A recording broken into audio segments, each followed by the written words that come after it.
Wasteland, Civilization Fortress, has successfully loaded. Survivor qualification activated. The survivor Yuan has completed the initial area selection. The result is the Riot District. Unexpectedly thrust into the desolate world, Yuan is compelled to embark on a path of hardcore survival amidst threats from urban marauders, extreme natural disasters, predatory players, and the encroachment of civilization. He has but one choice: to exert every effort to construct and fortify his refuge. Fortunately, Yuan has acquired fate cards, commencing his journey of ascension. Slaughter Card, Indulgence Card, Extravagance Card, Conquest Card present formidable challenges. While others remain in a state of trepidation, fearful of the dangers that may arise, he has already developed an array of rare refuge facilities. Secret Library, Stellar Observatory, Hot Air Balloon, Landing Platform, Life Altar, enabling him to detect and eliminate threats at their roots. While others are forced to economize and cower from extreme natural calamities, he has established a complete and comprehensive cyclical ecological planning system. Vertical Composite Farm, Aquaponics System, Insect Rearing Box, Seaweed Cultivation Dish, relishing in abundance. While others tremble in fear of player wars and the onslaught of marauders from other wasteland realms, he has amalgamated all armed forces within the urban precincts, instituting a robust reconnaissance and strike system, unlocking the hidden tidal route, Urban Shadow. He crushes all the rats that covet him. As a new civilization rises from the remnants of the old, Yuan gazes upon his civilization fortress, silently reflecting, "This is my civilization." Chapter 1. Wasteland, Civilization Fortress. Wasteland, Civilization Fortress has successfully loaded. Game qualification activated. Congratulations, you have obtained the identity of survivor player. The survivor Yuan has completed the initial area selection. The result is the Riot District. The following is a warm reminder. Please remember, life is singular. Should you perish within the game, your existence will be entirely erased.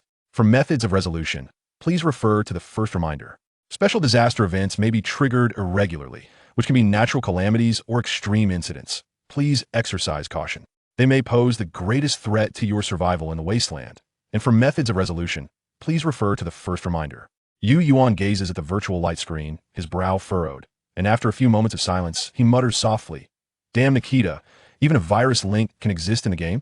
Just moments ago, he was engaged in a battle of wits against 3 dogs and Old Dang in a hardcore search and destroy game.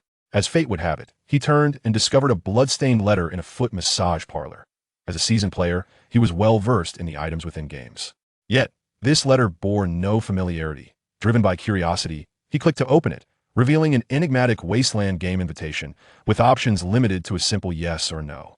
Without further contemplation, Yuan selected confirm. Upon reopening his eyes, he found himself in an unfamiliar locale, and then he encountered the aforementioned content. Complaints aside, observing his strange surroundings, Yuan understood that overthinking would be futile. As an aficionado of apocalyptic survival, he comprehended that he had been chosen by some entity to enter the wasteland world. The immediate priority was to ascertain his condition. He appeared to be in a dental clinic, which had evidently been ransacked, with chaotic footprints and shattered glass strewn across the floor. Only a dentist, covered in grime and wearing a headlamp, lay in the corner. This must be the area he had drawn, the Riot District. After listening for a few moments without detecting any unusual sounds, he surmised it to be temporarily safe. His gaze turned to the virtual light screen, reminiscent of the game interface. The panel displayed 5 options: Combat, Survival, Social, Leaderboard, Special. At present, both the survival and social pages flickered with red dots. Upon clicking to view, the survival flashed a prompt. Please determine the location of your refuge as soon as possible to activate refuge management functions. Upon opening the social page, a chat channel appeared, inundated with messages, predominantly seeking help and trade information. He also noted that the chat channel does not permit indiscriminate communication. Each message, limited to 50 words, incurs a cost of 10 survival points. Yuan currently possesses 0 survival points.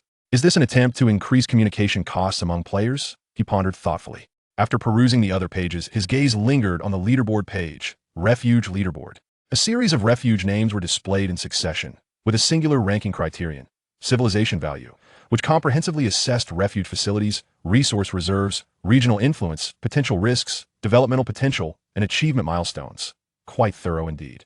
As he had yet to build a refuge, his ranking was non-existent. However, observing the displayed rank of 9,999, he surmised he must be in the 10,000th position.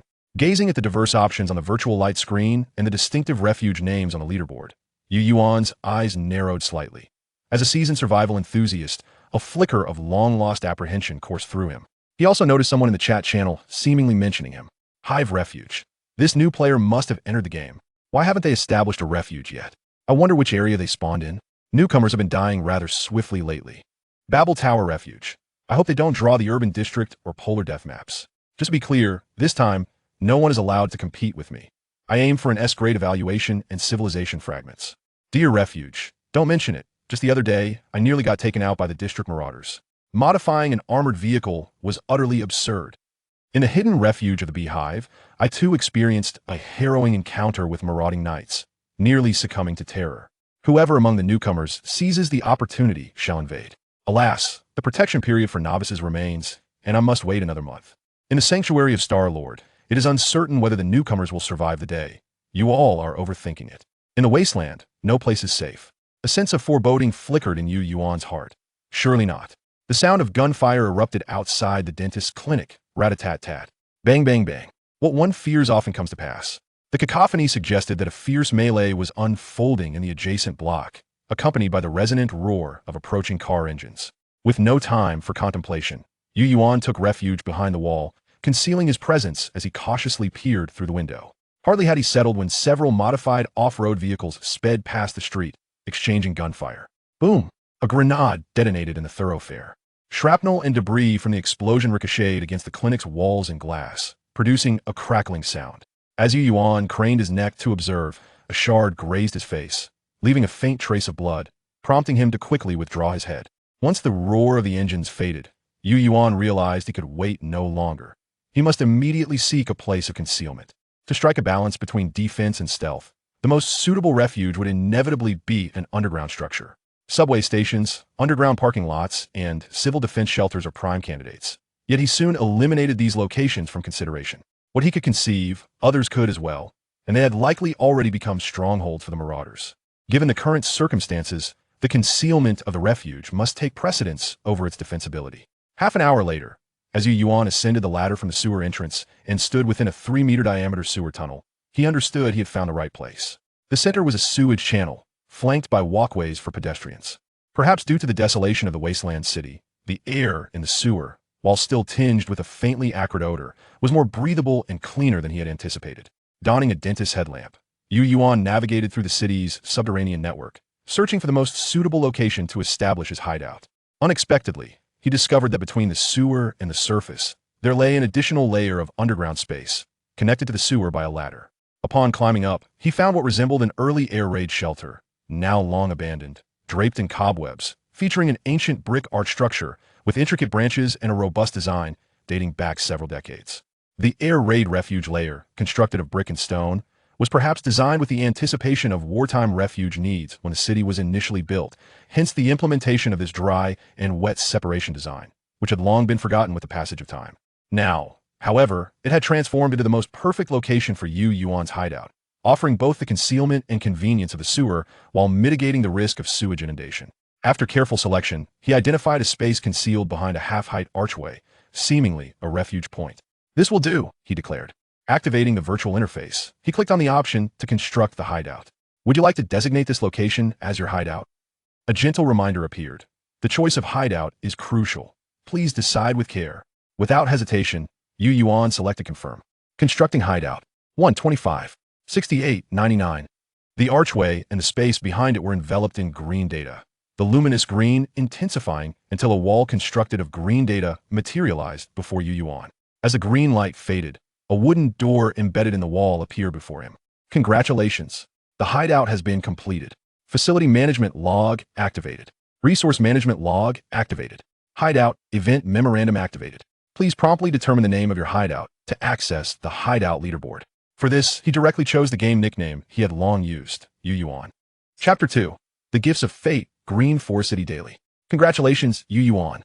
Your hideout has entered the rankings, currently ranked 10,000 Reward, 100 survival points. Yu Yuan was just about to delve into the specifics of his hideout when a mechanical notification chimed in his ear. Hideout construction complete. Player Yu Yuan has drawn the attention of Fate and received a Fate card. What is this? A Fate card? On the virtual interface, the survival page. which previously displayed only the hideout management option, now revealed a new selection, Fate Card. He clicked to open it. The virtual screen was bathed in a mysterious deep purple light, and a simple wooden long box materialized at its center. Below the wooden box, a line of text appeared slowly. Proverb: all gifts from fate have long been marked with a price in the shadows. This line of text began to fade after 3 seconds, transforming into 3 options. Choose one of the 3 gifts of fate as your reward from destiny. A dilapidated dining table. Function: receive a free breakfast daily, including a cup of milk and a slice of bread, with a chance of additional food items requiring survival points. A worn newspaper stand. Function: receive a free newspaper daily, which may contain valuable information, with a probability of additional items requiring survival points. An old wooden table.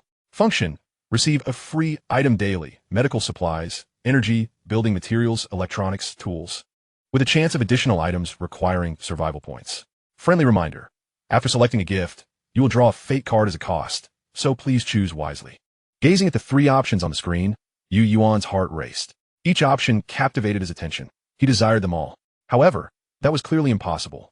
The safest choice would naturally be food. Selecting food would never lead one astray. Yet, the other 2 options, information and items, were equally appealing. Information could yield valuable insights, while items would undoubtedly aid in the construction of the hideout. After a moment of contemplation, his gaze settled upon the worn newspaper stand. He made his final decision. Although food and items provided a certain level of security, the potential of information was boundless. The worn newspaper stand has been placed in the hideout. Please check it yourself. The wooden box began to shake after Yuan made his choice. 3 seconds later, it ceased its motion, revealing a long, earthy yellow card adorned with mysterious patterns before Yuan. This fate card is a kill card. Rock level kill card. Kill card quality, rock level. The player must kill 1 human within 2 days, or the player will die. Friendly reminder: a human doesn't necessarily have to be an enemy, right? Yuan's pupils constricted as he immediately comprehended the implications of the so-called gifts of fate and the marked prices. Selecting a gift from fate meant he had to fulfill the requirements outlined on the fate card. Taking a deep breath, his initially anxious heart relaxed considerably. He pushed open the wooden door of the hideout, revealing a space of approximately 60 square meters, sparsely furnished. The only item present was an old-fashioned newspaper stand divided into 3 tiers. Opening the virtual screen, he accessed the hideout management page for details. Yuan's hideout, ranking 10,000th. Owner: Yuan. Area: 60. Safety level: 0. Comfort level: 0. Energy level: 0. Defense level: 0. Hygiene level: 0. Meanwhile, the facility management law displayed several facility construction options: security, rest area, water collector, ventilation, totaling over 20 construction projects. However, all were marked as unable to be constructed, prompting Yuan to examine them one by one. Rest area level 1, basic sleeping mat. Construction materials: 1 lighter, 1 yoga mat, 3 old cloths. Security level 1, dilapidated door. Construction materials: 10 units of wood, 1 screwdriver, 15 screws, 2 hinges. Bathroom level 1. As he reviewed the options, the urgency in his heart intensified. Resources, resources, and more resources. To construct a hideout, he needed a vast quantity of materials, as well as food and water, all of which he had to find today. Otherwise, his physical condition would decline by tomorrow, making the search for resources even more challenging. Based on information from the chat channel and the intensity of the gunfight with the thugs, Yuan knew that to obtain resources, he could only place his hopes on the night. Daytime was out of the question. A mere sniper or thug could easily bring about his demise. This highlighted the advantage of having his hideout constructed in the sewer. The sewer network spanned all the streets and buildings of the city, alleviating the threat of snipers. The virtual panel displayed the time. It was now 4:32 p.m., leaving only 2 to 3 hours until darkness fell. Time was of the essence. He had to act swiftly. His gaze fell upon the only item in the room, the worn newspaper stand, where a neatly stacked newspaper awaited. All hope rested upon this. He unfolded the newspaper. Most of the content was blurred, as if tainted by ink, but 2 sections had clear text. Yuan's heart surged with joy as he immediately began to read. Green Forest City Daily. Date: Wasteland Calendar Day 1. Weather: clear to cloudy. Expected to have light acid rain at 11:50 p.m., lasting for half an hour. Temperature: 19.26. Publisher: Wasteland Fate Press. District News Section. Quality: rock level. Danger level: low. At 2:45 p.m. today, a gunfight occurred at 48 Refuge Street, East City District 13, followed by a chase through the city, resulting in 8 deaths and 7 injuries. Investigations revealed that the Fiwood apartment served as a monitoring outpost for a thug prison in East City District 13. It was raided and destroyed by the Black Shield Police Department, which seized all supplies and placed tripwire traps at the doors of rooms 401 and 402. However, a small amount of supplies remained in rooms 408, 503, and 506. The apartment has been marked by nearby vagrants, who plan to explore it after midnight. Reading the information on the newspaper, Yuan took a deep breath to suppress the excitement bubbling within him. The thug prison and the Black Shield Police Department were likely the two factions involved in the gunfight and chase that occurred just 2 hours prior. And the timing of the conflict matched perfectly. This was the event of the day. His gaze shifted downward, and his heart began to race. A small amount of supplies remained in rooms 408, 503, and 506, marked by the city's vagrants. The precise information on the supplies and the potential dangers made Yuan feel sincerely grateful for his choice of the worn newspaper stand. With a danger level of low and the mention of city vagrants, he directed his gaze towards the earthy yellow fate card on the screen, his eyes sharpening with determination. Chapter 3. Looting the Dead, Spoils of War, the Dogleg Knife. At 7:35 p.m., as twilight began to envelop the sky, at a sewer entrance near the dentist clinic, Yuan cautiously lifted the manhole cover to observe the situation outside, recalling the direction from which the gunfire had erupted. He remembered that the gunfire had come from the 2 o'clock position relative to the dentist clinic. Therefore, he should search in that direction, not too far away. After patiently waiting for over 10 minutes, the sun fully set and darkness enveloped the city. Yuan swiftly crawled out of the sewer, carefully closing the manhole cover behind him. Taking advantage of the hazy night, he made his way toward the direction where he recalled the gunfire had originated. Checking street signs and confirming his path as he went, moving steadily yet cautiously. Over half an hour later, Yuan crouched amidst the greenery by the roadside, using the half-height bushes to conceal his figure as he gazed at the wreckage of a modified war vehicle a few meters away, realizing that this was the Wutong apartment. The ground was littered with the remnants of explosions and combat, and the acrid scent of gunpowder still lingered close to the surface. The sky was shrouded in dark clouds. Yet a sliver of the waning moon emerged, casting a faint light upon the street. Yuan did not rush to emerge. Instead, he pressed himself lower, remaining utterly still. Uncertain of when the refugees might arrive, the number of individuals present, or whether someone was already watching him from the shadows, he dared not take any chances. He opted to prepare for the worst-case scenario, quickly observing and memorizing his surroundings in the fleeting light. Minutes later, the sliver of the moon was once again obscured by clouds, plunging the street back into darkness and significantly reducing visibility. Now was the moment. As darkness enveloped him, Yuan silently rose, crouching low and stealthily making his way toward the Wutong apartment. It was only when he slipped into the entrance and pressed against the wall that he became acutely aware of his heart racing, as if it might burst from his chest. Taking rapid, deep breaths, he endeavored to suppress his anxiety through self-affirmation. As a survival enthusiast, he had envisioned scenarios like this countless times, yet the chasm between imagination and reality was vast. He understood the theory, yet both body and mind required a period of adjustment. As his emotions gradually settled, Yuan recognized he could not afford to linger here. Every second before the arrival of the refugees was precious. Navigating in the dark, he found a staircase leading upward on the first floor, having distanced himself from the perimeter of the apartment. However, just as he reached the corner of the stairs ascending to the second floor, his foot was caught by something, nearly sending him sprawling to the ground. With little regard for anything else, he promptly activated his headlamp to assess the situation. Upon seeing what lay beneath him, he inhaled sharply, instinctively retreating. Good grief! There lay 2 corpses on the ground, riddled with bullet holes, blood pooling around them. On the very first day of entering the game, he encountered such a thrilling scenario. In the next instant, Yuan's gaze froze, his pupils constricting as his attention fixated on the connection between the bodies and the floor. What was concealed beneath the corpses? He stepped forward swiftly, pushing aside the bodies to reveal what had been hidden beneath: a short knife. Though stained with blood, he felt no revulsion, quickly wiping it on the corpses before grasping it in his hand. Is this a tactical knife? A look of delight spread across Yuan's face. He swung it a couple of times, finding it remarkably well-balanced, the spine enhanced with a counterweight to amplify its cutting power. At last, he possessed a weapon for self-defense. Could this be considered scavenging? Humans are peculiar creatures. Often, a shift in mindset occurs in an instant. While he was indeed filled with trepidation at the sight of the dead, the thought of scavenging felt all too familiar. The glimmer in his eyes, as he regarded the two corpses, revealed not a trace of fear, only an insatiable hunger for resources. Without further hesitation, he confirmed that the headlamp's brightness would not attract attention from outside the apartment, disregarding the bloodstains as he began to search the bodies for supplies. 2 minutes later, he surveyed the items he had gathered with a grin.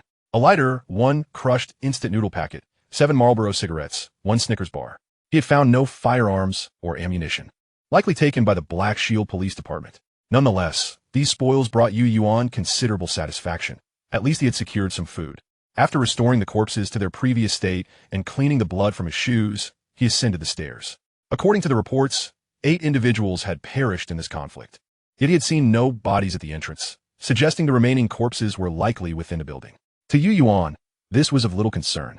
His destination was solely the 3 supply rooms, and as for the bodies, he would leave it to fate. He needed to hasten. Safely retrieving the supplies was of utmost importance. Upon reaching the 3rd floor, Yuan took a piece of blood-stained cloth torn from the corpse and wrapped it around the headlamp, dimming the light to a scattered glow that illuminated only within a meter, significantly decreasing the likelihood of being discovered. Ascending to the 4th floor, it was evident that fierce battles had transpired here, with walls peppered with bullet holes and marks of explosions. He even spotted several makeshift barricades constructed from sandbags. The corridor was shrouded in darkness. After 2 minutes of silent listening, hearing nothing, Yuan cautiously stepped into the 4th floor. Scattered about the hallway were the bodies of 3 assailants, their forms grotesquely mangled beyond recognition. Scavenging was out of the question. 2 long firearms lay discarded on the floor, presumably AK-74s, yet they were deformed and the magazines completely emptied. Yuan inspected them, noting that only a spring held any salvageable value, which he pocketed. His gaze swept the area, taking in the bloodstains, bullet holes, shattered glass, debris, and empty cans, a testament to the ferocity of the previous combat. He pushed the cans and shards of glass near the staircase, creating a rudimentary alarm trap. Anyone passing would be alerted by the crunch of glass or the clatter of cans. He then followed the door numbers in search of room 408. As he passed rooms 401 and 402, he deliberately noted the positions of tripwires. Sure enough, at the doorway, he spotted 2 delicate wires connected to a grenade placed behind the door. A careless step could trigger an explosion, leaving no chance for escape. He considered disarming the grenades, but ultimately abandoned the idea. Too perilous. No, he would prioritize reaching the supply room. Soon, he located room 408, but a slight frown creased his brow. The room was in disarray, the security door riddled with bullet holes and marked by a bloodied footprint. Clearly having endured a brutal confrontation, it was hard to discern it as a supply room. Surely, the intelligence was not flawed. There must be supplies hidden somewhere within. With this thought, Yuan began to search the room with urgency. Nothing in the wardrobe, nothing beneath the bed, nothing in the bathroom. The room was small, and after exhausting every possible hiding spot, he felt a wave of frustration. How could there be nothing? He remained undeterred, scanning the room until his gaze inadvertently fell upon a certain spot. For a moment, he was taken aback. Then his eyes sparkled with realization. Chapter 4, Urban Shadows. Title Route, Rare Achievement. Indeed, it was here. In the bathroom of Wudong apartment room 408, Yuan pried open the aluminum ceiling panels, causing a backpack to tumble down. Upon opening it, he felt his heart race.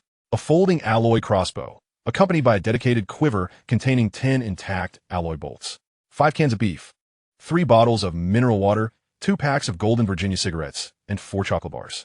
A multi-functional tool. At last, he possessed a ranged weapon. Though he was tempted to load the bolts immediately, Yuan had never used a crossbow before. Ultimately, he returned the others to the backpack. Unfamiliar weapons, when options were available, should be avoided. He understood this all too well. With the supplies secured, room 408 held no further value. He stuffed the items he had scavenged earlier into the backpack, replenishing his food and water supplies, and a look of satisfaction spread across his face. Since entering the Wasteland game, he had not taken a single drop of water and had long been famished. It was only due to the lack of supplies that he had endured thus far. Now, with his hunger sated, he felt prepared to face any unexpected challenges. Glancing at the time, he noted it was already 9:10 p.m. The longer he lingered, the greater the chance of encountering refugees. Without further delay, he slung the backpack over his shoulders, gripped the tactical knife firmly in one hand, and held the headlamp to illuminate the ground as he exited the room. Having reaped some rewards, Yuan became increasingly cautious and deliberate in his movements as he ascended to the 5th floor. Aside from a solitary corpse at the stairwell, the area bore little evidence of conflict. Initially, Yuan held little hope regarding the deceased individual, yet the outcome surpassed his expectations. To his astonishment, he discovered a screwdriver and a resealable bag nestled within the pockets on either side of the corpse's thighs. The bag contained approximately 20 nails of various specifications, including screws and long spikes, filling Yuan with elation. The materials were precisely what he required for constructing a hideout, thus he eagerly stowed them in his backpack, heightening his anticipation for the 2 upcoming supply rooms. Much like the 4th floor, he positioned the shards of glass and other noisy items, such as empty cans, at the entrance of the 5th floor stairwell. Following the room numbers, he approached room 503, only to find it locked. Attempts to turn the doorknob proved futile. Was he to resort to force? The mere thought was quickly dismissed. After all, the apartments were fortified with anti-theft doors, and even with great effort, he could not breach it. Furthermore, with the influx of refugees imminent, the noise from a forced entry would be tantamount to courting disaster.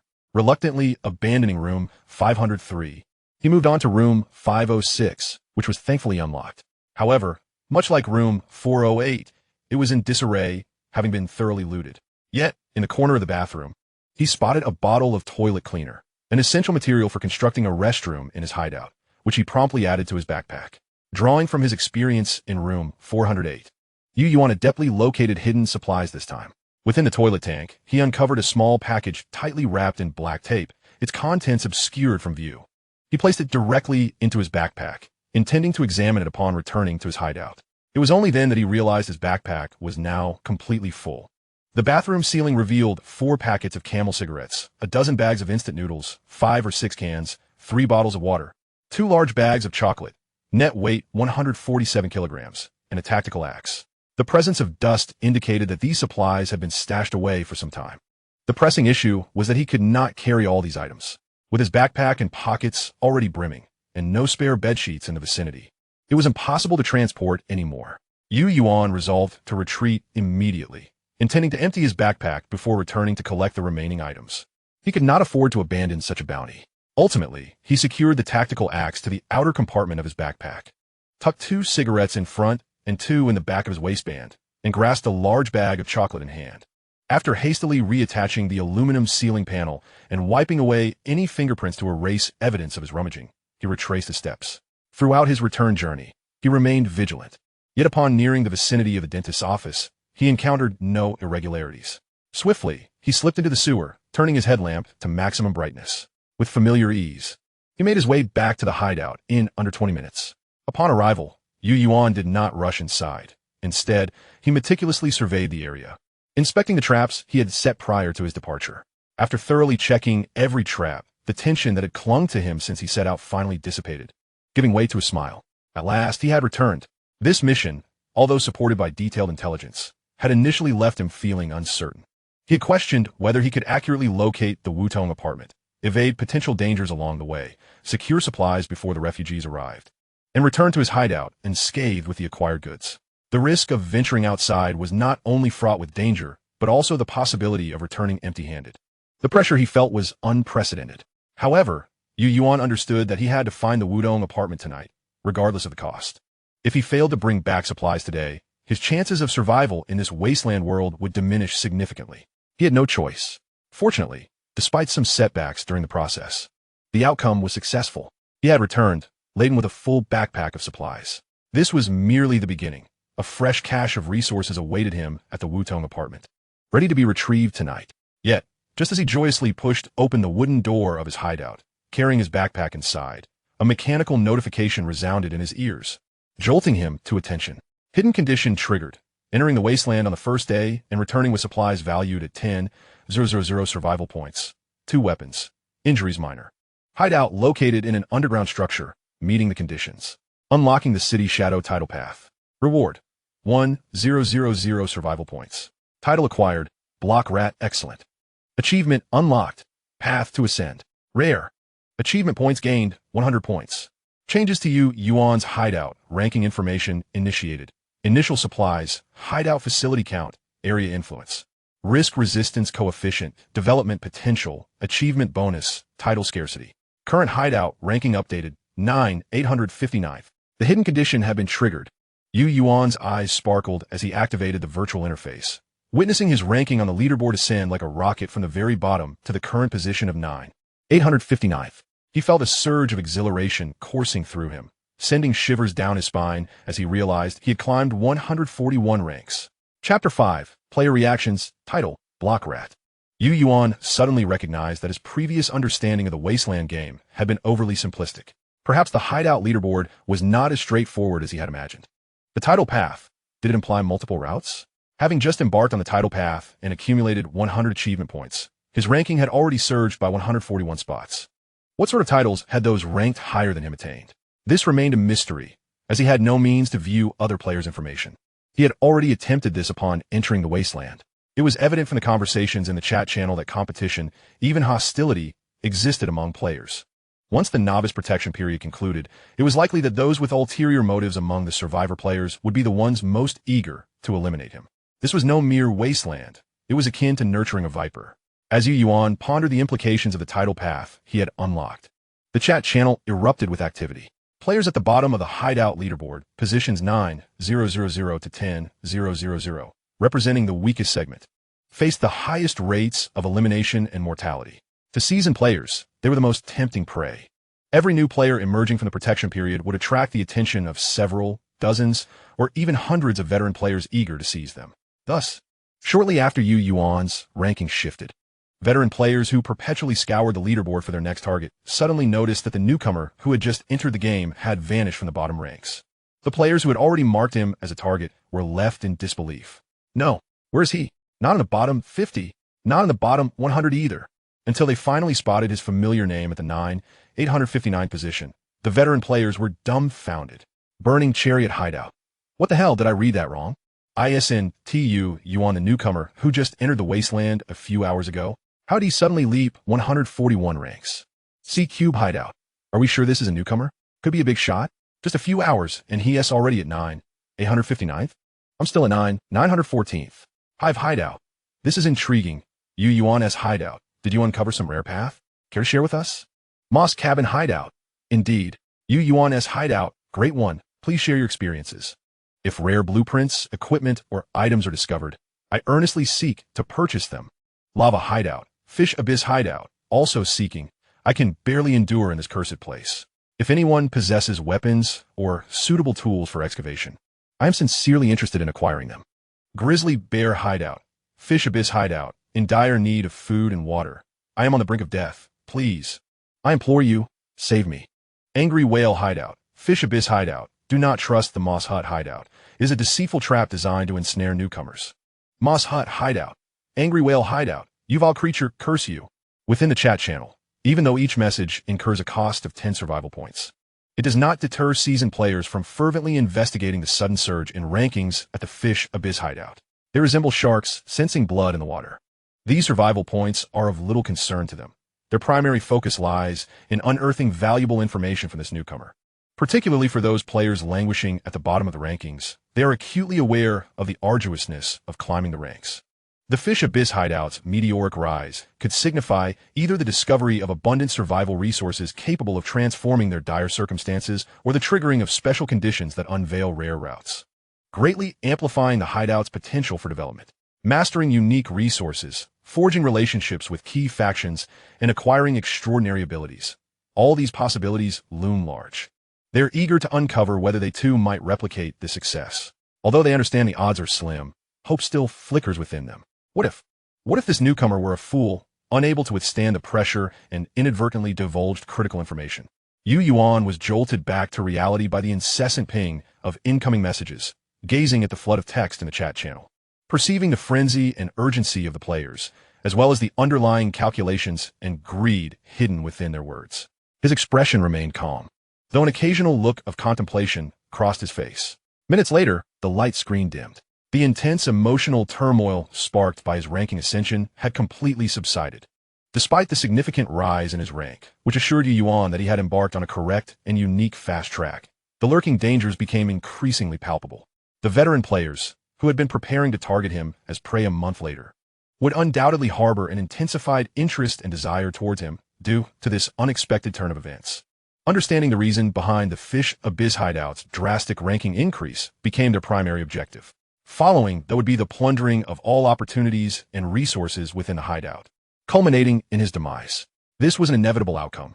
Yuan's gaze shifted to the knife strapped to his thigh, a fierce and resolute glint flashing in his eyes. At 10:53 p.m., dark clouds enveloped the sky, and the humidity in the air was palpable. Rain was imminent. The entire city was shrouded in darkness, save for the sporadic gunfire echoing from a distance, enveloping the surroundings in silence. If the daytime belonged to the marauders, then the nighttime was the domain of the rodents.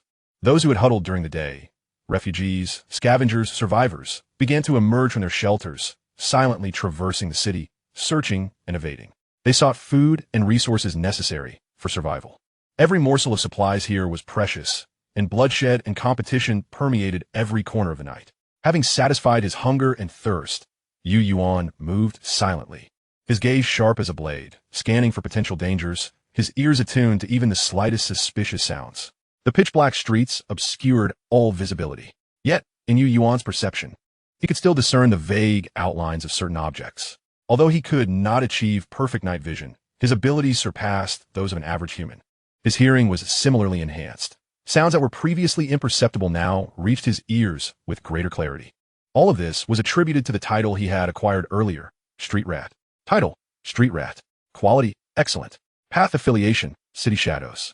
Effect, hearing 15, smell 10. Gain dim vision in dark environments. Can sense air currents within a 3-meter radius through skin sensitivity. Yuan had not anticipated the title's effects to manifest so vividly before him. With the title's enhancement, his movements became increasingly assured, allowing him to deftly evade obstacles just before colliding with them. In complete darkness, he need not worry about being seen from afar. And soon he found himself near the Wudong apartment again. This time, he carried only a backpack, the dogleg knife, an alloy folding crossbow, and a dentist headlamp. Notably, after an afternoon and a night of usage, the headlamp's battery was running low. Although it still emitted light, it had dimmed considerably. He silently hoped to find a replacement light source soon. Perhaps even batteries would suffice. As he approached the entrance of the Wudong apartment, a faint yawn startled Yuan, causing his heart to skip a beat. A thought flashed through his mind. Someone is inside. Chapter 6. Successfully removed the rock-level slaughter card. Someone is hiding inside the apartment entrance. Yuan reflected on whether he had made any noise prior. However, he had been cautious throughout his journey, treading softly, while the other person's breathing remained steady, clearly unaware of his presence.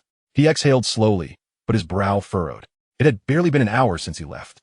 When had this person arrived, and did they have companions? These questions remained unanswered.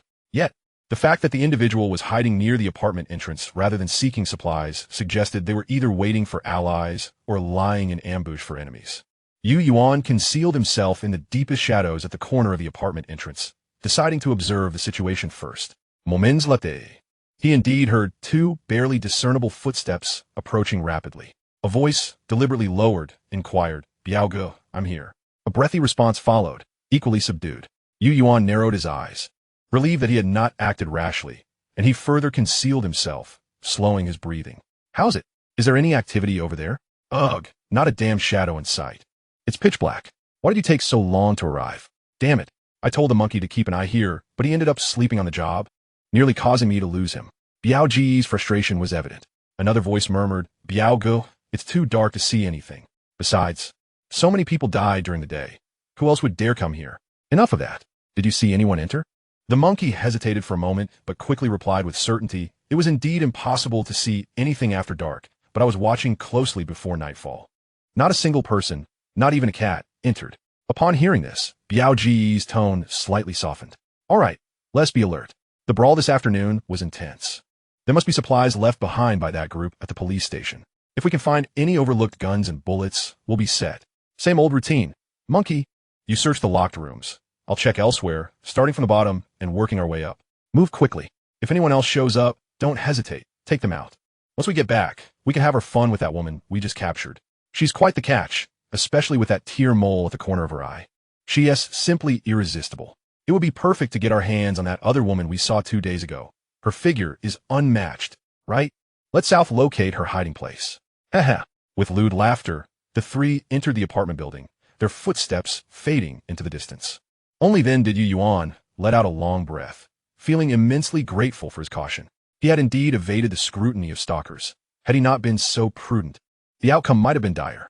Encountering the vagrants had long been within Yuan's expectations, and he had no intention of retreating due to their presence. This was also an opportunity. They were unaware of where the supplies lay, and would only be able to scour the building. He had to seize the moment and retrieve the resources from room 506 before they did. After listening for several more seconds, and confirming that the three individuals had commenced their search, he cautiously entered the Wudong apartment. With his enhanced hearing, the sounds, though muted by their carefulness, were unmistakably clear to Yuan. Seizing the opportunity, he made his way to the staircase and ascended towards the 5th floor. Arriving at room 506, he once again slipped into the bathroom to stow away the supplies he had previously left behind. Just as he was about to depart, the sound of footsteps echoed from the staircase below, eventually reaching the 3rd floor. So soon?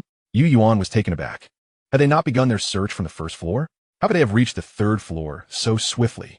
He quickly deduced that this was the individual known as Key, tasked with locating locked rooms, an adept locksmith. Wait a moment. Locked rooms. A locksmith. Yuan glanced back at room 503, a multitude of thoughts racing through his mind, and arrived at a decision.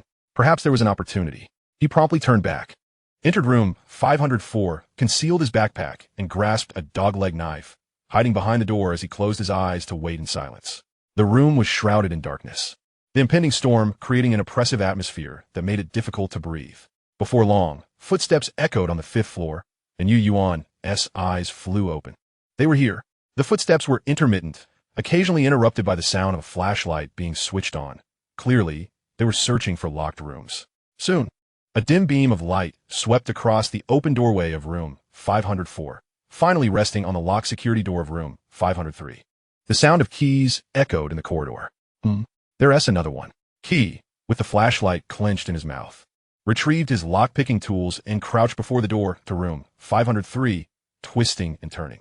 The lock-picking device danced in the keyhole. His eyes closed as he focused intently on the spring within. However, Yuan had stealthily approached from behind, remaining utterly still, like a statue. Moments later, with a click, the security door to room 503 swung open, and a glimmer of delight flashed in Key's eyes. But at that instant, Yuan sprang into action, his hand reaching out to cover Key's mouth. The flashlight was forced into his mouth, leaving him no chance to resist. The cold blade sliced through his throat, a torrent of blood gushing forth, accompanied by a gurgling sound. Key attempted to struggle, but Yuan held him firmly, his gaze fierce and unwavering. Soon, Key ceased his struggles. He had perished. At the moment of Key's last breath, a faded yellow fate card materialized before Yuan, accompanied by an exotic BGM resonating in his mind, exuding an air of mystery. The fate card trembled violently, its vibrations escalating from mild to intense. The rhythm of the background music quickened, rising in urgency and fervor. Yuan's heartbeat synced with the tempo, gradually accelerating until it thudded like a drum. Thump, thump, thump, thump, thump, thump, thump. Finally, as the music reached its crescendo, a voice reverberated in his mind with soul-piercing clarity. Snap! The violently trembling fate card fractured, crimson droplets seeping from the break, the scent of blood wafting to his nostrils. The rock-level killing card has been eliminated. The music ceased, and the fate card vanished, leaving only the lingering scent of blood. A mechanical prompt echoed in his ears. Rock-level killing card successfully eliminated, 1 fate point gained. Detected that the target possesses valuable options. Do you wish to plunder? This will consume 1 fate point. Plunder? Yuan gazed at the lifeless body beneath him, and 3 blood-red options appeared before him. 1 skill, theft, excellent. 2 skill, climbing, ordinary. 3 skill, lockpicking, ordinary. Upon seeing the final option, Yuan decisively selected to plunder option 3. Fate point 1 consumed. Obtain skill, lockpicking, ordinary.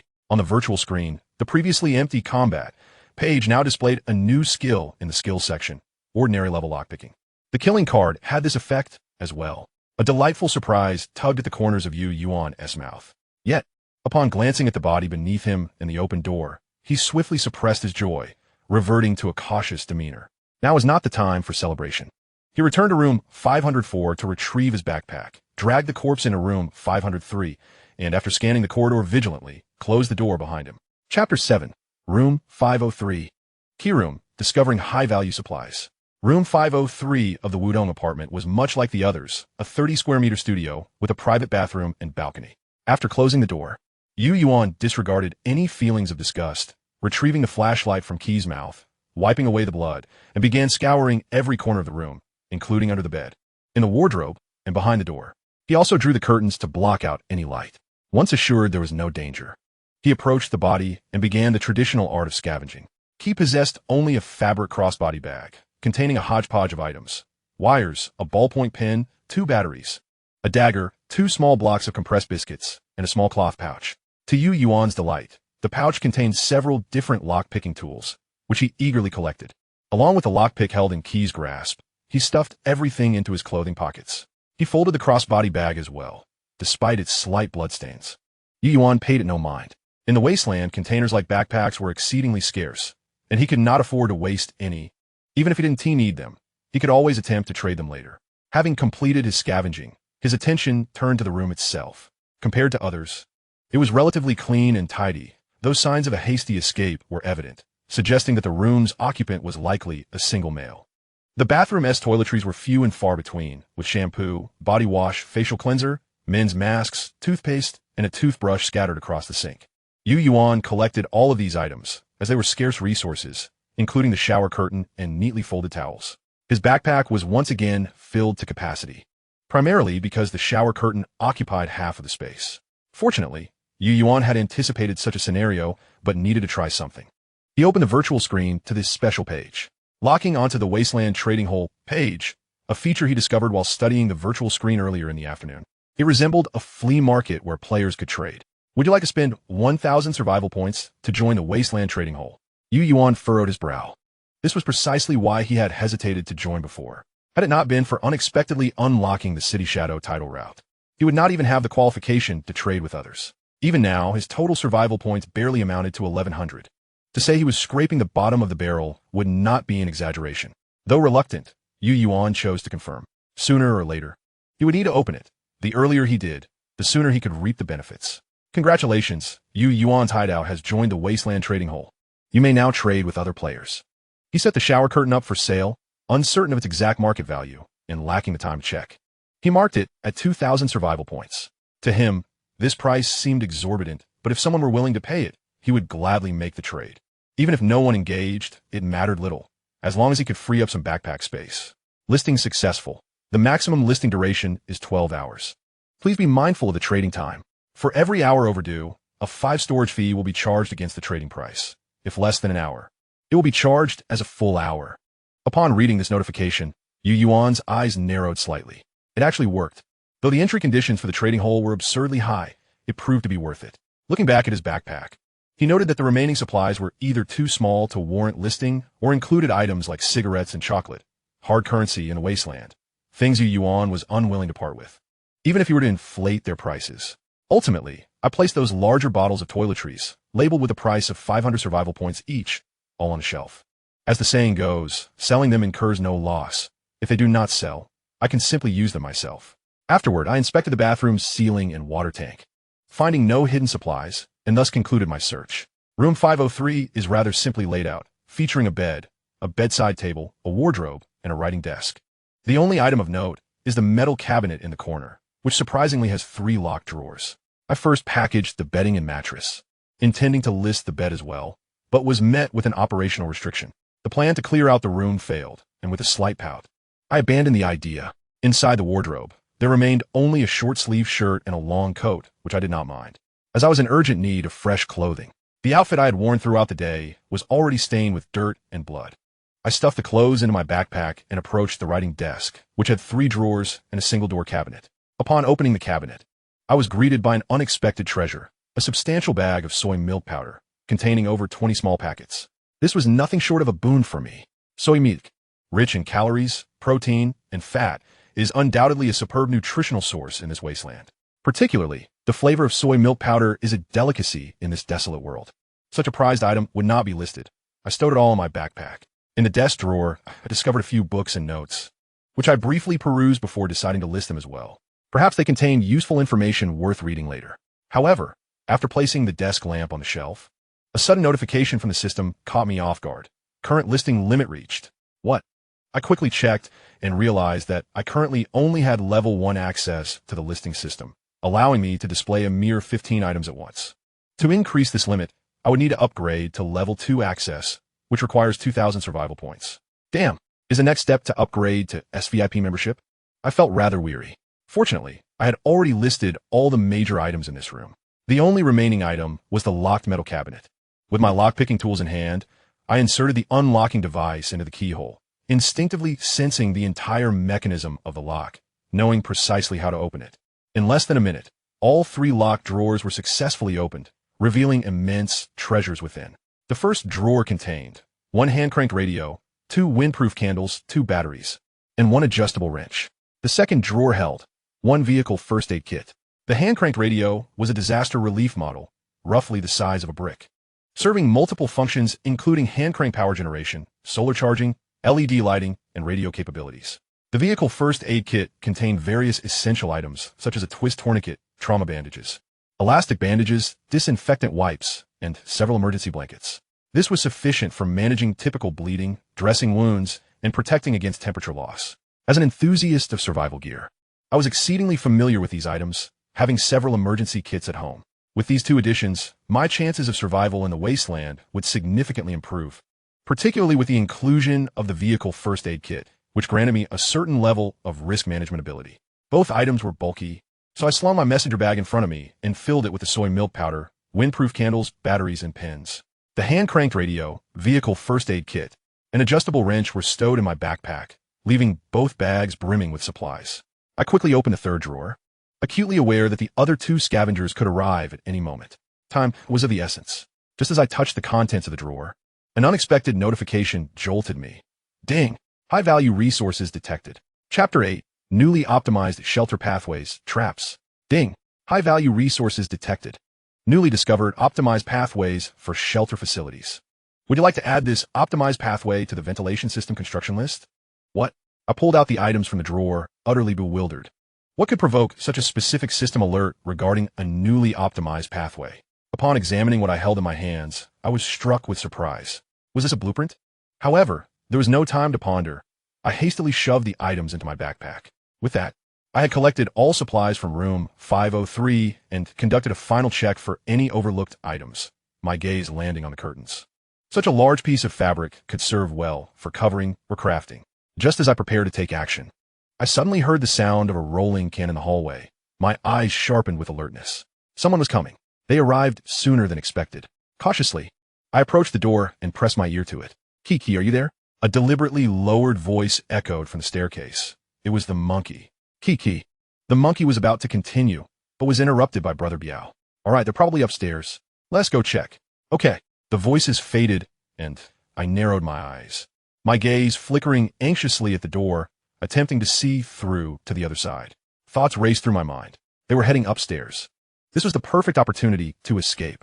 Otherwise, if they returned looking for the key, they would undoubtedly discover the blood at the entrance, a clear sign of trouble. After a few seconds of contemplation, I made my decision.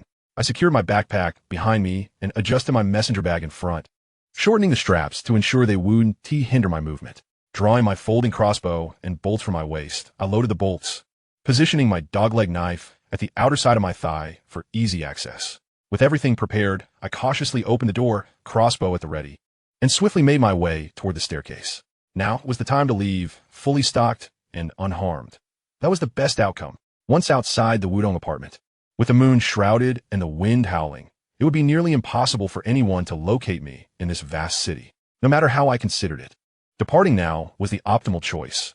Hesitation would only lead to defeat. Once those 2 realized their mistake, it would be a matter of life and death. Brother Biao and the monkey had only a few supplies between them. What was there to fear from them, when the risks outweighed the rewards? A strategic retreat was the way to go. As I reached the staircase, the passageway was enveloped in darkness. The faint glow from my title illuminated the contours of the stairs, allowing me to navigate the pitch-black environment. Listening intently for several seconds, I found the stairwell eerily quiet. Raising my concerns, it shouldn't be this silent. With 2 people upstairs searching, there should have been some noise. A troubling thought crossed my mind. It was imperative to leave quickly. Without further hesitation, I minimized my footsteps as I moved toward the staircase. keeping my crossbow aimed at the 6th floor stairs in case they appeared unexpectedly. Though I had only practiced with the crossbow a few times in my hiding spot, firing the bolts was straightforward. I was confident I could hit any target within 5 meters. As I approached the staircase, I had barely taken 2 steps when suddenly, a flashlight beam burst forth from the corner between the 4th and 5th floors, illuminating the stairwell as if it were daylight. The monkey, spotting me, broke into a cruel grin. "Brother Biao, this dog has indeed come out to face us." At the moment the flashlight flicked on, I realized I had completely overlooked the potential threat lurking below. Fortunately, I had long since devised an escape strategy for the worst-case scenario.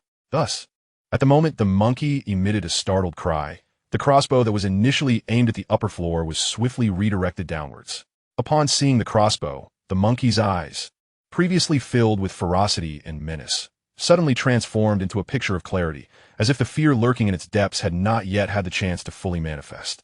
All it managed to utter was a single, disbelieving slag. Thwack! Without affording him any opportunity to react, the bolt had already pierced the monkey's throat, blood gushing forth. Clutching its neck, the monkey gazed at Yuan in disbelief before collapsing to the ground. However, at the instant he released the bolt, Yuan transferred the crossbow to his left hand, his right hand already gripping a dogleg knife, his gaze fixated on the 6th floor. But when Yuan discerned the weapon held by the fierce brother, his pupils constricted in alarm, and a chill ran down his spine. With no time to ponder, he spun around and leapt down the staircase without the slightest hesitation. Bang!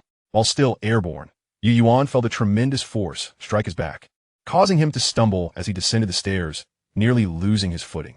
Yet, he dared not linger. He scrambled down with all his might. Bang! Bang!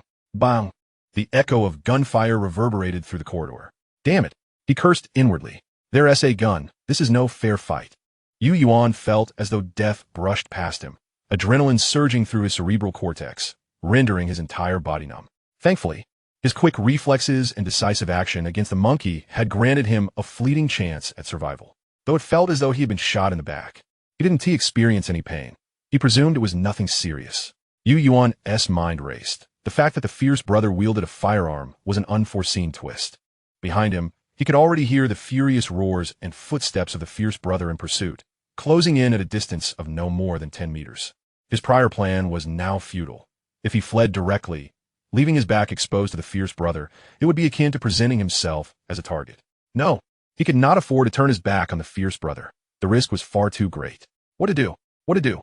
Though merely a second had elapsed, Yuan felt as if time had stretched into eternity. Under the looming threat of death, his mind grew ever more composed and rational. Bang! His body leapt down the stairs to the 4th floor. At that moment, he paused, a bold idea surfacing in his mind. Hearing the fierce brother's leap behind him, he wasted no time and dashed into the 4th floor corridor. Bang! Bang! 2 bullets grazed his body, striking the wall, and he felt the shards fly past him. Damn it! You won't escape. The fierce brother's voice echoed in a frenzied rage. The loss of the keys and the monkey had rendered him irrational. Losing 2 henchmen in this desolate world was a nightmare. Yet, what troubled the fierce brother most was the bulging backpack he had glimpsed on that person, clearly filled with supplies. Regardless of the contents, the fierce brother's sole thought was to seize it. As for the individual, he could be dealt with later. Chapter 9. Pursuit, Counterattack, Ambush. 7 steps away, the gun was quick. Within 7 steps, it was both swift and precise. A counterattack? Impossible. In the fierce brother's eyes, that individual was already a lamb waiting for slaughter. The outcome was a foregone conclusion. This confidence, born from the lies he had claimed, fueled his relentless pursuit of Yuan, especially after witnessing the latter's panicked flight into the 4th floor. Flee? I'll see where you run. The thought of that bulging backpack of supplies ignited a sense of urgency within him. He immediately gave chase, only to find that the individual had sought refuge in a room. Without hesitation, he followed inside, only to see that person leap toward the balcony, curling up behind the wall, shielding his head and ears. Just as he sensed something amiss, a barely perceptible sound reached his ears. Sproing. It was the sound of a spring being released. Following the direction of the sound, as he beheld a fist-sized object in the corner of the wall, his pupils dilated in horror. Before he could react, boom, a blinding fireball erupted within the room, the explosion's shockwave obliterating everything in its path. The fierce brother's charred body crumpled to the ground, his legs severed, lifeless beyond resurrection. Thick smoke and flames engulfed the entire room, radiating brilliantly amidst the darkness of the surrounding streets. Scavengers, survivors, and the desperate seeking supplies were drawn to the unexpected explosion. Their attention captivated by the roaring flames and billowing smoke. Some observed from a distance, others retreated, some pondered, while others were both greedy and fearful. And some melted into the shadows. Cough!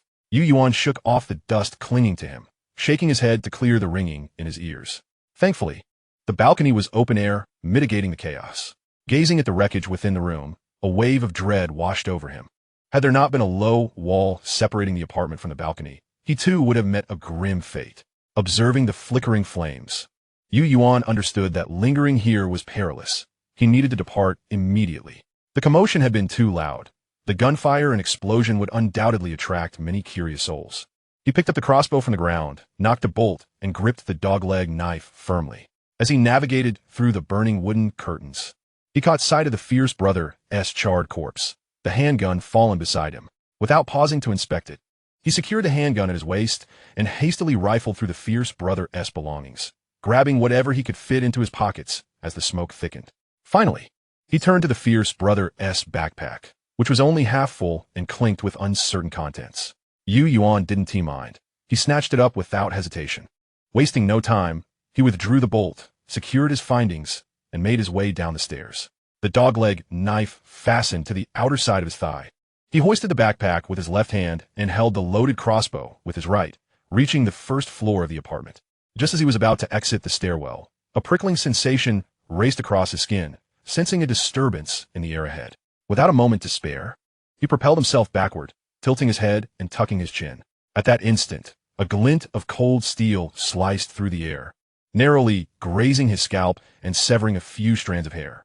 Yet, the assailant reacted with equal swiftness, realizing their first strike had missed. They clearly intended to capitalize on the opportunity. With a swift flick of the wrist, the blade arced back toward Yuan's neck, its speed ferocious. Should it connect, it would spell either injury or death. However, Yuan was already in motion. He hurled the backpack forcefully toward the attacker's face, successfully impeding their assault. His right hand, firmly clutching the crossbow, was poised to fire. Yet the assailant proved to be exceptionally cautious, and after their initial strike failed, vanished into the shadows without granting Yuan a chance to retaliate. Trouble loomed. A bead of cold sweat trickled down Yuan's forehead. He was cornered in the first-floor corridor. Such a meticulous adversary was far more formidable than the fierce brother. They would not easily allow themselves to be ensnared in danger. And with only the crossbow at his disposal, delivering a lethal shot would be an arduous task. The most pressing concern was that more individuals would soon converge here, eager to claim a share of whatever scraps remained. This was a wasteland, filled with those who would risk everything for supplies. If he remained trapped here, the situation would only grow more perilous with time.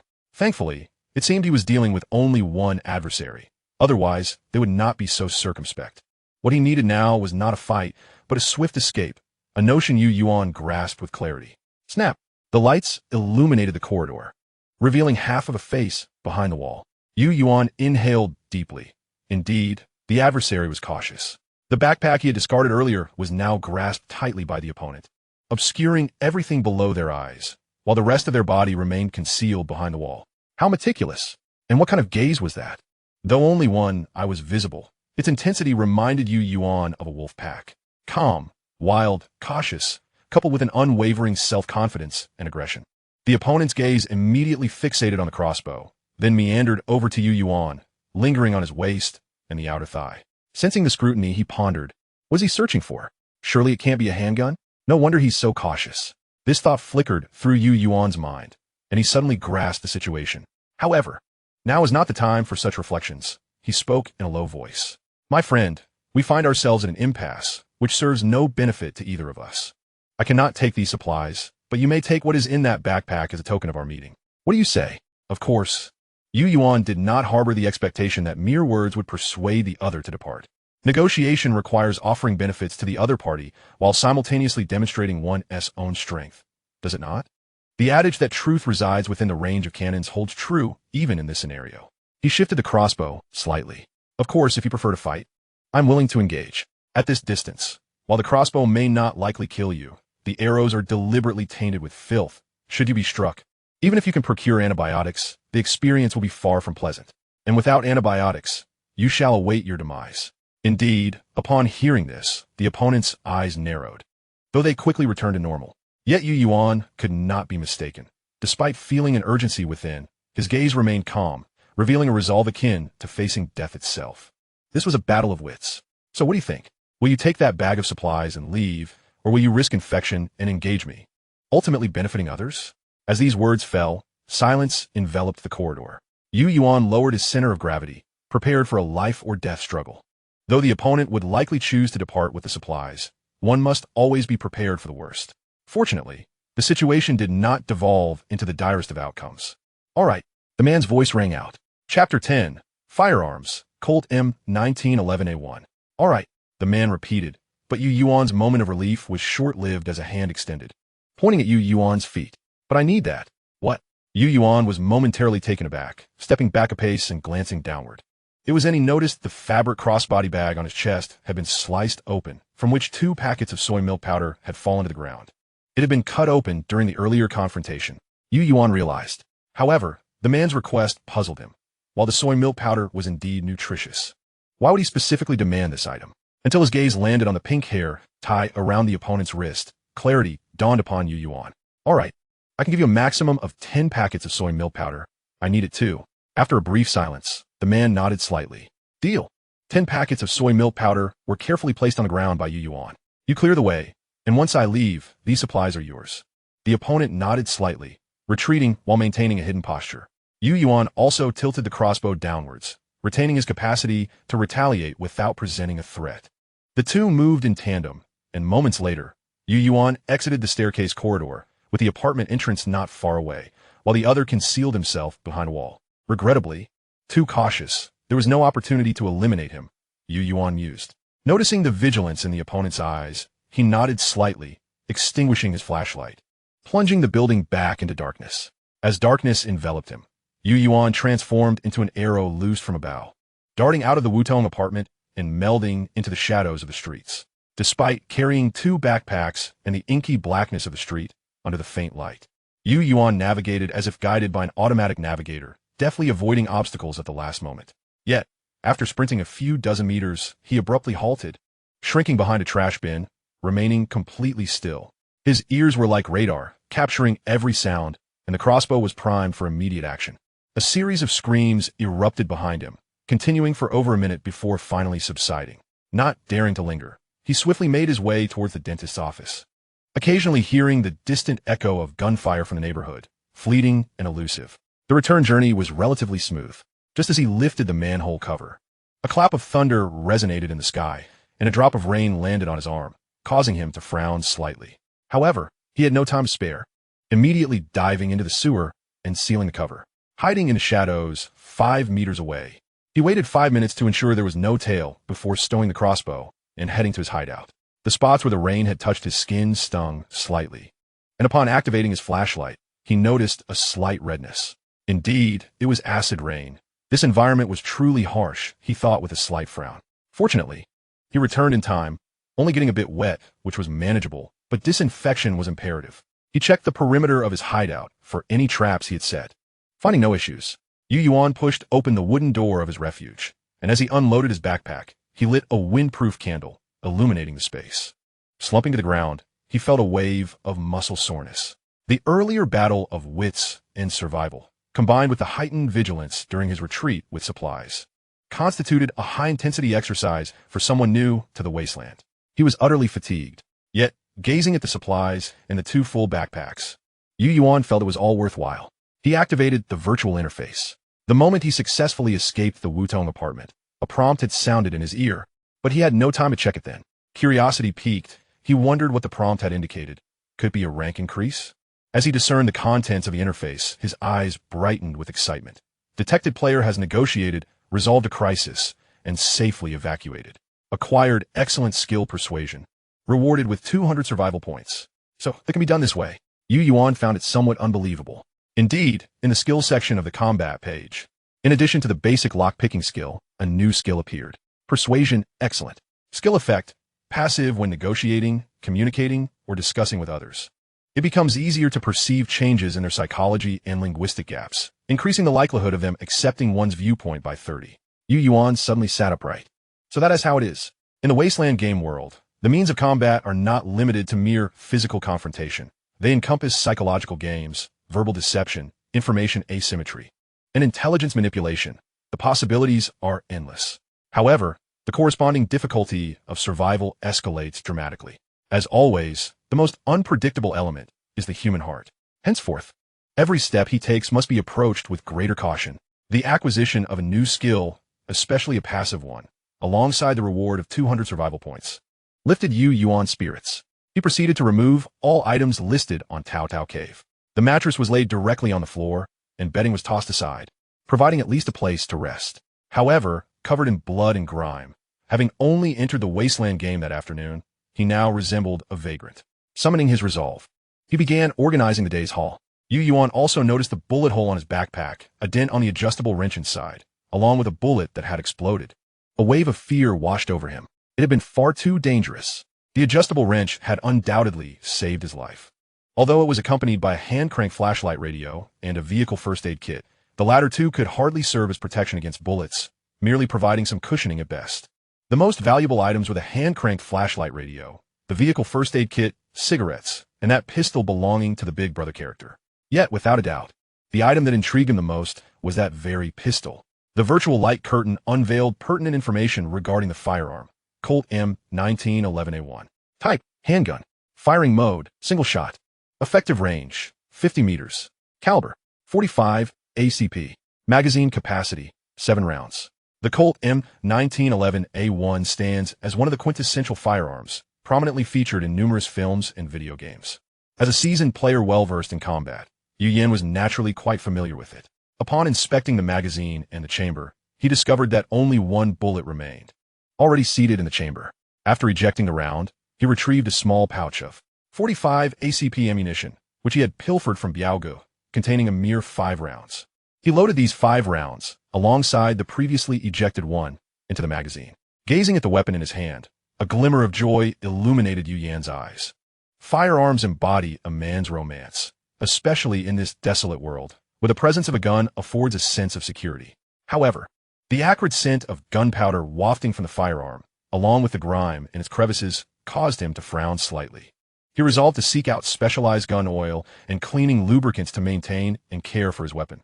Otherwise, a malfunction at a critical moment in battle would be rather comical. Setting the handgun aside, he turned his attention to the remaining supplies. Chapter 11.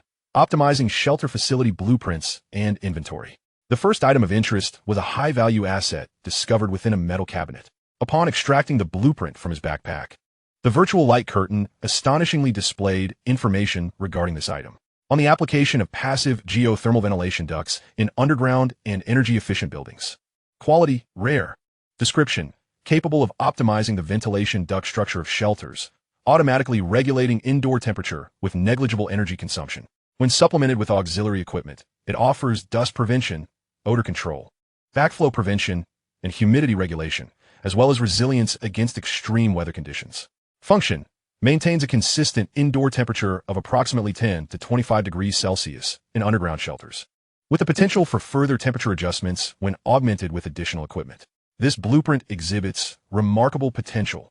A wave of delight washed over Yuan. An automatic temperature regulation system with nearly zero energy consumption. Was this not akin to a natural air conditioning system? Coupled with the additional benefits outlined, it represented the most impeccable ventilation system for an underground refuge. As he scrutinized the blueprints, a series of lines meticulously illustrated the geothermal ventilation ducts. Several pipes, buried deep underground, connected the subterranean structure to the surface with various technical terms and symbols annotated at different locations, providing thorough explanations. In essence, geothermal ventilation ducts employ the constant temperature characteristics of underground soil to regulate air temperature through natural ventilation techniques.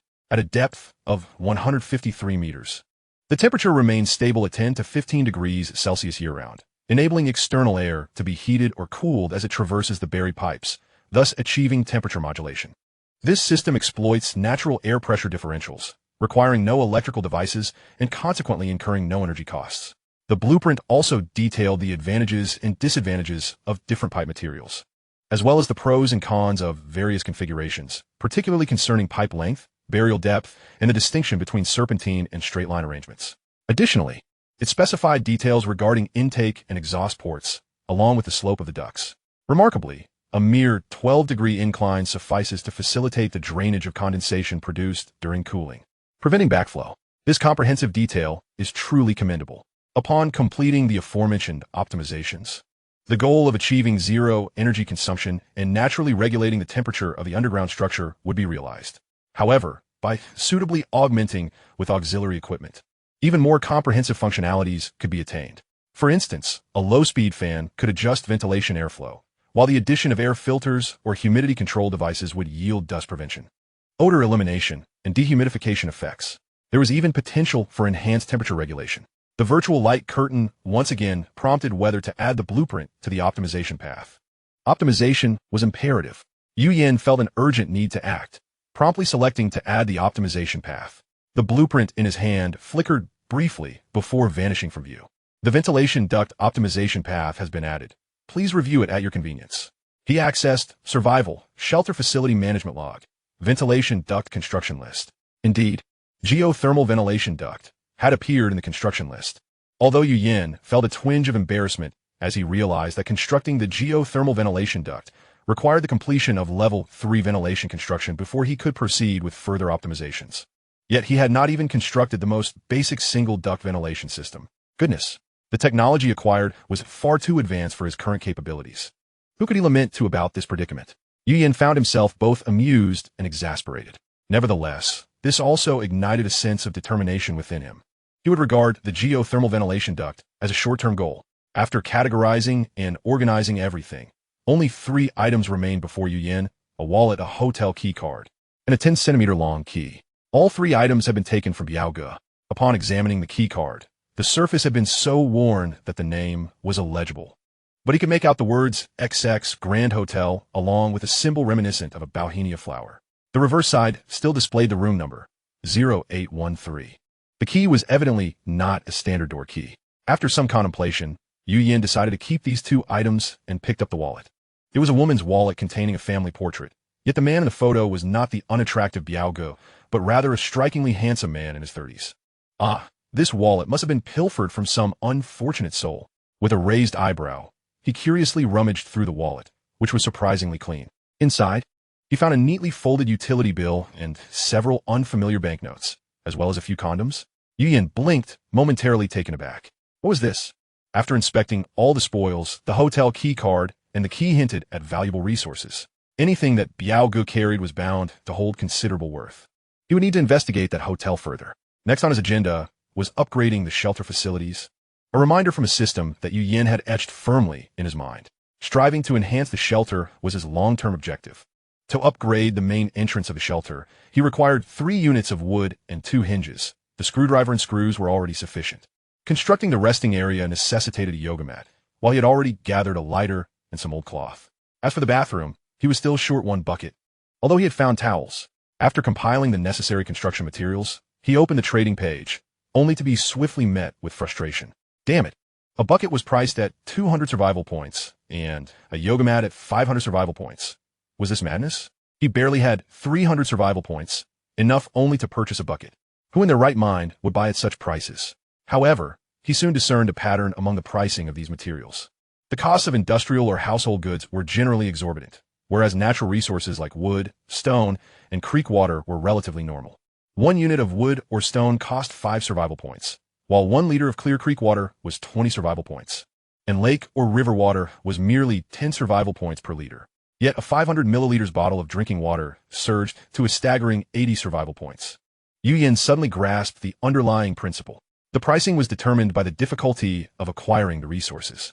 Industrial and household items could primarily be sourced from urban areas, villages, and factories, places populated by thugs, vagrants, and scavengers, significantly increasing the danger, yet yielding fewer quantities. Having encountered vagrants before, Yuan was acutely aware of their perilous nature. Not to mention the armed thugs. Being discovered would spell certain death. The heightened difficulty in resource acquisition naturally inflated their value. With this revelation, Yuan felt a spark of inspiration. Gazing at the vast array of resources he had amassed that night, a smile curled at the corners of his mouth. Scarcity was indeed a boon. The trading methods within the Tao Tao cave extend beyond mere survival point exchanges. They also encompass bartering. Without hesitation, operations commenced. Shortly thereafter, the player chat channel within the social page erupted into a frenzy of messages. Chapter 12. Trading cigarettes, turmoil, and constructing the entrance to the hideout. Hellcube Hideout. Wow. Which esteemed player has listed such a plethora of cigarettes? Is it you, the Cigar Lord? Why is a resource trade? Can I swap it for survival points instead? Burning Chariot Hideout. Has the Cigar Lord preemptively released cigarettes? ISNT, there's still 2 days left? My craving has long since surfaced. I must take a look. Angry Whale Hideout.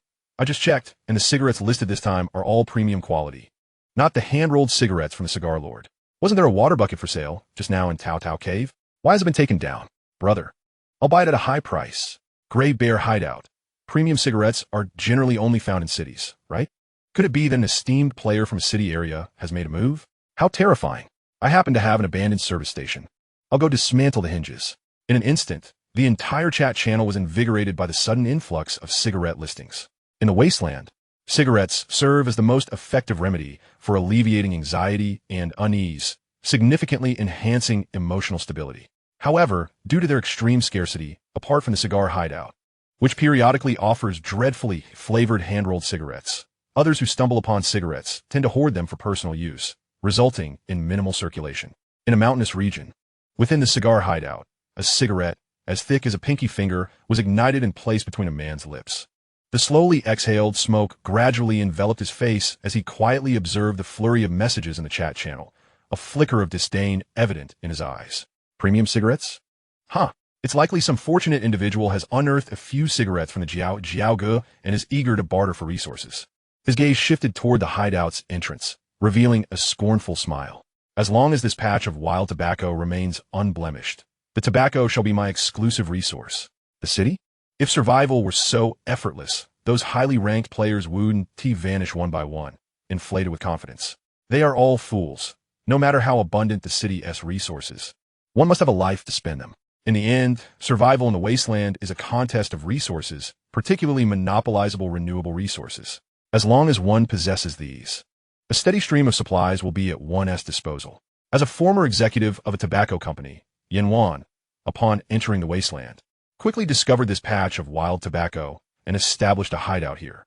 His choice proved to be incredibly astute.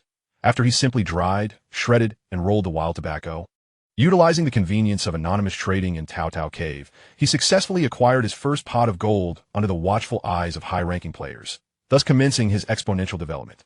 Even when suspicions arose regarding his identity as a tobacco trader, he weathered wave after wave of player confrontations and plundering, propelling his hideout rank to its current position of 1978. Consequently, he remained unfazed by the players selling cigarettes. Previously, others had attempted to sell premium tobacco, at most a dozen or 20 sticks, which bore no significance. Nonetheless, he adopted a cautious stance and opened the Tao Tao Cave page to search for cigarettes. Yet, the instant the search results materialized, Yuan's pupils constricted sharply, and the cigarette dangling from his mouth fell to the ground, a glimmer of murderous intent flashing in his eyes. Before him, the entire screen was inundated with cigarette trading options, ranging from 3 cigarettes in exchange for a PVC pipe to a single cigarette for a metal hinge, a total of 15 trading options. Some trades were completed instantaneously, with new ones appearing right after. In a mere span of time, around 50 to 60 cigarettes had been traded, and the transactions continued, far exceeding his previous expectations. Yuan typically traded no more than 200 hand-rolled cigarettes every fortnight, which was already at his limit. Although this wild tobacco grew significantly faster than the tobacco he was familiar with, harvesting too many at once would still impede its growth. The trading page was abuzz with rapid transactions. Before long, the completed trades had surpassed half, with 70 or 80 cigarettes amidst a crowd of thousands. A classic case of wolves among sheep. Ultimately, only 5 or 6 trades remained incomplete. Yuan observed the trading interface, snorted coldly, and closed it. Yet his mind raced with thoughts. Although he was unaware of the identity of the individual trading cigarettes, the sheer volume being offered and the resources being exchanged, industrial and everyday goods, suggested this person was likely a player hailing from city area. Only players from urban zones would require such an abundance of industrial and everyday items to construct a hideout. Once again, he opened the chat channel, still speculating on the identity of this person. A particular message caught his attention, his eyes narrowing with contemplation and coldness. Moss Cottage Hideout. Do you think it could be that newcomer from the afternoon? After all, He has risen in rank so rapidly. He must have scavenged a wealth of resources. Is it you, Fishabyss hideout? Yuan also caught sight of this message. A glimmer of sharpness flashing in his eyes. This fellow has a keen nose. He managed to connect the dots. Especially since someone had recently warned him that the Moss Cottage hideout specialized in deceiving newcomers.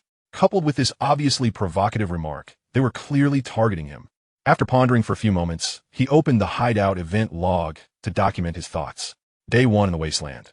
The Moss Cottage hideout appears to harbor hostility, with suspicions of manipulating public opinion, spying, and inciting trouble. Further observation is warranted. In front of this entry, 2 prior notes had already been recorded. Day 1 in the Wasteland. While evacuating from the Wudong building, I was ambushed. Although I managed to leave smoothly through negotiation, I was forced to relinquish some resources. The target was exceedingly calm, cautious, and decisive, with eyes brimming with aggression, yet devoid of blind confidence. Much like myself, this individual is extremely dangerous, unless absolutely necessary. I must avoid conflict. Should the opportunity arise, a decisive strike is imperative. Speculation. Suspected to have a woman or child as companions. Day 1 in the Wasteland. Confirmed that the cigar hideout is in the hands of a high-ranking player controlling tobacco resources. After completing the hideout log, he scanned the chat channel for any useful information before shutting it down. Under the guidance of the Moss Cottage hideout, numerous players began inquiring whether he was the one selling cigarettes. However, he would possibly reply, just as sending chat messages incurs no cost. He withdrew all the completed trading resources from Tao Tao Cave and opened the hideout facility management log to initiate construction of his hideout facilities. Security, dilapidated door. Construction materials, 10 units of wood, 1 screwdriver, 15 screws, 2 hinges. Construction requirements, hideout. Construction time, 10 minutes.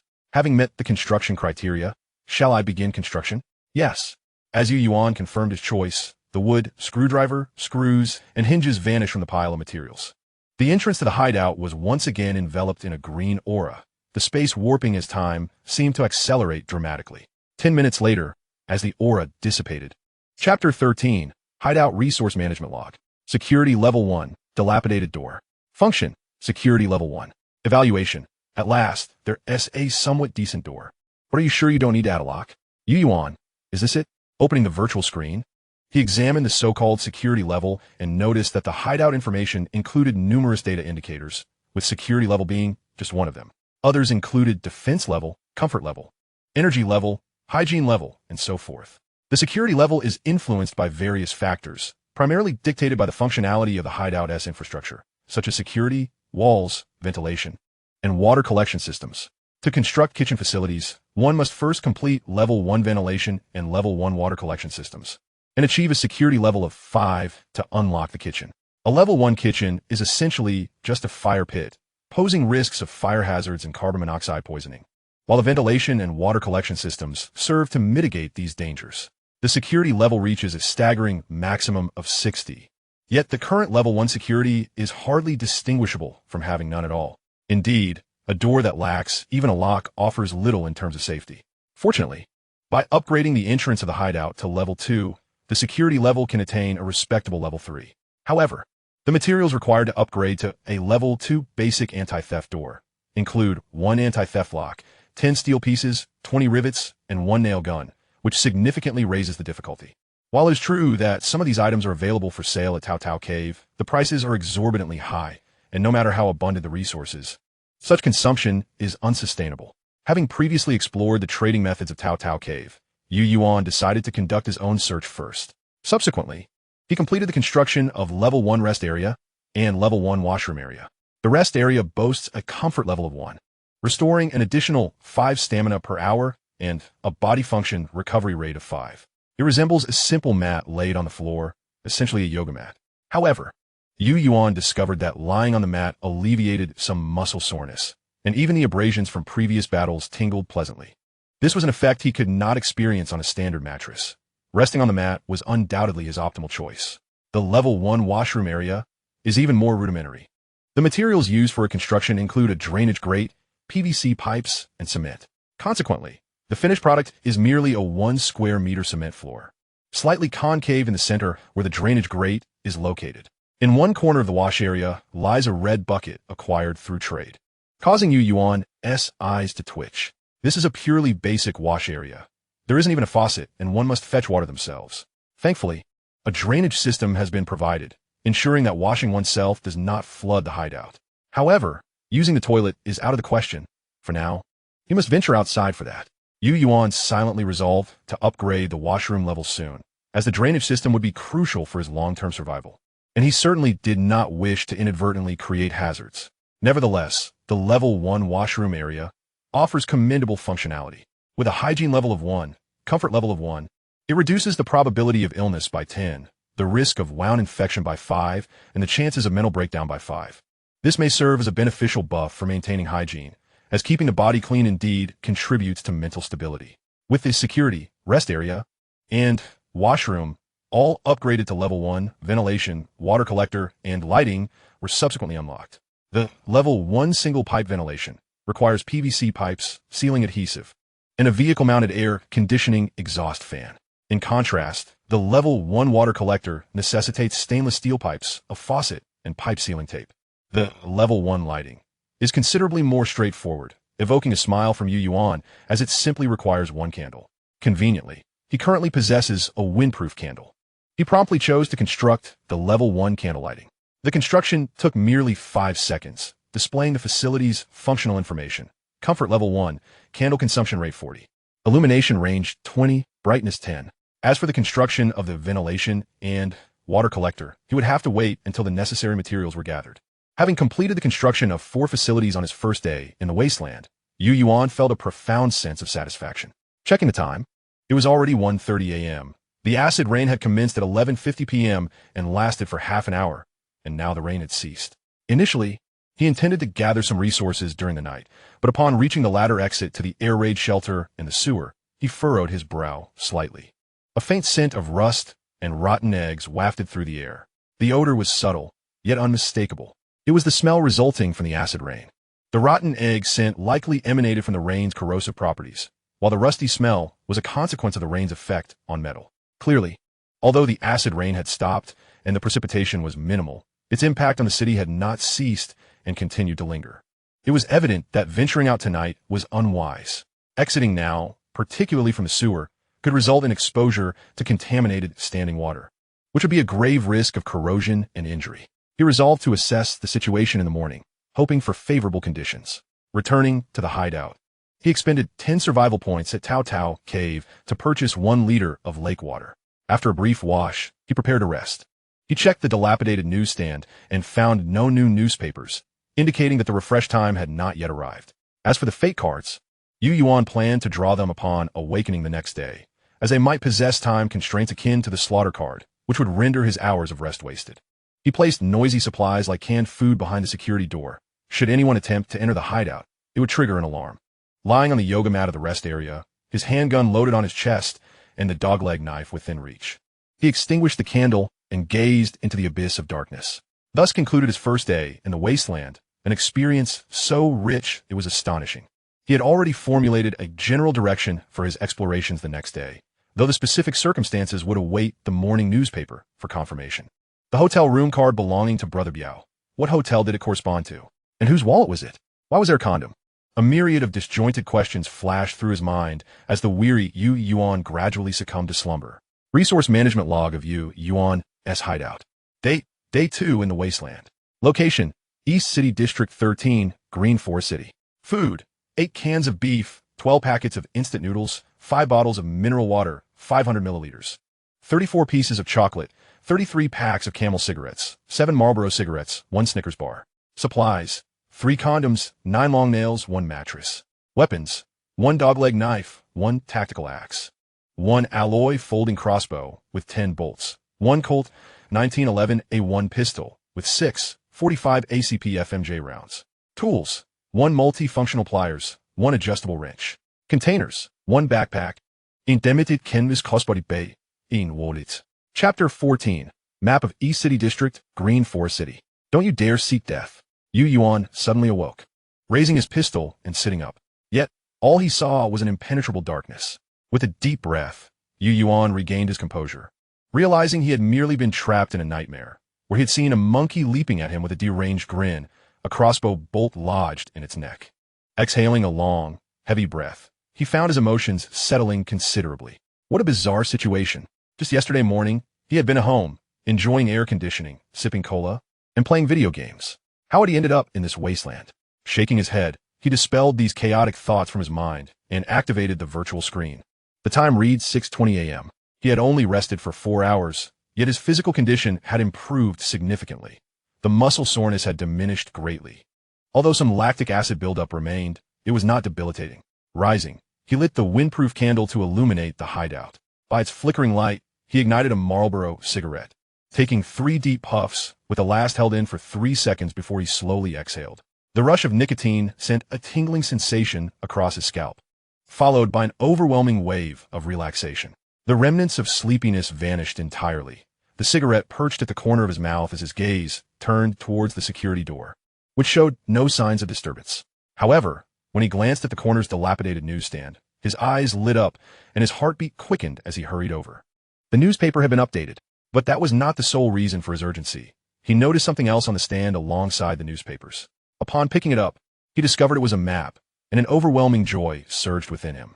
The map was undeniably one of the items he desperately needed at that moment.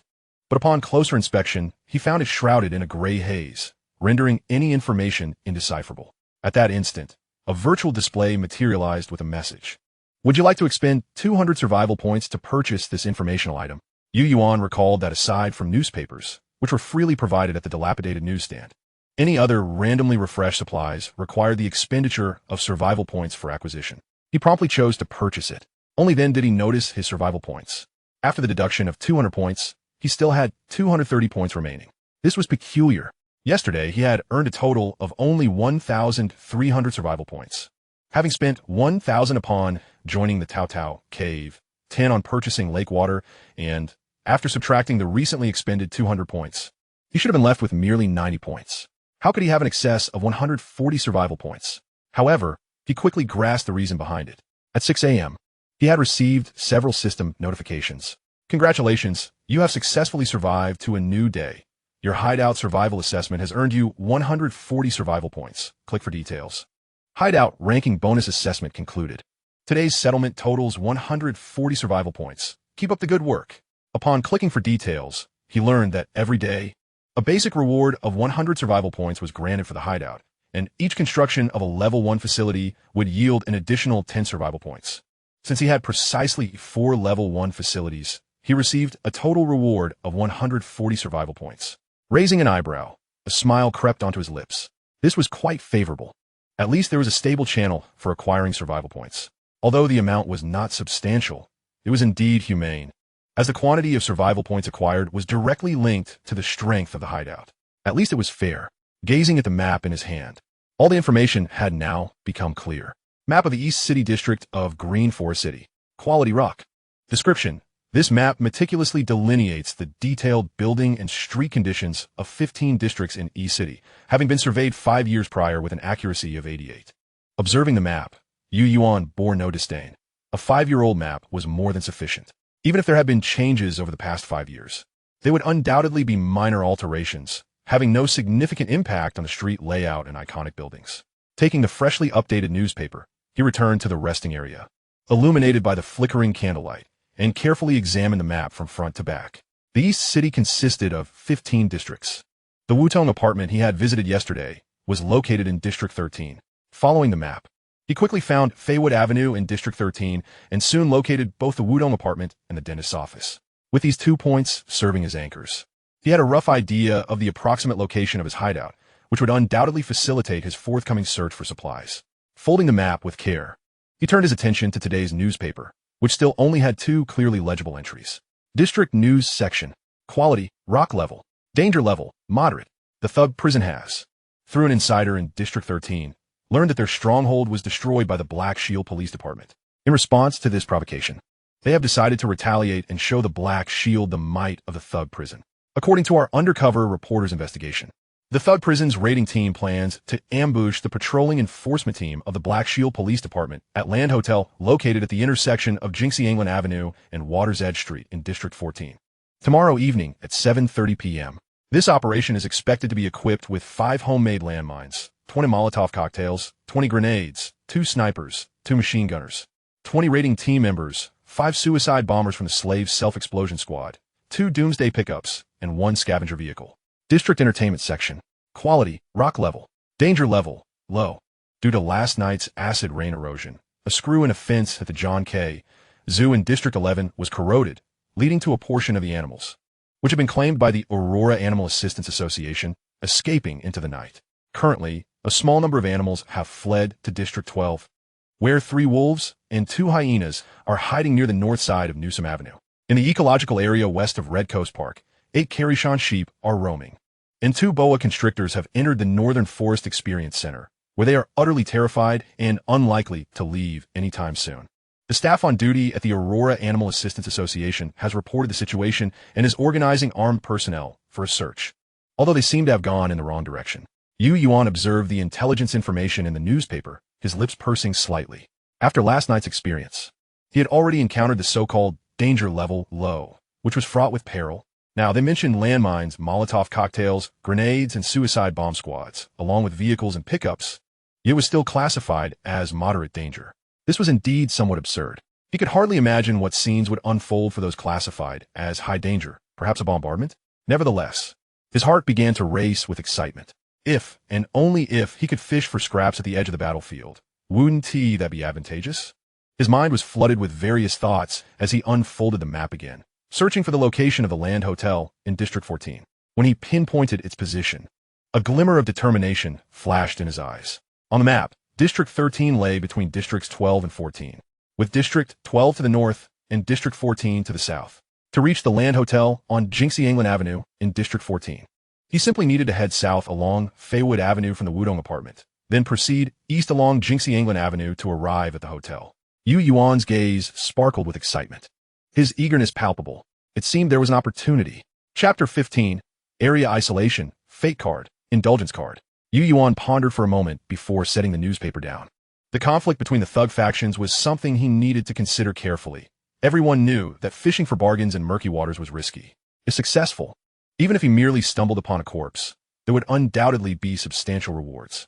Weapons, equipment, ammunition, and supplies, each was desperately needed by Yuan. Yet the risks were immense. A danger level of moderate was a matter that could not be overlooked. However, he recalled that after the beginner's protection period ended, he might face player invasions. And this was undoubtedly a rare opportunity to enhance his strength. After all, he still had 2 days to prepare, which was ample time. Opening a can of beef, he noted that due to the lack of heating, a layer of pale yellow beef fat had solidified on the surface. He frowned slightly, but understood that in the Wasteland, fat and protein were exceedingly scarce nutritional resources.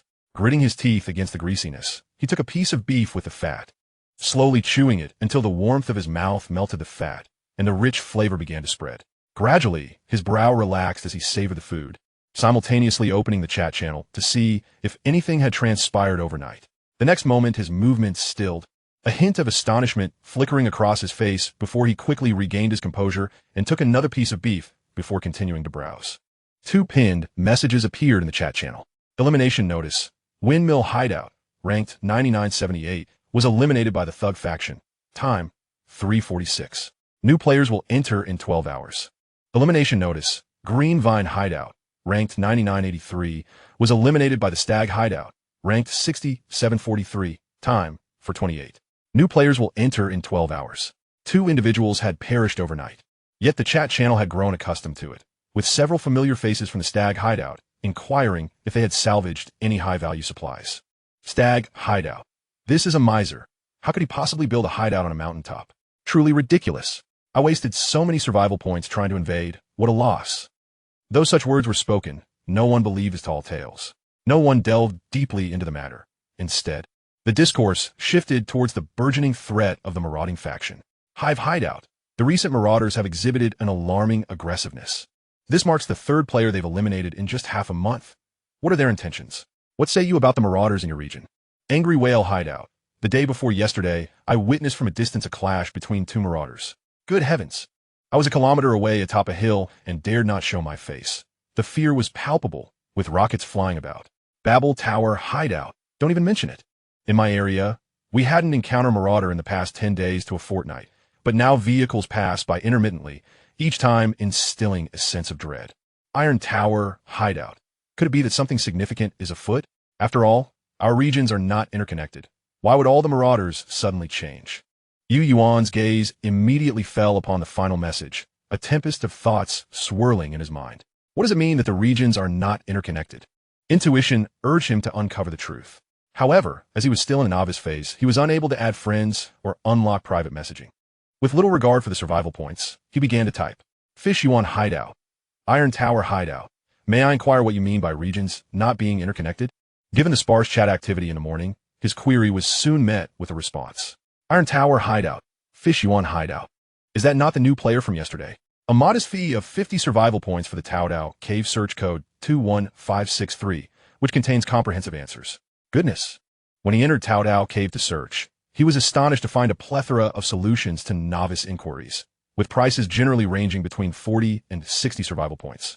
Quite the established industry, indeed. Opting for code 21563, he discovered it was merely a note, a piece of paper that had evidently changed hands multiple times, its ink faded. After reading the information, Yuan fell into contemplation. It appeared that although Wasteland players shared the same chat channel, they were isolated from one another. Each player's starting area regarded as an independent world.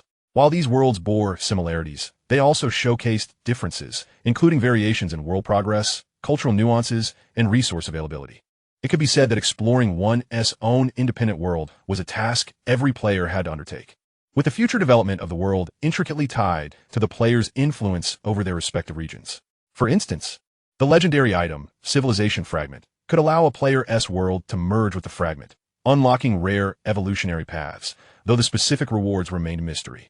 To acquire a civilization fragment, there was but one method: to incite player plunder wars, which entailed invading another player's world. Only by achieving a sufficiently high evaluation score and obtaining war rewards could a civilization fragment potentially emerge, albeit at a very low probability. This was precisely why high-ranking players favored invading novices. Player plunder wars were currently the sole means of entering other players' territories. Thus, it became clear, Yuan experienced an epiphany, validating some of his earlier speculations. Yet, the urgency in his heart intensified. The threat posed by player invasions a month from now was far graver than he had anticipated. Unbeknownst to him, his canned beef had been consumed, and putting away the metal can, he activated the virtual screen. To enhance his strength swiftly, he hoped for another gift from fate. The last gift had afforded him a perfect start on the first day in the Wasteland. Now, it was time to obtain the second gift from destiny. As the fate card page appeared, the familiar phrase emerged. Proverb: all gifts from fate have long been marked with a price in the shadows. The text gradually faded, revealing 3 options for this round of fate gifts. Ancient Milk Barrel. Function: when filled with animal milk, after 3 hours, it yields 5 times the amount of milk. Everlasting Flashlight. Function: a flashlight that never extinguishes. Positioning Watch. Function: can locate one's position and guide to the hideout's location. Yuan's gaze fixated on the positioning watch. While the other 2 options were commendable, they lacked practicality for him. He still had enough food, and although the everlasting flashlight was enticing, his current lighting was sufficient, especially since he possessed a hand-crank lamp. With plans to further upgrade lighting to unlock electric lights, only the positioning watch seemed genuinely intriguing. Upon confirming his selection, a matte black watch materialized in his hand. The fate card box began to tremble, and after 3 seconds, yet another yellowish card was drawn. This fate card is a card of indulgence. Rock level Indulgence Card. Indulgence Card. Rock level quality. The player must indulge in primal desires within 2 days or face death. Kind reminder: indulgence targets are not restricted by gender or species. Unlock the deepest shackles of desire within, and anything is possible, but it must involve a living entity alone. What the hell? Upon comprehending the details of the fate card, Yuan's lips twitched in disbelief, rubbing his eyes in skepticism, yet the information remained unchanged. He nearly spewed blood. What a travesty! In this wasteland world, where on earth am I to find someone to indulge in desires with? Chapter 16, Bronze Quality Blueprint. Within the sewer passage, a figure moved swiftly. The beam of the flashlight pierced the darkness, occasionally revealing a few damp, furry rats scurrying about, pausing momentarily to assess this unexpected guest with their upright paws. Yuan gradually came to a halt, lifting his left wrist. A virtual map, visible only to him, projected into the air from the watch. A green dot on the map blinked incessantly, and after careful comparison, Yuan nodded slightly. It must be here. Observing the positioning watch on his wrist, a smile broke forth. He had not anticipated that the positioning watch possessed both map scanning and virtual projection functions. This discovery filled him with delight. He immediately scanned the Green Forest City East District map into the watch, resulting in the real-time positioning effect he had just witnessed. However, the accuracy of the positioning still required verification, and his current objective was to ascertain the precision of the positioning watch against the virtual map. This was crucial for his future endeavors. Ascending through the sewer ladder, when he spotted a rusted wire dangling from the manhole cover above, he could no longer suppress his smile. The wire was corroded, with a stone entangled at its base.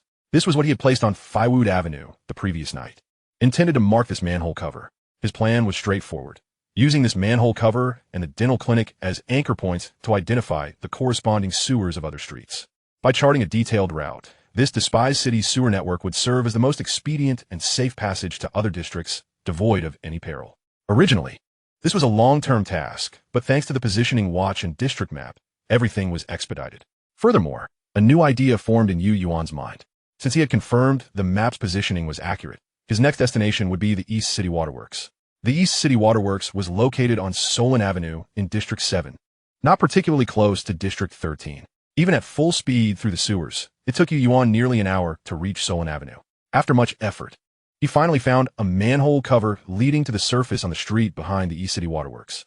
Crouching by the manhole, he listened intently to the sounds outside before carefully securing the internal rotating bolts of the cover, exerting all his strength to twist them. As the lock mechanism retracted, he slowly pushed the cover open just enough to create a gap. It was still just past 9 a.m., and sunlight streamed through the opening, warming Yuan's face as he cautiously observed the surroundings. The streets lay in utter disarray, littered with refuse, overturned vehicles, collapsed utility poles, and bicycles corroded by acid rain, creating an atmosphere of desolation. Confirming his safety, Yuan swiftly pried open the manhole cover. Emerging from the sewers, the cover left ajar. With a thin wire he inserted into the crevice. In just a few strides, he reached the rear entrance of the Water Authority. The main gate stood half open, peering inside. He discovered it had long been ransacked. Signs of vandalism were evident everywhere, with shattered glass littering the floor, and Yuan slipped inside. A tactical knife gripped firmly in his hand, and an M1911 A1 pistol secured his waist. He was ready to engage at a moment's notice. He swiftly traversed the unimportant areas of the first floor, heading directly to the second floor, his objective being either the archives or the director's office.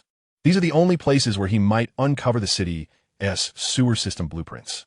The archives were not difficult to locate, and no one seemed interested in them.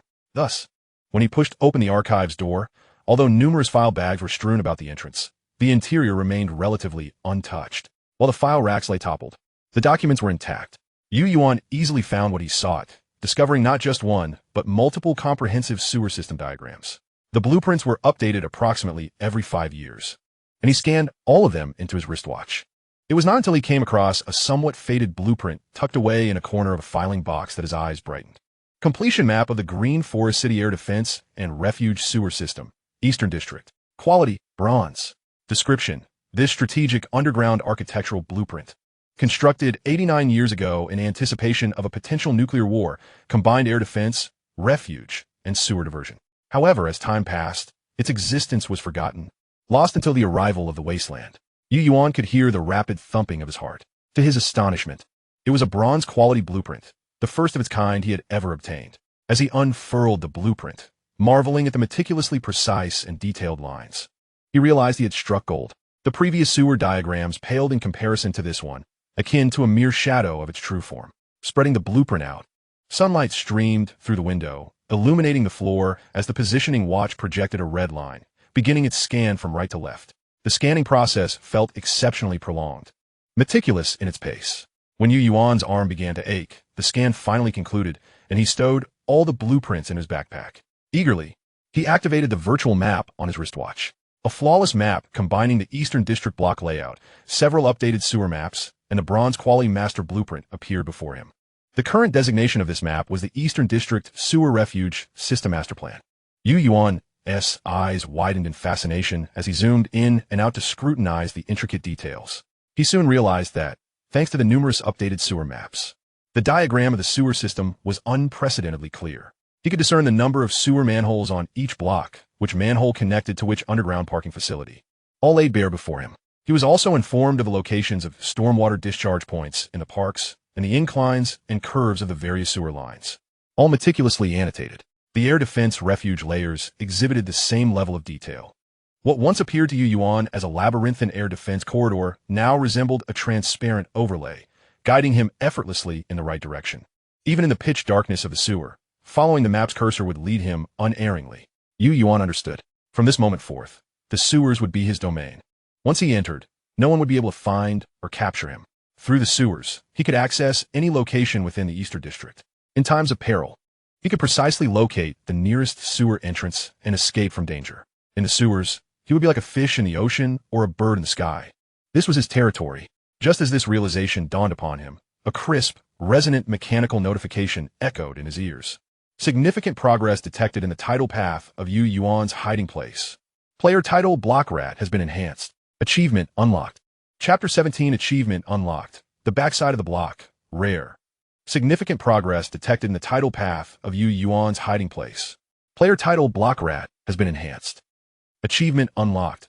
The backside of the block. Rare. Achievement points gained. 200 points. Hiding place ranking assessment in progress. Development potential enhanced. Risk resistance coefficient increased. Regional influence elevated. Achievement bonuses amplified. Current hiding place ranking updated. 9,499th, 360th.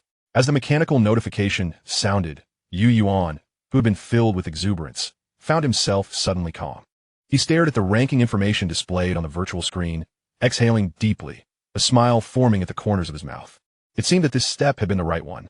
What had once been a vague concept in his mind crystallized with clarity following his recent epiphany and the system's confirmation. Indeed, the urban area was a treasure trove, a fact known to all. Yet why did players shy away from it? The answer was singular: the thugs. Various factions of thugs occupied the city blocks, rendering them perilous and nearly impassable. Yet, everything has its duality, and the city was no exception. Just as every object casts a shadow. What was the shadow of the city? It was not the subway tunnels, nor the basements and parking lots, but rather the sewers, often overlooked and despised by most. A city could survive without subways, basements, or parking lots, but it could never exist without sewers. Everyone knew sewers were foul, filthy, and dark. Yet, this was the city's underbelly, an undeniable truth. Now, with the aid of the Positioning Watch and the Eastern District's Sewer Refuge System Master Plan, the situation had shifted. If the surface of the city was ruled by thugs, then the city's underbelly had opened its doors to Yuan. His mindset was clearer than ever. What he needed to do next was to meticulously develop this uncharted territory of the sewers, with all the blueprints in hand. Lingering any longer in the archives served no purpose. However, the Water Authority still held potential for further exploration. Exiting the archives, he traversed past the Pipeline Maintenance Department, the Sewage Supervision Room, and the Water Quality Testing Room. Each was in disarray, littered with debris and dry blood. Undeterred, he meticulously searched each room for valuable supplies. He dismantled 2 sets of anti-theft locks from the security doors to upgrade his hideout and pocketed 10 energy-efficient light bulbs, all of which would be useful for future enhancements to his refuge. Notebooks, thermometers, cups, tape measures, blankets. He collected whatever he could find. What appeared worthless to the thugs were treasures in Yuan's eyes, all potential cash. Lacking high-value materials, he was content to scavenge. Those seasoned players were always yearning for city supplies. Now, they had survival points, and he had resources, an arrangement beneficial for all. He even salvaged a slightly damaged fabric crossbody bag, filled with miscellaneous items until he arrived at the director's office, observing the numerous footprints and signs of vandalism. Yet finding the metal door still locked, he felt a flicker of surprise followed by delight. Producing a lock-picking tool, he effortlessly unlocked the door in mere seconds. And with his tactical knife firmly in hand, he cautiously stepped inside, ensuring to close the door behind him. Surveying the room, it remained remarkably unchanged since the onset of the Wasteland. A thick layer of dust blanketed the desk, where unfinished tasks lingered and documents seemed to await approval. Yuan speculated quietly, pondering whether the calamity struck right after the previous day's work concluded. However, he held little interest in uncovering the truth. His focus solely on the resources at hand. As he passed by the break room's storage cabinet, his eyes lit up at its contents. The shelves brimmed with an assortment of coffee beverages and snack items. There were vacuum-sealed coffee beans, instant coffee, black coffee powder, and a variety of coffee accompaniments, including sugar cubes, condensed milk, cocoa powder, and milk powder. Although the quantities of each type were modest, and some items had surpassed their expiration dates, Yuan was undeterred. Expired goods would certainly be sought after by other players. He promptly emptied his backpack, prioritizing the collection of these beverages. Coffee held a strategic significance in the wasteland akin to that of cigarettes. Not only did it provide ample calories, but the caffeine within also invigorated the spirit, warding off fatigue and contributing to mental stability. Bringing all of it back would undoubtedly yield substantial benefits. The water heater and grinder were also affixed to his Chow Chow cave. Once he constructed a generator, these items would be pivotal in enhancing his quality of survival. Alternatively, dismantling them would yield valuable materials. Yuan meticulously sifted through the room, continuously rotating and updating the supplies in his backpack and Chow Chow cave, ensuring that only the most valuable items found their way within. Below the desk, he discovered 2 packs of Marlboro cigarettes and several bottles of premium liquor. After a moment's contemplation, he decided to list 3 packs of Marlboro cigarettes, pricing each at 1,000 survival points. This pricing was not arbitrary. It was a reasonable estimate derived from last night's transactions. He then opened 1 pack to sell individual cigarettes, listing 2 for 100 survival points each. Indeed, within a minute, the cigarettes were sold out, and he received 4,000 survival points. Without hesitation, he consumed 2,000 points to elevate the Chow Chow cave permissions to level 2, increasing the number of items he could list from 15 to 25, and he placed all the larger, cumbersome supplies for sale. Closing the virtual interface, he noted that only 1 safe remained unopened, embedded within the desk. The complexity of its locks surpassed his unlocking skills. After several frustrating minutes, he made no progress. Yuan initially contemplated listing the safe in the Chow Chow cave to unlock later at his leisure, but found it impossible to do so. Reluctantly, he fortified his resolve, snacking on some recently discovered biscuits, and resumed his unlocking endeavor. Drawing on his prior experience with the metal cabinet in room 506 of the Wutong apartment, he approached these locked cabinets with great care. He had an inkling that valuable treasures might lie within. The higher the difficulty of the lock, the more rewarding the potential outcome. With this mantra echoing in his mind, he immersed himself in the task. 2 hours elapsed, his eyes half-lidded and ears attuned, as he used the lockpick to gauge the spring tension of the safe's lock, while listening intently for the subtle variations in the click of the mechanism. Click! Yuan's eyes flew open, a glimmer of joy illuminating his features. He had succeeded. The safe door sprung open, revealing its contents. Ding! Successfully unlocked an excellent grade lock, gaining substantial proficiency in unlocking skills and raising the skill level to excellent. Chapter 18. Acquiring blueprints and encountering an attack. Gazing at the open safe, the system notification echoed in his ears, flooding Yuan's mind with an overwhelming sense of exhilaration. So, locks were categorized by grade. This meant that a standard security door was of ordinary grade, while this safe was of excellent grade. There must be rare grade locks, and even higher in the future. The potential of unlocking skills surpassed his expectations. His thoughts swirled as he turned his gaze to the safe. The first thing that caught his eye was a bar of gold. The safe was divided into 2 levels. The lower level housed 3 gold bars, 2 bundles of cash, and a Glock 17 with a holster, along with a box containing 20 rounds of 9mm FMJ ammunition. The upper level contained 2 blueprints and a folder. Eagerly, Yuan grasped the Glock 17, unable to suppress his delight. As a most iconic model of Glock, he was certainly familiar with it. The magazine held 17 rounds and was fully loaded. The firearm was in excellent condition, a stark contrast to the heavily worn M1911A1 he possessed. After chambering a round, he secured it in the holster and fastened it to his waist. His gaze shifted to the blueprints and the folder, brimming with anticipation. Indeed, as soon as he touched the blueprints and documents, system notifications chimed in his ears. Ding! High-value resources discovered. New optimization paths for the shelter facilities have been identified. Would you like to add these optimization paths to the construction list for the water collector? Ding! High-value resources discovered. New optimization paths for the shelter facilities have been identified. Would you like to add these optimization paths to the construction list for the bathroom, security, and walls? 2 rare blueprints and 4 optimization paths. Yuan's eyes widened in astonishment as he hastily examined the blueprints before him. Proposal for the city residential wastewater prevention and penetration transformation. Quality, excellent. Description, this can optimize the wastewater treatment path for the shelter, adding waterproofing, anti-seepage, and wastewater recycling paths for the bathroom, security, and walls. Function, the shelter will possess excellent waterproofing and anti-seepage capabilities, with a water consumption of 20. Proposal on the feasibility of seawater desalination for household water optimization. Quality, excellent. Description, this can optimize the water collector path for the shelter, adding a seawater desalination route. Function, the seawater desalination rate can reach 45 and special resource sea salt, pure sea salt, will be obtained. Though merely 2 blueprints of excellent quality, Yuan was exceedingly satisfied with their optimization effects. Particularly with the second blueprint, the fact that desalinating seawater could yield sea salt resources was astonishing.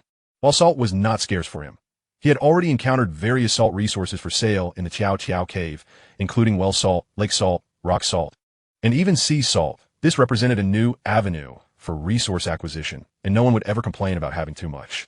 As the 2 blueprints vanished, the optimization paths were successfully added. Yuan's gaze fell upon the final document, and as he read the text, his heart skipped a beat. The elation he had just felt growing slightly somber. Investigation report on abnormal creatures in the sewers. Quality, bronze. In recent days, maintenance workers in the sewers of Block 10 have repeatedly reported sightings of abnormal giant creatures. After investigation and tracking, traces of large biological activity were indeed discovered. Hair samples found at the scene suggested the creature was rodent-like, but no individual specimen had been captured. Subsequently, our wastewater testing personnel detected traces of hormonal catalyst agents in the sewage from the areas of abnormal biological activity, which were suspected to be related to the creature's anomalies. Following a joint investigation with the East City District Police Department, it was confirmed that the hormonal catalyst agent was a substance of unknown origin, deliberately introduced into the sewage system, leading to mutations among the sewer rats. Efforts to capture the giant rats are ongoing, and the East City District Police Department has traced the sewage dumping location based on the detected traces, conducting forced entry under the pretext of public safety. The room had long been abandoned, revealing signs of some sort of religious ritual, with the bathtub testing positive for the same hormonal catalyst agents found in the sewage, confirming that this room was indeed the original source of the agent. Deputy Director Hogg of the police department stated that he would continue to supervise the case, resolutely preventing any incidents endangering public safety. The terms sewer, mouse, and mutation evoke an inexplicable sense of familiarity. Suddenly, Yuan slapped his forehead and grinned. Could it be that there are 4 turtles as well? He quickly scrutinized the investigation report once more, only to breathe a sigh of relief. However, his brow soon furrowed again. While he was indifferent to other details, the pressing question remained. Had that mouse been captured or not? Before the Wasteland descended, it could only be described as a giant mouse, which would presumably measure no less than a meter in length. The mere thought of such a rodent appearing before him was chilling, especially when envisioning its long whiskers, the yellowed enamel of its 4 incisors, and its bare, long, swaying tail. A shiver ran down his spine, his body involuntarily recoiling in dread. He would rather confront a swarm of refugees than face such an abhorrent creature. At the bottom of the document was the location of the mutated mouse within the sewers, as well as the room where a religious ceremony had taken place.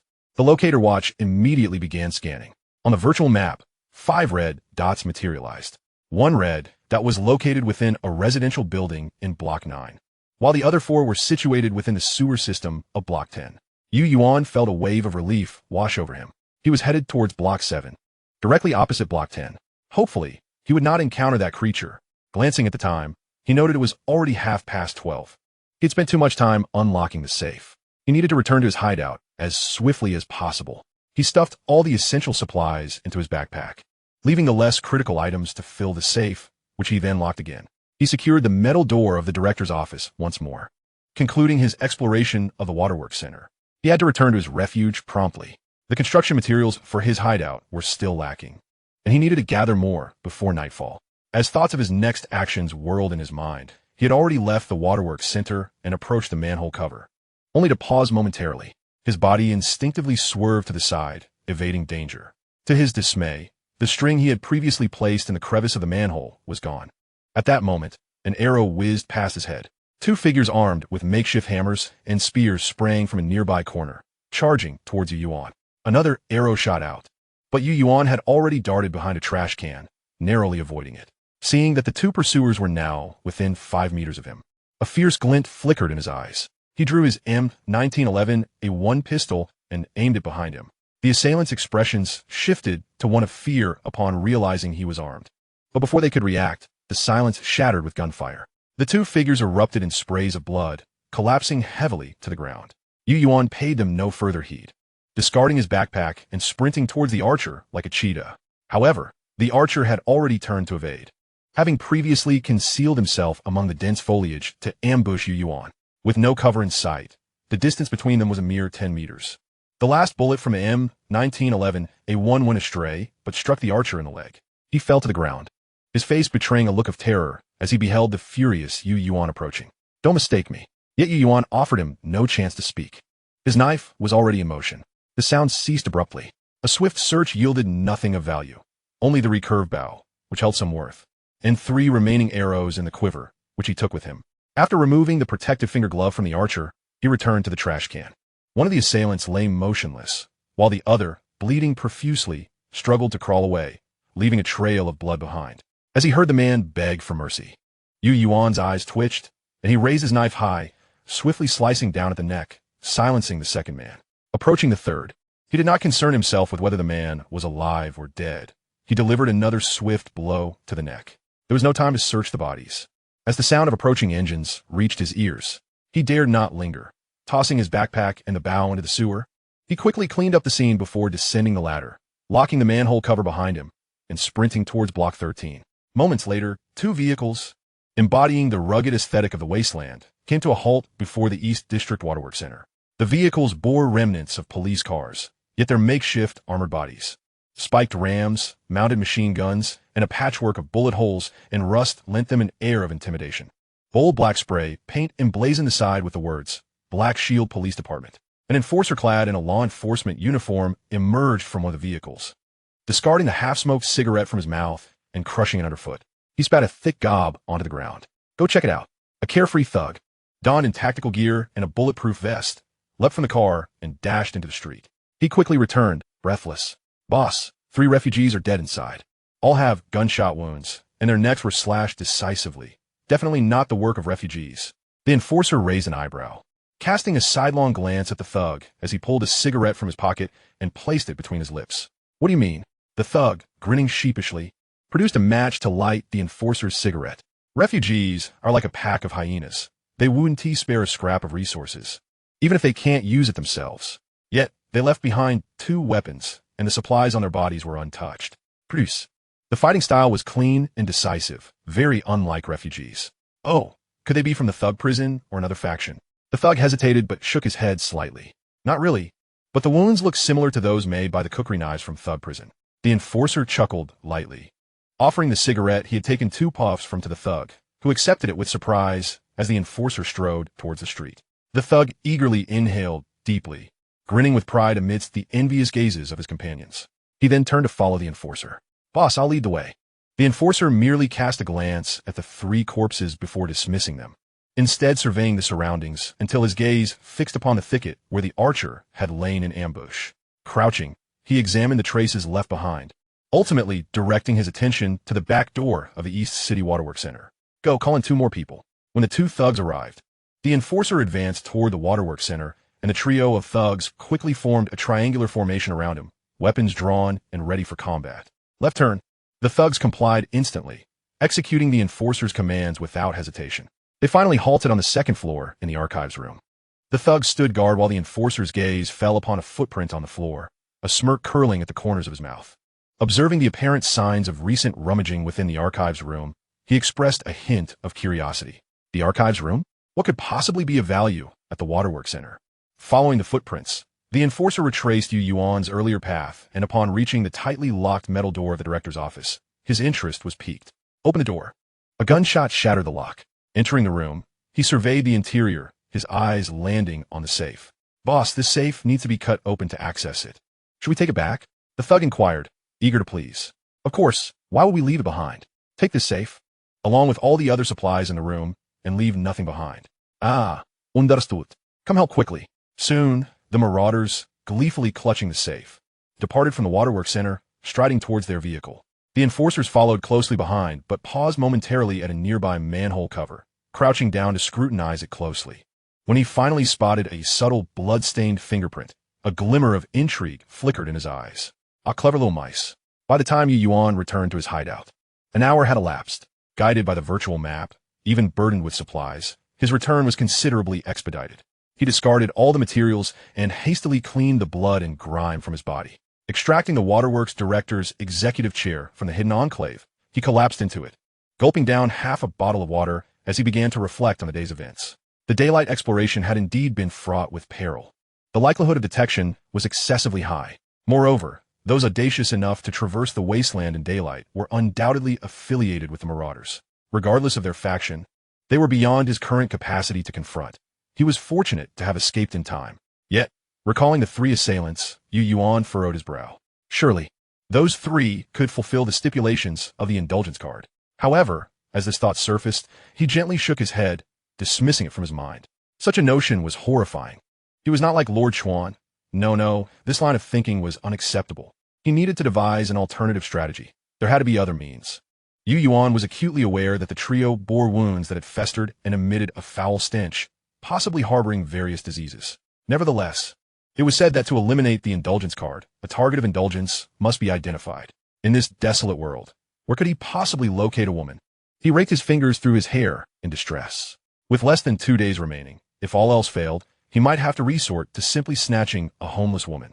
Contracting a disease might not necessarily lead to death, but failing to complete the Destiny Card task would undoubtedly result in his demise. At that moment, Yuan felt the malicious and mocking hand of fate. On one side loomed the threat of death, while on the other lay his moral and psychological boundaries. Fate was biding its time, waiting to see what choice Yuan would make under the looming threat of death. Would he surrender his principles and fully immerse himself in the wasteland? Or would he cling to his values and face obliteration? This was the price one must pay to receive the gifts of fate. Chapter 20. The method of eliminating the Indulgence Card. The peril posed by the Indulgence Card rendered Yuan restless. Yet reason dictated that waiting until nightfall to venture out would be the safest option. He casually opened the chat channel, eager to see if the bait he had cast previously had drawn any ill-intentioned individuals. To his surprise, the channel was abuzz with discussions surrounding new players. It appeared that 12 hours had passed, and 2 new entrants had already ventured into the wasteland, with even a hideout constructed. Players were discussing these newcomers, frequently mentioning the name, Yuan's hideout. After all, within just 1 day of entering the wasteland game, the hideout's ranking had surged by 501 places, a leap that left all players in awe. The fervor of the discussion was palpable. Yuan had anticipated this. He quickly scanned the content, and suddenly his gaze turned icy, a cold smile curling at the corners of his mouth. The mossy hideout was indeed diverting attention from others, and the timing coincided perfectly with the introduction of his cigarettes. Mossy hideout. Has anyone noticed that since yesterday, each time Yuan's hideout's ranking rises, cigarettes are made available? Is this merely a coincidence? Mossy hideout. Yuan's hideout. If the esteemed player has discovered rare supplies, let us make a trade. Surely you must have found a supply depot. Otherwise, how could your ranking have skyrocketed by 501 places in just 1 day? What exactly was this individual scheming? Yuan was now certain that the mossy hideout harbored malevolent intentions towards him, yet he could not fathom the source of this animosity. Were they planning to plunder him post-tutorial? If so, there was no need to draw others' attention to themselves. Sending messages cost nothing.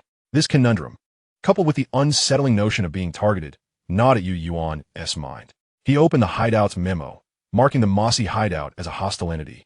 Before reviewing other chat discussions, under the mossy hideout's deliberate guidance, the frequency with which Yuan's hideout was mentioned in the chat channel was indeed remarkably high.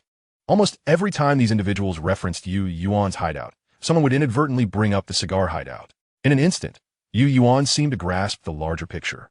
These individuals were likely allied with the mossy hideout, conspiring to turn him into an enemy, while no one knew who was behind the plethora of cigarettes. The mossy hideout's guiding analysis, combined with the hype from those few sycophants, had led to an unspoken consensus. Yuan's hideout was secretly peddling cigarettes and competing with the cigar hideout for the tobacco market. They even had a smear campaign against him.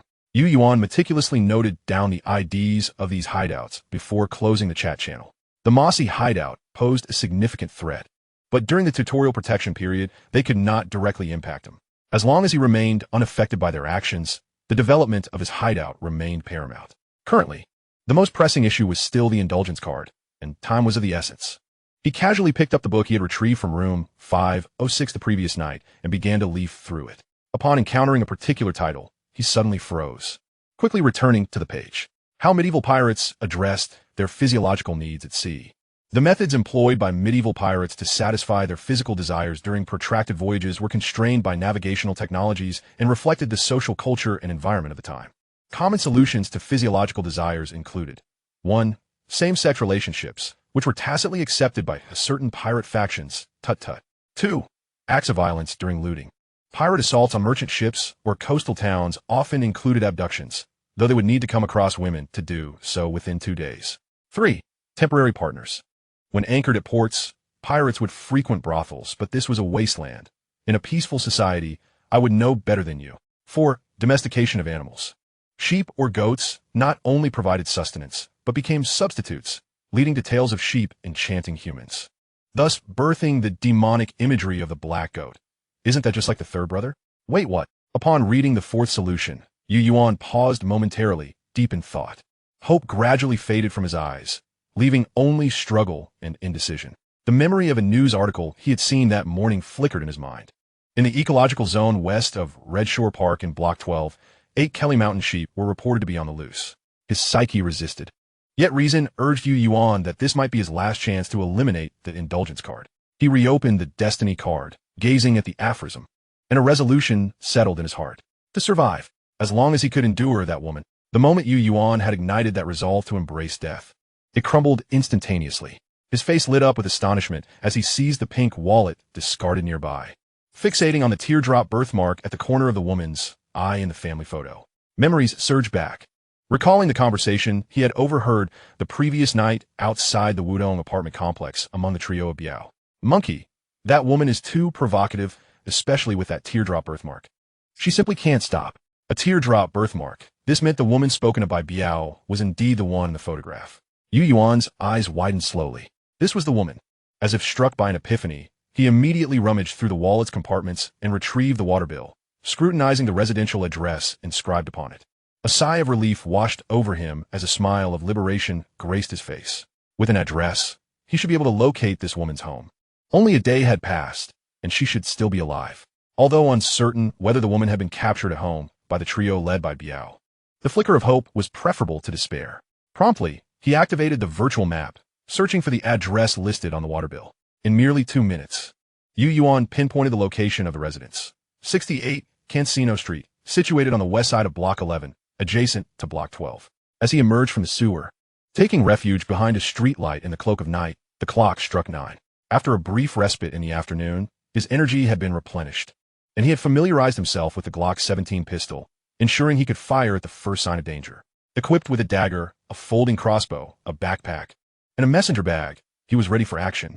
Cancino Street was a quintessential residential area, flanked by standalone houses, each adorned with its own lawn, garage, and basement. Yet now, the street lay in disarray, with toppled public signs, broken trees, and scattered trash cans, plastic bags strewn everywhere. The lawns had devolved into a wild overgrowth, with half-meter-tall grasses that Yuan found rather gratifying. Following the virtual map, he swiftly located 68 Cancino Street. Chapter 21. Born as a human, seeking clarity in thought. Due to the city's power grid failure, darkness engulfed Cancino Street, devoid of any illumination. Upon reaching the door of Residence 68, he found it tightly shut, silence enveloping the interior. However, in a wasteland world, a locked door raised suspicions. After listening intently and confirming the absence of sound within, he retrieved his lock-picking tools. In a mere 3 seconds, the unremarkable door yielded easily. His exceptional lock-picking skills were beginning to manifest. Cautiously securing the door behind him, dagger in hand, Yuan commenced his search for any remaining survivors. The title of Block Mouse, having undergone enhancement, now granted him the ability to discern outlines in complete darkness, though clarity still eluded him.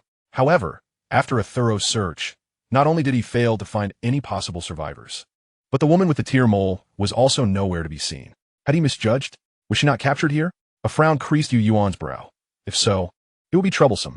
Yet, observing the disarray of furniture and household items within the room, he instinctively sensed something amiss. A faint sound reached his ears, barely perceptible. Had it not been for his enhanced hearing, he would have overlooked it entirely. Stealthily, he crept toward the source of the sound. The noise grew increasingly distinct. Upon unlocking another door, he found himself in the garage, the sound emanating from a basement on the other side. The Monkey's Haven tea returned yet. They must have run into trouble. All the supplies will be mine now. That damn woman, I've been craving her for ages. And now all these resources belong solely to me, a man's voice echoed. Pushing open the basement door, light seeped through the crack, revealing a man with his back turned, bare from the waist up, wielding a whip to vent his desires. He had indeed found his target. Yuan's heart surged with excitement. He raised the folding crossbow, aiming at the man's back. With a thud, the bolt struck, embedding itself halfway into the man's flesh. The man turned in disbelief, only to be met with the glint of the dagger. After swiftly scanning the basement for any additional threats and confirming he was alone, Yuan's attention shifted to the woman, only to find himself frozen in horror. Even having witnessed the depths of human depravity in the Wasteland before, he felt a chill run down his spine. Raising the dagger once more, he struck down upon the man. The reason was simple. He had seen the family portrait from the pink wallet, now hauntingly present in the basement. The sole difference was that the handsome father figure hung lifelessly from a noose, his body marred by brutal cuts and slashes, a grotesque sight. The child was submerged in a paint bucket, floating and grotesquely swollen. The woman with the tear mole was the only survivor of the family. Yet she too was suspended by ropes, her hands bound, her body riddled with bite and scratch marks, her skin a tapestry of agony, barely recognizable as human. Were it not for the faint rise and fall of her chest, one might have assumed she was already dead. Even so, Yuan surmised she was teetering on the brink of death. With a swift motion, he severed the ropes binding her, laying her on the ground. She had succumbed to unconsciousness. Observing the myriad of injuries upon her form, some already festering, he turned his attention to the man, lowering him as well. That was all he could do. On the ground, a man's wallet lay discarded, revealing his identification. His name was Fedmon. He also found the woman's ID, which identified her as Mona. The good news was that he had located the woman. The bad news was that Yuan had no desire to fulfill the Indulgence Card task. If forced to choose, he would have preferred to chase sheep. Taking a deep breath, he began to move about the room. The threat had subsided, making the residence relatively safe for the moment. In this moment, he spotted numerous essential supplies that he needed to collect without delay. First, he came across a complete toolbox on the basement shelves, containing screwdrivers, wrenches, Allen keys, needle nose pliers, channel locks, and even a power drill set. He packed everything meticulously. Next, he found the stainless steel pipes and faucets necessary for constructing a rainwater collector, as well as 2 lengths of PVC piping, sufficient for building level 1 ventilation.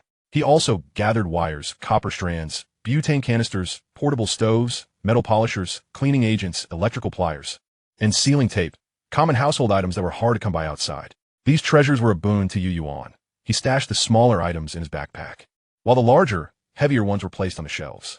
Soon, the inventory count reached 25 items, and his backpack brimmed with an assortment of tools and components. He resolved to make another trip. He had only salvaged the immediate necessities from the basement, while the garage and the rest of the house's resources remained untapped. By the time Yuan returned, an hour had elapsed. The garage was sealed with a roll-up door, alleviating concerns about being discovered by light. He merely needed to use a few towels to block the gap between the door and the ground, allowing him to search freely with his flashlight. Inside the garage, vehicles had been dismantled for parts, tools strewn about haphazardly. He successfully acquired the vehicle's air conditioning exhaust fan needed for ventilation, along with a plethora of other potentially useful items, including a vehicle battery, speakers, an air conditioning compressor, spark plugs, a car computer, an engine, and a turbocharger. Space constraints were no issue. The air raid shelter offered ample room. What pleased Yuan the most was discovering 2 tarpaulins from trucks in the garage. These tarps were remarkably durable and water-resistant. While he had no immediate use for them, they would undoubtedly be sought after by players surviving in the wilderness. He placed everything on shelves. There was no way to transport all the resources from this residence. Even if he made several trips, he would still fall short, especially considering the construction materials and tools that were in abundance. It appeared the previous owner had been preparing for a project, as several bags of quick-drying cement and similar materials were stacked in the basement. Yuan decided to take only the most crucial and urgent supplies, planning to return for the remainder as needed. Upon re-entering the basement, he noticed that the woman with the tear mole had regained consciousness at some point. However, her state was indistinguishable from that of the dead. His gaze was vacant, devoid of soul and thought, merely staring blankly at the lifeless male figure not far off. Only an empty shell remained. Upon witnessing this, Yuan let out a deep sigh. He stepped forward and placed a pink wallet before her. The familial photograph within showcasing the radiant smiles of a family of 3, piercingly bright against the somber backdrop. It was at that moment that the woman's eyes flickered. Her gaze, slightly dazed, fell upon the photograph, lost in reverie, as a stream of blood tears cascaded down her cheeks. Subsequently, she turned her gaze to Yuan, her lips trembling slightly. Kill me, she uttered, her voice hoarse and steeped in despair. Yuan met her gaze, exhaling heavily. He laid before her the dagger and 2 packages of food he had scavenged from the beggar. I have avenged you by eliminating that man, including the 3 who ventured out. This is all I can offer. I have taken some of your supplies as a form of compensation for their demise. I do not advocate for your death. Only by surviving can you send those you deem deserving of punishment to hell. Without waiting for her response, Yuan turned to depart. Although he urged the tear-stained woman to continue living, the path to survival was fraught with challenges. Without antibiotics or medical assistance, given her injuries, it was likely she would not endure the night. She was on the brink of death. Unbeknownst to Yuan, as he turned away, the woman etched his silhouette deeply into her memory. Exiting the residential area and returning to his hideout, it was already 2 a.m. After 5 hours of back and forth, fatigue weighed heavily upon Yuan, yet his tasks for the night remained unfinished. He succumbed to the desires of his heart, though it forced him into a dire predicament. He harbored no regrets about his choices, for to be human is to pursue clarity of thought. However, the Indulgence Card still needed to be addressed. He did not wish to perish in obscurity. Thus, something had to be done. Chapter 22, Urgent Typhoon Warning, High Danger Level. East City Block 12. West Ecological Zone of Red Shore Park. Yuan observed a flock of sheep nestled in a circle nearby, too frightened to make sound. In truth, the sheep were not hard to find. Upon entering the ecological zone, he had already heard their bleats. However, the area was exceptionally remote, and the park lacked any living supplies, which explained the scarcity of visitors. Consequently, the sheep had remained undetected for an entire day. The challenge lay in how to capture the sheep, which troubled Yuan the most. The ecological zone had long fallen into disrepair, with all vegetation withered. Even so, the sheep still considered them a delicacy. Otherwise, they would not linger here. At least the plants within the ecological zone, protected by the glass roof, although yellowed, had not succumbed to acid rain. Observing the desiccated flora, an idea soon formed in Yuan's mind. On the Taodao hole, several new trade requests quickly emerged. 1 cigarette traded for 10 orders of 3 kilograms of fresh grass. Players still awake scavenging for supplies, or those just waking up for a bathroom break, receive notifications for item listings on Taodao hole. What have they listed now? Firearms, cigarettes, or tools? Who is posting items at this hour? Or is it the supplies I specifically set reminders for? Who is burning the midnight oil? Have they found liver protection tablets? However, upon seeing the trade information, some players immediately snapped to attention. 3 kilograms of grass? Grass. One player in the prairie rubbed his eyes in disbelief. Confirming he had not misread, he joyfully grabbed his scythe and dashed outside, fearing he might be too late. The prairie was abundant in grass, and trading 1 cigarette for 3 kilograms of grass was akin to a windfall. In just a minute, several players completed the transaction.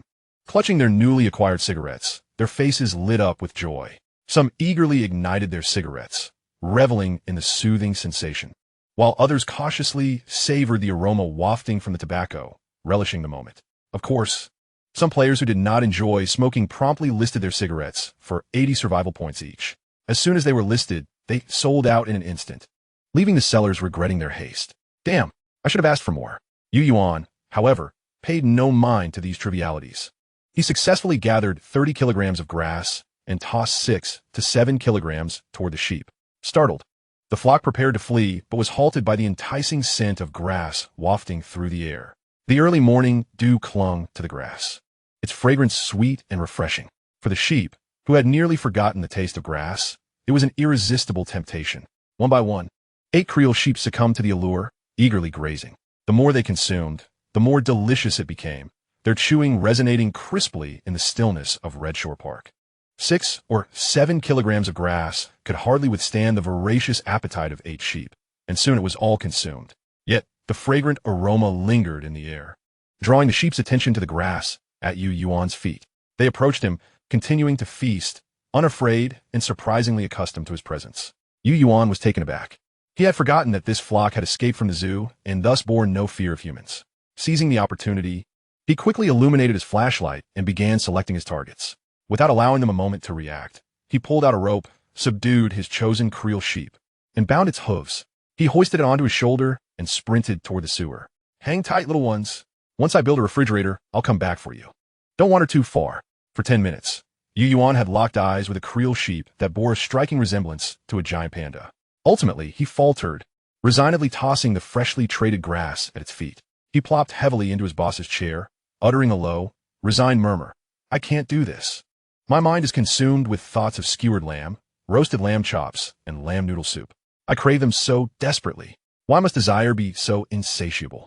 Why can't it be for food instead of lust?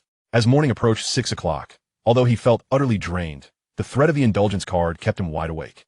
Lighting a cigarette to alleviate his fatigue, his agitated thoughts gradually began to settle. There was still a day left, still a chance. If he worked hard today, perhaps he could find other women. All right. He recalled that the monkey had mentioned a woman.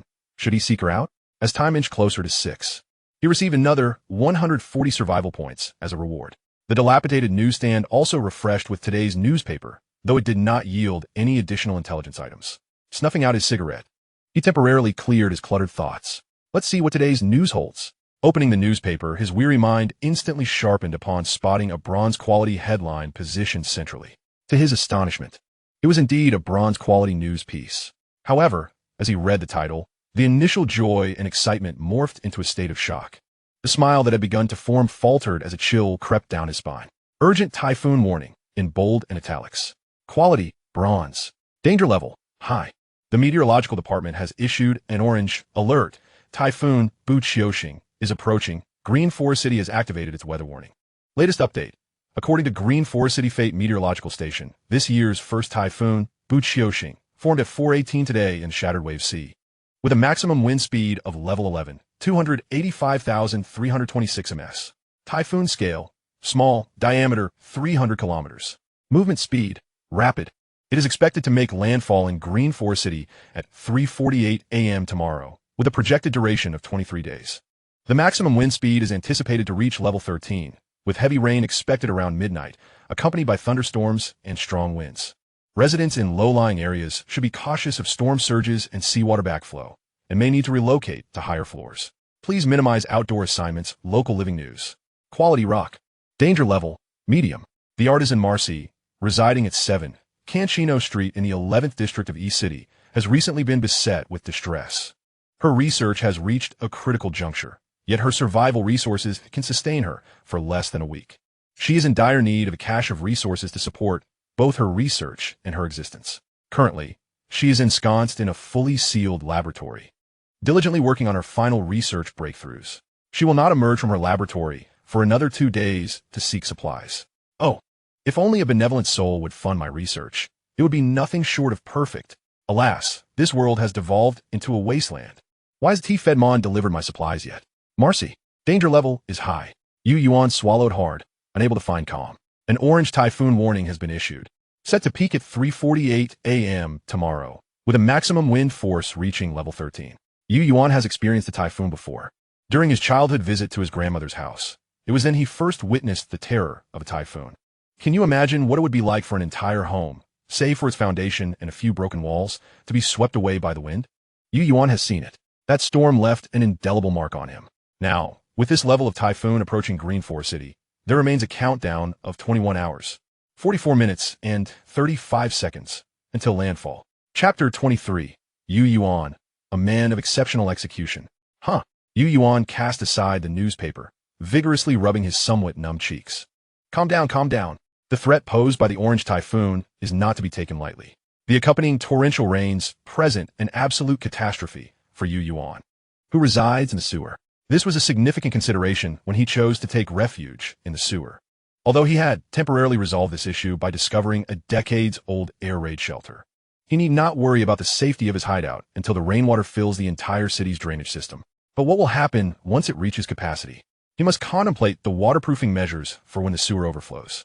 As for the suggestion in the warning to seek refuge in high-rise buildings, Yuan considered it but swiftly dismissed the idea. His hideout is his lifeline. He is uncertain whether abandoning it to escape to a higher floor would yield adverse consequences. Even if there is a 1 in 1,000 chance of something going awry, he cannot afford to take that risk. Should anything occur to his sanctuary, he would be utterly helpless in this desolate world. Opening the virtual map, Yuan examined the architectural structure of the air raid shelter. In a section, there are 2 exits that connect to the sewer. One is the ladder exit he frequents, while the other is a mere 70 to 80 meters from his hideout. To prevent the sewer from flooding into the air raid shelter, both exits must be sealed. Other air raid shelters do not connect to this one, so they need not be considered for now. For precaution, Yuan took a flashlight and left his hideout to conduct a thorough inspection of his section of the air raid shelter. It must be said that while the air raid shelter design is dated and crafted from brick, its quality is truly commendable. Aside from the 2 exits, all the walls remain intact. If he can successfully seal those 2 exits, he can avert the rainwater from the sewer from inundating the air raid shelter. Each exit has a diameter of approximately 12 meters to achieve complete sealing. He must procure a sufficiently large cover to block the exits and then use waterproof materials for the sealing. Additionally, weights must be placed atop the cover to counteract the buoyant force of the rainwater from sewer. Yuan quickly jotted down these thoughts in his hideout's memo. He then returned to assess the supplies at his disposal. 2 truck tarps would come in handy, as they already possess waterproof capabilities. The cover for sealing the exits could be fashioned from bedboards. As for the weights, Yuan suddenly recalled that within the Wutong apartment building, there seemed to be sandbag walls intended for defensive structures, and their number was considerable. Furthermore, they are not lacking in bedboards. With all these thoughts coalescing, Yuan could no longer remain idle. He immediately exhibited remarkable execution. After hastily replenishing his food and drink, he cleared all items from the Chow Chow cave and stocked 25 packs of cigarettes, each priced at 1,000 survival points. Armed, he sprinted toward the Wutong apartment. Racing against time, each second precious. When he arrived at the Wutong apartment, it was nearly 7:30 a.m. All 25 packs of cigarettes had sold out, netting him 25,000 survival points. This promotion elevated the Chow Chow cave's permission level from level 2 to level 4, enabling him to list 50 products simultaneously. He opened the sewer manhole cover, confirmed it was safe, swiftly climbed out, set up warning traps, and then quickly darted into the Wutong apartment. Upon entering, he was met with the sight of 2 corpses in the lobby, accompanied by an overwhelmingly foul odor. Gritting his teeth against the nausea, he hurried to the 4th floor. Indeed, he found 2 rows of sandbag walls serving as defensive fortifications, rather than directly hauling them away. He meticulously inspected each room on the 4th floor to ensure no hidden enemies lurked before approaching the sandbag walls to stock them. Each time he stocked 50 sandbags. It took 25 minutes for a round trip. Yuan spent 2 hours clearing all the sandbag from the 4th and 5th floors and fortuitously discovered a set of outdoor gear on the balcony of a 6th floor room, which included a tent, an insulated blanket, and a large waterproof tarp, filling him with elation. By 10:30 a.m., the corridor of the air raid shelter, originally not cramped, had become cluttered with numerous items. Particularly at the 2 exits, it was piled high with explosive-resistant sandbags, along with bedboards and truck tarps. The passage outside the security door of the hideout also held dozens of sandbags, forming the final line of defense for the sanctuary. Yuan tossed the cigarette butt to the ground, finally feeling a semblance of vitality return. I recall that the basement of the woman with the tear mole contained quite a bit of quick-drying cement, and if the air raid shelter is to be sealed, the ventilation in the hideout must also be constructed immediately. Right, didn't the hideout security optimize a waterproof and anti-seepage pathway? Yuan promptly opened the management panel of the hideout to check. Indeed, in the security level 2 upgrade interface, an optimized pathway, waterproof door appeared. This was unlocked after he obtained the optimization blueprint from the E-City Waterworks. To construct the level 2 simple anti-theft door, he needs to gather materials such as silicone waterproof strips, automatic water blocking strips, and waterproof adhesive.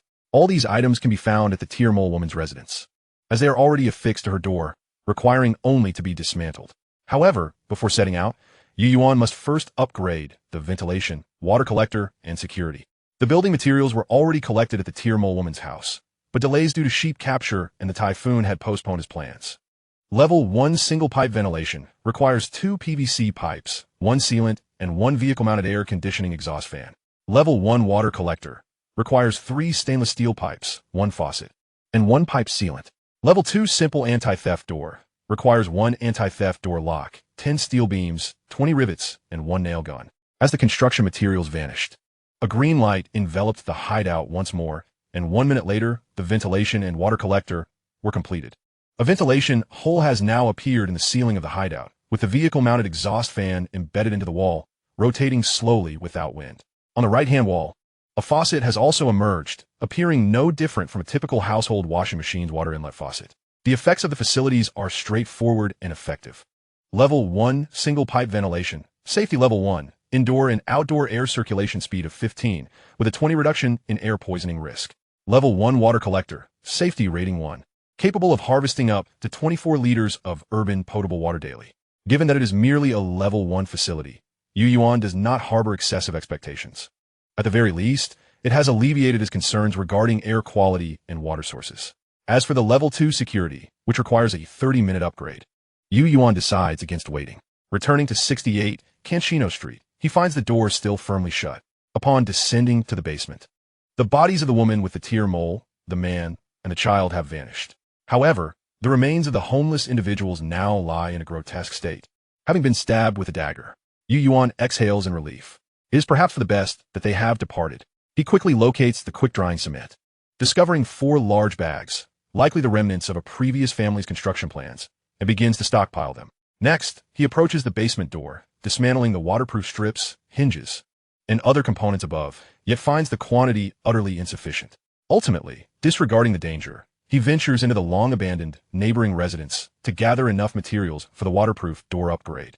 Without pausing, Yuan returns to his hideout to commence a new round of construction. Chapter 24. Construction complete, proceeding to the Land Hotel. As the quick-drying cement seals the last gap of the exit, a look of relief washes over Yuan. At last, he has effectively blocked this exit. According to the instructions for the quick-drying cement, it will fully harden within an hour. Once that occurs, he simply needs to place the blast-proof sandbags atop the cement and add the tarpaulin from beneath the exit cover for waterproofing, ensuring that no issues arise. Grabbing his tools, he heads back, only to find the sole passage outside his hideout now sealed by a 12-meter-high wall of sandbags. Constructed with the blast-proof sandbags he found at Wudong apartment, effectively providing a waterproof barrier. The gaps between the wall and the floor are filled with quick-drying cement, reinforcing the sandbag wall and thoroughly blocking any potential rainwater infiltration. Unlike the exit he had just sealed, the quick-drying cement here has already set. Yuan kicks it twice, solid as a rock, a smile tugging at the corners of his mouth. After meticulously inspecting the seams between the sandbag wall and the walls with his flashlight, and finding no issues, he finally climbs over the towering sandbag wall and re-enters his hideout. The time is now 2 p.m. The relentless, high-intensity hustle over the past day and night has left Yuan utterly fatigued, yet every effort has proven worthwhile. One of the 2 exits in the air raid shelter has been completely sealed. He merely needs to wait for the quick-drying cement to harden and place the blast-proof sandbags on top. The other frequently used exit via the ladder has all the necessary blocking materials in place, and should the need arise, it can be sealed within half an hour. This represents only the initial layer of waterproofing he has implemented against the impending typhoon. The second layer consists of the high wall constructed of blast-proof sandbags at the passage's entrance, which will effectively prevent rainwater from spreading, even if both exits succumb to seepage. The third layer of waterproofing is, of course, the optimally completed stainless steel waterproof door before him. Security Level 2, stainless steel waterproof door. Quality, excellent. Functionality, safety rating 4. Equipped with protection against backflow, corrosion, seepage, sound insulation, impact resistance, and locking mechanisms. This waterproof door not only features silicone waterproof strips along the frame, but also incorporates an automatic water blocking strip at the bottom. The hinges and locking mechanisms have been entirely transformed into stainless steel. A waterproof slope has been constructed at the entrance, and all seams between the door frame and wall have been treated with waterproof adhesive. As long as the door remains securely shut, the silicone seals of the door joints will automatically close and adhere, leaving no room for leakage, thus ensuring waterproof integrity. Yuan nods slightly. This excellent quality security facility marks his first optimized construction. He has done his utmost in these 3 layers of waterproofing. If there remains any deficiency, it lies only in the fact that the walls of his hideout have yet to undergo waterproof treatment, though this is not a significant concern. Returning to his hideout, Yuan lies on the bedding, feeling a profound ache throughout his body. Even stretching his legs elicits a cacophony of cracking joints. The construction of the hideout as facilities requires only the provision of materials to achieve completion in one fell swoop. In contrast, the sealing of the air raid shelter's exits and the construction of the second layer of waterproofing were tasks he undertook personally, brick by brick, hauling hundreds of bags of blast-proof sand and applying quick-drying cement, which has drained the last remnants of his energy. He has scarcely had time to eat, and as weariness washes over him, he manages only to set his positioning watch to sound an alarm at 6 p.m. before succumbing to deep slumber. Ding ding ding. Yuan feels an excruciating headache, It seems he is ensnared in an endless darkness, yearning to succumb. So tired. Truly so tired. Sleep. I want to sleep. Yet amidst the chaotic darkness, the sound of the bell grows increasingly clear, gradually rousing his consciousness from the void. With great effort, he opens his eyes. Gazing at the soft candlelight within the hideout, he feels somewhat dazed, fully awakening only after 3 seconds. This is the alarm I set. He silences the ringing. Feeling that his strength has been partially restored, though his body still feels utterly drained, he is nonetheless considerably improved. Struggling to sit up, he pats his cheeks to awaken himself further. Lighting a cigarette, the sharp sting in his lungs finally revives some of his spirit. The time is now 6:05 p.m. Quickly replenishing some food and water, Yuan retrieves his hand-crank flashlight. After generating power for a while, he departs the hideout to inspect the status of the previously sealed exit. Clang, clang, clang. The back of the dogleg knife strikes the cement with a sharp sound. A smile graces Yuan's eyes.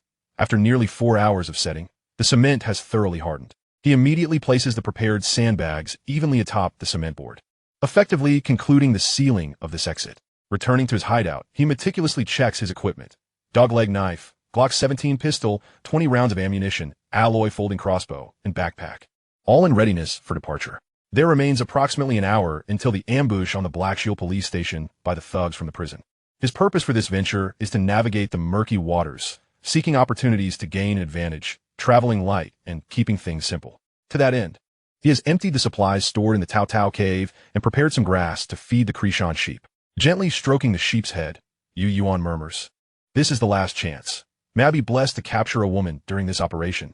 Then you shall be freed." Before leaving the hideout, Yuan suddenly halts, opening the Tao Tao cave to complete a couple of transactions. He spends 75 survival points to purchase 10 stones, 5 pieces of wood, along with 5 long nails and 1 steel from the hideout. He then begins construction. 30 seconds later, a fire pit measuring 1 meter square appears on the floor of the hideout, surrounded by stones, with wood placed in the center and a stainless steel tripod standing above the wood. Once ignited, it will allow him to boil water, cook soup, or grill food. This marks the completion of the kitchen level 1 fire pit, unlocked after finishing the ventilation and water collector facilities. Functionality: energy level 1, comfort level 1, sanitation level 1. During combustion, the room temperature in the hideout increases by 5 degrees, and within a 2-meter radius, it rises by 15 degrees, unlocking food preparation.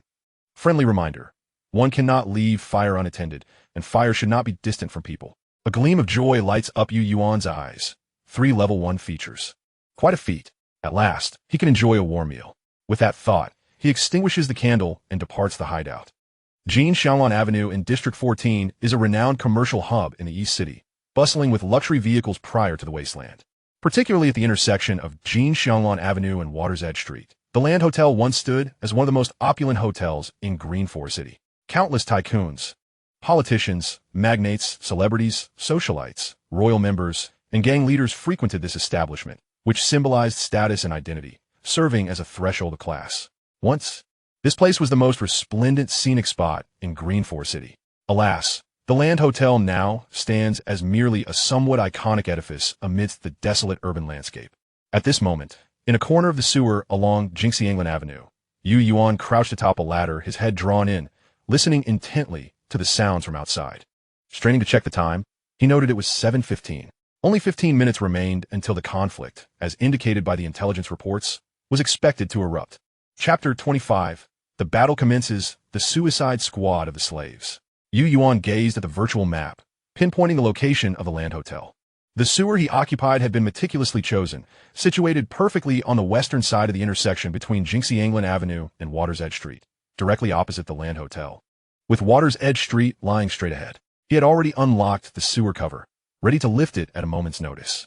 Perhaps due to the impending typhoon, the sky, though not yet 7:30, had already darkened ominously, carrying an unmistakable sense of an impending storm. "It's dark now, how splendid," Yuan murmured to himself through the manhole's opening. Soon, the sounds of engines and the friction of tires against the pavement reached his ears. He quickly deduced, "Here they come, from the direction of Water's Edge Street." Resisting the urge to open the cover for a better look, he patiently awaited the onset of battle. The rumble of vehicles grew nearer, and as they approached the intersection, their speed began to diminish. Yuan had already distanced himself from the manhole, retreating deeper into the sewer to cover his ears. Indeed, as his feet touched the ground, a series of explosions erupted above.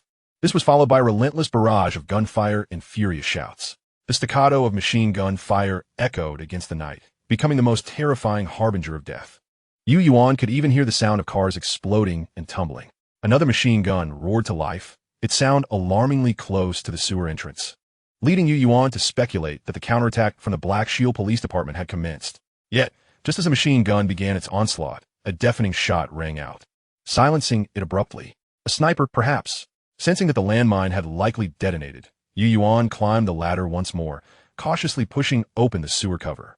Before him unfolded a maelstrom of flashing gunfire and blazing flames.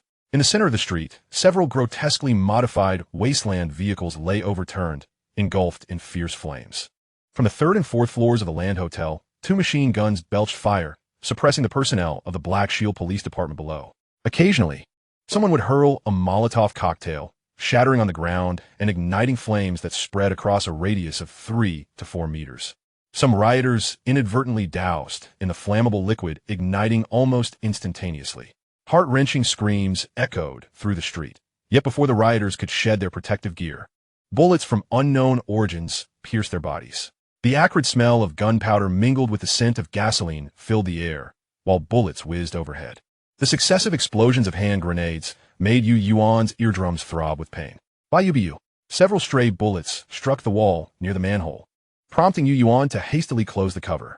However, mere seconds later, he quietly reopened it, squinting to observe the chaos. The danger level here was utterly exaggerated. This was nothing short of a miniature battlefield. Clearly, the ambush from the Rider-S prison had been remarkably successful.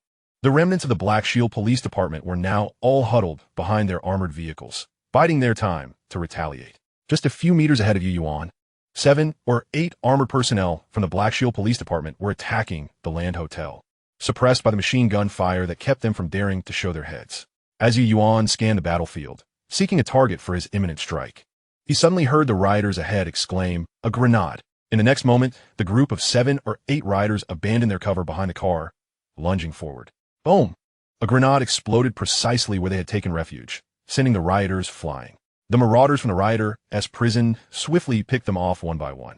One individual was flung near the manhole cover where Yuan hid. Before the body even hit the ground, several bullets had penetrated it, causing it to tumble lifelessly. Yuan felt a sharp pain at his temple. A fragment of stone had grazed him, but he paid it no mind, his gaze sharp as an eagle, swiftly analyzing the situation. In that moment, he resembled a poised hunter, awaiting the opportune moment to strike. Meanwhile, less than a minute had passed since the battle had commenced. The Black Shield Police Department's counterattack began. With a flash of fire, Yuan witnessed the machine gun position inside the Land Hotel being taken out, flames erupting in its wake. Without the suppressive fire from machine guns, the personnel of the Black Shield Police Department immediately launched their counteroffensive, shifting towards Water's Edge Street. Simultaneously, a signal flare, radiating a crimson glow, soared into the sky. The Black Shield Police Department was calling for reinforcements. Bang! Flames burst from the upper floors of the Land Hotel. It was a sniper who had eliminated the rioter who had fired the signal flare. Yuan frowned, thinking, "Fool. The signal flare has already been discharged. Killing him serves no purpose and only exposes oneself." He began to suspect that the snipers from the Rider-S prison were not particularly skilled. Indeed, the very next moment, the sound he had previously heard resounded again. This time, Yuan observed it with clarity. He saw a rocket-propelled grenade streaking across Water's South Edge Street, engulfed in incandescent flames, striking the room where the sniper had taken position, resulting in a violent explosion that blasted a gaping hole in the hotel's outer wall. 2 mangled bodies were ejected from the blast, falling to the ground like ragdolls, yet no one paid them any heed. The Black Shield Police Department possessed such formidable firepower, including RPGs. Yuan's heart raced. The combat capabilities of both the Rider-S prison and the Black Shield Police Department exceeded his expectations. The ambush by the Rider-S prison was undoubtedly ruthless, but the counterattack from the Black Shield Police Department was equally decisive, and notably, their equipment far surpassed that of the Rider-S prison. Was this truly the level of armament a street gang could wield? Yet, Yuan sensed something amiss. As old adversaries, the Rider-S prison must be aware of the strength of the Black Shield Police Department. If they chose to ambush, how could they be so easily overwhelmed? Soon, Yuan's confusion was clarified. Figures appeared above the heads of those wielding RPG launchers among the riders on Water's Edge Street. Leaping down, some fell to the ground, dead on impact, while others landed amidst the vehicles of the Black Shield Police Department. Just as Yuan was grappling with the absurdity of all, he bore witness to a scene that would be etched in his memory for a lifetime. Boom! The bodies erupted in a violent explosion, propelling the vehicles of the Black Shield Police Department into the air and creating several craters in the ground. Flames consumed the street, and the Black Shield Police Department, which had just begun to organize a counteroffensive, was once again plunged into crisis as the assault from the Rider's prison intensified. Yuan gasped, instantly recalling the name mentioned in the intelligence regarding the Rider's prison, the Suicide Squad of the Slaves. Chapter 26. Fortune favors the bold. Unexpected consequences. Good heavens, human bombs. The Rider's prison was truly a band of lunatics. Yuan rapidly analyzed the armed characteristics and comparative strengths of both factions of riders, preparing for the battles that lay ahead. However, it soon dawned upon him, his heartbeat quickening. The remaining combatants of the Black Shield Police Department had all retreated to Water's Edge Street, and the attention of the Rider's prison was entirely focused there. Even the machine gunners and snipers he feared most had all been eliminated. It seemed that no one on this side of Jinxianglan Avenue was paying attention. His gaze immediately fell upon the corpse merely 2 meters away, and his heart began to race violently. Was this not the opportunity for which he had long yearned? The sky had turned pitch black, illuminated only by the flickering light from a nearby burning vehicle. Without a moment's hesitation, Yuan pushed aside the manhole cover and swiftly emerged, taking a few strides to the body, dragging it toward the sewer. Boom! The battle on Water's Edge Street intensified. As vehicles from the thug prison deployed, blocking the retreat of the Black Shield Police, launching a final assault. They needed to conclude the fight and retreat before the support from the Black Shield Police arrived. As Yuan observed the unfolding chaos, he bent low, crawling towards several other thug corpses, disregarding all else as he hastily tossed them into the sewer. He then collected the scattered firearms and ammunition on the ground, tossing every single one into the sewer. Just as he prepared to return to the sewer, something caught his eye, a backpack. A large backpack, estimated to have a capacity of at least 60 liters, far surpassing the 30 liters of his current day pack. Next to it lay a destroyed vehicle and several fallen bodies. This backpack must be acquired. After 2 days of survival in the Wasteland, Yuan understood the paramount importance of a high-capacity backpack. Securing this backpack became his singular focus. However, it lay at least 20 meters away, perilously close to the intersection, where Water's Edge Street intersected with the battleground of the thug prison raiders and the Black Shield Police. No one would be aware of his movements behind them, as long as he could return to the sewer before being detected. Even if the thug prison noticed him, they would pay him no mind. The Black Shield Police were their true adversary. Yuan quickly analyzed the situation in his mind and deemed it worth the risk. With a firm resolve, he no longer hesitated. After a brief moment of gathering strength, he pressed against the shadowed wall and sprinted towards the backpack. As he approached within 5 meters, the most dangerous moment arrived. The flames from the burning vehicles illuminated his figure. Yet, he paid it no heed, hastening to the backpack. Just as his left hand reached for the straps, he pivoted sharply. In an instant, he grasped the backpack straps and propelled himself forcefully. Like a panther, Yuan vanished back into the darkness in less than 2 seconds. Moments later, with the manhole cover sealed and the inner bolt locked, he returned to the sewer. He felt a numbness in his limbs, his heart pounding in his chest as if it might leap forth at any moment. Instinctively swallowing hard, he breathed heavily, goosebumps covering his skin, a clear sign of adrenaline surging through his veins. Thrilling. It was an unprecedented excitement, a risk taken amidst the flames. Looking down at the backpack, he was delighted to find it was of exceptional quality. Outdoor Oxford cloth mountaineering backpack. Quality, excellent. Description: this durable and highly functional outdoor backpack meets multiple scenario requirements, making it ideal for long-distance carrying. Capacity: 60L. Features: waterproof, wear-resistant, lightweight. Impact on movement speed: 4. Impact on turning speed: 2. The supplies within the backpack were a further surprise. 7 or 8 packs of military rations neatly arranged, followed by canned goods and a medical pouch. All essential currency for survival in the Wasteland, especially the medical pouch, which complemented the vehicle emergency kit he possessed, filling the only gap in his supplies. With these medications, Yuan's risk resistance would significantly increase. The sound of an explosion echoed once more. It was the detonation of a vehicle. Without further examination of the backpack, Yuan began to scavenge from the corpses. He had already discarded 6 bodies, and without regard for what he obtained, He stuffed all small items into his day pack and hung larger ones onto his belt. He moved swiftly, categorizing bulletproof vests, tactical gloves, military knives, and masks. Yet, perhaps due to his haste, his hands betrayed him, trembling violently as if afflicted by Parkinson's disease, nearly shaking into a blur. With a sharp slap of his left hand against his right, he cursed under his breath, "Damn it! Stop shaking, will you?" A suppressed and furious growl erupted from Yuan's throat, akin to a dragon's roar. But the effect was immediate, with the release of his pent-up frustration and anxiety. His state quickly stabilized. In less than 3 minutes, he had thoroughly stripped the corpses of their possessions. His day pack was filled to half capacity, while the Oxford backpack was completely stuffed. The gunfire from Water's Edge Street had gradually ceased since the car explosion, leaving only sporadic shots, indicating that the Black Shield police had likely been annihilated by the thug prison. Indeed, the sound of engines revved up and quickly distanced itself. The thug prison personnel were retreating.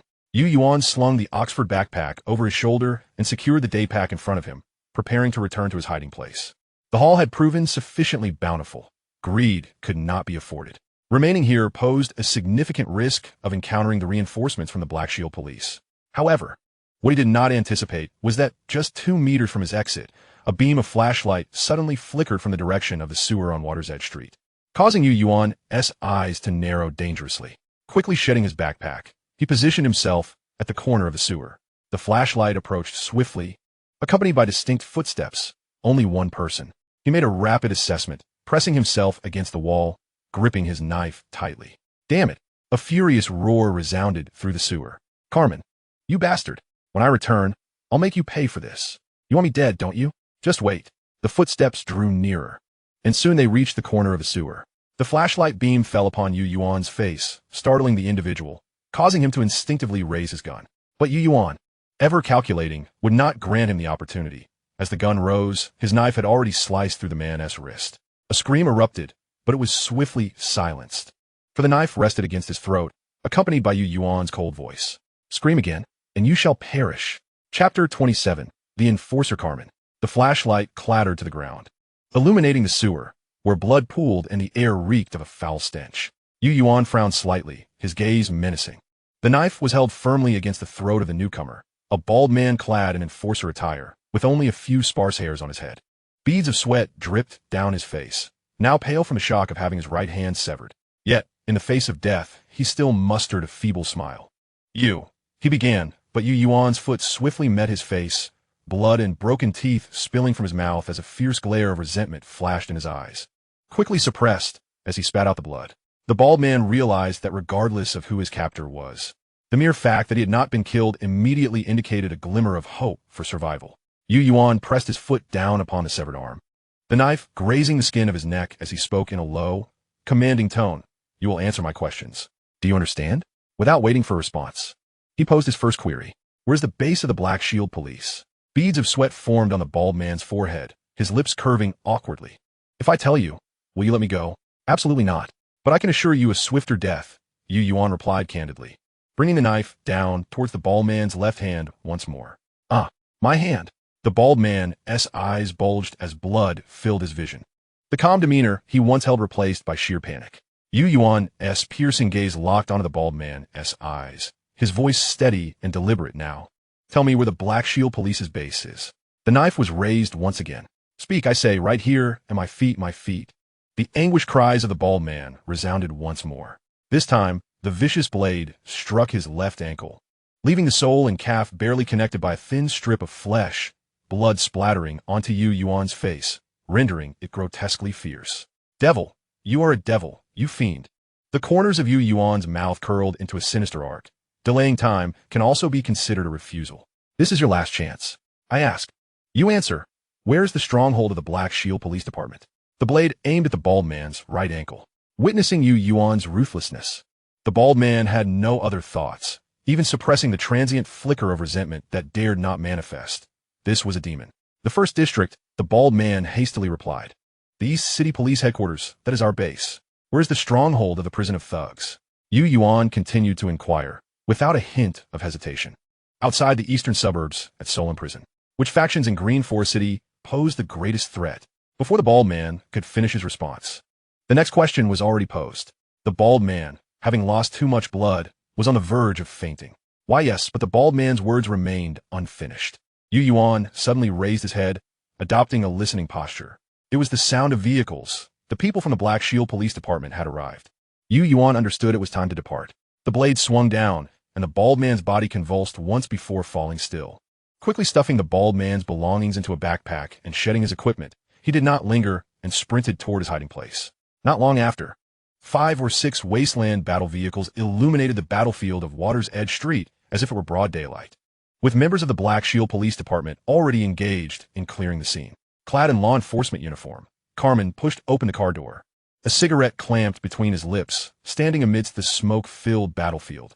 Feeling the moisture in the air and the increasingly fierce wind, Carmen furrowed his brow.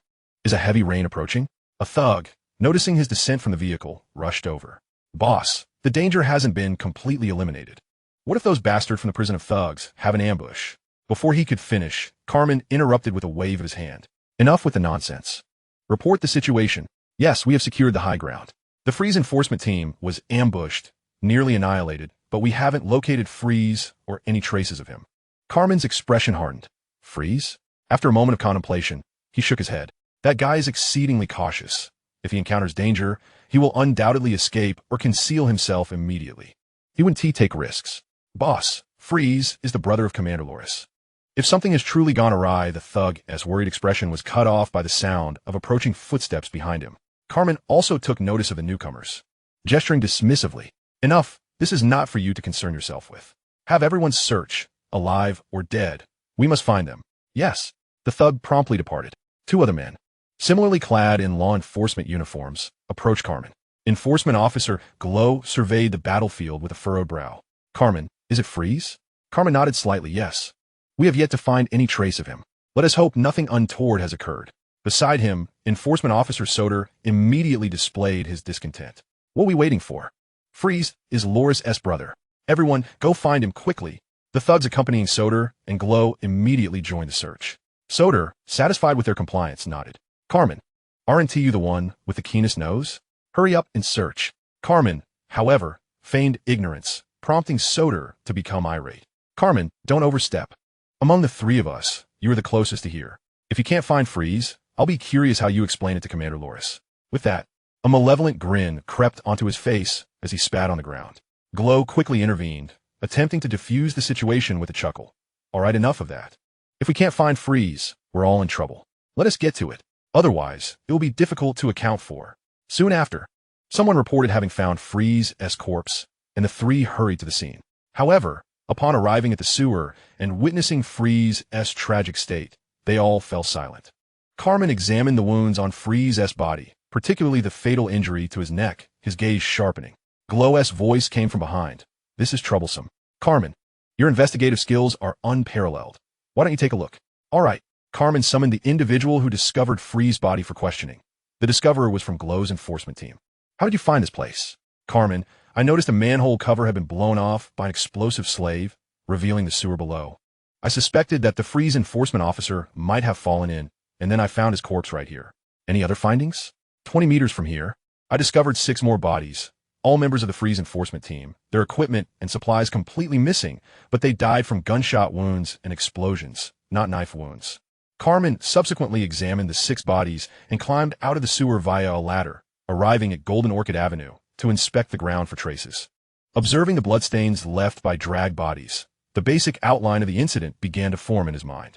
The first thought that crossed his mind was of the mysterious figure who had killed those 3 vagrants the previous day at the East City Waterworks. A glimmer of surprise and curiosity flickered in Carmen's eyes. How audacious! Chapter 28, Blocking the Exit of the Air Raid Shelter. The underground mine is an incredibly mysterious and perilous area. Before the Wasteland eruption, it had been frantically excavated, reaching depths of several thousand meters. With winding passages and numerous forks, once inside, one would likely become lost. This place not only harbors the safety hazards left by predecessors, but also features many plant traps and adeptly camouflaged underground predators that emerged after the Wasteland eruption. With geothermal hot springs and lava flows making traversal nearly impossible, a moment's carelessness could lead to obliteration. The moss hut is nestled within this treacherous expanse. Inside the refuge, Bioluminescent moss and glowing mushrooms have been meticulously arranged to provide illumination. A figure kneels on the floor, intently focused on the coarse animal skin before him, a slight smile curling at the corners of his mouth. At the center of the hide lies a box of golden wool cigarettes, with the corpses of various unknown creatures placed at each corner: a sightless fish, a large-eared rat, a long-legged spider, and a red-skinned bat. Each creature has a stream of blood converging towards the center of the leather, though something seems to obstruct it, causing the blood to twist and turn, ultimately forming two indistinct characters: Fish Abyss. At the moment these characters appeared, the figure on the floor's eyes sparkled with brilliance, and the smile at his lips reached his eyes. Indeed, it is Fish Abyss. I knew this fellow was extraordinary. Xiao Wu licked his lips, revealing the expression of a hunter who has found his prey. This is the third or fourth time now, within just 3 days. The total amount of cigarettes traded has exceeded 40 boxes. The resources he possesses must be substantial. A glimmer of greed crossed Xiao Wu's gaze, soon overshadowed by rationality, his expression turning contemplative. No, this individual is somewhat sinister. Having entered the Wasteland for just 1 day, his Refuge's ranking has surged by 501 places. He likely embarked on a special path, so I must tread carefully. For safety's sake, I should have others scout ahead. Regrettably, that cigar-smoking fellow is cautious enough to remain silent. Even now, he has indeed made his stance clear. The sightless fish was casually picked up by Xiao Wu and brought to his mouth for a bite. The fish's flesh, comparable to that of a tuna, delighted him, causing his eyes to narrow in enjoyment. Fortunately, there are those few individuals probing the waters. Once the rookie protection period ends, I should soon uncover the secrets of Fish Abyss's hideout. With this thought, Xiao Wu's brow furrowed again. Then there's that guy, Angry Whale, who has thwarted my plans multiple times. Yet, this slippery fellow is impossible to pin down.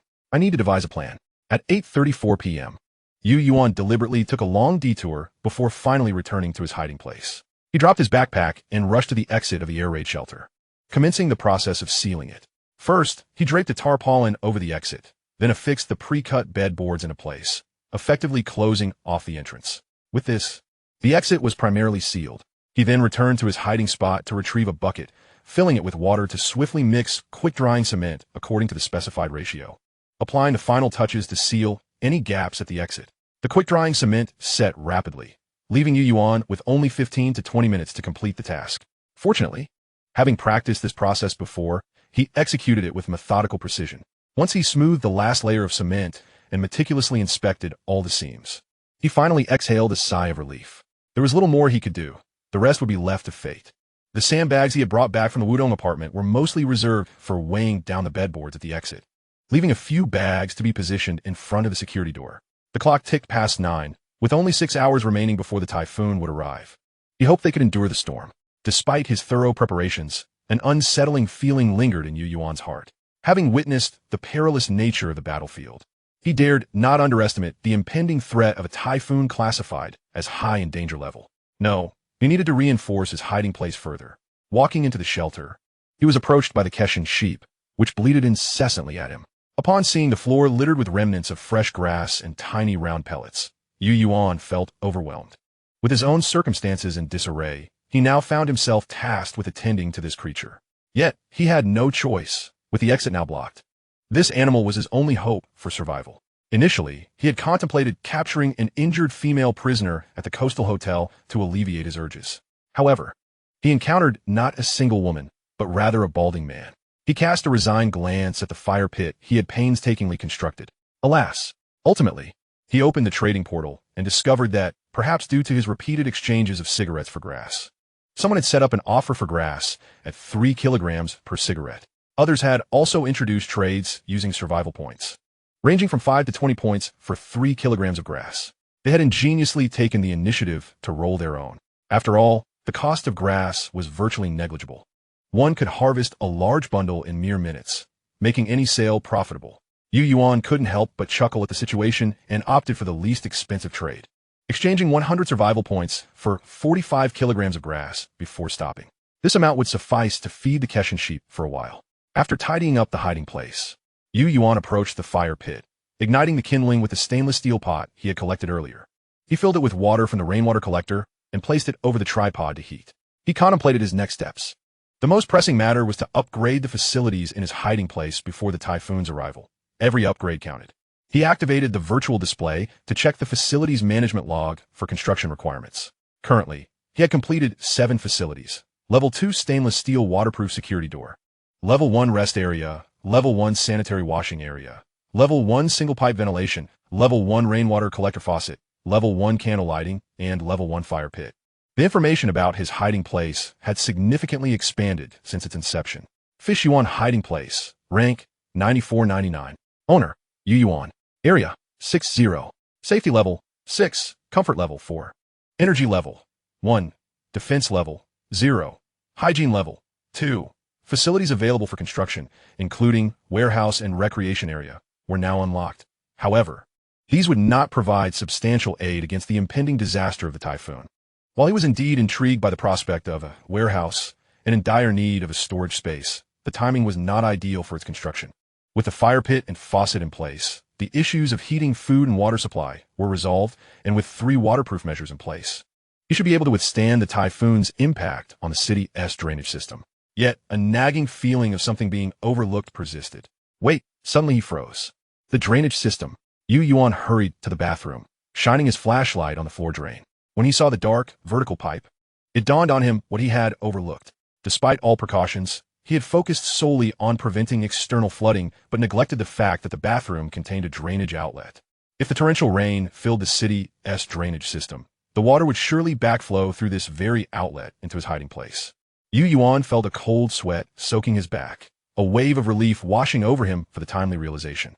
Had he discovered this too late, he would have faced grave consequences when the typhoon struck and the rain poured heavily. However, his expression quickly shifted to one of distress as he recognized the severity of the situation. The exit to the drainage system had already been sealed, leaving him unable to venture out for construction materials. After replacing a candle in the hiding place, Yuan lit a cigarette and took a deep drag. Before entering the Wasteland, he had never been fond of smoking, even finding it somewhat repulsive. Yet, he had to admit that in moments of mental turmoil, it was the quickest way to clarify his thoughts and stabilize his emotions.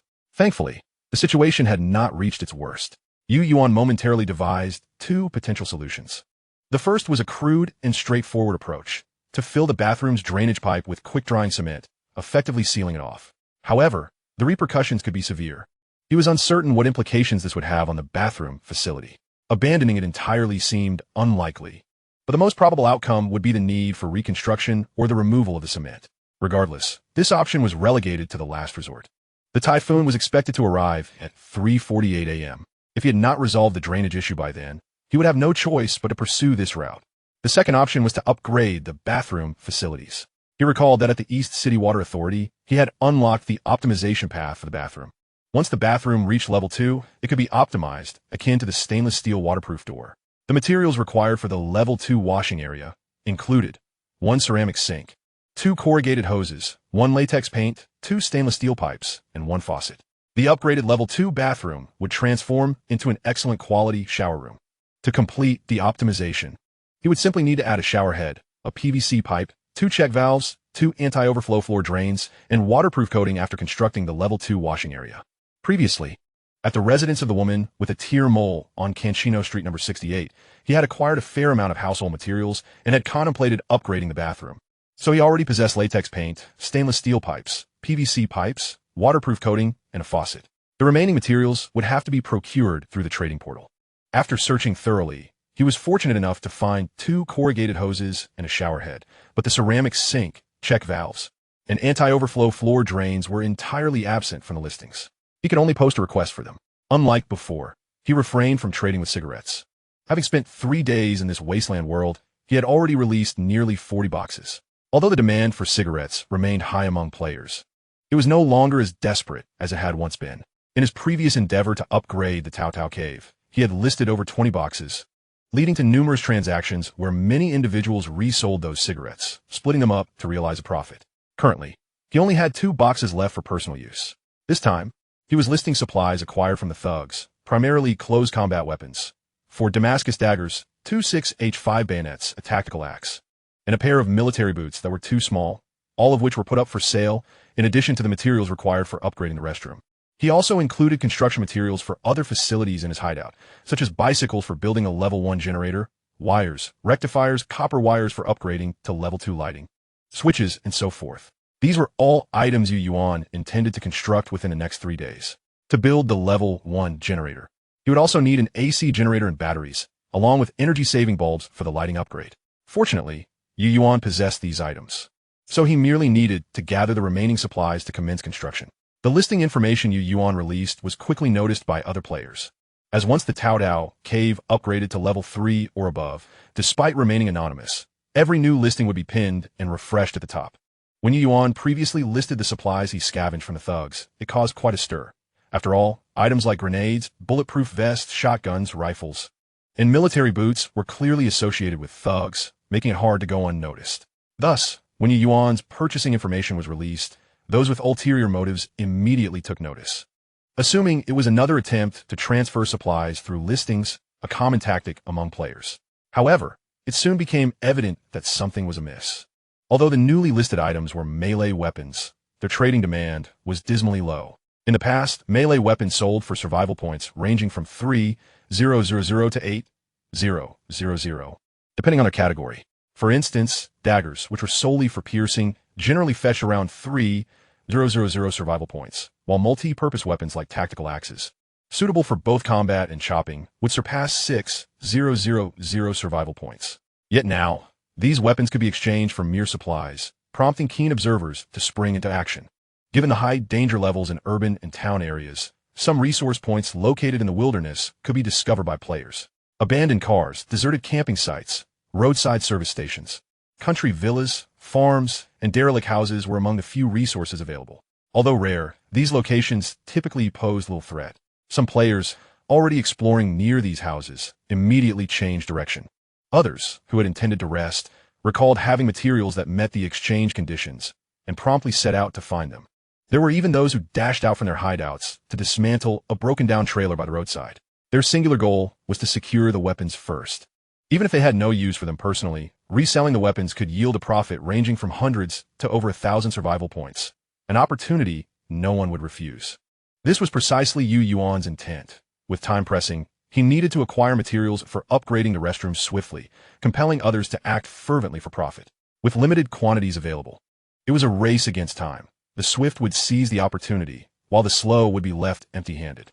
Having observed that all players were aware of the weapon trading and engaging in lively discussions through the chat channel, Yuan decided to withdraw from the fray. As long as there was chatter, some individuals would inevitably gather supplies for survival points. He merely needed to wait. Suppressing his eagerness, Yuan's gaze lingered eagerly on the spoils piled in the corner. Seizing the moment, he began to organize this recent bounty.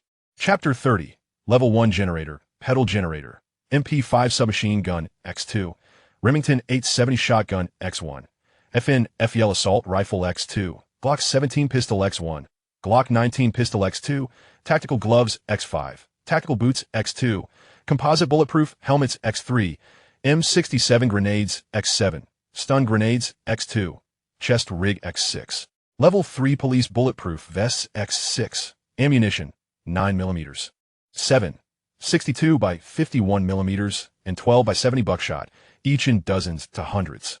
As Yuan surveyed the organized spoils, a smile lingered in his eyes, refusing to fade.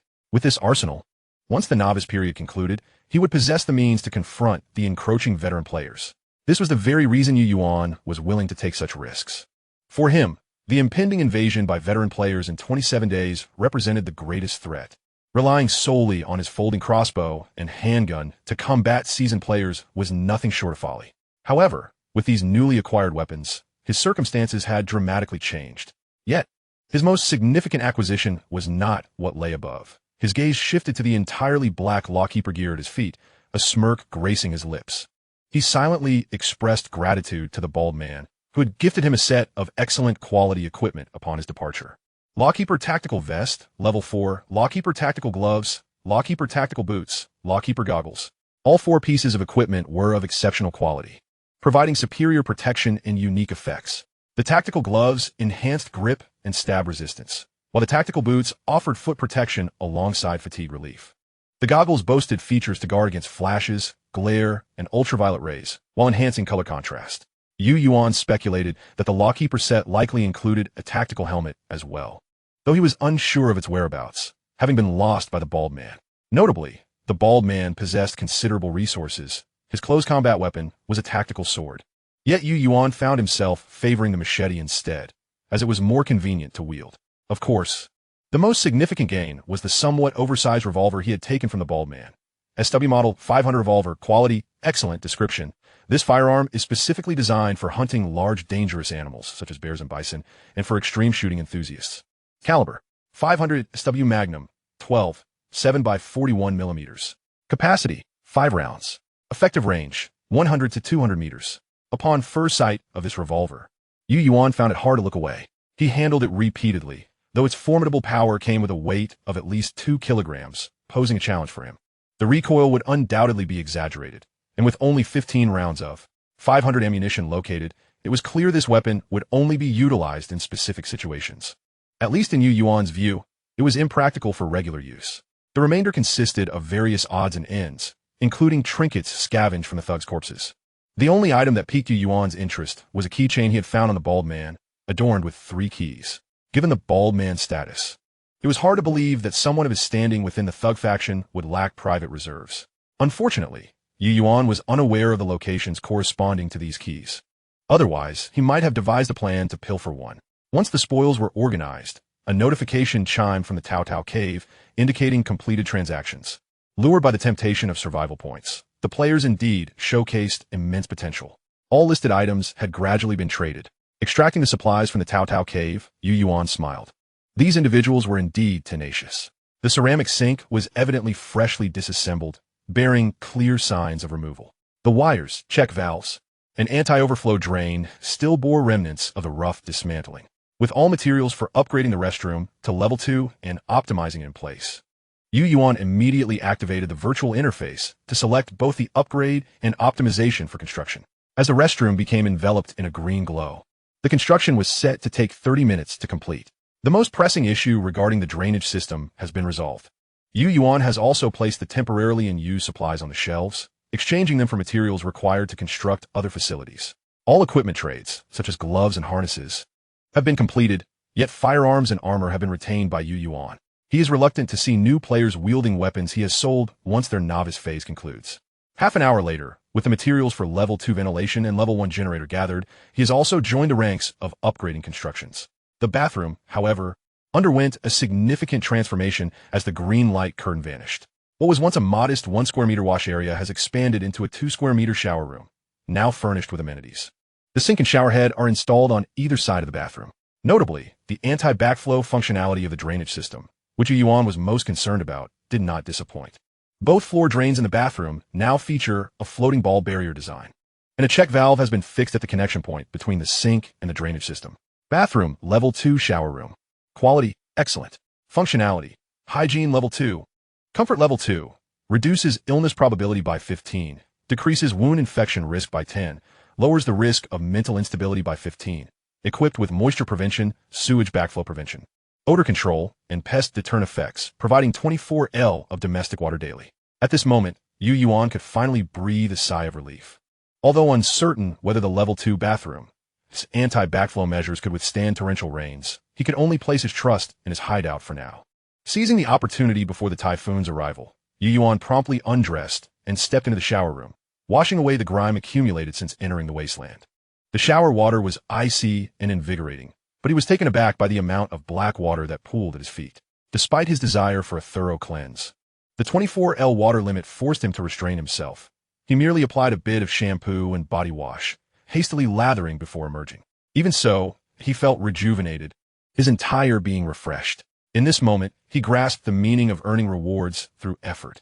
Upon exiting the shower room, the level 2 ventilation and level 1 generator were completed. Ventilation level 2 dual pipeline ventilation. Functionality, safety level 2, indoor and outdoor air circulation, speed 25. Reduced risk of air poisoning, slight dust prevention. Generator level 1 pedal generator. Functionality, energy 3, pedaling for 60 minutes generates 1 kilowatt hour, with a maximum storage capacity of 108 kilowatt hours. Yuan approached the pedal generator. It was a straightforward contraption essentially a modified bicycle combined with a battery and onboard generator. Cleverly integrated and reinforced by the system's dark technology, Yuan settled onto the bicycle seat, pedaling with vigor, feeling a distinct resistance, yet was manageable. The modified control panel on the handlebars lit up with a red light. Currently generating power at standard mode, 60 minutes and 48 seconds remaining to full charge. Chapter 31, Commander Loris, the Burning Fortress. A flicker of curiosity crossed Yuan's eyes. He realized that the power generation modes were adjustable, classified into 3 categories: high power, standard, and leisure. He immediately twisted the regulator. Click the power generation mode was switched to high power. Yuan's eyes widened in surprise, and the veins on his arms bulged as he gripped the handlebars. Rising from the seat, he pedaled with all his might. Goodness! The resistance was akin to cycling up a steep 35-degree incline. Sitting down to pedal was utterly impossible. However, the efficiency of power generation surged, reducing the charging time to 30 minutes, having it. Yet, less than a minute into this endeavor, Yuan conceded. Without gears to shift, sustaining high power generation was impractical. Perhaps he would only resort to this mode in emergencies. Leisure mode was exceedingly effortless, requiring virtually no exertion, yet the charging time consequently doubled. Overall, Yuan was quite satisfied with the pedal generator. With the completion of Level 1 generator, other power-dependent facilities were subsequently unlocked. However, only the upgrade materials for lighting Level 2 energy-saving lamp were fully assembled.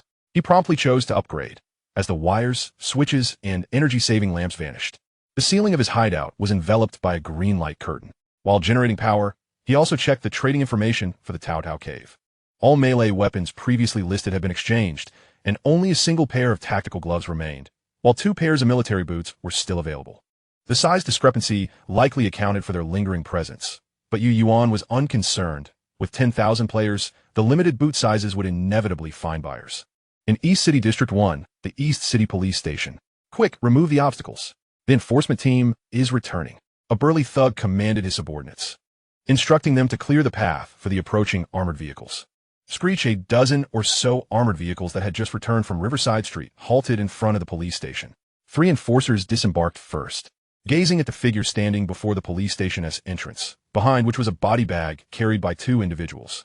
Commander Loris, Carmen, Glow, and Soda saluted the approaching Loris. Loris appeared to be a middle-aged man in his 40s, not particularly tall and rather slender. Yet the moment the 3 beheld Loris, they all tensed up, as if even their breathing had slowed. Loris paid them no heed, instead approaching the body bag. The bag was unzipped, revealing a bloodied face within. Loris's gaze was chilling and devoid of warmth, resembling an unfathomable abyss. He then turned his attention to the 3, who were now sweating profusely. Soda felt a tightening in his throat and instinctively swallowed, sensing as though a venomous snake had fixated on him, causing his blood to run cold. Carmen and Glow dared not make a sound, standing at attention with their eyes fixed straight ahead. Finally, Loris's gaze settled on Soda. Are you nervous? And no. Soda immediately forced a somewhat stiff smile. Then tell me, how did Freeze die? His voice was akin to a venomous snake poised to strike, cold and slippery. Soda promptly nodded, his body slightly bending. Commander Loris, based on the scene analysis, Freeze was ambushed by enemies hiding in the sewers during the assault at the thug prison. Subsequently attacked and suffered severed right hand, left hand, and ankle, with the fatal wound being the carotid artery. Before he could finish, he caught the tranquil gaze of Commander Loris. Do you think I cannot see through this? I asked you, how did Freeze die? Soda swallowed hard, feeling as though the air was nearly solidifying around him. Just as he was on the verge of suffocation, Loris's gaze shifted to Carmen. You speak. Slap. Carmen stood at attention, chest out and head held high. Report, Commander Loris. Enforcer Freeze was killed by enemies lying in wait in the sewers. Based on the scene, several bodies of enforcement team members were also discovered. It is currently suspected that the assailants who attacked Enforcer Freeze were people ambushed in the sewers from the thug prison. How so? Based on the wound analysis on Enforcer Freeze, the weapon used by the assailant appears to be a cookery knife, highly suitable for slashing. The wounds on Freeze's wrist and ankle were inflicted by this weapon. As far as I know, the cookery knife is a weapon manufactured by the thug prison and is currently only equipped by raiders. Additionally, I suspect that the Burning Fortress was also involved in this attack. The Burning Fortress? What evidence do you have? Loris furrowed his brow. Report, though lacking in solid evidence. It has come to my attention that Black Lung Victor is in dire need of a pair of healthy lungs, while the thug prison commands the largest slave resources in Green Forest City. Furthermore, Numerous signs of incendiary devices have been discovered on site, and the resources controlled by the burning fortress are indeed fuel. Carmen's words trailed off, but everyone present comprehended his implication. Loris displayed a contemplative expression, patted Carmen on the shoulder, and turned to leave. I hear you've captured someone from the thug prison. Send him to me. Yes. It was only when Commander Loris's figure completely vanished that Carmen and his companions let out a long sigh of relief. Particularly Sorda, who looked as if he had just been pulled from the depths of water, shot a fierce glare at Carmen before shoving past him and departing. Glow could only manage a helpless smile before he too exited. A thug approached, producing a lighter to ignite the cigarette at the corner of Carmen's mouth. Boss, the captive has already been delivered to the commander, but those from thug prison are all lunatics. Can we pry open their mouths? Carmen shot a glance at his subordinate. Just do your job. How dare you question Commander Loris? Are you tired of living? The thug, glancing around nervously, whispered, Boss, was it really someone from thug prison who attacked the enforcer at Freeze yesterday? Before he could finish, Carmen glared him into silence. Shut your mouth. Not a word about yesterday. If you want to die, I'll gladly oblige. I know, boss. The thug hastily replied. All right, old ghost, keep an eye on things here. I'm going in for a look. As Carmen spoke, he handed over the remaining half of his cigarette and made his way toward the police station. Just as he had walked halfway, a raindrop fell upon his face, swept by the wind, bringing a chill. He looked up to see the rain intensifying, the patter becoming more insistent, the wind noticeably strengthening. This rain would not be a mere drizzle. Listening to the cacophony of the thugs behind him, Carmen hurried forward, a faint smile tugging at the corners of his mouth as he mused, I never expected that fellow would actually take down Freeze. What a delightful surprise. Perhaps I could make use of this later, especially with that fool sorta. Yet, he pondered, was he truly one of thug prison's own? The weapon was indeed a kukri dagger, after all. Chapter 32, Rare Treasure Baba. With the flick of a switch, the hidden refuge was illuminated by 3 energy-efficient bulbs, casting a cool white light that brightened the room. Yuan extinguished the candle, momentarily feeling as though he had returned to the civilized world, even as the impending threat of a typhoon was temporarily cast aside. Each of the 3 energy-saving bulbs, rated at 10W, could illuminate for approximately 33 hours on a single hour of cycling. Quite commendable. However, Yuan was aware that once other electrical facilities were constructed, this meager power supply would be insufficient for daily needs. Nonetheless, for the present, he was quite satisfied. As the lighting level ascended to level 2, the clock struck 1 in the morning. Baba, gazing at the Krishan sheep tethered in the corner, occasionally glancing at him, Yuan let out a heavy sigh. Since returning to the refuge, he had been incessantly seeking distractions, attempting to evade facing reality, but now the construction of the refuge facilities had reached a conclusion. Less than 5 hours remained until 6 o'clock. He knew that what was inevitable would soon arrive. Retrieving the small square package he had previously set aside, he approached the corner of the refuge with a determination akin to one prepared to face death. As the exotic yet deeply mysterious background music once more filled his ears, the earthy-hued card materialized before him, quivering and pulsating. In the moments leading up to the crescendo of the music, as it quickened and intensified, reaching the brink of eruption, the Indulgence Card shattered. Yuan's mind went blank, and he seemed to hear the eerie laughter of a woman echoing in his ears. Only after several seconds did he gradually regain his senses. The Fate card had vanished, replaced by a cold, mechanical notification tone. Fate card. Rock-level Indulgence card successfully eliminated. Fate point 1. Detected that the Indulgence target has conversion value. Would you like to convert? Requires 1 Fate point. Yuan's eyes brightened. Convert. Fate point 1. Rare treasure acquired. Baba. Wait, what exactly is a rare treasure? As Yuan pondered, he suddenly found himself enveloped in darkness, and his pupils dilated in shock as he beheld something utterly unbelievable. He involuntarily stepped back a few paces to steady himself. Bah! What appeared before Yuan was no longer the previous Krishan sheep, but an unfamiliar, gigantic sheep. Standing at roughly 1.7 meters tall, it boasted exaggerated, spiraled horns reminiscent of a ram, its body cloaked in dense, lush, and silken wool that shimmered under the light, resembling the fabled golden fleece. This was indeed the golden fleece, not merely a cigarette, Yuan vowed. Immediately, he examined the so-called treasure information, his jaw dropping wider with each detail. Baba. Quality, rare treasure. Owner, Yuan. Load capacity, 500 kilograms. Speed, 60 kilometers h. Equipment effect. Increases load capacity by 100 kilograms, stamina by 80, and running speed by 40. Composite, en charge. Treasure structure, Baba's feeding trough. Function, produces 20 kilograms of high-quality wool, excellent, every 7 days, produces 300 milliliters of high-energy sheep milk, rare, daily. A rare treasure indeed. A rare treasure possessing 3 distinct states: equipment, conventional, and treasure structure. The conventional state is as it currently appears, in the form of a sheep, capable of being ridden, engaging in combat, and generating resources. The equipment state manifests as a tattoo upon Yuan's body, allowing him to gain the attributes of the Ba rare treasure. He can freely switch between the equipment and riding states. The treasure structure, however, is a special facility specifically crafted for Ba. Once constructed, Ba cannot leave the treasure structure, thus forfeiting the ability to switch to equipment or riding states. In return, it unlocks the treasure structure's function, Ba's feeding trough. Every 7 days, one can obtain a precious food item collected by Ba from the trough. 3 states, 3 effects.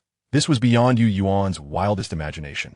He had not anticipated that his seemingly desperate choice would yield such a significant twist and delightful surprise. Although he was unsure why the Yu would possess horns, it did not diminish his fondness for it. Yuan placed his right hand on its forehead, silently wishing to equip it. In an instant, he felt a flicker before Ba vanished, and his body underwent a remarkable transformation. His previous height of 178 meters surged upwards, and he sensed a diminished distance to the ceiling. Hastily retrieving the measuring tape he had collected earlier, he pressed it against the wall, measuring 188 meters, a full 10 centimeters taller. His physique had undergone a notable change. His muscles were well-defined and robust, yet not in the bulky manner of a bodybuilder, but rather more proportionate and elongated. Yuan speculated that this might be due to the enhancement of his attributes in stamina, speed, and load capacity. He could distinctly feel his strength had increased significantly, and his energy felt boundless, as though he possessed an inexhaustible reserve. Removing his shirt, he found his chest adorned with a jet-black sheep head tattoo, while 2 crimson eyes marked the locations of his pectorals. The massive spiral horns extended from Yuan's shoulders down his arms, harmonizing with his well-defined musculature, a complete embodiment of violent aesthetics. As Yuan gazed at his near-perfect physique, if he were to describe his current state in a single word, it would be powerful. Only power was worthy of this body. After Ba exited the equipment state, Yuan felt a resurgence of weakness coursing through him. The first thought that crossed my mind was an inexplicable sense of reluctance. I forcibly suppressed this sentiment with reason.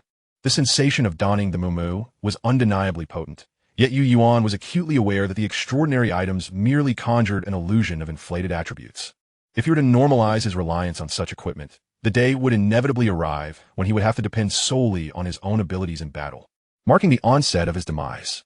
Ultimately, it is one's own physical form that serves as the cornerstone of strength. After feeding muumuu some fresh grass, I retrieved today's supply of sheep milk. High-energy sheep milk. Quality, rare. Description, possesses certain restorative properties, particularly effective for specific injuries. Induces a calming effect and provides an exceptionally rich source of energy for the body. Prolonged consumption can enhance physical constitution. Functions, accelerates healing, especially exhibiting remarkable efficacy for fractures. Offers a stabilizing effect on the mind, reducing the probability of mental instability, and restores an additional 5 stamina and bodily functions during rest. Upon consumption, it swiftly replenishes bodily energy, restoring stamina, and with consistent intake over 7 days, grants the buff abundant vitality, providing 15 stamina and a slight resistance to cold. Chapter 33, The Insider of Information Cards.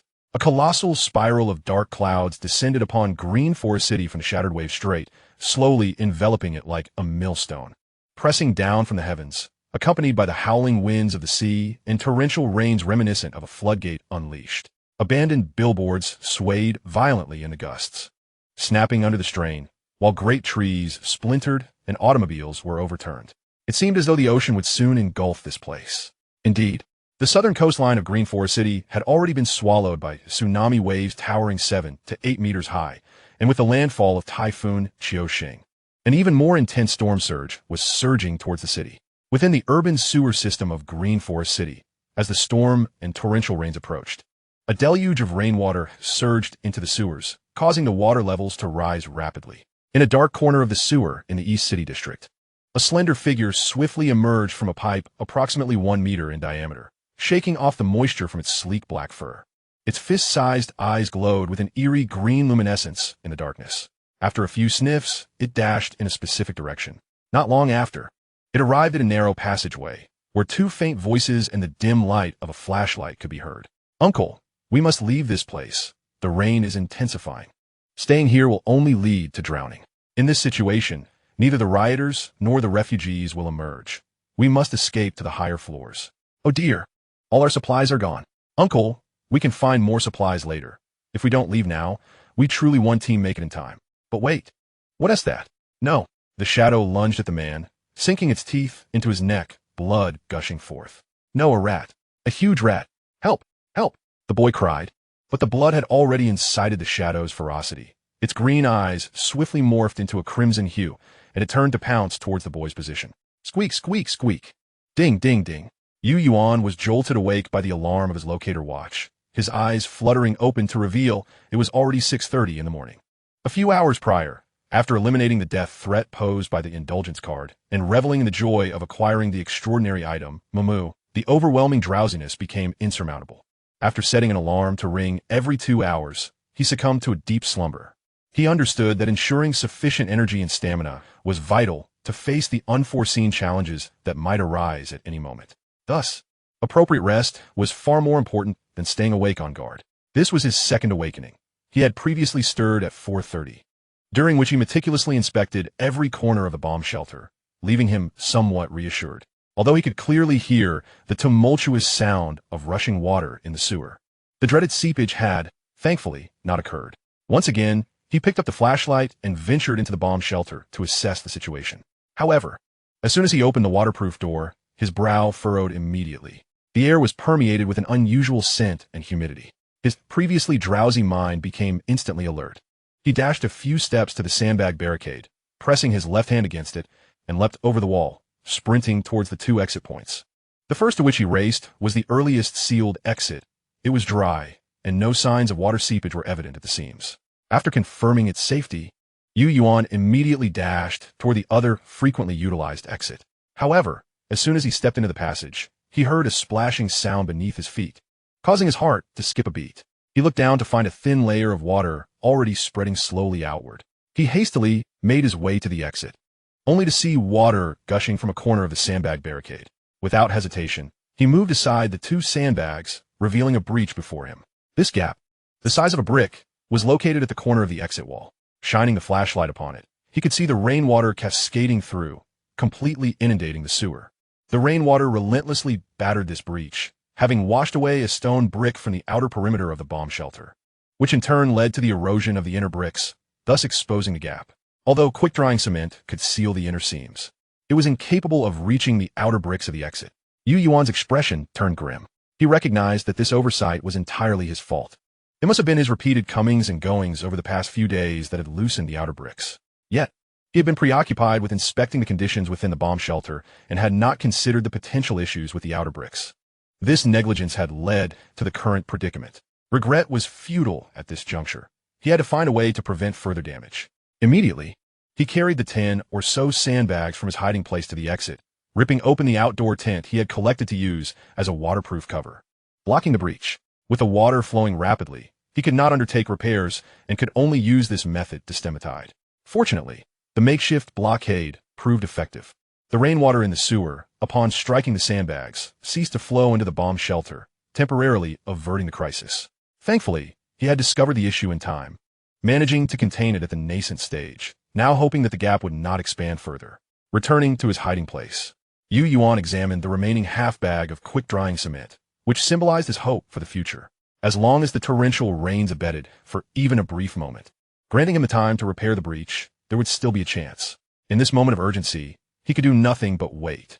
With sleep eluding him, Yuan ignited the fire pit, boiled a pot of water, and checked the virtual display, which now displayed several notifications. Congratulations! You have successfully survived to see a new day. Your hiding place survival evaluation has earned you 220 survival points. Click for details. Hiding place ranking bonus evaluation, 0. Today's settlement totals 220 survival points. Keep up the good work. 220 points? Not too shabby, he mused. As the water boiled, Yuan opened a can of beef and poured it in, followed by a pack of instant noodles, and soon a rich aroma filled the air of the hiding place. Mumu, lying beside him, sniffed the air and looked over. Noticing this, Yuan waved his hand. Mumu promptly approached, clearly displaying a level of intelligence beyond mere instinct. Gently stroking its soft fur, Yuan contemplated and spoke. "Shall I call you Moo Moo from now on?" With a tilt of its head, Moo Moo nodded in agreement. At this moment, the noodles were ready, and the steaming vapor was drawn away by the ventilation ducts, bringing with it a touch of coolness. After finishing breakfast, Yuan approached the dilapidated newsstand to check the newly refreshed newspapers. Upon noticing a card that had appeared beside the newspapers, a flicker of surprise crossed Yuan's face, quickly replaced by a look of confusion. Unexpectedly, intelligence resources have been replenished, but this card is a rock-quality insider card. Intelligence card, rock-level insider card. Intelligence card insider. Quality, rock level. Function. By utilizing this card, one will acquire insider information pertinent to a specified event, rock quality. Chapter 34. The Book of Destiny, Repairing the Breach. Yuan gazed at the earthy yellow card in his hand, which closely resembled a destiny card, bearing the inscription Insider. His eyes narrowed slightly. The emergence of the Insider card indeed brought him a measure of delight. The arrival of intelligence items related to specified events held tremendous significance for him. There were so many matters he wished to clarify. The delineation of the criminal factions, the distinctions in their strengths, their adversarial relationships. The locations of the rooms corresponding to the 3 keys held by the bald man, and the whereabouts of the hotel room card belonging to the brother Biao, among others. Yet, Yuan was acutely aware that there was only one insider card available. He must reserve it for a critical moment to ensure it could be employed to its fullest potential. At that moment, the virtual screen displaying the Destiny card page revealed that the book initially thought to be mere decorative background beneath the wooden box containing the Destiny cards had unfolded. A single page contained 4 card slots, and the Insider card vanished from Yuan's grasp, seamlessly fitting into the first slot of that page. Subsequently, the book closed, returning to its prior state. However, Yuan sensed he could access the book at any time to retrieve the Insider card, which offered him some solace. A line of text gradually emerged on the previously nameless book, revealing it to be the Book of Destiny. Clearly, the Insider card, as a derivative of Destiny's gifts, had an inevitable connection with the Destiny cards. Yuan chose not to dwell on this further, as it bore no significance. His priority was to navigate through the immediate challenges he faced. Moreover, acquiring the Insider card came at a steep price of 500 survival points. Due to his entrapment in the hideout, Yuan had not perused the new gifts of Destiny. He planned to wait until the typhoon had passed before making his selection. After all, choosing a Destiny gift necessitated the completion of a Destiny card task, which, under the current circumstances, would be tantamount to courting death. He picked up today's refreshed newspaper, which still featured a stable pair of rock-quality news items. Green Forest City Daily. Date, Day 4 of the Wasteland calendar. Weather. The typhoon, Baiqiu Xing, approaches with the Eyewall storm band currently making landfall. Wind speeds are expected to reach a maximum of level 13. With the eye of the typhoon anticipated to arrive around 11:40 a.m., lasting for 4 hours. Temperature, 22 to 28. Publisher, Wasteland Destiny Press. Neighborhood Life section. Quality, rock level. Danger level, low. All law enforcement officers at the Black Shield Police Department are filled with trepidation towards Commander Loris, fearing his interrogation methods and his cruelty towards enemies as well as traitors. Under this atmosphere of dread, Officer Soda secretly conveyed his intent to ally with Commander Loris, simultaneously inciting Loris against Carmen by exploiting the death of Freeze. However, he was oblivious to Loris's prior suspicions that Officer Carmen had deliberately failed to provide timely support to Shore Street, resulting in the death of his brother at the hands of enemies in the sewers. Loris intended for Carmen and the inmates of the criminal prison to accompany his brother in death, and the individual responsible for Freeze's demise must also perish. Yuan was slightly taken aback. He had only killed one person in the sewers, that being the bald man, and did not anticipate he had a commander brother lurking in the background. No wonder he was so arrogant. This individual, named Loris, also posed a threat. If he discovered Yuan's presence in the sewers, he would undoubtedly scour every inch of them, adding yet another complication. He noted this information in his memo. Furthermore, the first piece of typhoon information weighed heavily on Yuan's mind. By noon, Green Forest City would enter the eye of the typhoon for a duration of 4 hours. This news was of paramount importance to Yuan, as he understood that regardless of how fierce the preceding gales and torrential rains had been, once inside the eye of the typhoon, the weather would calm dramatically, potentially even yielding clear skies. Within an hour at most, the rainwater in the sewers would drain, lowering the water level, and that would present the opportunity for him to repair the breach. However, The actual situation was far more dire than Yuan had anticipated. 5 hours later, Yuan gazed at the water level, which had risen to his knees, feeling a twinge of helplessness. The second waterproof barrier had completely succumbed. An hour prior, he had just acquired some stones from elsewhere to temporarily block the breach, only for the gap to widen again. This time, even sandbags would not suffice to stem the flow of water. In merely 1 hour, the water level had risen at an alarming rate, leaving Yuan somewhat frightened. He glanced at the clock. It read 11:50 a.m. They should have already entered the eye of the typhoon. There was still time. Half an hour later, watching the water level decrease to his calves, Yuan let out a long sigh of relief.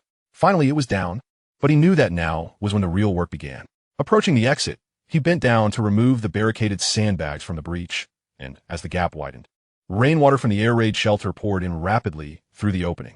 Yuan observed that the previous breach had now expanded to more than 4 times its original size, which explained why the sandbags could not completely halt the encroaching water. The water level in the sewer had also receded to halfway, allowing the remaining rainwater to pour in. While he hastened to retrieve the stones he had previously found from the small tunnel and set them aside, returning to the hideout, he filled a bucket with quick-drying cement and hurried back to the exit. During these past few hours, he had not been idle.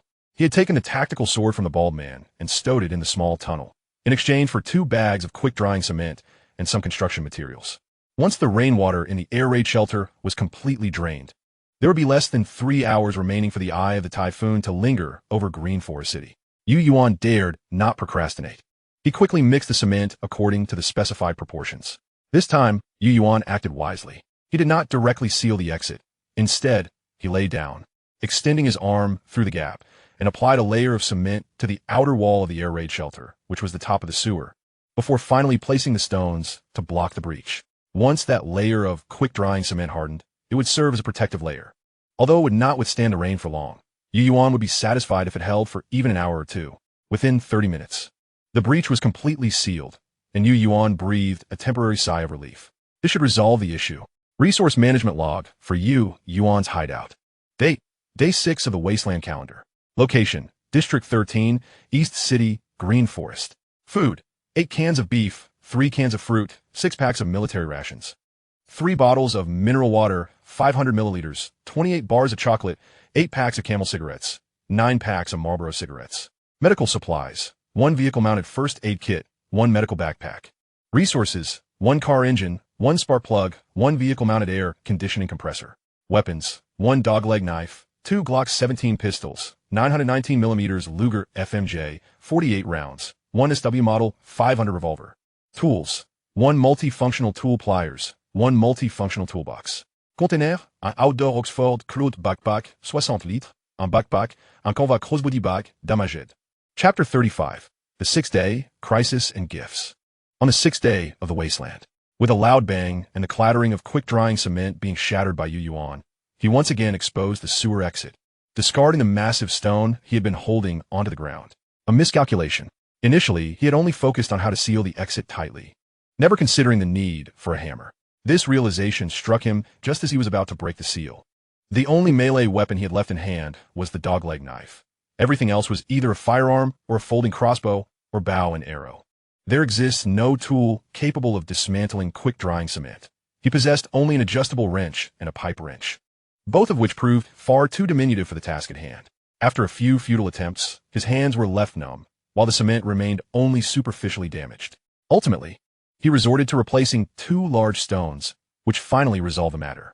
He proceeded to clear the outlet. Although the typhoon had passed, the sewer still flowed with a steady current. However, it appeared that in a few hours, once the accumulated water had drained, it would be safe for entry. A faint smile graced Yuan's lips as he prepared to return to his hiding place. Yet his gaze suddenly froze, as though he had witnessed something extraordinary. Seconds later, a corpse, swollen and pale from the rain, drifted downstream. The body was mutilated, with its head partially bitten off, as if by some creature from above. The brain was either missing or consumed, leaving an empty cavity. Its neck and shoulder blades bore the marks of gnawing, while its arms and thighs were similarly disfigured. Yuan narrowed his eyes, observing the slowly disappearing corpse, his mind racing with countless thoughts. This body was clearly not dropped into the sewer from above, but belonged to one of the scavengers or survivors hiding within. He had suspected as much. Judging by its condition, the death had occurred merely 2 or 3 days prior, Yet what entity could inflict such devastation? The first image that flashed through Yuan's mind was the investigative report he had seen at the East City Waterworks. With this thought, he promptly returned to his hiding place and retrieved the report for further examination. Miemia approached Yuan, glanced at the report, then made its way to the corner he had prepared with hay, settling down comfortably. Minutes passed, and Yuan exhaled deeply, his gaze flickering restlessly. The direction from which the corpse had floated had numerous branching paths, all leading towards Block 15. This block was adjacent to Block 10, where the report had indicated the discovery of a gigantic rat. Could it be that this creature was still alive, perhaps having traversed from Block 10 into Block 15, or even Block 13? If that were the case, it would pose a significant problem. Though Yuan was reluctant to entertain such thoughts, the reality loomed before him, and his disposition disallowed avoidance. Regardless of whether that creature was indeed the gigantic rat, it presented a grave threat to his safety. The sewer was to be his primary passage and battleground for navigating to other blocks, and the presence of such an unpredictable variable left him feeling uneasy. A glint of determination flashed in his eyes. He glanced once more at Miemia, then rose to approach a door leading to a small room, roughly 2 square meters in size, where all his supplies were neatly organized. This was the Level 1 warehouse he had constructed over the 2 days spent sheltering from the typhoon. Though modest in size, it provided a dedicated space for his provisions. Without encroaching upon his original hiding place, his gaze swept over a row of weapons in the corner, and, after a moment of contemplation, he retrieved the FN-FAL assault rifle, along with its accompanying magazines and ammunition. The caliber was indeed a matter of principle for Yuan. This was why he had opted against the MP5. While the MP5 boasted a rapid rate of fire, the 9mm handgun rounds left him uncertain of their ability to penetrate an opponent's hide, especially in this post-apocalyptic world where mutations were not uncommon. Though the exact size of the rat remained unknown, in the realm of larger calibers, all creatures were equal, under the impact of 7.62 by 51mm rounds. Any carbon-based life form was unlikely to survive. He had meticulously cleaned and maintained his firearms over the past 2 days, the only cost being a mere 1,000 survival points for a bottle of gun oil. Little did he anticipate that the freshly serviced weapon would be needed so soon. He loaded all the bullets into 3 magazines, each capable of holding 20 rounds, totaling 60 rounds, sufficient, he hoped, for dealing with the rat. If those 60 rounds proved ineffective, he surmised it would be his own demise. Next, he prepared 3 M64 grenades as a precaution.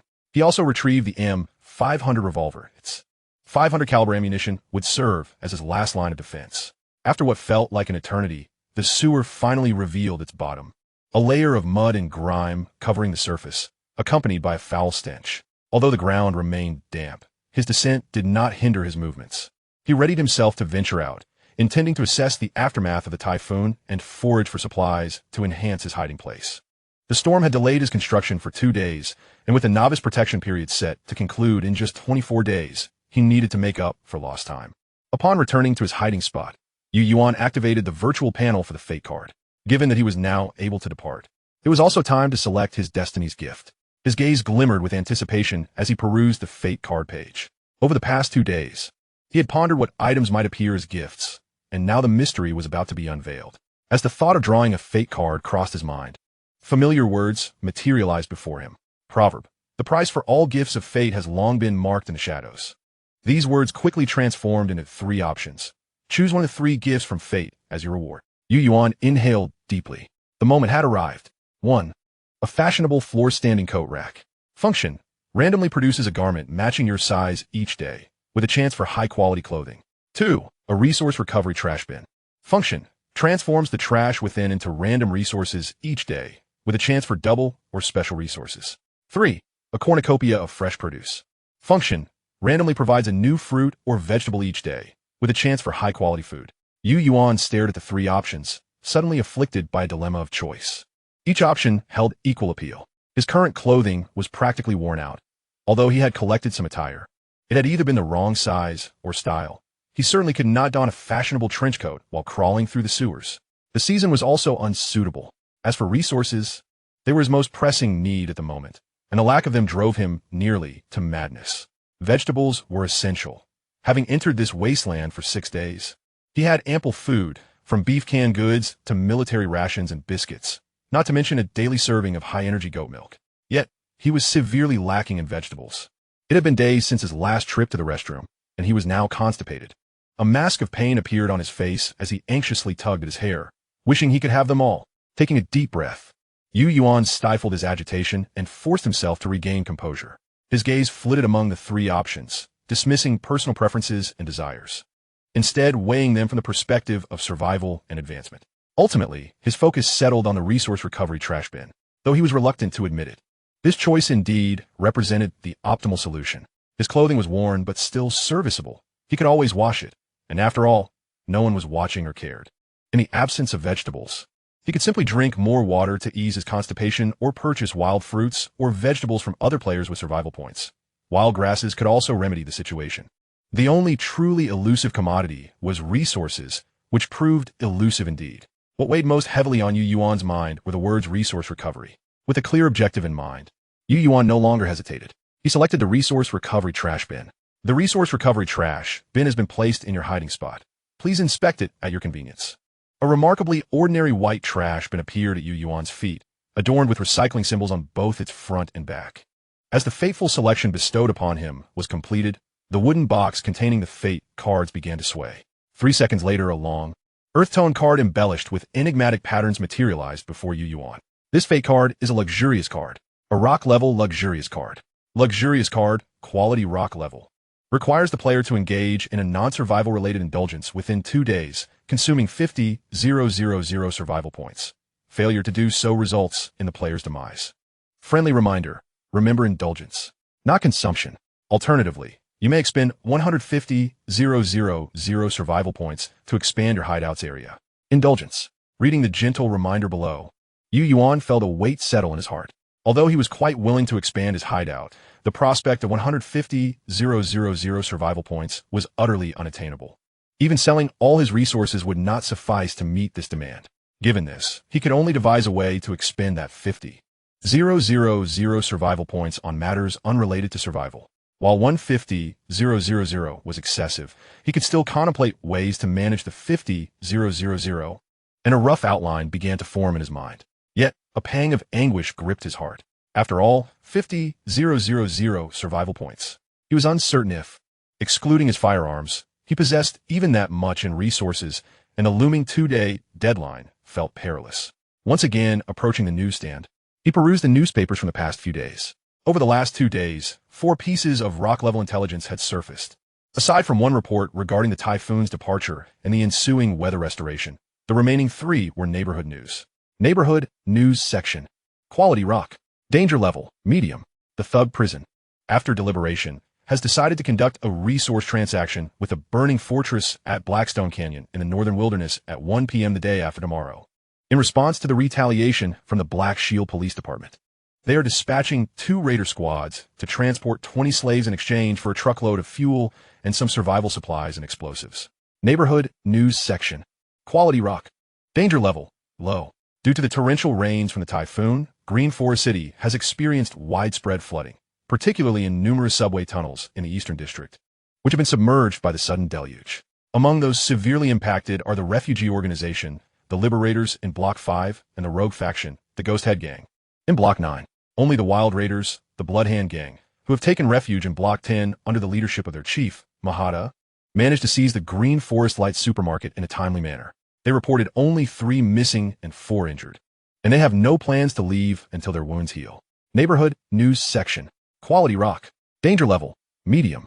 Commander Lao Ku of the Black Shield Police Department successfully completed an arms suppression mission in the central area and returned to the Eastern District this morning, bringing news of a transaction set to take place at 1 p.m. tomorrow between the Thug Prison and the Burning Fortress.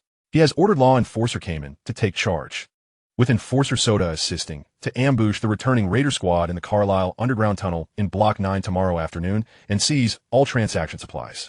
However, Enforcer Soda has received clandestine instructions from Commander Loris to eliminate Cayman. Yuan took out a pen and paper and began to jot down notes. The first 2 news pieces have been updated yesterday morning, while the news about the Black Shield Police Department's impending ambush on the Thug Prison had surfaced this morning. Initially, Yuan had no intention of getting involved, but the circumstances no longer allowed him that luxury. To eliminate the luxurious card, he would need at least 50,000 survival points, which was unattainable through conventional means in such a short span of 2 days.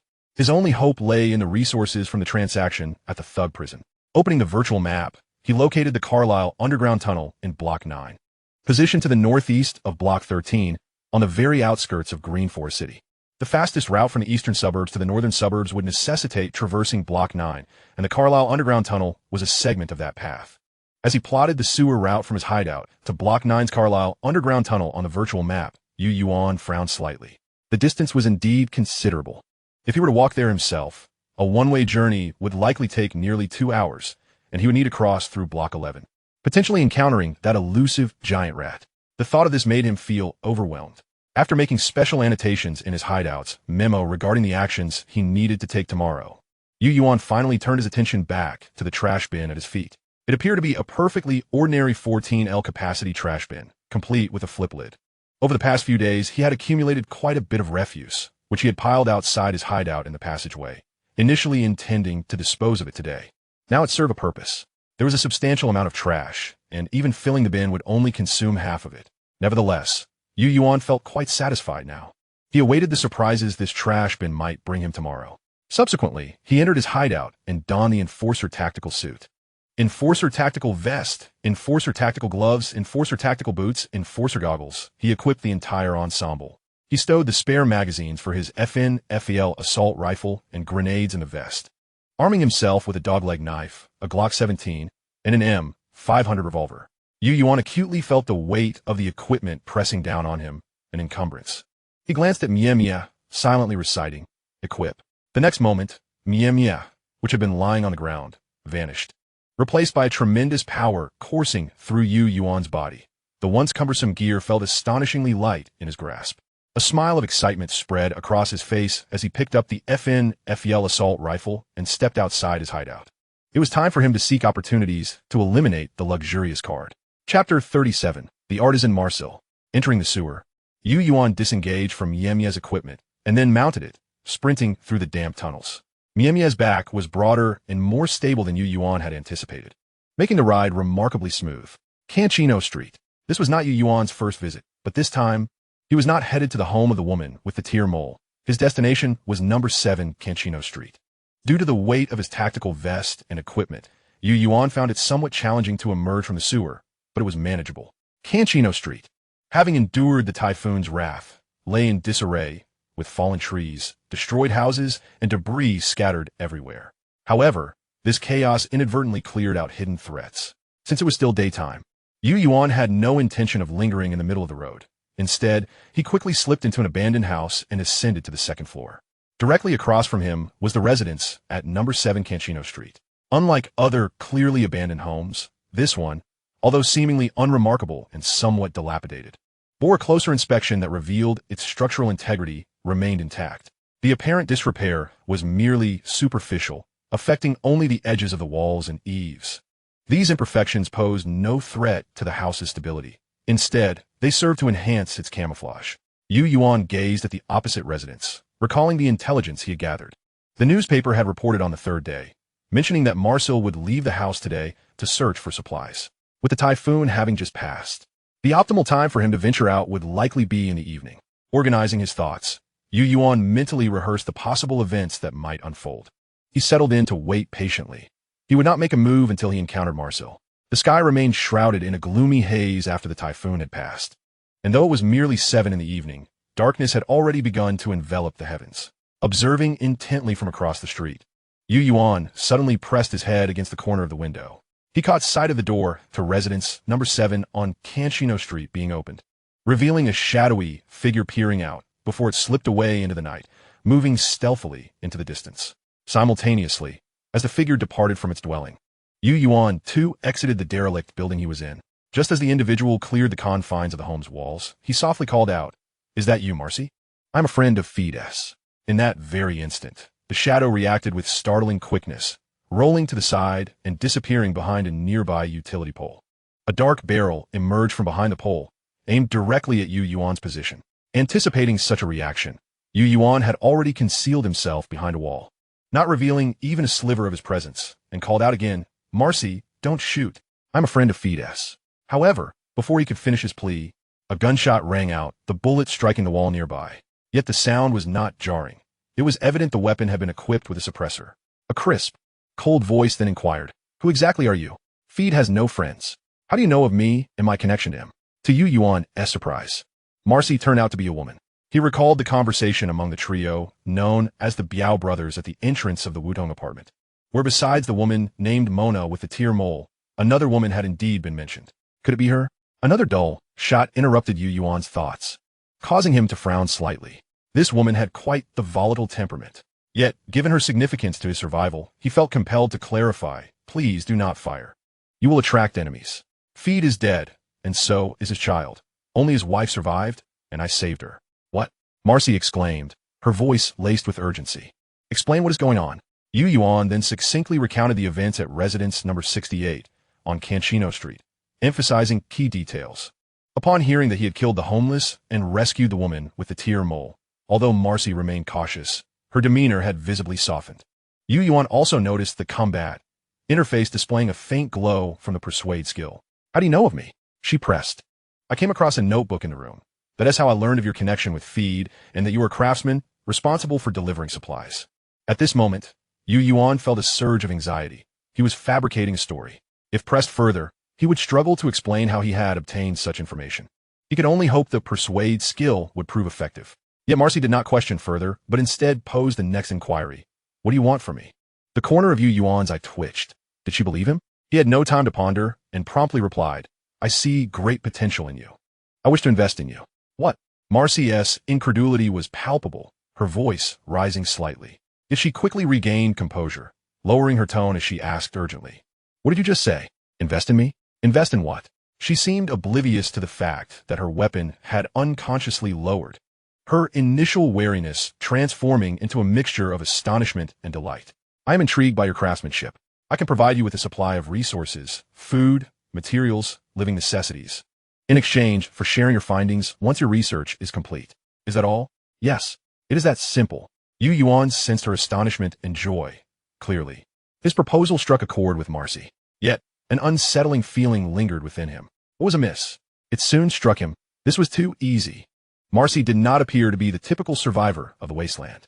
Nevertheless, Yuan dismissed the thought, knowing his aim was not her so-called research, but rather to expend resources. As long as she accepted his investment, it would suffice to meet the conditions for eliminating the lavish card. Seemingly, Marcy acquiesced to Yuan's proposal, and they quickly negotiated, agreeing that he would deliver the supplies the following evening. Once everything was settled, Yuan placed 3 bags of military rations in the corner of the wall. "Use these 3 bags for now, and refrain from going outside. The Black Shield Police Department and the Thug Prison have just clashed, and there is a risk of widespread conflict. The streets are perilous. Wait for my supplies tomorrow night." With that, Yuan cautiously retreated from Marcy's presence. "Understood," Marcy responded as she watched his shadow fade into the darkness. However, the joy on her face vanished, replaced by an unprecedented alertness and gravity. She retrieved a cell phone and a palm-sized drone from her pocket, and with deft control, the drone ascended, flying towards the spot where Yuan had just stood. Chapter 38, Thug Prison, Habarl, and Baku. On Marcy's cell phone screen, the previously pitch-black street became vividly clear. The drone was equipped with a night vision camera, meticulously scanning the surroundings to ensure no ambush lay in wait, and confirming Yuan's retreating figure.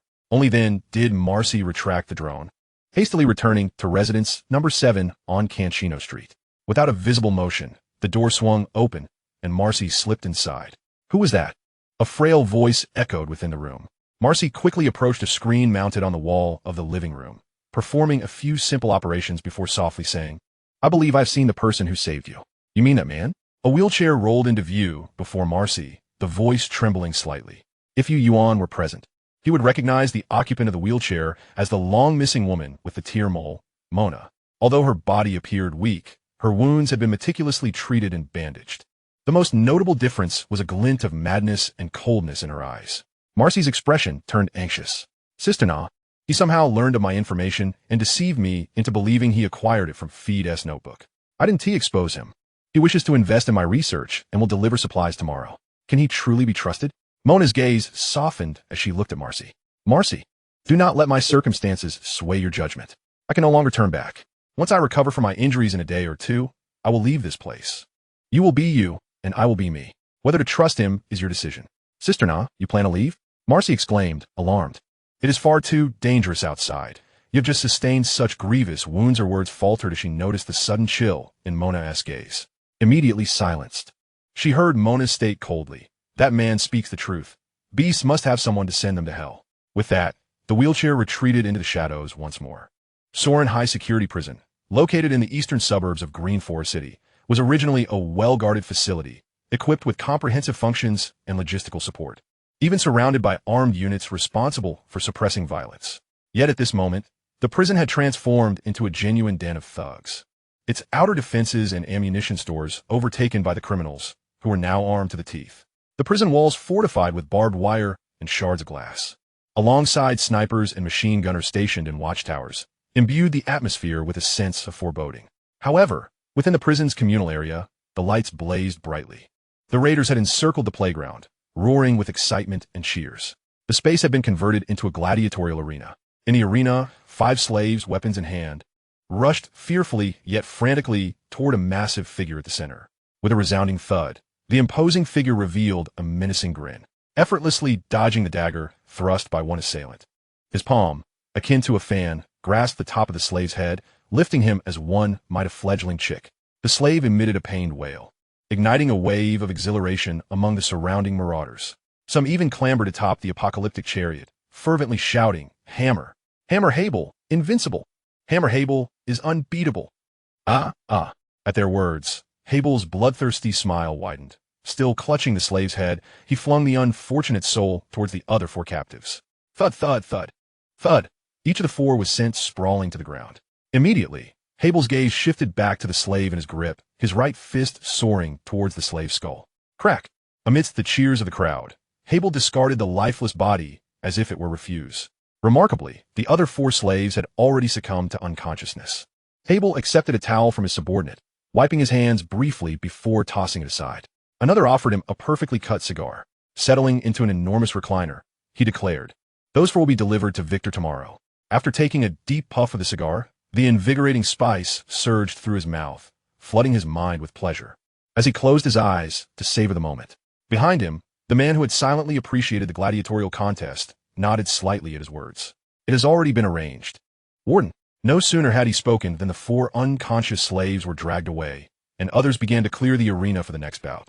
The air charged with screams and cheers as the bloody melee commenced. Habel observed for a moment, then cast a sidelong glance at the man standing behind him, exhaling a plume of smoke before speaking in a low voice. "Baku, tomorrow's matters are all set, aren't they?" Upon hearing this, Baku's eyes curved into crescent moons, his right middle finger adjusting his glasses, a smile gracing his lips. "Rest assured, everything has been meticulously arranged. Should the Black Shield police dare to come, we will certainly surprise them." Habel erupted into laughter, his hand, as large as a fan, thumping heavily on Baku's shoulder. "I knew entrusting these matters to you would pose no problem." He glanced around before leaning in closer to Baku's ear. "Hey, I've said it before, you should take on the role of warden, and I could be your enforcer. It's exhausting to think through all these matters." At that moment, Habel's demeanor bore no resemblance to that of a leader of a marauder's prison. He appeared more like a hapless soul thrust into an unwanted position. Baku, however, shook his head slightly, regarding Habel with earnestness. "No, the warden must be you. The outside world perceives the leader of the marauder's prison as you alone. As for other matters, with me around, chaos shall not ensue. Fine, I shall go train," Habel replied nonchalantly, as if he had anticipated this outcome, waving his hand dismissively as he departed. Once Habel left, the once raucous playground fell into an abrupt silence. All eyes turned toward the solitary figure, their expressions markedly different from the previous excitement directed at Habel. The gazes cast upon Baku were filled with awe, obedience, and fervor. At that moment, a person tethered by a dog leash was brought forth, and upon sighting Baku, he scrambled forward on all 4s, fervently licking at Baku's shoes. Baku looked on with satisfaction at his creation, raising his foot to rest upon the man's head. "Have the details of tomorrow's transaction been leaked?" "Master, it has been disclosed exactly as you commanded, without deviation." At this, Baku chuckled softly, his eyes narrowing as a glint of cold light flickered in the void before him.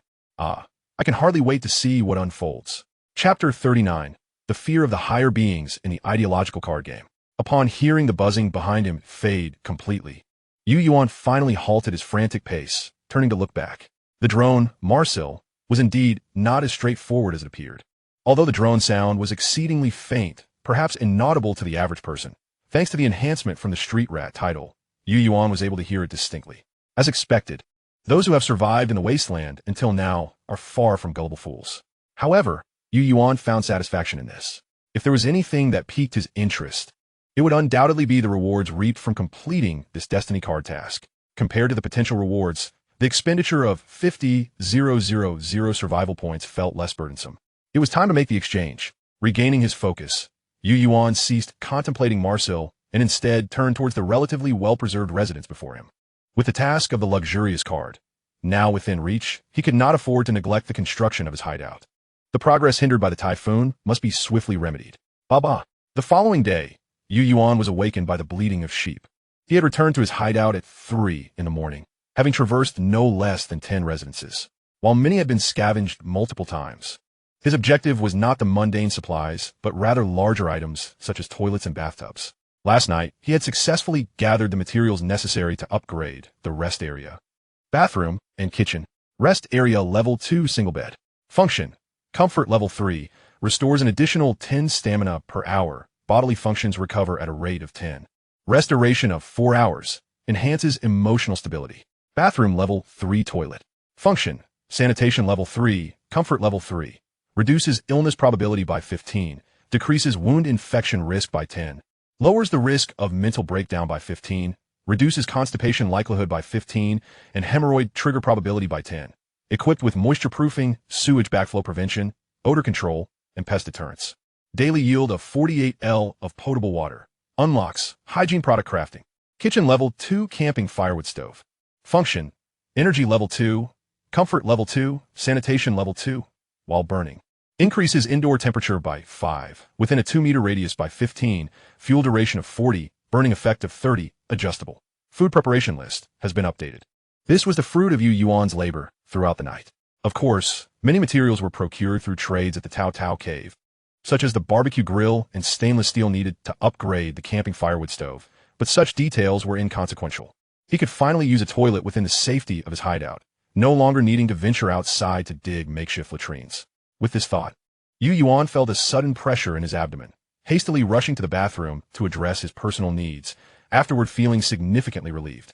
After freshening up, he ignited a piece of wood with a blowtorch and tossed it into the stove, commencing the preparation of his breakfast. The camping stove was ingeniously designed. The core was a stainless steel body for burning wood, with a space above for boiling water and making soup. Below, a shelf could accommodate utensils or miscellaneous items, and the ashtray could be used to cook simple foods. The stove's chimney connected directly to the ventilation duct, completely eliminating the risk of carbon monoxide poisoning. Yuan adored this camping stove to the core. Downing a mouthful of high-energy goat milk, he felt satiated, and by the time he finished, it was already 7 a.m. Although his rest had lasted less than 4 hours, Yuan felt extraordinarily invigorated. The recovery benefits of the single bed were quite remarkable. Gathering all the household waste, he approached the recycling bin, lifting the lid. His eyes brightened. Hastily, he retrieved the contents of bin, 2 pieces of plastic and 1 pair of scissors. Gazing at the 2 sheets of plastic and the pristine scissors in his hands, he regarded the recycling bin as one would a fascinating new toy, his expression revealing a hint of contemplation. It appeared that the refreshed items were somehow related to the refuse discarded into the bin. Yesterday, he cast aside an array of plastic wrappings and tin cans into the refuse bin. Yuan was immediately inspired to undertake another experiment. This time, he refrained from disposing of his domestic waste in the bin. Instead, he ventured to the corner of the passage where sheep dung was piled, gathered it into a bag, and subsequently deposited it into the recycling bin. Sealing the lid, Yuan felt a flicker of anticipation for what tomorrow might reveal. If the materials emerging from the recycling bin were indeed linked to the refuse he had collected, the possibilities for manipulation would be greatly enhanced. Everything hinged on the validation of the following day. Upon returning to his hideout, he inspected the day's newspaper rack. To his astonishment, alongside the freshly printed papers, a dusty yellow card had appeared, an additional informational item for the day. He hastily picked it up. Fear card, against the rulers. Quality, rock level. Function, when this card is used on a target, it can awaken the target's fear of specific individuals, sowing the seeds for future overcoming of that fear. Yuan furrowed his brow as he contemplated the card in his hand. awakening a fear of particular individuals and subsequently planting the seeds for overcoming that fear. He understood the card's implications. When a person becomes utterly consumed by fear, two outcomes typically ensue. One is complete collapse and retreat, while the other is a fierce resurgence. A defiant reaction born from intense fear, leading to the annihilation of whatever instilled that terror. The card's effect appeared to be the installation of seeds of rebellion. The virtual screen unfolded as before, revealing the Book of Destiny, and Fear card, against the rulers, was placed into the slot. Closing the screen, he directed his gaze towards today's newspaper, only to find a single article. District News Section, Quality Rock. Danger level, moderate. At 4:25 a.m. today, 30 Flame Knights from the Burning Fortress stealthily entered Sploro Park in the 9th District, carrying a substantial cache of supplies exchanged with the Thug Prison. They successfully made contact with representatives from the Thug Prison, marking a tentative collaboration between the Burning Fortress and the Thug Prison. What? Yuan stared incredulously at the content of the newspaper. Wasn't the transaction between the Thug Prison and the Burning Fortress supposed to occur this afternoon? And wasn't the location the Black Market Canyon? How could it possibly be in the 9th District? Moreover, the timing had shifted from 1 p.m. to 3 hours earlier. Yuan felt the hairs on his neck stand on end. This was serious. If the supplies from the Burning Fortress had already reached the 9th District, why hadn't they proceeded directly to the Thug Prison? And what of the ambush by the Black Shield Police against the Thug Prison? What was the nature of this collaboration between the Thug Prison and the Burning Fortress? Was it related to today, as operations? A plethora of questions flooded Yuan's mind. He needed to unravel these mysteries. He swiftly opened the virtual map, searching for Sploro Park in the 9th District, recalling that he had seen this park's name before.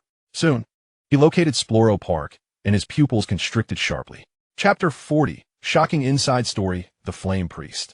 Yuan zoomed in on the map, and upon discerning the location of Sploro Park, he began to grasp the intentions of the Burning Fortress and the Thug Prison. A chill ran down his spine. Without hesitation, Yuan activated the virtual screen of the Book of Destiny. He utilized the information card, Inside Story.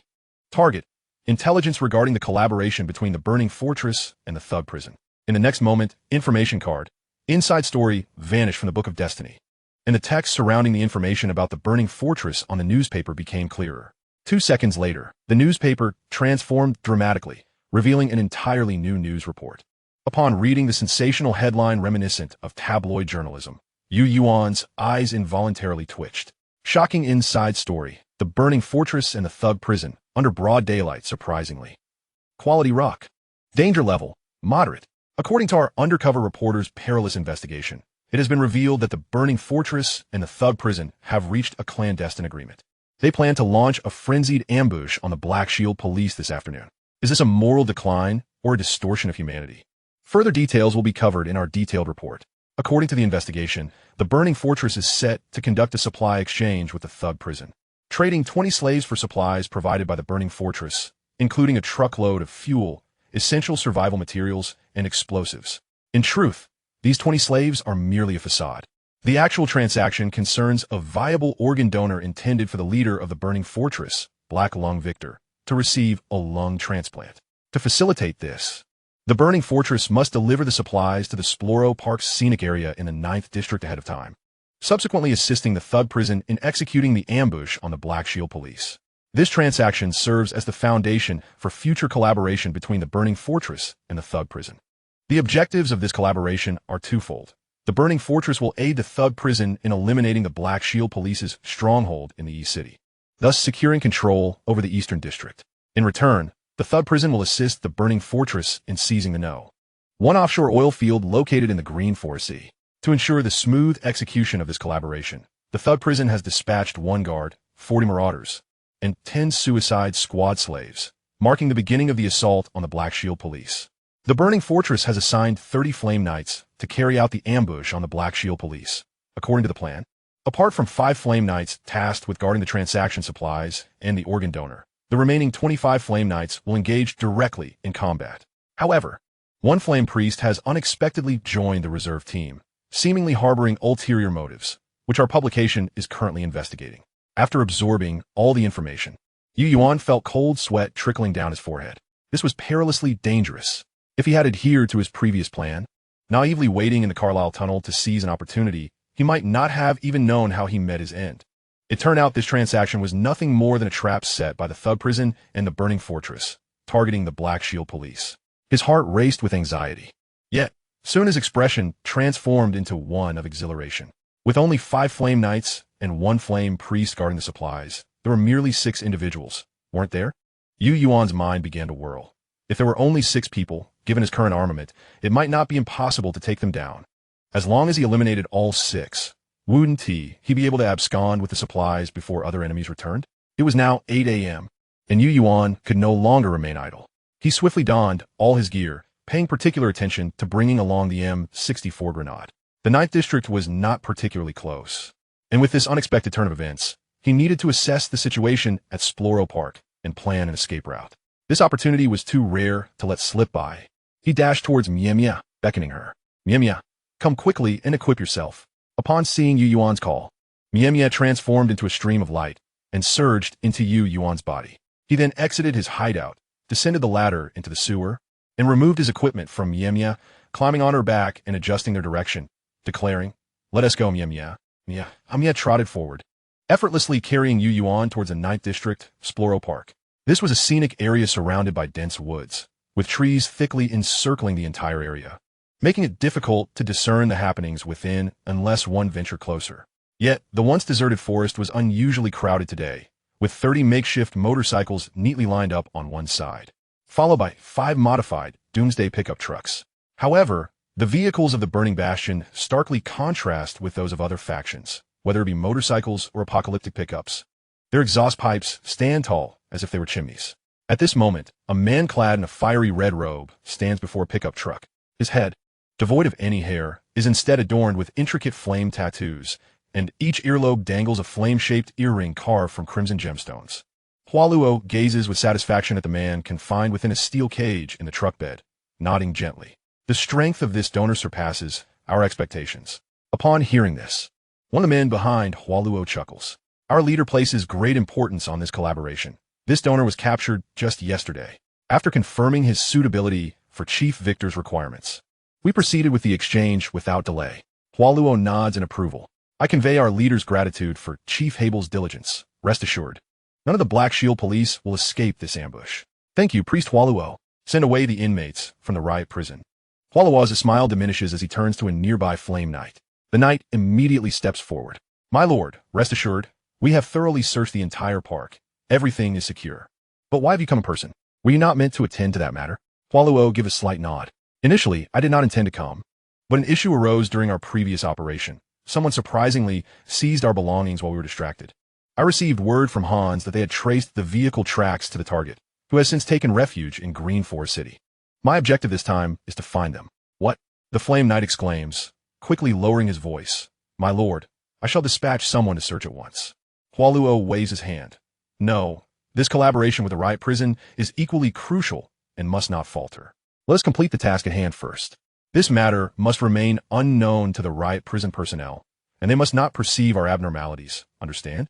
Yes, my lord Hualuo. Hualuo smiles at the Flame Knight before patting him on the shoulder. Jaina, upon the completion of this mission, you shall surely be promoted to Flame Priest. I will cast my vote for you. Strive to accomplish this task splendidly. All credit goes to you, my lord, were it not for your guidance. I would have perished amidst the calamity. All right, once you are promoted to Flame Priest, you will be entitled to learn about many matters, and your perspective on this world will undergo a significant transformation. Chapter 41. Home Invasion, Annihilation, Spoils. Creaking, the manhole cover is gently pushed aside by Yuan. Cautiously checking the situation outside, observing the dense forest, he mentally calculates the time. He currently finds himself near the musical fountain at the center of Sploro Park. The sewers here connect directly to those beneath the Carlisle Tunnel, not far apart. Moreover, from this manhole cover's position, less than 200 meters to the north lies the forested area, allowing for direct observation of the situation there. Yuan arrived in this area around 10 a.m., having thoroughly explored the underground of Sploro Park and even made a detour to inspect the conditions at the Carlisle Tunnel. He has also meticulously planned his escape route after acquiring supplies. With afternoon approaching and nearing 3 o'clock, even if the riot prison is putting on a show, they should be returning soon, Yuan muses. In reality, it is not far off. Moments later, the sounds of intense gunfire erupt from outside the manhole, followed by the roar of dozens of motorcycles. Peering out from the edge of the manhole, Yuan glances in the direction of the noise. Whoosh! More than 20 motorcycles, belching flames, burst from the forest, charging towards the site of the battle with incredible momentum. Yuan can hardly believe his eyes, but he is not misjudged. Each motorcycle features a pipe resembling an exhaust from which torrents of flames erupt into the sky, accompanied by thick plumes of black smoke. The riders' ecstatic cheers fill the air as the convoy disappears, leaving only the distant roar of motorcycles behind. Yuan's mind instantly conjures a classic film. So this is the Flame Knights. No wonder they're called that, and all are bald. Isn't it a bit impractical? With flames erupting, wouldn't they singe their hair off? Slightly bemused, Yuan realizes he must focus on his task. After casting one last look in the direction the Flame Knights departed, he pushes the manhole cover aside, braces himself, and emerges onto the ground, carefully replacing the cover to leave a trap for vigilance. Raising his already chambered FNFAL assault rifle, he moves stealthily towards the forest.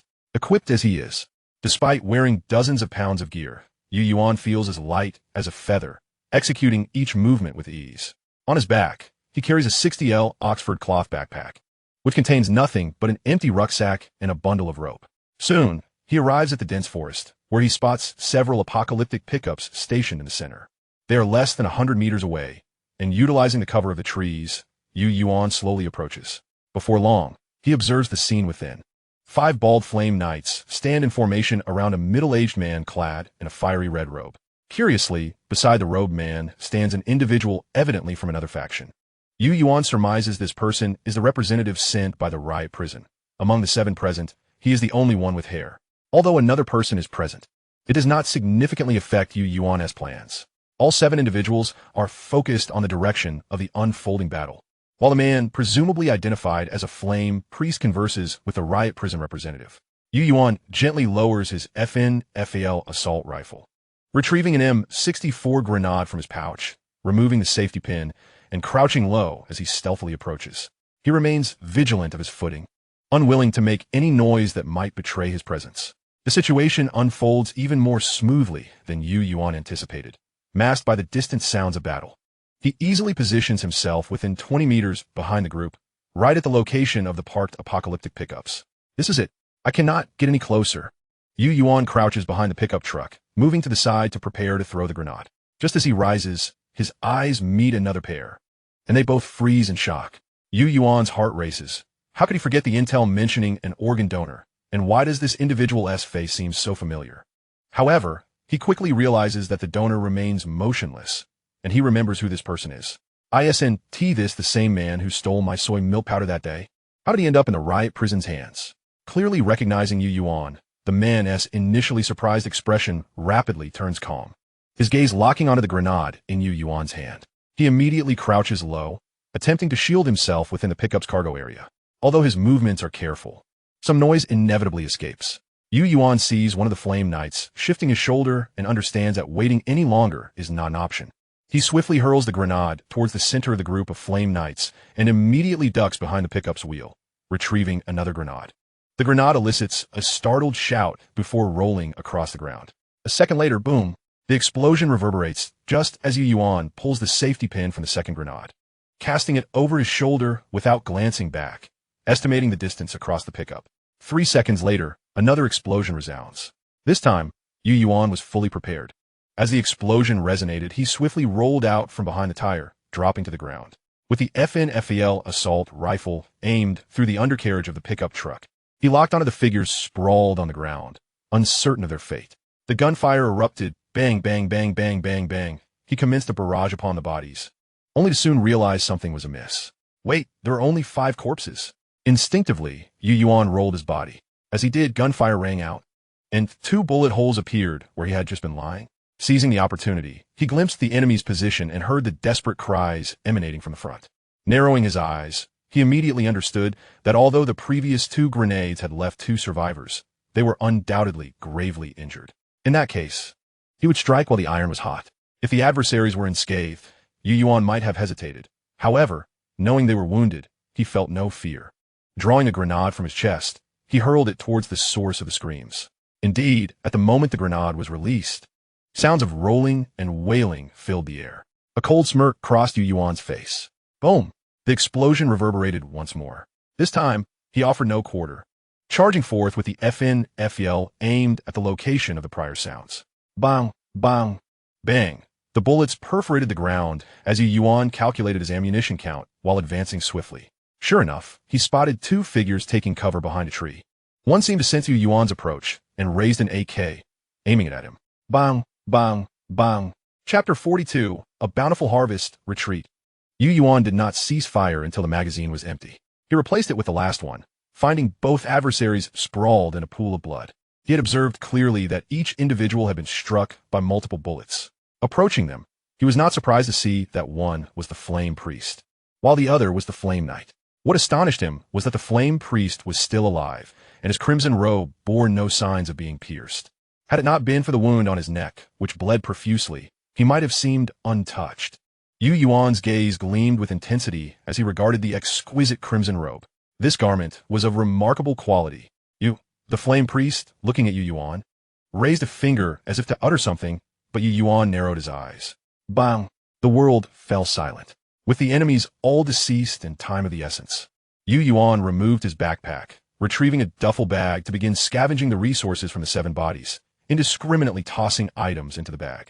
The ferocity of the battle had surely been audible at the Carlisle Tunnel. The Flame Knight could return at any moment, necessitating haste. During this frantic search, a system notification chimed, indicating a valuable find, but Yuan had no time to check. After ransacking the 7 bodies clean, he stripped the Flame Priest of all his gear and collected only a few of the best-conditioned weapons from the others. Finally, he arrived at the parked Doomsday pickups, specially modified with ample cargo space, resembling trucks more than mere pickups. First, he found an entire truckload of fuel, consisting entirely of 20 neatly stacked 100-liter steel barrels. Without hesitation, he loaded them onto the Taodao tunnel. Next, he approached the pickup filled with survival supplies. Unzipping the bag, Yuan meticulously examined the contents, searching for necessities. He found 2 large bags of canned goods, nearly 100 cans in various categories. One bag contained assorted food items, including sausages, biscuits, and military rations. Another held dried seafood, including fish and shrimp. A further bag contained smoked meats from unknown creatures, while another was filled with various mechanical parts. The last item was a box of homemade explosives, approximately 20 bundles in total. Seeing such an abundance of supplies, Yuan sprang into action. He gathered the provisions and sprinted towards the manhole cover. A mere few hundred meters posed no challenge for him. Within minutes, he had deposited all the supplies into the sewer, while the explosives were stashed securely in the Taodao tunnel, as carrying them on his person was decidedly perilous. After thoroughly looting the items in the driver's cabin, he prepared to leave. However, just before his departure, Yuan noticed an individual bound in a cage. The person met his gaze with calmness, neither pleading nor struggling. In fact, there had been no sound from them, even as Yuan moved the supplies. A frown creased Yuan's brow as his finger rested on the trigger, raising the gun. Yet, gazing into the tranquil eyes of the captive, and then glancing at the distant Flame Priest, a new thought flickered through his mind. Bang, bang. The chains of the cage shattered under his fire. Meeting the astonished gaze of the captive with a slight nod, Yuan swiftly departed. He had begun to hear the roar of motorcycle engines. If he didn't hurry, he would be too late. The sounds of conflict in the distance had gradually ceased. He quickly slipped into the sewer, locking the manhole cover behind him, and disengaged his equipment status with Mumu. Mumu appeared before Yuan, who swiftly gathered 6 backpacks and bound them together with rope. Then, he patted Mumu on the head. Good, lift the load with your horns. Mumu's massive horns hooked onto the rope, and Yuan pulled from below as the 6 packages were gradually raised onto Mumu's back. He reinforced the bundles with more rope, finally breathing a sigh of relief as the sounds of motorcycles grew louder outside. It was time to depart. Once more, he glanced at the manhole cover above. A light smile graced Yuan's lips as he and Mumu hastened towards their hiding place in the Sploro Park's forested area. Ghana knelt on the ground, gently closing the Flame Priest's eyes, the fury within him now uncontrollable. Haven't we found any traces of the enemy? Boss, it's strange. Logically, our fuel and supplies have all vanished, indicating the enemy arrived by vehicle and in considerable numbers. Yet, we haven't seen any tire tracks or signs of large groups appearing, which defies reason. Hearing this, Ghana furrowed his brow. No tire tracks or signs. How is that possible? But as he scanned the surroundings, he indeed found no other tracks, leaving him utterly bewildered. However, He quickly realized that while the loss of fuel and supplies was unfortunate, the disappearance of the subject was far more troublesome. The reason the leader had brought so much fuel and supplies was to exchange with his subject, but now all three, fuel, supplies, and subject, had vanished. The only ones aware of this were the thug prison. Wait, gonna seem to grasp something. The arrangement of leaving supplies here was dictated by the thug prison, who had also requested their assistance in ambushing the Black Shield Police Department, resulting in a significant depletion of strength in this area. Now, with supplies lost, the subject gone, and the two enforcers of the Black Shield Police Department having slipped away right beneath the thug prison's nose. A fierce glint of malice crossed Ghana's eyes as he spoke with measured intensity. Good, very good. The thug prison has truly outdone itself. Gazing at the representative of the thug prison, who lay slain by grenades, he coldly snorted, seized an AK-74 from one of his subordinates, and unleashed a torrent of fire upon the corpse, reducing it to mush. Tossing the weapon back to his subordinate, he approached the flame priest's corpse, cradling it gently as he made his way toward the doomsday pickup. Everyone, return to the fortress immediately. His voice was imbued with an icy finality. At the Carlisle Tunnel, the thug prison personnel were busy clearing the battlefield, surrounded by the bodies of the Black Shield Police Department's thugs. One guard surveyed the scene with a heavy heart. What? Still no sight of those two enforcers? His voice barely concealed the simmering anger. The Tusk prison has yet to find their trail.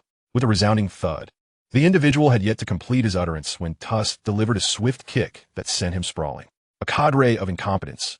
The leader Bahabal had meticulously orchestrated this trap for the Black Shield Police Department, only for the two most significant catches to elude his grasp. At this juncture, a thought appeared to dawn upon Tusk, who abruptly pivoted to regard another individual. What of the burning fortress's personnel? Why did they depart so abruptly? What could be the cause? The plunderer under scrutiny fell silent, paralyzed with dread. Tusk, the warden, has yet to receive a report from the investigating party. Tusk, upon hearing this, was poised to unleash his fury when a war chariot unexpectedly surged forth, its speed drawing the attention of all present. The vehicle screeched to a halt before Tusk, and a plunderer hastily disembarked, exclaiming in distress, "This is dire news. The personnel stationed at Sploro from the burning fortress have been slain, and all goods and donors have vanished. Furthermore, a flame priest perished, and it appears the burning fortress suspects our involvement. After eliminating the 5 brothers we sent to inquire, they have departed." What? Tusk was instantly drenched in cold sweat, the gravity of the situation dawning upon him. He bellowed, "Everyone, return to the prison at once. Immediately." Chapter 43.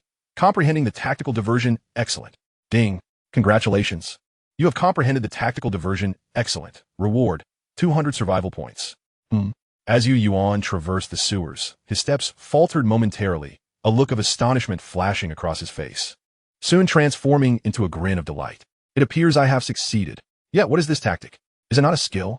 Upon accessing the virtual interface's combat section, a new tactic category emerged beneath the skills column. The first slot prominently displayed the tactic named Tactical Diversion. Tactical Diversion. Quality, excellent. Function. When conflict arises between oneself and other factions or individuals, there exists a 60 probability, through intentional manipulation, design, and arrangement, of attributing the ensuing calamity to a third-party faction or individual. As Yuan perused the description of Tactical Diversion, a broad smile spread across his face, causing him to slap his thigh in appreciation. He was immensely grateful for his prior decision. Everything transpired just as he was preparing to depart. He had contemplated eliminating the individual hoarding the milk powder, deeming him a significant threat. However, he suddenly realized that perhaps allowing him to live would yield a more advantageous outcome. Merely shifting the ire of the burning fortress onto another faction sufficed. Though it was but a fleeting thought, he had entertained a notion of testing it, never anticipating such resounding success. The improbability of it all left him in disbelief. Moreover, he had unlocked a new feature within combat. Even now, he remained unaware of the other functionalities within the virtual interface that had yet to be revealed. It appeared that only by meeting certain special conditions would corresponding features become accessible. This had been the case when he unlocked skills, and now was true for tactics as well. The virtual interface resembled an unfathomable enigma, ever poised to surprise him anew at any moment. Shaking his head gently, he closed the interface, allowing the gleam of joy to dissipate, replaced by a renewed vigilance and caution. Upon releasing the equipment status, Yuan felt his movements become laborious. Each step bore the weight of a considerable burden, with his gear totaling 10 to 20 kilograms, compounded by 2 backpacks laden with supplies. He pondered how long it would take to return to District 13. However, his destination was not District 13, but rather Canchino Street in District 11. He needed to complete the task of eliminating the Extravagance Card first. Mimi, on the other hand, seemed unperturbed by the considerable weight of the cargo, merely perplexed by the slow pace, occasionally casting a curious glance towards Yuan. Yuan remained vigilant, ensuring that the supplies on Mimi's back did not tumble, as that would necessitate time-consuming rebundling. The pair soon arrived at the sewer near the Carlisle Tunnel, a necessary passage to District 11. Suddenly, as he approached, a gunshot rang out, startling him. Instinctively, he switched off his flashlight and raised his weapon, cautiously peering into the darkness ahead where shouts echoed. The voices were within close proximity, no more than 100 meters away, likely just around the corner. Without hesitation, Yuan discarded his backpack and turned to Mimi. Gear up. In an instant, Mimi transformed into a stream of light, merging with Yuan. Several large packages of supplies fell to the ground, their sounds swallowed by the surrounding chaos. Yuan moved swiftly towards the corner of Carlisle Street. Got him in, Ruin. Aren't you fast? A boisterous voice boomed from around the corner. Zoda, you fool. You've killed me. Do you think Commander Old Ku will spare you when we return? A cooler voice responded, accompanied by a cough and labored breathing. Old Ku? Huh. I'm with Lawless now. He will protect me, Zoda retorted dismissively. Do you think Old Ku would risk his neck for you? Yuan crept closer, peeking around the corner. Approximately 30 meters away, a flashlight lay abandoned on the ground, illuminating 2 figures engaged in a standoff, or rather, an execution. One individual towered with a firearm, while the other lay on the ground, bleeding profusely. It was them. Recognizing the figures from their conversation, Yuan swiftly identified them, the enforcers Carmen and Zoda, alongside Commander Old Ku and Lawless.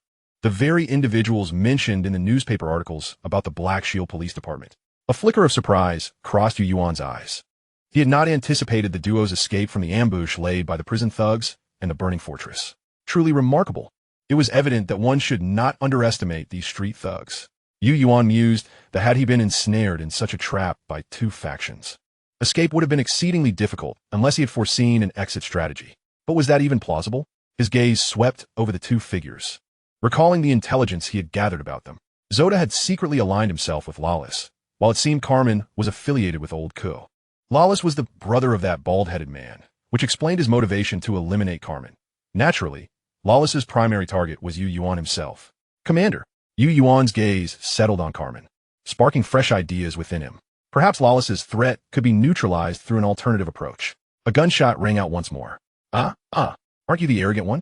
Want to strut your stuff again? Zoda's arrogant laughter reverberated through the sewer. Carmen, now bearing yet another wound, could not suppress a pained grunt. Zoda pressed his foot upon Carmen's injury, twisting it cruelly, relishing in the sight of Carmen's agony. Only when Carmen collapsed did Zoda's enthusiasm wane slightly. Enough. You know your fate now. I'm sending you off. Zoda cackled, leveling his handgun at Carmen's head.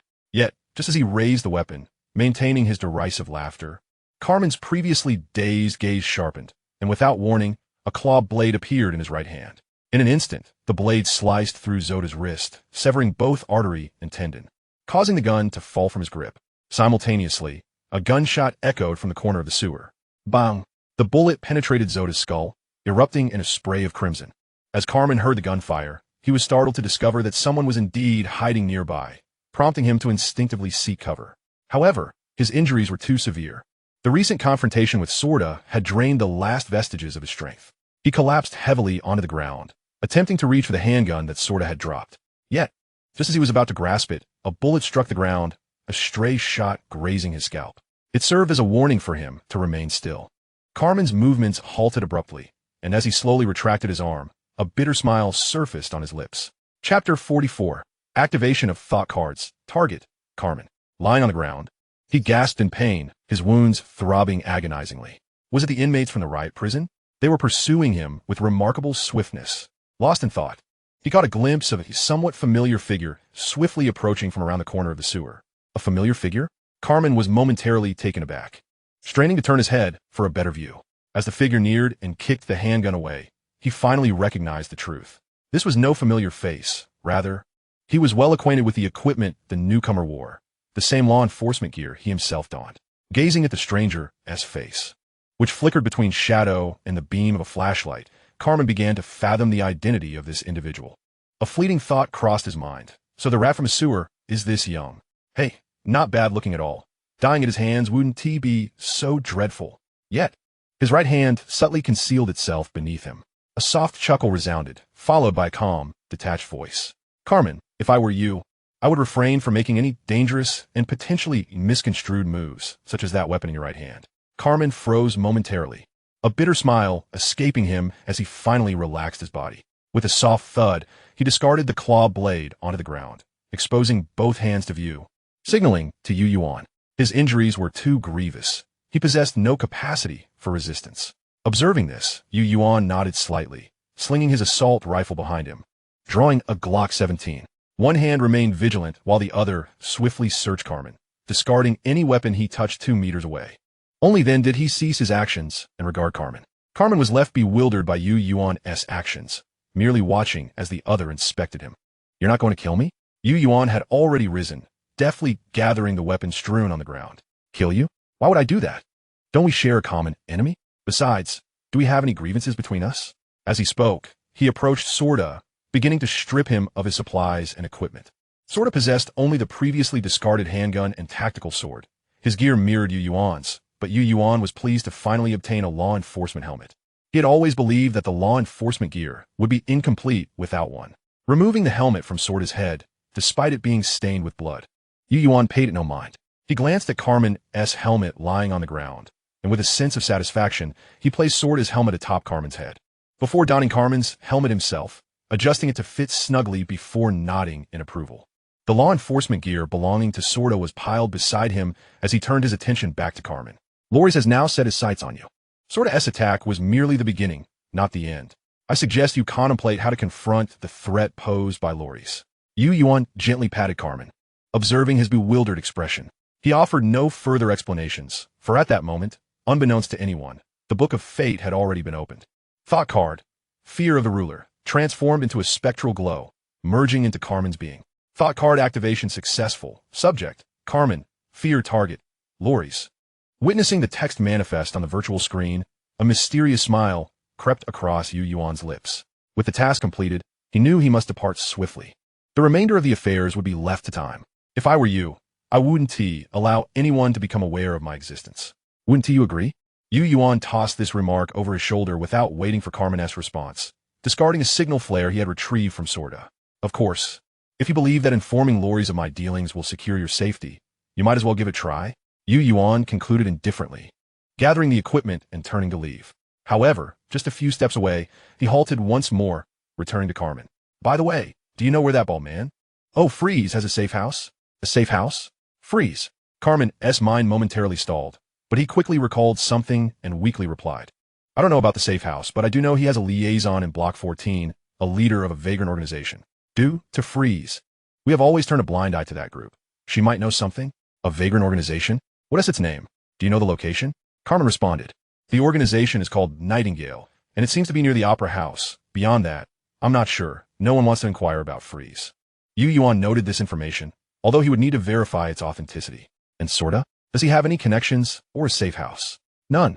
Carmen shook his head. Sorda's only passion is tormenting prisoners. Aside from patrolling, he usually remains at the police station. Having gleaned the desired information, a smile crept onto Yuan's face. Rising again, he gathered his gear. Well, to be honest, your escape from the riot prison and the traps of the burning fortress is quite impressive. Allow me to share a piece of news with you. The riot prison's target is the entire East City, and it is evident that the Black Shield police station has become an obstacle to their dominion over East City. So prepare yourself for the impending conflict. Furthermore, I've warned you against engaging in underhanded antics, yet your feet remain restless. I'll let it slide this time, but I hope you refrain from such easily misconstrued actions in the future. Good luck, Officer Carmen. Respect. As he watched Yuan's figure vanish around the corner of the sewer, cold sweat trickled down Carmen's forehead. How could he know everything? He glanced at his tactical boots, which he had specially modified to conceal a blade approximately 5 centimeters long. This was his last chance for retaliation, but alas, the other was too cautious, leaving no opportunity for him. In that moment, Carmen felt an oppressive sensation reminiscent of facing Loris, yet far more elusive. He committed Yuan's words firmly to memory. Regardless of circumstances, he had survived, Now, it was time to contemplate how to escape the sewer and return to the police station. Moreover, there was the message left by the earlier individual. Was the riot prison truly preparing for all-out war? If so, after painstakingly bandaging his wounds, Carmen bit down on a slender syringe hidden within his collar and plunged it into his neck. As the hormones coursed through his body, the pain quickly subsided, a surge of strength flooding him. Struggling to his feet, Carmen staggered toward the nearest sewer manhole cover. Chapter 45. Bakur's Speculations and Responses, Marcel's Gift. In the eastern outskirts of Green Forest City, the riot prison, Abel's expression was as dark as storm clouds, threatening to rain. So, you return merely to inform me that not only did 2 law enforcers escape right under your noses, but also that the supplies and organ donors traded with the burning fortress have been stolen, and one of our flame priests has perished? He approached Tuss, the individual responsible for the operation, and struck him on the head with a resounding slap. The skull was immediately smashed into the chest cavity, blood gushing forth. A swift kick sent the corpse flying several meters away, and Habarl turned his gaze towards Baku. He noticed Baku slightly shaking his head, rising to his feet while adjusting his glasses perched on the bridge of his nose with a middle finger. Everything else could be managed, but the most troublesome aspect was the donor. It was imperative to provide Victor with an explanation regarding this matter. Go fetch that donor from before. Prepare to head to the burning fortress, Habarl said, his brow furrowing. Baku, you cannot go. Setting aside the fact that the transaction has already been completed, our slaves and donors have been handed over to them. The guards overseeing the supplies are still from the burning fortress. We are no longer involved. Moreover, not only have we lost slaves and donors, but our supplies have also been stolen. Logically, we should be the ones confronting them. Who knows if the people from the burning fortress are playing a game of black eating black? After signaling his subordinates to follow his orders, Baku solemnly replied, "Indeed, we have suffered a significant loss. However, this is not the time for such discussions. A transaction and cooperation that has been completed will not be perceived as black eating black by Victor, especially since they have also lost a flame priest. This defies logic. The ones truly in danger now are us." Habarl looked at Baku in disbelief. "What do you mean, Baku?" Baku narrowed his eyes in the direction of the Black Shield police station. "Habarl, you must understand. We requested the burning fortress to assist in ambushing the Black Shield police station, and it was also our suggestion to change the transaction site to Sploro Park. Now, all the supplies and donors at Sploro Park have gone missing, the flame priest has been killed, and the enforcers from the Black Shield police station managed to escape during our ambush." Baku turned to Habarl, his tone heavy. "If you were from the burning fortress, how would you perceive this?" Habarl's expression changed drastically. He had merely avoided pondering these matters, but was not foolish. He quickly grasped Baku's implication. "Are you suggesting that the burning fortress might think we were behind this? How could that be? What benefit would that bring us? From Victor's perspective, we are indeed the biggest beneficiaries. Thus, I must personally explain this matter to Victor. Fortunately, we still have a transplant donor that meets Victor's requirements, leaving us with a chance to salvage this situation. Otherwise, we might face a dual onslaught from both the Black Shield police station and the burning fortress." Habarl fell silent, his gaze towards Baku, now laden with gravity. But who, after all, had stolen our supplies, and how did the enemy know about Sploro Park? Baku scoffed at the remark. "Isn't it obvious? In such circumstances, who stands to gain the most? It would undoubtedly be the Black Shield police station." His gaze swept over the many marauders outside, filled with cold disdain. "I simply did not expect there to be a rat in our midst that I had yet to uncover. Once I placate Victor, I shall ensure this opportunistic rat is duly rewarded." At 8 p.m. at 7 Canchino Street, when Mazir heard the invasion alarm and checked the surveillance, she was met with the shocking sight of several large packages outside her residence. Her eyes nearly popped out in disbelief. How is this possible? If it weren't for the familiar figure behind the wall, she might have thought she was dreaming. Immediately donning her gear, she armed herself and opened the door, hiding behind the surrounding wall.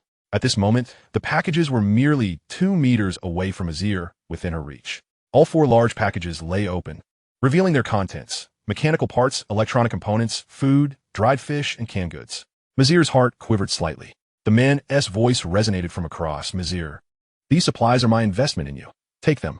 Mazir hesitated, still somewhat incredulous. They were still strangers. The ability to produce such a quantity of supplies could not possibly belong to an ordinary individual. Yet what was his true intention?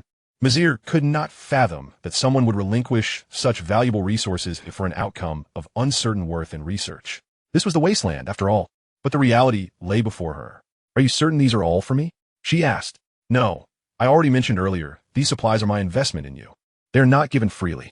You may consider me an angel investor. When you achieve research results, it will also be my time to reap the rewards. Listening to his earnest and serious correction of her misunderstanding, Mizir felt no significant difference. It was merely a matter of phrasing, nonetheless. She was quite pleased that her research had garnered recognition. Mizir, do you not accept my investment? Yuan observed her silence, his brow furrowing slightly. Why is it so difficult to give away something? Is this person a fool? Hurry and accept, he thought, unable to suppress his frustration. Suddenly, he heard her say, wait a moment, as she dashed back into her room. Yuan exclaimed, Nanny, where are you going? Are you coming back? What about those 4 packages?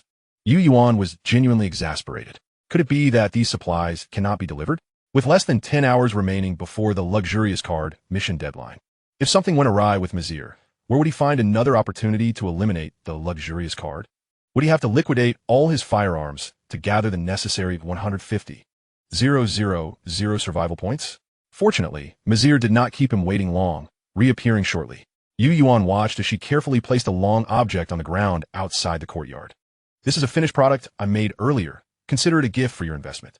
I will gladly accept your offer, especially since these parts and electronic components will greatly assist me. Shall I move everything inside? Mizir still seemed a bit apprehensive. Yuan's gaze fell upon the long object as he speculated on what it might be while responding to Mizir. You may move it once you finish. I will come over. By the way, inside the package with the canned goods, there's a pattern. Can you help me identify which hotel emblem that is? A hotel? Mizir paused slightly, but still examined the package. Indeed, she spotted a paper adorned with a pattern of the bauhinia flower. After a moment of contemplation, she quickly recognized it and turned to Yuan, saying, this should be the emblem of the Olais Hotel, which isn't too far from here. However, I would recommend you go there. Chapter 46. Acquisition of Rare Treasures. The Mirror of the Starry Sky. Ambushed. Yuan was somewhat surprised. What is the matter? Is it dangerous? Yes, the area where the Olais Hotel is located is controlled by an armed faction. They occupy the John K. Animal Park, and the Olais Hotel is situated nearby. If you venture there, you will easily attract the attention of those armed personnel. Yuan understood that Mizir was likely referring to the thugs from the Aurora Animal Assistance Association. However, having finally discovered the location of the hotel associated with the card belonging to the Biao brother, he felt compelled to explore it. Mizir took several minutes to transport the 4 large packages back into the room, finally looking towards Yuan. So, how will I contact you once I achieve results? You need not contact me. I will come by periodically. If you have any research results, simply draw a circle on the outer wall, and I will reach out to you upon seeing it. All right, I understand, Mizir replied as she closed the door. It was only 5 minutes later that Yuan swiftly emerged from his hiding spot, hastening towards the long object, seizing it, and quickly disappearing into the shadows. The exotic BGM and mechanical notification sounds echoed in Yuan's ears. Destiny card, rock-level luxurious card elimination successful. Destiny point 1. Detected convertible item. Would you like to convert? Requires 1 destiny point. Naturally, he chose to convert immediately. Destiny point -1. Acquired rare treasure. Mirror of the Starry Sky. Yuan could hear his own breath deepening. Another rare treasure. His heart brimmed with uncontainable joy. Had the timing been more fortuitous, he would have already begun his exploration. He swiftly returned to the slightly ajar manhole cover, slipped into the sewer, and secured the latch. Only then did he illuminate his flashlight, directing it towards the elongated object in his grasp, a contraption reminiscent of a tripod backpack. Measuring approximately 1 meter in length, it contained a plethora of contents. As he unfurled the backpack on the ground and unzipped it, he was astonished to discover a remarkably medieval-style wooden astronomical telescope, accompanied by a specialized tripod. Mirror of the Starry Sky. Quality, rare treasure. Owner, Yuan. Rare treasure building, Starry Sky, Observatory. Gazing at the exceedingly simplistic yet profound description, Yuan found himself momentarily taken aback. In comparison to the Moo, the Mirror of the Starry Sky paled significantly, despite both being classified as rare treasures. Struggling to suppress his disappointment, he clicked to view the details of the rare treasure building, and the astonishment on his face was swiftly replaced by elation. Rare treasure building, Starry Sky Observatory. Function. Every 7 days, it can yield an extraordinarily precious celestial phenomenon. During construction, it can eliminate a luxury card of no higher than bronze quality. Construction requirements. 50,000 survival points, 1 vacant room. The ability to eradicate a luxury card, especially one of no greater quality than bronze. Yuan was genuinely thrilled. After expending considerable effort today to acquire resources worth 50,000 survival points, he had only managed to eliminate a luxury card of rock quality. Now, with the same 50,000 survival points, he had the opportunity to discard a bronze quality luxury card. How could he not be elated? He had long suspected that there were higher-tiered cards among the Destiny cards. So this revelation was not entirely unexpected. It appeared that the most critical factor in constructing this rare treasure building was not merely the survival points, but rather that vacant room. Yuan had discerned the crux of the challenge.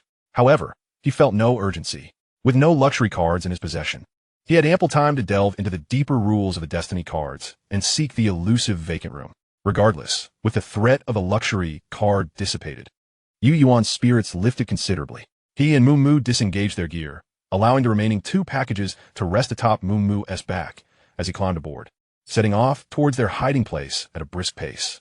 Despite carrying 2 packages and Yuan, Moo maintained a sprightly gait. The duo swiftly exited the sewer passage beneath Canchino Street, veering towards the pathway leading to Block 15.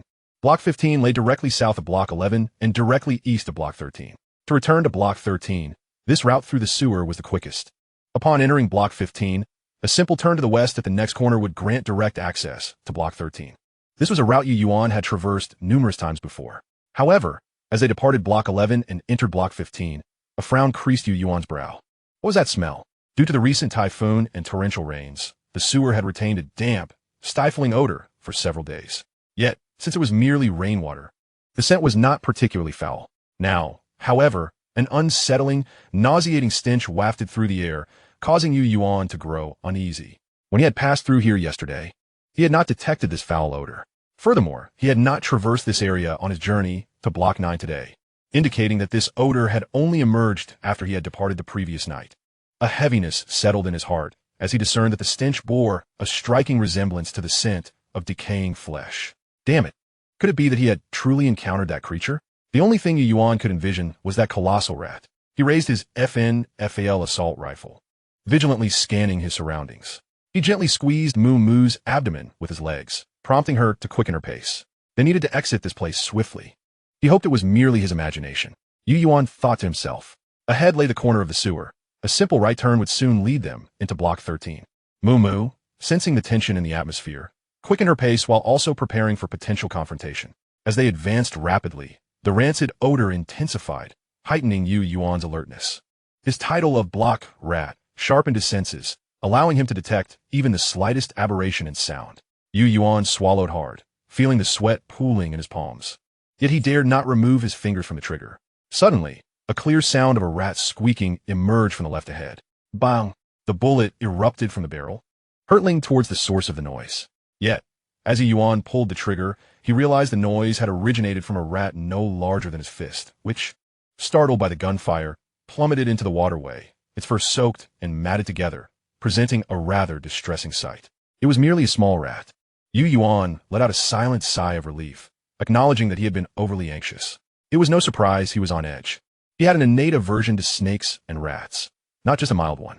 He was even reluctant to touch pet rodents like the fancy rat, which bore a striking resemblance to common rats. Quickly steadying his breath, Yuan resumed his vigilance. Amidst the tense atmosphere, Moo rounded the corner, and the virtual map indicated that they were now approaching Block 13. The rancid odor was also beginning to dissipate. Yuan's tension eased as the stench faded. He exhaled deeply. Perhaps it was merely a dead animal that had drifted in from somewhere. He mused, but at that moment, a chilling sensation surged from the crown of his head, coursing through his entire body as if he had been marked by a predator. The hairs on the back of his neck stood on end, sending him frantic warnings of impending death. Danger lurked just above him. Chapter 47. Fierce Battle with the Mutated Rat, Expulsion and Return. Yuan's pupils dilated as he instinctively determined the direction of the threat, propelling himself forward. Simultaneously, he equipped himself with Moo beneath him. A gust of wind whooshed past the back of Yuan's head, carrying with it an overpowering stench. The sound of a sharp object scraping against his enforcer helmet sent a shiver down his spine, as if something were attempting to sever his skull. Fortunately, he reacted swiftly. With Moo's disappearance, he executed a forward roll, landing on one knee, gun trained on the position behind him. Bang! Bang! Bang! The 7. 62 by 51 millimeters bullets rained down upon the shadow that had suddenly emerged in the sewer. Yuan finally caught a clear glimpse of his assailant, and a chill coursed down his spine. What on earth was that? Over 2 meters long, its slick, damp fur clung to its body in disheveled tufts, dark as thick tar, emanating an overpoweringly foul stench. The wedge-shaped head of the rat boasted whiskers measuring 50 to 60 centimeters long, complemented by eerie green eyes that exuded a cunning, bloody, and venomous aura. A pair of enormous, chisel-like incisors glinted with an orange-yellow sheen under the flashlight's beam. Though worn, they retained a sharpness that sent shivers down one's spine. Behind it trailed a tail nearly twice the length of its body, slapping against the sewer walls with a resounding crack. Under the illumination of the flashlight and gunfire, one could discern the rough, hard, flesh-colored, ringed scales on its tail. A sight so disturbing it raised the hairs on the back of one's neck. Yuan gasped sharply. Who could possibly tell him this was a rat? A black behemoth of a rodent that could crouch at a height of 12 meters? Ghoul, ghoul, ghoul. The bullets struck the colossal rat, producing a sound akin to leather being whipped, leaving streaks of blood on its hide, yet the bullets failed to penetrate fully, embedding themselves like rivets. This scene shattered Yuan's understanding of reality. 76,251 millimeters bullets. In truth, the mutated giant rat is not faring well either. Although the bullets do not fully penetrate its already aberrant fur, the tremendous kinetic force inflicted considerable trauma to its internal organs, eliciting a cacophony of anguished squeals. Squeak, squeak, squeak. In mere seconds, an entire magazine of ammunition was expended with astonishing rapidity. At that moment, as the last bullet was discharged, the mutated giant rat, evidently infuriated, utilized its powerful hind legs to leap forward, its chisel-like incisors aimed directly at Yuan. A glint of madness flickered in Yuan's eyes as he raised the FN-FEL assault rifle above his head, bracing it against the rat's formidable fangs. The protective armor on his chest bore the brunt of the giant rat's claws, swiftly becoming marred with deep scratches. Nevertheless, Yuan could not evade the force of the impact and found himself toppled to the ground, nearly choking on his own blood. Struggling to push against the rat's abdomen with his feet while using the rifle to fend off its biting jaws. Fortunately, he was currently equipped with Miemia's enhancements, granting him a significant boost in strength, allowing him to barely withstand the giant rat's assault. Squeak, squeak, squeak. A putrid, viscous slime erupted from the rat's mouth, enveloping Yuan in a nauseating stench that induced feelings of suffocation and dizziness. Damn, it even possesses a biochemical attack. His eyes burned painfully, and he felt an overwhelming urge to vomit. Realizing he could not endure this any longer, a flicker of resolve ignited within Yuan. With bulging eyes, he summoned every ounce of his remaining strength, forcefully kicking the giant rat upwards. As the rat momentarily lifted off the ground, the pressure on Yuan's hands suddenly diminished. Now was the time. Miemia, having disengaged from the equipment state, materialized 3 meters above Yuan's head. Miemia. Charge at it. Yuan shouted with all his might, but the giant rat was already descending upon him once more. Without the enhancements from Miemia, Yuan's strength was utterly insufficient to withstand the massive creature's bulk. As the giant rat opened its gaping maw, preparing to deliver a lethal bite, Miemia charged with tremendous force. Bang! The colossal horns collided violently with the rat's fangs, producing a shower of sparks. The giant rat was thrown off balance and toppled to the ground. In terms of size, Miemia was not at all smaller than the giant rat. In fact, its stature far exceeded that of its opponent, with strength that was immeasurably greater. Previously, the element of surprise from the giant rat had nearly cost Yuan his life. But now, under Miemia's full force charge, the disparity in power was immediately apparent. Seizing the opportunity, Yuan rolled to the right, tumbling into a nearby sewage channel. Drawing out the M500 revolver that he had secured at his waist, aiming it at the head of the giant rat, which was struggling to rise. Bang, bang, bang. 3 shots rang out in rapid succession, 2 striking its skull and tearing away a patch of fur, while the final bullet penetrated the rat's right eye, causing a geyser of putrid liquid to erupt as its eye was obliterated. Squeak! The giant rat threw its head back, unleashing a soul-piercing shriek that reverberated through the sewer. Yuan felt a spinning dizziness, as if his cerebellum had been thrown into disarray, instinctively covering his ears and emitting a pained wail, his consciousness fading into obscurity. When he regained awareness, his head felt as though it had been pounded with a heavy hammer, leaving him disoriented and weak. He lay on the ground. The giant rat, and Mia both vanished. Mia, he called softly, retrieving his Glock 17 with his left hand. Tot, tot, tot. Mia came racing around the corner of the sewer, its body still smeared with the giant rat's blood. Clearly, it had been pursuing the rat, but returned immediately upon sensing Yuan's precarious condition. Mia approached Yuan, nudging its horns against his chest, seemingly inquiring about his state. Yuan forced a smile, reaching out to comfort Mia. However, his right hand throbbed intensely with pain, the wrist and the web of his hand feeling as if they were being torn apart. The M500 revolver had already fallen to the ground. This was the reason he had only fired 3 shots. In his haste, firing 3 rounds one-handed had nearly rendered his right hand incapacitated. The recoil from the 500 caliber revolver was an unbearable strain for him. Watching his trembling hand, Yuan gritted his teeth and, with Mia's assistance, rose to his feet. He then placed the supply-laden pack on Mia's back and picked up the FNFEL assault rifle, which had been mangled by the rat's jaws. Climbing onto Mia's back, he lay flat against Mia and whispered, "Hurry, let us go home." Mia, no longer restraining its speed, dashed swiftly toward their hideout. The remainder of the journey was devoid of incident. Yuan felt as though his body were on the verge of disintegration, his head heavy, a strong desire to succumb to slumber overwhelming him, sustained only by sheer willpower. Upon returning to the entrance of the air defense refuge, Yuan summoned his final reserves of energy to equip himself alongside Mia, hauling the supplies into the refuge, too exhausted to drag them back to their hiding place.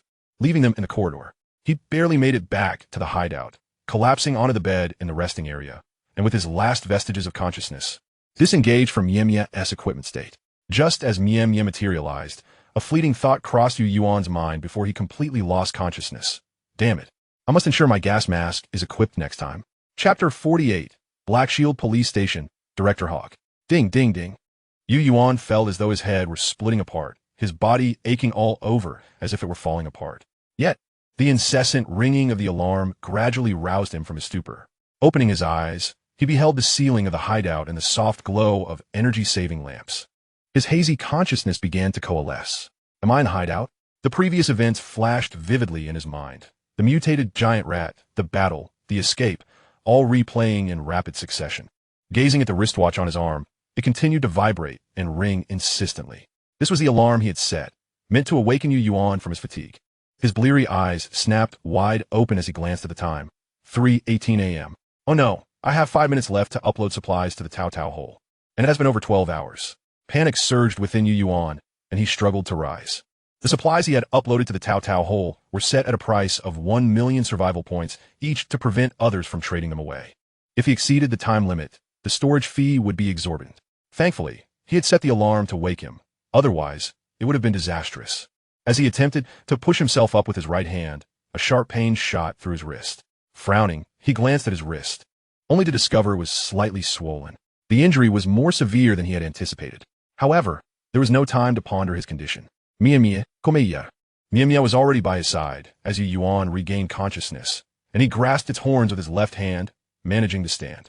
Suppressing the pain throughout his body, he hastened to the air defense passage outside the hideout and quickly removed all the supplies he had uploaded to the Tao hole. In a nail-biting finish, he managed to downsize the last barrel of fuel with just 30 seconds to spare. Yuan surveyed the 20 full barrels of fuel, weapons, equipment, and explosives, releasing a long sigh of relief. Finally, he retrieved the supplies he had left near the ladder exit, dragging them back to the hideout with Mia's assistance. Shedding his equipment and taking out a vehicle first aid kit and a medical backpack. After treating his wrist wound and applying some ointment for bruises, he prepared to rest further. However, upon seeing Mia, he suddenly recalled that Mia's high-energy goat milk seemed effective for healing injuries, especially fractures. Although his wrist was not broken, it likely sustained minor cracks and bruising. He promptly retrieved the day's ration of high-energy goat milk and drank it down, then surrendered to his body's protests and drifted into a deep slumber. Meanwhile, at the Black Shield police station, Carmen was confined to a solitary room, awaiting the final verdict. He silently calculated the passage of time in his mind. It had been nearly 10 hours since he was confined here. The investigators should be returning soon. Gazing at the light fixtures on the ceiling, a figure continually flashed through Carmen's mind. With a creak, the door swung open, revealing an imposing silhouette that entered the room and seated itself on a chair that seemed slightly undersized. This was a burly man with dark skin and sharp, piercing eyes. clad in a commander's uniform that weighed dozens of pounds yet appeared effortlessly worn. He turned to Carmen and spoke plainly. Carmen, the team we dispatched for investigation has returned. They indeed found traces of the burning fortress, and our men observed individuals from the riot prison heading there just a few hours ago. You are now free. Carmen was not taken aback by this revelation. He regarded the robust figure before him. Commander Old Ku, the alliance between the burning fortress and the riot prison poses a significant threat. I suspect this is merely the beginning. I fear the ambush we faced at the land hotel orchestrated by the riot prison was merely a bait, intended to lure us to attack their convoy. Our informant might have already been discovered by the riot prison. I'm aware of that. However, let us discuss this later. The director wishes to see you. Come with me. A flicker of surprise crossed Carmen's face. You mean Director Hogg? Quickly. We must not keep the director waiting. Old Ko urged. Yes. The two made their way to the 5th floor of the police station, entering an exceedingly opulent room. Inside, a figure waited, facing away from the door as he gazed out at the night sky, the glowing ember of a cigar dancing at his fingertips. Old Ko led Carmen into the room and stood at attention, saluting the figure. Director, Carmen has arrived. 2 seconds later, the figure slowly turned, casting a dispassionate glance at Carmen, appraising him before once again facing away. Leave. The voice, devoid of emotion, resonated within the room. Yes. Old Ko promptly guided Carmen back out. It was then that Carmen noticed beads of sweat glistening on Old Ko's brow, leaving him astounded. As the foremost commander of the Black Shield police station, Old Ko was effectively second in command, yet he appeared to harbor such fear towards the director. That's enough. You may return. The conflict with the riot prison and the burning fortress is likely to erupt soon, Old Ko said, his gaze towards Carmen shifting to one of predatory intensity. Do not disclose this matter to anyone else. Do you understand my meaning? Carmen grasped his intent. I understand. Commander Old Ko, go. Without hesitation, Carmen headed towards the exit, but just as he was about to descend the stairs, he encountered a figure approaching.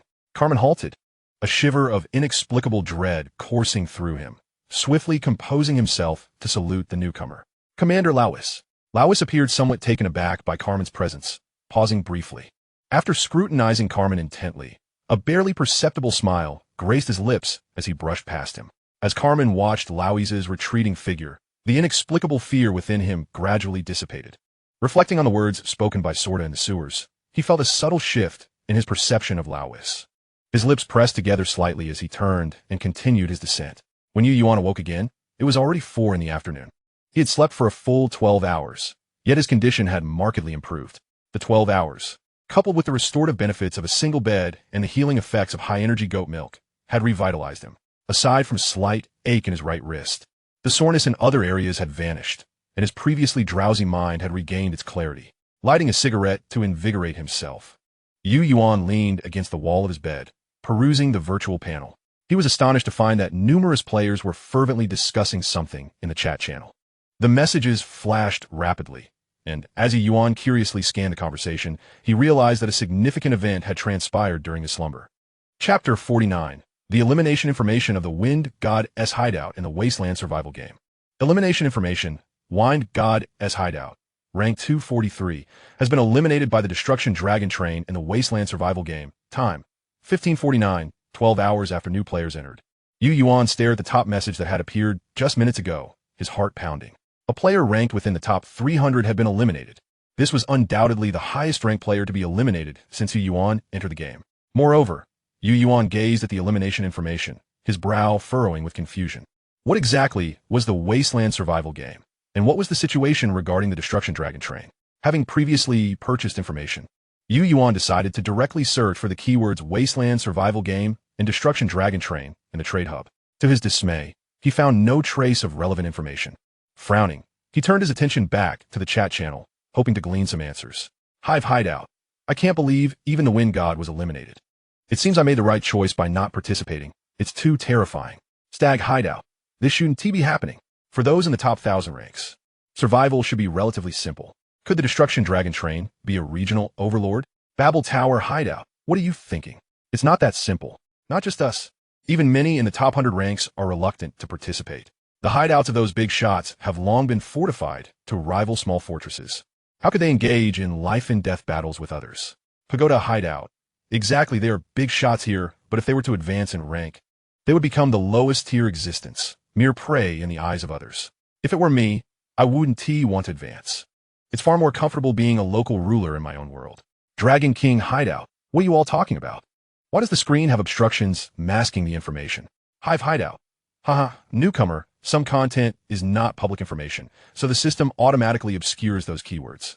Once you pass the newbie protection period, you'll be fine. Pagoda Hideout. Let us change the subject. The brother who previously listed fuel. Please speak up. I'm in urgent need of fuel. I'm open to negotiation. Private messages are welcome. As Yuan observed the concluding discussion in the chat channel, he meticulously reviewed the messages, synthesizing the information and drawing conclusions. 1. The Wasteland survival game must pertain to the information that was obscured. It is fraught with danger, as even highly ranked players choose not to participate. 2. These topics are currently controlled information, and one can only gain access to such knowledge after meeting certain conditions.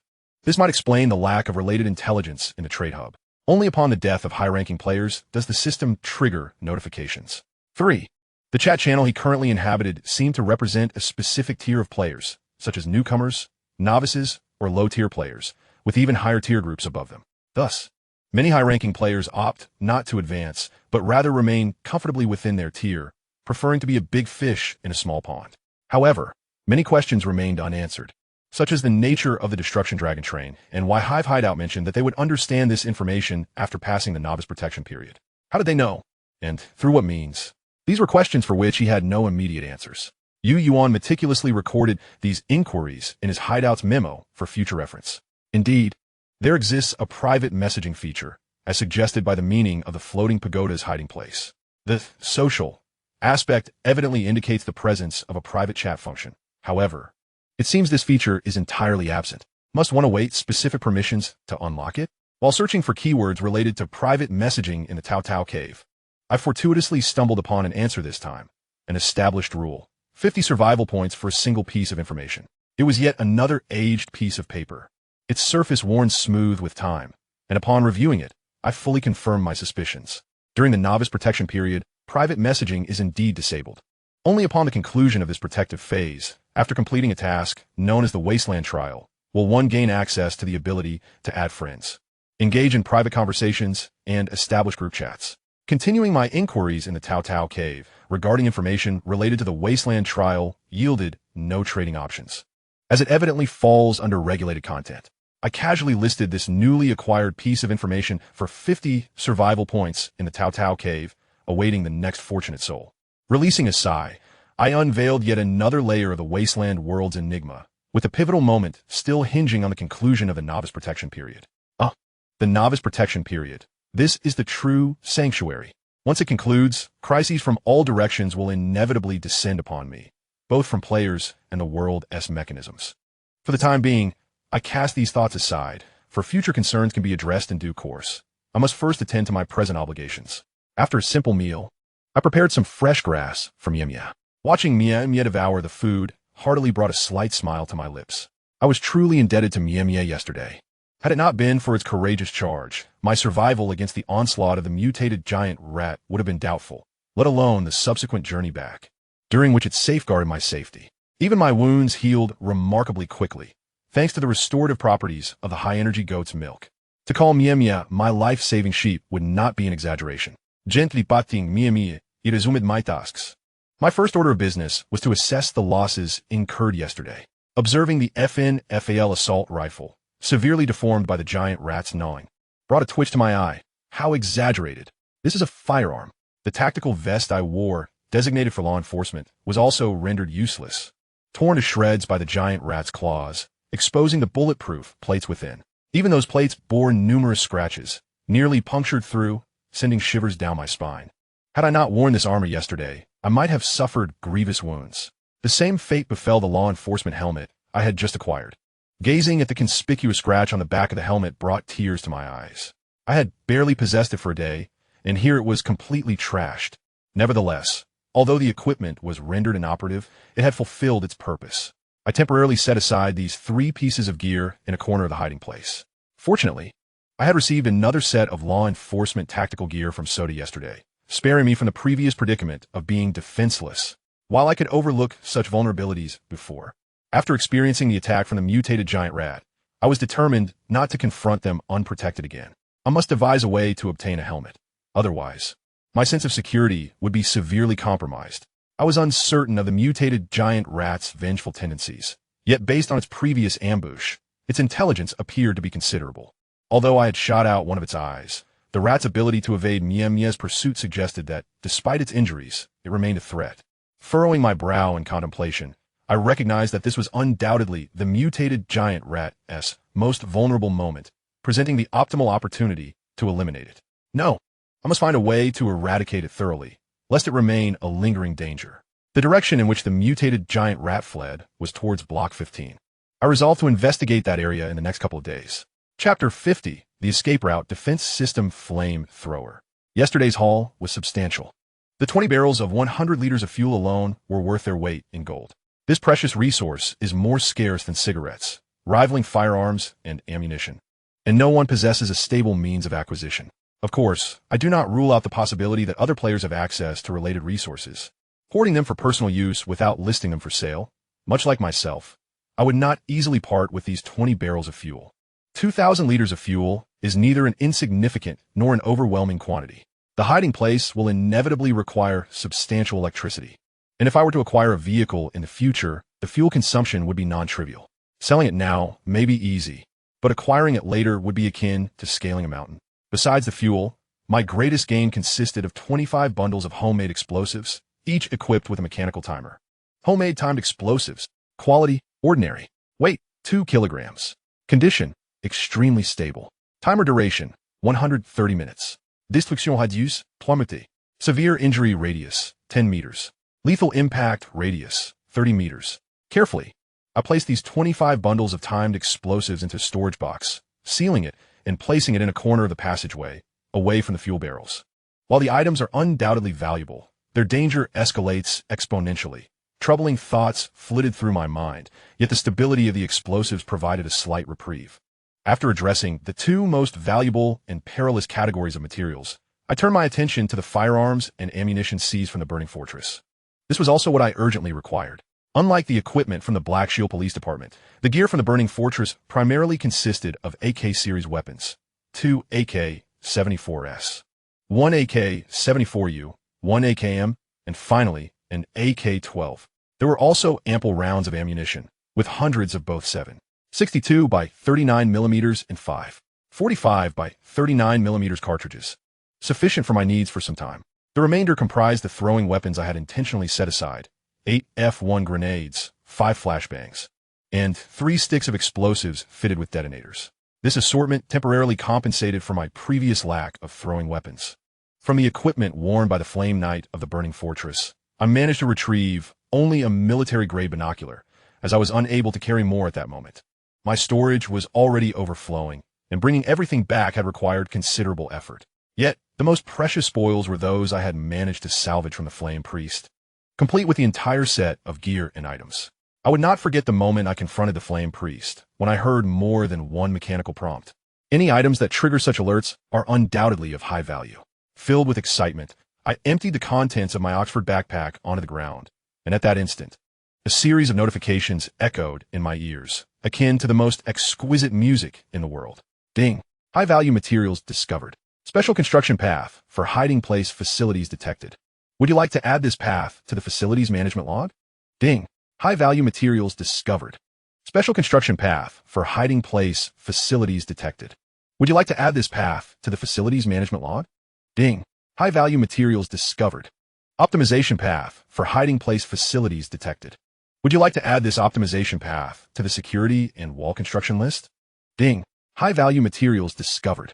Rare grade equipment. Flame Priest robe, damage.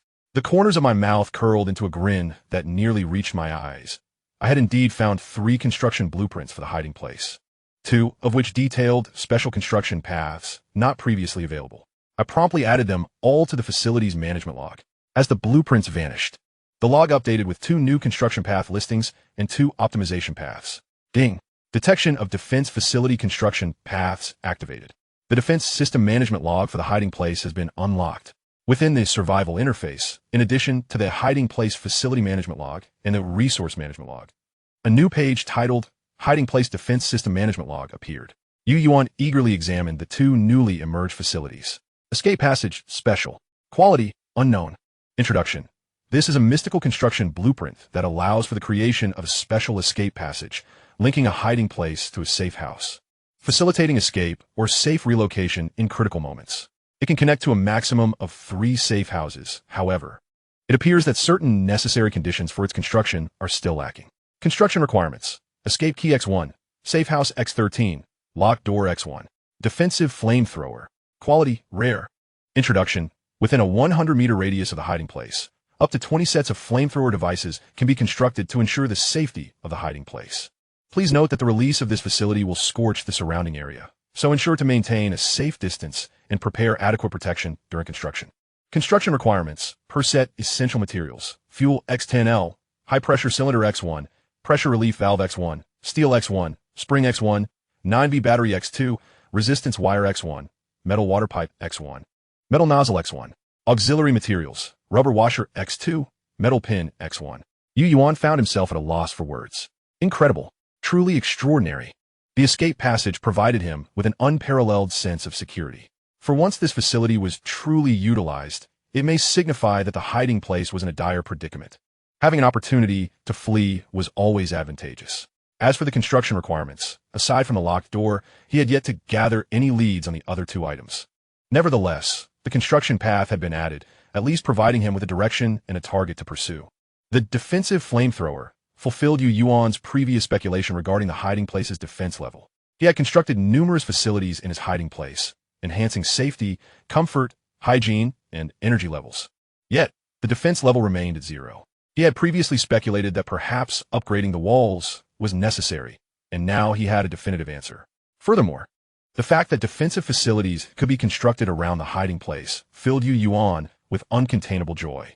His greatest concern had been the potential invasion by other players after the novice protection period ended, and the immediate destruction of his hiding place upon discovery. This issue had now found resolution. A flamethrower.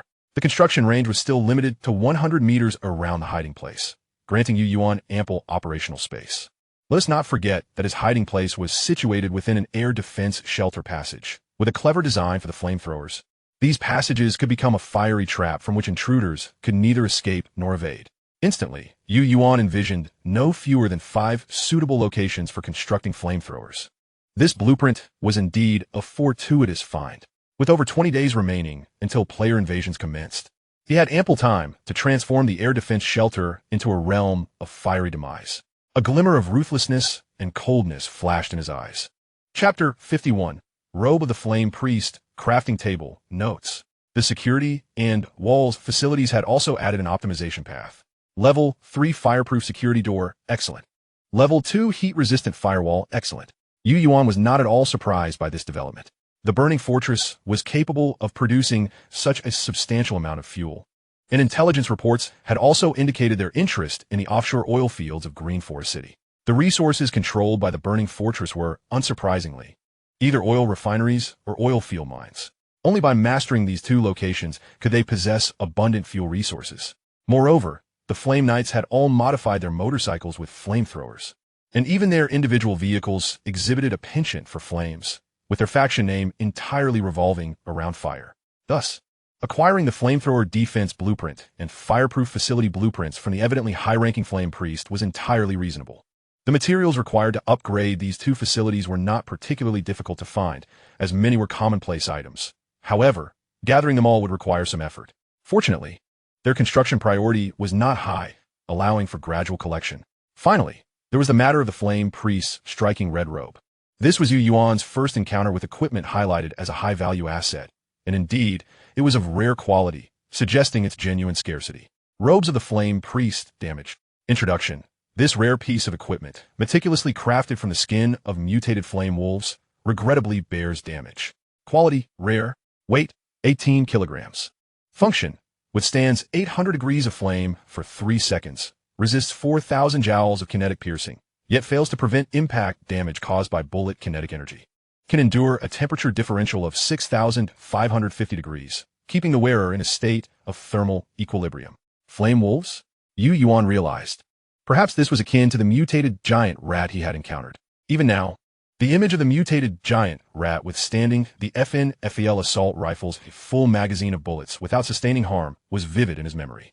It seemed that mutated creatures were not rare. It was merely that he had yet to encounter them, and the danger level of this world needed to be raised. Gazing at the red robe, he fell into contemplation. Is this equipment powerful? Indeed, but it is not suitable for Yuan. Neither the style of the robe nor its exaggerated vibrant color met his requirements. As he examined the robe, he sought the location of the damage and soon discovered it, a nearly 20-centimeter gash where the stitching of the fur had torn. Upon reaching this realization, Yuan's mind began to churn with ideas. The high quality of this equipment was fundamentally due to the flame wolf skin. Why not modify the robe? The robe was quite oversized, and with appropriate tailoring, it could easily yield 1 or even 2 pieces of armor. Not only could it insulate against extreme temperatures, maintaining the body in a state of absolute thermal stability, but it also offered exceptional ballistic protection, an ideal material for crafting inner armor. Should there be any leftover scraps, tactical gloves, boots, or hats could also be fashioned. In the event of encountering extreme cold weather in the future, this outfit could prove to be a lifesaver. Instantly, various ideas for modifying the robe flashed through Yuan's mind. However, to fulfill these aspirations, he would need a tailor, as he possessed no such skills. His gaze turned toward the crafting table for facility management logs. Level 1 rude workbench. Construction materials: screwdriver X1, multi-tool pliers X1, wood X20, screws X5, nuts X5. Construction time, 1 minute. This might also be a viable solution. In a wasteland world, finding a reliable tailor was akin to searching for a needle in a haystack.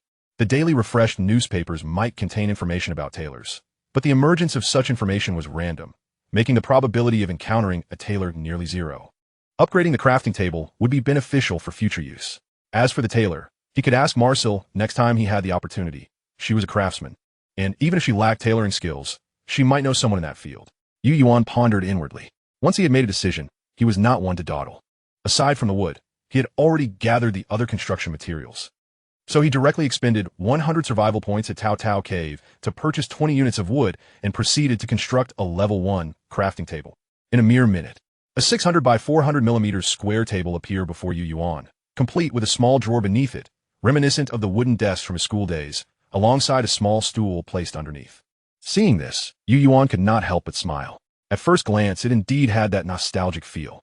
Opening the drawer, he found a screwdriver, multi-tool pliers, screws, and nuts inside, but they could no longer be retrieved, eliminating any possibility of reuse. Yuan had not held high expectations for this. The virtual light curtain displayed the facility management logs for the crafting table. A synthesis list has emerged, detailing the items that can be crafted. 8 wires for power cables, 1 flathead screwdriver, 1 DVD, and a coupler are among the numerous projects available at a glance. However, none of these are of immediate necessity to Yuan, let alone any recipes for clothing. It has become evident that the modification of that red robe at the crafting station is no longer a feasible endeavor, and he will have to consult Marcy later. Nevertheless, Yuan has noticed that he has met the construction requirements for upgrading the crafting station to level 2, and he promptly opts to proceed with the upgrade.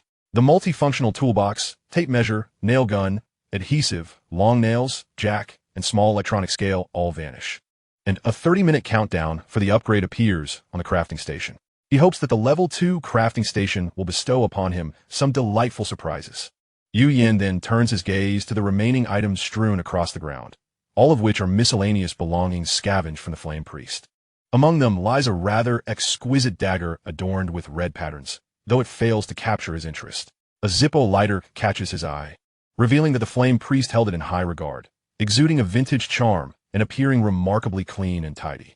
Additionally, there is a pure titanium outdoor survival whistle. Following this is a folded piece of paper, prompting Yuan to emit a soft exclamation. He picks up the note and reads it with meticulous attention. Dear Priest, we have traced the tire tracks from the broken bridge outside the motel, moving through the loading area and warehouse, leading us to the eastern district of Green Forest City. However, due to the impending typhoon, all traces of the vehicles have vanished. Today, we discovered the vehicles swept away by the flood. It is speculated that the group of raiders who infiltrated the main guest rooms and absconded with our spoils is hiding within blocks 8, 9, 10, and 15 of the Eastern District. I will continue my search. Yuan's eyes glimmer as he contemplates the note. It contains a wealth of information. Chapter 52, the 8th day of the Wasteland, 2 gruesome news reports. Yuan did not anticipate that someone would dare to seize items from the burning fortress, not only succeeding, but also escaping to Green Forest City. It is no wonder that previous intelligence did not mention the involvement of the Flame Priest in dealings with the Thug prison. The Flame Priest must have been pursuing that band of raiders and fortuitously encountered the transaction with the Thug prison, hence their presence to lend some support. As Yuan mentally reconstructs the sequence of events, he finds himself eager to learn what those individuals pilfered from the burning fortress. However, searching through the vast blocks for a few individuals hiding away is not something he is prepared to undertake just yet. He methodically organizes his firearms and gear within the warehouse, particularly wrapping the Flame Priest's robe in a long piece of cloth for safekeeping. He then surveys the neatly arranged weapons. The FN-FEL assault rifle has sustained damage. Although he possesses another, he has exhausted all 7.62 51mm ammunition during his confrontation with a mutated giant rat, necessitating the acquisition of a new weapon. His gaze sweeps over the MP5 submachine gun and the Remington 870 shotgun before finally settling on the AK-12. His primary adversary is that mutated giant rat. Unlike the fragile human form, addressing the threat posed by the mutated giant rat requires ammunition with sufficient power and penetration, making it his foremost choice. While the MP5 fires 919mm rounds, which exceed the AK-12's 5.45 39mm caliber, the disparity in propellant charge is vast. The penetrating force unleashed upon firing is also significantly inferior. Of utmost importance, however, is the 5.45 39mm round he holds in his hand. Observing the purple and green hues of its projectile, his eyes narrowing. 5.45 39mm 7N10 PP round. Description: although this is a reloaded bullet, do not underestimate it. Type: bullet. Ricochet rate: 38. Penetration: medium. Probability of jam: low. Probability of misfire: low. Is it merely the 7N10? It isn't even the 7N10M. Yuan murmurs to himself. While the 7N10 is an enhanced penetrative rifle round, it still pales in comparison to the subsequent generation of ammunition, namely the 7N10M, and even more so when considering later iterations.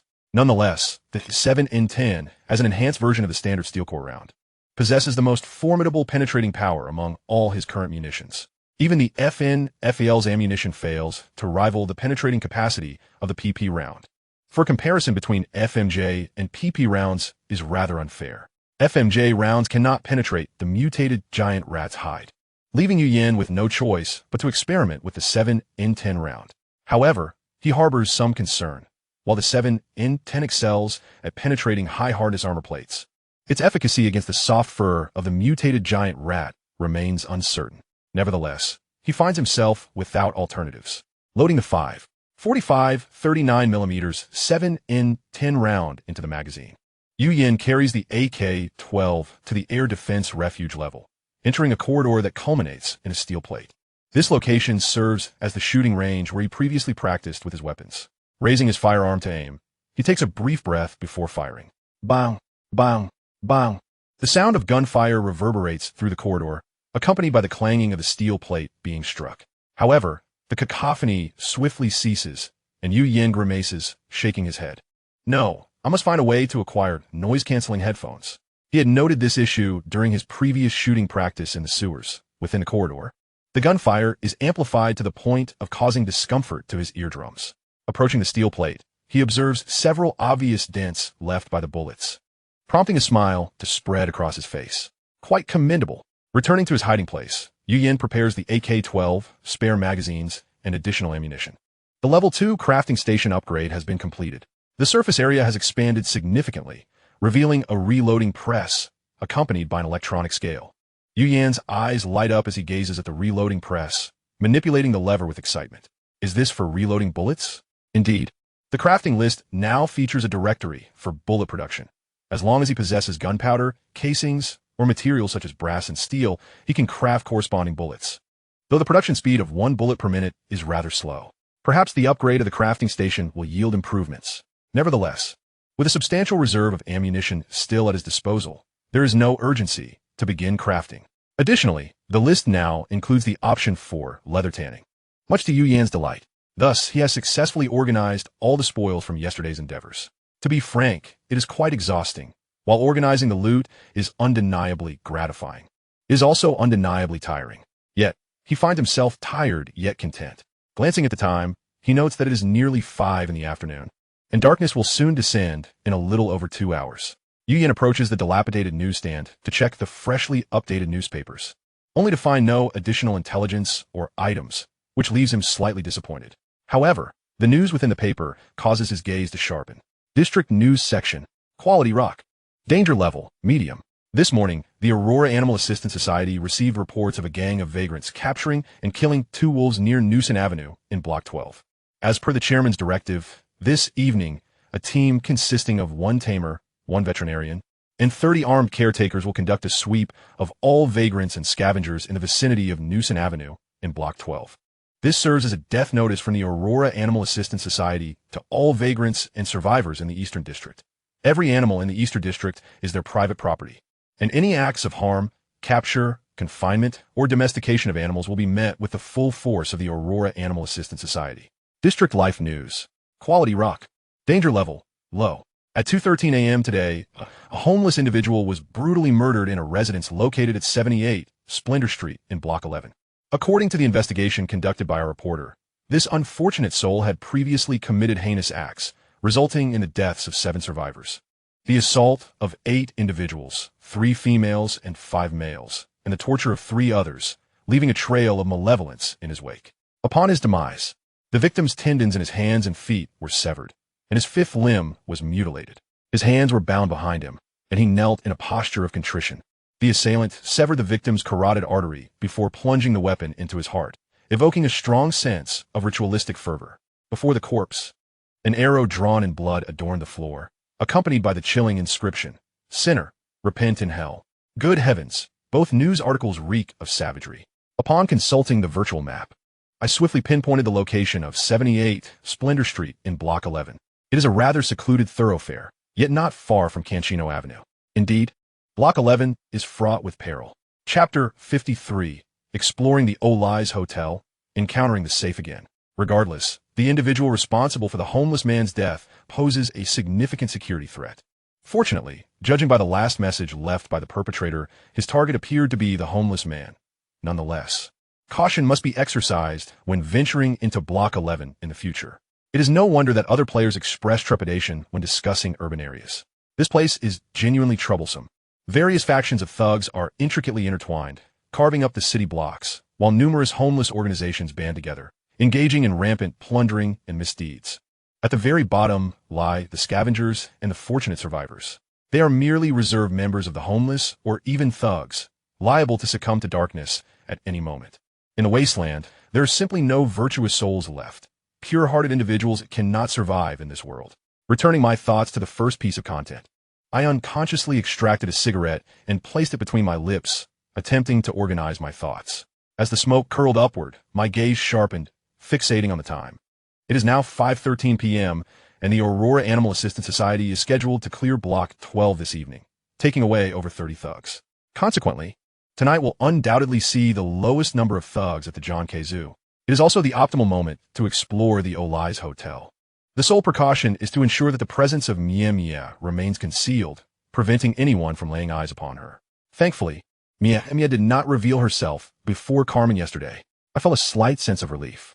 The Black Shield Police Department exerts control over the entire Eastern District. Yet the Aurora Animal Assistance Society can comfortably occupy the John K. Zoo in Block 11. I refuse to believe there is no connection between the two. In any case, I must remain prepared for combat while exploring the Oli's Hotel tonight.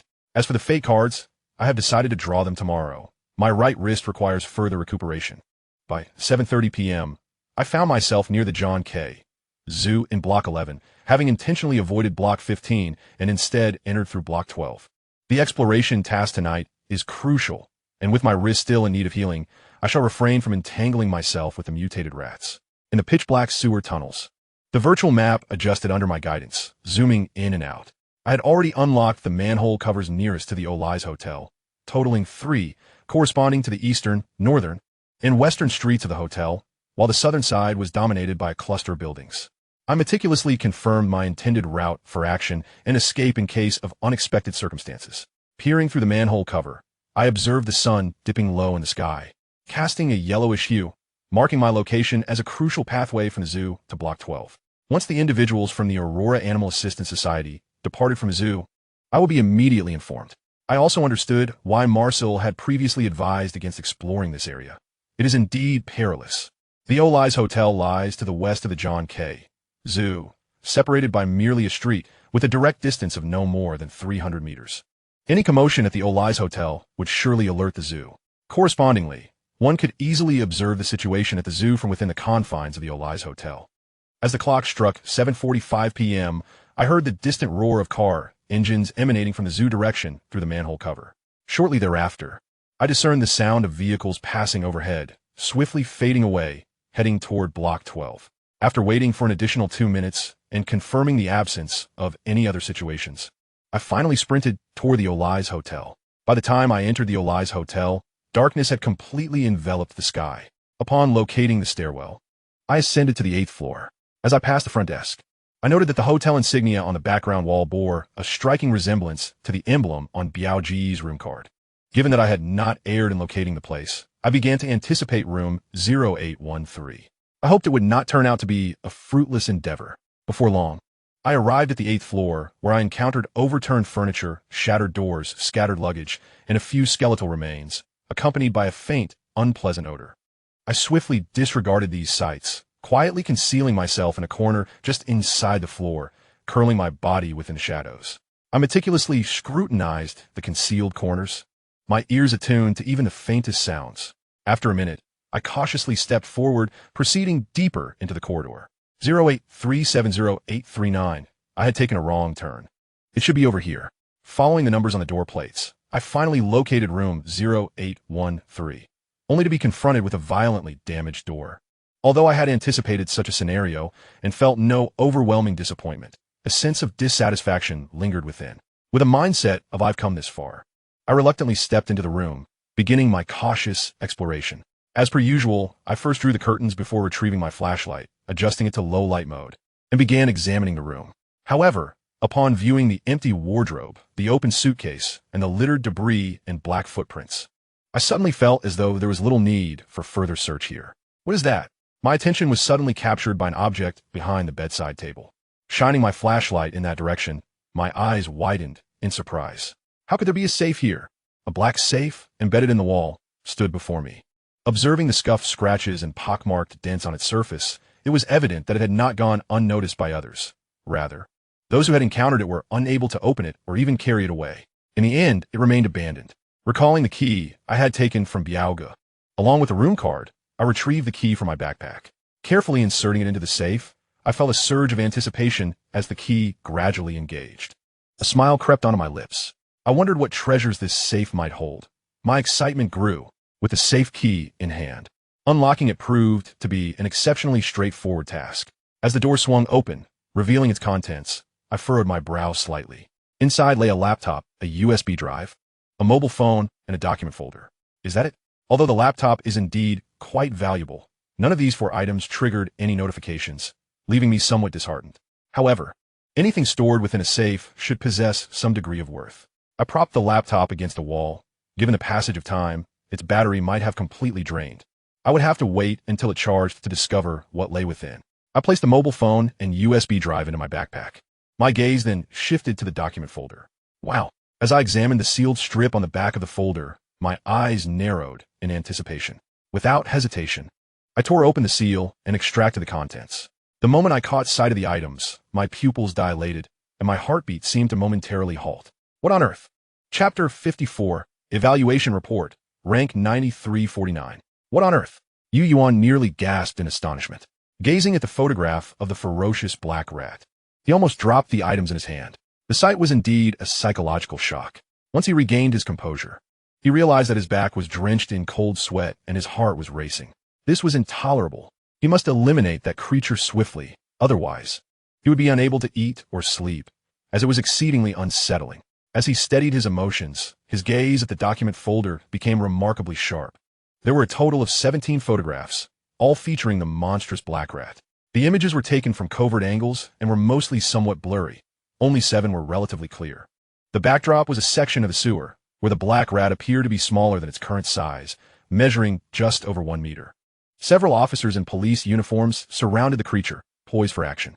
Each wielded a handgun, and scattered shell casings were visible on the ground, alongside flecks of blood on the rat's fur. However, it was evident that the creature had already developed formidable bulletproof capabilities at that time. The final photograph depicted the mutated giant rat squeezing into a narrow sewer opening, fleeing the scene.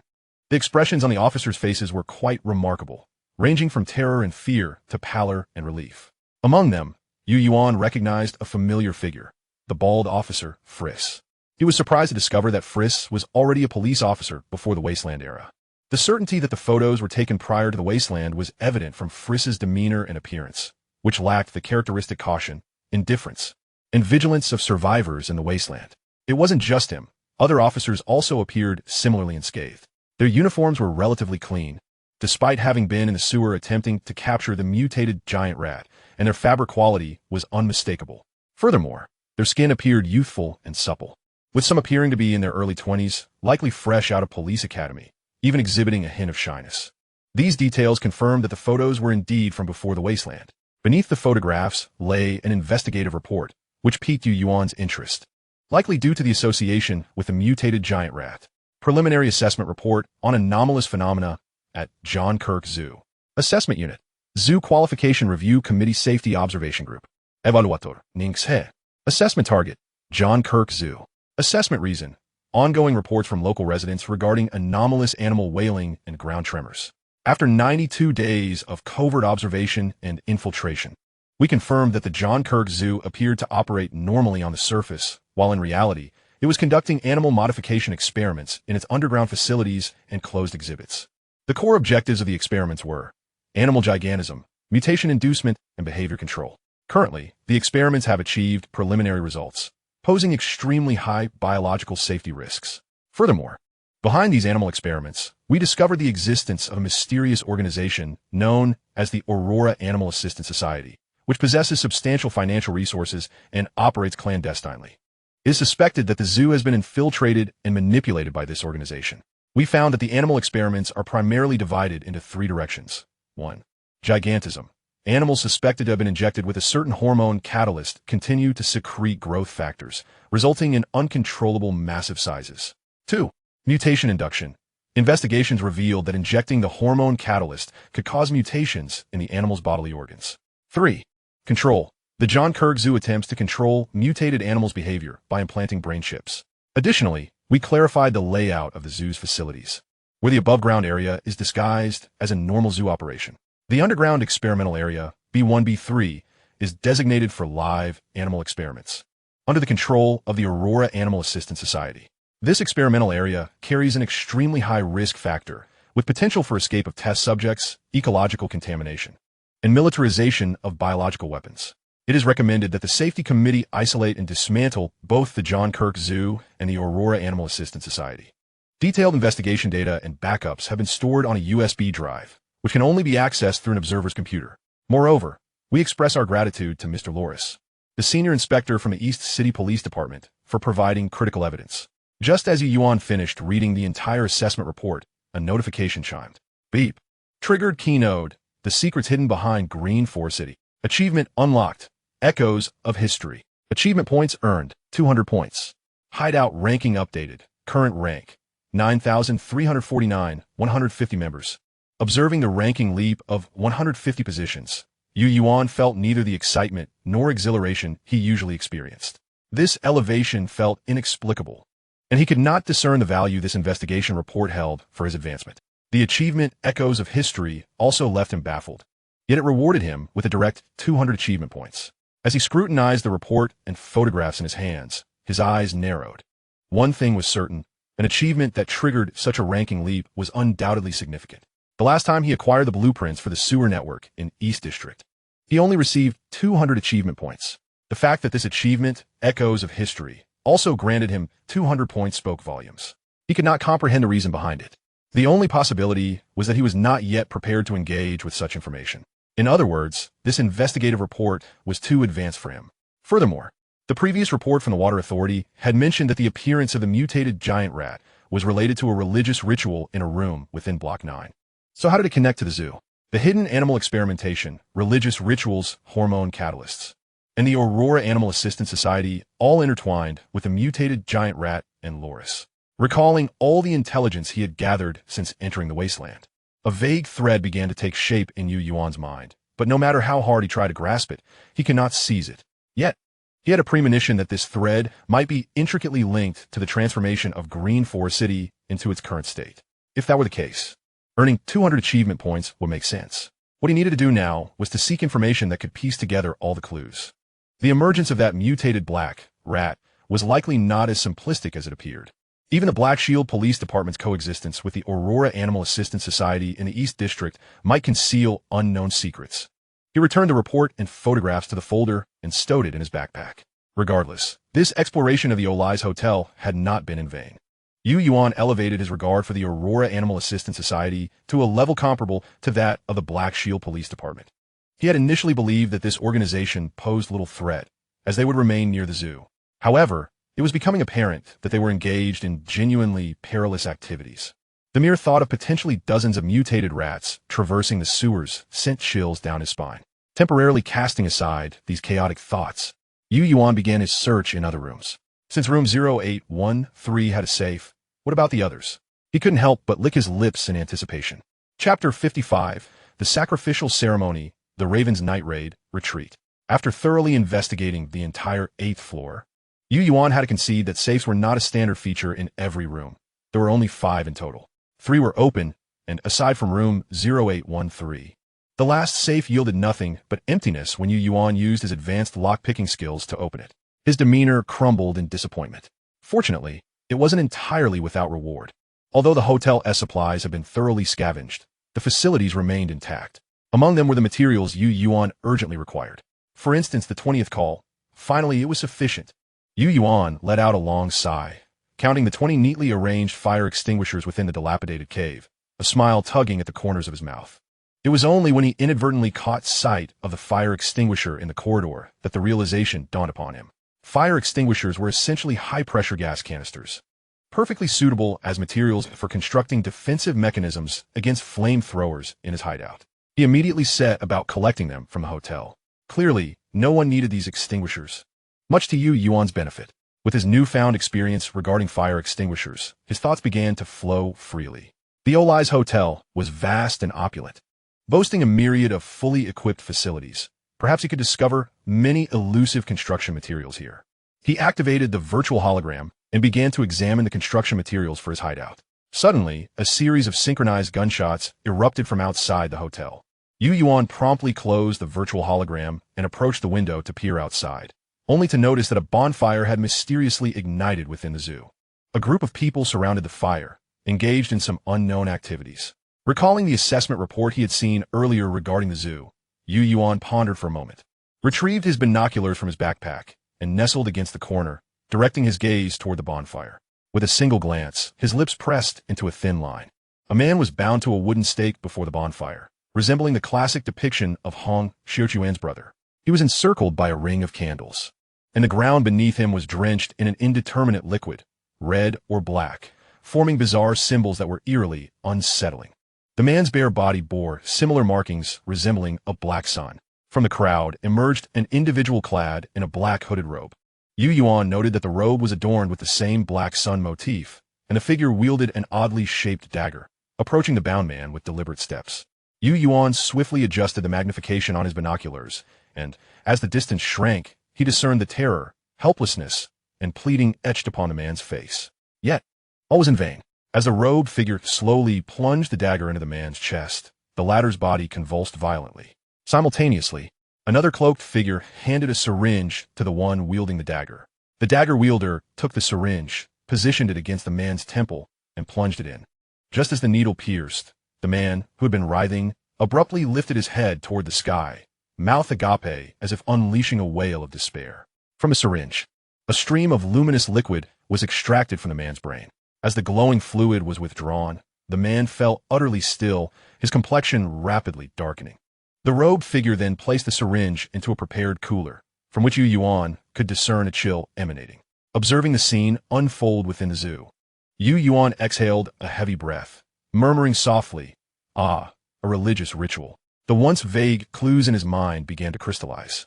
The Aurora Animal Assistance Society appeared to be conducting religious ceremonies in the 9th District. Everything made sense now. However, just as he intended to continue his observation, he noticed the black-robed figure suddenly look in his direction. through the binoculars. Although he could not see the figure's face, an unsettling sensation washed over him, as if he had been spotted, causing the hair on his neck to stand on end. This was a dangerous feeling. Damn it. Without a moment's hesitation, Yuan stowed away his binoculars and turned to flee. At that moment, a coarse, raspy voice resonated from the darkness outside the hotel window. Quack! A massive shadow lunged toward the window of Yuan's room. The tempered glass shattered under the impact, sending shards flying into the room. Yuan had already leapt forward at the sound, rolling to safety and swiftly transitioning into the corridor. As he turned, he caught a glimpse of the shadow's form, an enormous blackbird with a wingspan of 35 meters. Without time to ponder, Yuan realized his cover was blown and dashed toward the staircase, leaping down. In less than 30 seconds, he had reached the first floor. Yet, just as he was about to exit the hotel, he heard that same deep, hoarse cry emanating from outside the front door. Quack! A colossal shadow swept past the hotel entrance, and Yuan's eyes sharpened. The scruffy bird aimed to delay him. It was time to escape. The zoo was perilously close, and he surmised that soon his adversaries would encircle the area. He needed to depart swiftly. With this thought in mind, he retrieved a stun grenade from his vest, removed the safety pin, and charged out of the hotel. Indeed, at the moment he exited, the giant bird swooped down once more. This time, illuminated by the moonlight, Yuan clearly discerned its form, an enlarged raven. Upon seeing the raven, he hurled the stun grenade in its direction, then instinctively turned away, closing his eyes, bowing his head, and covering his ears in one fluid motion. Boom! Quack, quack, quack. The stun grenade's detonation time was already brief, and Yuan had thrown it with precision timing. Thus, even though the raven altered its flight path upon noticing the incoming projectile, the grenade exploded right in its face, accompanied by a deafening roar and a blinding, brilliant flash of white light. The surroundings were illuminated as if it were midday. Even with his prior preparation, Yuan was momentarily dazzled, but it was fleeting. As he opened his eyes, he heard the sound of a massive object crashing to the ground. The colossal raven, incapacitated by the grenade's explosion, landed heavily, flapping its wings in a futile struggle. Quack, quack! Yuan turned to observe the raven, now merely 10 meters away, his eyes flashing with a fierce intensity. Damn you! He hurled 2 F1 grenades directly beneath the raven, then pivoted and sprinted toward the nearest manhole cover. Boom! Boom! Amidst the thunderous explosions and the splintering of debris, Yuan had already plunged into the sewer, secured the latch, and the roar of engines echoed above. He descended the ladder and exhaled deeply, taking off toward the direction of the 12th district without looking back. Chapter 56. Architectural Blueprints of the Green Forest Financial Center. Extract Destiny Cards. On the 9th day of the Wasteland, at 7 a.m., Yuan was roused by his alarm. He entered the bathroom to examine his reflection. The wound on his face from the glass had begun to scab over. He couldn't help but wonder whether the bird from last night had perished. A fleeting thought crossed his mind. Considering the proximity of the 2 F1 grenades he had left at the raven's feet, it was highly probable that it had met its demise. Such a close distance was undoubtedly within the lethal blast radius. Even if the feathers could withstand shrapnel, could they withstand the force of the explosion? Yet, this concern flitted away as swiftly as it had come. After the previous night's battle, the threat level of the Aurora Animal Assistance Society had escalated to its highest. After a hasty wash and breakfast, during which he fed Mia, he stepped outside his hideout and glanced at the resource recovery bin. His face lit up with delight upon discovering a bag of light blue liquid and a small packet of white granules. Indeed. The resources appearing in the recovery were related to the waste collected. He retrieved the plant nutrient solution and the compound fertilizer from the resource recovery bin, returning to his hideout's storage room. There, he found another bag of nutrient solution and fertilizer, materials he had exchanged the previous day. With today's additions, Yuan now possessed 2 bags of plant nutrient solution and 2 packets of compound fertilizer. Although they were not immediately useful, as a descendant of the Huaxia, the gardening genes within him were already stirring with anticipation. However, for the time being, this notion remains merely a thought, primarily due to his lack of expertise. He awkwardly scratched his head. It seems he must seek out literature concerning agriculture. Yet, last night, Yuan had already scoured the virtual map, and there appeared to be no agricultural schools, planting institutions, or research facilities in the Eastern District. However, there were plenty of bookstores. He resolved that on a day when he found some spare time or happened to pass by, he would venture into a bookstore to search for relevant books. As for the seeds, at present, Yuan could only contemplate procuring them through negotiations with other players. Nevertheless, he still had time to seek out these items. After depositing today's refuse into the resource recycling bin, Yuan approached the dilapidated newsstand to peruse today's newspapers. To his surprise, he stumbled upon a neatly arranged stack of blueprints beside the papers. Would you like to expend 250 survival points to purchase this informational item? Yes. As the survival points were deducted, the blueprint in his hands became clear, revealing familiar patterns that momentarily stunned Yuan. Was this a structural design blueprint? Blueprint of the Green Forest Financial Center Tower. Quality rock. Description. This blueprint documents the detailed architectural structure of the Green Forest Financial Center Tower located on Philin Avenue in the 6th District of Green Forest City. The Green Forest Financial Center Tower? And in the 6th District, no less. He promptly purchased the blueprint and scanned it into his locator watch, with pertinent information subsequently appearing before him. The height of the Financial Center Tower astonishingly reached 530 meters, a stature that could rival the iconic slender waist of the city. Gazing at the towering 3D architectural design on the virtual structure diagram, Yuan's mind began to whirl with possibilities. Could this vantage point offer a direct observation of the police station in the 1st District? He jotted this thought down for later consideration and turned his attention back to the day's newspapers, which featured 2 intriguing pieces of news. District Life News. Quality rock. Danger level. Low. Nick, a member of the Bloodhand gang located at the Green Forest Light Supermarket in the 10th District, finds himself in a dire predicament. Ever since a few days ago, when they, under the leadership of 2 bosses from Ahada, seized all the belongings from the motel rooms amidst a conflict between 2 factions of thugs, misfortune has befallen them ceaselessly. First, they encountered a typhoon, resulting in a vehicle being swept away by floods, leaving 3 individuals missing. Then, while seeking refuge from the storm, 4 more were injured. Now, they've been holed up here for 3 days, but the boss seems to be evading something, steadfastly refusing to allow them to step outside the supermarket's confines, driving him nearly to the brink of madness. Woman, I want a woman. Ching ching, wait for me at the Nightingale. Nick thought as he gazed at the Tian Rua Yu Jing tattoo on his forearm, silently resolving to find a way to reach the Nightingale that very night. District Life News. Quality rock. Danger level. Medium. According to public reports, the wild dog community in the 15th District has seen a continuous spate of disappearances over the past 2 days, with 7 individuals currently unaccounted for. Interviews with nearby communities revealed that not only the wild dog community, but also its neighboring districts have experienced similar cases of missing persons. Just days prior, reports of disappearances began surfacing, but since yesterday, the numbers have surged dramatically, totaling 17 missing individuals. The sudden and substantial increase in disappearances has instilled extreme fear and anxiety among the surrounding survivors, prompting many to flee the vicinity of the wild dog community since dawn. A concerned citizen claimed they heard devilish howls emanating from underground last night, declaring it a curse from the demons. Citizens of the surrounding districts are advised to avoid the 15th District for the time being. Yuan scrutinized the 2 news articles, their rich content and intricate information proving quite mentally taxing. He retrieved the note containing information from the spoils of the Flame Priest and suddenly realized. It seems that the items stolen from the Burning Fortress were taken by the Bloodhand gang, which must possess something significant for the Burning Fortress to pursue them so relentlessly. Furthermore, Yuan had not anticipated that the Bloodhand gang was acquainted with the Nightingale and likely quite familiar with it. He surmised that the Nightingale might be a place of revelry established amidst the wasteland of Green Forest City.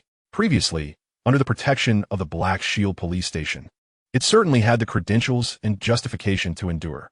It was even plausible that Freeze or his backer, Loris, could be the clandestine proprietors of the Nightingale.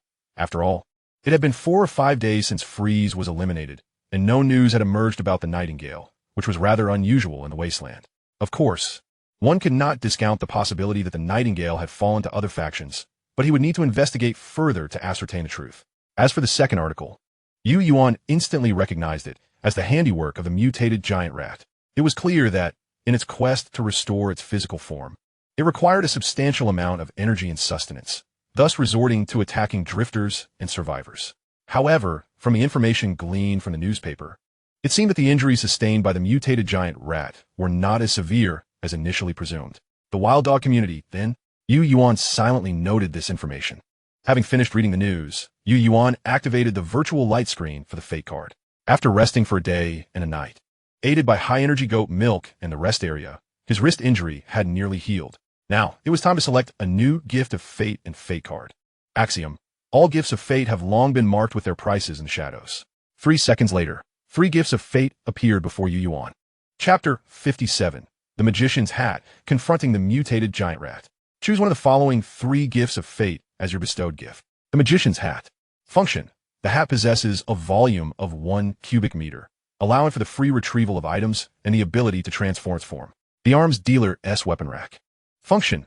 A weapon, firearm, bow, or melee weapon will randomly refresh on the rack each day, with a chance of yielding high-quality weapons. The 3-star Proprietor's Steamer. Function. After 10 minutes of continuous heating, the steamer randomly produces a dish of steamed food, with a chance of yielding high-quality sustenance. After reviewing all 3 options, Yuan hesitated briefly, as he desired all 3. The first option was self-explanatory. As for the second weapon rack, although he was not lacking in weapons, he was in need of high-quality arms, especially after the encounter with the mutated giant rat, where the potency of his current firearms had proven inadequate against the threat. The third option for food was also quite appealing, with no limit on usage, merely requiring heating to refresh.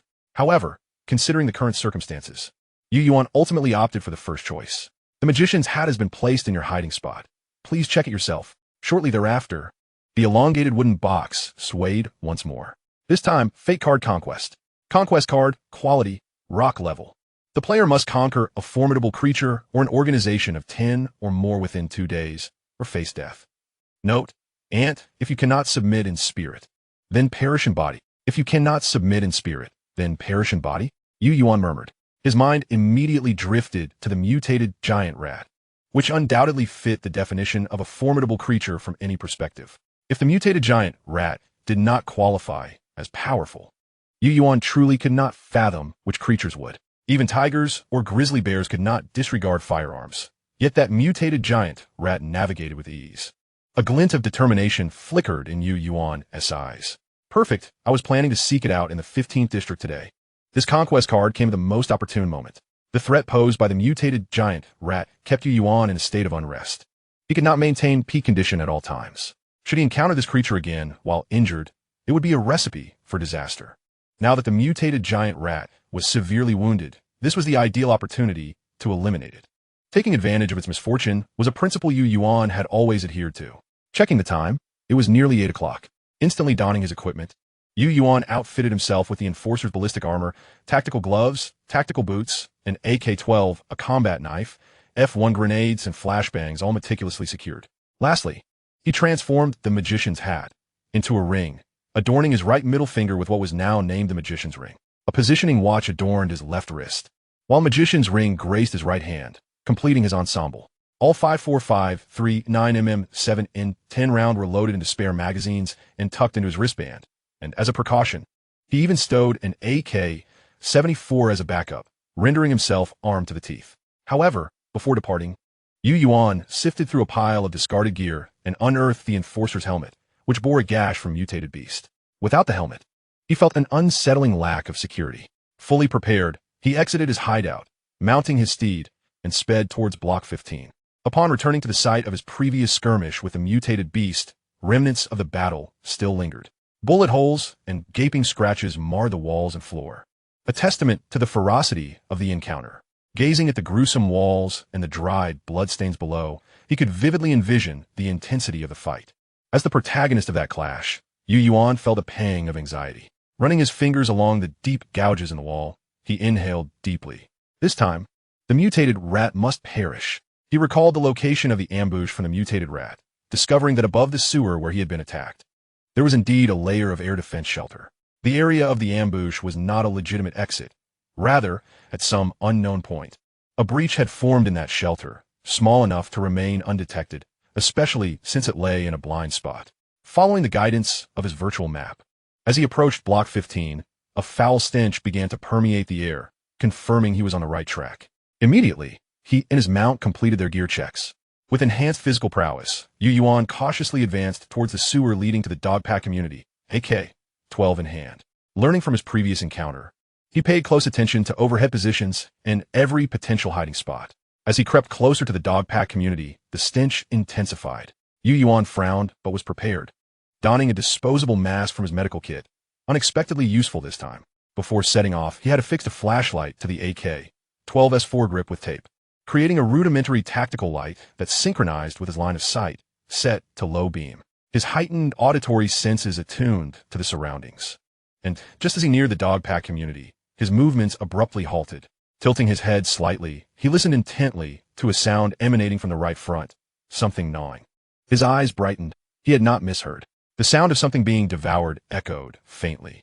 Breathing slowed, he became hyper-aware of his footfalls, inching forward. As he drew nearer, the sound clarified, mingling with a nauseating stench in the air. Yuan deduced that the mutated rat was just ahead, at the source of the noise. The creature, ever cautious, would pause intermittently to survey its surroundings after a few minutes of gnawing, and during these moments, Yuan would remain still, waiting patiently. Only when he heard the sound of gnawing resume would he advance. Clearly, the damage inflicted previously had impaired the rat's perceptive abilities. Yuan mused. Normally, the mutated rat's senses would far surpass his own, yet it had failed to detect his presence despite his proximity. The time he had shot out one of its eyes likely damaged its auditory nerves, and now it had yet to recover. This was Yuan's opportunity. With visual and auditory impairments, he felt confident in eliminating it. Yuan chose not to extinguish his flashlight, but lowered the barrel of his weapon. Turning off the light would inevitably produce a faint click, and at this distance, any slight noise could rouse suspicion. He caught sight of the creature's position, approximately 20 meters away, within a sewer pipe no more than a meter wide, revealing half the mutated rat's grotesque body and its hideous tail. Adjacent to the connection between the sewer pipe and the drainage channel lay several carcasses, thoroughly devoured. The rat seemed to be relishing its meal, its tail flicking occasionally. Yuan positioned himself perfectly on the same side as the pipe, rendering the mutated rat unable to see him as it burrowed deeper into the conduit. No longer approaching, he replaced his AK-12 with an F1 grenade, casting a steely gaze towards the mutated rat. In an instant, he pulled the safety pin and hurled the F1 grenade towards the creature's location. Chapter 58, The Escaping Giant Rat, a New Target. Yuan moved swiftly. As one grenade left his hand, a second was already in his grasp, aimed at the same spot where the mutated rat resided. Simultaneously, he rolled backward as he tossed the second grenade. Though the rat's senses had been significantly dulled, the sound of the pin being pulled and the grenade's spring mechanism echoed clearly within the quiet sewer. Consequently, as the grenade was thrown, the mutated rat immediately halted its gnawing, straining to listen. The subsequent sounds of the grenade hitting the ground and Yuan hitting the floor followed.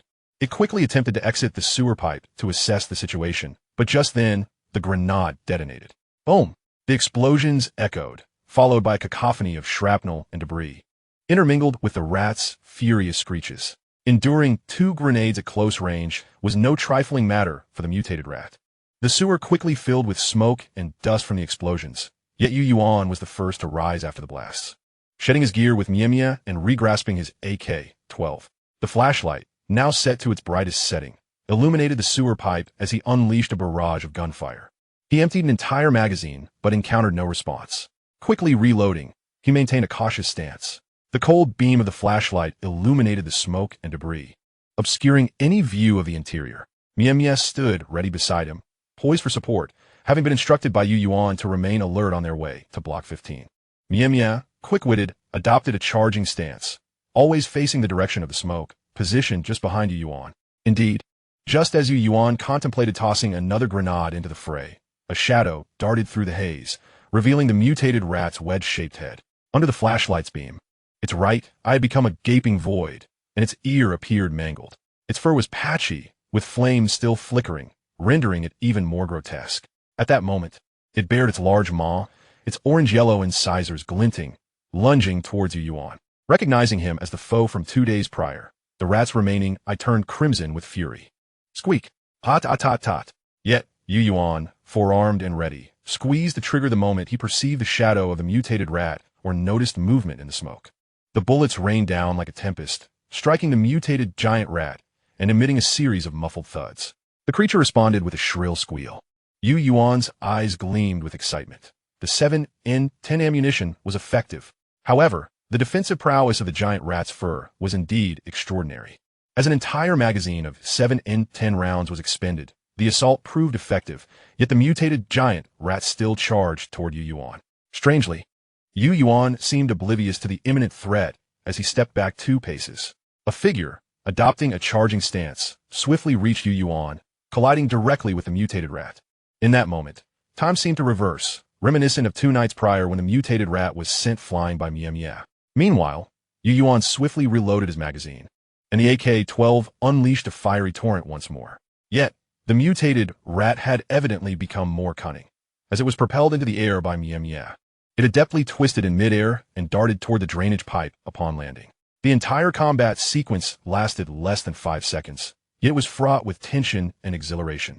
The bullets pursued the creature, but could inflict no harm. Observing the rat's retreating silhouette, Yuan immediately reacted. Mia, let us pursue. It's attempting to escape.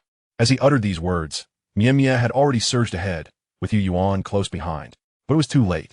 When Yuan reached the drainage pipe, he could only catch a fleeting glimpse of a long, thick tail vanishing within.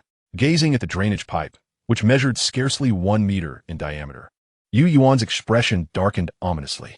Such a prime opportunity had slipped away. Yet, he could not venture into such a conduit to pursue the mutated rat. In the open terrain, he could maneuver alongside Mia, but within the confines of that narrow pipe, if the rat were to strike, he would have no chance to retaliate. This was indeed a predicament. After this encounter, tracking that creature would undoubtedly become more challenging. However, this was beyond his control. The advantage of the mutated rat within the drainage system was insurmountable. As he pondered how to locate the creature next, Yuan's gaze fell upon a spot on the ground. There, he crouched, observing a fresh pool of blood, and a realization struck him. He quickly rose and returned to the battleground where he had confronted the mutated rat. Indeed, there lay another pool of blood. Yet, the penetrating power of the 7 and 10 rounds seemed insufficient to deal a fatal blow to the creature. Recalling the previous skirmish, his eyes finally settled on 2 explosive marks near the drainage pipe. Those were the remnants of the 2 F1 grenades that had detonated earlier, and he remembered the flaming inferno that had engulfed the mutated rat upon its appearance. Yuan's expression brightened momentarily, only to be replaced by a look of regret. Of course, how did I not think of that? I was trapped in a mental rut, fixated on a direct confrontation with firearms against such a fur-covered beast. What could possibly rival the power of flames? The bloodstains were evidently the result of the mutated rat enduring the explosive force of 2 grenades, the flames scorching its fur. This unexpected discovery of the creature's vulnerability alleviated the frustration stemming from its earlier escape. With the mutated rat now fled, Yuan had no intention of lingering. He felt as though he was being marinated in a stench of decay. He mounted Mia and hastily returned. Within their hiding place, Yuan rifled through the newspapers, seeking potential opportunities to eliminate the Conquest Card. Originally, he had planned to eliminate the mutated rat to fulfill the Conquest Card task, but the creature's unusual caution had thwarted his hunting ambitions. Now, he needed to discover alternative methods to complete his assignment. His gaze ultimately landed on 2 articles regarding the Bloodhand Gang. There were 2 ways to accomplish the Conquest Card task: either eliminate a formidable creature or eradicate an organization with more than 10 members. After contemplation, the Bloodhand Gang appeared to be his most suitable target at present. However, Yuan needed to ascertain whether the Bloodhand Gang had more than 10 members, a detail that the articles failed to clarify.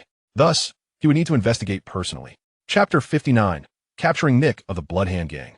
In the dead of night, on Watergate Street in Block 14, Nick crept stealthily along the street, tightening his grip on the handgun in his hand. His mind envisioning the moment he would reunite with Ching, a sense of urgency swelling within him.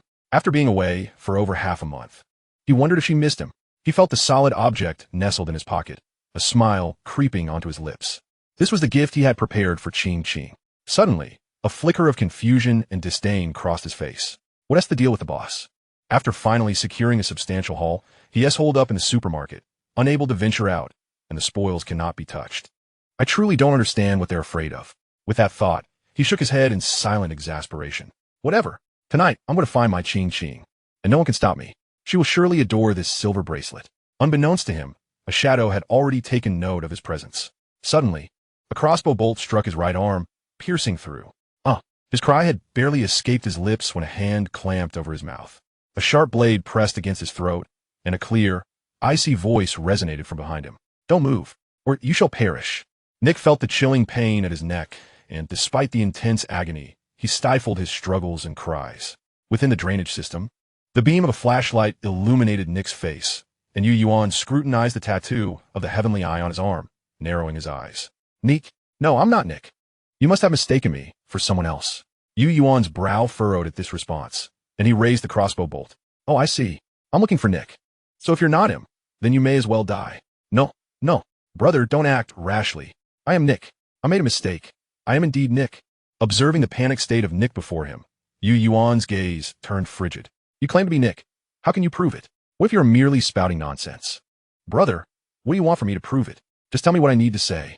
Nick implored desperately, his eyes darting to Yuan. Yuan let out a cold laugh. What do I want? You stole our belongings and ran away. What is there to discuss? Upon hearing this, Nick's complexion drained of color, only to flush red again as he stammered, Brother, we merely took some supplies from the unloading area. It's not that serious. Before he could finish his sentence, Yuan released the crossbow bolt. Nick gazed in disbelief at the bolt embedded in his thigh, the pain causing his entire body to tremble uncontrollably. Yuan delivered a kick to his face, visibly swelling and blood trickling from his mouth. Even now, you dare to play coy with me? I pursued you from the motel all the way to here. The very mention of the motel shattered Nick's last glimmer of hope, and he immediately turned his gaze toward Yuan. Brother, the motel incident wasn't my doing. It was our leader Mahada who insisted on stealing. I was merely outside driving to pick them up. I truly knew nothing else. Please spare me. I will tell you everything you wish to know, as long as you let me go. It was all Mahada's idea. I advised them against it. But they wouldn't listen. Brother, they are currently at Sophie Cathedral. All your belongings are there. I swear I'm not deceiving you. As Yuan reloaded the crossbow, he wasted no time in launching another bolt, this time aimed at Nick's other leg. Nick stared incredulously at Yuan, veins bulging on his forehead. You're a devil. This man is nothing but a devil. Yuan bent down to grasp the crossbow bolt, twisting it with a fierce intensity as he listened to Nick's incessant wails. After several moments, he finally released his grip, a subtle curve gracing the corners of his mouth. Now, repeat yourself. Where are they hiding? Are you certain it is at the Sophie Cathedral? Nick, crumpled on the ground, gazed up at Yuan with eyes filled with dread. How could he know? How could he know everything? Watching as Yuan recocked the crossbow, this time aiming for his groin, Nick's pupils constricted upon hearing the next words uttered. If I were to strike you there, would your precious Ching still cast a glance your way?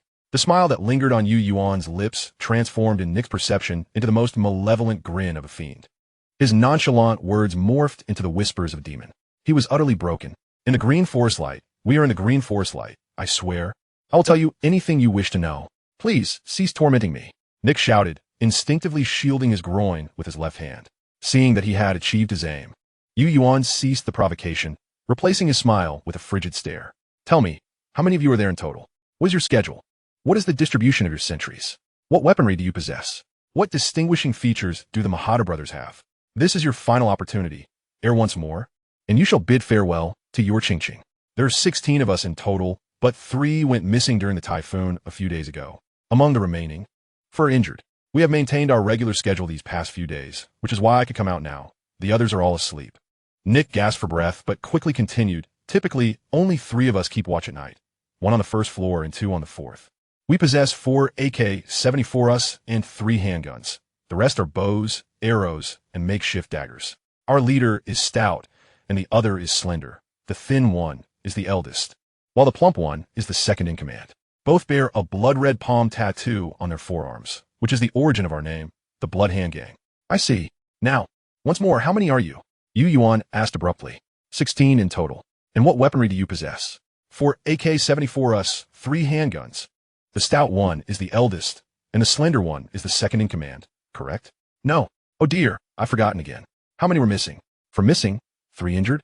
Big brother. Minutes later, Yuan withdrew the dogleg knife from Nick, having gleaned a comprehensive understanding of the Blood Hand Gang situation.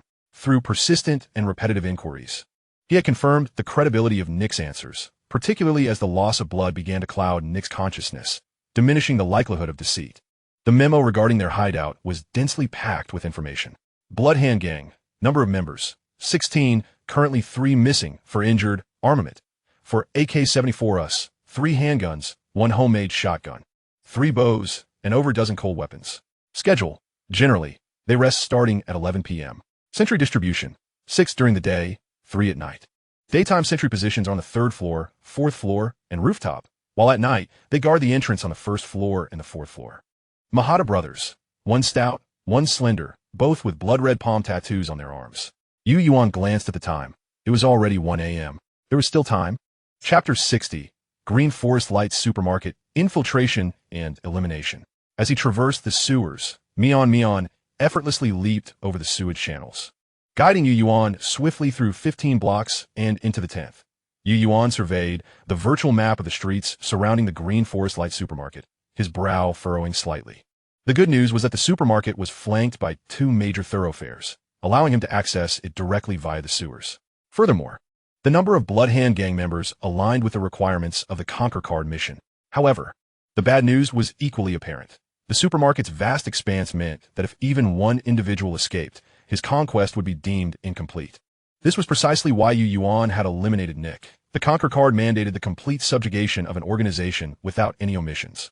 Such a predicament. The Green Forest Light supermarket spanned 4 floors, serving as a comprehensive lifestyle hub, with the 13th floor designated for the supermarket and the 4th for upscale electronics and office space. According to Nick's intelligence, the Bloodhand gang primarily congregated in the office area on the 4th floor, with the Mahata brothers residing in the general manager's office, while others occupied the finance and procurement offices. Yet, Yuan possessed only the external street map of the supermarket, lacking its internal layout, which posed the greatest challenge.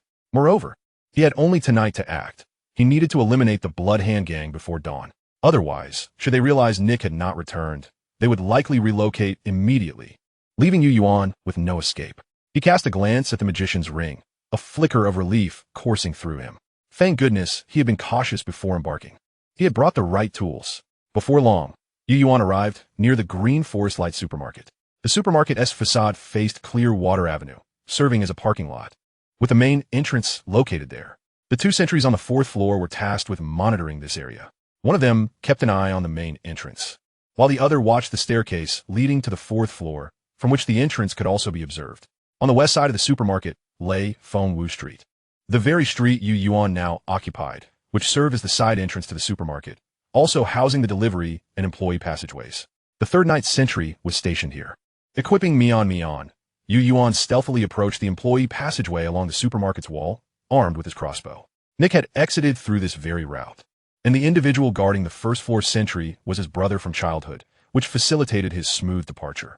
As Yuan inched closer, an exceedingly faint snore reached his ears, causing him to pause. He glanced at the clock. It was 3 a.m., and realization dawned upon him. Following the sound, he neared the sentry's location. Indeed, a figure huddled in the corner of the employee passage, the noise emanating from there. The entrance to the employee passage had long been damaged, and several supermarket carts were piled up as makeshift barriers, leaving only a narrow gap through which one could barely pass. Yuan approached the gap, holding his breath and tiptoeing past it until he stood before the sentry, swiftly dispatching him without a sound. Once the sentry lay motionless, he gently placed him on the ground and continued deeper into the supermarket. Time was of the essence. It was now 3 a.m. Dawn would break around 5 or 6 a.m., leaving him with less than 3 hours. Upon entering the employee passage and turning left, he would find a staircase leading directly to the 4th floor, evading detection by the sentry stationed at the escalator. Recalling Nick's description of the supermarket's layout, Yuan turned left without hesitation. Soon, he spotted the staircase corridor he had envisioned, proceeding upward until reaching the 4th floor. Upon crossing the corridor, he encountered 2 junctions. The right led to the escalator, where a sentry was stationed, while the left led to the office area, where the remaining marauders rested, including the sentry monitoring the parking lot. After a moment's contemplation, Yuan concluded that it would be prudent to eliminate the sentry near the escalator first. He swiftly turned into the right corridor and soon reached the escalator's location. Yet, it was not specified where exactly this sentry was stationed. It was merely mentioned that he was in the vicinity of this passage and the escalator. Yuan furrowed his brow, concealing himself in the shadows of the wall as he gazed towards the escalator. However, no matter how intently he observed, he could discern no suspicious figures.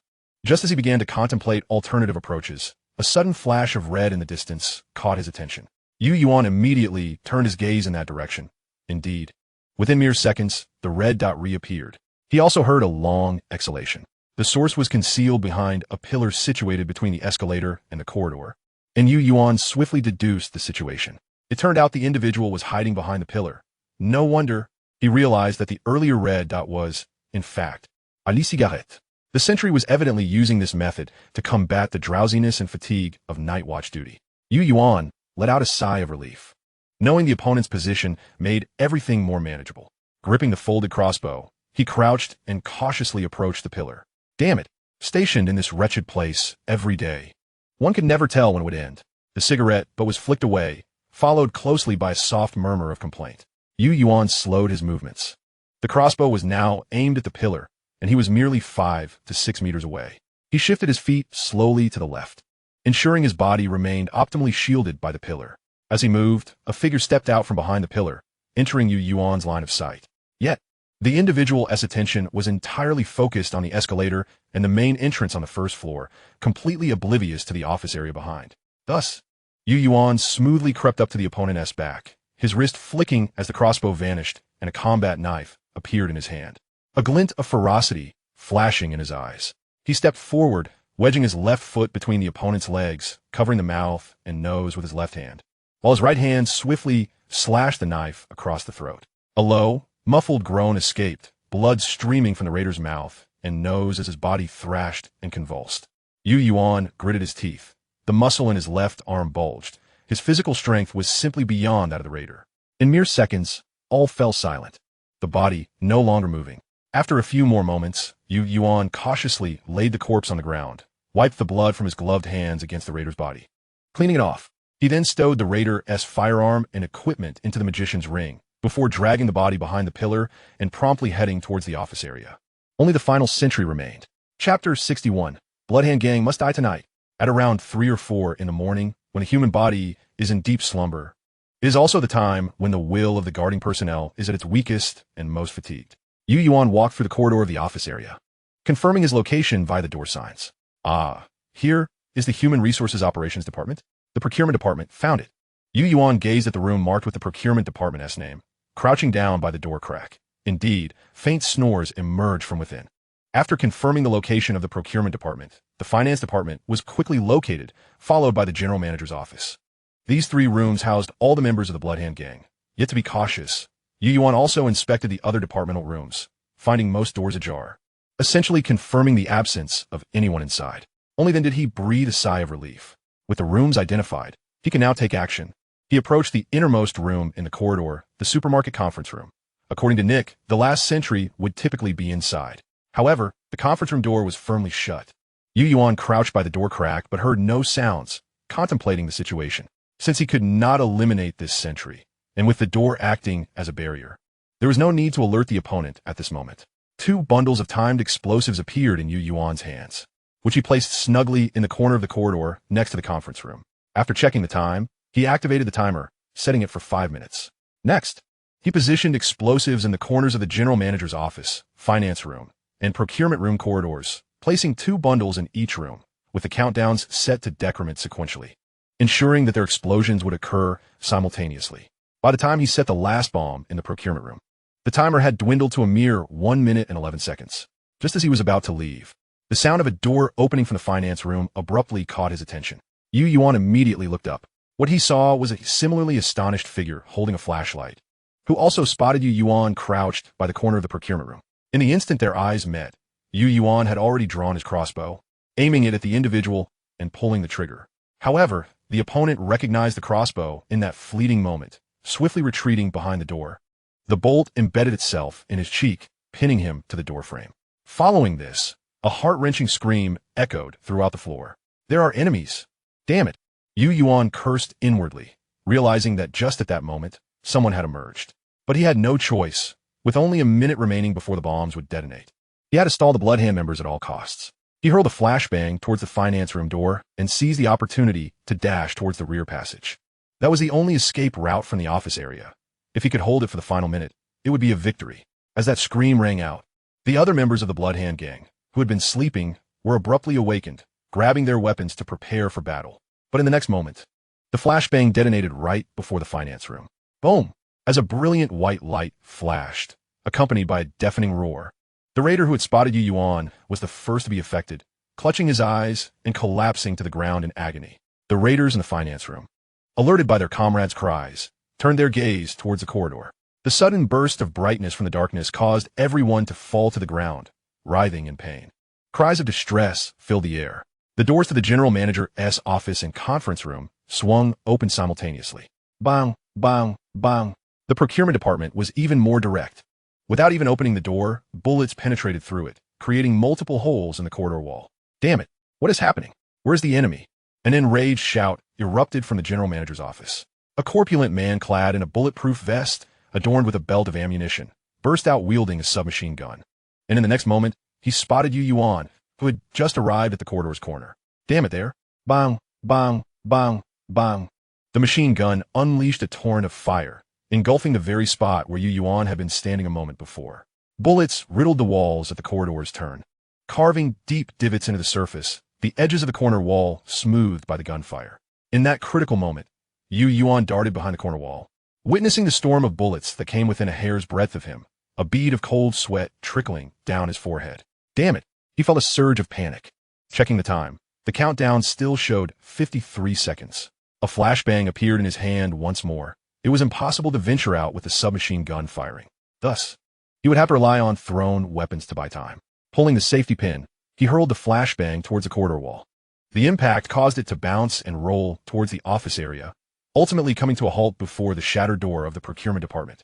The corpulent man noticed the flashbang immediately, his eyes widening as he dashed towards the adjacent office. Grenade. In fact, due to the gunfire from the corpulent man, the raiders in the procurement room dared not show themselves. Upon hearing the warning of a grenade, they had no time to hesitate and all dropped to the ground. Consequently, when the flashbang's explosion and blinding light erupted in the corridor once more, everyone was caught off guard. In the confined environment, the power of the flashbang multiplied exponentially. The raiders in the procurement department bore the brunt of it. Previously, the flashbang had at least had the door as a barrier, but now they received the full force. Each of them clutched their heads, collapsing to the ground, their combat effectiveness utterly obliterated. The night watchman in the conference room, however, was the least affected and thus, as the flashbang detonated, he was the first to peek out, aiming his AK-74U towards the corridor. Yet how could he possibly be faster than Yuan? The moment he lunged out, Yuan detected his movement and immediately trained his gun on him. Bang, bang, bang. After a series of 3 rapid shots, the night watchman fell to the ground, struck in the thigh and arm. Yuan's gaze, however, remained fixated on the virtual screen, watching the countdown. 5 seconds left. It was time to retreat. With no hesitation, Yuan swiftly holstered his weapon and sprinted towards the stairwell. Just as he reached the stairway, a deafening explosion erupted behind him, shaking the very earth beneath his feet as the building trembled. He felt a searing wave of heat blast against his back. Whoa, he was airborne. Enveloped in thick smoke and dust, the entire corridor seemed shrouded in obscurity. Coughing, Yuan forcefully waved away the smoke, activating the virtual screen to check the status of the Conquest Card mission. To his dismay, no completion notification appeared, prompting a silent sigh of frustration. With his AK-12 in hand, he resolutely charged towards the office area, his eyes icy with determination. The Blood Hand must perish tonight. Chapter 62. Eliminate Mahada and evacuate. Thick smoke and flames engulfed the office area. In his quest to eliminate the Blood Hand, Yuan had deployed 7 bundles of custom-timed explosives, resulting in unparalleled destruction. Debris littered the floor, and Yuan's piercing gaze searched for survivors. Time was of the essence. This explosion was monumental, sure to attract attention from District 10 and beyond. Dawn was approaching, and with District 10 situated on the eastern edge, the nearby thug prison was likely aware of the commotion. Most concerning of all were the people from the burning fortress. They had been tracking the Blood Hand for days, and if they had traced them to this vicinity, they would undoubtedly be en route. Yuan had little time. He needed to act swiftly, which was precisely why he returned here. He could not afford the risk of failure or delay. His footsteps crunching on the gravel, he quickly arrived at the procurement room, where the original walls had vanished, revealing several bodies obscured by debris. Bang! Yuan had no time to check their status. He shot each in the head, counting the corpses. There were 3 bodies in the procurement department.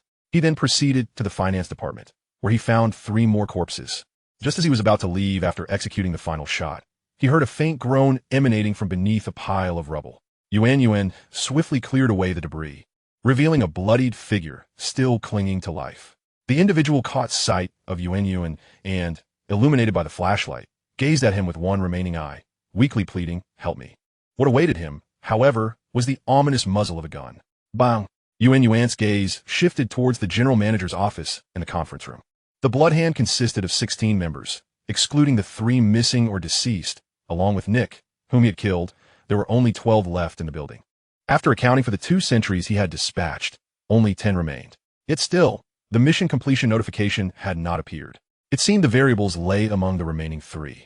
Entering the general manager's office, his eyes fell upon the body of a corpulent man clutching a submachine gun. After finishing the execution, Yuan stowed the weapon, the ammunition belt, and all items into his magician's ring. However, he saw no sign of the lean man. Scanning the room, he found nothing but shattered debris. Frowning, he turned to the conference room, where he confirmed with a final shot that the leader of the Mahata brothers, the lean man, was inexplicably absent. The worst outcome had come to pass. Returning to the general manager's office, he searched once more, still finding no trace of the lean man. Instead, he spotted a half-buried package in the corner, which Nick had mentioned was the Mahata brothers' backpack. All the items stolen from the motel were contained within. After securing the package in his magician's ring, Yuan, exasperated, fired several shots into the ground and cursed. "Damn it. How could you escape? Impressive." With one last reluctant glance at the smoke and flames engulfing the office, he hastened toward the stairwell. The explosion and gunfire at the Green Forest Light supermarket indeed drew the attention of all nearby thugs, vagrants, scavengers, and survivors, captivated by the commotion and the ever-burning flames. Among them was Hans, who had been searching for the Blood Hand. He stood atop a high building, observing the distant flames. "Boss Hans, that's in District 10. We passed through there yesterday," one of his companions explained. "Did we enter that building?" "No, we just passed the adjacent street." Hans withdrew his gaze and pulled out a map detailing his pursuit of the marauders. After glancing at the direction of the flames, he compared it with the route. Reaching a decision, folding the map and addressing the others, he said solemnly, "Let's go check it out." Meanwhile, just 3 minutes after Yuan's departure from the Green Forest Light supermarket, a gaunt figure crawled through the window of the general manager's office, bloodied and battered, yet seemingly unfazed. He hurried to the corpulent man's corpse, fixated on the bullet hole in the head, his eyes reflecting a tempest of hatred, rage, resentment, and sorrow. Especially upon noticing his backpack was also missing, his gaze turned frigid. Yet these emotions flickered away, replaced by caution and cunning. Mahata recognized the urgency to depart. The supermarket was now a beacon in the night, bound to attract numerous moths and mosquitoes. He needed to escape the encirclement before the relentless pursuers, who had hounded them like rabid dogs for days, seized this opportunity and came to investigate. Drawing his handgun, he dashed toward the stairwell. Upon reaching the stairway, he cautiously peered around the corner, confirming no one was present. A flicker of smug satisfaction crossed Mahata's face. This was anticipated. Such a commotion would surely drive that individual away, especially with the thug prison nearby. This was precisely why Mahata had hidden in District 10. Just as he thought this, he suddenly heard the faint sound of an engine. Oh no, someone was coming. Without a moment's hesitation, he rushed down the stairwell. However, as he rounded the corner, he felt something trip him, followed by a sharp, ringing sound. What? Impossible. Mahata gazed in disbelief toward the source of the noise, his expression one of horror. With no time to spare, he leaped downward in a desperate dive. As he rolled onto the third-floor corridor, an explosion erupted at the stairway corner. Boom! Shrapnel from the grenade scattered, and Mahata curled into a ball, shielding his head with his hands. At the very moment the explosion subsided, Mahata had already risen to his feet, only to be met with the ominous muzzle of a gun and a pair of frigidly cold eyes. There was no opportunity for him to react. The gunshot rang out. Bang! Blood intertwined with flames and darkness, creating a vivid bloom. With a thud, Mahata's body crashed heavily to the ground. Simultaneously, a long-awaited mechanical notification echoed in Yuan's ears. Destiny card.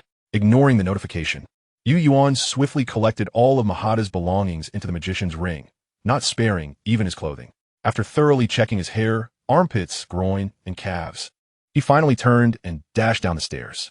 There was no time to lose. The enemy was approaching. During his escape, a black armband was snagged onto a piece of wire. Chapter 63. The Black Shield Armband, Dark Currents Flowing. Buzzing. As the flaming motorcycle came to a gradual halt in front of the Green Forest Light supermarket, Hans gazed at the scattered shards of glass beneath his feet and the thick smoke billowing from the 4th floor, his eyes flickering. Other knights soon gathered around him. 2 remained to keep watch while the others hurried inside to assess the situation, aiming to leave before the rioters at the prison and the Black Shield Police Department arrived. Following Hans' orders, the Flame Knights sprang into action. They dispersed, some taking the escalator directly to the 4th floor, while others opted for the stairwell, each one fully armed. However, as the rioters ascended the escalator, they were met with an explosion and fell lifeless to the ground. Be cautious, it's a tripwire, someone alerted. A fierce glint flashed in Han's eyes as he disregarded his subordinates' warnings and continued up the escalator. Upon reaching the 4th floor, he encountered a body with its throat slit. He proceeded to the office area and, upon witnessing the horrific scene of the explosion, detected a familiar scent that made his brow furrow. "Boss, this is our time bomb. Did our other brothers come here?" A flame knight presented a piece of explosive debris to Hans, recognizing it as the timing mechanism of the burning fortress bomb. Along with the distinctive odor in the air, he immediately recalled the incident that had occurred in the 9th District, his eyes gleaming with cold light. "Everyone, search thoroughly. This is the handiwork of the same group that attacked Priest Waylo. We cannot overlook a single trace." All the flame knights were taken aback by his words, their murderous intent rising in unison. "Understood, boss." The search proceeded swiftly, and before long, they discovered the corpse of the portly Mahata. Hans hurried over to inspect it, noting the bullet hole in his head and the signs of thorough looting, realizing that this enemy was particularly formidable. Cautious, vigilant, and decisive, he strolled to the window, where the glass had been shattered by the explosion, providing a clear view of the parking lot of the Green Forest Light supermarket. His attention was caught by a half-bloodied handprint at the window's edge. He touched it lightly, feeling its texture. Suddenly, he raised his head. It had been freshly left. A mental image formed in his mind of someone clinging to the window's edge, suspended outside the building, evading the enemy's search. Impressive tactics. Hans murmured it. Just then, a report came in about a body found in the stairwell. Upon comparison of features, it turned out to be the leader of the Bloodhand gang they had been pursuing. Hans made his way to the stairwell, where the lingering scent of gunpowder from a recently detonated grenade hung in the air. Mahata's blood still flowed, indicating he had died just moments before their arrival.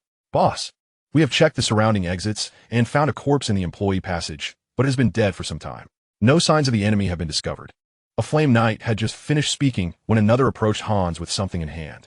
"Boss, we found something." Hans looked over, raising an eyebrow.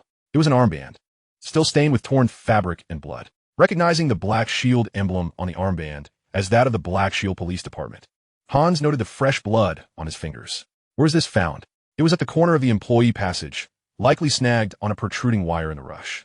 Black Shield Police Department. Hans contemplated the armband before heading to the parking lot. He retrieved a whistle from his chest and blew it toward the sky. With the sound of the whistle, a falcon swiftly descended from the heavens, landing on Hans' outstretched arm. A note and the armband were tied to the falcon's leg. After retrieving a piece of jerky from his waist pouch, he fed it to the bird and patted its head. "Go now, my dear." With a cry, the falcon took flight, vanishing into the now slightly cool sky. As the falcon disappeared, a nearby manhole cover, 100 meters from the parking lot, slowly closed. Yuan put away his binoculars, still replaying the scene he had just witnessed. He never expected that whistle would summon the falcon.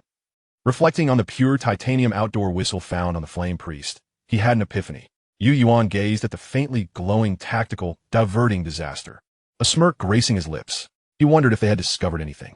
"TSK, never mind, it's time to leave." Returning to the sewer, he summoned his companion and rushed towards their hiding place. After Yuan departed, the burning fortress members quickly retreated as well. Yet the situation in the Eastern District grew increasingly turbulent. In the eastern suburbs, at the rioter prison, Baku was reporting to Habarl about the incident involving the Black Lung victor when a prison guard entered. "Warden, Deputy Warden, an hour ago there was a violent explosion in the 10th District. Our team went to investigate, and 12 bodies were found at the scene, believed to be members of the Bloodhand gang, who frequently roam the wilderness. The leader, Mahata, and all his brothers have been killed." Habarl glanced over, somewhat impatient. "What else?" Additionally, there seemed to be traces of the Flame Knight's presence at the scene. Upon hearing this, both Habarl and Baku froze. Exchanging glances before Baku turned to the guard. "Are you certain it was the Flame Knights? What is the situation?"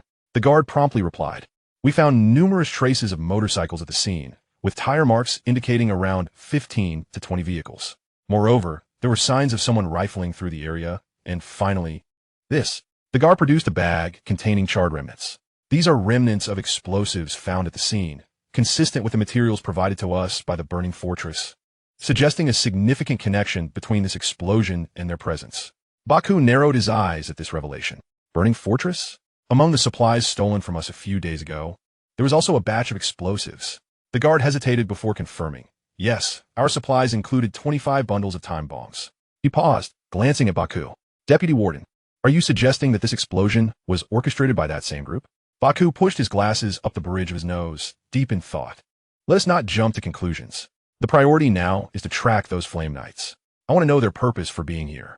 Understood. As the guard exited, Habarl turned to Baku. What is going on? Baku gestured for him to remain silent. Realizing this, Habarl immediately fell quiet, understanding that Baku was deep in thought. Minutes later, Baku's eyes flickered, and he suddenly looked up at Habarl. I comprehend now. It's no wonder that during our previous trade with the Burning Fortress, a flame priest suddenly appeared. It seems that the true objective of the Flame Knight's arrival today is indeed the Flame Priest. Chapter 64. Conquering the card eliminated, free mode activated. In the hideout of Fish Abyss, after ensuring the security of the traps set at the entrance of the sewer ladder, Yuan finally returned to his sanctuary.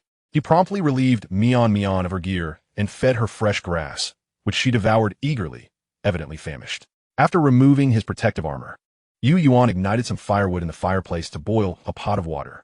The clock struck 6:10 a.m. on the 10th day of the Wasteland. First, he collected resources from the recycling bin, which yielded a bundle of wires and some tape. He then disposed of the new refuse in the bin and secured the lid. After laying out the spoils of war from the night before on the floor, he entered the bathroom for a brief shower. After a night of combat, his body was covered in soot and grime, which washed away as he used shampoo and body wash, turning into dark water that flowed down the drain. Stepping out of the bathroom, he felt significantly rejuvenated, though he lamented the absence of hot water. Nevertheless, Yuan felt quite content, and at that moment, the water in the fireplace had boiled. After preparing a packet of soy milk powder along with some biscuits for breakfast, Yuan set about his more pressing tasks. He activated the virtual panel for the fate cards, and a message appeared. Rock-level conquering card eliminated successfully. Fate point 1. Detected valuable options among the conquest targets. Would you like to plunder? Consume 1 fate point. 3 blood-red options materialized beneath. Another valuable option. Yuan gazed at the screen with delight.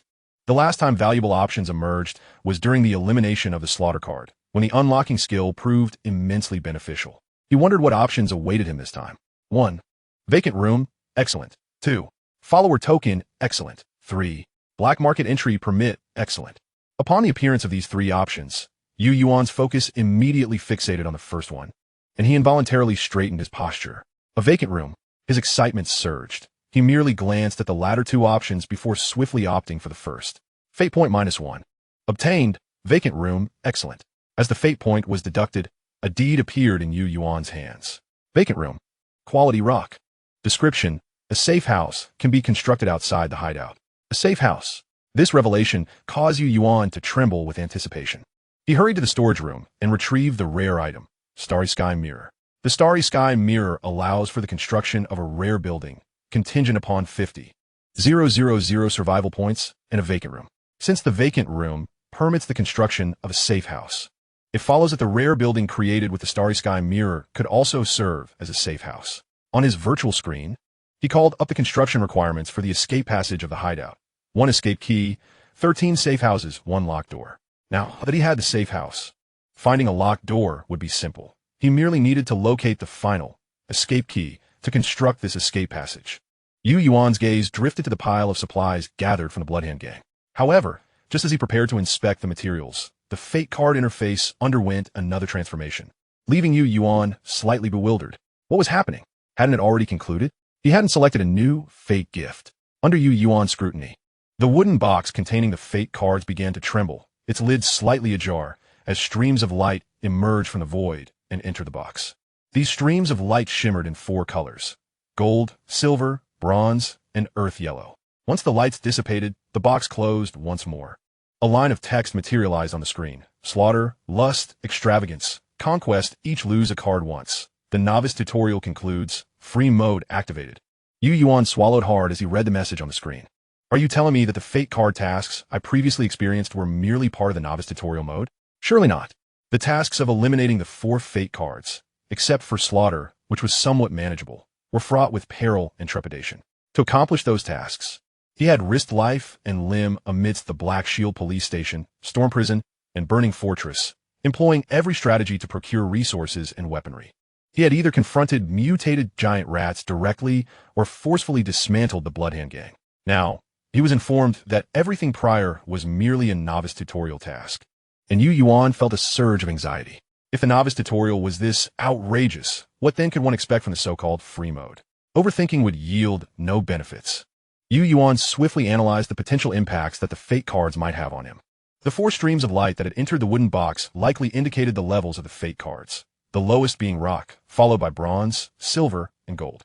Yuan racked his brain to recall the fleeting images of the streams. Thankfully, the ratio of gold and silver among the streams was not high. The majority remained earth yellow, corresponding to the rock card. This realization eased his anxiety somewhat. With only 20 days remaining before the novice protection period elapsed, he would soon face the invasion of veteran players. This was his most pressing crisis. Additionally, the Wasteland Battle Royale, which could instill fear even in the top 100 players, posed another significant threat.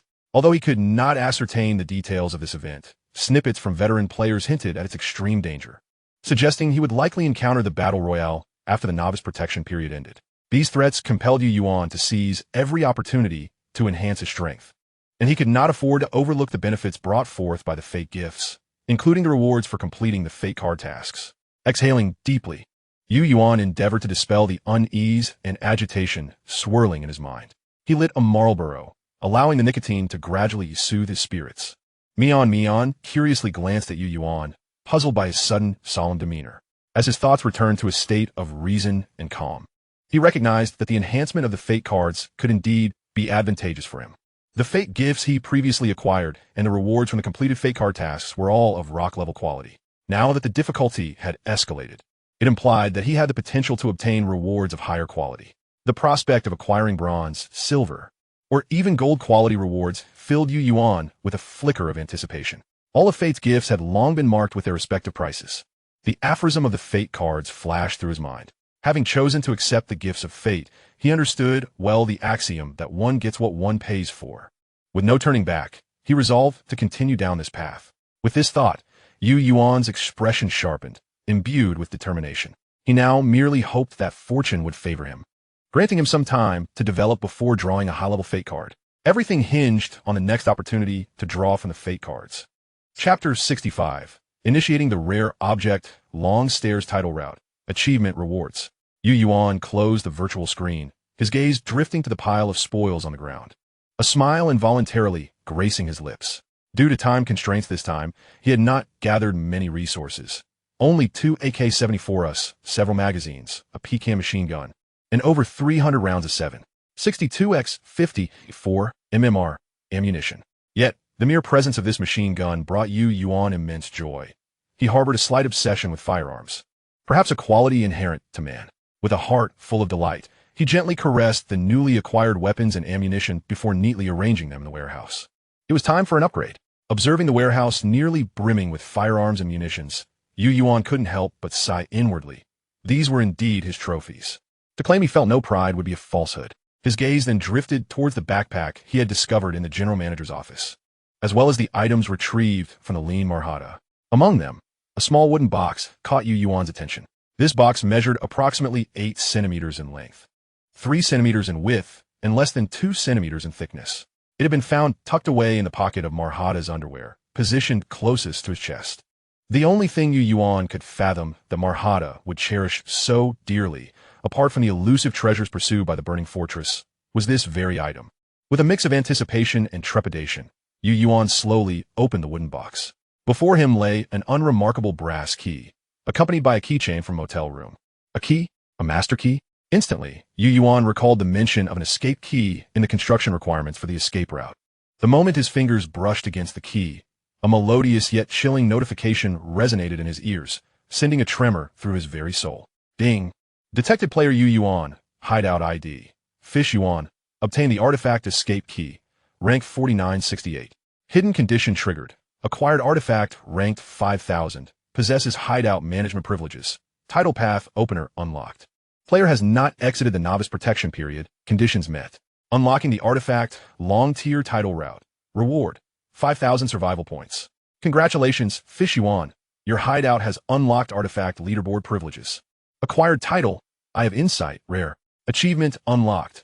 Artifact collector, rare. Gained achievement points, 500. Fish Yuan's hideout ranking information has changed.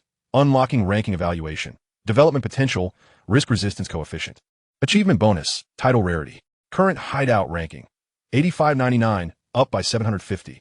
Yuan stared at the stream of notifications that appeared on the virtual screen, his heart racing. His ranking had surged by an astonishing 750 positions. He gazed at the seemingly ordinary key in his hand, utterly astounded by its immense power. To think that since entering the Wasteland world, he had only managed to elevate his rank by a total of 751. And yet, this key alone had propelled him forward by 750. This was beyond surprise. It was sheer astonishment. Gone were the days of ranking around 10,000. The higher one climbed, the more difficult the ascent became. Each subsequent rank demanded increasingly more resources and achievement points. Taking a series of deep breaths to steady his exhilaration, Yuan refocused on the screen. He realized that the substantial increase was not merely due to achievement points, for 500 points could hardly account for such a leap. The true key lay in the newly unlocked long-tier artifact title route and the Eye of Insight title. The rarity of this title route and its enhancement to the hideout's development potential surpassed even that of the City Shadow title route. Eagerly, he turned his attention to the newly acquired title, Eye of Insight. Title, Eye of Insight. Quality, rare. Path affiliation, artifact, long tier. Effect, unlocks spiritual vision, mental resistance 15. Mental trauma recovery, speed 20. While observing a target creature, there is a chance to discern its weaknesses. Adds optimization path artifact workshop to hideout facility, crafting table. Spiritual vision? What is this artifact workshop? Yuan's gaze deepened as he absorbed the information displayed on the screen. Another artifact, another form of insight, now combined with spiritual vision and an artifact workshop. Instantly, he recalled the scene at the Olais Hotel. The sacrificial ceremony held by the Aurora Animal Assistance Society at the John Kirk Zoo had clearly underestimated the threat posed by the society. The only silver lining was the powerful effects of the Eye of Insight title, boosting both mental resistance and recovery speed. Next, Yuan glanced at the achievement, Artifact Collector, which had yielded unexpected rewards. A blueprint for crafting a spiritual collector? The achievement, Artifact Collector, not only granted him 500 achievement points, but also rewarded him with a crafting blueprint.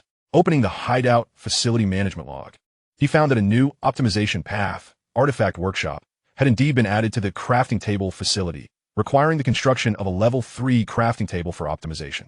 Moreover, the item crafting list now featured a glowing red crafting page for the spiritual collector. The red glow indicated unmet crafting conditions, prompting Yuan to check the requirements. A level 3 crafting table, 100 milliliters of fresh spiritual creature blood, 100 grams of spiritual creature drops, 2 CPUs, 1 portable electronic device, and 3 white crystals, purity above 995. Good heavens! Yuan rubbed his forehead, overwhelmed by the complexities ahead. Now another type of spiritual creature had emerged, and he wondered where he might find such beings in this wasteland. However, he soon noticed something peculiar, as 2 items in the spiritual collector crafting list were displayed in white status. The white status indicated that he already possessed these items, which were 100 grams of spiritual creature drops and a portable electronic device. Clicking for details, he found 3 options for the portable electronic device: a laptop, a mobile phone, and a positioning watch. The laptop was the one he found at the Olais Hotel. He had several mobile phones, all meeting the criteria. The positioning watch, however, surprised him. He hadn't expected that the items bestowed by fate would count as crafting materials. When he examined the spiritual creature drops, a thought occurred to him: the Flame Priest's robe. Indeed, the Flame Priest's robe was precisely what constituted the so-called spiritual creature drops. But Yuan understood that the key lay in the wolfskin required to craft the robe. Since the wolfskin was a drop from a spiritual creature, the Flame Wolf must be the spiritual creature in question. If this were the case, Yuan was instantly reminded of the mutated giant rat and the commotion caused by the hideout ranking of 8,599. In the underground mine area within the Moss Cottage hideout, a ripple of spatial distortion heralded Xiao Wu's arrival. Congratulations, you have successfully invaded the Blood Wolf hideout region. Performance evaluation in progress. Resources consumed by both parties. Quantity of looted materials, ally casualties, enemy casualties. This invasion's performance evaluation. Bronze. Congratulations, the Moss Cottage hideout has received 1 bronze chest. Ignoring the bronze chest that appeared before him, Xiao Wu glanced at his injured leg and smirked slightly. He hadn't anticipated that the Blood Wolf would set up jungle traps. Had he not been cautious, he might have fallen prey to them and allowed the enemy to escape. Nevertheless, a smile soon spread across his face. It was no wonder he was ranked 8,478. The resources in this area were indeed abundant. With this supply of materials, he should be able to elevate his rank once more. Opening the bronze chest revealed a bow. 30 arrows, 5 apples, 3 cans, 5 bottles of water, and a blueprint for a rocket stove. Xiao Wu casually glanced at the rocket stove blueprint before tossing it aside. It was merely an ordinary kitchen facility, a level 2 facility, and far outdated for him. Grabbing an apple, he took a bite and reclined on the sofa upholstered with bare skin, opening the virtual screen to search for his next suitable target. In a mere blink of an eye, as he had just reclined, his body shot upright, casting the apple onto the ground, while the virtual screen swiftly transformed, arriving at the rankings of hiding spots. Upon glimpsing the name residing at rank 8599, a unique brilliance flickered in his gaze. Yuan's hiding spot. Impossible. To leapfrog 750 ranks. How could this be? What on earth had transpired that allowed such a meteoric rise? Xiao Wu, seemingly bewitched, murmured softly. His eyes, fixated on Yuan's hiding spot, sparkled with a myriad of thoughts, each seeking the most fitting explanation. Yet, Xiao Wu found himself at a loss. He could not fathom what could propel a newcomer, merely 10 days in the Wasteland world, to ascend to the 8,599th position.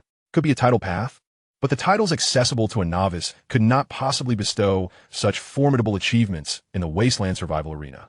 No, he was still within the novice protection period, entirely unqualified for the entry conditions of a golden treasure chest.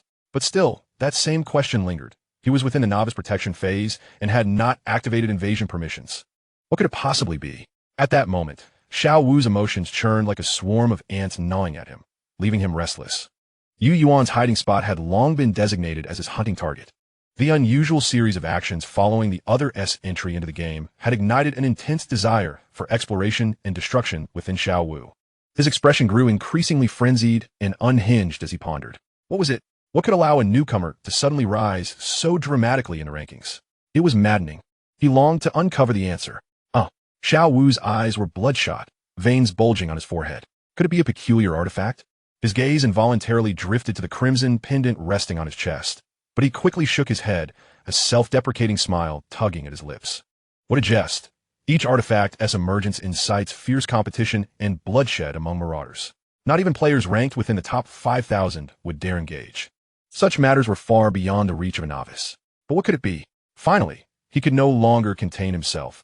He opened the chat channel, a broad grin spreading across his face as he typed rapidly. Moss Cabin hiding spot. Yuan, esteemed one. Have you perhaps developed a new title path or gained access to rare resources?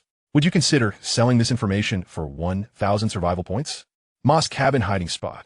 Yuan, if you have any inquiries, we could share information. Furthermore, after your novice protection period, someone is bound to invade your area, and I can offer protection. Moss Cabin hiding spot. Yuan. Messages flew from his fingertips, yet Xiao Wu received no response. His expression darkened momentarily, but soon regained its composure, though his gaze turned sullen. Damn it, this fellow is exceptionally cautious. Since entering the game, his spoken words were few and far between. As his eyes flickered, he opened his friend list, messaging a few individuals, and quickly received their replies. Yes, master. Hearing their responses, Xiao Wu's laughter echoed within the hiding spot. What to do? I can hardly wait, just a little longer. Hee-ha-ha, just a little longer. Inside Yuan's hiding spot, it seemed imperative to verify with the mutated giant rat to ascertain whether it was indeed a sentient creature. Yuan closed the log for the hiding spot's facility management and opened the chat channel, intending to gauge the reactions of other players to his ranking elevation. As anticipated, the significant rise in Yuan's hiding spot rank ignited the entire chat channel. There were expressions of awe, envy, congratulations, jealousy, malicious speculation, and a yearning to be included, alongside 2 female players flirting. Yuan dismissed these comments with a smile, uninterested in the opinions of those who envied, speculated maliciously, or attempted to morally bind him. He quietly recorded the player IDs of those who harbored ill will against him. However, when he encountered a few particular remarks, his movement slowed, and his expression subtly shifted. Moss Cabin, as he observed the offer of assistance in countering player invasions, a smirk of derision crept onto Yuan's lips. Was he truly foolish, or merely pretending? He paid no mind to Moss Cabin, continuing to ignore it as per usual.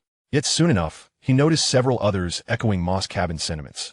Among them familiar IDs he had long since cataloged. Just as Yuan prepared to close the virtual screen, a new ID caught his attention, causing him to frown slightly. Blood Wolf hiding spot. Yuan, indeed, esteemed one. Shall we engage in a resource information exchange? I possess an abundance of tropical fruits. Would that interest you? Following Blood Wolf hiding spot's message, the players who had previously supported Moss Cabin began a chime in alongside Blood Wolf. This scene appeared entirely ordinary. Blood Wolf's words bore no apparent flaw. Yet how could Yuan not discern the underlying intricacies? After a moment of contemplation, he recorded Blood Wolf hiding spot's name as well. After further observation, Yuan closed the chat channel. He recognized that he might be overly cautious and suffering from a touch of paranoia.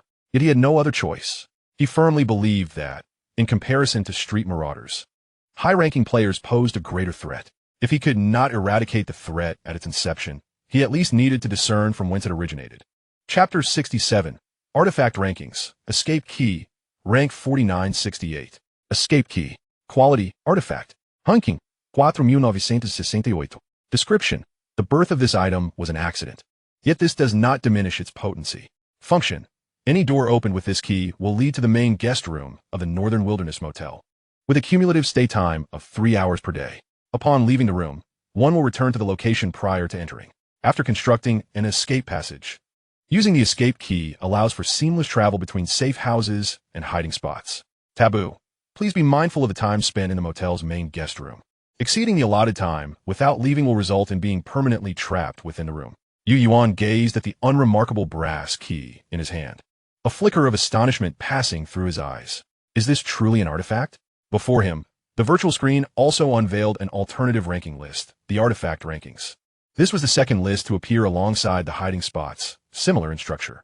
Each row displayed the name and rank of an artifact. The diversity of these artifacts was dizzying to Yuan. Medical supplies, tools, construction materials, household items, furniture, weapons, vehicles, valuables.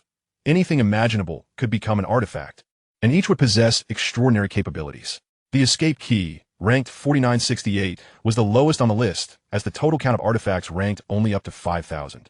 Distinguishing it from the hiding spot rankings, the leaderboard displayed only the names of the artifacts, omitting the names of their owners and specific functions, leaving one to speculate based on the artifact's name.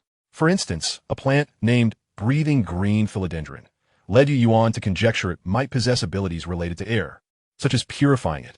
With these thoughts in mind, Yuan approached the entrance of the hiding spot. As the stainless steel waterproof doors sealed shut behind him, he withdrew the escape key, inserting it into the lock. Click!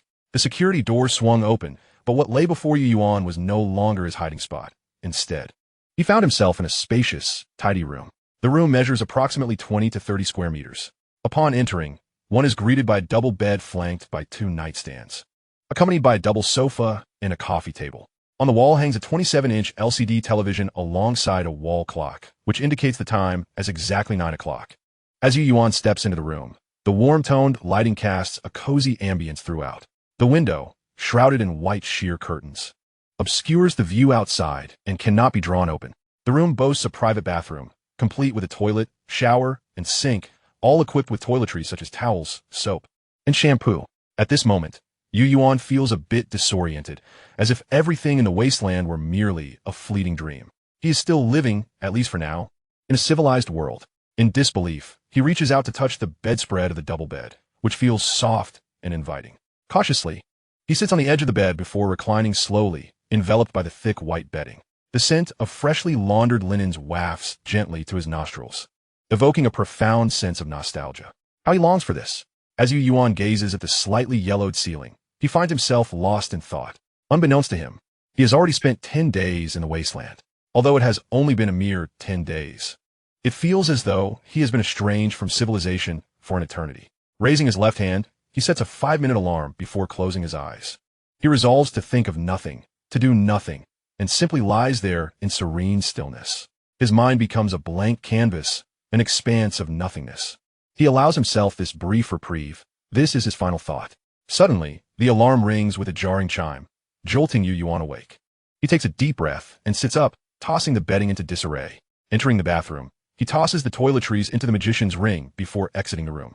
As the door closes behind him, he finds himself once more standing outside the security door of his hideout. However, the toiletries he had stored in the ring have vanished without a trace. Yuan raises an eyebrow. Is it impossible to take items with him? He ponders this thoughtfully. Inserting the escape key once again into the security door, it swings open, allowing him to re-enter the main guest room of the motel, which has been restored to its previous immaculate state. The entire room appears just as it did upon his initial entry, clean and tidy. It seems that everything reverts to its original position upon leaving the room. His gaze drifts toward the bathroom. What would happen if he were to wash up here? Although he has just bathed, Yuan does not mind indulging in another wash. He steps into the bathroom once more. Thus, through a series of tests, Yuan finds himself standing once again before the security door of his hideout, a smile gracing his lips. He has deduced the hidden rules of the room. Aside from the one marked as Taboo 1, to enter the main guest room of the motel, one must unlock the door using the escape key for the effect to take place. 2. The door serves as a stable two-way passage. Thus, if someone enters the room before the door closes, they will also gain access to the main guest room. Moreover, even if someone enters the room and closes the door ahead of time, as long as there is someone guarding outside, reopening the main door from within will reveal the guest room to those outside. 3. Once a person leaves the room and closes the door, all belongings within will return to their original positions, and any consumed items will be replenished. However, items not belonging to the room will vanish entirely. 4. The size of the door restricts the dimensions of objects that can pass through. Only those small enough to fit through the door can enter the room. With the escape key secured and the vacant room available, the construction of a safe house can now be planned. Once the safe house is complete, the focus will shift to creating an escape route. Yuan quickly formulates his next steps in his mind. With the initial task of constructing a rare structure, the stargazing observatory, a marvel of architecture. However, building the stargazing observatory requires 50,000 survival points and a vacant room, as well as the elimination of a luxury card of no higher than bronze quality. This opportunity is one he cannot afford to miss. He also needs to devise a plan for acquiring the requisite 50,000 survival points, though time is still on his side. Yuan has set a goal for acquiring supplies, recalling the 3 keys found on the Enforcer, Freeze, the bald man. It seems the time has come to investigate the situation in Block 14. His gaze shifts to the Mahata backpack at his feet, filled with anticipation. There's still a prize within. He hopes it contains something valuable. Chapter 68. Rare Level Optimized Pathway for Running Power Generator Room. Generator Level 2 Running Generator Room. Quality, Rare. Belonging Pathway, Generator Level 2. Function, Energy 8, maximum power generation of 6 kilowatt-hours per hour, maximum storage capacity of 100 kilowatt-hours. Room area, 8 square meters. Number of treadmills, 3. Construction requirements. Generator, Level 2, Automotive Energy Battery Pack 1. Onboard Charger 3, Motor Controllers 3, Motors 3, Rollers 3, Tread Belts 3. Main Control Boards 3, Control Panels 3, Hydraulic Rods 6, Fuses 6, Wires 20, Steel 30, Insulating Tape 5. Construction time, 3 hours. Yuan gazes at the newly added optimization pathway for the generator. A rare quality optimization pathway. He had not anticipated such a treasure would be hidden in his backpack. This is the second time he has encountered a rare level upgrade for a hideout facility. The previous one was for the ventilation, Level 3, making him acutely aware of the rarity of such pathways. Enhancing the generator's facility level aligns perfectly with Yuan's next plan, as the majority of subsequent constructions within the hideout will rely on electricity to function, including the Level 3 kitchen, Level 2 water collector, Level 4 bathroom, and more, all of which require power. This Generator Level 2 running generator room comes at an opportune moment, especially given its impressive storage capacity of 100 kilowatt-hours. A capacity of 100 kilowatt-hour can facilitate numerous endeavors, while a standard Level 2 generator typically only holds around 10 kilowatt-hours. This temptation is simply irresistible. Currently, his Level 1 generator storage capacity is a mere 108 kilowatt-hours, barely sufficient to meet the lighting demands of the facilities. However, before proceeding, he must upgrade the generator to Level 2. Automotive energy battery packs can be found in any electric vehicle, and he can procure the onboard charger and motor controller simultaneously. Motors and tread belts are also easily sourced, as they are primarily components of treadmills, commonly found in gyms and upscale hotels. Yuan furrows his brow in contemplation, opening the virtual map to seek out potential locations. His gaze sweeps over a building in Block 14, and he pauses, a glimmer of inspiration igniting in his eyes. Having settled on his next destination for gathering construction materials, he then turns his attention to a small painting tube before him. The painting tube, discovered within the Mahata backpack, appears to be the only valuable item among its contents, as the rest comprises various pieces of jewelry and precious items.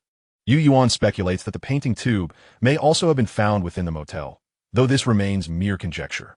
After all, the rare generator room was uncovered from this very tube, and inside, he discovers or rather, half a sheet of blueprints. He scrutinizes the symbols and lines on the blueprints. Frowning slightly, despite examining it repeatedly, he gains no clear information, only a nagging instinct that these blueprints are of significant importance. After fruitless contemplation, he carefully returns the half sheet of blueprints to the tube and stores it away with care. Anything found alongside rare blueprints cannot be ordinary, lacking any information. It might be linked to the other half of the blueprints. Should he ever chance upon the missing half in the future, it could yield further discoveries. However, for now, this remains but a fleeting thought for Yuan, a notion to hold on to, however tenuous it may be.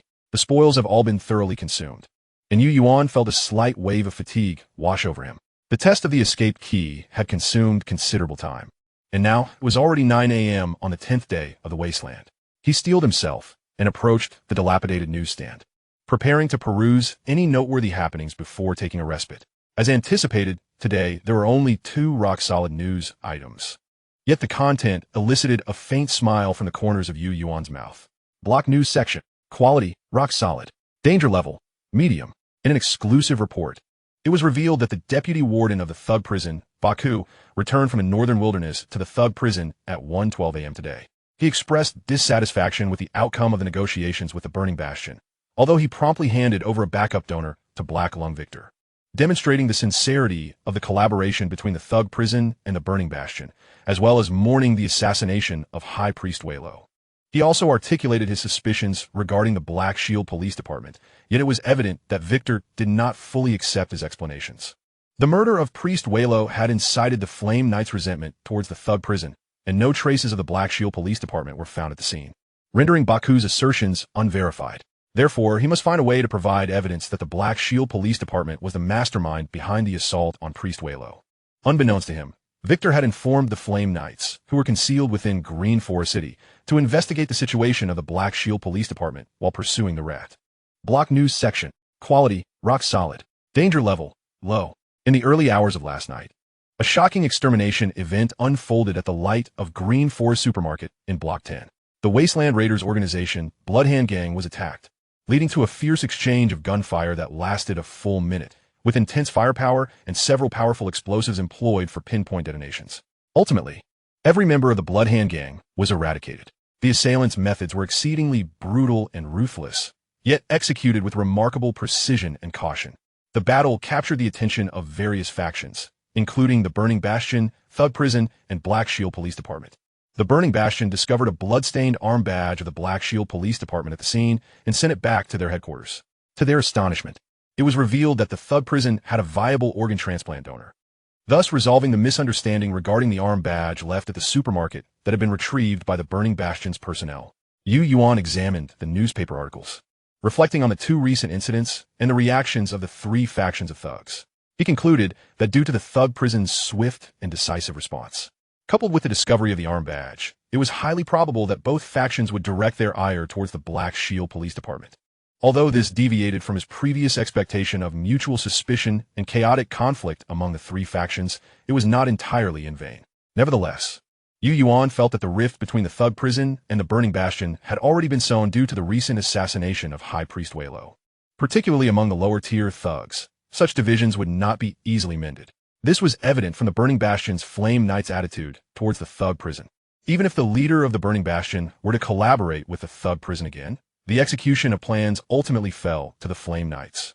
And as long as there were barriers and suspicions between them, the outcome remained uncertain. Yuan meticulously recorded all his thoughts before shutting off the virtual light curtain and lying down on his single bed. He stretched wearily, feeling somewhat disappointed that the newsstand had not refreshed with any additional information items today. He would have to wait until later. He hoped to draw a bronze-quality, luxurious card next time, which would enable him to construct the Starry Sky Observatory, alongside a generator, a nightingale, and mutated giant rats. With visions and contemplations of future plans for his hideout, Yuan finally succumbed to a deep slumber. Chapter 69. The Frantic Planter, The Collapse of Yuan. When Yuan awoke once more, he felt an unparalleled sense of ease and clarity throughout his being, brimming with vitality and vigor. After a comfortable stretch, he glanced at the time, only to discover it was already 4 p.m. He quickly rose to wash up, heating a can of sardines and some high-energy goat milk while simultaneously checking the virtual light screen during the few hours of his rest. Yet another player had been invaded and killed by others, a reality to which Yuan had grown accustomed. After swiftly perusing the Tao Tao cave without finding any worthwhile items, he opened the Fate card page. Now is the time to see what changes had occurred with the Fate cards in free mode. However, the page bore no significant differences from before, still featuring the familiar aphorisms and the three-choice Fate bestowal segment. Yuan pondered for a moment, deciding not to dwell on it any further. After all, what was meant to come would eventually arrive. He would deal with this round of Fate bestowals. This time, the three Fate offerings were rather intriguing. 1. Frantic Planter. Function: can greatly accelerate the growth rate of plants in the planter and may occasionally yield optimized varieties, provided sufficient water and nutrients are supplied. 2. Occasionally interfering headphones. Function: continuously play soothing music for the mind, but may occasionally pick up conversations from others. 3. Fashionable shoe cabinet. Function: every day, a pair of shoes in the correct size will appear, with a chance of high-quality shoes emerging. To be honest, Yuan found the second option particularly appealing. He felt that the occasional snippets of conversation could potentially reveal some unknown secrets, an instinct he trusted. However, the Frantic Planter also piqued his interest. He was currently in dire need of dietary fiber and various vitamins, although he had procured some fruits from other players at the Tao Tao cave in recent days. Yet, as a seasoned survival enthusiast with a severe collecting obsession and hoarding tendencies, the instability and lack of security in this survival mode left him feeling uneasy. He had long contemplated the idea of planting, which was why he had been so delighted upon discovering that the resource recovery trash can be transformed into fertilizer and nutrient solutions. Now, this Frantic Planter felt like a pillow arriving just as he was drowsy. After a few moments of contemplation, considering that he already possessed a dilapidated newsstand and his need for intelligence was not as pressing, Yuan decisively chose the Frantic Planter. Instantly, a rectangular carbonized solid wood planter measuring 120 by 50 by 50 centimeters appeared in the corner of his hideout. Simultaneously, the Fate card wooden box completed its shaking. But when Yuan discerned the name of the drawn Fate card, a twitch involuntarily occurred at the corner of his mouth. He silently screamed in his heart. What a sin! How could it be this again? Why isn't it a bronze luxurious card? This round S Fate card. Indulgence. Indulgence card. Quality. Rock solid.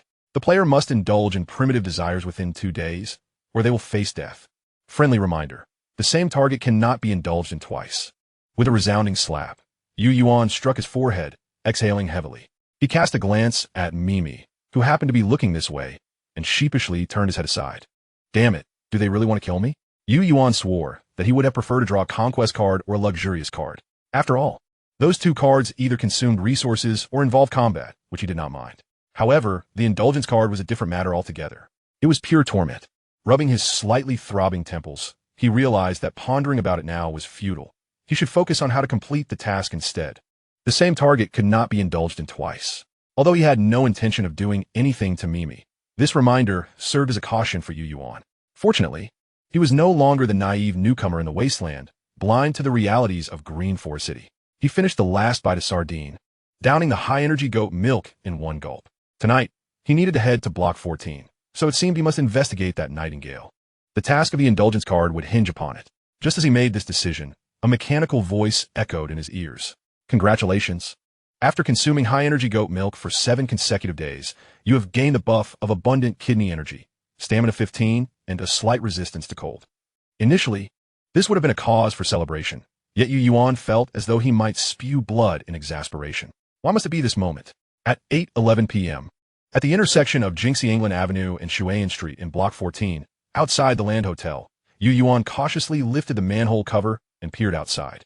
The moon was obscured by clouds, and darkness enveloped the surroundings.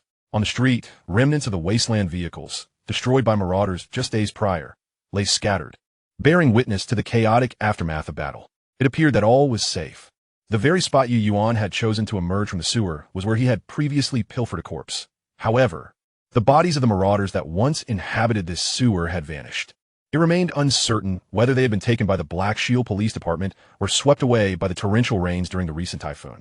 Yet, Yuan was indifferent to these matters.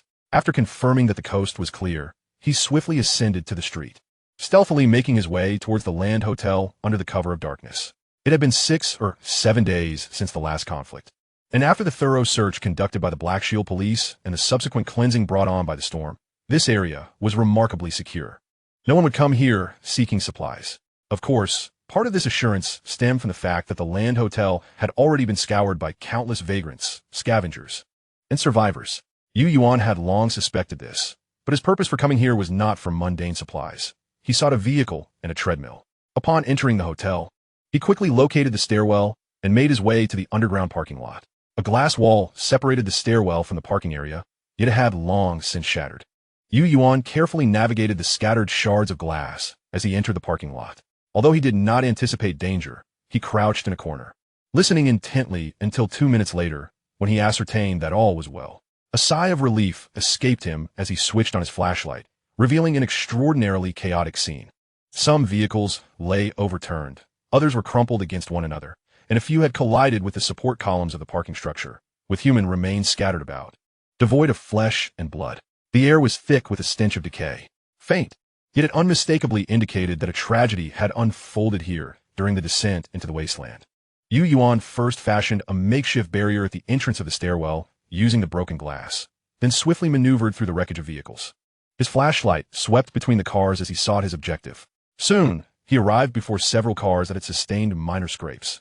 All their windows were shattered, and the interior had been thoroughly looted. After surveying these vehicles, a smile of satisfaction spread across Yuan's face.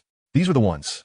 He promptly retrieved his pre-prepared disassembly tools from the magician's ring and commenced the task of dismantling the automobiles. Chapter 70. Disassembling Auto Parts, a Haven for the Nightingale.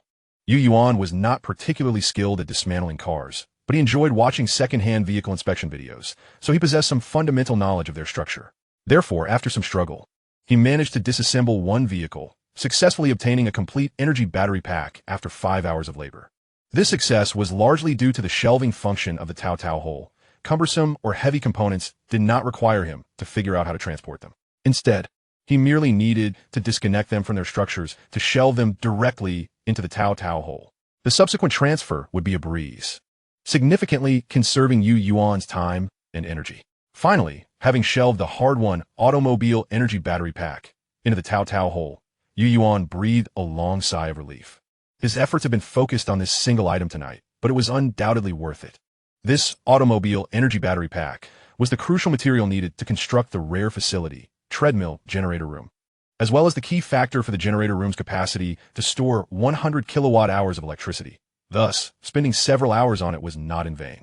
Subsequently, Yuan disassembled additional onboard chargers and motor controllers from other vehicles. By the time he completed all this, it was nearly 4 a.m. Dawn was just around the corner. Yuan stowed away his disassembly tools and exited the land hotel, once again slipping into the sewer to make his way to the Opera House. The Opera House, home to the vagrant organization known as the Nightingale, was not far from the land hotel. Both were situated on Jingxianglan Avenue, and Yuan speculated that the bald-headed Friss, who had ventured from Shuayan Street to Jingxianglan Avenue, was likely en route to the Opera House. In no time at all, Yuan reached the vicinity of the Opera House. He lifted the manhole cover and gazed upon the establishment. Indeed, this place was distinctly different. While other areas were shrouded in darkness, fearful to emit even the faintest glimmer of light, the interior of the Opera House exhibited a flicker of illumination. Goodness, something intriguing is afoot. Anyone who dared assert that this place bore no connection to the marauder factions would be met with Yuan's incredulity. He retrieved his binoculars to survey the building and suddenly froze. He spotted a figure emerging from the Opera House. The individual furtively glanced around before swiftly disappearing into the shadows, heading toward the adjacent street. A vagrant? Several thoughts flashed through Yuan's mind. He promptly closed the manhole cover, nimbly descended the ladder, summoned Mai, and leaped onto its back. Hurry, Mai, forward. Mai complied, and, as it trotted ahead, Yuan summoned the virtual map, quickly pulling up the street layout in the direction the vagrant had departed and the positions of the manhole covers. Calculating his route while gently squeezing Mai's abdomen with his right leg. Mai, turn right. Mai immediately veered at the next corner. A minute later, Yuan arrived at a manhole cover, swiftly equipped himself with Mai, ascended the ladder, and twisted the internal rotating bolt to unlock the cover. As the cover creaked open, he caught sight of the figure just a short distance away, cautiously making their way along the edge of the street, moving with utmost care. Observing this, Yuan leaped down the ladder once more, called for Mai, and continued in pursuit of the vagrant. Finally, when Yuan lifted the manhole cover again. He spotted the vagrant merely a dozen meters away, cautiously approaching. He held his breath, remaining still as he waited. When the vagrant was less than 2 meters from the manhole, Yuan abruptly flung the cover open, propelled himself forward with a forceful push of his legs, and sprang out of the sewer.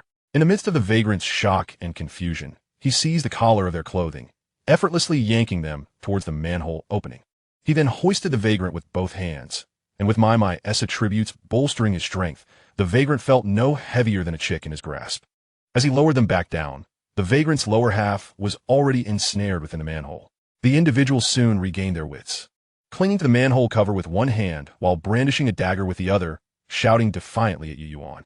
However, before the dagger could find its mark, a tremendous hand swung toward them. Smack! The vagrant felt a numbing sensation wash over half their face before they succumbed to unconsciousness. Seeing the vagrant collapse, Yuan unceremoniously tossed them into the sewer, quickly picked up the dagger, and swiftly made his way inside, securing the manhole cover. The entire process transpired within mere seconds, executed with precision and efficiency. The street fell silent once more. Yuan summoned my and tossed the unconscious figure onto its back, sprinting towards Jingxianglan Avenue. Smack, smack, smack! With 3 resounding slaps, the vagrant began to stir back to consciousness. Yuan noticed their lingering confusion and, seizing the dagger, thrust it toward the vagrant's thigh. A piercing scream echoed through the sewer. Are you awake now? Yuan's indifferent voice rang out, his right hand slowly twisting the dagger. The vagrant's face turned ashen in an instant. Big brother, spare me. The vagrant, whose swollen face rendered their speech somewhat slurred, gazed at Yuan with eyes filled with terror. Yuan released his grip and regarded the individual.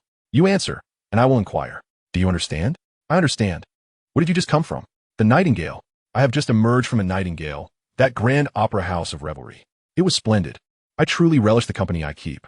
I inquired about the purpose of the Nightingale, and the individual I spoke to, upon hearing my question, immediately grasped my intentions and felt as though misfortune had befallen him for 8 lifetimes. He was at a loss for tears.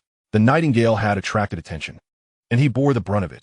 What a predicament this was! There was no room for reticence. Whatever inquiries I made were met with straightforward answers, and even matters he had not anticipated were willingly elaborated upon. However, his experience with the Nightingale was limited to but a few visits, so the information he provided was scarce. Once I acquired the intelligence I sought, I wasted no time and granted him a swift reprieve. I had also gleaned a general understanding of the Nightingale's circumstances. As Carmen had articulated, it indeed functioned as a vagrant organization tacitly endorsed by the Black Shield Police Department, a fact known to all vagrant organizations. Thus, no one dared to trouble the Nightingale, for they were all aware that powerful figures from the Black Shield stood behind it. This reality rendered the Nightingale a peculiar entity. By day, the 14th District was the domain of the Black Shield Police. By night, it belonged to the Nightingale. The establishment opened its doors only from 9 p.m. to 5 a.m., during which it served as a haven of pleasure for the denizens of the East City, a sanctuary for vagrants, scavengers, and marauders to enter and exit safely, with the Nightingale ensuring their security within. Any troublemakers would be met with immediate execution. Inside, a plethora of goods awaited, men and women of all ages, diverse temperaments, and styles could be freely selected.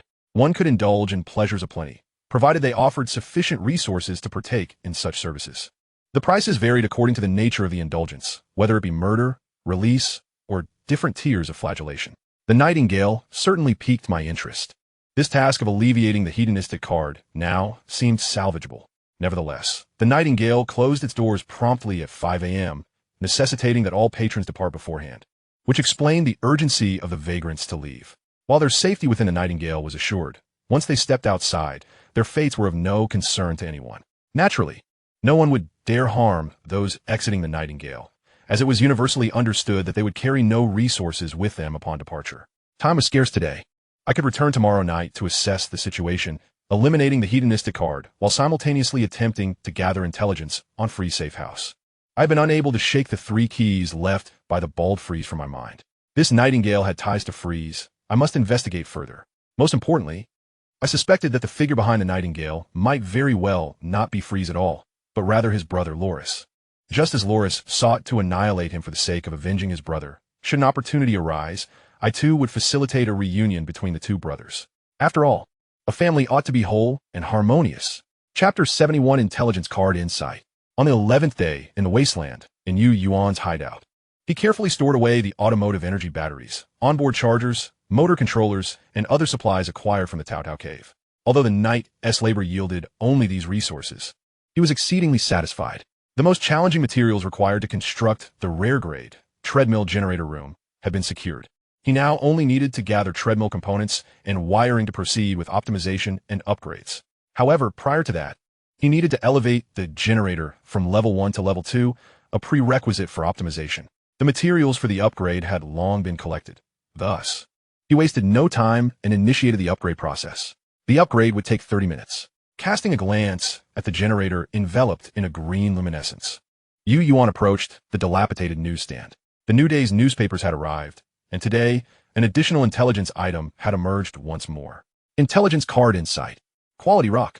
Function, upon use, grants the effect of heightened perception for 30 minutes, allowing the observation of subtle traces, increasing the probability of discovering traps, mechanisms, and hidden facilities. Survival point cost, 500. Having experienced the effects of an intelligence card, Yuan promptly purchased it, and the insight card was subsequently inserted into the slot of the Book of Fate. The insight card seemed particularly suited for exploration in specific scenarios, he mused. Upon picking up today's newspaper, he was met with 3 clearly printed headlines, and a glimmer of surprise flickered in his eyes. Today, there were 3 news articles. This was the first time he had encountered such a scenario. Previously, there had typically been only 1 or 2 articles. Could this signify a change in the free mode? His gaze shifted to the content of the news, and the smile on his face gradually faded, replaced by contemplation. District Life News. Quality rock. Danger level, low. Following the previous attack on Sorda, Carmen of the Black Shield Police Department had discreetly begun monitoring Commander Loris's movements. After several days of surveillance, he confirmed that Loris would visit Philin Avenue in the 6th District before 2 a.m. each night. This revelation thrilled Carmen, as he recalled having previously seen Freeze in that vicinity. Could Freeze's safe house be located in the 6th District? Since Freeze's demise, Loris had frequented the 6th District. Damn it. Why was my fear of him only growing? Perhaps it was time to seek out the hyena. District Life News. Quality rock. Danger level, low. In the 14th District, Qingqing was engulfed in terror, having been dominated by fear for several days. Not only had she inadvertently witnessed something she ought not to have, but the most troubling aspect was that one of her key clients had not sought her company for over half a month. If this continued, she would find herself facing elimination. Nick, where have you gone? If you do not return, I shall perish. What to do? Damn Nina. She has stolen several of my clients, flaunting her assets. District News Section. The Aurora Animal Assistance Association in the 11th District was spied upon by unknown individuals 3 days ago, prompting a thorough search of the area. As a result, a vagrant corpse, brutally mutilated and arranged in a ceremonial manner, was discovered at 78 Splendor Street. Missionary Miller was deeply impressed by the ritualistic and solemn nature of the corpse. He regarded it as a rare piece of artistry. The creator of this work is undoubtedly a genius. I see an extraordinarily profound spiritual brilliance within him. He is a born saint. I must find him. He must become my student. As Yuan perused the 3 news articles, his emotions varied. Naturally, his primary concern was the matter of Freeze's safe house. He had initially believed that the location was within the Nightingale, but Carmen speculated it might be in the 6th District. However, the 6th District indeed presented a significant possibility. Being adjacent to the 1st District, vagrants and scavengers dared not approach, making it a fitting locale for a safe house. It remained uncertain where precisely the safe house was located, and this was merely Carmen's conjecture. This was a troublesome matter, so Yuan resolved to await further intelligence. He located Philin Avenue on the virtual map and marked it, discovering that it was indeed the main thoroughfare where the Green Forest Financial Center Tower stood. Moreover, he could not overlook the clues from the Nightingale, since it continued to operate after Freeze's death. Yuan believed that the circumstances surrounding the Nightingale were far more complex than they appeared. The possibility of Freeze having a safe house within the Nightingale remained high. As he often spent the night there, his gaze shifted back to the newspaper, noting Qingqing's article, his eyes narrowing slightly. Witnessing something one ought not to have. Perhaps Qingqing could serve as a valuable lead. As for the final piece of news, he tapped the newspaper, a faint smirk playing at the corners of his mouth. The Aurora Animal Assistance's raid in Block 11 undoubtedly poses a threat to Marcel. Yuan's claim of indifference is nothing but a facade. His concern does not stem from genuine care for Marcel, but rather from the substantial investment he has made in resources. Initially intended to fulfill the task of the luxurious card, a choice made out of necessity. Nevertheless, he holds a glimmer of hope for Marcel. Should she develop some extraordinary tools, it would undoubtedly yield immense profits. Yet, worrying about her now seems somewhat futile. The Aurora Animal Assistance has already conducted their sweep, and he cannot risk venturing out to assess the situation. The last encounter with that colossal raven and the priest presiding over the sacrifice ritual left a significant burden on Yuan, until he feels more assured. He has no intention of provoking the Aurora Animal Assistance again. As for Marcel's prolonged survival in Block 11, she must possess some means of coping, and for now, he can only place his trust in her. May she find her own salvation. After organizing today's newspaper along with past editions, he settled by the fireplace, consuming the reheated meal while perusing the Taodao hole for potential bargains. A particular item on the trading page caught his eye, a mobile phone charger priced at 500 survival points. Yuan frowned slightly. He had previously sought a phone charger, driven by curiosity about the contents of the mobile phone he found in a safe. However, his search had been fruitless. He encountered only broken ones or chargers with bent plugs, none in usable condition, which was quite disheartening. Despite having discovered several mobile phones, not a single charger was functional. Just as he was about to purchase it, he suddenly recalled that the crafting table could produce wires, circuit boards, and sockets. He had neglected to check recently. Perhaps a charger was among the items available. He promptly approached the crafting table and scrutinized the crafting list, his eyes lighting up in delight. Indeed, there it was. Chapter 72, The Secret Intelligence of the Aurora Animal Assistance. Mobile phone charger. Crafting requirements: 1 damaged charger plug, 2 power cables, 2 fuses, 1 primary filter capacitor. Crafting time, 5 minutes. Exultantly, Yuan selected the crafting option, watching as the display indicated crafting in progress. He couldn't help but chuckle. As the old adage goes, saving is akin to earning. In the days leading up to his foray into the Wasteland, he had amassed quite a collection of electronic waste, particularly during his time at the Waterworks Center, where he gathered an abundance of such materials. With the acquisition of the Magician's Ring, his backpack, previously deemed essential for combat readiness, had transformed into a mere repository for these assorted small items. It was brimming with various bits and bobs. Even Yuan could only vaguely recall what he possessed. Yet, he never imagined that these odds and ends would save him 500 survival points. A sense of clarity washed over him, filling him with an unparalleled joy. Not the exhilaration derived from plundering spoils of battle, but rather a delight akin to that of a hoarder. The satisfaction of having collected these seemingly trivial materials, initially gathered just in case, now resurfacing to aid him in his moment of need, evoked a profound sense of surprise and accomplishment. This feeling was simply marvelous. As the mobile phone charger materialized at the crafting table, the Level 2 generator also completed its upgrade, enhancing both its power output and storage capacity. Several sockets appeared on the wall of his hiding place. Yuan retrieved the phone he had discovered in the safe at the Olai's Hotel, plugged it into the newly crafted charger, and began the charging process. Watching the charging icon illuminate the screen, he exhaled a sigh of relief. Soon, he would uncover the contents of the phone. When Yuan awoke, it was already 4 p.m. After a quick freshening up, he discovered the phone was fully charged.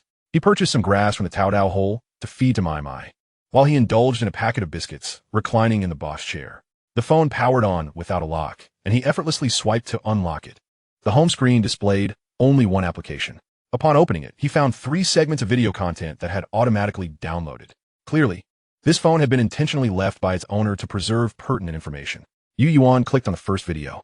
Rapid breaths, the sound of running and evasive footsteps, and indistinct alarm bells emanated from the phone. He paused his biscuit munching, and noticing his stillness, Mai also ceased her eating, casting a curious glance his way. The video continued, and with the sound of a door slamming shut, a middle-aged man, drenched in sweat, appeared on screen. He appeared to be in his 30s or 40s, with a gaunt face, yet exuding a sense of competence. The man gasped for air, occasionally succumbing to violent coughs, his eyes betraying a hint of panic while maintaining composure. I am Ninja. Listen, it has become evident that we were all mistaken. The issues at Jonki Zoo are far more severe than we imagined. The urgency in his voice resonated within the confines of Yuan's hiding place, causing him to sit up straight, his eyes narrowing. What they are conducting at Jonki is not animal experimentation at all.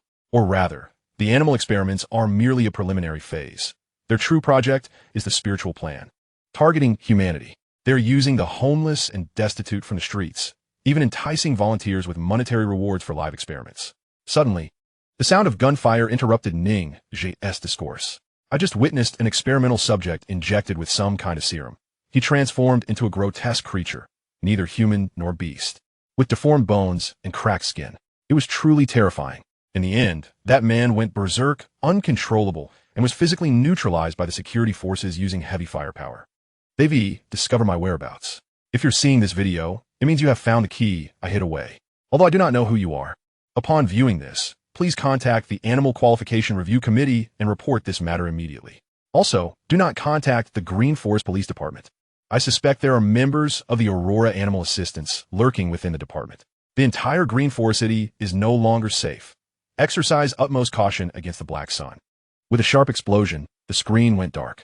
2 seconds later, the video automatically transitioned to the next segment, depicting the human experimentation that Ning had mentioned.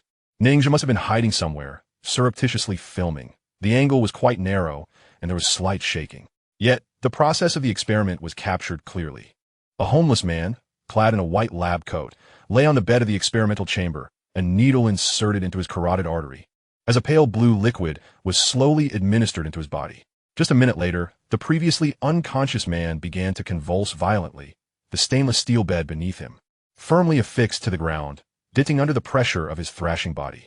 Outside the experimental chamber, a dozen personnel in white lab coats swiftly operated various instruments, while 3 individuals clad in black robes adorned with the emblem of the Black Sun quietly observed the transformations occurring within the chamber. Surrounding them were dozens of armed security forces, their equipment far more advanced than that of the Black Shield Police Department, leaving Yuan astounded. Inside the experimental chamber, the homeless man's body convulsed violently, as if a monster were attempting to break free from within.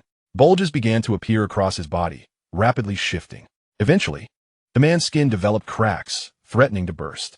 Finally, under the gaze of all, the man transformed into a monstrous being, his body swelling rapidly. The once frail form became grotesquely inflated, with white bone spurs protruding from his elbows and knees, a truly horrifying sight. With a thunderous impact, the now transformed creature slammed against the glass of the experimental chamber, creating a massive spiderweb pattern before the onlookers. 3 figures clad in black robes retreated slowly, one of them gesturing backward. The security forces immediately advanced, shielding the black-robed individuals behind them. Subject 17 has gone out of control. The experiment has failed and is irreversible. Execute the eradication plan. With the pronouncement of an experiment staff member, the glass of the experimental chamber shattered in an instant. At that very moment, dozens of security personnel opened fire. When the gunfire ceased, the monstrous figure lay sprawled on the ground, subsequently reverting to the appearance of the homeless man he once was, though his body had already been reduced to a grotesque mass of flesh. The second video concluded, and 2 seconds later, the third video began to play. It appeared to be set in a containment area, where numerous beings were imprisoned within alloy and electric enclosures. Among them were a raven, a brown bear, a king cobra, and a chimpanzee, all of which exhibited sizes far exceeding normality, with varying degrees of mutated features. For instance, the brown bear had hardened fur, resembling a suit of armor, exuding an air of formidable resilience. The raven's eyes were strikingly bright, and Yuan immediately recognized it as the same raven that had attacked him 2 nights prior at the Olai's hotel, albeit in the video.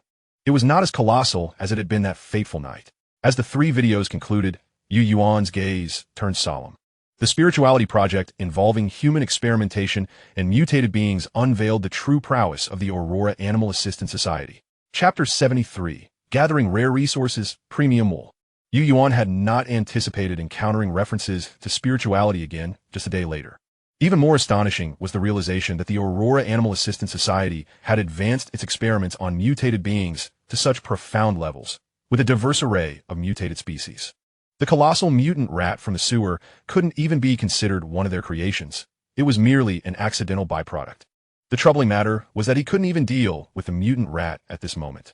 This was indeed disheartening. He understood now why he had suddenly achieved the echoes of history accomplishment after viewing the previous evaluation report. The Aurora Animal Assistance Society was likely the most concealed boss lurking in the depths of East City Green Forest. As for Ning's situation, it was not for Yuan to concern himself with. Another point that piqued Yuan's interest was Ning's final remark in the video. If the Aurora Animal Assistance Society had indeed infiltrated the police department system before the arrival of the Wasteland, then the current coexistence of the two entities was not merely a matter of ordinary power collaboration. It was highly probable that the Black Shield Police Department was a mere facade, a white glove for the Aurora Animal Assistance Society. If this were the case, then the situation at the rebel prison became rather intriguing. Their eagerness to seize control of East City, Green Forest raised the question of whether they were aware of who truly held dominion over East City. Additionally, the Black Shield Police Department had recently suffered significant losses in battles against the rebel prison. Would the Aurora Animal Assistance Society intervene directly? All of these matters were fraught with uncertainty. Oh, and there was also the Burning Fortress. Given their relentless pursuit of the Bloodhand Gang, they must have been aware of the escape key's value. Coupled with the escape route blueprints dropped by the Flame Priest, which were indeed related to the escape key, the loss of both items pointed squarely at the Black Shield Police Department. Yet within the ranks of the Flame Knights, it was evident that some individuals harbored even greater animosity toward the rebel prison. What choices would they ultimately make? A multitude of possibilities flitted through Yuan's mind as he contemplated if he had the potential to grow amidst the clashes of these factions. After a prolonged moment, he exhaled deeply, leaning back in his chair. The intelligence was still insufficient. Much of it was ambiguous speculation and could not be relied upon. In light of this, it would be best to observe the situation unfold. Ultimately, it was a contest of strength and intelligence. Fortunately, from the current circumstances, Carmen had not revealed his existence. The three major factions remained oblivious to his presence, which was his greatest advantage. Yuan's mind was remarkably clear. To forge strong iron, one must first possess strength. Regardless of his strategies, without adequate power, even the most opportune moments would slip through his fingers. After ensuring that the laptop belonging to Ning Zhe was charged, Yuan prepared to set out. That night, he intended to visit Nightingale, marking the final evening to eliminate the Indulgence Card. However, before that, he needed to gather all the necessary materials to construct the running generator room. Currently, insufficient power reserves had become the primary constraint on upgrading his hideout. Previously, he had no choice. Now, the optimized blueprints lay before him. He needed to gather all the required materials today to complete the generator optimization tomorrow. Entering the warehouse, he stowed the funds he would need for the evening into the magician's ring. This time, he opted not to don the enforcer outfit, but instead wore a simple outfit befitting a commoner. Just as he was about to equip the supplies and leave the hideout, he glanced at the thick wool covering Mimi and paused momentarily. Then, a look of regret crossed his face as he slapped his forehead. How could I have forgotten that Mimi produces premium wool every 7 days? Today marked the 11th day in the Wasteland. In fact, he could have collected the wool yesterday, but he had completely overlooked it amidst his busy schedule. Now, however, the problem arose. He had not yet sheared the sheep. How was he supposed to do that?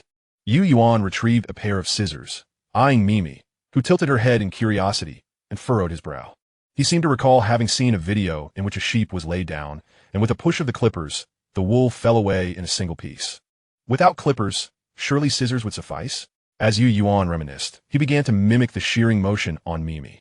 Ultimately, with a resolute bite of his teeth, he tossed a bundle of grass to Mimi and commenced the shearing from the base of her tail. Whether it worked or not, he would cut first and see later. Mimi did not exhibit any particularly agitated response to Yuan's actions. She merely cast a curious glance before returning to her grass. Conversely, Yuan was already dripping with sweat. It must be said that as a rare creature, Mimi's wool was nothing short of perfection. Even without grooming and despite having been on the move with Yuan, it remained clean and silky with a hint of golden sheen. The fibers were delicate and soft, measuring approximately 15 centimeters in length, accompanied by a natural wavy curl. When he grasped it, he could feel its fluffiness, warmth, and remarkable elasticity.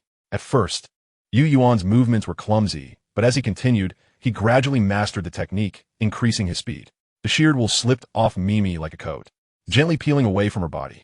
An hour later, with the final snip, he looked at the substantial pile of wool in his hands and let out a long sigh of relief. Finally, it was done. Mimi, now shorn of her wool, appeared to have lost considerable bulk. Her body was bare, and in some areas, the hair was uneven, transforming her from a beautiful sheep into an unsightly one. Mimi evidently sensed something amiss. She first glanced down at her front hooves, then turned to observe her body. Subsequently, she ceased eating grass and stared blankly at Yuan. Mimi? Yuan's lips twitched, and his expression grew somewhat awkward.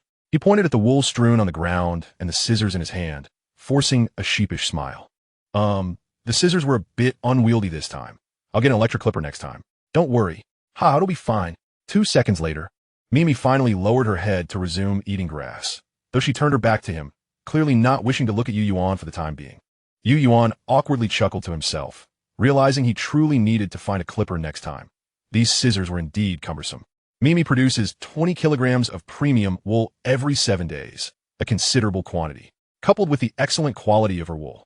Yuan carefully gathered the scattered wool from the floor, placing it along with the enormous wool blanket into a bag.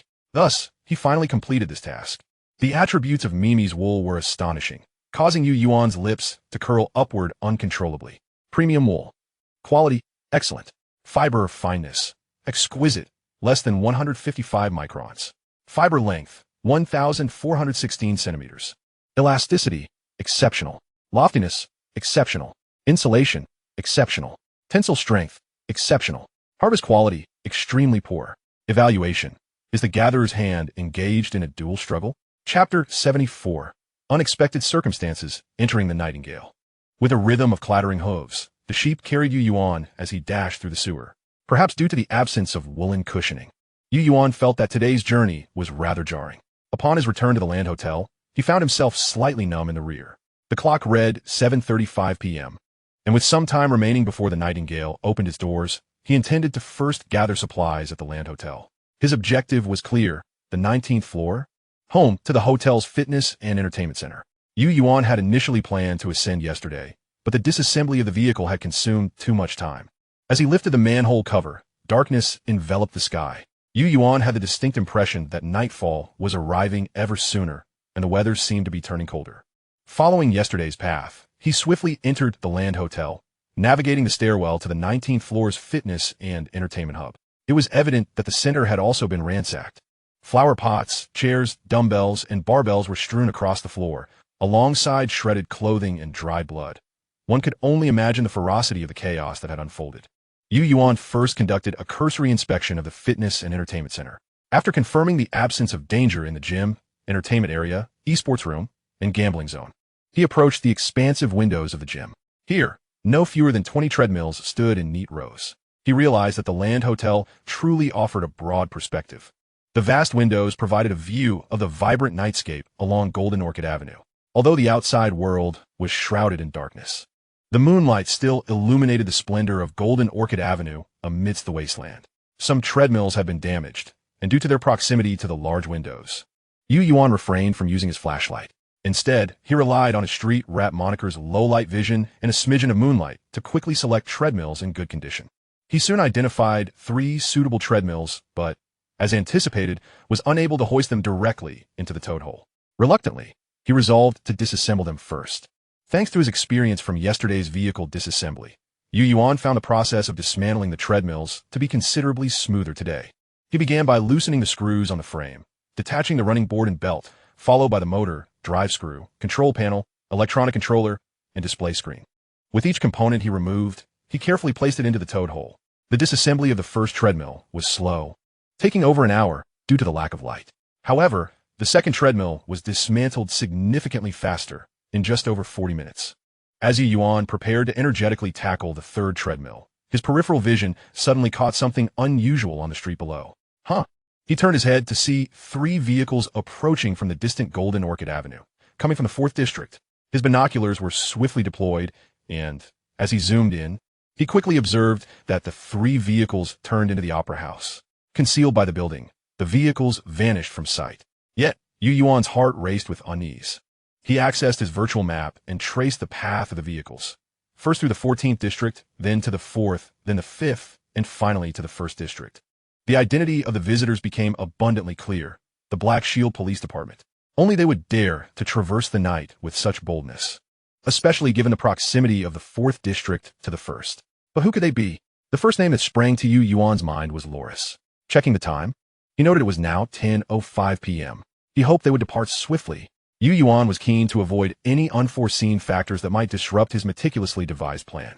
With this thought in mind, he quickened his pace, casting furtive glances toward the direction of the nightingale.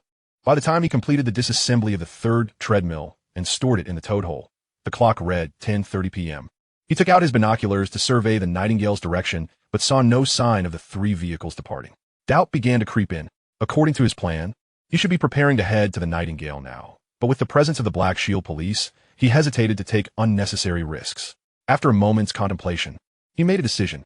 He would wait 1 more hour. If those figures had not left by then, he would have to go to the Nightingale to ascertain the situation.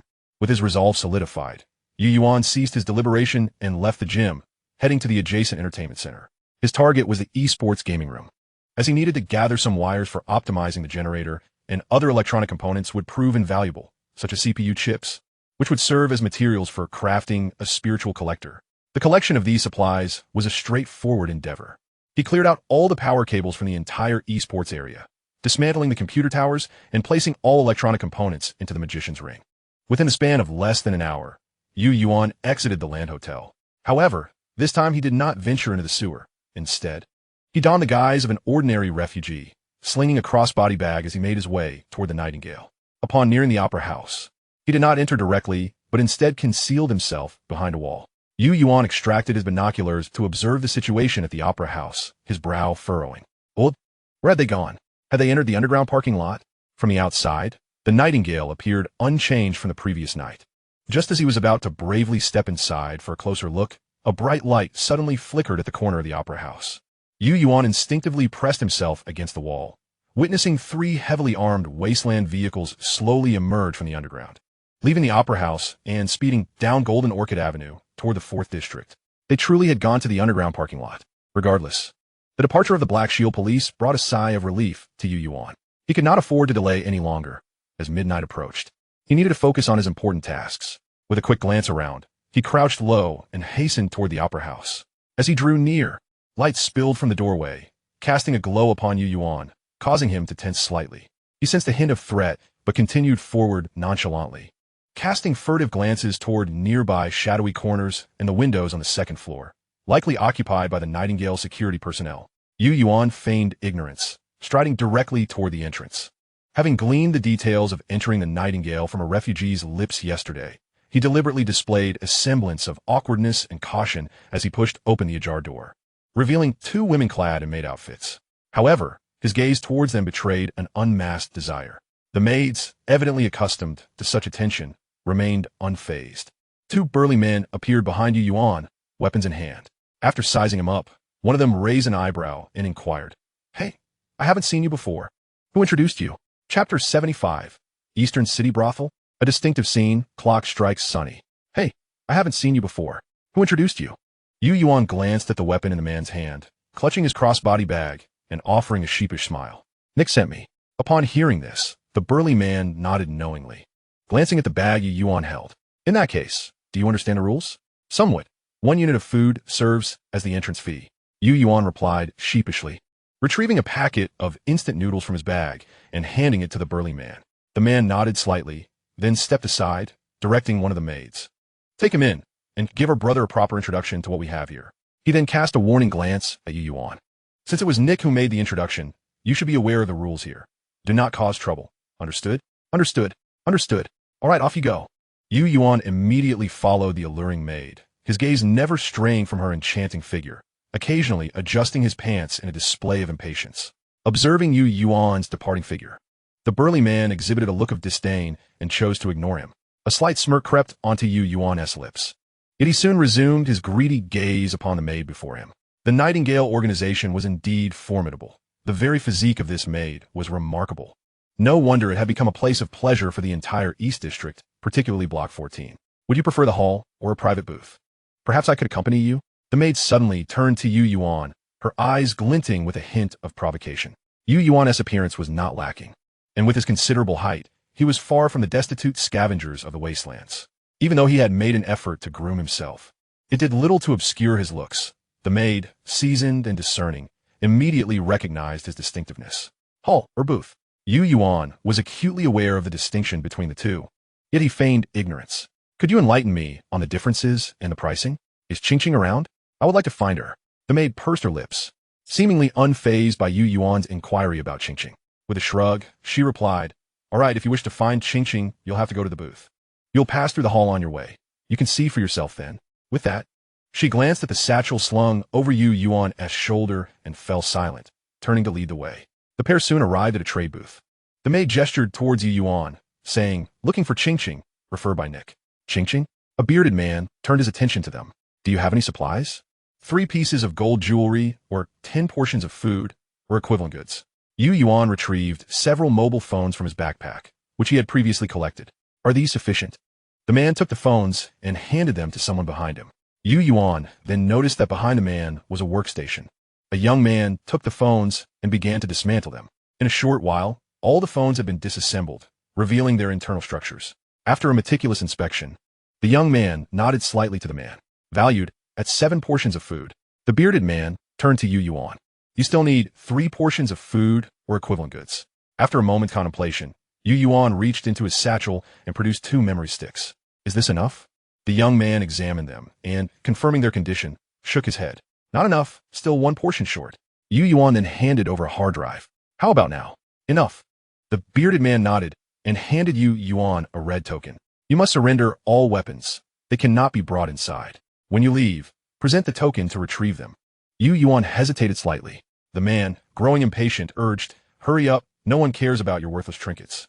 If you refuse to relinquish your weapon, Yuan TB allowed entry, and your earlier supplies will not be refunded." "Fine." Yuan extracted a dagger from his waist and handed it over. The man accepted the dagger and conducted a final check on Yuan before nodding at the maid. "Take him inside. I will notify Ching Ching." "Let us go," the maid said, leading the way inside, with Yuan closely following. They soon entered a grand hall, and despite Yuan having witnessed countless spectacles, the live scene before him left him utterly captivated. What a magnificent spectacle! The hall was divided into several areas, each with its own unique entertainment. Some were engaging in games, others in blind boxes, some were crawling through tunnels, while a few were seated in small square spaces, awaiting patrons.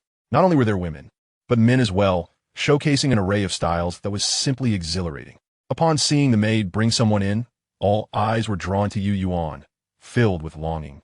Frequently glancing towards the satchel he carried, the maid swiftly guided Yuan through the hall to the booth area. The booths were essentially small rooms, measuring around 3 to 4 square meters, furnished with a single bed. Sounds of fervent encounters could already be heard emanating from some of the rooms. Finally, the maid pointed to one room and said, "Step inside.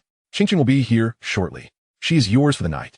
After the maid departed, Yuan's gaze lingered greedily upon her alluring form until she vanished from view. He then closed the door, his demeanor returning to clarity as he listened to the sounds of intense activity outside, deep in thought. Throughout their walk, he had observed no fewer than 20 armed personnel ensuring the safety of his place, and the number of destitute individuals seeking entertainment far exceeded his expectations. It seemed that the number of impoverished souls in the East District was much greater than he had previously surmised. It was likely a deliberate result orchestrated by the Black Shield Police Department. Only in such a manner could sufficient numbers enter the Nightingale, trading their hard-earned resources for fleeting pleasure, risking their lives in the process. In other words, the Nightingale, under the careful construction of the Black Shield Police Department, had transformed into a den of vice in the East District, where the department's deterrence and considerable internal security effectively alleviated the concerns of most individuals. Furthermore, with a plethora of men and women providing intimate services, the scattered resources from the East District and beyond would converge upon the Nightingale in this manner. What a clever strategy, Yuan mused to himself. A crisp sound of footsteps echoed from outside the booth. The door creaked open, and a somewhat attractive woman, reeking of cheap perfume, entered and promptly shut the door behind her. She wore a noticeably worn short skirt, its color faded, yet was undeniably enticing. Appearing to be around 25 or 26, her expression conveyed both urgency and secrecy, but upon seeing Yuan, her eyes lit up, quickly morphing into a professional smile. "Big brother," she purred in a sultry voice that sent shivers down Yuan's spine. "Is this your first time? How would you like to play? I'll keep you company tonight." Yuan gazed at the woman, a smirk curving his lips. "Are you Ching Ching?" The woman's expression faltered momentarily, but she quickly regained her professional smile, moving closer to Yuan, leaning against him like a serpent. "Big brother, who I accompany doesn't change the fact that I'm here for you tonight." Before she could finish her sentence, hurried footsteps approached, and the door was flung open to reveal a petite woman. Upon seeing the woman beside Yuan, her expression darkened, and she pointed an accusing finger, unleashing a torrent of insults. "You filthy whore. Nina, you're back to steal my client. Get lost." Hearing this, the woman who had entered first stiffened, but then adopted a mocking and indifferent demeanor, puffing out her ample chest and glancing over. TCH, Ching, here it's up to the client to decide who they want. Don't you think it's wise to hear their opinion? With that, she cast a flirtatious glance at Yuan. Ching also turned her gaze toward Yuan, her previously furious expression now tinged with uncertainty. Yuan, observing the two women as scrutinizing looks, smiled. You are Ching? He confirmed, looking directly at her. Yes, that's me. Do you remember when Nick last visited? Yuan's question evidently caught Ching off guard, her expression momentarily blank, but she quickly recovered, responding eagerly. I've forgotten exact details, but it was about half a month ago. Satisfied with her answer, Yuan pointed at Ching and declared, You stay. Oomph. The provocative woman scoffed, turning to exit, but just as she took a couple of steps, Yuan grasped her arm. What do you think you're doing? A flicker of coldness crossed Yuan's eyes as he pointed to the woman's waist. You may leave, but you will leave my belongings behind. Upon uttering those words, the woman's expression changed dramatically as she forcefully shook off Yuan's arm, intent on leaving. However, to her astonishment, as she turned her head, she was met with a resounding slap. The sound of the slap echoed loudly in the room as Ching struck the woman across the face. Gripping her hair with one hand, she yanked upwards, while her other hand began to explore the woman's waist. A memory stick soon materialized in her grasp. You filthy thief, stealing from a guest. You're done for, Ching exclaimed, her tone laced with exhilaration. I didn't take anything. Ching, you're going to regret this. The woman's frantic voice rang out. With a loud crash, the door swung open, revealing two men with unfriendly expressions who peered inside. What is going on here? Is there a ruckus? One of them exclaimed, raising a weapon aimed squarely at Yuan. What the hell? Yuan thought, nearly convinced he had stumbled into a post-apocalyptic setup, with intruders barging in and aiming at him without a word. Fortunately, at that moment, Ching waved the memory stick in her hand and turned to the newcomers. Fifth brother, Nina not only insulted my guest, but also attempted to steal from him. And we caught her red-handed. Upon hearing this, the man referred to as fifth brother took the memory stick from Ching, glanced at it, and tossed it back to Yuan. He then shot a cold glare at Nina. Anyone who breaks the rules, take her away. His companions immediately seized Nina and turned to leave, while she desperately begged for mercy. Once the commotion subsided, Ching exhaled a breath of relief and turned to Yuan. Her face clearly exhibited signs of anxiety and fear. After a moment's hesitation, she retrieved half a cigarette from her undergarment. Lighting it, she took a small drag before reluctantly offering it to Yuan. Here, consider it a thank you for choosing me. If I can't attract more clients, I'll be in trouble. Yuan regarded the half-cigarette, shaking his head slightly. I don't smoke. Then tonight, you'll belong to me. Although somewhat surprised that Yuan didn't partake in smoking, given it was a rare treat, Ching nodded in agreement. Yes, before closing, I am yours. After a brief pause, she continued, I can accompany you in some exhilarating activities, but we mustn't overdo it, as those are extra services that shouldn't be visible to others. Yuan glanced at the time. There were only 4 hours left until closing at 5. He decided to first complete the task related to the Indulgence Card. Turning to Ching, he opened his right hand. In that case, let us begin. Show me your level of service. I won't disappoint you. Ching responded, entering her professional demeanor with a flirtatious glance. However, when she lifted Yuan's shirt, she instinctively took 2 steps back. Pointing at the vividly depicted goat head tattoo on his chest, her expression one of shock. In that moment, she felt as if he was scrutinizing her, especially when her gaze met the 2 crimson eyes on his chest, evoking an unexplainable sense of panic within her. What is this? Yuan's lips twitched, his expression stiffening. Damn, I forgot about that. He quickly let his shirt fall back down. No worries, we won undress. Let us continue. Huh? Oh, all right, Ching replied, immediately adopting her professional attitude once more. It must be said that Ching's skills were commendable, as Yuan experienced sensations he had never encountered before. He was once again immersed in the exotic BGM and the sound of a destiny card snapping. A cold mechanical voice echoed in his ears. Destiny card. Rock level indulgence card successfully removed. Destiny points. 1. Indulgence target passion. No valuable options detected for the indulgence target. Passion? What passion? As Yuan opened his eyes, he activated the virtual screen to check the information. Passion.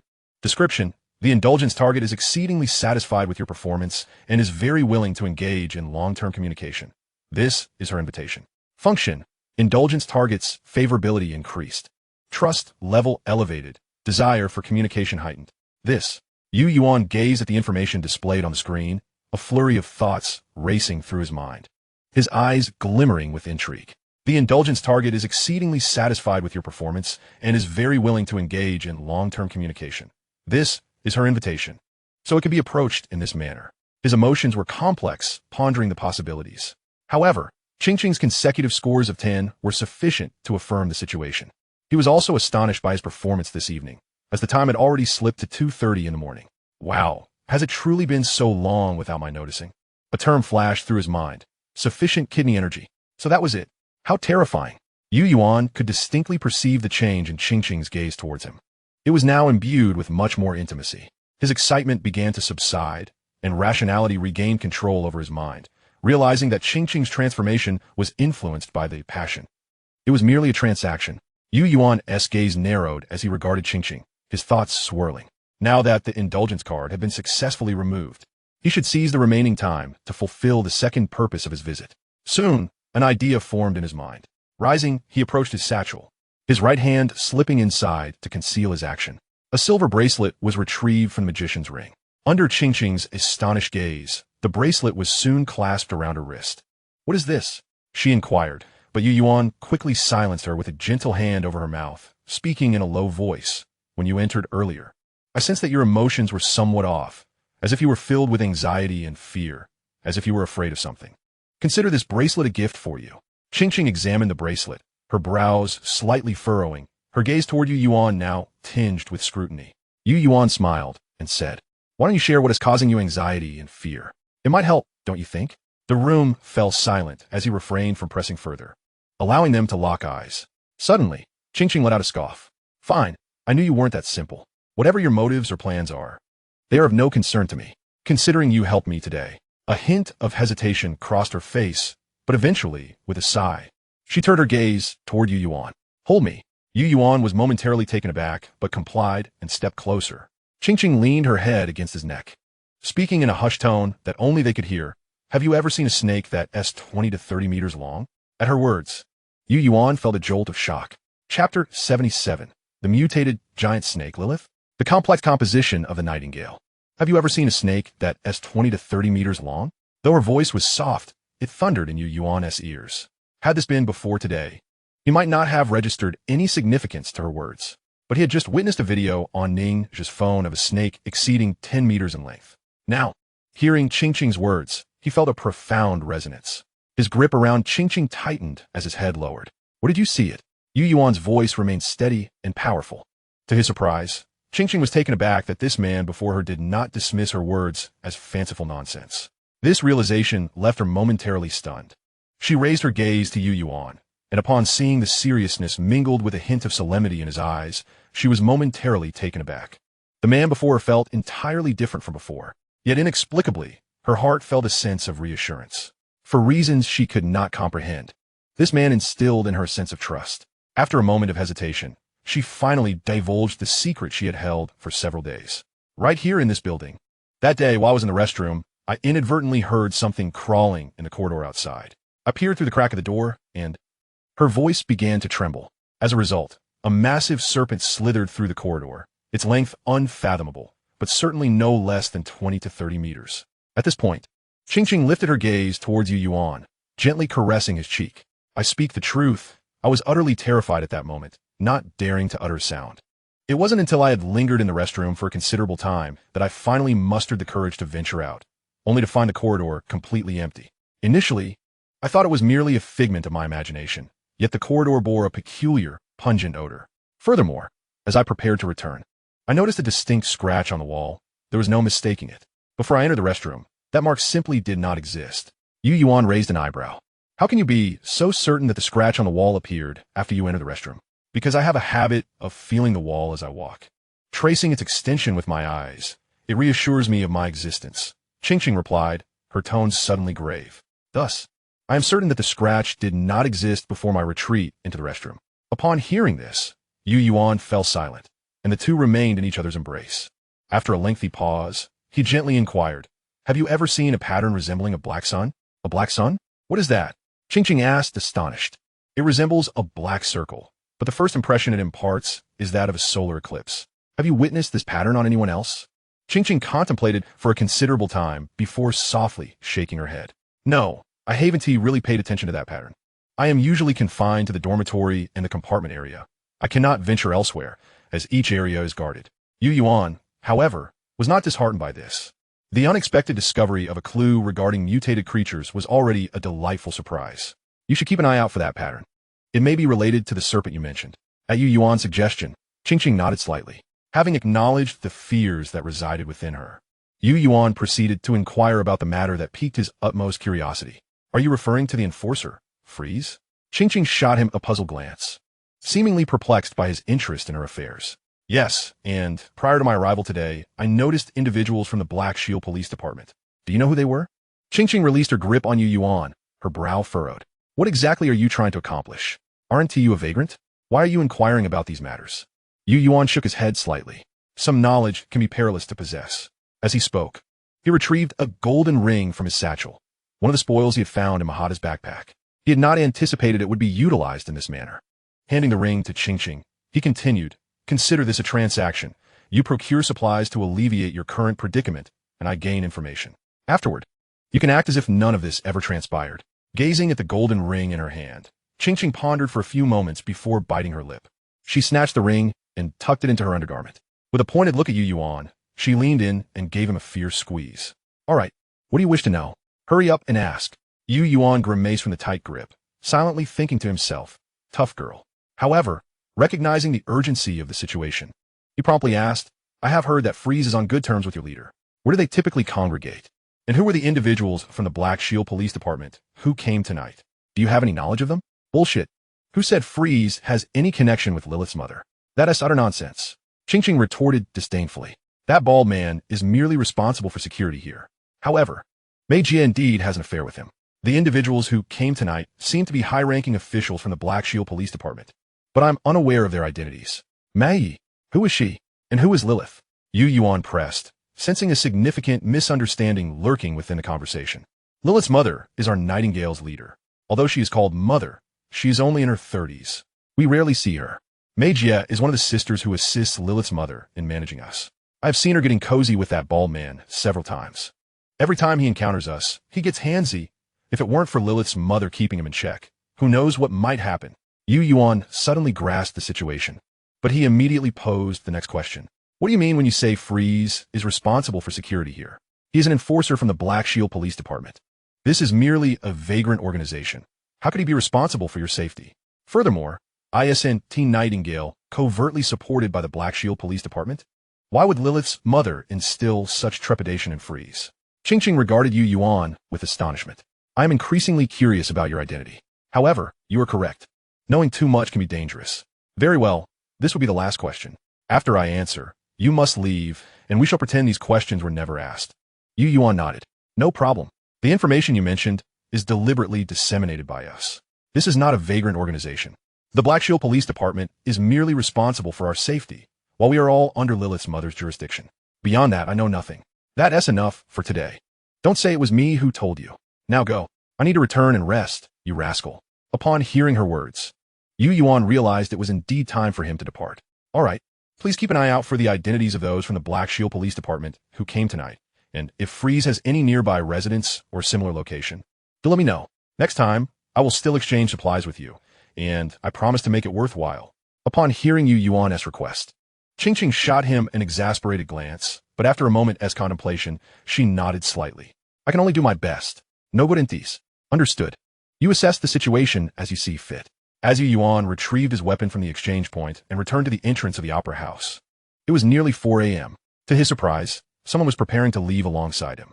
Upon noticing Yuan, the individual immediately assumed a defensive stance, halting in place. Clearly, he had no intention of departing with Yuan. In response, Yuan merely cast a casual glance at the figure and, under the watchful gaze of the burly man, exited the opera house. After discerning the direction, he vanished into the shadows. Unbeknownst to him, a pair of eyes had locked onto him the moment he appeared, remaining fixated until his silhouette completely disappeared, still staring with profound intensity. Only when a new figure emerged from the opera house did the gaze finally retract. Chapter 78. Organizing plans, upgrading the dilapidated newsstand to a magazine display. Inside Yuan's hideout, Generator Level 2 Treadmill Generator Room. Under construction, optimization time, 3 hours. Yuan observed the rare generator finally commencing its optimization, a faint smile gracing his lips. It had not been an easy feat. After 2 exhausting nights, he had finally gathered all the necessary components. With his positioning watch and virtual map, he could directly locate the required supplies on the map for collection. Without these, searching for construction materials in the vast, desolate streets would be a matter of chance, significantly increasing the danger involved. Opening the Tao cave, he spent 10 survival points to purchase 6 kilograms of grass from Yemya before sitting in front of the fireplace to prepare breakfast for himself. After a few days, players had come and gone, and now the price of grass in Tao cave had stabilized at 5 survival points for 3 kilograms. It seemed everyone had tacitly accepted this price. Though he had been busy throughout the night, his spirits and energy remained relatively intact. As the fireplace warmed his food, he activated the virtual screen to plan his upcoming endeavors. First, he opened the facility management log of the hideout. With the optimization and upgrade of the generator level 2 treadmill generator room underway, other facilities within the hideout could also be upgraded to electrical systems. In the kitchen, Yuan meticulously examined the construction materials of the water collection, lighting, and restroom facilities. To his surprise, he discovered that a significant amount of resources had been accumulated unknowingly, with nearly half of the total required for upgrades already in his possession. This was undoubtedly a piece of encouraging news. Estimating the timeline, Yuan concluded that if he dedicated himself to resource collection, he could upgrade all existing facilities within a maximum of 23 days. Additionally, the construction of the defensive flamethrowers was on his agenda. The necessary high-pressure gas cylinders and metal nozzles had already been gathered during his exploration of the Olai's Hotel. Now, he merely needed to assemble 20 sets of pressure relief valves, springs, metal pipes, 9V batteries, and resistance wires to complete the construction. However, he initially planned to construct only 10 flamethrowers to establish a lethal defensive trap in the air raid shelter, reserving the remaining 10 as backups.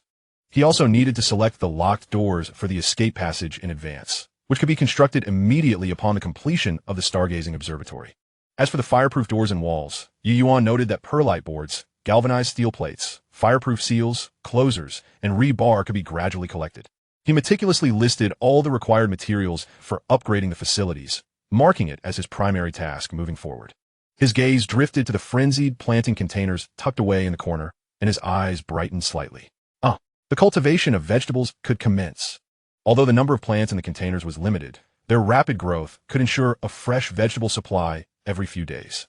Currently, he possessed the planting containers and fertilizer.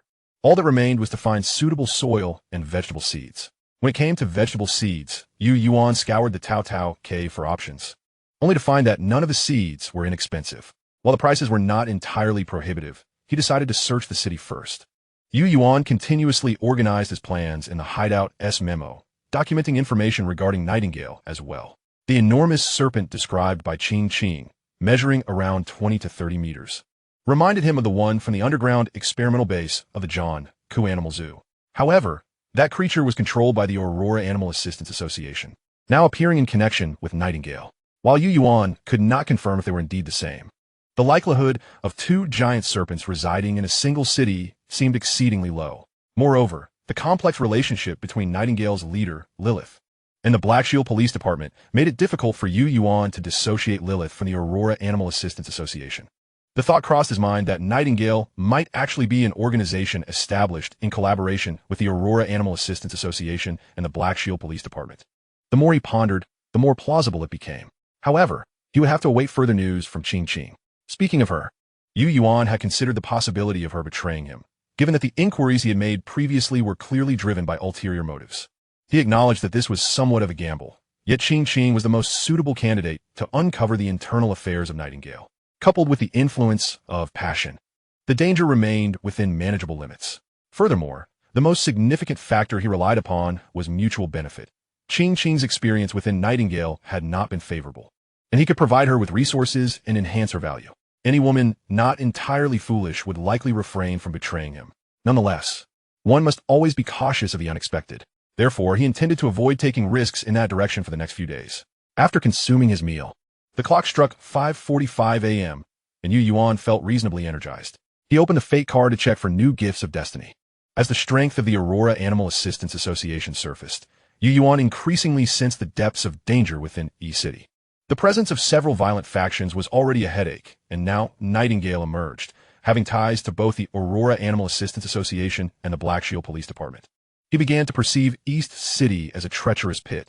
The more he learned, the more terrifying it became, providing insight into why seasoned players expressed such distress when discussing urban areas. Had it not been for the fate cards, he might have already met his demise. The gifts of destiny undoubtedly represented the fastest avenue for him to enhance his strength. As the prophecies of fate materialized and dissipated, 3 options appeared on the screen. Choose one of the following 3 gifts of destiny as your reward. Upgrade: a dilapidated newspaper rack magazine display. Function: receive 13 free newspapers daily, which may contain valuable intelligence, with a chance of including additional items for survival points. Kitse o memade, side projectile. Function: automatically loads 2 rounds of ammunition daily. The first bullet immobilizes the enemy and triggers a turnaround effect, while the second bullet triggers a fatal attack. Protagonist sound system. Function: a unique BGM will play daily, granting you a special status boost for 3 minutes and 24 seconds while the music plays. The prospect of upgrading the dilapidated newspaper rack filled Yuan with excitement. Without hesitation, he disregarded options 2 and 3 and chose the first option. The dilapidated newspaper rack has been upgraded to a magazine display rack, now placed in the hideout. Please check yourself. As the notification concluded, Yuan didn't even glance at the fate card draw, immediately turning his gaze to the direction of the newspaper rack. A 5-tier wooden display stood there. Chapter 79, Bronze Lavish Card, Sniper Training Journal. This was the magazine display rack. Yuan gazed at the walnut-colored magazine rack, unable to suppress the smile creeping across his face. Intelligence, yes, intelligence. He quickly glanced at the time. Only 10 minutes remained until 6 o'clock. But his anticipation was already overwhelming. What intelligence would today bring him? Suppressing his excitement, he focused on the virtual screen, realizing he had neglected to check the fate cards obtained in this draw. Upon reopening the fate card page, a flash of green caught his eye. This fate card is lavish. Lavish card, bronze quality. The player must complete 1 non-survival related extravagant act within 7 days, consuming 150,000 resources, or face death. Friendly reminder: why not consider expanding the area of your hideout? It would only cost 450,000 survival points. The bronze lavish card had arrived. Yuan glanced at the description of the fate card, feeling immensely relieved to possess a third method to eliminate the lavish card. This was indeed a bronze-level fate card. The difficulty seemed designed to be fatal. If the task difficulty of the bronze lavish card was this high, what must the others entail? He internally grumbled. Fortunately, he had previously acquired the rare item, Mirror of the Starry Sky, requiring merely 50,000 survival points to construct the Stargazing Observatory, which could conveniently negate the effects of this bronze lavish card. Given that the task deadline was 1 week, he would still need to search for Freeze's safe house. But he could also adopt a dual approach. With such an extended time frame, even scavenging could yield sufficient survival points. However, he needed to carefully consider the selection of materials. Lost in thought, the clock struck 6. When Yuan snapped back to reality, 2 newspapers and a notebook had already appeared on the magazine display rack. New items. He stood up and approached the rack, first picking up the notebook, which triggered a virtual message. Would you like to spend 1,000 survival points to purchase this intelligence item? Gasp. Even though Yuan had prepared himself, he couldn't help but inhale sharply. So expensive. Yet, he soon wore a smile. Expensive is good. It's expensive because it's valuable. After his previous purchases, Yuan had developed considerable trust in the items produced by the gifts of destiny. Whether it be the initial map of the East District of Green Forest City or the subsequent insider cards and thought cards, he has reaped immense benefits, with the value gained far exceeding the input by several times or even dozens of times. This notebook is a no-brainer purchase. He immediately opted to make the payment. As 1,000 survival points were deducted, a line of text appeared on the notebook. Sniper Training Manual. Sniper Training Manual. Quality: bronze. Author: Mori. Description: this is a sniper textbook published by the legendary marksman Mori, who has compiled and bound his training notes from previous years. Readers of this book may acquire knowledge of sniper shooting techniques, with a small chance of comprehending the skill, precise shot, common, and an exceedingly rare chance of grasping the skill, deadly sniper, excellent. What the heck? A skill book? It can work like this? Yuan swiftly flipped through the manual, eager to see if he might be the legendary protagonist who could instantly comprehend an excellent skill. Unfortunately, After flipping through the book twice, he received no response, clearly indulging in a fanciful daydream. Nonetheless, even so, Yuan was immensely satisfied. With 1,000 survival points, even if he only learned some sniper techniques and methods through reading this notebook, it would be worth it. I knew the gifts of fate are undoubtedly of substantial value. Closing the notebook, he turned his gaze to the two newspapers. One was still the Green Forest City Daily, while the other was a newspaper titled Agricultural Knowledge Journal. Yuan picked up the Agricultural Knowledge Journal. It contained only one news item titled, New Star of Protein Farms. Mealworm farming is quietly sparking an agricultural green revolution. Quality rock. In the traditional perception of people, farms raise pigs, cattle, and chickens. However, in many modern agricultural bases today, rows of neat plastic trays teem with thousands of golden yellow larvae writhing in wheat bran. These are mealworms. As a highly promising source of sustainable protein, their nutritional value surpasses all expectations. Little insects, big nutrition. Mealworms, scientifically known as Tenebrio molitor, have been found to contain over 50 protein in their dry matter. Rich in healthy fats, primarily unsaturated fatty acids. The fat content in dry matter ranges from 25 to 35, along with various vitamins, such as B vitamins, and minerals like iron and zinc, presenting a comprehensive and balanced nutritional structure comparable to a nutritional concentrate. Low-carbon model of the farming industry. Mealworms produce almost no methane or other greenhouse gases during farming. They can thrive on agricultural waste, such as wheat bran, vegetable peels, and dried leaves, yielding a substantial amount of high-quality protein. They require minimal space for rearing, can be cultivated in a vertical shelving system, consume very little drinking water, and offer excellent cost-effectiveness. The growth cycle of mealworms is also relatively rapid, usually taking only 14 weeks to reach the larval stage, entering the edible grade phase and boasting significant economic benefits. Emerging food source for humanity. Roasted or fried mealworms are crispy and flavorful. Alternatively, they can be ground into powder, worm powder, and added to various food products, significantly enhancing their nutritional value. Renowned agricultural scholar Professor Dale states, the mealworm revolution has painted a greener, more efficient, and nutritious future for us. Mealworms? Yuan pondered over the newspaper thoughtfully. In a world where one seeks development, planting and farming are essential stages to traverse. Just as he is now, relying on the resources pillaged from marauders and refugees for temporary sustenance, he always harbors a sense of crisis. He can manage for a month or two, but what about a year or two? Resources will eventually deplete. Only true self-sufficiency is the key to survival. He had previously contemplated attempting to grow vegetables, precisely for this reason. As for the farming industry, he had originally intended to find a time to bring back that group of Kelly Mountain sheep. As long as a space was allocated in the air raid shelter, rearing them should be feasible. However, with the emergence of this mealworm news, he was struck with a novel idea. Compared to sheep, there is no doubt that mealworms are much easier to farm, requiring less food, growing quickly, occupying minimal space, and producing almost no noise. Moreover, their nutritional value far surpasses that of mutton. They are truly the ideal farming organism. Yet, the drawbacks are also evident compared to mutton. The texture and psychological barriers of mealworms are significantly different. After some contemplation, Yuan folded the newspaper and tucked it away. This is intriguing. Perhaps it will be worthwhile to try this out, or even better, to pursue both avenues simultaneously. Chapter 80. Regional Event, Mysterious Religious Ceremony. The magazine display rack brought Yuan an unexpected delight. Both the Sniper Training Manual and the Agricultural Knowledge Journal have allowed him to tap into new realms of information acquisition. Setting aside the Agricultural Knowledge Journal, he felt a sense of nostalgia as he picked up the last newspaper, the Green Forest City Daily. I wonder what surprises the upgraded City Daily will bring me. As he unfolded the newspaper, Yuan raised an eyebrow. To his astonishment, there were 4 clearly printed news items, marking a historical high. Green Forest City Daily.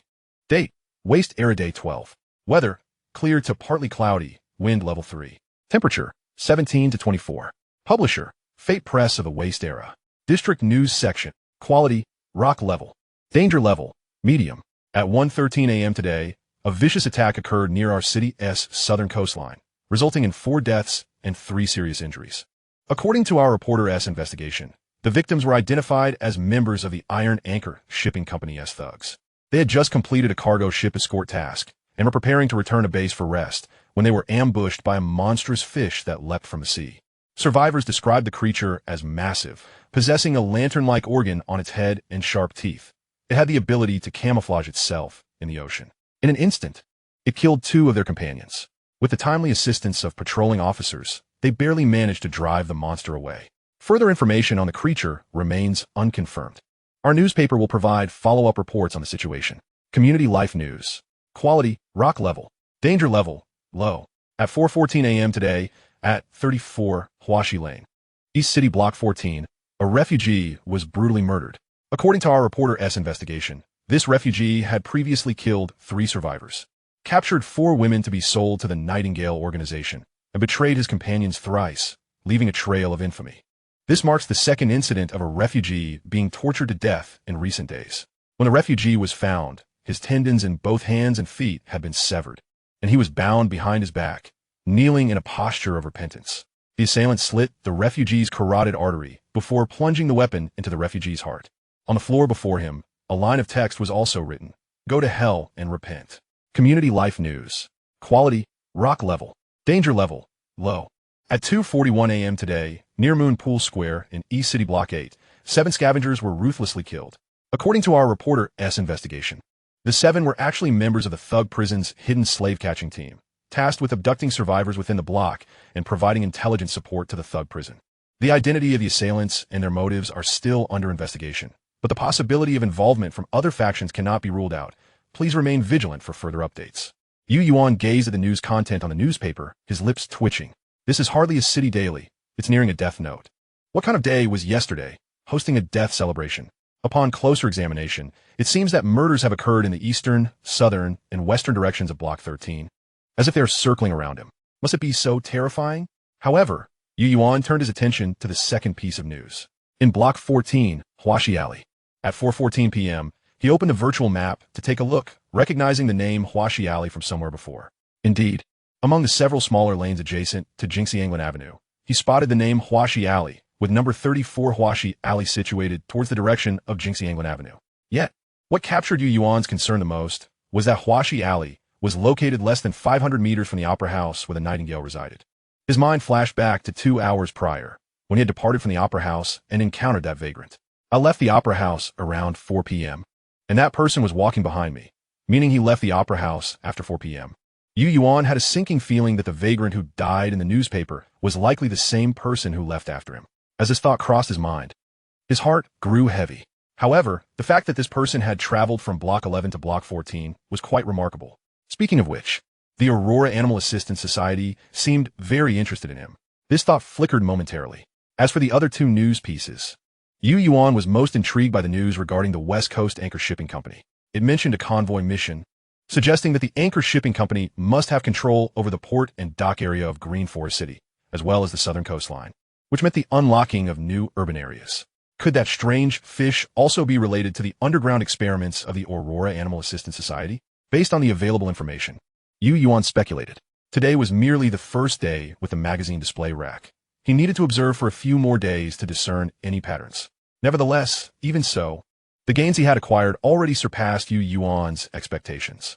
Jotting down the intelligence in the hideout's memo and securing the newspaper, he retrieved the laptop.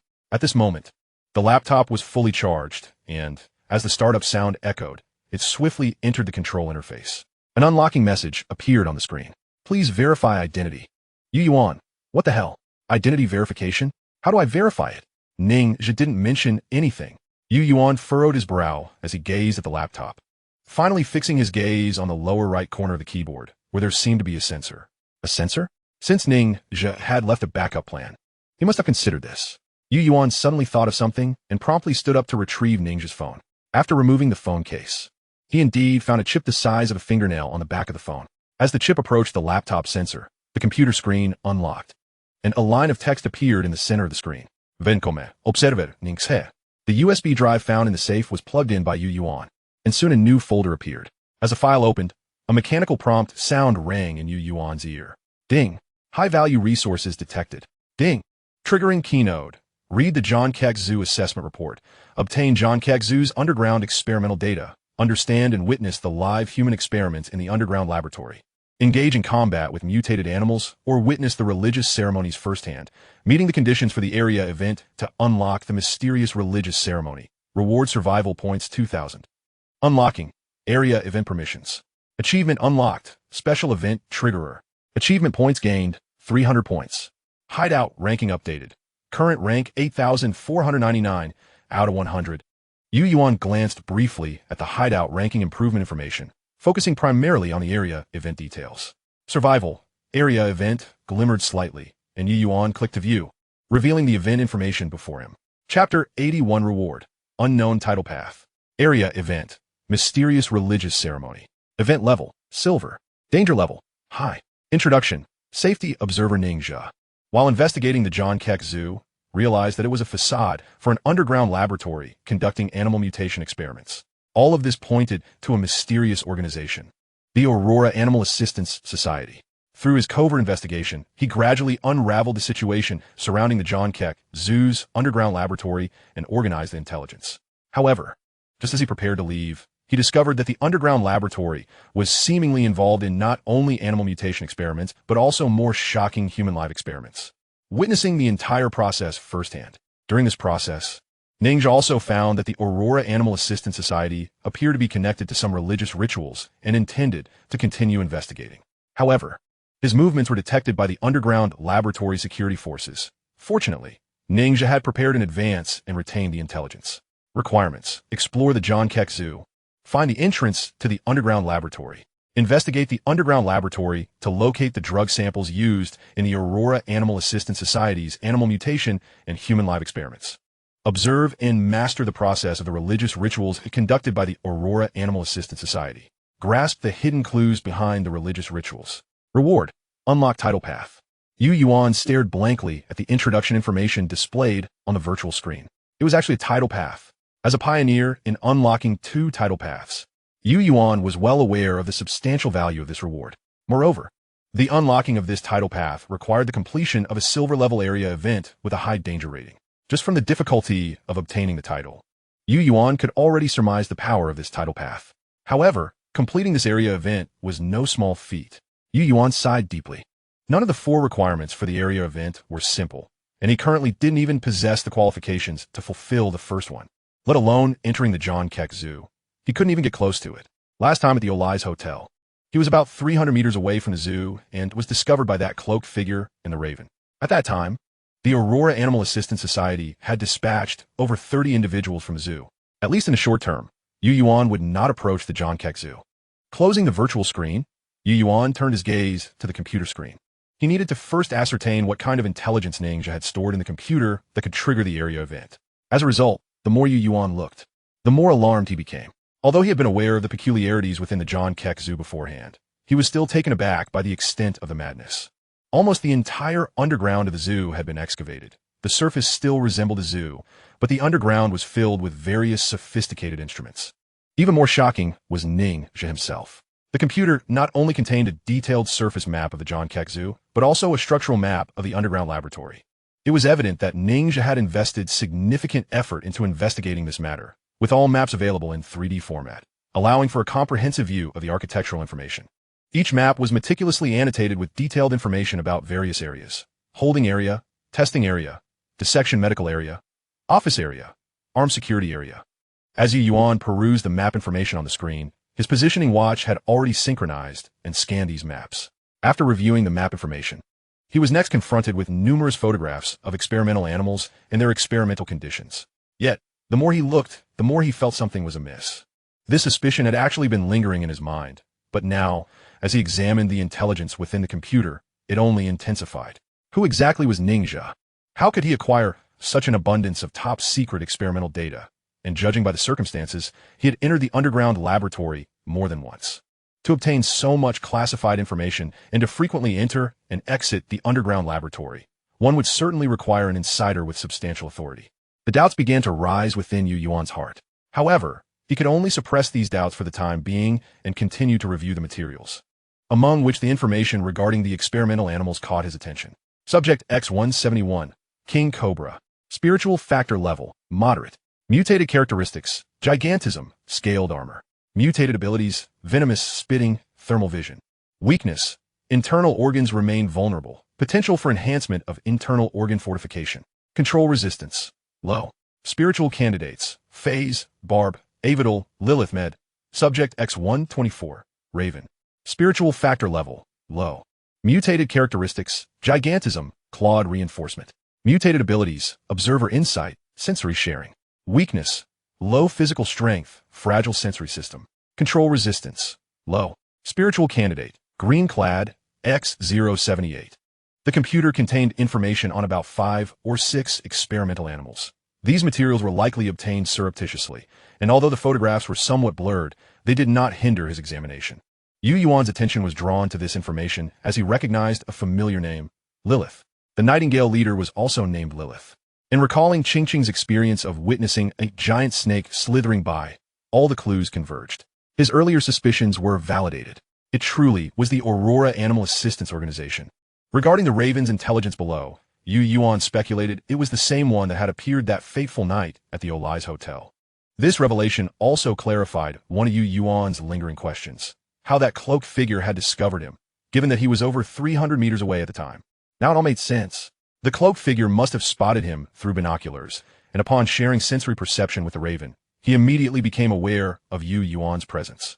This explained the subsequent Raven aerial assault. However, he had underestimated Yuan's adaptability. No wonder a single stun grenade had rendered the Raven immobile. Its sensitivity was both an asset and a fatal flaw. Reflecting on the battle, Yuan considered that the 2 grenades must have inflicted significant damage on the Raven, although whether it had survived remained uncertain. After some contemplation, although he felt confident in the likelihood of eliminating the Raven until its death could be confirmed, he would continue to regard it as a threat in planning future endeavors, especially given the extraordinary capabilities of its sensory perception. Just as Yuan was engrossed in reviewing the materials, Generator Level 2 Treadmill Generator Room had also completed its optimization upgrade. Chapter 82, Transaction, High Explosive Shell Blueprint. Ding ding ding. The alarm from the positioning watch roused Yuan from his immersion in the computer data. He suddenly realized that a considerable amount of time had slipped by unnoticed. After silencing the alarm, he directed his gaze towards the generator's location, only to find a room distinct from his hiding place had appeared. This was the generator room. Upon arriving at the entrance, he saw 3 treadmills neatly arranged inside. Though the room was not large, it did not feel cramped. Neatly organized wires connected the treadmills with a vehicle-mounted charger, automotive energy batteries, motor controllers, and storage batteries. All in impeccable order, complete with safety configurations. The walls even bore warnings regarding electrical safety. Additionally, beside the energy battery was a power display screen, which indicated that the initial power level had dwindled to 0 for kilowatt hours. Yuan immediately stepped onto a treadmill and began jogging slowly. Although the treadmills appeared simple, he soon discovered that each was firmly anchored to the ground, and their bodies had been specially reinforced, making them remarkably sturdy. Just like the foot power generator, the treadmill could control the charging speed by adjusting the running speed and incline. Since it was his first attempt, Yuan opted for the normal mode. Thump, thump, thump, thump. The rhythmic sound of running filled the room, while outside, Mia had finished grazing and was leisurely lounging nearby. Hearing the sound of Yuan's running, it ambled over to the generator room entrance. Mia. Upon hearing the sound, Yuan turned around and saw Mia tilting its head in curiosity, and suddenly, everything brightened up for him. He waved eagerly. Mia, come here, try it out. Thus, within the generator room, a human and a sheep began to run together. Throughout the endeavor, Yuan's encouraging voice occasionally rang out. That's it, keep going. Mia. When Yuan awoke from his slumber, it was already 6 in the evening. He closed his eyes and stretched his limbs, feeling an unprecedented vitality coursing through him. Upon rising and heading to the generator room, he was astonished to find Mia still running on the treadmill, his brow furrowing slightly. He had distinctly instructed Mia to leave the treadmill before sleeping, when had it returned to recharge. He did not wish for Mia's stamina to be entirely depleted before they ventured out to gather supplies that evening. It was only after observing Mia's stable condition, with not a single breath out of place, that he breathed a sigh of relief. Clearly, Mia's constitution exceeded his expectations. He had been overly concerned. Noticing that the stored power had risen to 93 kilowatt hours, Yuan could not help but marvel. Mia's physique was nothing short of a miraculous energy generator. There would be no shortage of power in the future. Mia, we have enough power for now. Let's take a break and eat something. Upon hearing Yuan's voice, Mia halted its steps, maintaining its composure, showing no signs of having run for several hours. Mia. After preparing some grass for Mia, Yuan began his routine check of the chat channels and the Tao Tao cave, yet found nothing of particular interest. Just as he was about to close the page, a suddenly pinned trading item caught his attention, causing him to sit up straight.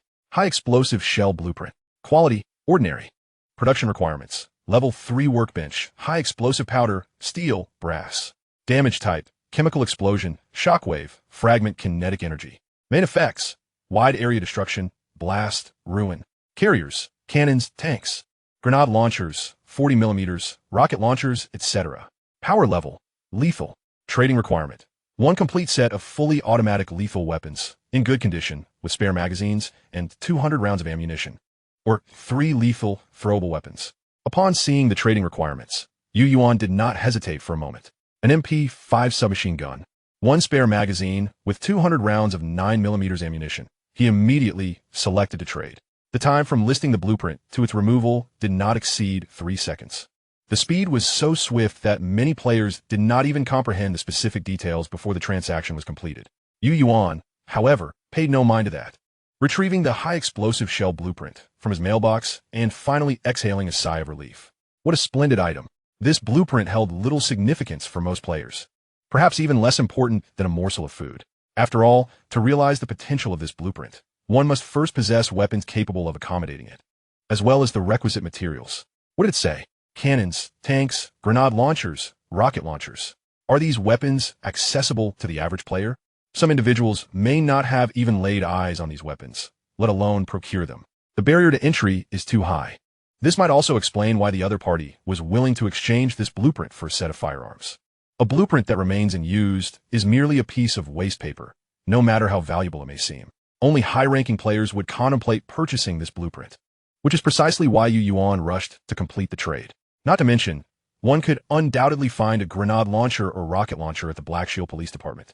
It was merely a matter of how to acquire it. Yuan added the blueprint to his crafting table list, thus adding another task to his action plan, to find a way to obtain either a grenade launcher or a rocket launcher. He thought of Carmen. He wondered how the thought card had affected him. Regardless, the exploration mission for that evening must continue. After swiftly replenishing some food and drink, Yuan set out with Mia from their hiding place. His mission tonight was to gather supplies, not only those necessary for upgrading his hideout, but also any valuable materials found within the Tao Tao Cave. In Block 6, on Faline Avenue, as the sun began to set and darkness enveloped the sky, Yuan slowly lifted the manhole cover to survey the situation outside. After ensuring all was safe, he emerged from the sewer and made his way into the Green Forest Financial Center Tower. The lobby on the first floor was strewn with shattered glass and several corpses, the time of their demise a mystery. Yuan located the floor directory and quickly memorized the layout. The 15th floor housed the financial hall, while from a 6th floor upward, various office spaces, high-end restaurants, and medical beauty clinics sprawled, offering a rich variety of potential supplies. Raising his positioning watch, the virtual map unveiled the internal architecture of the financial center tower. He decided to head first to the Soren Sam restaurant located on the 12th floor.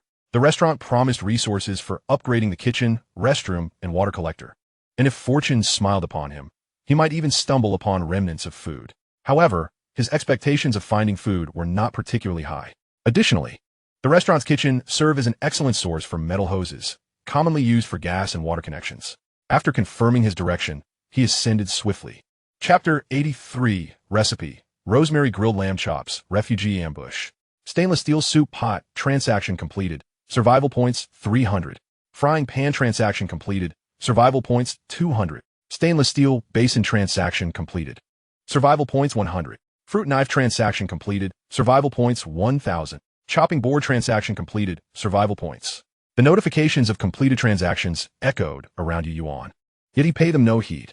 At that moment, he crouched beside the toilet in the restaurant's restroom, struggling to twist off a metal hose. Once he succeeded in detaching it, he exhaled in relief. That was the 8th one. Just 2 more, and I would meet my minimum requirement. This floor was indeed a treasure trove. After securing the metal hoses, he withdrew all the survival points he had just earned. And the prospect of having accumulated 2,000 to 3,000 points in less than 2 hours nearly made him laugh aloud. In the urban area, as long as one adapted to the pressures and environment, making money was relatively straightforward. There was no need to seek out high-value materials. Merely rummaging through any building, scraping the surface, and collecting scraps would yield a worthwhile return. Especially in buildings like the Black Shield Police Station, even scavengers would only take the food they needed, leaving behind anything else too cumbersome to carry. Upon entering the 12th floor and discovering this upscale restaurant, it was apparent that it had been thoroughly ransacked. The area dedicated to fine wines lay shattered, with the cabinets completely emptied. The kitchen was no different, with food supplies nearly stripped bare. However, items like pots, pans, and utensils were scattered everywhere. For those living in the wilderness, particularly less experienced players, such items could significantly enhance their quality of life. Thus, when Yuan listed these items at slightly lower prices on Tao Tao Cave, the response was quite favorable. His goal was to quickly offload these goods and accumulate survival points. He could not transport everything from the restaurant. Instead, he aimed to sell off what he did not immediately require, maximizing his profit. Returning to the kitchen, he placed all the previously unlisted kitchen utensils on the market. Preparing to leave the restaurant when he noticed a slightly ajar door between the kitchen and dining area, easily overlooked if one wasn't careful. Pushing the door open, he discovered a separate office area, partitioned into small cubicles, each labeled Finance, Operations, Kitchen Management, and a General Manager. Yet, like the outside, this space had also been previously visited, with documents and reports strewn across the floor, mingled with shattered cups and footprints. Stepping into the room, Yuan meticulously searched for any potentially useful materials. He found intact cups, a stapler, and paper clips. As he picked up one sheet of paper, he noticed something intriguing. Recipe: rosemary grilled lamb chops. Quality: excellent. Function: after use, provides a soothing emotional effect, restoring 10 stamina within 1 hour and having physical exertion. Ingredients: 1 lamb, 34 sprigs of fresh rosemary, garlic. Preparation steps: would you like to learn this recipe? Note: this recipe must be crafted by hand and cannot be directly produced through the kitchen. It can be done this way? Yuan was somewhat taken aback, but upon examining the detailed steps of the recipe, he felt confident despite his lack of cooking experience. The instructions were so comprehensive, they nearly spoon-fed the meal to him. Why not try myself? After all, the effects of this recipe were quite impressive. Yes. As Yuan confirmed his choice, the recipe vanished from his hands, and a new page appeared in the kitchen section, labeled Cookbook. Opening Cookbook. The dish, rosemary grilled lamb chops, prominently flashed before him. After thoroughly inspecting the office area and confirming there were no other valuable supplies, he proceeded to the next floor. By 5 a.m., Yuan, laden with a substantial haul of supplies, rode back on his trusty steed, Mimi, along the path leading to his hideout. This night had been fruitful. He had earned 6,000 to 7,000 survival points merely from selling supplies, and he had gathered all the materials needed to craft a flamethrower. Upon returning, he could upgrade the kitchen to level 3, the water collector to level 2, and the warehouse to level 2, finally validating his efforts.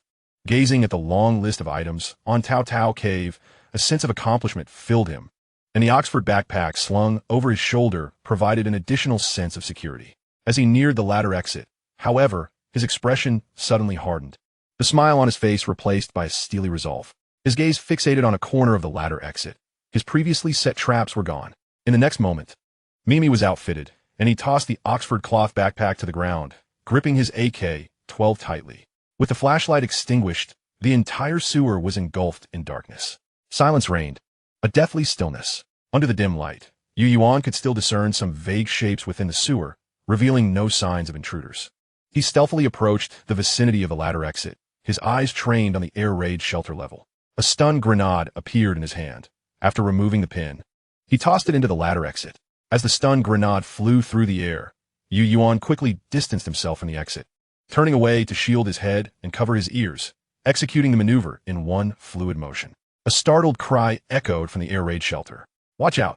Then came the blinding flash and deafening bang of the grenade. In a confined space, the grenade's impact was exponentially magnified, particularly in a narrow passage like the air raid shelter. If someone faced the explosive at close range, no matter the protective measures taken, they would be rendered defenseless, especially a group caught unawares. When Yuan stood up, shaking his head, he couldn't help but grimace. Though he had sheltered within the sewer and taken precautions, he still felt some effects, fortunately not too severe. Yuan climbed the ladder, but did not ascend immediately. Instead, he thrust his head out cautiously, retracting it after several attempts without encountering any attacks. He observed the interior conditions and then, with a determined push, leaped onto the air raid shelter level. As the flashlight flickered to life, 2 destitute souls lay sprawled upon the ground, blood seeping from the corners of their eyes and ears, their lips stained crimson. They had drawn their last breath. The stun grenade erupted directly in their faces, and the confined environment of the air raid shelter amplified the shockwave's reverberation. Their innards ruptured under the violent force. Eardrums and retinas obliterated, they were brutally struck down. Deeper within the passage, 3 more wretched individuals convulsed on the floor, trembling. Though they had not succumbed to the shock, they were likely rendered incapacitated. With a mere glance at the trio, Yuan granted them release. Continuing his journey, he heard faint moans. Turning a corner, he spotted a lone refugee crawling slowly, seemingly desperate to escape. Please don't kill me, don't kill me. Chapter 84. Constructing the flamethrower, the joy of stockpiling. After Yuan thoroughly inspected the air raid shelter, he confirmed that only 6 refugees had invaded this place. With 5 dead, only 1 remained before him. A sigh of relief escaped him as he returned to the sewers, bringing back the Oxford backpack. The surviving refugee was still retching and dizzy. He had been positioned far from the ladder's exit and had wisely concealed himself behind a corner wall, which had spared his life. Yuan bound the refugee's hands, feet, and mouth, then dragged him to the vicinity of the hideout's entrance, unceremoniously depositing him there. He needed to ascertain where these people originated from and how they had discovered this location. Release the equipment, Mia. Mia regarded him with a gaze that seemed to say, if he does not cooperate, I shall kick him. After Mia responded, Yuan entered the hideout and began extracting all the supplies from the Oxford backpack and the stockpile. He then opened the facility management log for the hideout, initiating upgrades for the kitchen, warehouse, and water collector. Once he had thoroughly scavenged the supplies from the 5 deceased refugees, he disposed of their bodies in the motel's main guest room to erase all traces. Observing the blood-soaked passage of the air raid shelter, Yuan felt an overwhelming sense of dread. He had meticulously examined the hideout. The stainless steel waterproof door bore clear signs of having been pried open. Yet it was evident that the door's defenses were beyond the capabilities of mere refugees lacking weaponry. As the upgrades for the 3 facilities neared completion, the surviving refugee seemed to regain some consciousness, struggling against his bindings. The flashlight's beam fell upon him, momentarily easing his thrashing. Although his body continued to curl into the corner, trembling uncontrollably, Yuan raised an eyebrow, stepping forward to pin the refugee down with his foot, scrutinizing him closely. Could it be shock? He waved his hand before the refugee's eyes, who cast a fearful glance in Yuan's direction. Can you hear me? Yuan inquired. But the refugee remained unresponsive, his gaze filled with trepidation. It appeared his hearing was severely impaired, though his sight remained relatively intact. Returning to the hideout, Yuan retrieved paper and pen. Can you see this? He wrote swiftly in his notebook, placing it before the refugee and gesturing to it. The refugee nodded in affirmation. Can you hear me speak? The refugee shook his head in confusion. Tell me, how did you find this place? With the bindings on his hands loosened, the refugee shakily began to write. After a considerable interval, Yuan finally grasped the situation. These 6 individuals were members of a refugee organization known as the Iron Blood Gang, having come from Block 15, not through the sewers but via the subway tunnels. Rumors of monstrous beings preying upon the populace had circulated, and the Iron Blood Gang had suffered significant losses. Thus, they had embarked on a quest to find a new gang base. Upon entering Block 13, they encountered a collapsed wall in the subway tunnel, revealing an opening connected to the sewers, which they ventured to investigate. They subsequently discovered signs of human activity in the sewers and followed the trail to this latter entrance. Entering the air raid shelter, when they found themselves unable to open the security door of the hideout, they devised a plan to wait for an opportunity. Guided by the refugee, Yuan ventured into the sewers, rounding several bends until he located the collapsed section of the subway tunnel. The opening was not large, measuring less than a meter in diameter. It appeared the collapse had occurred recently, though the cause remained a mystery. He needed to seal this potential hazard. Identifying the problem, Yuan wasted no time, bringing the refugee back to the hideout. Once inside the motel's main guest room, he dealt with him swiftly. Subsequently, he procured several large stones to block the opening, utilizing the quick-drying cement from the magician's ring, mixing it rapidly before pouring it into the seams between the stones and the wall. As the cement gradually filled the gaps, the opening was effectively sealed. With this task completed, Yuan temporarily exhaled in relief. Although the appearance of the refugees had been unforeseen, it served as a warning bell for him. He needed to promptly construct defensive facilities for the hideout. With this thought in mind, Yuan immediately returned to the air raid shelter, accessing the virtual interface to select the construction of a defensive flamethrower. He had gathered all the necessary materials for its creation. A micromap centered around the hideout appeared on the virtual panel, transforming the 100-meter radius into a vibrant green. These areas indicated where flame throwers could be built. Yuan had already contemplated the optimal locations for the flame throwers, designating 10 critical spots on the micromap within the air raid shelter. The construction of the flame throwers bore a striking resemblance to a tower defense game, with each unit displaying its attack range and duration. A single flamethrower could unleash a 20-meter-long stream of fire for 5 seconds, requiring a 30-second cooldown before it could fire again. Upon confirming the construction, all 10 locations were enveloped in a green glow. Among them was the ladder exit. The air raid shelter had the advantage of narrow passages, allowing for strategic placement of flame throwers at key points. With just 2 flamethrowers, they could effectively cover considerable lengths of corridor. Should the flames from both units overlap, the effect would undoubtedly be exhilarating. The construction would take 3 hours, and by the time Yuan returned to the hideout, it was already 8 in the morning. The Level 3 kitchen, Level 2 water collector, and Level 2 warehouse had successfully completed their upgrades. Level 3 electric kitchen.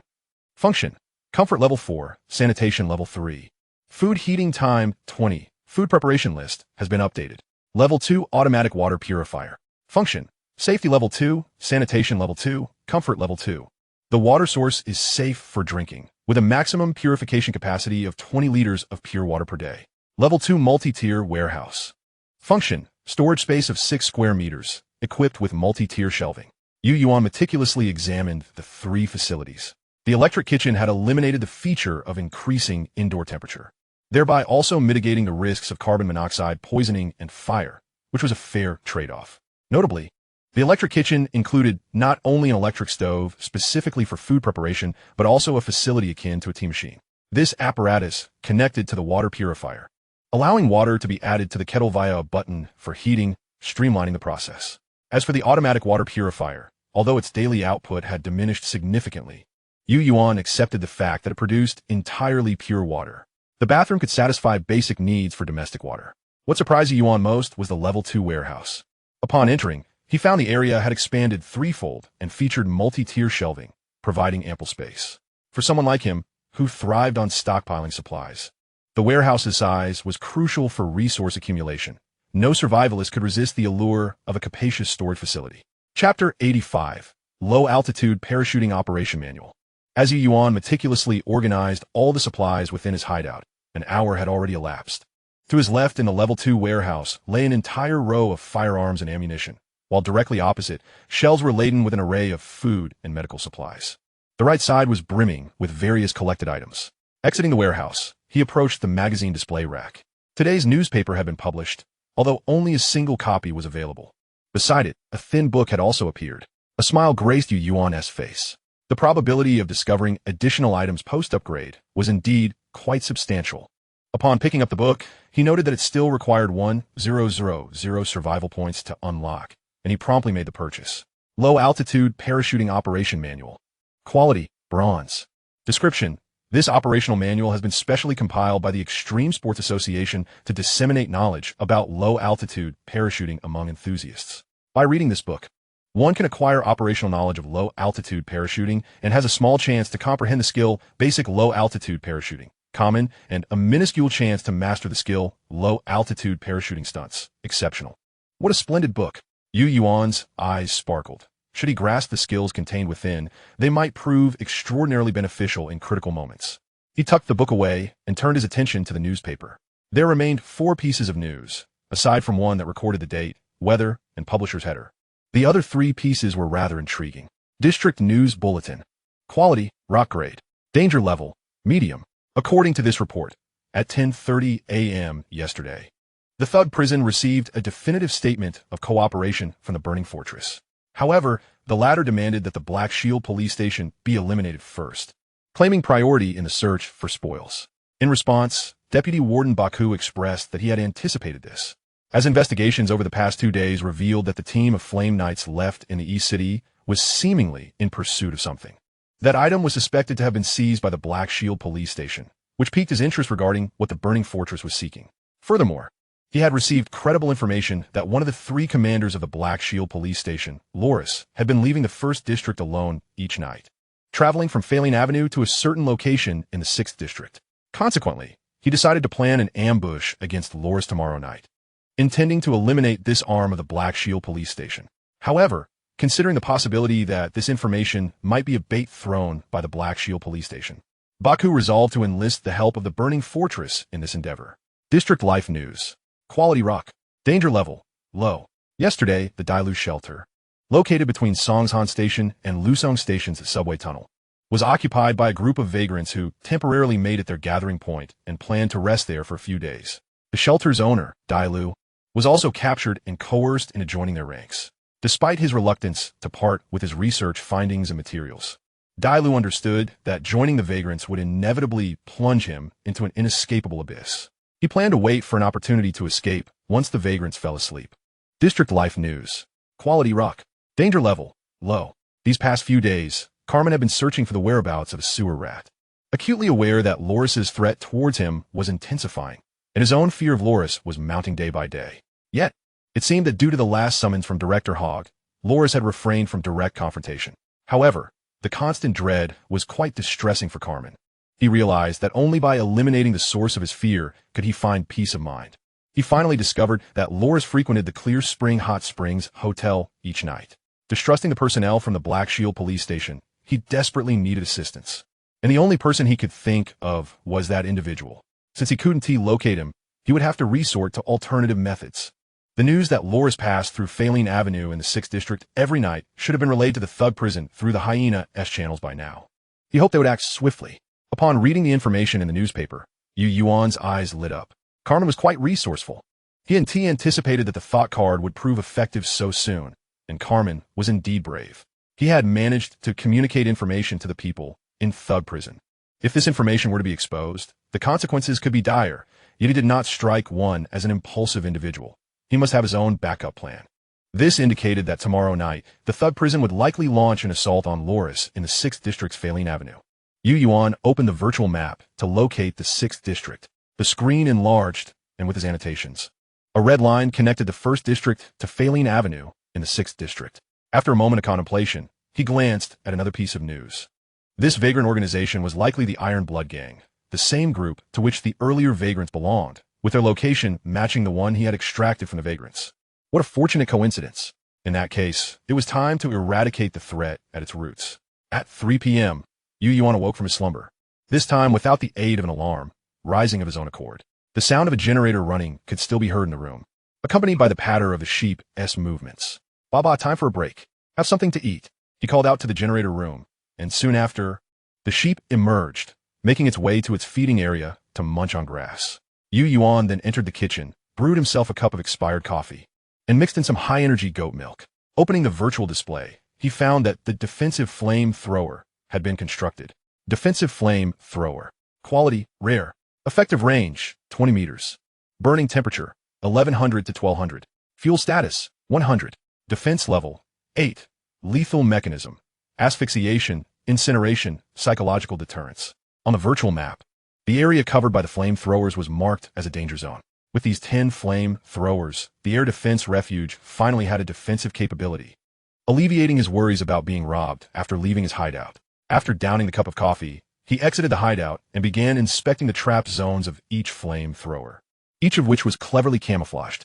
Unless one looked closely, it would be nearly impossible to discover them. Only through careful observation could one spot the metallic nozzles hidden within the stone walls, which were extremely discreet and rather insidious. The triggering mechanism was laid beneath, and stepping on it would activate the flamethrower. This trigger switch was directly linked to Yuan's virtual display's hideout defense system management log, allowing him to control whether the flamethrower traps were activated without worrying about his safety while traversing the passage. Finally, Yuan conducted a thorough inspection of the flamethrower positioned at the exit of the ladder and was quite satisfied with the results. With the safety of the hideout assured, Yuan entered to consume food and drink before preparing to leave with the sheep. He aimed to eliminate the potential threat posed by that group of vagrants before nightfall, leaving no room for future troubles. Chapter 86. Assassination of Vagrants, Subway Tunnel Connection. In the 15th District, Yuan arrived at the nearest intersection to the Lusong subway station, swiftly emerging from the sewer and entering the subway station. As he delved deeper into the station, darkness enveloped him, and rather than turning on his flashlight, he relied on his dim vision to navigate the path. Although it was his first visit, perhaps due to the effect of being a district rat, he felt an odd sense of familiarity. The virtual map unfolded before him, and he scrutinized the street routes displayed. The tunnel between Lusong Station and Songmu Station was indeed the one he sought. He gazed into the profound darkness of the tunnel. According to the previous interrogation of a vagrant, this organization comprised a considerable number of individuals, originally numbering over 20. However, among them, 7 or 8 individuals had fallen prey to the mutated giant rat, leaving only 17 or 18 survivors. After accounting for the 6 individuals dealt with by Yuan, it became evident that merely 11 or 12 refugees remained in the shelter. This number did not concern Yuan, for among these refugees, only their leader possessed a revolver. As he gradually approached, Yuan's movements grew increasingly cautious and meticulous. With each step, he scrutinized the ground to ensure he did not tread upon anything that might trigger a cacophony. Indeed, just as he was about to take another step, he halted, his foot suspended in midair before slowly retracting. He crouched down, extending his right hand forward with care, where he discovered a taut, thin cord positioned merely 10 centimeters above the ground. This cord was connected to a bottle standing in a corner. It was easy to imagine that stepping on this bottle would cause it to crash against the ground, instantly revealing his presence. Confirming the existence of this warning trap, Yuan proceeded with even greater caution. With every few steps, he encountered another trap. Evidently, these refugees had been terrorized by the mutated giant rat, exhibiting a vigilance surpassing that of any refugees Yuan had previously encountered. As he crossed the 7th trap, a faint yawn emanated from not too far ahead. Yuan directed his gaze towards that location, but saw no figure. After a moment's contemplation, he advanced slowly. As he drew nearer, the sound of breathing reached his ears. Someone was concealed behind an obstruction. Yuan observed the dimly lit tunnel ahead, and his heart understood. The distance was close, no more than 2 meters. He steadied his breath, and a dagger appeared in his right hand. Each step forward was executed with increasing slowness and caution. When would Alan and the others return? A barely audible murmur emerged from behind the wall's protrusion, and Yuan's eyes glinted with menace. In a swift motion, he had crossed the distance to the individual, who was leaning against the wall with closed eyes, entirely oblivious to Yuan's presence, merely feeling a gust of wind brush past his cheek. Yet, before the refugee could react, Yuan's left hand had already covered the man's mouth and nose, pressing him against the tunnel wall, while his dagger plunged forcefully towards the heart, twisting left and right. The muffled groan from the man's throat was stifled, unable to escape, within mere seconds. The refugee lay still, his body twitching slightly. Yuan maintained his position until after several seconds had elapsed, slowly placing the refugee's corpse on the ground, withdrawing the dagger, and wiping the blood on his clothing before continuing onward. This refugee was likely the final line of defense, and Yuan anticipated no further traps ahead. Having advanced only a few meters, he soon encountered a closed iron door, tracing the wall and the door for marks that appeared to be made by blades or axes. Opening his virtual map, he realized he lacked detailed schematics of the subway tunnels and could only approximate his location using the district map. Yuan surmised that this must indeed be the shelter mentioned in the newspaper. He inspected the opposite side of the tunnel, finding no other sentinels. Only a few hastily set traps. It was becoming increasingly clear that the remaining refugees were situated behind this iron door. Gently pulling the iron door, he found it surprisingly smooth, emitting little noise. Clearly, the owner of this shelter had maintained the door meticulously. Passing through the door, he found himself in a deeper corridor, with a sign indicating it was a communication tunnel. At last, he heard voices emanating from deeper within the passage. It was a room illuminated by flickering firelight, and he approached with deliberate caution. Please, don't burn my books. They are the culmination of my life's research. Damn it, old man, show some respect. After this, you can join us for a life of comfort. No need to care for these bugs anymore. What use are these books? Stop bothering me and let me tend to the fire. With a crash, an elderly man was hurled from the room, landing in the corner, only to turn and lock eyes with Yuan, who approached slowly. Upon seeing the dark muzzle of Yuan's firearm and the gesture for silence, the elderly man froze for a moment, quickly comprehending Yuan's intent and recognizing this as his chance to escape the refugees. Especially when he saw the gun pointing at him, he hastily averted his gaze, retreating slowly to unveil the doorway to the room. Brothers, hurry and eat. The second brother hasn't returned all night. Once we finish, we'll go look for them. Big brother, do you think the second and others have found a good place and forgotten about us? A derisive laugh echoed from within the room. With those 2 broken knives in his hands? How do you think we got this food and drink? It was taken by force with the gun in my hand. Laughter erupted in the room. All right, go fetch that old guy back. That monster has devoured many of our brothers, and it's not easy to find replacements. Old man, don't think about escaping. Get back in here. One of the refugees stepped out of the room, glancing at the elderly man on the ground, but as he exited, he sensed a dark figure emerging from the left side of the corridor and instinctively looked over. In that instant, a crossbow bolt pierced through the refugee's throat, leaving him clutching his neck in disbelief, blood spilling from his lips as his body crumpled.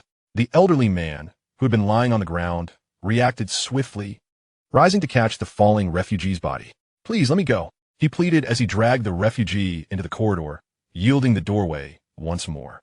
Yuan observed the man's adept movements, narrowing his eyes. What a remarkable reaction from this old fellow. Sounds emanated once again from the room. Chapter 87. Dealing with the refugees, Professor Dale, cultivation of the breadbug. Damn it. Why'd you been so slow with that old man? Hurry up and check on someone. No sooner had the words left his lips than a round object was tossed into the room from the corridor, followed by a resounding bang. The door slammed shut. What's going on? Voices echoed within the room. Following an explosion, the noise abruptly ceased. When the door was pushed open again, Yuan stepped into the room, finding the refugees sprawled on the ground, each clutching their heads and foaming at the mouth. Some rolling their eyes, while a couple still managed to groan softly. Yet, one by one, Yuan dispatched them with precision. Once all was done, he counted the bodies. Including the refugees he had taken down with the crossbow, there were a total of 11. He also discovered the fallen leader's pistol on the ground before returning to the corridor. The elderly man was still clutching his head, groaning in pain. The blast from the stun grenade, though muffled by the closed door, had still affected him considerably, just as Yuan had intended. "Can you hear me?" Yuan maintained a safe distance, nudging the elderly man with his AK-12. The man looked at Yuan, indicating he was not in great shape but had not sustained severe injury, although confusion clouded his expression. I asked if he can hear what I'm saying. "I can hear some, but it's not clear," the elder replied haltingly. Hearing this, Yuan reached behind him, retrieving a copy of the agricultural knowledge report from the magician's ring and presenting it to the elder, shining his flashlight on the article. "Is this you?" Following Yuan's gesture, the elder's eyes fell upon the article, and Yuan could distinctly observe his body tremble slightly as he took the newspaper, his right hand gently caressing the report. Yuan did not rush him, merely watching quietly, maintaining a distance of over a meter, his gun trained on the elder. It is evident that the elderly gentleman is engrossed in reading the article, his demeanor reflecting deep contemplation. After a while, he finally lifts his gaze towards Yuan, his expression filled with nostalgia. "I never imagined I would still have the chance to read this report.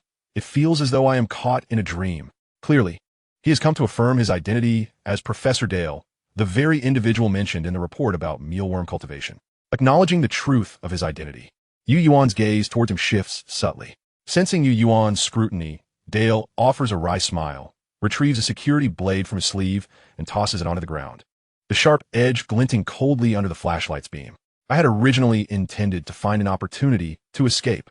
Without waiting for Yuan to respond, Dale proactively removes his garments for inspection. Only after confirming that Dale bears no weapons does Yuan sheath his own. "Professor Dale, I overheard your conversation earlier. It seems you are still engaged in the cultivation and research of mealworms." "Indeed, to be frank, it is precisely because of mealworms that I have managed to survive thus far." Intrigued, Yuan seizes the chance to inquire further, having finally encountered a rational person amidst chaos. "Pray tell, what transpired in this city that has led it to its current state?" Dale shakes his head slightly. "I do not know. At the time, I was conducting a critical experiment in the laboratory when I suddenly heard explosions, screams, and gunfire erupting outside. The chaos was overwhelming, and I dared not venture out." He seems lost in reminiscence. "I had initially thought that the military and police would soon restore order, so I remained hidden in the lab. Yet, a week passed without any sign of normalcy. Rather, the sounds of incessant combat continued, and people descended into madness, scavenging and killing indiscriminately. Realizing the peril, I took advantage of the darkness to gather supplies and hide, ultimately finding refuge in this location. Later, I devised a way to return to the laboratory, but it had already been ransacked. Fortunately, I had removed the food prior, and though I neglected the experimental equipment, data, and mealworms, I managed to bring them with me." As Yuan listens to Dale's account, he analyzes the information conveyed. "Professor Dale, you imply that the initial conflict in the city was intensely fierce. Do you have any knowledge of which factions were involved?" Dale shakes his head, exhaling deeply. "I do not know.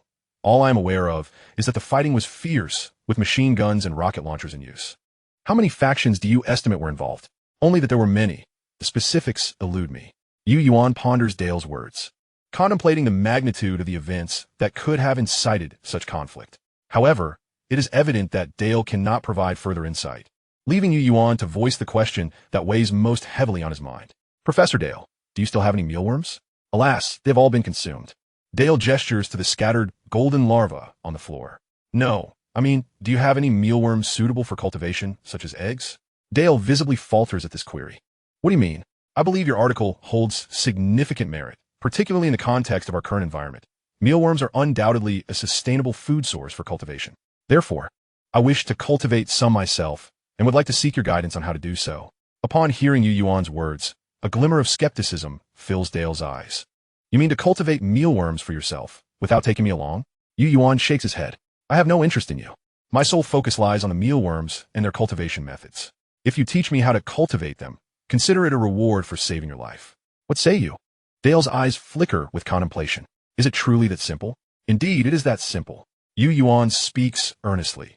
He harbors no interest in taking Dale back to his hideout, as he would merely represent an unstable variable. Upon hearing Yuan's words, Dale exhales in relief, and a genuine smile graces his face. Very well. I shall impart to you the methods of mealworm cultivation. However, the larvae are indeed no more, and the next batch will require approximately 3 days to hatch. That is of no concern. You can first teach me how to hatch the larvae, as this constitutes part of the cultivation process, does it not? Dale glances around the blood-stained room, but ultimately nods in agreement.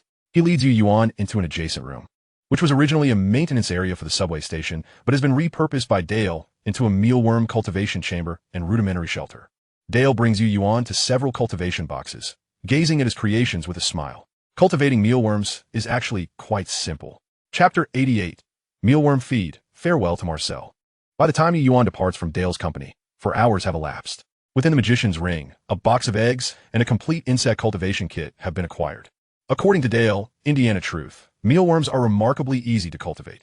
One simply needs to control the temperature, humidity, and food supply, and the mealworms will handle the rest autonomously. As for the bodies of the destitute, it has been left to Dale to manage, with the threat of the destitute neutralized and the unexpected boon of mealworms in hand. Yuan feels no inclination to further explore and swiftly returns to his hideout. Upon his return to the sewer of Block 15, Yuan remains vigilant for any sign of the mutated giant rat, contemplating how to eliminate this menace. However, that creature, having grown increasingly cautious following its last attack, no longer rests in one place, but rather adopts a hit-and-run strategy, proving to be quite troublesome. This indicates that the intelligence of the mutated giant rat is not to be underestimated. Having returned to his hideout without incident, Yuan dedicates a specific area for the mealworm breeding, adhering to Dale's guidance that this batch of mealworms will require 34 days to hatch. The quantity of eggs he has brought back is relatively small, as he is mindful of the practicalities surrounding his first hatching attempt. This batch serves merely as an experiment. The substantial yield still lies with Dale. In a few days, he plans to return to Dale's location to retrieve a batch of fully hatched mealworms, which will form the foundation of his true cultivation efforts. Yuan has also contemplated the possibility of Dale attempting to flee. Thus, he prudently brought back a portion of eggs to mitigate such an eventuality. Gazing at the securely housed mealworm eggs, a smile plays upon Yuan's lips. Though merely a collection of mealworm eggs, they are undeniably a rare treasure in this wasteland. They possess remarkable adaptability, require minimal cultivation conditions, consume little sustenance, and yield high productivity, all while being nutritionally rich. They are truly the chosen food of the post-apocalyptic landscape, particularly in terms of protein and fat content. Surpassing all forms of meat, it seems he is on the path towards self-sufficiency. With this thought, Yuan's gaze drifts towards the kitchen. If that is the case, a level 3 kitchen will no longer suffice. He opens the construction list for the kitchen in the virtual interface. To maximize the nutritional value of the mealworms, there is but one solution: to dehydrate the mealworms, thereby reducing the moisture content within the larvae. The simplest method to achieve this is through drying. However, it appears that a level 5 kitchen is required. The upgrade list reveals that a level 4 kitchen includes a dishwashing sink, a single-door refrigerator, and a range hood, while a level 5 kitchen features a steam and bake oven and a double-door refrigerator. Yet, to construct a level 4 kitchen, one must possess level 3 ventilation and level 3 walls. Clearly not something that can be upgraded in the short term. Therefore, he decides to seek out a small dehydrator, although it lacks facility enhancements. It will suffice for simple drying tasks. Yuan is acutely aware of his current needs. An idea forms. He recalls having seen a small dehydrator in the kitchen of the woman known as Mole, but he had been too preoccupied with retrieving other items to consider it. Now, it is time to bring it back. Perfect timing. It has been several days since my last visit, and I am quite curious about how Marcel's research has progressed. Regardless, this marks Yuan's first investment, and he harbors certain expectations. Activating the flamethrower defense, he mounted his trusty sheep and dashed towards Block 11. After several days of absence, Casino Avenue appeared even more desolate. Wild, untamed grass grew riotously across the lawns of the residences. Yuan, well acquainted with the area, entered the home of the woman with the tear-shaped birthmark with ease, making his way to the kitchen to pack the small dryer onto the shelf. Subsequently, he did not rush to check on Marcel's situation. Instead, he began to search each house along Casino Avenue. Previously, he had only explored a portion of the residences here, and this visit was timely. His recent collection efforts at the Financial Center Tower had opened another window into the Tao Tao Cave trade. Before long, players perusing the Tao Tao Cave noticed an array of industrial living supplies appearing in the trading bar, with prices generally lower by 15 to 20. They realized that the big shot from yesterday had begun to exert influence once more. Some astute individuals, before others could react, hastily placed orders for the items they required. Speculators began to swiftly purchase those scarce goods that were usually exorbitantly priced, preparing to resell them at a profit when the opportunity arose. Many watched as goods were continuously listed and snatched away, pondering who could be so bold as to venture into the urban streets for procurement. Players residing closer to the city, witnessing the accumulating transaction numbers, felt their previously fearful hearts begin to stir. In summary, upon seeing this influx of supplies, players acted according to their financial capacity, selecting the most suitable course of action for themselves. Correspondingly, transaction completion notifications flashed across the screen incessantly. Yet Yuan merely glanced at them occasionally, choosing to disregard them. Instead, he wore a look of delight as he examined the half bag of flour in his hands. This marked his third bag, likely accumulating to around 10 pounds. Although the flour had been stored for quite some time and was evidently no longer fit for human consumption. Yuan's joy did not wane as he grasped the flour and rubbed it between his fingers, assessing its dryness. While he could not consume it, the mealworms certainly could. Wheat flour is the optimal sustenance for raising mealworms. However, according to Professor Dale, it was unnecessary to use such precious food for feeding mealworms. Bran would suffice. The current situation, however, was that expired or unusable flour or grains were readily available within the city, but bran was as elusive as a mirage. Even Dale relied on the limited bran he had brought from the laboratory to barely sustain himself, and even that supply was dwindling. Therefore, collecting food for the mealworms was among Yuan's primary reasons for venturing to Casino Avenue tonight. Thus, Yuan continued to collect and trade until he reached Marcel's residence at number 7 Casino Avenue, just as dawn approached. The wall of Marcel's home stood bare, devoid of any markings. It was clear that her research had yet to be completed. Yuan felt no discouragement. Although he did not comprehend the intricacies of research, he understood that success depended on both skill and luck. He entrusted such specialized tasks to the experts, choosing not to fret over them. Nevertheless, he circled the exterior of Marcel's residence before retreating to a corner to wait quietly. His wait was not long. Marcel's head peeked through the door crack. "Why are you here?" Marcel inquired, glancing in the direction of Yuan's hiding spot, which was clearly within her surveillance range, indicating that she understood he had business with her. Today, Marcel's attire was quite unconventional. She wore a pair of work overalls and protective goggles, evidently having been immersed in her research until the intrusion alarm summoned her. Without further ado, Yuan posed his request. "Can you assist me in crafting a base parachute?" "A base parachute?" Marcel replied, bewildered, casting an incredulous look at Yuan before surveying the surrounding area. "Wait, why do you need a base parachute?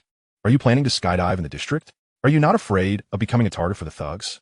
In response to Marcel's confusion, Yuan opted not to elaborate. "It's merely a precaution, a means of escape. Can you make it? I require a parachute that is lightweight, can be deployed quickly at low altitudes, is agile in control, and can be retracted swiftly." Upon hearing Yuan's specifications, Marcel's face turned pale. "Stop. You aren't suggesting you wanted to have a one-button retrieval feature as well, are you?" Yuan's eyes sparkled. "Is that possible? Are you dreaming?" Marcel retorted in exasperation. "I am merely a craftsman, not your wish-granting genie.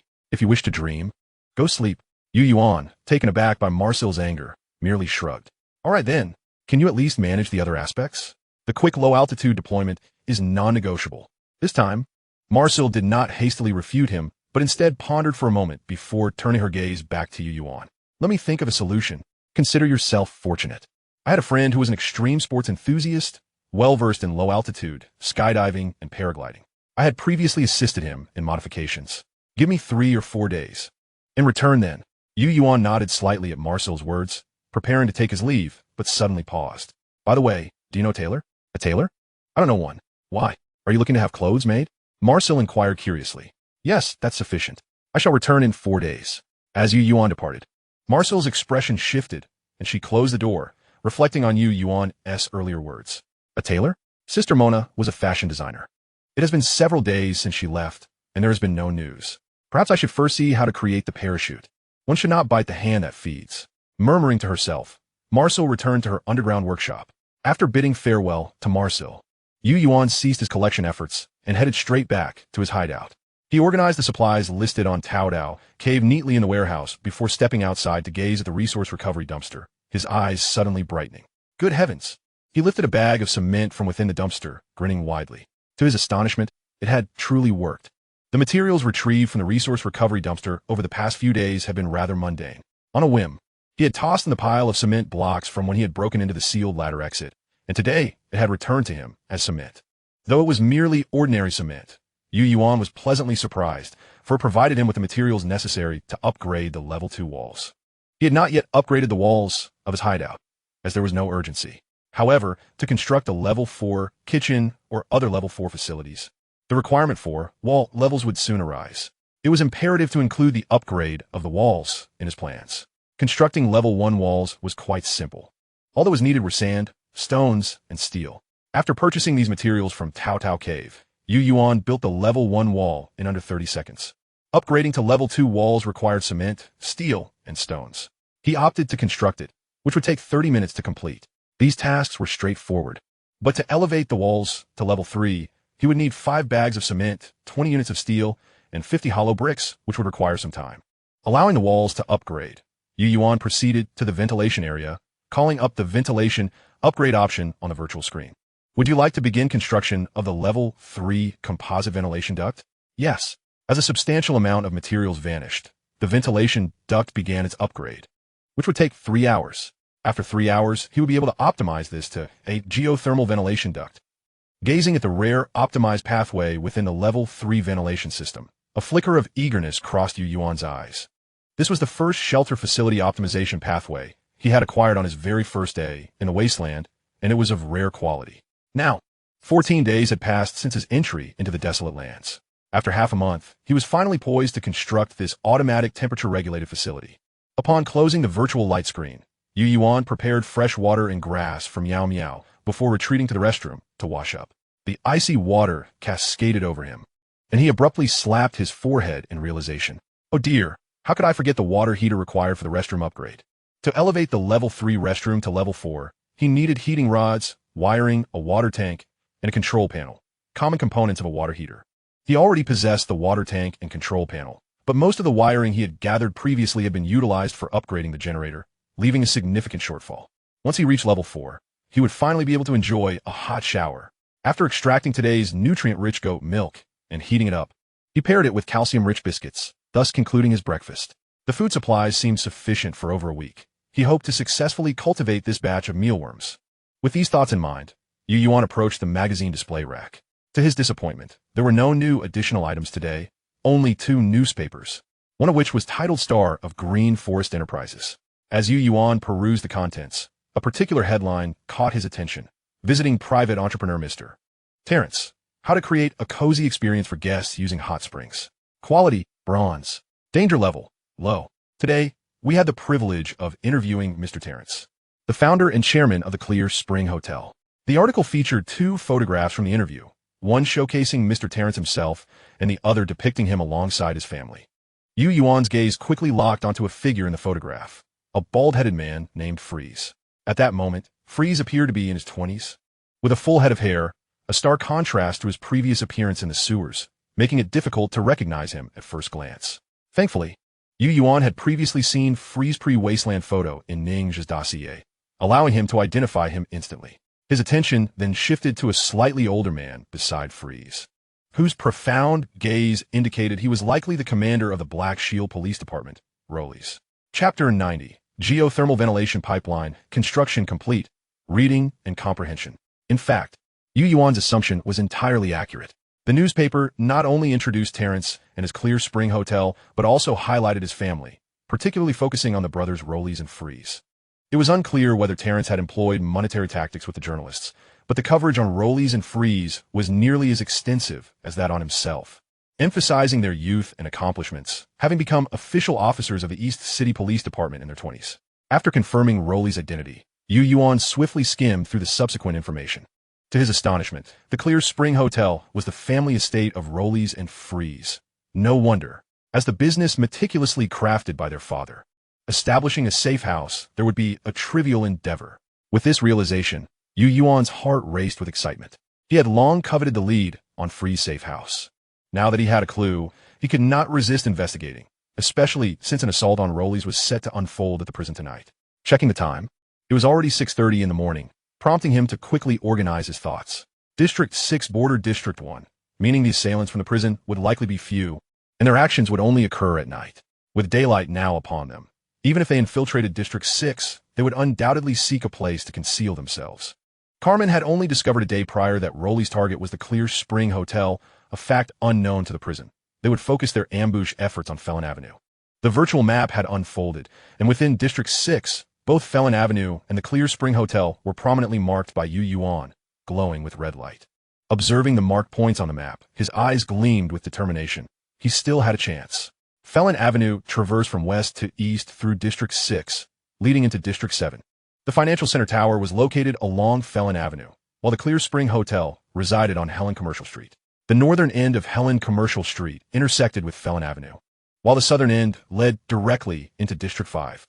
The Clear Spring Hotel was situated midway along the Commercial Street, less than a kilometer from Felon Avenue. However, given that it was daytime, venturing out to explore recklessly posed significant danger. Yuan turned his attention to the other newspaper, hoping to uncover information related to the impending assault. The first piece of news was a header indicating that rain would commence tonight, with light rain transitioning to moderate rain around 11 o'clock, lasting for approximately 3 hours. Yuan speculated that this header might become a staple of the Green Forest City Daily, a notion he wholeheartedly supported. The second news item reported the murder of a vagrant in District 10, whose throat had been slit, arranged in a posture of kneeling and repentance. Yuan's eyelid twitched at the gruesomeness of the act. The perpetrator was certainly ruthless.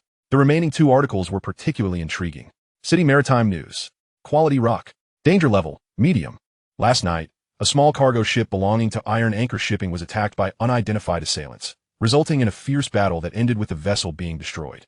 The commotion attracted an unknown creature, prompting the attackers to flee in disarray. According to our investigation, this creature is suspected to be the same monstrous fish that previously assaulted members of Iron Anchor Shipping. The company expressed outrage over the incident and pledged to pursue the assailants vigorously. District News Bulletin. Quality Rock. Danger level, medium. At 4 o'clock this morning, the first batch of Flame Knights from the burning fortress covertly entered Green Forest City, with some hiding in the North City, while others secretly infiltrated District 6 to meet with members of the prison at the Dawn Bar, devising a plan to assault Rollies that evening. According to informants, the attack would involve not only 5 suicide bombers from the Slave Brigade, but also 2 Flame Knights from the burning fortress, along with over 20 raiders and 5 Fire Knights. Both the prison and the burning fortress were determined to succeed in this operation.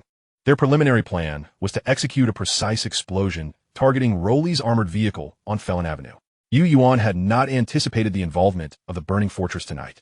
However, he was immensely curious about the Flame Knights. What were they? A new type of soldier? If so, this evening would indeed present the perfect opportunity to explore the Clear Spring Hotel. Narrowing his eyes thoughtfully, Yuan pondered the situation. Given the presence of both the prison and the burning fortress targeting Rollies, it was certain that their ambush would create considerable chaos. Should they successfully eliminate Rollies, they would undoubtedly flee immediately. Conversely, if Rollies survived, or if reinforcements from the Black Shield Police Department arrived swiftly, he would be disinclined to enter the Clear Spring Hotel that night, wishing to avoid attracting undue attention. It appeared he needed to head to District 6 earlier today. By 6 o'clock in the afternoon, within the shelter, Yuan closed the sniper training manual in his hands and rubbed his eyes. He surveyed the roof of the shelter. where the level 3 geothermal ventilation pipeline had been successfully upgraded and optimized, and he felt a profound sense of satisfaction. When he awoke, it was already 2 o'clock in the afternoon, and the level 3 ventilation system he had constructed that morning was now fully upgraded, prompting him to dive directly into the optimization process. 2 hours prior, upon the completion of the geothermal ventilation system's optimization, an unmistakable drop in temperature was felt within the hideout. The oppressive heat was replaced by a remarkably refreshing coolness, accompanied by the gentle currents of air that danced through the space. Geothermal ventilation system. Quality rare. Functionality. Safety level 5. Comfort level 3. Indoor-outdoor air circulation speed 40. Indoor constant temperature 1025. Outdoor temperature 2040. When indoor air is expelled, it eliminates all unpleasant odors. Truly, it is a facility of rare caliber.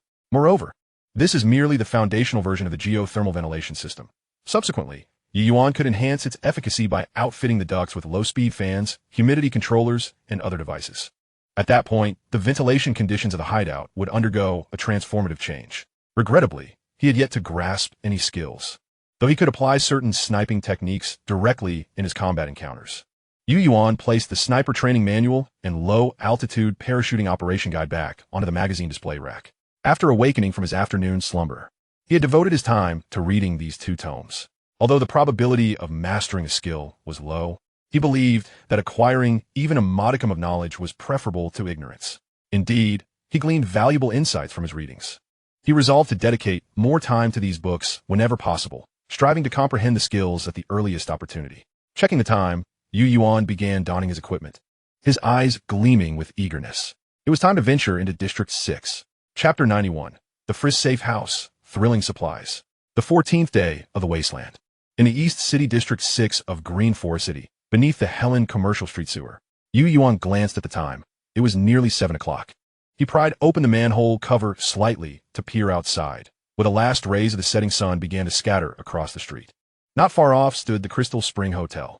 Though its scale paled in comparison to the terrestrial hotels, it rivaled the Olais Hotel, perhaps even surpassing it in opulence. The onset of darkness had recently advanced, leaving approximately half an hour until nightfall. Yuan remained exceedingly cautious. He was uncertain whether anyone was monitoring this location, and he would not emerge until the sun had fully set.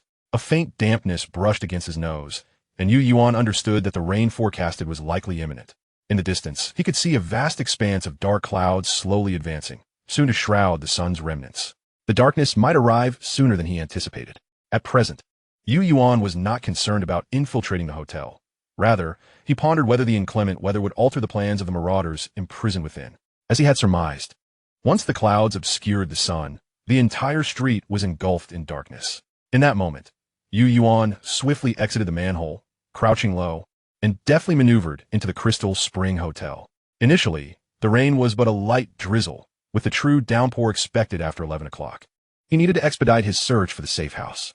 With a clear objective in mind, he headed straight for the hotel manager's office.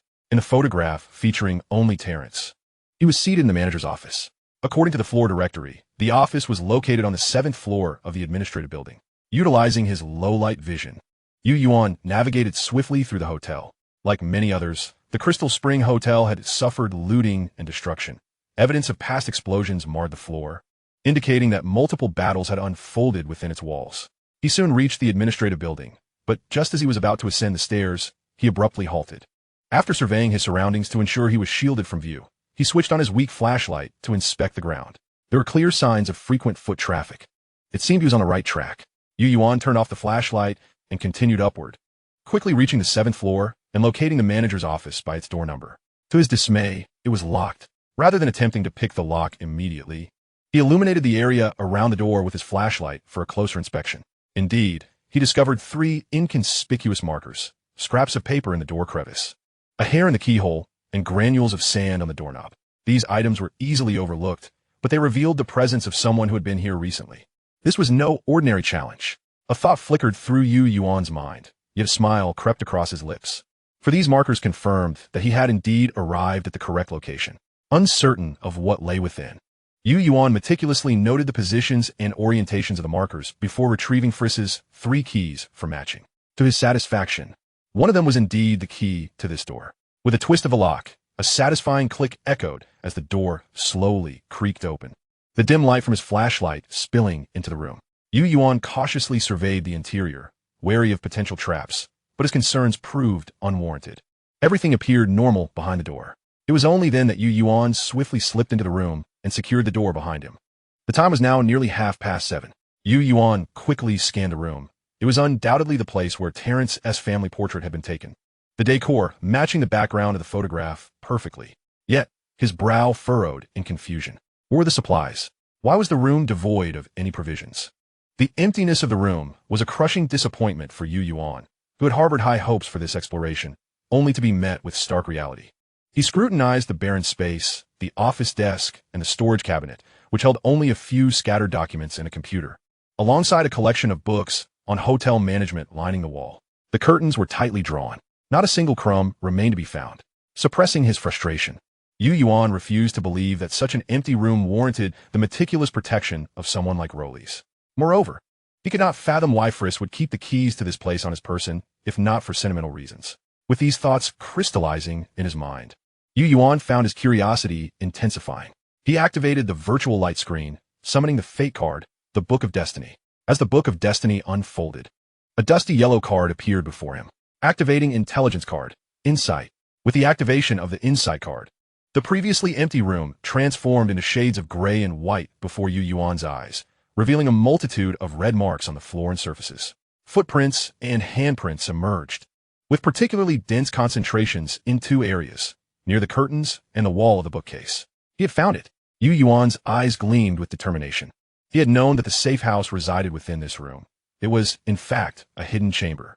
Approaching the curtains and standing atop the most densely marked area, he drew them aside, only to find no switch or wall light as he had expected. Frowning slightly, he turned his gaze to the curtains in his hands and peeled back the folds, discovering a metal pull cord concealed within. At this juncture, Yuan knew precisely what to do. He promptly yanked the cord. The wall of the bookcase behind him began to shift, revealing a narrow passageway barely wide enough for a single person. Without hesitation, Yuan slipped into the gap, descending a narrow staircase that lay before him. The profusion of red footprints on the ground served as a reminder that this was indeed the safe house he had been seeking. Descending the stairs, he soon found himself facing another entirely metallic door. Observing the obviously extraordinary lock, he could not help but admire the caution exhibited by the Rowleys brothers and their father, Terrence. Such meticulousness and care were undoubtedly the reasons why they had thrived in business prior to the Wasteland arrival, successfully placing both of their sons within the police system. They were indeed fortunate. Fortunately, with Friss's keyring, the imposing metal door could not impede Yuan's progress. As he slowly pushed the metal door open, as the flashlight illuminated the room, Yuan felt a jolt coursing through his entire being, his breaths quickening. Supplies, an abundance of supplies. Canned good, instant noodles, cigarette, coffee. Tea leaves, bottled water, flour, military rations, medical supplies, a plethora of tools, pharmaceuticals, gold, jewelry, collectibles. What a windfall. He was utterly astounded. And this was merely the first room he had encountered. Chapter 92. The supply room, the armory, the map room, breaking doors, and removing windows. The flashlight cast its beam across a completely enclosed chamber, consisting of 2 rooms and a hall. There were no windows, and the only exit was the imposing metal door behind him. In a living room, all the supplies were meticulously arranged on shelves. Yuan swept his flashlight across the items. Some pieces of gold were still marred by streaks of crimson. This was merely the living area. Suppressing his excitement, he turned his gaze toward the 2 doors leading to the inner rooms. Pushing open one of them, he discovered a compact space housing 3 grenade boxes and a dozen metal ammunition cases, along with a striking display wall made of tempered glass, showcasing an array of firearms. Assault rifles, submachine guns, shotguns, and handguns, including revolvers, were all on display. Yet, Yuan's attention was immediately drawn to a colossal weapon at the center of the display wall. With its elongated and robust body, cold matte finish, polymer stock, and high-magnification optical sight, it epitomized the apex of brutal aesthetics. Approaching it, he opened the cabinet door and ran his fingers over the gun's surface, feeling the icy sensation akin to electricity coursing through him. If firearms represent a man's romance, then a sniper rifle undoubtedly stands as the dream lover of every man. To take down a target from a kilometer away is a fantasy that has danced through the minds of many. Perhaps it was due to his previous readings of the sniper's training manual that Yuan felt an intense yearning for this sniper rifle. It must be taken. This fervent thought flashed through his mind. His gaze fell upon a stack of gun boxes, tactical accessory cases, and modular component boxes piled in the corner. No longer hesitating and lacking time to examine the firearm specifications, he swiftly placed the submachine guns and handguns onto the shelves for sale, setting exorbitant prices. The remaining 2 assault rifles and the sniper rifle were gingerly cradled, carefully placed into the grooves of the gun box, and with a click of the latch, he tightened his grip slightly. Such lethal instruments would not be offered for sale. He hurriedly transported all the gun boxes, tactical accessory cases, ammunition boxes, and grenade boxes to the doorway of the living room. Finally, his gaze fell upon the last 2 equipment display racks in the armory, which prominently featured 2 sets of tactical vests, along with tactical gloves, boots, headphones, goggles, and helmets. One set was the previously acquired enforcer suit, while the other was more understated and substantial, with the word commander clearly emblazoned on the back of the vest. It was the commander's suit, a splendid find. Yuan's eyes sparkled with excitement. Beside the display racks were 2 equipment cases, and with deft movements, Yuan removed both sets of gear and placed them into the cases, ready to be transported. The 2 display racks were also swiftly taken for sale. The armory was now completely emptied. Yuan's gaze shifted to the final room. To his surprise, this door was also a metal one locked tight. However, upon seeing this, Yuan's expression brightened.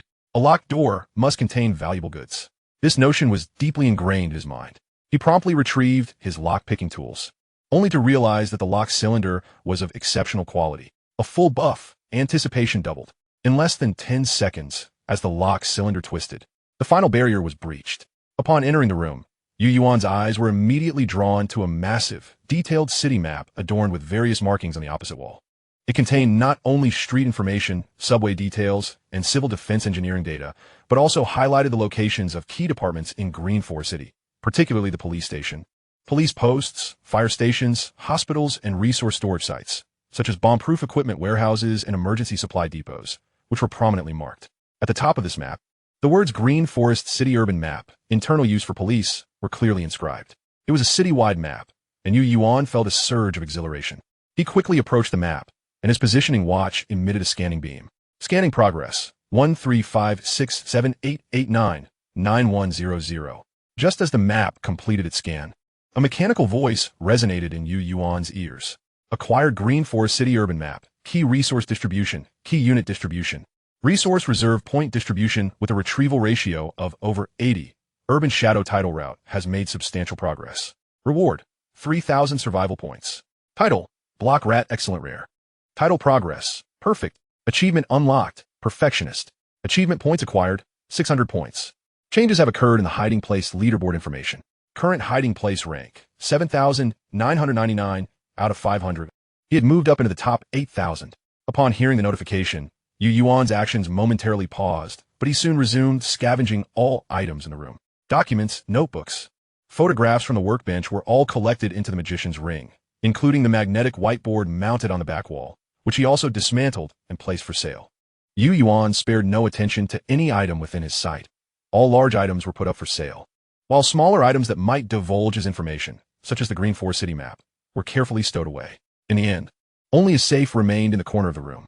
However, he found the lock cylinder of this safe to be exceedingly high in quality. After several failed attempts, he discerned that the lock cylinder had likely exceeded the excellent grade. Clearly, it cannot be opened in the short term. Fortunately, the safe was not embedded in the wall or on a desk, making it easy to move. It stood only 60 centimeters tall, but was made of thick steel, weighing approximately 50 kilograms.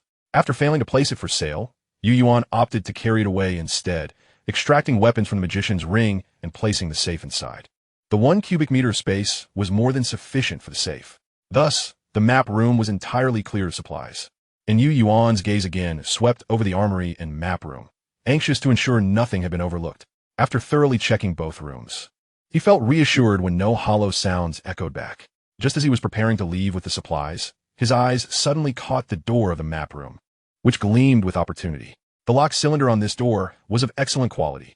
Wasn't this the perfect material for constructing an escape route? The metal door leading to the safe house was also a valuable asset. It would be a pity to leave it behind. Such fine items were wasted on those who could not appreciate them. They must be taken. Without hesitation, he seized the tools from the shelves and began dismantling the door of the map room, subsequently placing it for sale, and performed the same operation on the metal door. Glancing at the time, he noted it was nearly 8:30 in the evening. He had to hurry.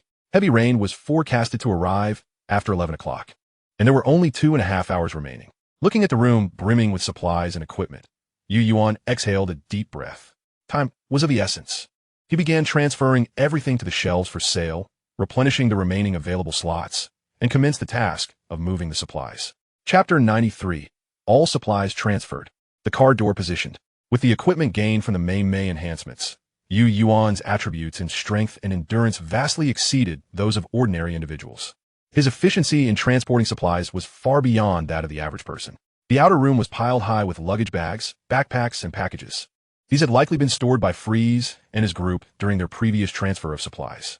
Now, Yuan was utilizing them to carry the goods. He disregarded any semblance of organization, cramming everything he could into the package. When it became too heavy to carry, he would lift it and shake it, making room for more before moving on to the next backpack. His movements were swift and deliberate, and before long, all the canned goods, medicines, and gold from the outer room were packed away. Observing the 30 or so bags and boxes of supplies scattered throughout the room, Yuan exhaled with a smile. The dessert was finished, and it was now time for the main course. One by one, he lifted the bags, traversed the metal door, and returned to the 7th floor of the administrative building. After navigating the stairwell, he deposited the supplies in a room near the exit of the Clear Spring Hotel on the 1st floor. Like ants moving their nest, he repeatedly darted up and down, his robust physique and endurance augmented by a sufficient energy buff, making the entire process both repetitive and efficient. As Yuan carried the last load of supplies, he did not leave immediately, but instead set a tripwire behind the door of the general manager's office on the 7th floor. He carefully closed the door, returning the sign that had been on it to its original place. With everything in order, he hastily made his way back to the 1st floor room with the final batch of supplies. All the materials in the safe house were thus transferred. Here, the nearest manhole cover was no more than 100 meters away. Yuan gazed at the neighborhood, shrouded in darkness, and commenced the second phase of the transfer, which involved moving the supplies from this small room into the sewer. This was the most perilous part of the entire operation, but fortune favored him at that moment. A light drizzle fell from the sky, drenching the surroundings, muffling the sounds of scurrying and hauling, including the sounds of Yuan's movements. The already dim streets became even more obscured by the rain. In this persistent downpour, even if someone happened to glance over, they would be unlikely to notice the diminutive figure amidst the thick night. Yuan repeated the 100-meter journey, transferring all the supplies into the sewer. With the manhole cover closed and locked, although he was soaked to the bone, his heart burned with fervor. Without hesitation, he removed his gear from Mai. The package secured to Mai's back contained the most valuable items: firearms, tactical gear, ammunition, and grenades. Yuan calculated the weight before climbing onto Mai's back. Letting out a soft call, "Mai, let us go." Mai set off at full speed toward their hideout. This journey felt like a race against time. While Yuan busied himself transporting the vast quantities of supplies, Carmen braved the rain and arrived at 6th Street. He navigated the alleys and entered a residential building, arriving at a room on the 23rd floor. This had been pre-selected as it provided a direct view of Philin Avenue and Helen Commercial Street. In his hand, he carried a gun case. Carmen had noticed that as time passed, his fear of Lawrence intensified, a dread that left him restless, akin to a thorn in his side. A powerful urge to resist had been building, and today, when he faced Lawrence once more, he resolved to no longer place his hopes in the hands of the thug prison. Carmen's cold gaze fixated on Philin Avenue, where Lawrence would soon appear. Since the fear of Lawrence could not be dispelled and the thug prison was unreliable, he would take matters into his own hands and shatter the source of his fear. He dragged a wooden table from the corner, opened the gun case to reveal an AR-15, and caressed its cold body, his murderous intent bubbling to the surface. Swiftly extracting the weapon and completing its adjustments, he sat quietly in the room, awaiting the moment. Beneath the cover of night, his eyes pierced through the gentle rain. Fixated on Philin Avenue, confronting the endless darkness at the edge of the void. If fear could not be eliminated, then he would face it head-on. At the Dawn Bar, located at 54 Philin Avenue, in a 2nd-floor room for individuals gathered around a round table. One of them, glancing at the time, noted it was already past 9 in the evening. He approached the window, lifting the curtain to peer outside at the gentle rain. This rain was unexpected. "Are you sure we're ready?" He resumed his seat at the table. "If we lack absolute confidence, it's best not to act tonight. If we fail to take down Lawrence and alert him, we might not survive the retreat." As his words hung in the air, a bald man adorned with fiery red tattoos shook his head in dissent. "No, Our leader cannot afford to wait any longer. In my opinion, tonight presents the optimal opportunity to strike. Lawrence will never anticipate an attack on such a rainy night. As for the burning nights, this little rain poses no issue. Trust in our expertise. The bald man exuded confidence. If you're certain, then that's good. Let us proceed with the plan. We'll initiate the attack, and you will provide support. If all goes smoothly, Yuan need to intervene. Agreed. As Yuan transported the final package of supplies back to the hideout. It was already 11:10 p.m., largely due to the time wasted on the road. My, operating at full capacity, had its speed somewhat affected, though the impact was minimal. Ultimately, he managed to return all supplies before the rain intensified. With every item stored within the hideout, the space became exceedingly cramped. Yet Yuan did not linger. He did not organize the supplies, but quickly replenished himself with food and drink, adjusting his state before heading back to 6th Street with My. Although the haul from the Fry's safe house exceeded his expectations, it was merely one of his objectives for the night. Now that the crucial supply gathering was complete, it was time to witness the unfolding spectacle. This would be Yuan's first encounter with the clash of the three major forces, an unparalleled opportunity to gauge their strengths. Additionally, he harbored a premonition that Lawrence would not be easily eliminated. This feeling stemmed from a few things he had hastily scanned in the Fry's safe house's map room. This Lawrence was far more terrifying and troublesome than he had initially imagined. He needed to confirm Lawrence's demise to find true peace. If Lawrence survived this attack, Yuan must witness his true strength firsthand. Only then could he devise a strategy for future confrontations, enabling him to confront Lawrence directly for his reckoning. Chapter 94. The assault begins, dust settles. A twist. The Dawn Bar, situated at 54 Philin Avenue, comprised a 4-story building, specifically B13. Yuan marveled at the brief text on the virtual map, silently impressed. Truly, it was a map exclusively designed for the police station. Remarkable. He had never anticipated that a mere map could contain information far exceeding his previous expectations. With this map in hand, Green Forest City had unveiled its enigmatic veil to Yuan. The only disappointment was that the supply depots he valued most had already been emptied. Confirming his earlier suspicions about Green Forest City, the city was divided into 5 districts: the East District, West District, South District, North District, and the Central District housing the Green Forest Administrative Office. This constituted the basic layout of Green Forest City.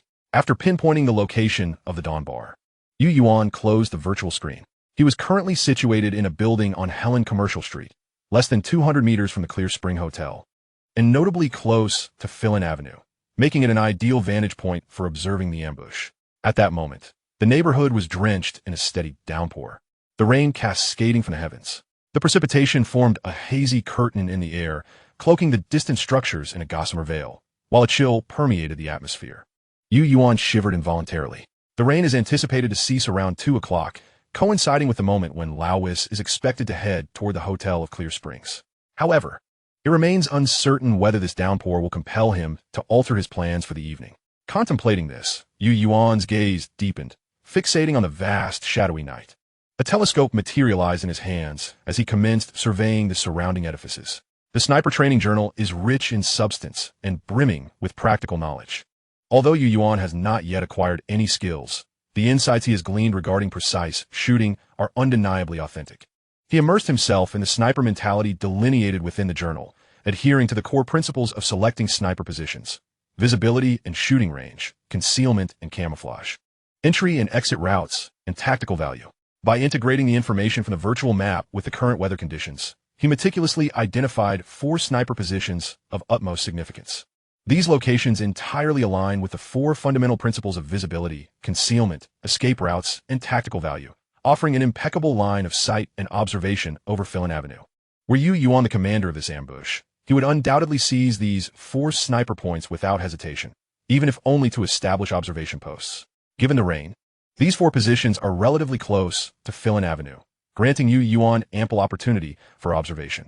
However, the rainy night severely impeded his visibility.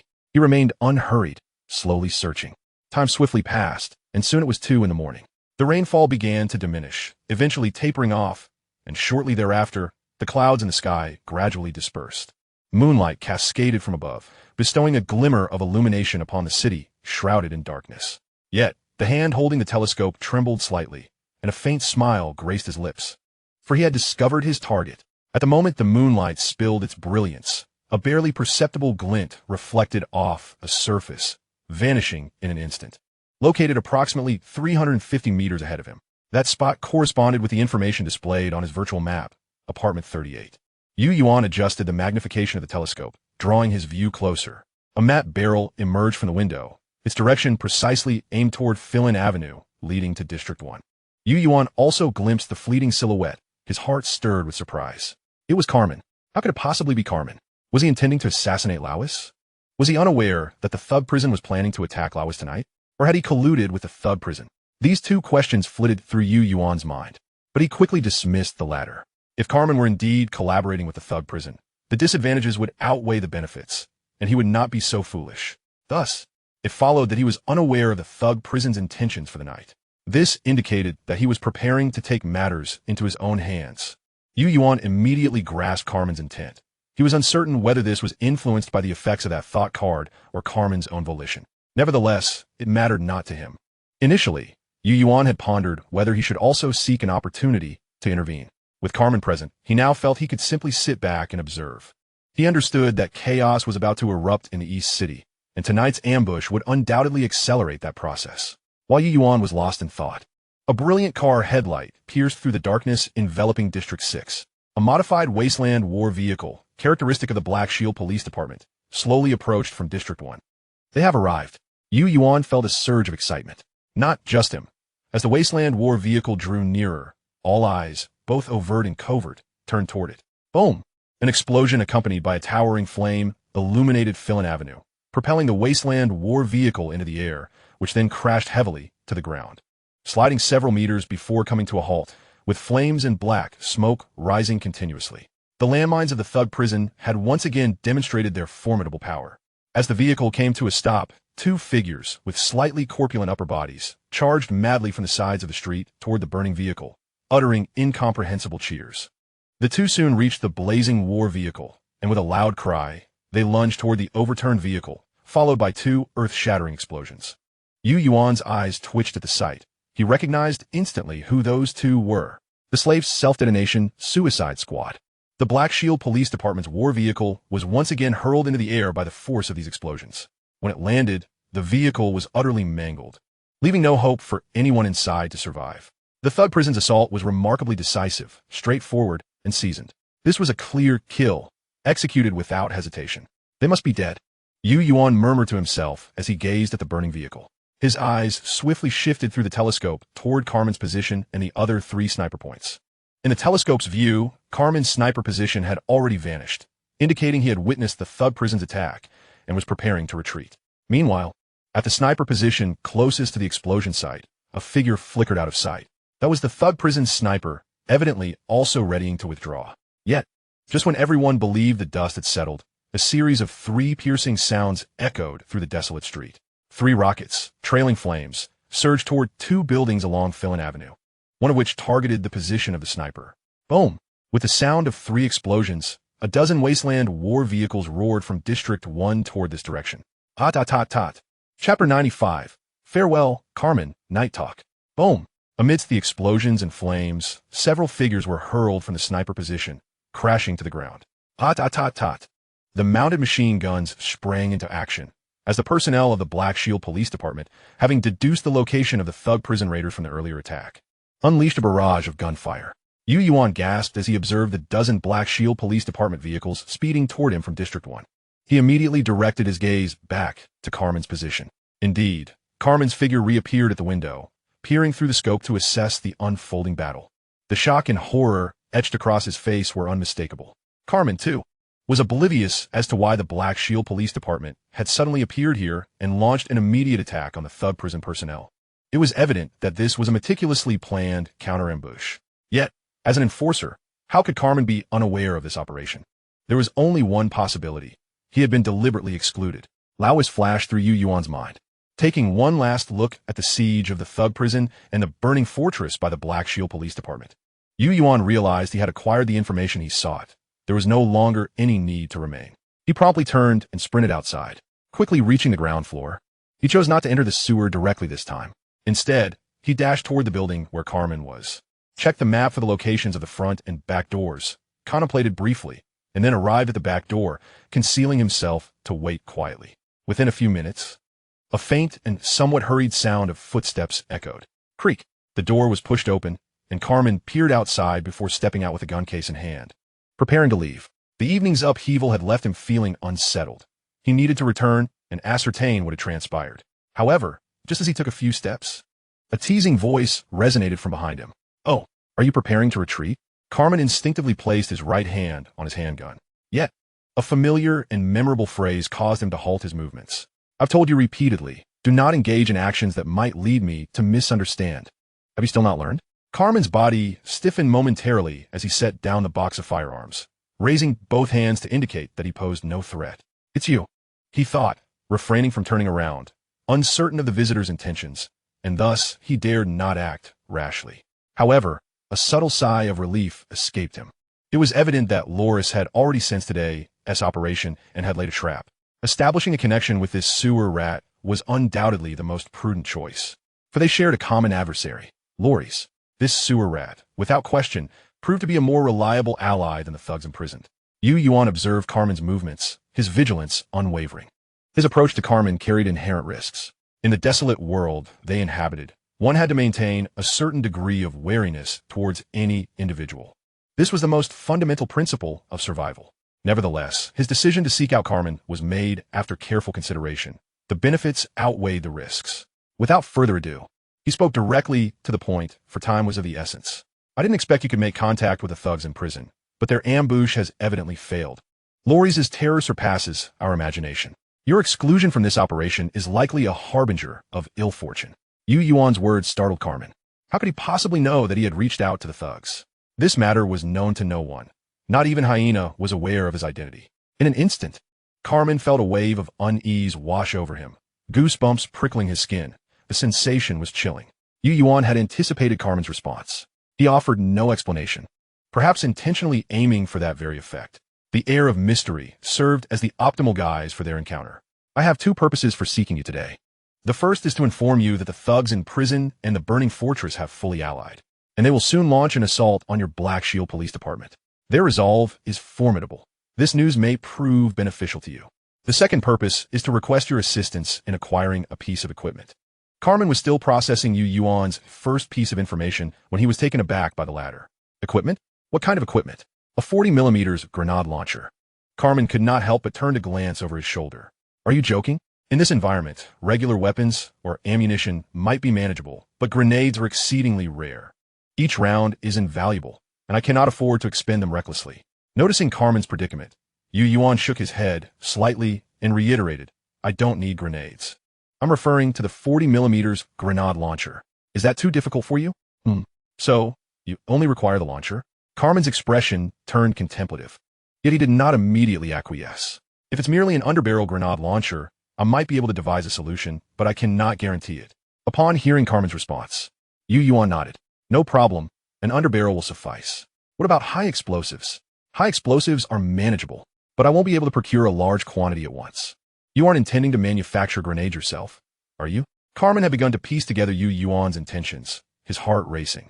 Yuan neither confirmed nor denied Carmen's speculation. After a series of explosions on Phelan Avenue, the sounds of battle had ceased, indicating that the Black Shield Police Department had successfully executed their ambush. They needed to vacate the area promptly. Carmen, too, recognized this urgency and turned to Yuan. "If I manage to acquire the items, how shall I contact you?" "And Loris must be dealt with swiftly." Yuan nodded slightly. "Loris is more troublesome than we anticipated. I've uncovered some details about him, and am still investigating. You should find out how they learned of the thugs' plans and avoid contact with others for the time being. As for communication, simply hang a white cloth on the roof of this building. Upon seeing it, I will come by at 1 o'clock in the dead of night. Shall I take my leave now?" Yuan regarded Carmen as he prepared to depart, pausing thoughtfully before calling out to him, meeting Carmen's surprised gaze. "Do you know of the Aurora Animal Assistance Society?" "The Aurora Animal Assistance Society?" Carmen hesitated before responding. "Of course, I know them. They are located at the John Kirk Zoo in the 11th District. Do not provoke them. We generally avoid that area during patrols, as per our chief's orders. They are formidable." Indeed, upon hearing Carmen's words, Yuan realized that he was not privy to the true relationship between the Black Shield Police Department and the Aurora Animal Assistance Society. Only the highest echelons were likely aware of their connection. "All right, I understand. You may go now. At this, Carmen turned and departed, though a glimmer of intelligence and contemplation flickered in his eyes as he did so. The Aurora Animal Assistance Society. Chapter 25 Ösesingins, TRGM Tis Boltekshön Sniper Rifle. Yuan watched Carmen vanish into the night before making his own exit, heading towards the nearest manhole cover to prepare for his retreat. Although the plan to eliminate lorries orchestrated by the thugs in prison and the burning fortress had failed, it had nonetheless illuminated aspects of the Black Shield Police Department's formidable capabilities. Their ability to preemptively acquire the thugs' operational plans and execute an ambush demonstrated their continued dominance over East City. In the future, dealings with the Black Shield Police Department would necessitate heightened caution and vigilance. This excursion had not been without merit, though lorries had survived. It had allowed Yuan and Carmen to temporarily forge a cooperative relationship. While it could hardly be termed an alliance, it was rather a form of provisional collaboration. Based on the intelligence gathered thus far, Carmen still seemed trustworthy, at least for the time being, while the threat of lorries loomed large. The request for the grenade launcher and high explosives was merely an exploratory endeavor on Yuan's part. If he could acquire them directly through Carmen, it would indeed simplify matters. However, even if he could not, he remained indifferent. His request was merely a preparatory measure. The relentless downpour that had persisted for several hours had rendered the sewers excessively damp, yet as it was merely a brief rain, such volume was trivial for the sewer system. Upon returning to his hideout, it was already past 3 in the morning. Yuan activated the virtual interface and engaged the defensive flamethrower, exhaling a sigh of relief. Tonight had been a tumultuous journey. Surviving in the Wasteland was no simple feat, as every faction was complex. After summoning Mia and providing it with some grass, Yuan proceeded to remove his gear before heading to the washroom to cleanse himself. Although this rain had not been of the corrosive variety, it was prudent to ensure he was clean. Following this, he brewed a cup of hot tea and cast his gaze upon the numerous packages of supplies within his hideout, a smile of uncontainable joy blossoming within him. After a grueling night, it was time to relish the fruits of his labor. 3 hours later, Yuan surveyed the warehouse, now completely filled to capacity, and heaved a sigh of relief. Fortunately, there had been sufficient materials available at the Tao Tao cave to upgrade the warehouse. Otherwise, there would have been no space for such a deluge of items. Before organizing the supplies, Yuan had realized that his level 2 warehouse could not accommodate such a vast quantity of materials. Thus, he opted to upgrade the warehouse to level 3.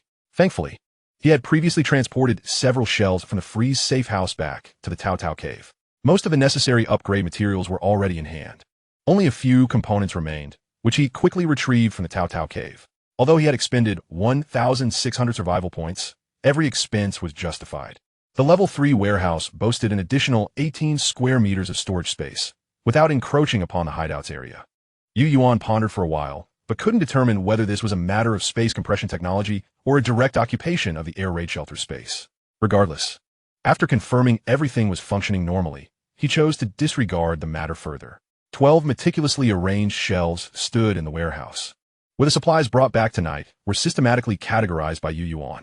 Canned goods, instant noodles, cigarettes, coffee, tea, bottled water, flour, and military rations, all were represented in dozens of units. The sheer volume of meat, fish, and fruit canned goods occupied an entire shelf, amounting to over 200 cans. With this bounty, Yuan could rest easy for at least 3 to 4 months without concern for a food crisis. An entire shelf was dedicated to various medications, including anti-inflammatory drugs, cold remedies, painkillers, sleeping aids, vitamin C, and B-complex vitamins, alongside an assortment of first aid supplies. Gold, jewelry, and collectibles filled yet another shelf. It was safe to say that this haul represented the most significant acquisition Yuan had ever experienced, and this was merely the survival supplies. In terms of weaponry, he found 5 different models of handguns. Next in line were the MPX submachine gun, the Vector submachine gun, the P90 submachine gun, the August A1 rifle, and the H416 rifle, all weapons with which Yuan was well acquainted. What thrilled him most was undoubtedly the TRGM 10 bolt-action sniper rifle. TRGM 10 bolt-action sniper rifle. Quality, excellent. Weight, 796 kilograms. Length, adjustable from 1210 to 1270 mm firing mode, single shot. Accuracy, 0.5 MOA. Effective range, 1,000 meters. Caliber, .338 Lapua Magnum. Muzzle velocity, 967 ms. Magazine, .338 LM, 7-round magazine. The specifications of this weapon made Yuan's heart race. It represented an unparalleled instrument of destruction, with every curve and line of its body captivating him, especially since he had just been reading the sniper training manual. He felt utterly defenseless against the allure of acquiring such a weapon at this juncture. Accompanying it was the PM25-25x56 high-magnification optical sight, which also boasted exceptional tactical quality. The tactical accessory boxes, ammunition boxes, and grenade boxes he brought back from the armory had been meticulously organized by Yuan. The components within the tactical accessory box were evidently curated with care by Frith. They were all tactical accessories compatible with the submachine guns, assault rifles, and even handguns. From mounts and grips to laser pointers, tactical flashlights, muzzle brakes, and silencers, everything was meticulously comprehensive, and all the components were of outstanding performance. Even magazines with varying capacities were prepared, and the ammunition boxes contained rounds of suitable calibers for these firearms. In addition to the common FMJ rounds, there were several special types of ammunition, such as the 9x19mm dum-dum bullets, AP rounds, and tracer rounds. This collection thoroughly satisfied Yuan's penchant for collecting. Among them, the most delightful surprise was the 338 Lapua Magnum AP round. 338 Lapua Magnum AP round. Quality, excellent. Core material, tungsten alloy. Kinetic energy, 6,600 to 7,000 joules. An excellent quality AP round, quite impressive. Yuan murmured to himself as he examined the bullet in his hand. This was his first encounter with high-grade ammunition. Unfortunately, he noted that there were fewer than 20 of the 338 Lapua Magnum AP rounds, which felt rather insufficient. However, he was relieved to find an ample supply of 100 FMJ rounds. Regardless of whether Yuan would have the opportunity to use the TRGM-10 bolt-action sniper rifle in the future, the FMJ rounds would suffice. Unless a vision of a large black rat flitted through his mind. Yuan was now well aware of the origins of the great black rat, fully understanding its cunning and bloodthirsty nature. Fortunately, he was also aware of its weaknesses. Now, he merely awaited the opportunity to confront the great black rat. Chapter 97. The Commander's Gear, The Secrets of Laulis, and the Wolf Hog. Despite having been through a night of turmoil, Yuan remained invigorated. He returned the ammunition to the box and glanced at the grenade box beside him. The throwing weapons from this haul would suffice for a considerable duration. 2 boxes of M67 grenades containing 72 grenades, 1 box of stun grenades with 24 pieces, and finally, 2 sets of tactical armor, the Enforcer set and the Commander set. Yuan already possessed the Enforcer set, which he had stripped from Frith and Soda. However, with his brand new Enforcer set, the helmet marred by a wound from a mutated giant rat could finally be retired. While the Enforcer set was quite commendable in Yuan's eyes, it paled in comparison to the adjacent Commander tactical set. Not only was the helmet, load-bearing vest, tactical boots, and gloves of superior quality, but 3 pieces of equipment in this ensemble were of excellent quality. The Commander load-bearing vest, tactical headset, and tactical enhanced goggles. The ballistic inserts in the Commander load-bearing vest offered level 5 protection. The tactical headset was an item Yuan had long desired, perfectly catering to his needs. It not only provided the coveted hearing protection against the sustained high-decibel noise and impact sound on the battlefield, but also effectively dampened background noise and facilitated multi-device integration. Most crucially, it possessed environmental sound amplification, stereo discernment capabilities, and when combined with Yuan's south title of Street Rat, his auditory senses would truly become his ace in perception. Next, Yuan's attention was drawn to the goggles within the Commander set. He donned them, and they fit snugly against his eye sockets. The fully encompassing frame provided basic protection while enhancing the environment and adapting tactically. They offered resistance against high-speed debris, chemical liquid corrosion, ultraviolet light burns, and scratches or wear. Moreover, the quick-change lens system allowed for rapid adaptation to various operational needs through interchangeable colored lenses. They also boasted anti-fog, anti-rain, anti-wind, and anti-dust features, making them a comprehensive tactical asset. With these goggles, combat would become significantly more manageable. Additionally, the goggles were compatible with other tactical gear, whether gas masks, headsets, or night vision devices, ensuring perfect integration. This truly was an exemplary piece of tactical equipment. The 2 sets of armor were displayed on the gear showcase, reminiscent of their previous arrangement. After casting one last glance at the room brimming with supplies, Yuan contentedly closed the warehouse door. The primary organization of supplies had been completed, and his emotions gradually settled. Yet, his mission was only half accomplished. The most crucial tasks lay ahead. On the largest wall of the hideout, A magnetic whiteboard was affixed, densely scribbled with information and adorned with several photographs in key positions. Arrow-like lines interconnected various pieces of information. Yuan now stood before this whiteboard, his gaze intense. The photographs were meticulously restored from memory, and the current display mirrored what he had seen in the map room. However, the content presented was rather intricate, particularly the few photographs.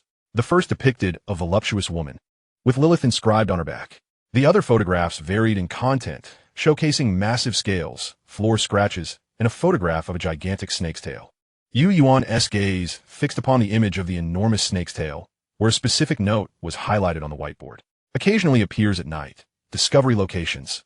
Nightingale basement. First and second floors. This must be the enormous serpent that Qing mentioned. Yuan turned and retrieved Ning's laptop, seeking information on the King Cobra. Subject No. X171. King Cobra. Spiritual factor level. Moderate. Alteration characteristics. Gigantism. Scaled armor. Alteration abilities. Venom spitting. Thermal vision. Weakness. Internal organs remain fragile. Potential for enhanced internal reinforcement. Control resistance. Low. Spiritual adaptation candidates. Phase Babu, Ivade, Lilith Mead. Beneath the data was a photograph of the King Cobra. Yuan enlarged the image, comparing the snake's tail on the screen with that in the photograph. The patterns, the hues. Yuan narrowed his eyes. There could be no mistake. It was indeed the same serpent. Though he had previously arrived at this conclusion, it had merely been speculation. Now, his conjecture was validated. According to the information on the whiteboard, it was evident that the Lorries brothers had been monitoring Lilith and the giant serpent, even conducting covert investigations, linking Lilith to the Aurora Animal Assistance Society. Yuan found this quite astonishing. Did they truly remain unaware that Lilith was part of the Aurora Animal Assistance Society? Given that Lorries held a senior position in the Black Shield Police Department, if he was oblivious to Lilith's identity, how could Frisk possibly provide protection for Nightingale? Unless it was by the directive of Police Chief Hogg. Only such an explanation could render this scenario plausible. Yes, Carmen had also mentioned staying away from the Aurora Animal Assistance Society, a command from Chief Hogg. This Hogg seemed to be the linchpin between the two factions. Could he be the mole embedded in the police system for the Aurora Animal Assistance Society? This theory appeared increasingly credible. Yuan picked up a notebook, another item salvaged from the map. This notebook belonged to Lorries, and upon opening the first page, he found a cropped photograph depicting a man in a police uniform, beneath which was inscribed in bold letters, Wolf Hogg. This was the third time Yuan had encountered the name of Chief Hogg, and the first time he had seen his visage. The first instance was in the safe at the Waterworks Center, where he had discovered a report concerning the mutated giant rats. The second time, he had stumbled upon the name within the newspaper, in Carmen's intel. Marking the moment, he learned that the current leader of the Black Shield Police Department was the very deputy chief responsible for investigating the mutated rats. Now, for the third time, this notebook chronicled Lorries' speculations regarding Chief Hogg, Lilith, and the giant serpent, as well as the meticulous process of verification. The notes also mentioned the Aurora Animal Assistance Society. Yuan approached the office chair, quietly perusing the entire notebook, while occasionally revealing a contemplative expression. Upon finishing, he closed the notebook, gaining a fundamental understanding of the situation.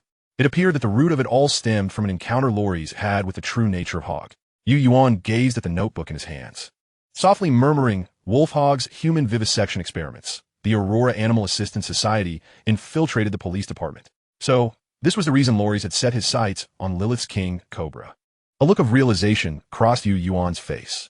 It seemed that Lorries harbored considerable ambition. Yet, what did the notation signify in their information? Chapter 98, Wild Leek Seeds. Bronze Quality Insider Card. Yuan was not particularly surprised by Lorries' ambition. After all, those who had survived in the Wasteland world were often driven by ambition and a relentless pursuit of power. Lorries embodied this, as did Yuan himself. Furthermore, Yuan had also encountered an unfamiliar name on the whiteboard, Rome. This name felt distinctly foreign, but in conjunction with the intel regarding Nightingale, it reminded him of someone mentioned by Qing, Frisk's lover, Magia. Frisk could not have remained with Nightingale continuously. Thus, Magia was likely the one providing Lorries and his brother with these photographs and information. She might possess some hidden knowledge about Lilith. Taking note of this thought, Yuan secured the notebook. Although the intelligence gained did not directly relate to him, it afforded him a clearer understanding of the connections between the Black Shield Police Department, Nightingale, and the Aurora Animal Assistance Society. Lorries' clandestine investigations and analytical speculations provided Yuan with numerous insights, enabling him to weave together various clues. Currently, Yu Yuan remained unaware of the situation in other districts of Green Forest City. However, in the case of East City, the true authority was not the so-called Black Shield Police Department, but rather the inconspicuous Aurora Animal Assistance Society. They were the genuine rulers of East City.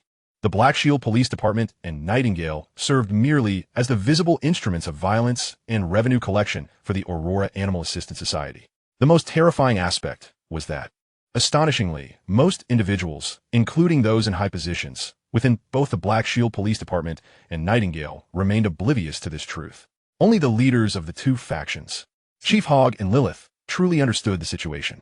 Possessing formidable strength yet adept at concealment, they not only commanded powerful scientific capabilities but also exerted control over the city's homeless, scavengers and survivors. Through Nightingale, a venue of pleasure, they seamlessly absorbed the scattered resources of the entire city. What manner of organization was the Aurora Animal Assistance Society? It was utterly inscrutable. Each time Yu Yuan believed he had glimpsed the true strength of the Aurora Animal Assistance Society, he would soon realize that what he had perceived was merely the tip of the iceberg. Reflecting on the impending assault by the thug prison and the burning fortress on the Black Shield Police Department, a thought flitted through Yu Yuan's mind. Were they aware of the true condition of the Black Shield Police Department? This remained uncertain. However, Yu Yuan contemplated how to relay this information to the thug prison. His singular aim was to incite chaos. Only through turmoil could he draw out the Aurora Animal Assistance Society and uncover more of their hidden secrets. Of course, all of this had to be executed without revealing his own presence. With no immediate leads, Yu Yuan set this thought aside for the moment. Glancing at the time, he realized he had been preoccupied since returning, upgrading the warehouse and organizing the shelves, and it was already 7:30 in the morning. Even with the invigorating buff of abundant kidney energy, he felt a wave of fatigue wash over him. It had already been 15 days since his arrival in the Wasteland world. Half a month had swiftly passed. Contemplating this, Yu Yuan turned his gaze toward the safe nestled in the corner, his eyes ablaze with anticipation. This was the final item from this operation. The lock of the safe was so intricate that even a proficient, lockpicking skill could scarcely breach it. The outcome was evident. The lock was of rare quality, the highest level he had encountered thus far. Having had previous experience with surpassing level lockpicking, Yu Yuan understood that unlocking this would require a readiness for a protracted battle. What high-value resources might he uncover this time? A bounty of bright red, gleaming gold? His heart swelled with expectation. However, he quickly diverted his gaze. Though he yearned to commence lockpicking immediately, his current state was ill-suited for such an endeavor, which demanded immense mental acuity and focus. He needed to rest and recuperate. Nonetheless, before taking a break, he still had to complete his daily routine. First, he approached the resource recycling bin to inspect the refresh supplies for the day. No. Where are my supplies? Yu Yuan stared at the empty bin, perplexed. It wasn't until he crouched down and lifted the bin to examine it closely that he realized the supplies had indeed refreshed. Rather, they were of a peculiar nature, only covering the bottom of the bin with a thin layer, thus going unnoticed. Wild leek seeds. Quality, ordinary. Introduction. This is a wild chive seed found in the wilderness. Perhaps through cultivation, one could reap a bountiful harvest of nourishment. Seeds. Remarkably, they are seeds. Yu Yuan's weary spirit was instantly invigorated. He quickly recalled that what he had discarded in the trash bin yesterday was the sheep manure from Meow Meow, implying that these seeds had been transformed through the manure. They must have been carried by the grass, or perhaps intermingled with wild chives, resulting in the emergence of these seeds. Without a doubt, this was a delightful surprise.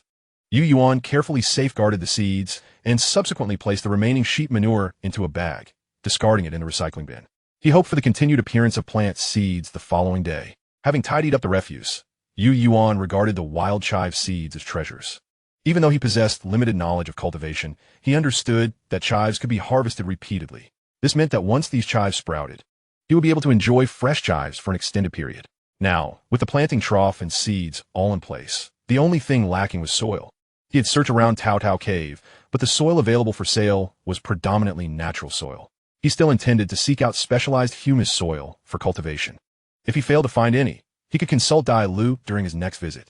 A plan was already forming in Yu Yuan's mind. Subsequently, Yu Yuan approached the magazine display rack, and as he drew near, he noticed a card radiating a green glow upon the shelf. A card? He hastened his steps to retrieve it. Would you like to spend 2,500 survival points to purchase this informational item? The prospect of 2,500 survival points made Yu Yuan's eyes sparkle. Yes. As the survival points were deducted, the information regarding the card materialized in his hand. Insider Information Card. Quality, Bronze level. Function. Utilizing this card will grant access to insider information related to a specified event. The card then vanished, appearing in the slot of the Book of Fate. Gazing at the card radiating green light, Yuan inhaled deeply. A bronze level insider card. What splendid fortune!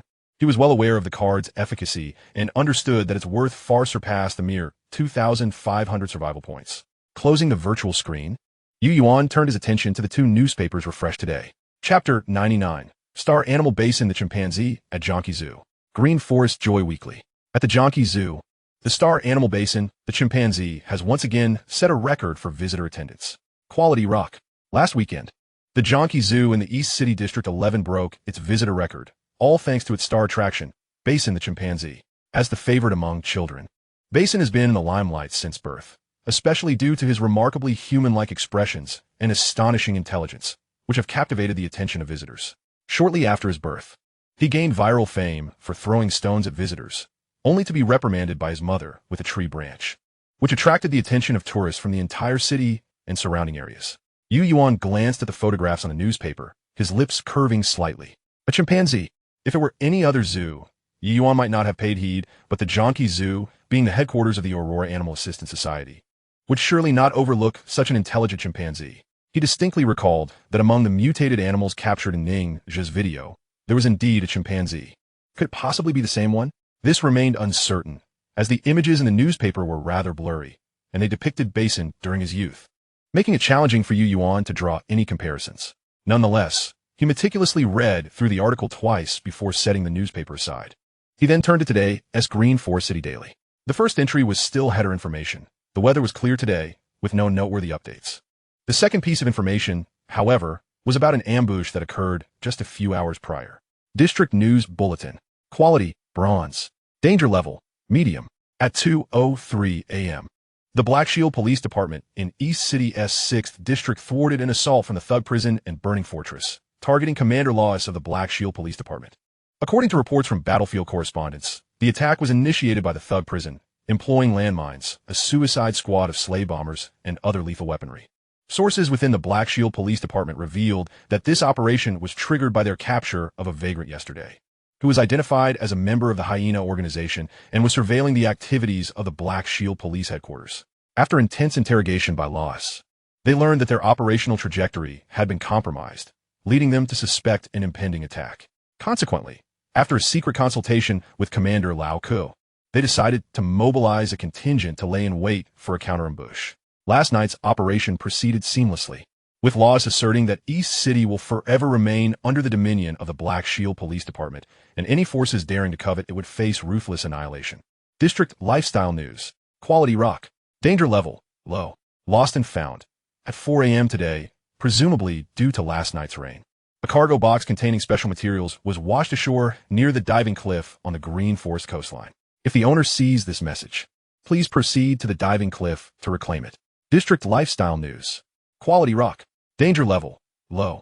Last night, in the 10th District, 2 members of the Thug Prison tasked with observing the ambush operation were assassinated, their weapons, equipment, and supplies entirely plundered.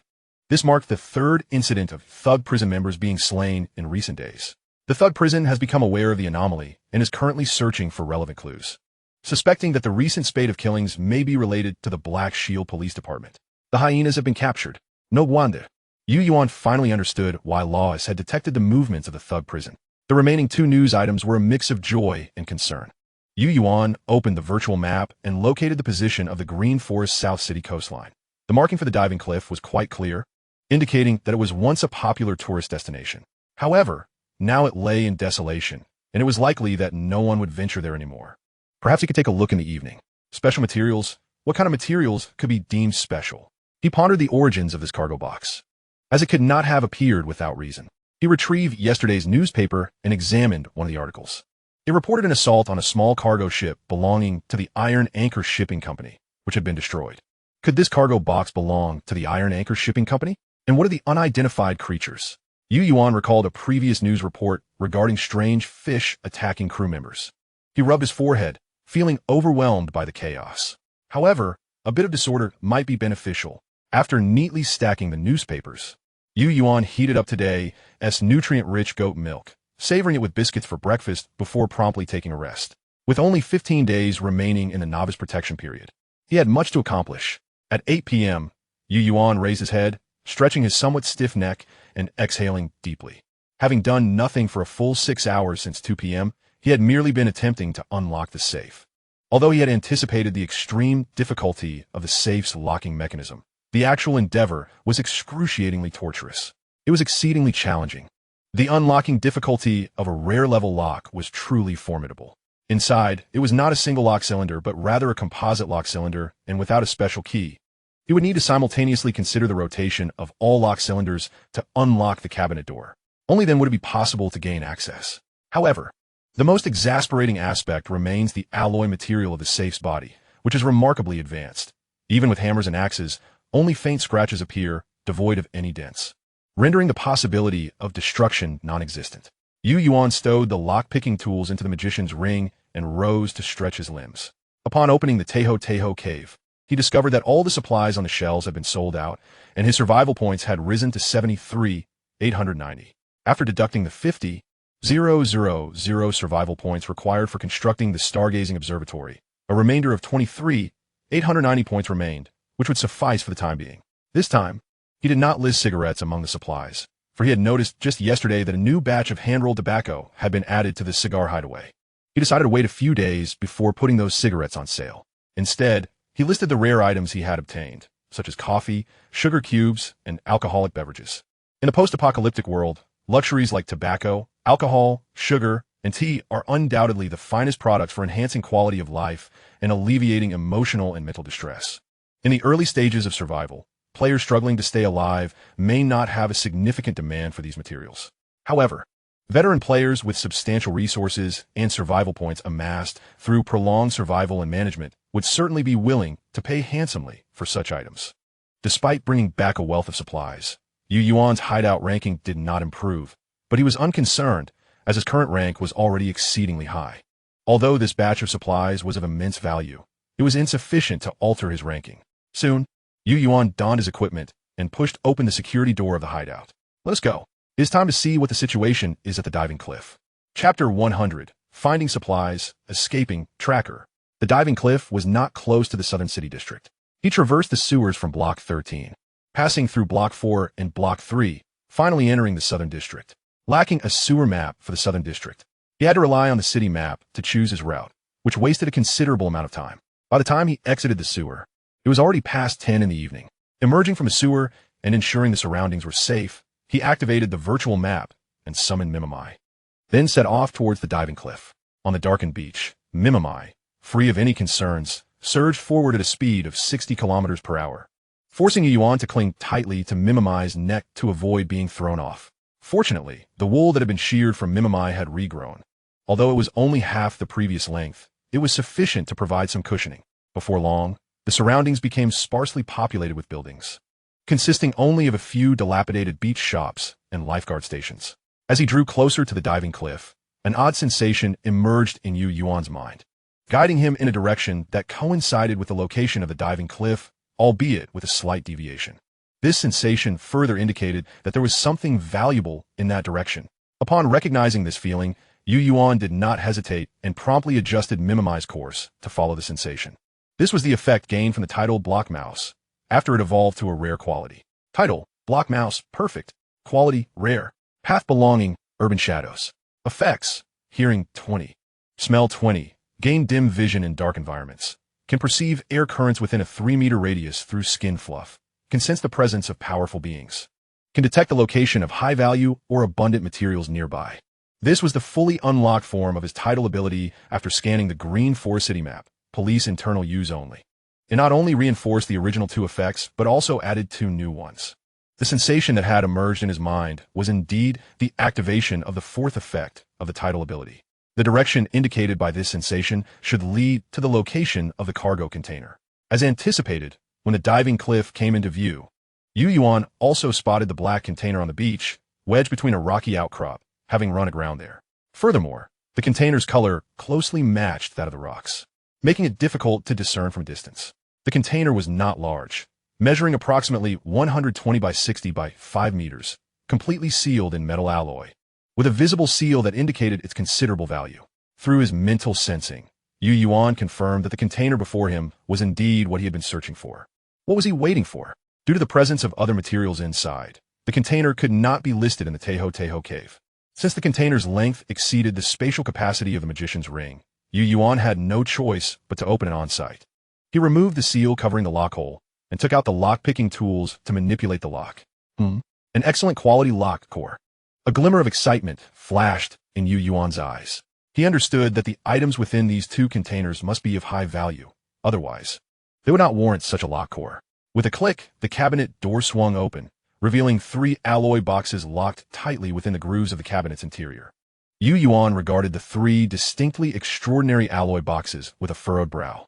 Was this what they referred to as special materials?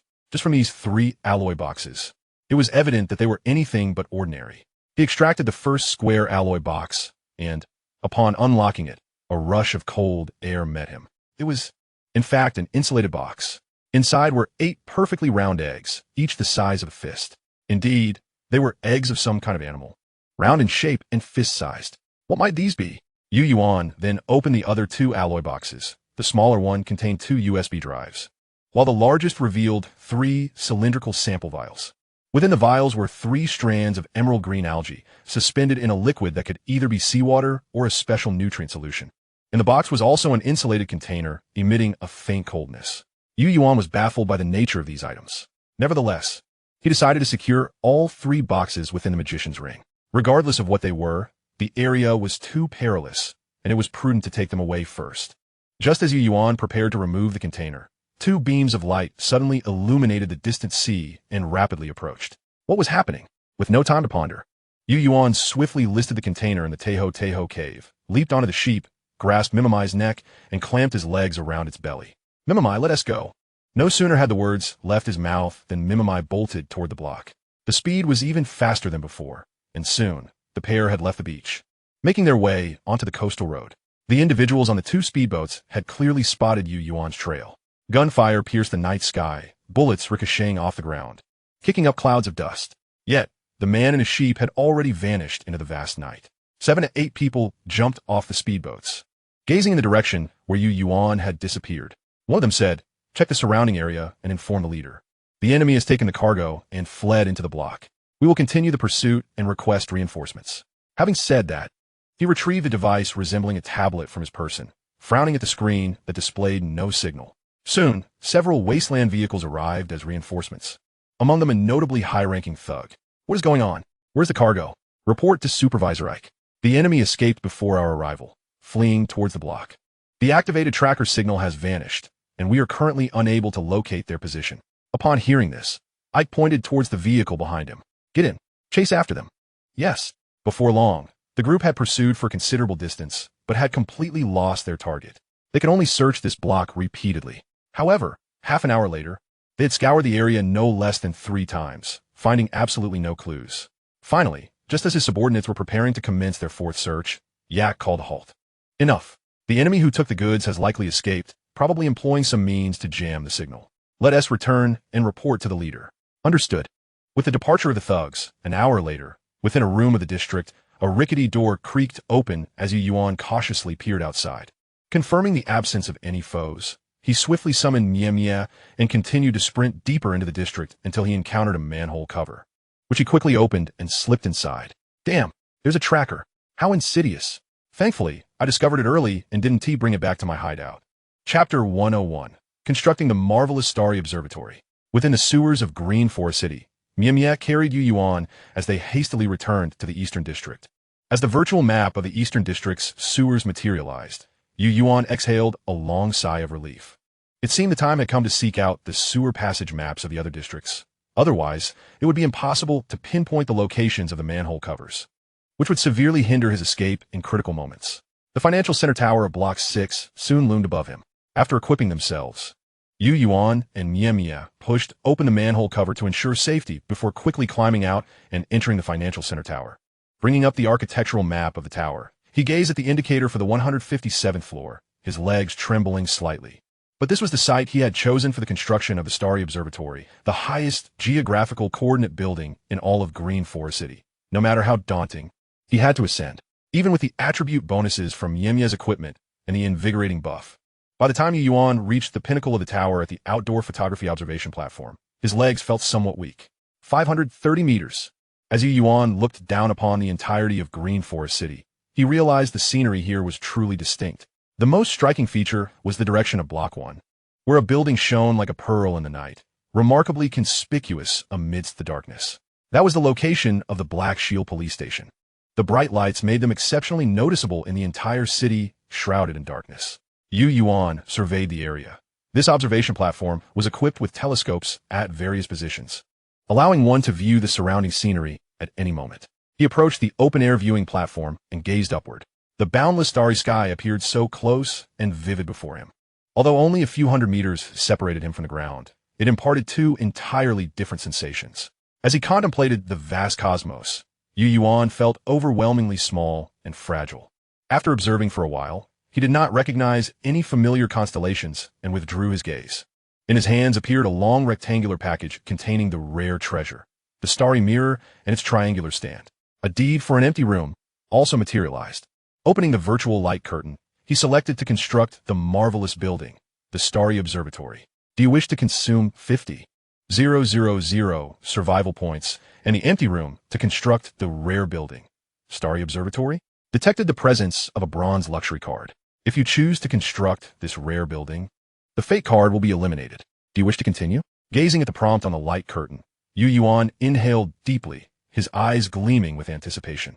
After so much effort, it was finally time to validate his results.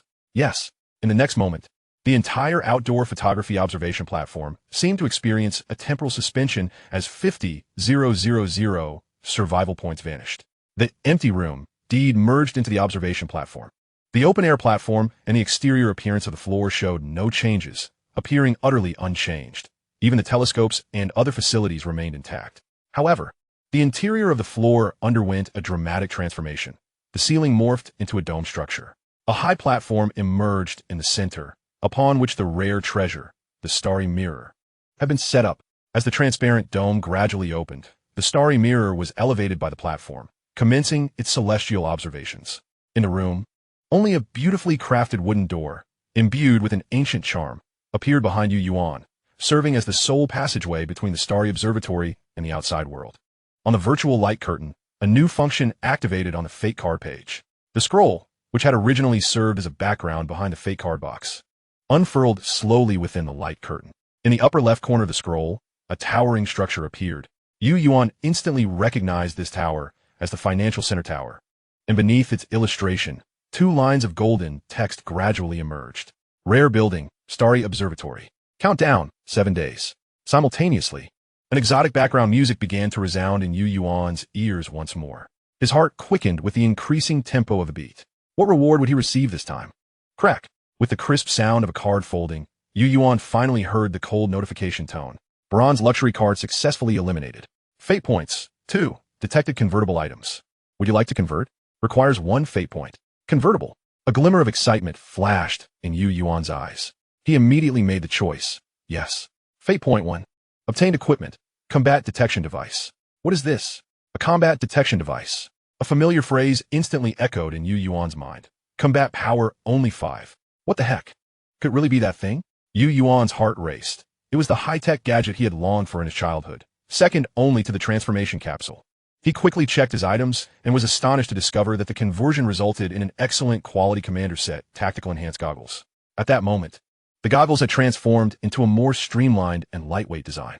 Not only did they bear a resemblance to the small green piece from his memory, but they also exuded a heightened sense of technological sophistication. Combat detection device.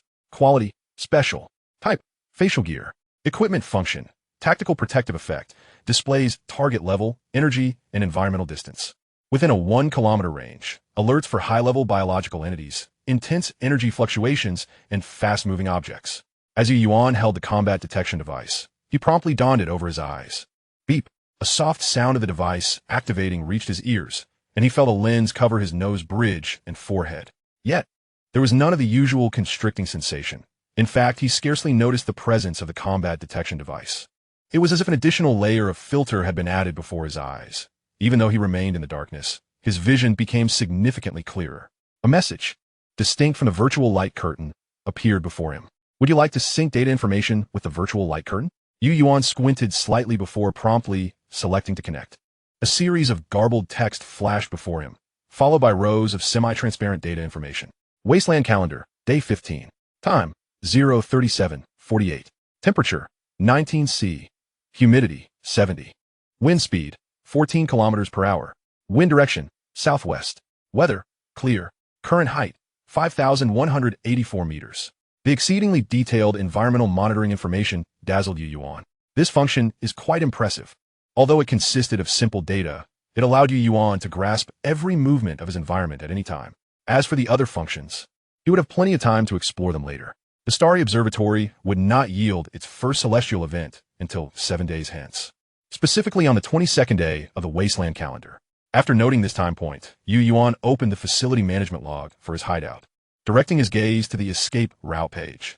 As expected, the construction requirements had shifted from the previous unmet status to a green buildable state. The safe house requirement now displayed a count of 1. Yuan decided not to linger any longer and prepared to leave. As he closed the beautifully crafted wooden door of the starry observatory, he felt a sense of accomplishment. A ripple swept through the space, and the door before him reverted to its previous dilapidated state, devoid of any trace of the wooden portal it once was. Yet, Yuan could distinctly sense that the astronomical observatory lay just beyond this doorway. Clearly, only he could gain entry to the observatory. Remarkable, he whispered in awe. Descending proved significantly easier than ascending. As the manhole cover swung open, Yuan cast a final glance at the pinnacle of the financial center tower, a subtle smile curling at the corners of his mouth. With the manhole cover sealing shut, silence enveloped the area once more. Chapter 102. Constructing the escape passage, Mudsy Water, Arrow Tortoise, and Green Algae. Upon returning to his hideout, Yuan immediately affixed the door, which had been removed from the Fry's safe house, to the wall adjacent to the warehouse entrance, opting to access the facility management log of his hideout. He extracted the escape key and inserted it into the door's lock. Escape passage construction initiated. In the next moment, the door pressed against the wall appeared to melt into it, gradually embedding itself into the surface before solidifying. Mere seconds later, the icon for escape passage illuminated on the virtual screen, signifying its completion. Yuan twisted the escape key and pushed the door open, revealing a breathtaking scene before him. On one side of the door lay the hideout nestled in the sewers, while on the other stood the astronomical observatory at the top of the financial center tower. Stepping into the observatory, Yuan positioned himself at the edge of the platform, gazing at the illuminated Black Shield police station in District 1, his joy uncontainable. Turning back to survey the hideout behind the door, he understood that he now possessed a formidable safeguard for his life. Furthermore, his means of returning to the hideout were no longer confined to the urban sewers. This astronomical observatory would serve as a second ingress and egress point. A cunning rabbit has 3 burrows. Now I possess my first burrow. Returning to the hideout, Yuan closed the escape door and removed the escape key. He then turned to the security door of the hideout, knowing that with the escape passage now constructed, further verification was necessary. As he inserted the escape key into the lock of the security door and turned it, he was greeted by the familiar sight of the motel's main guest room. At that moment, Yuan could no longer suppress his elation and let out a soft chuckle. I knew it. I knew this peculiar object could not possess a singular function. These two effects can coexist. This was a thought he had pondered while constructing the escape passage. The construction of the escape passage was paramount, yet the escape key's secondary function was equally significant. It was indeed through the escape key that he had evaded a potential crisis that very night. Back in the hideout, Yuan's gaze landed on an item displayed in the Tao Tao cave, a digital tracker. This was something he had unearthed from the cabinet, sending chills down his spine. At the seaside, upon confirming that a boat had suddenly appeared on the water and was heading towards his location, he realized something was amiss after fleeing the beach. The shipping container had been there for a full day. They had not appeared too early or too late, but rather precisely at the moment he had opened the container. There was undoubtedly something amiss with the container. Recognizing this, Yuan refrained from diving into the sewers to escape. He could not expose the sewer route until he identified the threat. Thus, he recalled the escape key in the motel's main guest room. As it turned out, his suspicions were correct. Upon entering the motel's main guest room, he found the digital tracker hidden within the cabinet's compartment. It was the act of opening the cabinet that had activated the concealed tracker, leading that group to him. After meticulously examining the 3 alloy boxes and the cabinet itself, confirming that only the tracker was present, Yuan waited an additional hour before vacating the main guest room. Returning to the sewers, he felt a wave of relief wash over him. Had he not discovered the tracker and brought it back to the hideout, it would have resulted in an unmitigated disaster. Nothing was more perilous than exposing his hideout. Fortunately, the crisis had been averted. Now, with clarity of thought, Yuan gazed at the digital tracker in Tao Tao Cave and conceived an excellent idea. Closing the holographic screen, he retrieved the 3 alloy boxes from the Magician's Ring. Instead of opening the 2 insulated boxes, he extracted the 2 USB drives, brought forth his laptop, and inserted them. Upon opening the first USB drive, he found 2 folders labeled Muddy Water Arrow Tortoise Hatching Data and Green Algae Growth Environment Data. Beep. High-value resources detected. Special construction path for the hideout facilities detected. Would you like to add this path to the hideout facility management log? Beep. High-value resources detected. Special construction path for the hideout facilities detected. Would you like to add this path to the hideout facility management log?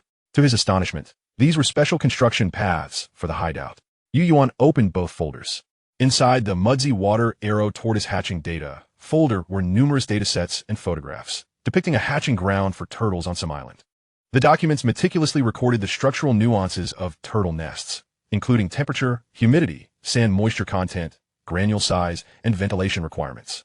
The Green Algae Growth Environment Data folder contained relevant data and recommendations for cultivating green algae. Parameters such as seawater salinity ratio, light intensity, light cycle, penetration, temperature, pH level, and water flow were all documented in meticulous detail. Meanwhile, the newly emerged construction paths in the hideout facility management log were the Muddy Water Arrow Tortoise Hatchery and Green Algae Cultivation Box. Both facilities were of a special type and posed a relatively high construction difficulty. Primarily, they required ample electrical support, as both the hatching and cultivation boxes depended on various instruments, with lighting impacting the internal environment. Fortunately, Yuan had already met this demand. Now, he merely needed to gather the materials to construct these 2 facilities. However, he remained somewhat puzzled about the so-called Muddy Water Arrow Tortoise and Green Algae. What exactly were they? He inserted the second USB drive into the computer and opened the folder. Inside, he found 2 additional folders labeled Muddy Water Arrow Tortoise and Green Algae. Upon opening, each folder contained a series of videos. Yuan was soon confronted with a shocking scene, captured from a distance. 2 turtle-sized creatures were battling against a whale in the ocean, the whale being 3 to 4 times their size. Yet, the 2 turtles launched their assault on the whale without hesitation. As one turtle was about to be bitten by the whale, a jet of water, reminiscent of a high-pressure hose, erupted from its mouth, piercing through the whale's skull. Blood staining the ocean as the turtles departed leisurely after vanquishing their foe. The other videos were similarly themed, showcasing turtles dispatching marine creatures, culminating in footage of several turtles leisurely excavating their nests on an island before laying their eggs. Yuan remained awestruck until the end of the video. A single phrase echoing in his mind: sentient beings. Chapter 103. Omen of Information Cards. The turtles in the video were undoubtedly sentient beings, Yuan was certain. This was his first glimpse of the combat behavior of sentient creatures. He opened the second folder to examine the situation regarding the green algae, only to find an experimental video featuring a rather rudimentary setup. A middle-aged man's voice resonated.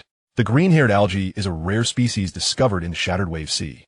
Current experiments have demonstrated its remarkable efficacy in facilitating rapid wound healing and restoring physical stamina.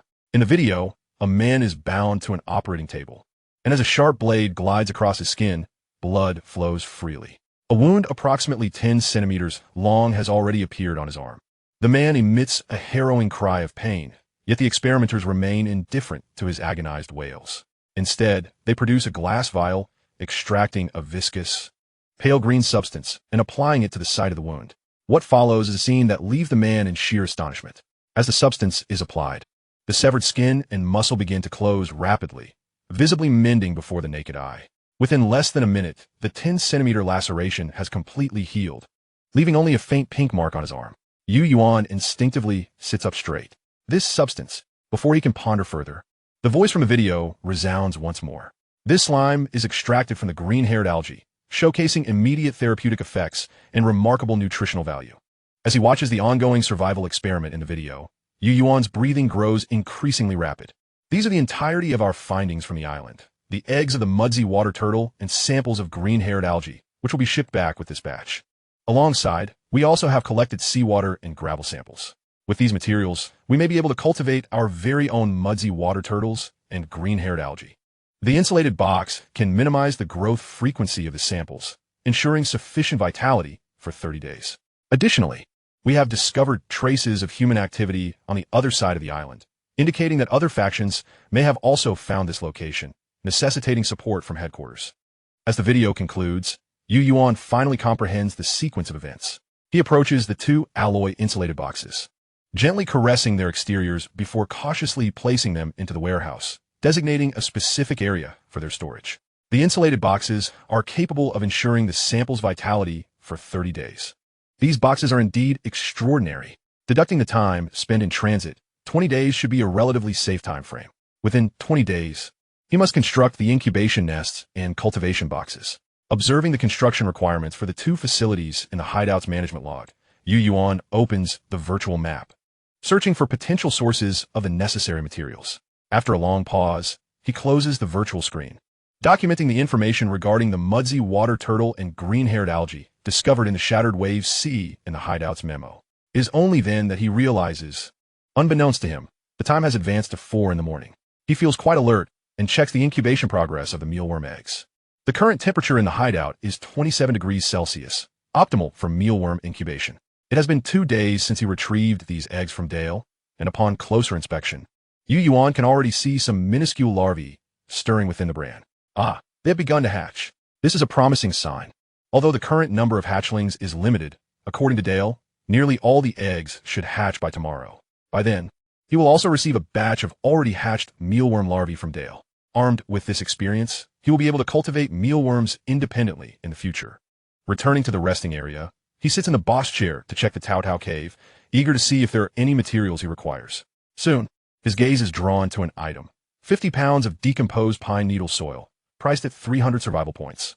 Yuan's eyes light up, and he promptly clicks to complete the transaction. Upon retrieving the item from the mailbox, he finds a whole bag of packaged humus soil, which he places in front of the escape door. Tomorrow, he will inquire with Dale about planting techniques and methods. The seeds are precious, and he cannot afford to waste them on trials. Subsequently, Yuan purchases additional supplies before producing his lock-picking tools and heading toward the safe, resuming his unlocking endeavors. Time flows slowly within the hideout, and after consuming food, Mia settles down to rest. Within the hideout, only the faint sound of manipulating the lock cylinder can be heard. Green Forest South District, Green Forest Port. Inside the Iron Anchor Shipping Company. So, you believe it was the Aurora Animal Assistance Society that pilfered our goods? Carlos glances at the two individuals behind him, his deep-set eyes seemingly capable of devouring souls. Chairman, this is the only possibility we can conceive.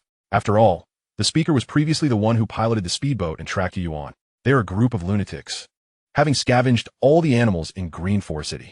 It is rumored that just a few days ago, a group of vagrants killed 2 wolves that had escaped from the zoo, resulting in the slaughter of all the vagrants on that street. If they are aware of the peculiar mudzy water turtle, they will undoubtedly not let it slip through their fingers. Moreover, there are whispers that they have been conducting animal experiments all along.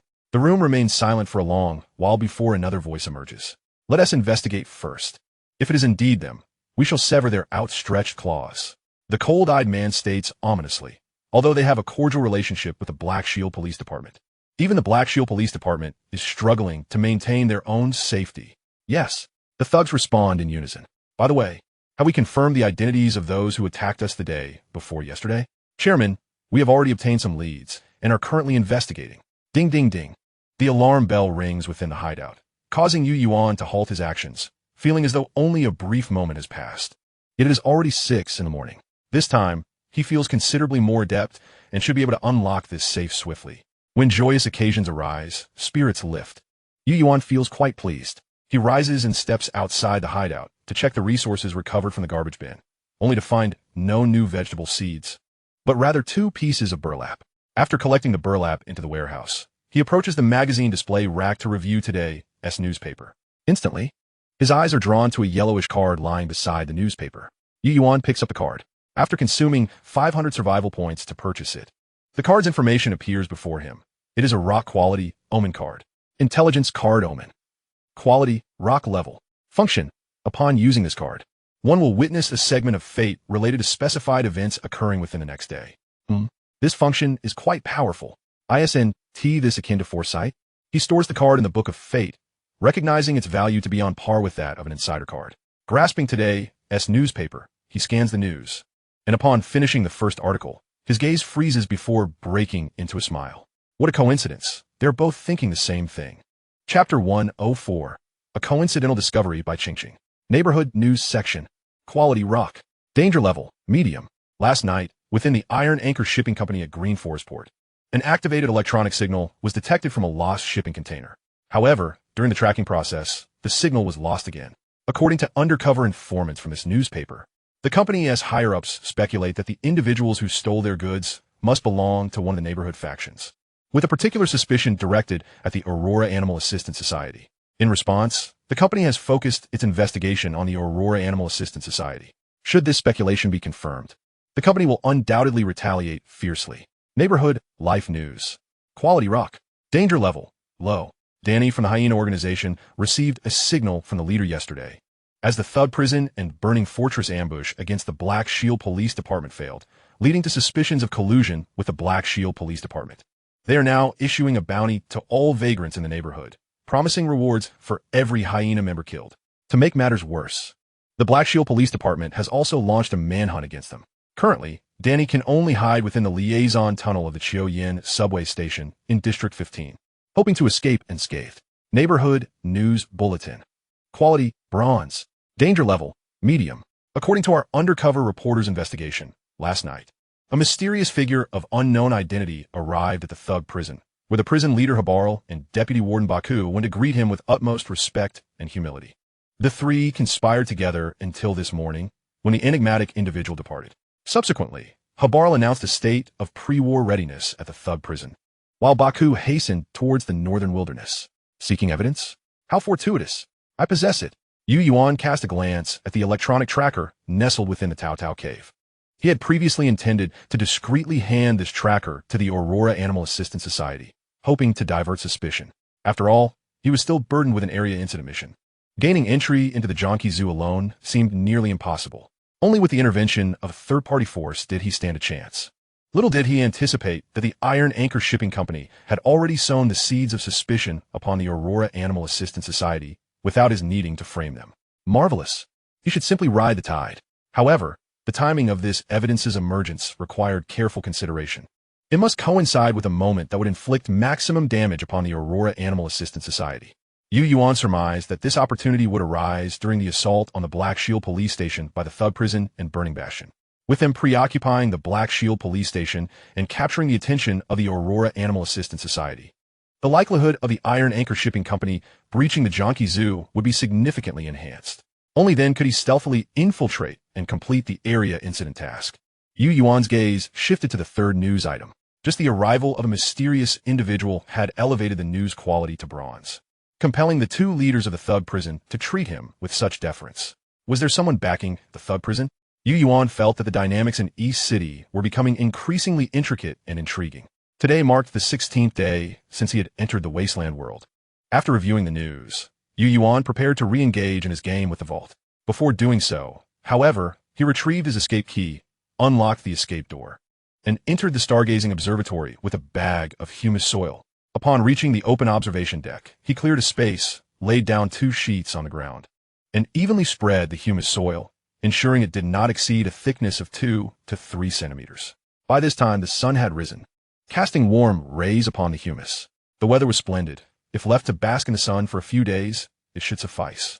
Although Yuan had never cultivated plants, he was aware of some basic principles, one of which was to expose humus soil to sunlight before planting, as the ultraviolet rays could effectively eliminate bacteria and insect eggs within the soil. Given the current limitations, this was the only course of action available. Upon meeting Dyla tomorrow, he intended to seek her counsel earnestly. Upon returning to his hiding place, Yuan heard the sound of running from the generator room, eliciting a smile.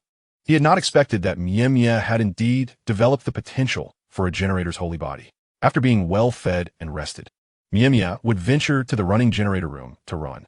Once Yuan confirmed that running would not interfere with normal explorations, he allowed Mie to enjoy herself, Although the daily grass consumption had doubled, he hardly cared in light of the electricity generated. Ever since Mia had taken up this newfound hobby, despite the upgraded facilities at his hideout leading to a significant increase in daily electricity consumption, the stored power remained above 85. Yuan had only used the treadmill on the day of its upgrade, after which he had not stepped on it again. All credit was due to Mia's efforts. Yuan had no intention of resting. Ever since acquiring the sufficient kidney energy buff, his energy recovery rate had accelerated. He approached the vault and commenced a new round of lockpicking. Block 14, Opera House. After a night of diligent work, the Nightingale finished cleaning up the remnants of last night's battle and tidied the area. The men and women alike returned to the rest area. Finally, time to rest. What a tiring night. Indeed, that person last night was utterly repulsive. They gnawed on me for ages, leaving teeth marks all over. Why don't you let me have them? I want to mind. You shameless hussy, you want to steal my client? Dream on. Ching lay on her bed, listening to the surrounding women's chatter, her gaze discreetly fixated on a woman outside the door, engaged in conversation. Mei Jia, also known as Luo Mei. She fumbled in her pocket for the bracelet. If what that fellow said was true, and Freeze had a secret residence here, Mei Jia would be the most likely to know the situation.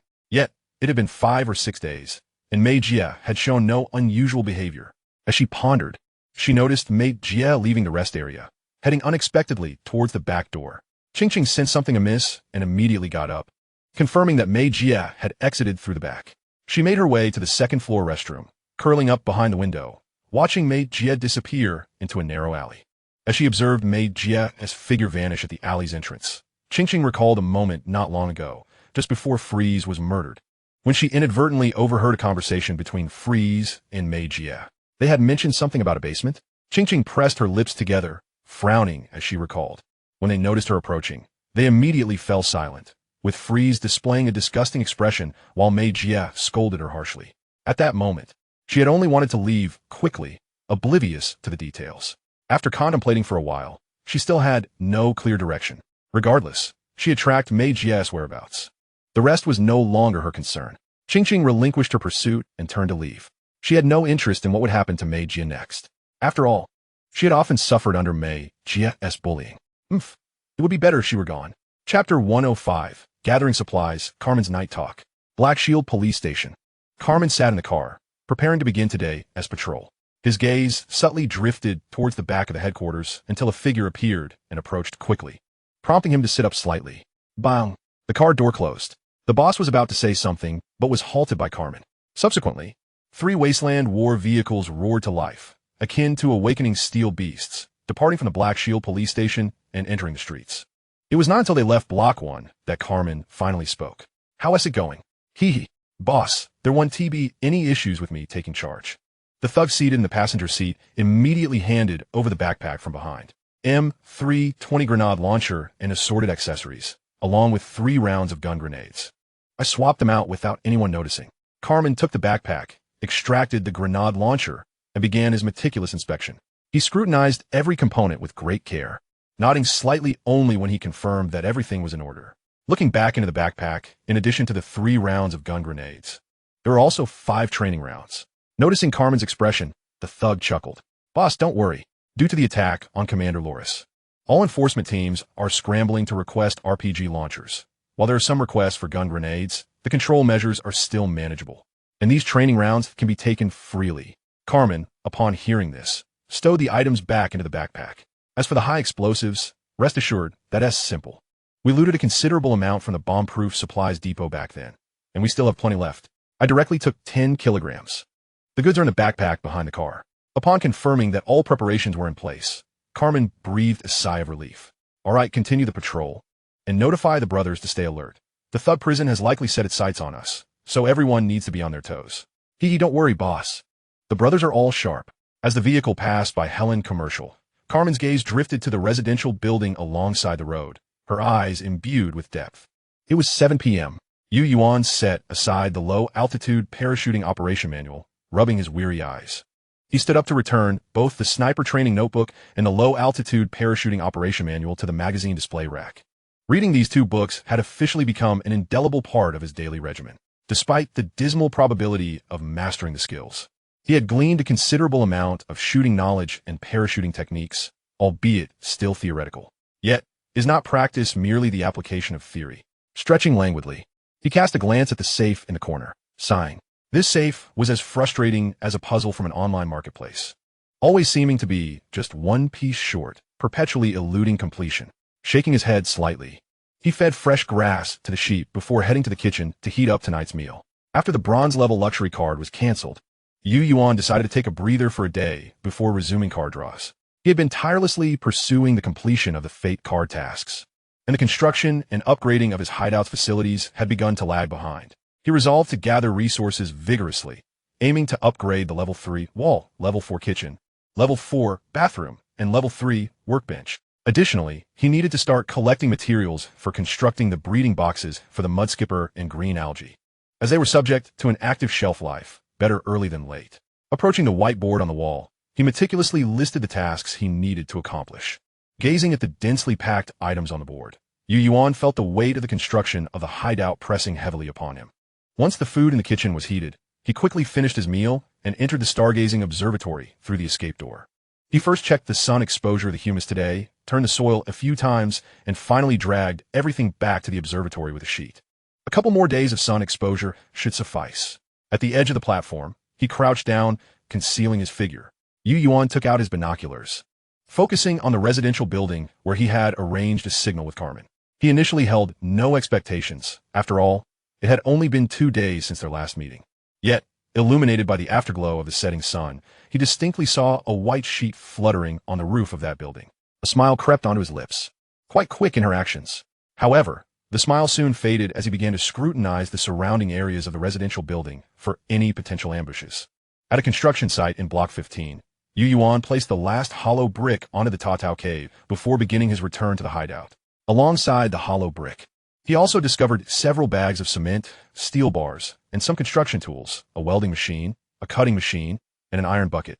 Some of these were materials required for optimizing the Level 3 fireproof wall, while others were not. Yet Yuan took them all back as resource reserves, for the air raid shelter was spacious enough to accommodate them. If it weren't for his other tasks, merely collecting steel bars here would have been quite rewarding. Upon returning to the hideout, he placed the hollow bricks, cement, steel bars, and tools in the air raid shelter. After clearing some shelf space, he exited through the escape door to the financial center tower, descending to the 12th floor of the Solon Mason restaurant. When it comes to refrigerators and kitchen appliance parts, this kitchen holds considerable authority. By simply closing the door that connects to the restaurant, he could shield the interior from light and freely dismantle the parts there. The disassembly of the components was not difficult, at least for Yuan, who had become quite adept at it by now. He quickly gathered all the various parts he needed and then returned them to the Tatao cave. Subsequently, he left the restaurant to search for materials needed for other facility upgrades on different floors. It was only at midnight that Yuan finally departed from the financial center tower, making his way towards the residential building. Upon his arrival, he spotted a figure nestled in the shadows. Without his low-light vision effect, he would have never noticed them. Carmen had evidently also detected Yuan's presence. "I thought you wouldn't come tonight." Yuan turned his gaze towards Carmen, who was now adorned with a combat detection device. Data flickered across Carmen's form in less than a second. An information panel appeared beside her. Target level, rock. Is character level also classified as rock? After verifying the efficacy of the combat detection device, Yuan's attention shifted to the 2 backpacks behind Carmen and at her feet. "Why would Ti come? Your efficiency, on the other hand, surprises me," Yuan remarked with a smile. Carmen inclined her head slightly and set the 2 backpacks in front of her. "Here are the M320 grenade launcher, 3 grenade rounds, 5 training rounds, and 10 kilograms of high explosives." She slowly stepped back, gazing at Yuan. "I brought you what you asked for, but I want to know why you inquired about the Aurora Animal Assistance Association last time. What's their connection to Loris?" Chapter 106. M320 grenade launcher, excellent level. Major upgrade of the hideout facilities. Yuan was unfazed by Carmen's inquiry. He shrugged. "As far as I know, he is coveting a technology from the Aurora Animal Assistance Association, which is a faction you cannot afford to offend. Their influence surpasses even your Black Shield Police Department. As for other intel, it's best you remain uninformed, or else." Yuan cast a deep glance at Carmen. "What you will face may not just be Loris." His words sent a shiver through Carmen. She hadn't anticipated this turn of events. Her gaze momentarily froze before she looked back at Yuan. "Loris recommended me today to oversee the reconnaissance operation at the riot prison." Yuan raised an eyebrow. "He is preparing to target you." "Yes, that is what I think too," Carmen replied, her expression grave. If he exposes my operation, the riot prison will undoubtedly seize this opportunity. After pondering for a moment, Yuan gently shook his head. Given the prior failed assault on Loris, the riot prison won to act rashly. As long as you don't recklessly venture to the eastern suburbs, it should be manageable. His tone shifted slightly. However, there seems to be another force manipulating the riot prison from behind. Today, the deputy warden of the riot prison went to the burning bastion. I suspect a full-scale offensive against you is imminent. Rather than worrying about potential mishaps during the reconnaissance, you should be more concerned about how to counter Loris's treachery once the war fully breaks out. You say there's another force controlling the riot prison. How can that be possible? Although Carmen voiced doubt, a contemplative look crossed her face. Nothing is impossible. Yuan, observing Carmen's current demeanor, added with a hint of mischief. Your Black Shield Police Department is merely a pawn for other factions. At that moment, Carmen's mind flashed with a thought. You're not suggesting it's the Aurora Animal Assistance Association, are you? Yuan merely smiled without answering, already lifting the 2 backpacks to retreat. I'm taking the goods. If there's any new intel from the riot prison, I'll draw a black circle on the wall at the alley entrance. He pointed to a crack in the alley. You can come here to retrieve it then. After Carmen noted the location, she nodded slightly. Until Yuan's figure vanished into the night, the earlier conjecture lingered in Carmen's mind. Meanwhile, after slipping out of Carmen's sight, Yuan stowed the 2 backpacks away in the magician's ring. He then traversed 2 streets, casually entering a room, using the escape key to access the main guest room of the motel. One by one, he meticulously examined the contents of both backpacks. After the incident with the tracker, Yuan could not afford to be the slightest bit complacent regarding these marauding factions. Fortunately, Carmen refrained from engaging in any underhanded tactics, and all supplies were in pristine condition. Yuan's gaze fell upon the M320 grenade launcher in his hands. A M320 grenade launcher. Quality, excellent. Weight, 15 kilograms. Overall length, 350 millimeters. Barrel length, 280 millimeters. Muzzle velocity, 76 ms. Caliber, 40-46 SR. Maximum range, 400 m. Effective range, point target 150 m. Area target 350 m. Safety deactivation distance, 1,438 m. Approximately 72 turns. Loading and firing. Breech loading, side opening, double action trigger. Compatible mounts, M16, M4, HK416, etc. Universal interface. Independent use. Could be equipped with a folding stock and foregrip. A weapon of exceptional quality, on par with the sniper rifle Yuan had previously acquired. Carmen executed her duties impeccably, not only providing 3 rounds of grenade ammunition and 5 training rounds, but also ensuring the inclusion of a folding stock, foregrip, and even sights. Should Yuan wish, he could use it immediately. Another backpack contained 10 kilograms of high explosives, more than ample for his needs. After confirming that everything was in order, Yuan chose not to linger, merely removing the electronic tracker from the Tao Tao cave, refreshing the listing time before reposting it. He then departed the motel's main room, continuing his quest for supplies that night. On the 17th day of the Wasteland, Yuan awoke once more at 11 a.m. Upon activating the virtual screen, he discovered that several facilities had completed their upgrades. Rising and making his way to the bathroom, he noticed that the space had once again expanded. Level 4 bathroom with dry-wet separation. Function, sanitation level 4, comfort level 5, reduces illness probability by 25, reduces wound infection risk by 10, provides 300 L of daily water. Electricity consumption, 3 kilowatt hours per day. After more than half a month, he could finally enjoy a hot shower. Yuan eagerly stepped into the shower, relishing the warmth. With a daily allocation of 300 L of water, he no longer needed to scrimp and save for bathing. As steam enveloped the bathroom, the soothing sensation from the cascading hot water enveloped his entire being. Delightful, comforting. When Yuan emerged from the shower, his skin radiated a faint blush, resembling a perfectly cooked shrimp. A hairdryer had been installed on the wall. He dried his hair before exiting the bathroom. This was truly living. Feeling refreshed, Yuan couldn't help but exclaim. As he surveyed his hideout, a thought crossed his mind. Could it be that in half a month, he had earned himself a new home? He chuckled and shook his head. Entering the kitchen, he noted significant improvements in the level 4 kitchen, although still somewhat cramped. The functionality was now quite comprehensive. A vegetable washing sink had been added, along with a range hood, and a single-door double-door refrigerator was fully equipped. Adjacent to the washing sink was a preparation counter, and the electric stove had been upgraded to 2 burners. The range hood was connected to ventilation ducts, effectively eliminating smoke and odors generated during cooking, which would be purified by the ventilation system. What pleased Yu Yuan the most was the single-door double-door refrigerator. With a capacity of 115L for refrigeration and 90L for freezing, adequately meeting his current food storage needs. A tea machine was placed separately in the corner. Yu Yuan took out a can of beef and poured it into a pot, adding water to heat up. His thoughts, however, wandered to the flock of sheep in Block 12, in the Red Shore Park ecological area. He had left them there out of sheer necessity. Upon his arrival in the Wasteland, he was unfamiliar with the territory, surrounded by dangers, and simply did not have the capacity to tend to them. Even if he had slaughtered the sheep for meat, without a refrigerator, it would have been a waste. Now that he had a refrigerator and had established a foothold here, the conditions for raising the flock and storing food had matured. It was time to bring them home. The mere thought made Yu Yuan swallow hard. He hoped they were still there. He also wished that the personnel from the Aurora Animal Assistance Association had not discovered them. Subsequently, Yu Yuan checked the level 3 walls, which boasted a safety level of 4 and effectively insulated against indoor and outdoor temperatures, with significant soundproofing. The level 3 crafting table had completed its upgrade, and the item list for crafting was refreshed, revealing many new additions. He noted that the level 3 crafting table had unlocked weapon crafting, albeit limited to cold weapons and handguns, with a plethora of crafting materials, yet was of considerable importance to players. Additionally, the quantity and variety of bullets that could be crafted had also expanded, but Yu Yuan was primarily concerned with one, high explosive ammunition. Finally unlocked. Chapter 107. Yu Yuan's 5 Aces, a cornucopia of produce. As the level 3 crafting table upgrade was completed, the high explosive ammunition that Yu Yuan had obtained from the Tao Tao cave was simultaneously unlocked. In the crafting list, high explosive ammunition was now displayed in green, ready for production at any moment. With the current materials, he could craft a total of 18 40mm high explosive grenade rounds, primarily consisting of brass.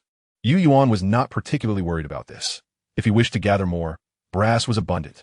Not to mention, the bullet casings were predominantly brass. However, the 18 high explosive rounds were already more than sufficient. Each round took half an hour to craft, and Yu Yuan set the production progress to maximum, choosing not to dwell on it any longer. Thus, he now possessed 5 aces. Offensive, long-range precise shooting with a TRG-M 10-bolt action sniper rifle, paired with 338 Lapua Magnum AP, an invincible assassination tool. Long-range explosive attacks with the M320 grenade launcher, coupled with high explosive rounds for unparalleled destruction and penetration. Close-quarters hand cannon, SW Model 500 revolver with 500 SW Magnum, unmatched in melee combat. Defensive, flamethrower covers the entire defense shelter. Once activated, the hideout transforms into a deadly inferno, with temperatures soaring to 1,200 degrees. Yu Yuan doubted any living creature could withstand it. Escape. The escape passage provides Yu Yuan with a chance to flee if he is discovered and surrounded in his hideout. It also enhances his mobility, making it more versatile. With these 5 trump cards, he could advance, retreat, and ultimately escape. The urgency in Yu Yuan's heart was finally alleviated, and he felt more assured about the impending player invasion in half a month. Moreover, what concerned Yu Yuan most was that with the crafting table upgraded to level 3, he had finally unlocked the crafting permissions for the spiritual collector and the optimization path for the curio workshop. The spiritual collector was straightforward, but the fresh blood of spiritual creatures remained elusive. Although he suspected that the mutated giant rat was a spiritual creature, he currently had no means of tracking it down, which posed a challenge. He had also attempted to use the sheep's blood, but it did not meet the criteria. As for the optimization requirements for the curio workshop, they were also quite demanding. Kill a spiritual creature, obtain a complete body of a spiritual creature, and acquire 5 milliliters of spiritual essence. Yu Yuan could comprehend the first 2 requirements, but the latter, concerning spiritual essence, left him perplexed. Contemplating the information on the screen, Yu Yuan decided to focus his attention on the Aurora Animal Assistance Association. Since they had extensive knowledge of mutated creatures, they should be aware of the situation regarding spiritual essence. Additionally, the Iron Anchor Water Transport Company could serve as an alternative. The Muddy Water Arrow Turtle was clearly a spiritual creature, and since they were preparing for artificial incubation, they might also have insights into spiritual essence. With a direction to pursue, Yu Yuan felt a sense of relief. Encountering difficulties was not to be feared. Lack of direction and advancement, that is the most perilous predicament. The beef stew bubbled and steamed in the pot, while Yu Yuan added a packet of instant noodles into the broth. As the enticing aroma wafted upwards, his appetite surged. When the noodles reached the perfect al dente stage, he began to indulge. Sated and refreshed, Yuan commenced his task for the day, starting with reclaiming the materials that had replenished the resource recycling bin. To his delight, he discovered seeds within, 2 varieties, rosemary and carrot. Clearly, this individual thrived in a favorable environment. Yuan carefully stored the seeds away. Regrettably, transactions within Tao Tao Cave were conducted under complete anonymity, rendering any prior trading information inaccessible. Otherwise, he would have certainly made a point to purchase fresh grass from that individual in the future, a most advantageous deal. The emergence of rosemary seeds also propelled Yuan's aspiration to raise sheep to new heights. He had not forgotten that he possessed a recipe, rosemary lamb chops. With all the ingredients now at hand, it would be a travesty not to taste it. Today, he would venture out to see if the sheep were still around. Subsequently, Yuan checked on the mealworms and found that they had indeed all successfully hatched. Although he was uncertain of the hatching rate, it was likely substantial. The food within the breeding box was ample for the young mealworms, so he decided to leave them be. They would need at least 12 weeks to grow to a consumable size. Entering the stargazing observatory, he dragged the humus back into the sunlight for further drying before making his way to the magazine display rack. There were no additional intelligence items, nor any new newspapers today. Only the solitary Green Forest City Daily lay forlornly on the display. Opening the newspaper, he noted that today marked the 17th day since his arrival in the Wasteland. The paper contained only 3 pieces of news, aside from the header. However, 2 of the articles truly captured Yuan's attention. The first was surprisingly about Qing. Had she discovered Mei Jie's whereabouts after leaving the opera house? Calculating carefully, it had indeed been 5 days since their last encounter. It was certainly time to check in. Yet, the second article piqued Yuan's interest even more. Neighborhood News Section. Quality, bronze. Danger level, medium.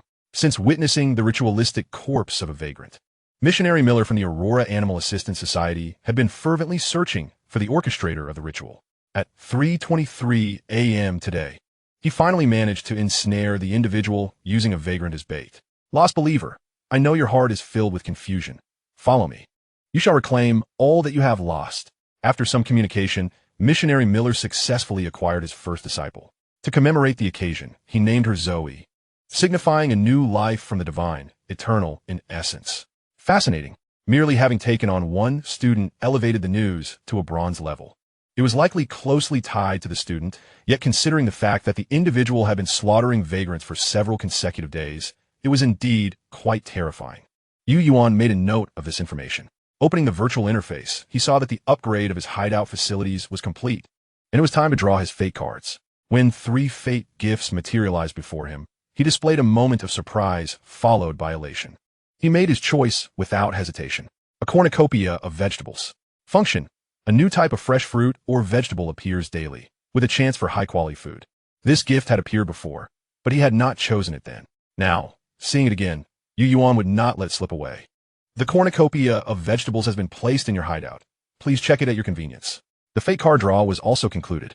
This fate card mandates a kill. Kill card quality. Rock. The player must kill 1 human within 2 days or face death themselves. Observing the familiar card before him, Yuan raised an eyebrow. A kill card, how intriguing. As for the target, he already had someone in mind. Checking the time, it was barely noon. Picking up the sniper training manual and low-altitude parachuting operation guide from the magazine display, he placed the cornucopia in the kitchen and settled into his office chair to read quietly. Chapter 108. The safe opens a bonanza. Click. Within the hideout, the sound of the lock tumbling echoed, and the safe door sprang open. Ding. Successfully unlocked a rare level lock. Unlocking skill gains significant proficiency. Skill level has been upgraded. Current skill level, rare. As Yuan listened to the mechanical notification, a glimmer of satisfaction illuminated his gaze. He had indeed leveled up to rare. Observing the skill section, the background color of the lockpicking skill transformed from green to blue. The past 2 days of tireless lockpicking and the anticipation of what lay within the safe surged forth in this moment. With a smile gracing his lips, Yuan opened the safe and extracted its contents. A series of mechanical notifications began to chime in succession. Ding. High-value materials discovered. Special blueprints for hideout facilities found. Ding. Ding. Ding. Yuan gazed at the documents and notes in his hands, his breath quickening. On integrated shooting ranges, experience optimization and efficiency design. Blueprint sketches for the construction and optimization of spike traps in urban defense battles. Concept for a special biological cage. Construction of a high-pressure cell. Notes: the application of Laboris's torture methods and interrogation psychology. Ledger. Nightingale material transfer ledger. 2 rare-level hideout facility blueprints, 1 rare-level crafting table blueprint, and a bronze-level book. What a windfall! Yuan immediately added all blueprints, and soon his interface displayed the construction pathways for indoor shooting range and defensive spike trap. Alongside the crafting list 4 high-pressure electric cage. The book on Laboris's torture notes bore effects akin to the sniper training manual, allowing for the learning of torture techniques and methods through reading, with a small chance of comprehending both ordinary and exceptional skills. Curiosity piqued about Laboris. Yuan briefly flipped through the notes in hand, noting the meticulous care with which Laboris had recorded every page. Just as he was about to place the notes on the magazine display. Congratulations! You have successfully comprehended the skill. Torture interrogation, ordinary. Yuan's mouth twitched as he beheld the sudden appearance of a new skill on his interface, an absurdity swelling within him. What did this mean? He had perused the sniper and parachuting material for days without gaining any insight, yet a mere cursory glance at this notebook yielded a skill. The odds were certainly noteworthy. Torture interrogation, ordinary. Skill effect, passive when inflicting physical harm on a target. It becomes easier to extract desired information. It enhances the perception of inconsistencies and lies within the target statements. It augments psychological intimidation on the target, reducing their psychological defenses and lowering the probability of deception. This skill possesses considerable strength. Yuan's spirits lifted. This skill was perfectly timed for his forthcoming endeavors. The Nightingale Material Transfer Ledger recorded the distribution of materials between the Black Shield Police Department and the Aurora Animal Assistance Society, with a portion retained by Freeze, perhaps explaining the abundance of supplies previously found in the safe house. Finally, Yuan's gaze fell upon the last item within the safe. It was a small wooden box, which, when opened, revealed an empty test tube, its walls glistening with a faint green liquid. R-Series Gene Modification Agent Residue. Quality, rare. Introduction. This is a residue of a mad experimental potion, imbued with forbidden powers. The R-Series. Yuan recalled the mutated biological serial numbers that appeared on Ning's laptop, all beginning with the letter X. Could this be the experimental potion from the Aurora Animal Assistance Association? With this thought, he opened the regional events page. Sure enough, in the second task requirements, there was a change regarding the samples of human vivisection potions. Human vivisection potion samples, completion level 3. Indeed, Yuan couldn't help but feel a hint of admiration for Loris. To obtain even a single drop of the experimental potion from the Aurora Animal Assistance Association was quite an impressive feat. Did he also have someone in the Aurora Animal Assistance Association? As the safe opened, Yuan glanced at the time. It was already 7:30 in the evening. He prepared to rise and head towards Dailo. With Mimi accompanying him, Yuan quickly arrived near the Songmu subway station, as night had already fallen. Exiting the sewer into the subway station in darkness, he remained vigilant, cautiously observing the situation beneath his feet. Soon, he reached the entrance of the connection passage and gently pushed open the large door. The clattering sound of it echoed in the connecting corridor, and a cautious head immediately peeked out from the passage room. It was Dailo. Upon seeing Yuan, Dailo sighed in relief and waved his hand. "You finally made it. I thought something had happened to you. The larvae of the breadworms have hatched. Come take a look." It was evident that Dai Li's spirits were not very high, appearing somewhat listless. Perhaps the impact from the group of refugees a few days prior still lingered. Yuan maintained his basic vigilance as he followed Dai Lu into the breadworm hatching room. Dai busied himself, placing the newly hatched breadworm larvae into a nurturing box and handed it to Yuan. "How did your batch of eggs hatch? They should all be ready by now." Yuan nodded slightly. "Indeed, they've hatched, and they seem to be in good condition." That's great. Dailo also breathed a sigh of relief. "It seems this batch of breadworms has quite good adaptability. My cultivation direction was not mistaken. Just follow the methods I taught you before, and in no time, the breadworms will undoubtedly bring you immense surprises." Yuan did not dispute Dai Li's words. Seizing the opportunity, he inquired about the matter he was most concerned about, the method of planting vegetables. Dailo hesitated for a moment before turning towards a corner where he piled his research materials. After rummaging for a while, he tossed a book to Yuan. "This is a book I specifically took with me earlier. Back then, I also had the idea of planting vegetables, and I've memorized all the contents. Take this book home and read it. It should help resolve all your doubts." Modern Vegetable Cultivation Techniques Manual. Yuan nodded slightly. He indeed needed this book. He placed it in his backpack and took out half a bag of flour he had previously collected, handing it to Dailo. This flour is contaminated with dust, but it should be fine for feeding the breadworms. Keep it. Dai Lu was overjoyed with the flour. This half bag would be enough for him to nurture quite a few breadworms. Great. Thank you so much. I've been worried about the breadworm food. With the formalities concluded, Yuan did not intend to linger and promptly bid farewell to Dai Lu. After leaving the connection passage, he stowed the breadworms and backpack into his magician's ring and rode Mimi towards the Chuyin subway station. Chapter 109. Return of the Nightingale. Ching's intelligence. Block 15. Chuyin subway station tunnel. Danny gnawed on the food in his hand, his brow furrowed. Damn, that sure gang. How could he be foolish enough to monitor the Black Shield Police Department? Does he not know how to write the word death? Now it was a mess. An organization was wanted. He nervously touched the handgun in his pocket, finally easing up a bit. I hope we can survive this period. With the current situation between the riot prison and the Black Shield Police Department, a major battle is imminent. By then, they should have no time to capture us. Even so, Danny's worries only intensified. Just then, a faint sound of a door opening echoed from the passage. Danny's eyes gleamed. He pulled out his handgun, pressed himself against the door, and listened attentively to the sounds outside. Suddenly, he heard something rolling on the ground, and before he could react, a deafening explosion erupted in the corridor. It was a flashbang. Although Danny had hidden in the equipment room, he was right behind the door, and even though the blast was somewhat muffled by the walls, it still left him dizzy and disoriented. His body instinctively collapsed to the ground, feeling the world spin around him. As he gradually regained his senses, he saw a figure quietly sitting before him. Seemingly aware of his awakening, the individual approached him and, without hesitation, plunged a dagger into his thigh. An excruciating pain engulfed Danny's mind. Cold sweat rapidly seeped from his forehead, back, and neck. His eyes bulged, and veins throbbed at his temples as he gazed at the dagger embedded in his thigh, instantly recognizing it as his most cherished one. Yuan observed the shifting expressions of the refugee before him, and with the enhancement of the torture interrogation skill, he could distinctly sense whether it was the right moment to interrogate. It still lacked a bit of heat. Danny's fear was not yet profound enough, and the possibility of lying or concealing information was high. As he reached this conclusion, his right hand grasped the dagger and twisted it slightly. While twisting, Yuan smiled into Danny's eyes, sensing the other's emotions while conveying his own. Amidst Danny's screams and wails, Yuan finally glimpsed what he desired. Fear. A terror deeply rooted in his bones. The moment had arrived. Releasing his grip and taking 2 steps back, Yuan sat back down in the chair, his calm voice resonating in the room. I want to know how much you know about the riot prison. Half an hour later, Yuan exited the connection passage. The refugee's body had been disposed of in the main guest room of a motel, erased from existence. The fate card slaughter was successfully eliminated, and once again, no valuable options were detected, yielding only a small amount of fate points.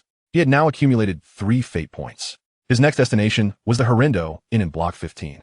This was an intelligence point established by the riot prison in the district, responsible for gathering intelligence and capturing slaves. The location was extracted from Danny during the interrogation, and the effectiveness of the torture interrogation far exceeded Yuan's expectations. Within that half hour, Danny not only provided 3 locations of riot prison intelligence points in the district, but also revealed a wealth of information. For instance, the resource depots and armed explosive reserves in the city had long been seized by various riot factions, which was precisely why these factions could rapidly develop and claim territory. Yuan had already suspected this, and had completely given up on considering those places. However, one location mentioned by Danny piqued Yuan's interest. That was the grain trading station located at the edge of North City in Green Forest City, close to the northern wilderness, which housed grain warehouses. Perhaps he could find bran or grains there. Soon, Yuan arrived at the Herindo Inn. Yet from the outside, it was impossible to see what was happening inside the inn, and Yuan was unwilling to wait. He stuffed a pre-written note into a bag along with a sizable stone and hurled it at the inn's entrance. With the enhancement of Mimi's equipment attributes, the stone struck the inn's door with a resounding clang, echoing clearly in the silent night.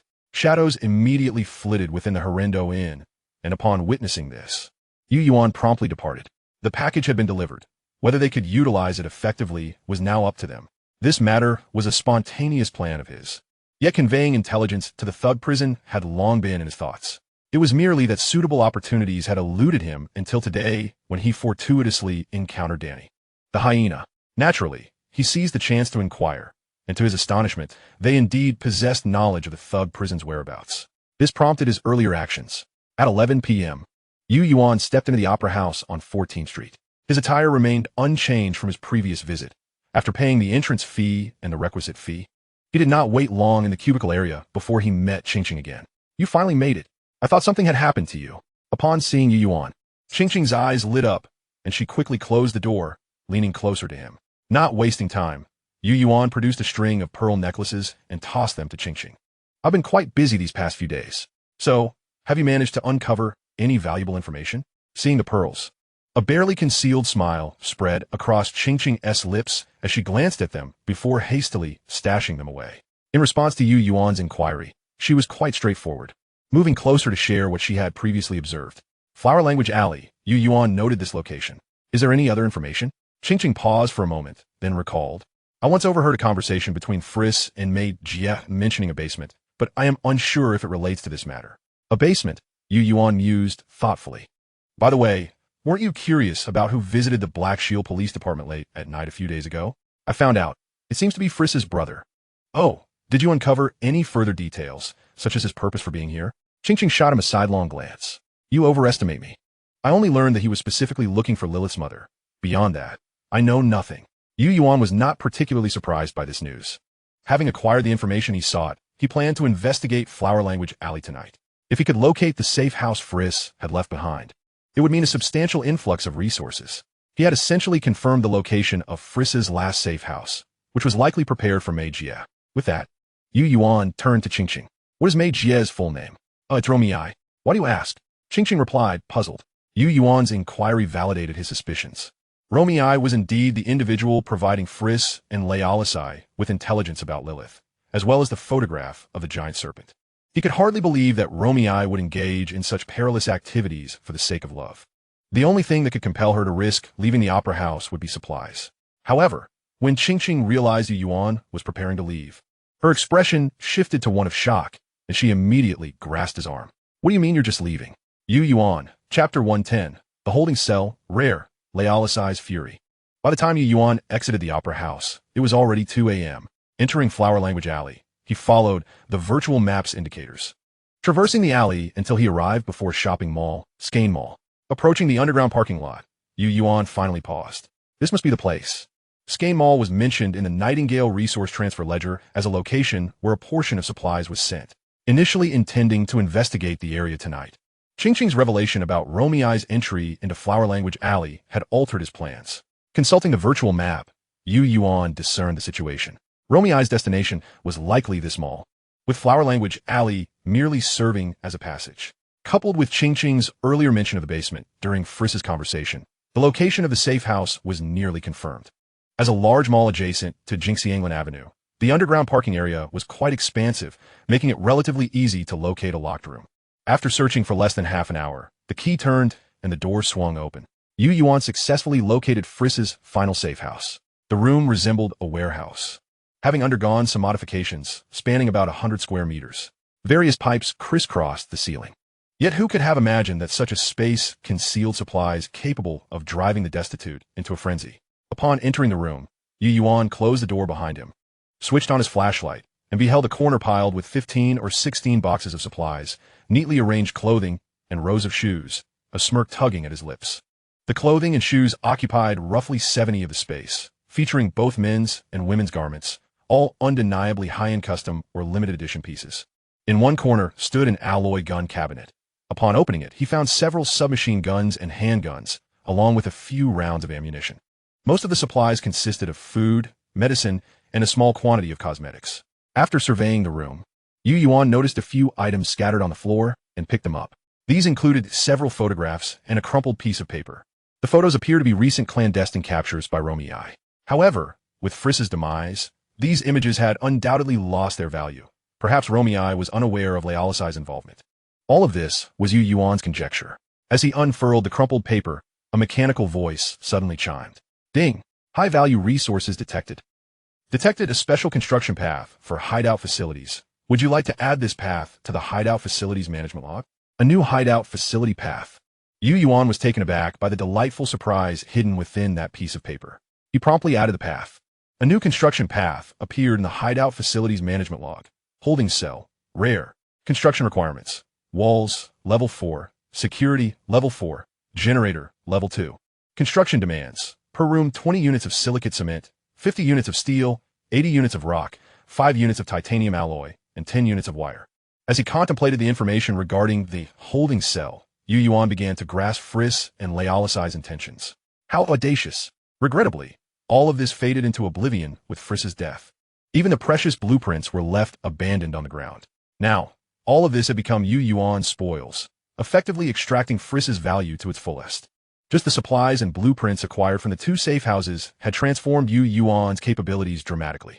He resolved to pay homage to Friss at the earliest opportunity. After closing the holographic interface and ensuring nothing else was overlooked in the room, Yuan commenced his nocturnal scavenging journey through the district. Meanwhile, as Yuan entered Skane Mall, a figure moved stealthily within the shadows of Helen Commercial Street in District 6. Seizing the cover of night, the figure slipped into the Crystal Spring Hotel. Layalisi made his way to the 7th floor of the administrative building, arriving at the door of the general manager's office. He meticulously inspected the warning traps he had previously set. Only after confirming that all 3 traps remained intact did he produce a key, unlock the door, and push it open. However, as he did so, a sharp, crisp sound pierced the air. Layalisi's pupils dilated in shock, and his scalp prickled with alarm. Without a moment to spare, he leaped sideways. Boom! The explosion hurled the door away, showering the corridor with shrapnel, with splinters, debris, and thick smoke. Coughing, Layalisi spat out a mouthful of blood, struggling to rise from the ground, where he no longer resembled the commanding officer of the Black Shield Police Department. His eyes were filled with coldness and fury. His clothes were severely tattered, riddled with wounds and scratches. However, these wounds continued to writhe slowly, the flow of blood gradually ceasing. Although they had not reached the stage of direct healing, they were undeniably in a state of disarray. Layalisi, nonetheless, paid them no heed. He disregarded the still-burning door frame and stepped into the room, unveiling the secret passage hidden behind the bookshelf. Yet, even though he had mentally prepared himself, the sight of the dark, gaping doorway at the foot of the stairs sent his blood rushing back, leaving him with a nauseating urge to vomit. Who on earth was this audacious rascal, even daring to breach the sanctity of door? The very idea of what lay within that room was beyond Layalisi's imagination. Suppressing the anger that surged within him, he clenched his jaw and descended the staircase. As the beam of his flashlight illuminated the space, Layalisi experienced an uncanny sense of unfamiliarity in this room he had visited countless times before. He had never perceived it as so vast. It was utterly empty. Everything had vanished. Supplies were gone. Shelves were dismantled. Even the packaging boxes and bags in the corners had been thoroughly cleared away. Entering his most crucial archive, Layalisi exhaled a heavy breath, slowly closing his eyes, unable to bear the sight. He had completely lost hope. He should not have harbored any illusions. Not a single piece of paper had been left behind. The only individuals capable of entering this place without damaging the lock were himself and Freeze. Layalisi gazed at the key in his hand. The outcome was painfully clear. It was the same person who had killed Freeze. The criminal's prison? Layalisi had long been haunted by the murderer of his younger brother, relentlessly searching for him. Yet, regrettably, the perpetrator seemed to seldom make an appearance in the criminal's prison. He had interrogated several raiders from that prison, but to no avail. Now, it appeared that the recent attack on him by the criminal's prison and the burning fortress was merely one of their objectives. The other aim, it seemed, was his very safe house. However, Layalisi furrowed his brows. How had they discovered this place? Chapter 111. John's Zoo Animal Carnival Promotional Poster. Yuan's Hideout. At 5:30 in the morning, Yuan moved the last box of supplies into the hideout. He let a long breath. Finally finished. The quantity of supplies this time was not substantial, primarily consisting of various articles of clothing and shoes. Only during the act of transportation did Yuan fully comprehend the sheer volume of clothing within that room. He couldn't fathom why Romei had amassed such a plethora of clothes in this post-apocalyptic wasteland. Did she have a penchant for haute couture collecting? Regardless of his confusion, Yuan brought every single piece back. Having transferred all survival supplies into the warehouse, the women's clothing was subsequently displayed in Tao Tao Cave. The retail prices of finished garments in Tao Tao Cave were quite steep. They were categorized into player-made clothing and pre-apocalyptic garments. Player-made clothing was relatively affordable, typically priced between 201,000 points unless they possess special attributes such as warmth, durability, or camouflage. Garments with unique features commanded even higher prices. In contrast, a single intact pre-apocalyptic piece began at 500 points, with the final price dependent on the garment's condition, style, and effects. For instance, A complete down jacket would cost no less than 10,000 survival points. Thus, Yuan was unconcerned about selling these clothes. After spending considerable time in the Wasteland, he had observed that the top-ranking veteran players had divided into 3 categories. The first group consisted of the laid-back players, who nestled in their little worlds, having developed their hideouts to a certain extent, free from the worries of food and drink, living carefree lives and never placing themselves in danger, simply enjoying their little existences. Their daily rewards in survival points were substantial, having advanced from basic survival needs to the pursuit of spiritual fulfillment, akin to wealthy landowners. The second category encompassed the ambitious players, who exhibited great enthusiasm for invading other players' worlds, plundering resources, and exploring the world's riches. They aimed to expand and strengthen their hideouts, even forging their own factions, brimming with passion. Their ultimate goal was to elevate their ranks and engage with broader horizons. The final group represented the opportunists. They cared little for anything other than whether they could extract benefits from events, trading information, engaging in flipping transactions, and wherever there was profit, they would be present. Yuan surmised that the primary demographic for his clothing would be the first category of players, as they had already begun to seek out spiritual enjoyment. Unique clothing would offer a distinct experience, setting them apart from others. Thus, the garments collected by Romei would serve a purpose. He promptly priced these clothes between 1,000 to 4,000 survival points in Tao Cave. Some garments with special effects, such as haute couture dresses, were priced at 5,000 survival points as an experiment, considering there were a few prominent female players among the top ranks. Who knew who might take a fancy to them? As he had anticipated, when these clothes were listed in Tao Cave, they were immediately noticed. No one had ever uploaded such a vast collection of garments at once. Particularly bespoke pieces that were evidently crafted to a high standard, far beyond what player-made clothing could compare to. However, these garments were equally unsuitable for survival in the Wasteland. Lower-ranked players or ambitious players merely glanced at them before losing interest. Yet, just as Yuan had surmised, the higher-ranked laid-back and opportunistic players began to entertain their own thoughts upon seeing the clothing. In a cigar hideout, Yuan had recently sold a batch of tobacco, and fresh crops had finally sprouted, allowing him to resume his leisurely existence. This world was truly remarkable. In just half a month, tobacco could complete its entire growth cycle. Simply unbelievable. Yuan had lost count of how many times he had marveled at this world. As usual, he opened the social tab, intending to peruse any interesting news.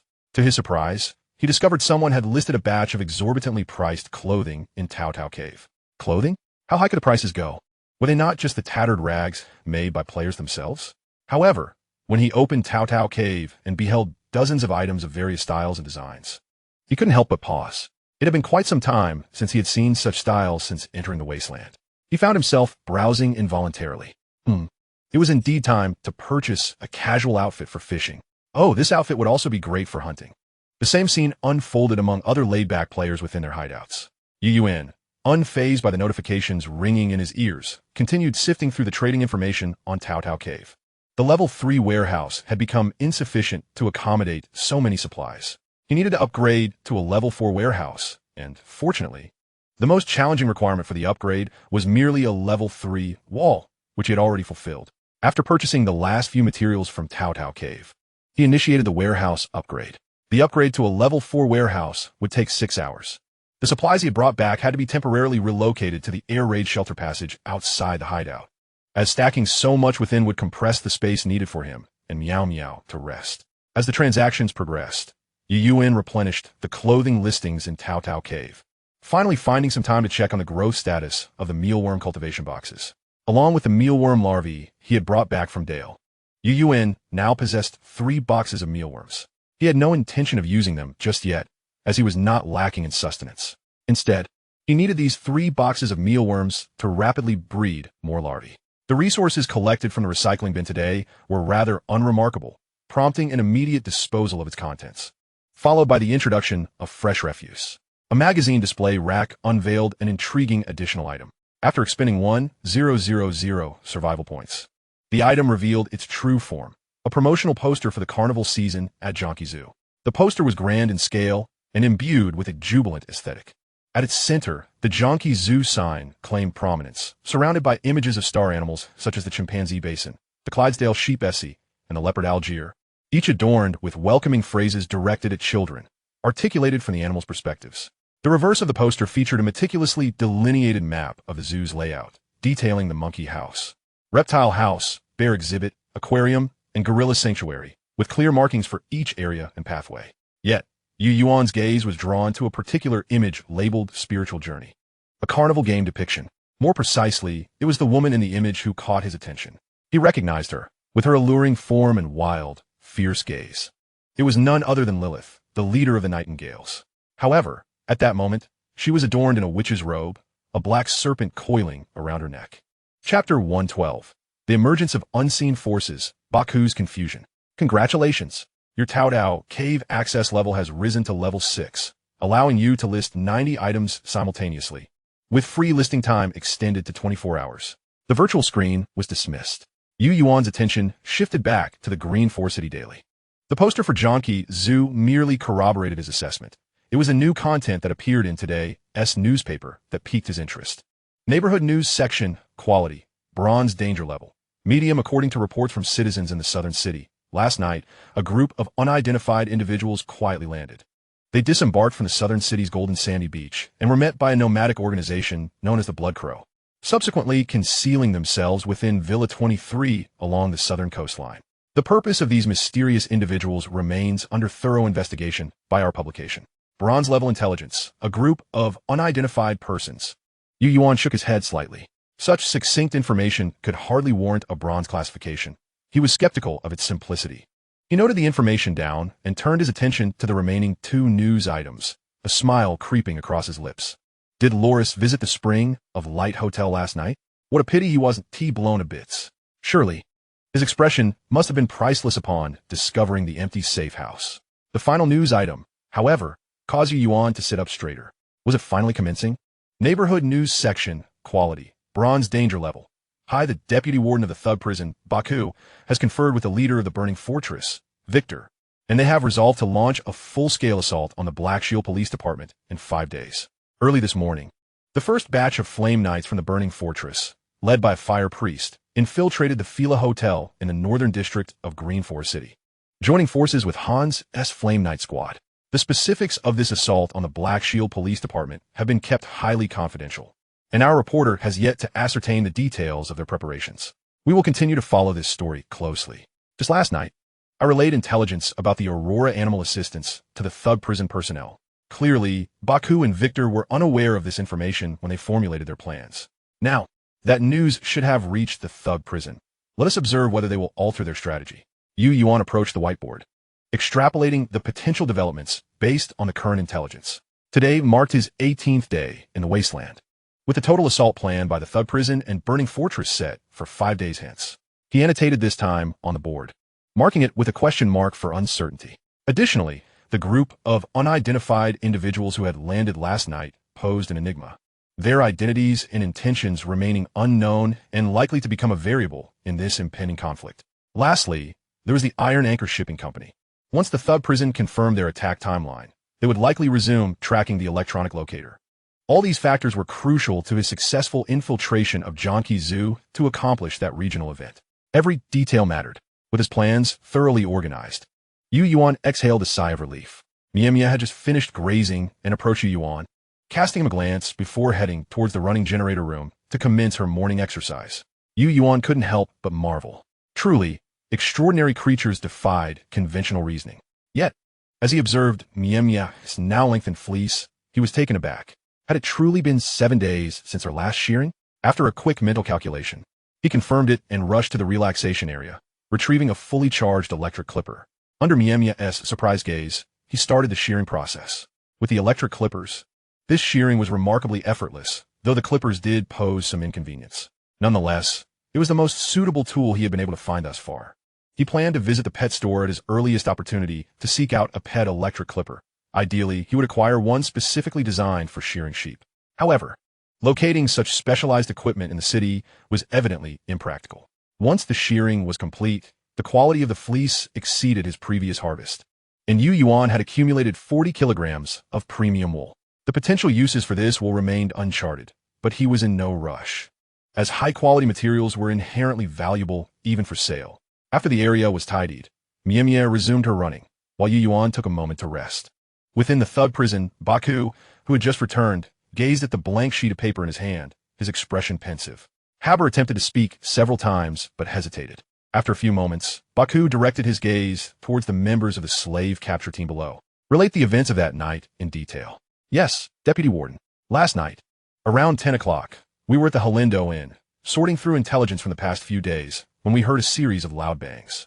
Baku listened attentively to his subordinate's account, his mind racing. After a lengthy silence, as the capture team member finished recounting the events, Baku nodded slightly. That will be all. You are to investigate the situation at Jonki Zoo and the Nightingales with full vigor. I need to know the accuracy of the information by tonight. Additionally, your team will remain stationed at Halindo Inn. If that individual has any new intelligence, relay it immediately. Understood. As he watched the capture team members depart, Haber could no longer contain his curiosity and turned to Baku. Should we alter our plans? Baku shook his head at this. The master has already hinted at his suspicion that there are forces behind the Black Shield Police Department. This is something we have long been aware of. He paused momentarily. However, we never anticipated that the force behind the Black Shield Police Department would be the Aurora Animal Assistance. We truly underestimated them. Do you genuinely believe the intelligence presented here? Haber inquired, perplexed. Baku placed a sheet of paper on the table, tapping it lightly. There are three possibilities. One is that the information was relayed to us by someone within the Black Shield Police Department, intending to mislead us and implicate the Aurora Animal Assistance. The second possibility is that this individual also harbors hostility towards the Black Shield Police Department and is therefore warning us. Of course. Baku's gaze shifted towards the eastern city. There's a final possibility. Haber leaned forward slightly, his expression one of keen interest. It is clear that this individual seeks to stir the waters, aiming to plunge the entire eastern city and even Green Forest City into chaos. For only amidst such turmoil can he seize his opportunity, and the likelihood of this scenario is indeed substantial. Yet, how did he ascertain that we would launch a full-scale assault on the Black Shield police station? Furthermore, what could be his ulterior motive for creating such disorder? Might it be the influence of other districts? Pondering these questions, Baku fell into deep contemplation. Chapter 113. Base Parachute Bag, Excellent, Carmen's Maneuver. As night fell, Yuan departed from his hiding place at 7 p.m., with his destination set for Block 11. He first arrived at the streets near the John Keats Zoo, retrieving the electronic tracker he had set up at the Tooting Cave. After a brief 10 seconds, he crushed the tracker in his hand and tossed it towards the zoo after opening a manhole cover. He then proceeded to 7 Canchino Street. It had been 4 days since his last meeting with Maziel, and today marked their agreed rendezvous. Upon his appearance under surveillance, Maziel soon arrived, clutching an object resembling a backpack. You finally made it. Take a look and see if it meets your requirements. After placing the backpack in the middle of the road, she retreated behind the wall. Yuan was not surprised by Maziel's caution. He would have made the same choice himself. Cooperation and vigilance are not mutually exclusive. Holding the backpack, he noted its considerable weight and superior quality. Base Parachute Bag, Excellent. Wing Area, 8. Aspect Ratio, 40. Opening Time, 11 seconds. Descent Speed, 6 ms. Storage Volume, 10L. Total Weight, including main and reserve parachute, 7 kg. Suitable Jump Height, 100 meters. Maximum jump height, 70 meters. So, does it meet your requirements? Maziel's triumphant voice broke through. Yuan nodded slightly. I'm quite satisfied. Of course. The base parachute I modified for my friend helped him achieve victory in precision jumps. At this, Maziel's voice hinted at a tinge of regret.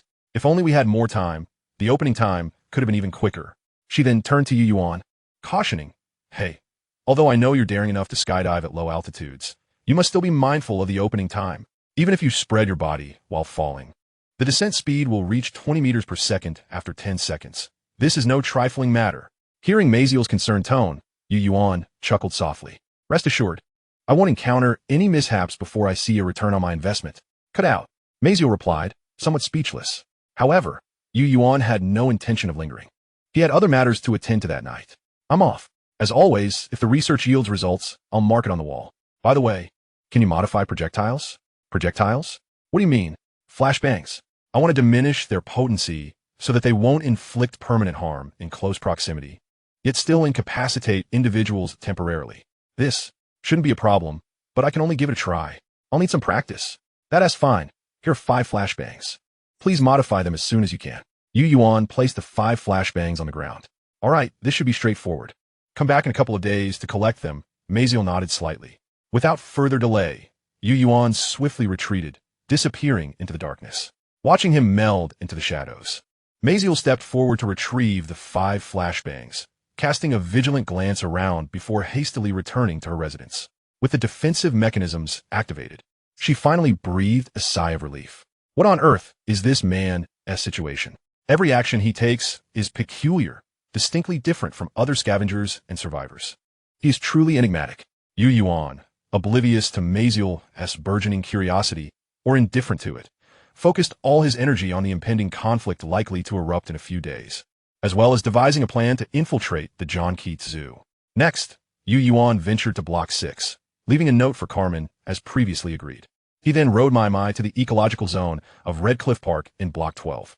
Indeed, this was the temporary refuge for the group of Kuri Mountain sheep that had escaped from the John Keats Zoo. As he re-entered the ecological zone, he soon heard the barely audible bleating. They're still here. They must not have been detected by the Aurora Animal Assistance. Yuan's movements grew increasingly delicate. Before long, he spotted the 7 Kuri Mountain sheep, though it was evident that despite having the dried grass in the ecological zone to eat over the past few days, they had lost considerable weight since a fortnight ago. They lost weight. Yuan felt a pang of sympathy. He purchased fresh grass from Tooting Cave and spread it on the ground.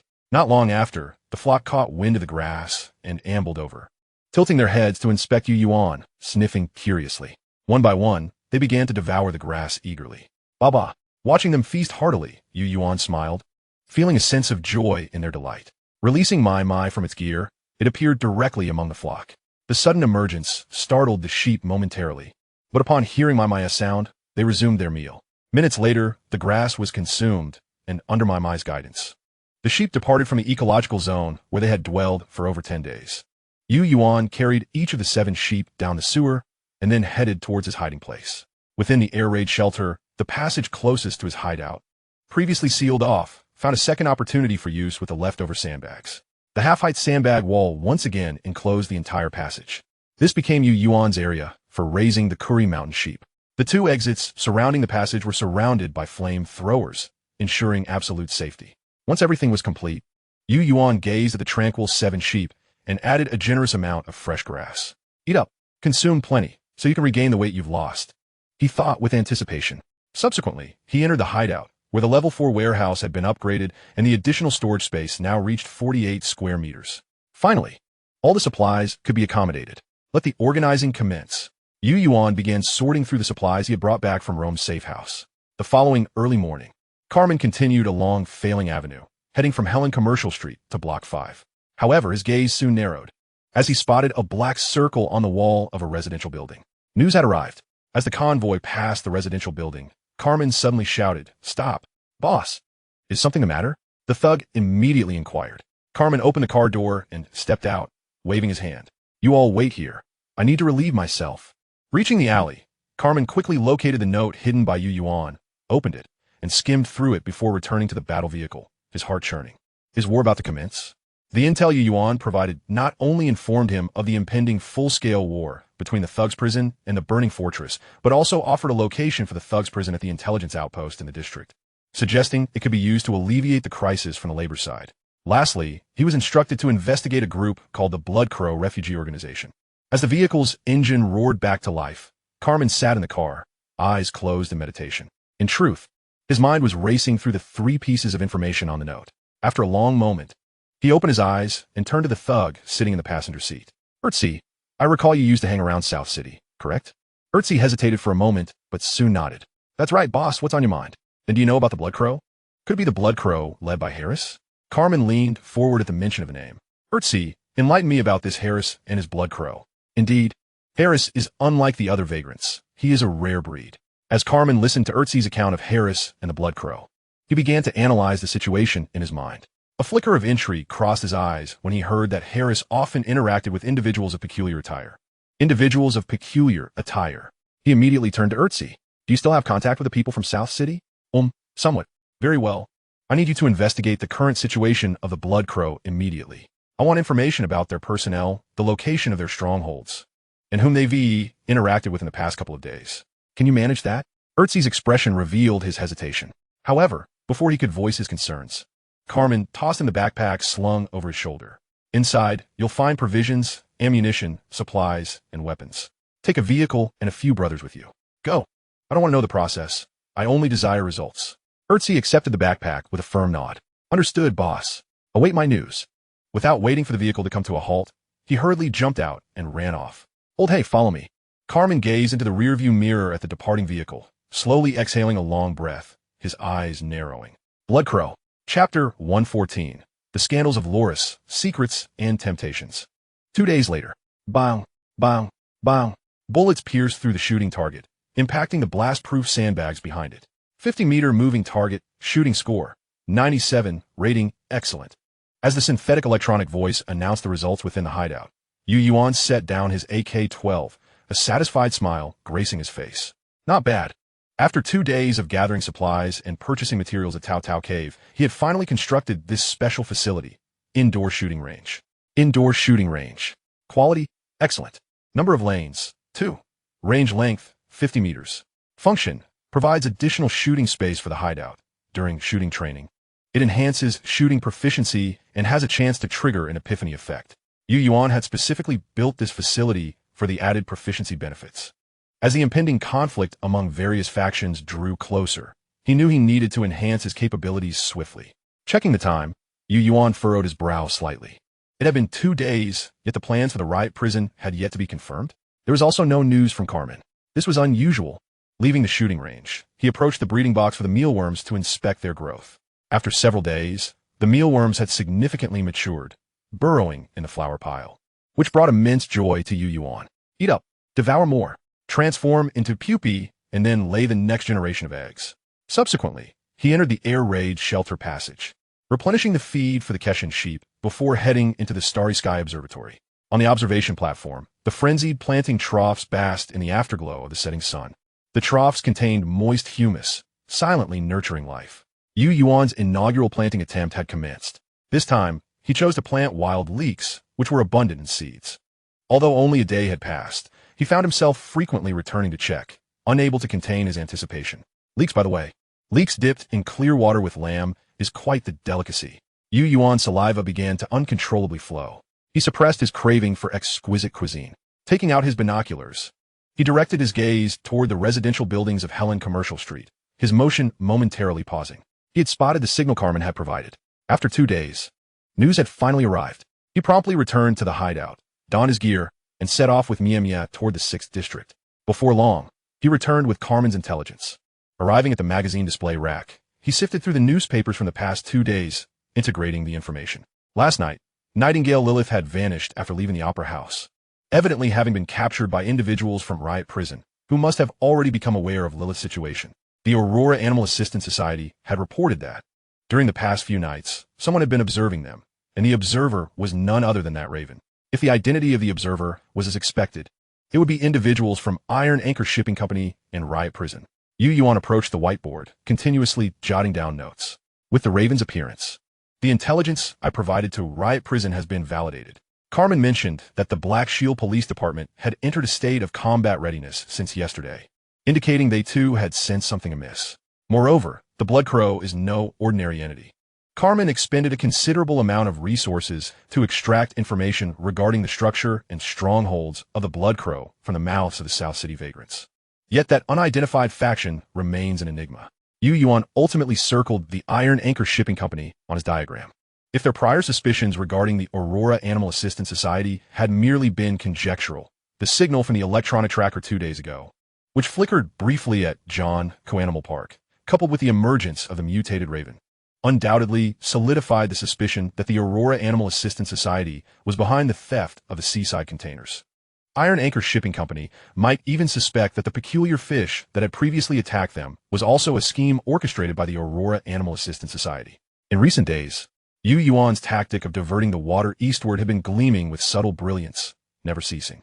Furthermore, the Aurora Animal Assistance Society, true to its nature as a biological experimentation organization, had demonstrated resilience. That raven withstood a stun grenade and 2 F1 grenades, remarkably surviving and able to take flight once more. This healing method led Yuan to understand that when confronting the mutated creatures from the Aurora Animal Assistance Society, he must strike to kill directly, even obliterating critical organs entirely. Only this way could he hope to eradicate those aberrant beings thoroughly. On the 21st morning of the Wasteland, at 6 a.m., Yuan arrived punctually at the magazine display rack to examine today's newspapers. 2 newspapers and a dusty yellow card brought him considerable delight. First, he expended 500 survival points to acquire the card. Indulgence Card, Tactical Card. Quality, Rock Level. Function, utilizing this card allows insight into enemy tactical arrangements and increases the success rate of one's own strategies. A marvelous acquisition. Yuan grasped the card with a firm hand. The card's effect is exceedingly practical. Possessing this card bolstered his confidence in future plans. As the card entered the Book of Fate, he now possessed 3 intelligence cards. The day before yesterday, he had also acquired a bronze-level idea card, Freedom from Fear. His gaze shifted to today's newspaper. The first article was surprisingly a gossip piece. Black Shield Police Department Commander Loris. Secrets that must be revealed. The Chronicles of Zhui Yun's Pursuit. Quality, Bronze. Danger level, Medium. According to legendary paparazzi reporter Zhui Yun, the Black Shield Police Department Commander Loris may not be as glamorous as he appears on the surface. Investigations reveal that Loris has harbored rebellious thoughts against Black Shield Police Department Chief Hogg, with the driving force being the missionary Miller from the Aurora Animal Assistance Society. As a newly appointed missionary, Miller is ambitious and has set his sights on the periphery of the Aurora Animal Assistance Society, specifically the Black Shield Police Department. The true identity of Chief Hogg is that of a student of one of the missionaries, known as Green Clothes, of the Aurora Animal Assistance Society. He was assigned to infiltrate the police system in Green Forest City over a decade ago. He was also among the first to undergo human modification experiments and is highly valued by the organization. Miller aims to seize control of the Black Shield Police Department, and cultivating his own personnel is crucial. Through observation and selection, he has targeted Loris, having discovered that Loris has been secretly investigating Hogg's circumstances and has sensed the anomalies surrounding Nightingale Lilith. Subsequently, Miller adeptly employed the R-Series gene modification serum, successfully enticing and subjugating Loris. He promised Loris that he would eliminate Hogg and recommend him for the position of director. Loris, having successfully injected the modification serum, acquired superhuman strength, seemingly associated with extraordinary healing, recovery, and regeneration abilities. As his power escalated, Loris began to cultivate loyalty and eradicate potential threats, continuously expanding his influence in preparation for a power grab. Notably, he had previously annihilated the assailants at the Thug Prison and the Burning Fortress, delivering the Black Shield Police Department its first victory in half a month. His burgeoning reputation among both enforcers and thugs posed a significant threat to Commander Old Ku's authority. Both Commander Old Ku and Director Hogg were acutely aware of this shift. What fate awaits Loris in the days to come? We shall watch and see. Yuan gazed at the sensational news in his hands, his heart stirred by Loris's extraordinary prowess. Chapter 115. The Great War Approaches, Information Consolidation, The Eager Learner. Yuan re-examined the tabloid before placing it back on the magazine rack. It was no surprise that this news merited a bronze rating. Its content was indeed rich in information. Firstly, it confirmed that the Aurora Animal Assistance Society's human vivisection experiments had succeeded, with relevant internal members having undergone modifications. Both Hogg, the director of the Black Shield Police Department, and Loris were among the transformed. Secondly, it was evident that internal factions had begun to clash within the Aurora Animal Assistance Society. The missionary Miller had appeared in Yuan's news feed on more than one occasion. Just days ago, he had taken as his pupil the individual responsible for the massacre of the homeless. Now he was scheming to seize control of the Black Shield Police Department, clearly embodying the spirit of an ambitious reformer. This could be an opportunity to eliminate Loris.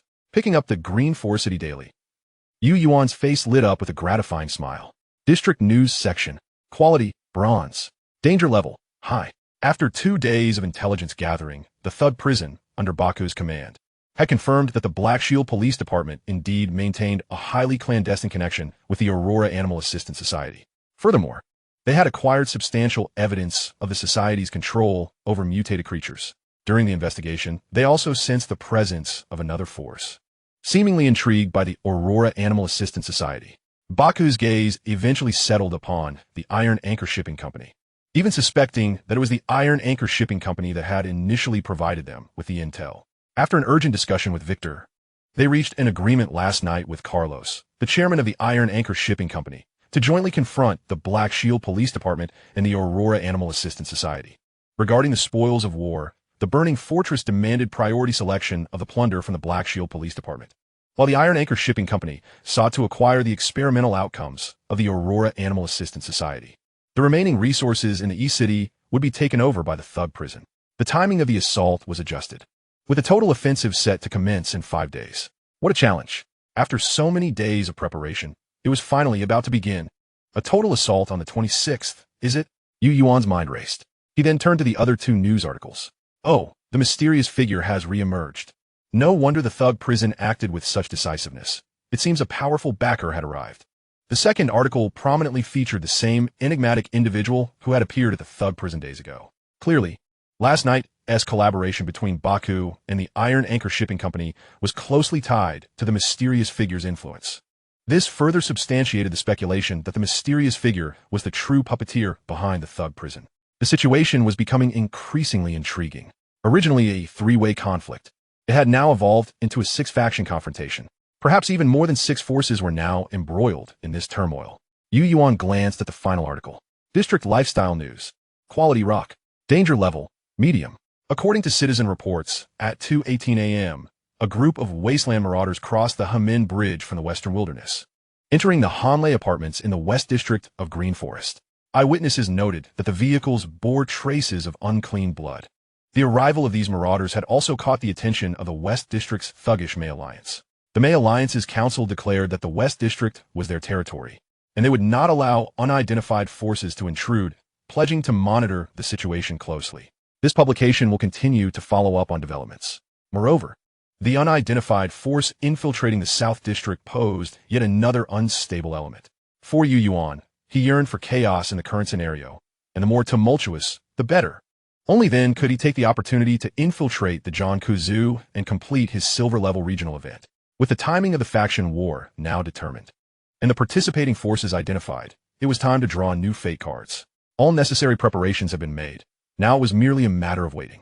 Just as Yuan was about to draw the fate gift, he hesitated, deep in thought. He cast a glance at the earlier tabloid. Perhaps this was an opportunity to arrange something with Lori's, but that would require Carmen's involvement. The freedom from fear was undoubtedly something Carmen would greatly desire. With a decision firmly in mind, Yuan commenced the drawing of his fate gift. Scanning through 3 fate gifts, he directly selected the one he needed most.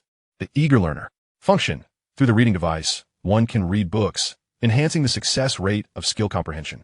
This reading device arrived at the perfect moment. His greatest concern at present was his persistent inability to grasp the skills in several books. As the selection of the fate gift concluded, the current fate card also appeared before Yuan. This fate card, Conquer. Conquer card, quality, rock level. The player must conquer a powerful creature or an organization of more than 10 individuals within 2 days, or the player will meet death. Friendly reminder. Conquest is the noblest pursuit of a man. I knew it. Gazing at the Conquer card, Yuan had already formed a suspicion in his heart. After extensive usage, he had grasped certain patterns regarding the fate cards. One of the simplest was that the more potent the fate gift that appeared, the higher the strength of the drawn fate card. Only 2 days? Yuan quickly pinpointed his targets for this conquest. 2 options.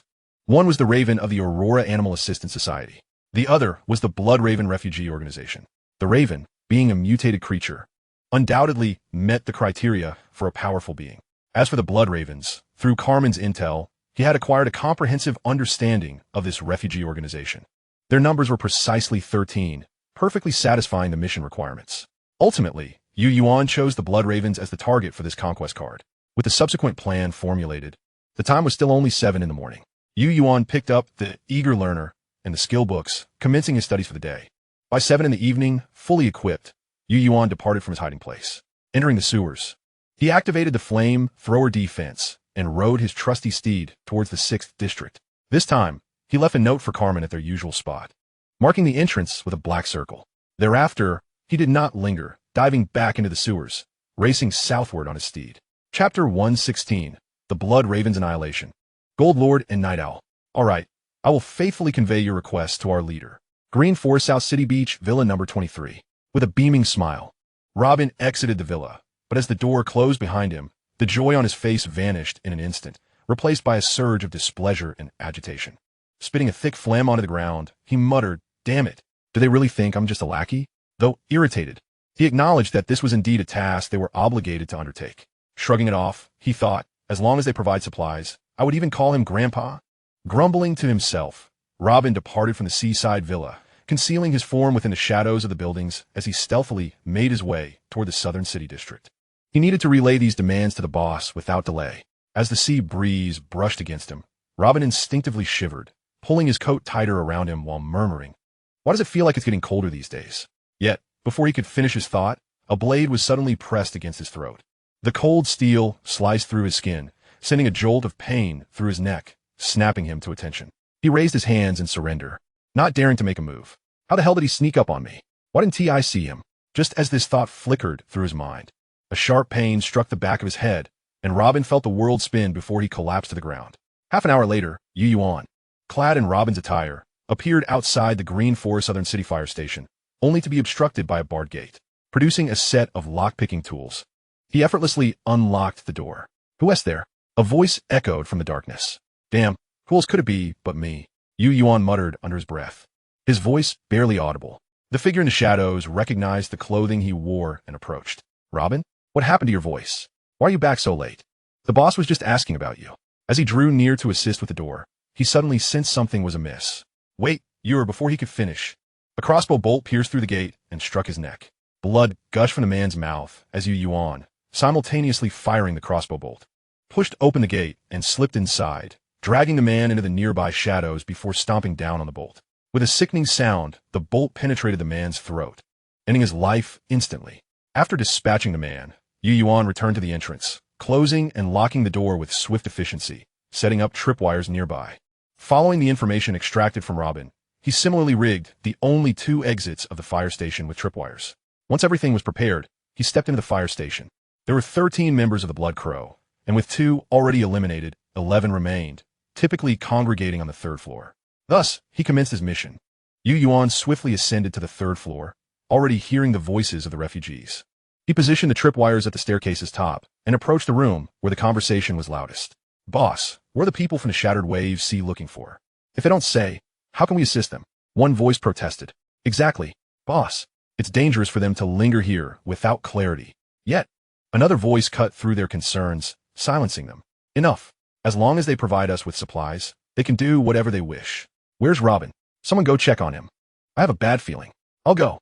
One man stood up, barely pushing the door open when a dark gun muzzle appeared before him. Bang! The impact of the bullet sent him reeling backward. The others instinctively sought cover. A stun grenade was tossed into the room, just as Yuan closed the door behind him. Boom! The explosion erupted, filling the room with cries of anguish. Meanwhile, figures dashed from the adjacent rooms. The sound of bullets rained upon the walls and door frames, sending plumes of dust into the air. Yet, as Yuan closed the door, he slipped into the next room, pressing himself against the wall. In his hand appeared an F1 grenade. Pulling the safety pin, he crouched and tossed it around the corner. "Watch out, grenade!" Boom! The explosion reverberated, showering the corridor with shrapnel. Timing his movements precisely, Yuan entered the opposite room, peering through the gun's muzzle, ready to fire. As a refugee exposed himself, he squeezed the trigger. A barrage of bullets erupted, painting the walls with crimson. Another stun grenade followed, and after yet another explosion, Yuan stepped over debris and bullet casings, advancing toward the 2 rooms where resistance had been encountered. With his AK-12, he swept through the room, emptying an entire magazine. No survivors remained, only lifeless bodies. In the other room, only one person was left, the one who had been shot earlier. Confirming the absence of resistance, Yuan hurried back to the original room, where the stun grenade had incapacitated all within. Flashing on his flashlight, he quickly counted the figures present. 6 people in this room, plus the 5 dead, 1 at the door, 1 Robin, 13 in total.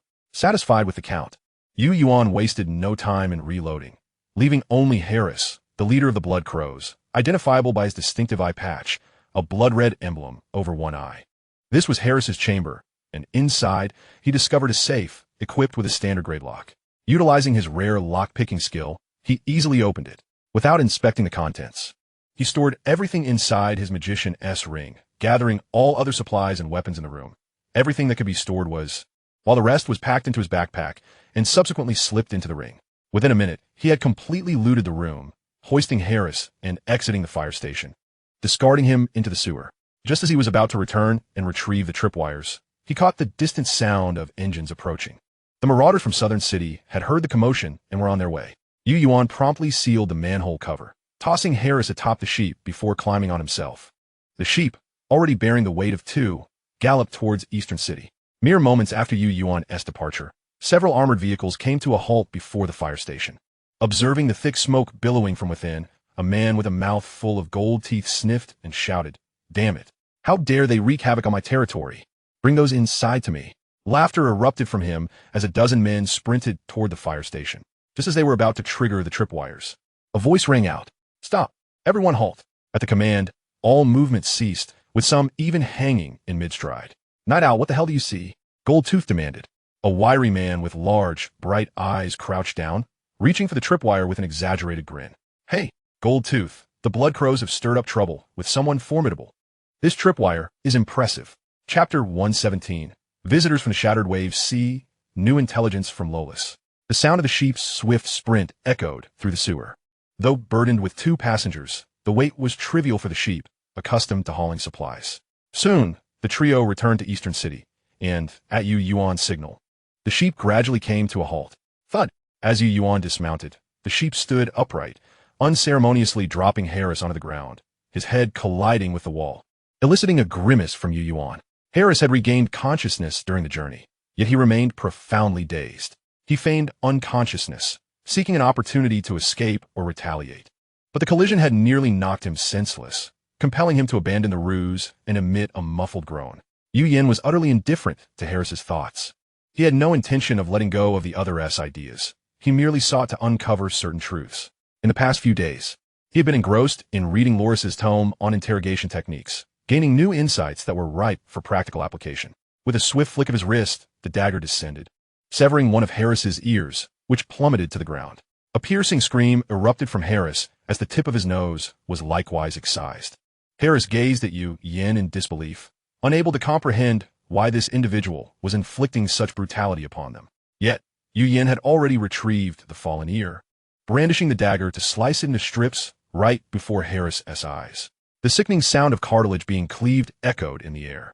Ultimately, he seized the shredded remnants and stuffed them into Harris's mouth, commanding, "Come now." Obediently, consume it. Yuan's voice was imbued with a magnetic softness, yet to Harris, it resonated like a demon's whisper. The look in Harris's eyes was now saturated with terror. This man was not like the vagabonds and thugs he was accustomed to. He was a true deviant. While desperate rogues could still engage in conversation and possibly survive, a pervert was a creature truly beyond the pale, one who could neither live nor die at will. Harris was well aware of the nature of such individuals, for he had witnessed the same traits in another person, even noting the identical methods employed.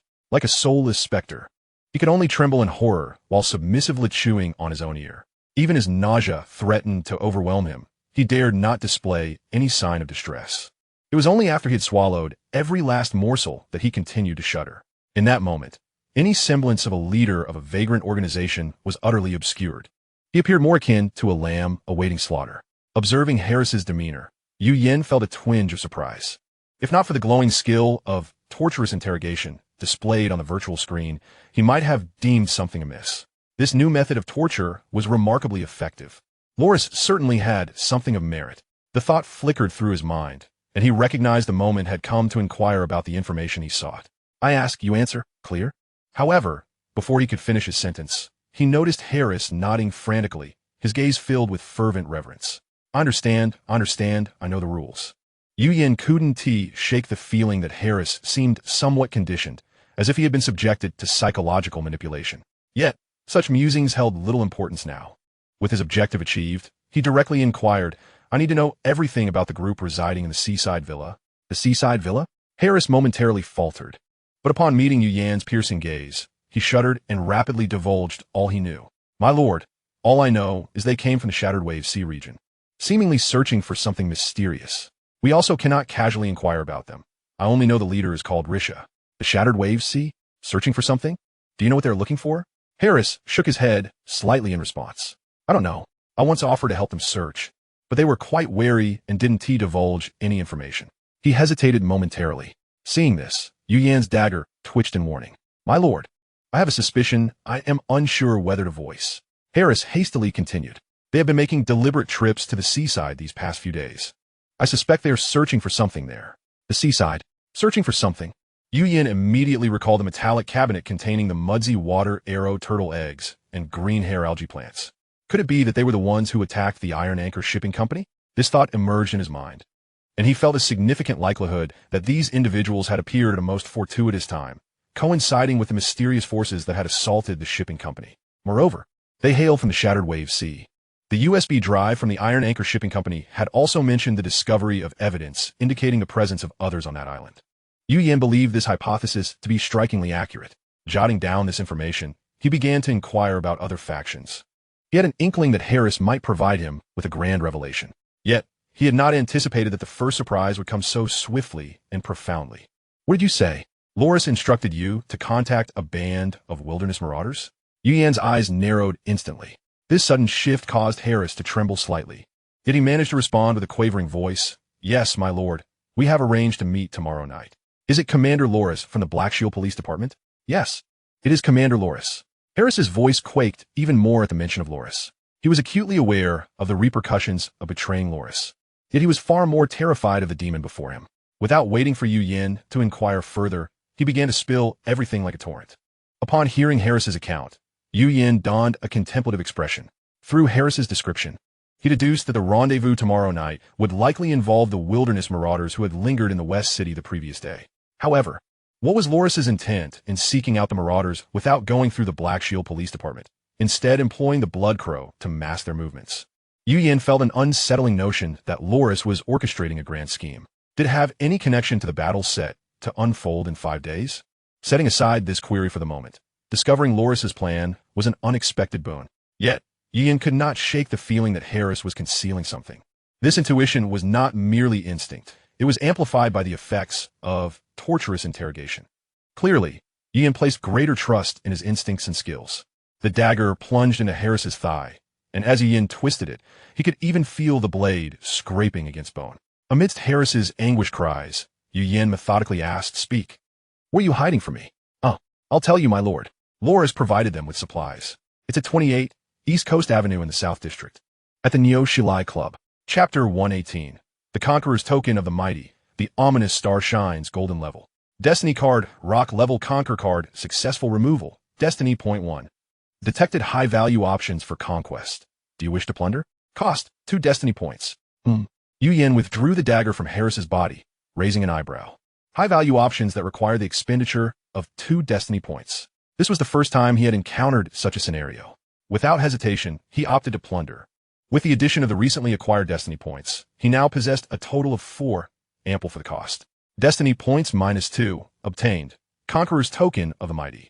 A token radiating a warm, earthy glow materialized in Yuan's hand. The front of the token bore only 2 imposing characters, Conquer. The lettering, bold and striking, commanded attention, instilling an immediate sense of awe. The reverse side depicted a statuesque figure standing resolutely, with several individuals kneeling before him in submission. Conqueror's Token of the Mighty. Quality rock. Description: this is a testament to the strong and a reflection of the weak's value. Function: by utilizing this token, one can forcibly conquer a group of no more than 15 individuals, rendering oneself their unwavering faith until death. Kind reminder: this is a testament to the strong. Therefore, please vanquish them before conquering to prove your might. This gazing at the description of the token in his hand, Yuan's breath quickened. To forcibly conquer and become their unfaltering faith until death. His heart raced within his chest. As he grasped the token, his hand instinctively tightened. He understood the implications. Power. He had the potential to establish his own faction. Though it was limited to merely 15 individuals, Yuan was already immensely satisfied. In the Wasteland world, the rarest commodity was trust. Now this token perfectly addressed that dilemma. After a moment of contemplation, Yuan had already established his conquest targets. Defeating them before subjugation? Then let them be the chosen ones. The successful elimination of the Conquest Card was undoubtedly a remarkable achievement for Yuan this evening. From Harris's confession, he unearthed 2 supply hideouts awaiting his subsequent retrieval. One, of course, was the supply point prepared by Lowleys for the Wild Raiders. However, Yuan had alternative plans for this particular stash. The other hideout was the location where the Blood Raven concealed its supplies. Although it may not be abundant, it certainly was not negligible. Nevertheless, those were matters for later. Yuan rode his mount towards the hideout, and upon his return, The first task was to deposit all the supplies and weapons obtained from Blood Raven, including those from the Tao Tao Cave, into the warehouse. Without pausing to organize, he entered the Starry Sky Observatory through the escape route. 7 days had elapsed since the completion of the observatory, and today he would acquire celestial information for the first time, filling him with anticipation. As the clock struck 0:37, under Yuan's watchful gaze, a card composed of countless starlights materialized before the mirror of the starry sky, quietly floating in the air. Stepping forward, as he approached the mirror, the card slowly descended, ultimately resting in his hand. The card gleamed in a resplendent gold hue, its surface chilling to the touch, with a central star formed of red and black. Exudinho ominu oha. Even as Yuan held the card, he felt an instinctual urge to cast it aside, for the energy emanating from it was undeniably unsettling. Fortunately, after flickering twice, the card vanished, reappearing in the slot of the Book of Fate. The card's information then materialized. Flickering celestial omen. Quality, gold. Description, a perilous celestial omen, seemingly harboring some mysterious power.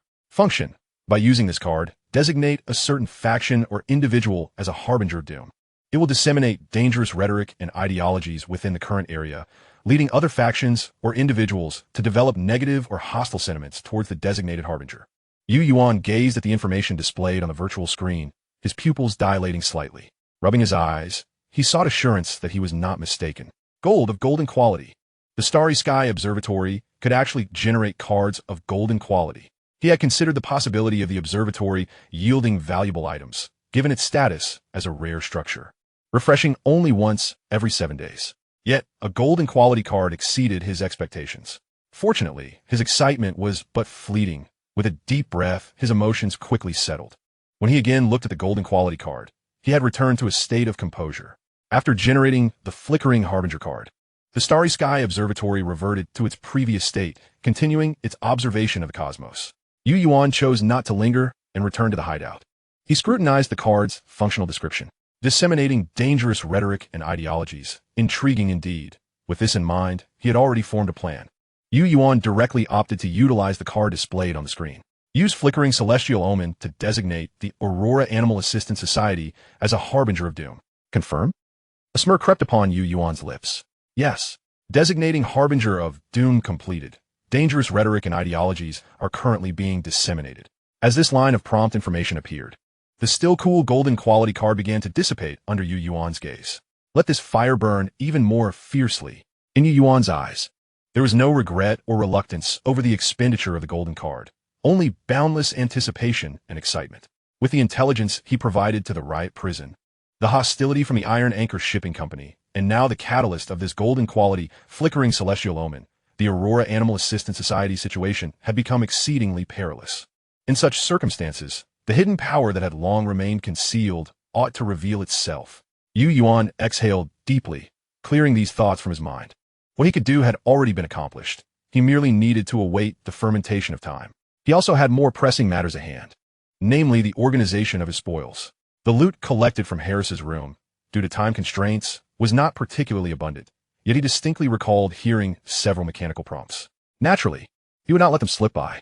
Upon entering the warehouse, a haphazard array of supplies lay strewn across the floor. The weapons consisted of only a few submachine guns, 2 shotguns, and a handgun. The remainder comprised some survival supplies, barely sufficient. In that moment of urgency, he had seized whatever he could find. What truly piqued his interest were the items retrieved from Harris's safe. 2 gleaming golden handguns, a box of high-grade ammunition, over 20 gold bars, and 2 thick stacks of blueprints. The prompt that had drawn his attention was precisely those blueprints. Chapter 119, New Optimization Path, Insight into the Excellent Level, Lethal Sniper. Ding. High-value supplies detected. Discovered optimization paths for hideout facilities. Add this optimization path to the ventilation duct construction list. Discovered optimization paths for hideout facilities. Add this optimization path to the security construction list. Yuan promptly added both paths to the list. He also acquired information regarding these 2 optimization paths. Ventilation duct level 3 air isolation purification system, excellent. Security level 3 mandatory decontamination chamber, excellent. Evidently, these 2 optimization paths had emerged based on the construction blueprints within the fire station. After reviewing them, Yuan deemed both paths to be quite favorable. He would seize the opportunity to gather materials and optimize the existing facilities. The ventilation duct was already at level 3 and had undergone one optimization. With the right materials, he could directly enhance it. As for security, it was currently at level 2, with sufficient materials available for upgrading to level 3. Yuan immediately opted to upgrade security, which would take 3 hours.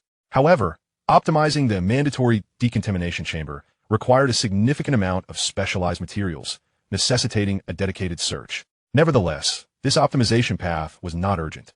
He could gather the materials gradually. His gaze fell upon the stack of blueprints at the bottom, and his eyes began to glimmer. The appearance of these blueprints felt eerily familiar. Upon picking one up, his suspicions were confirmed. How could the sewer pipeline blueprint of South City be found here? As this question arose in Yuan's mind, he spread all the blueprints across the ground and began scanning each one with his positioning watch. Yet, as the scanning progressed, Yuan's mouth gradually formed an O shape. What on earth was Bloodraven preparing? Not only were there blueprints of the South City sewers, but even the structural diagrams of the South City metro tunnels, the West City sewer structures, and the West City metro tunnels were all present. As these blueprints were scanned into the positioning watch, the sewer network of Green Forest City expanded from one district to encompass 3 urban areas. Suddenly, Yuan recalled that during his interrogation of Harris, he had mentioned that Bloodraven frequently brought individuals of unknown factions into Green Forest City. To avoid complications, they would traverse some unique and discreet passageways. The sewers and metro tunnels were evidently the special and discreet passageways he referred to. Yuan felt a sense of relief, grateful that Harris's activities primarily spanned South City and West City, and also thankful that the blueprint for the East City sewers remained at the Waterworks Center. As the virtual map on the positioning watch updated, the mysteries of South City and West City were finally unveiled to Yuan. Now, only the Central District and North City remained. It was high time he paid a visit. He recorded this plan in the Hideouts memo. Yuan began to organize the supplies within the warehouse, with the acquisition of the safe houses belonging to Freeze and Rome, as well as the recent plunder of the Blood Crow. Yuan upgraded the warehouse to level 4, filling 60 of its capacity with various materials. A third of this space was allocated for the storage of weapons and ammunition. The area concealed for Refuge felt exceedingly cramped. If only he could discover a construction blueprint for an armory or weapons depot, it would be perfect. Yuan gazed at the array of weapons displayed on the shelves, pondering where he might find such schematics. Several hours later, as Yuan completed a night of organization, reading, and succumbed to sleep, Carmen embarked on a new day of patrol. Upon passing through Helen Commercial Street and noticing the signal left by Yuan the previous night, he did not stop as he had before. Instead, he drove by with an air of normalcy. Meanwhile, the Thug Prison, the Burning Fortress, and the Iron Anchor Shipping Company began covert preparations for war and strategic deployments in several key areas. As they investigated the Aurora Animal Assistance Society, Baku felt a sense of dread. This Aurora Animal Assistance Society was indeed formidable. Despite possessing such immense power, they remained low-key and concealed. Had it not been for the sudden intelligence report, a reckless assault on the Black Shield Police Department could have led to their annihilation at the hands of the Aurora Animal Assistance Society. Haber frowned in contemplation as he observed Baku.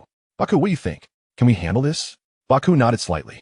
If the Aurora Animal Assistance Society lurks in the shadows and strikes us at a critical moment, we are certain to fail.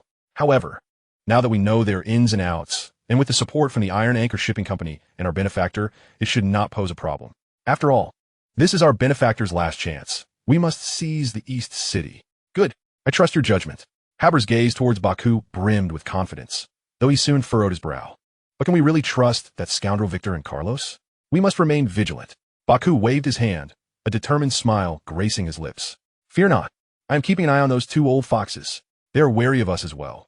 It goes both ways. Haber scratched his head, grimacing. Ah, you schemers. You're all so devious. If it weren't for you, I dare say I'd have been devoured by them long ago. Baku chuckled in response. Moo. Under the sound of the sheep's bleating, Yuan gradually awoke. Rubbing his still sleepy eyes, he felt his body come alive. Good morning. No, wait, good afternoon. Moo. After purchasing grass for the sheep from the Tao Tao cave and feeding them, he activated the virtual light screen. Gazing at the new skill icon that had appeared under the combat skills section, a smile spread across his face, reaching his eyes. It had not been easy. After such an extensive period of reading, combined with the new point reading pen he had acquired, he finally grasped this exceptional skill. Deadly Sniper, excellent. Skill effect, passive significantly increases hit rate when shooting, with an elevated probability of striking critical areas. Skill effect, active upon activation, guarantees a hit on targets within 500 meters.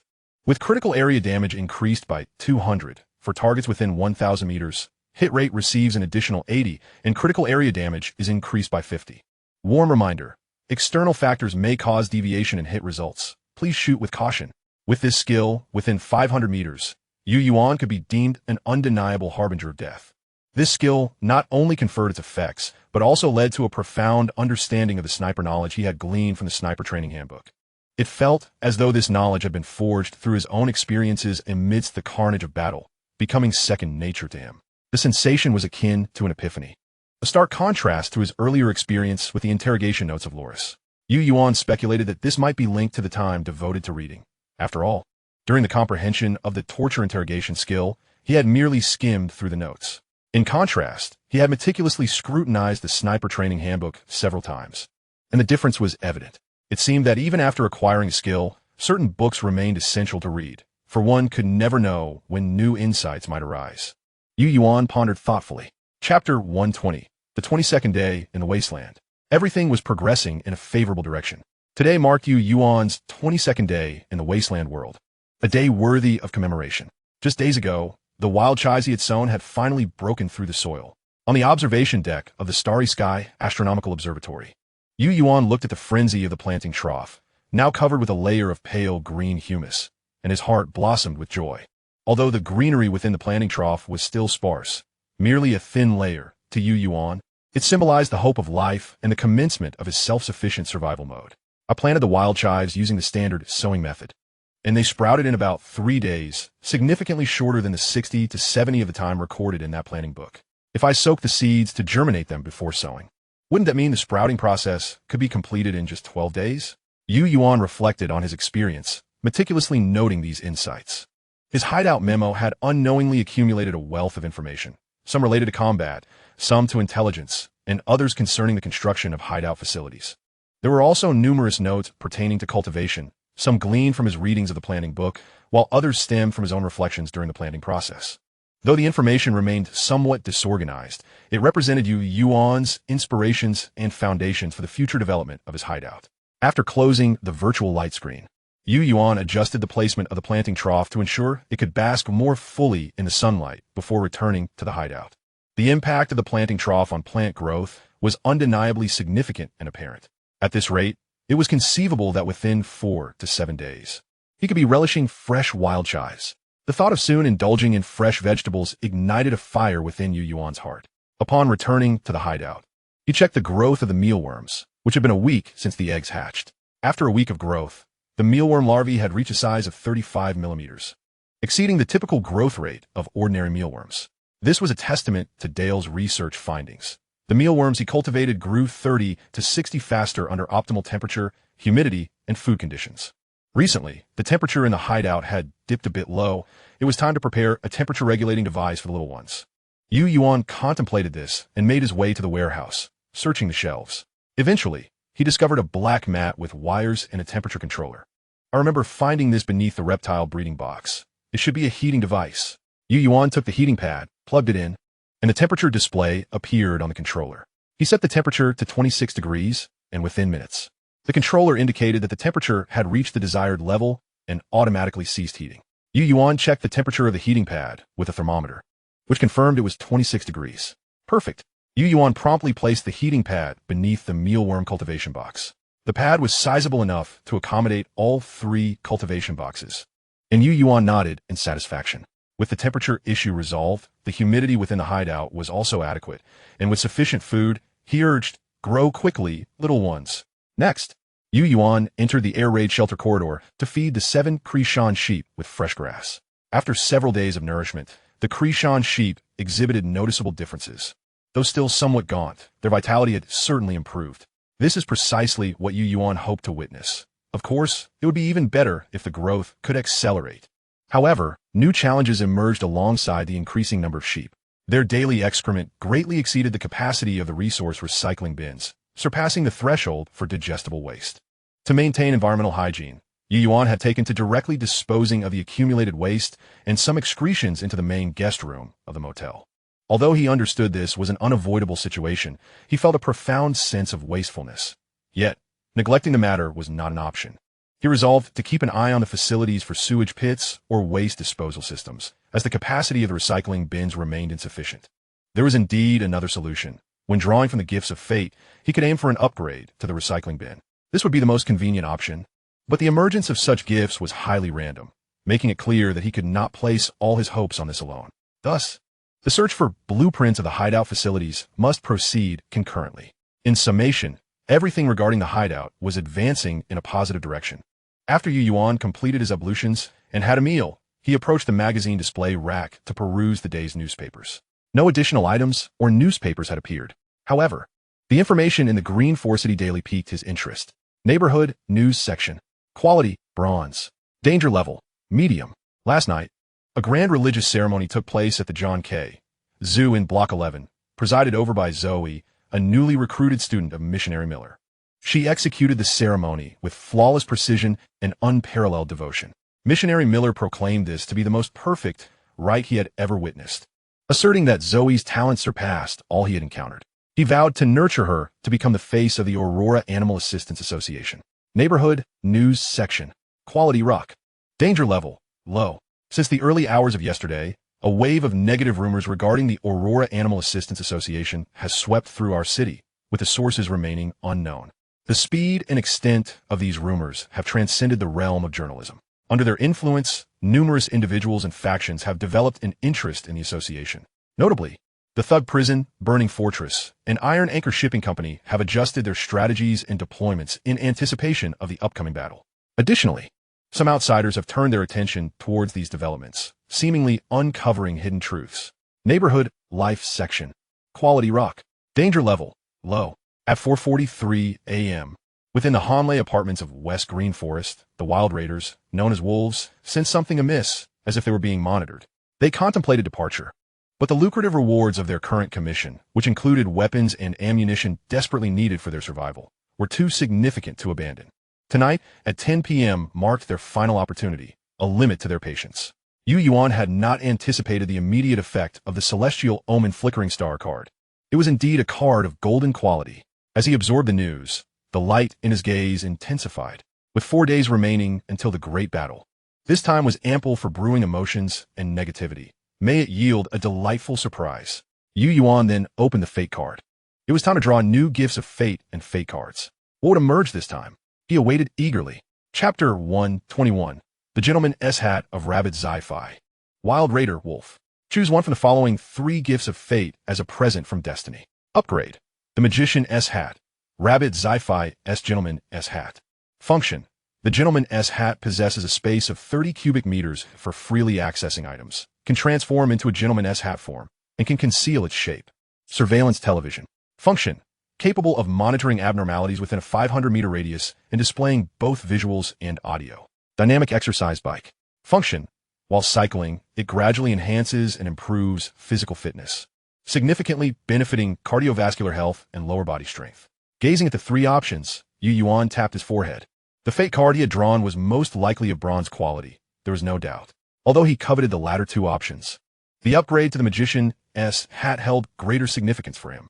After making his choice, the Magician's ring on his right hand detached from his finger, soaring into the air, and all the items within appeared on the floor. The ring first transformed back into the shape of the Magician S-Hat, then morphed into a whimsical, high-crowned Gentleman S-Hat. Yuan grasped the Gentleman S-Hat. It reverted once more into the appearance of the ring, which he slipped onto his right middle finger before it vanished from sight. Yuan activated the concealed form. As he examined his right hand closely, no trace was visible, and the internal expanse of 30 cubic meters allowed him to prepare extensively for his forthcoming endeavors. In the warehouse, he directly stowed the TRGM 10-bolt action sniper rifle, spare magazines, and ammunition into the ring. Next, he equipped the M320 grenade launcher onto the 416 Hong Kong dollars assault rifle, including flashlight, scope, grip, and laser indicator, along with 18 high-explosive grenades, 3 grenades provided by Carmen, and spare magazines for the 416 Hong Kong dollars. He also packed hand grenades, flashbangs, a tactical knife, a folding crossbow, and ample medical supplies. This abundant space instilled Yuan with unparalleled confidence in his combat readiness. Even food and water for 2 meals were included in his provisions. He had never prepared for battle with such affluence. Once everything was organized, he also reviewed the fate card he had drawn. This fate card, Slaughter card. Quality, bronze level. The player must kill a human of at least bronze level within 1 week, or face death. Yuan was not taken aback by the requirements of the Slaughter card. Only a human of bronze level. He recalled the time he had encountered Carmen and utilized the combat detection device, which had indicated Carmen S level as rock level. However, how is this human level delineated? Yuan currently had no understanding of the definition of bronze level, but it must be a high assessment. Carmen, as an enforcer of the Black Shield Police Department, was considered a mid-level leader, and his rank was merely rock. Thus, to attain bronze level, one would likely need to be a high-ranking figure or leader within the thug faction. As for the homeless or scavengers, they were clearly out of the question. The higher echelons of the thug faction were elusive, not easily encountered. The only likely scenario for high-ranking thug figures to appear would be during the imminent battle in 4 days. If that was the case, a shift in plans would be necessary. Yuan returned to the whiteboard, commencing the optimization and adjustment of a strategy. At 8 p.m., within the Hanley apartments of West Green Forest, several wild raiders occupied different rooms, cautiously observing the outside conditions through the gaps in the boarded windows. They were known as wolves. Each individual bore no name, only a code name. Here is the situation. A steady voice resonated. Direction. No anomalies. 11 o'clock direction. A shadow was spotted approximately 100 meters away in a 3-story building. 6 o'clock. Direction. No anomalies. At the main entrance, no anomalies, as each individual reported their observations. 3 of them huddled around a map in one room, their brows slightly furrowed. The head wolf. This must be the local forces in Green Forest City. They have warned us after discovering our presence. A swift response is imperative. They have deliberately allowed us to discover their presence to gauge our intentions. And I anticipate their patience will not endure for long. The speaker is a man in his 30s or 40s, with a scruffy beard that bears the marks of time. Yet his eyes shine with an unusual brilliance, and his tone conveys a resolute confidence in his judgment. Codename, Veteran. He serves as the strategic advisor on the core decision-making team of the Wolf Pack. The man known as the Alpha Wolf now gazes intently at the map, his expression contemplative and unhurried. He turns to the woman beside him. Fong, what I've discerned aligns with your assessment. Is there no issue from the employer's side before 10 o'clock tonight? Fong sports a neat hairstyle, and her sun-kissed skin exudes an air of efficiency. Based on the broker's information and our investigations, the Black Shield Police Department has indeed faced hostility from the Prison of Thieves and the Burning Fortress recently, with less than favorable outcomes. Lawless has engaged us to ensure his personal safety. I suspect there are not only pressures from the other 2 factions, but possibly internal issues as well. Internal issues? Fong, please elaborate. Fong points to the location of the Eastern District on the map. The Black Shield Police Department has maintained its stronghold in the Eastern District for an extended period. As the commander, Lawless's safety should theoretically be assured, yet he has sought our assistance. It is evident that he harbors doubts regarding the personnel at the Black Shield Police Department. Perhaps we can leverage this to negotiate a higher fee from Lawless. As the commander of the Black Shield Police Department, his resources must be plentiful. This is a rare opportunity. As the team's logistics and intelligence chief, Fong is keen to seize such a chance to procure substantial supplies. The Alpha Wolf is equally aware of this. He glances at the veteran, who nods slightly in agreement. I concur with Fong's assessment. In comparison to the resources at stake, the risks we currently face remain manageable, and we can afford to attempt this. The Alpha Wolf nods slightly, checking the time and exhaling. With less than 2 hours remaining until 10 o'clock, we have waited long enough. However, if the contact has not arrived by then, we must withdraw immediately. The core team will continue monitoring while the Cubs prepare their gear, ready for an immediate exit. Following the Alpha Wolf's final directive, both Fong and the veteran nod in unison. Understood. Upon the issuance of the command, the 3 Cub members spring into action, swiftly gathering all their equipment. Just then, the Shadow, tasked with watching the apartment door, suddenly speaks up. Attention, someone is approaching.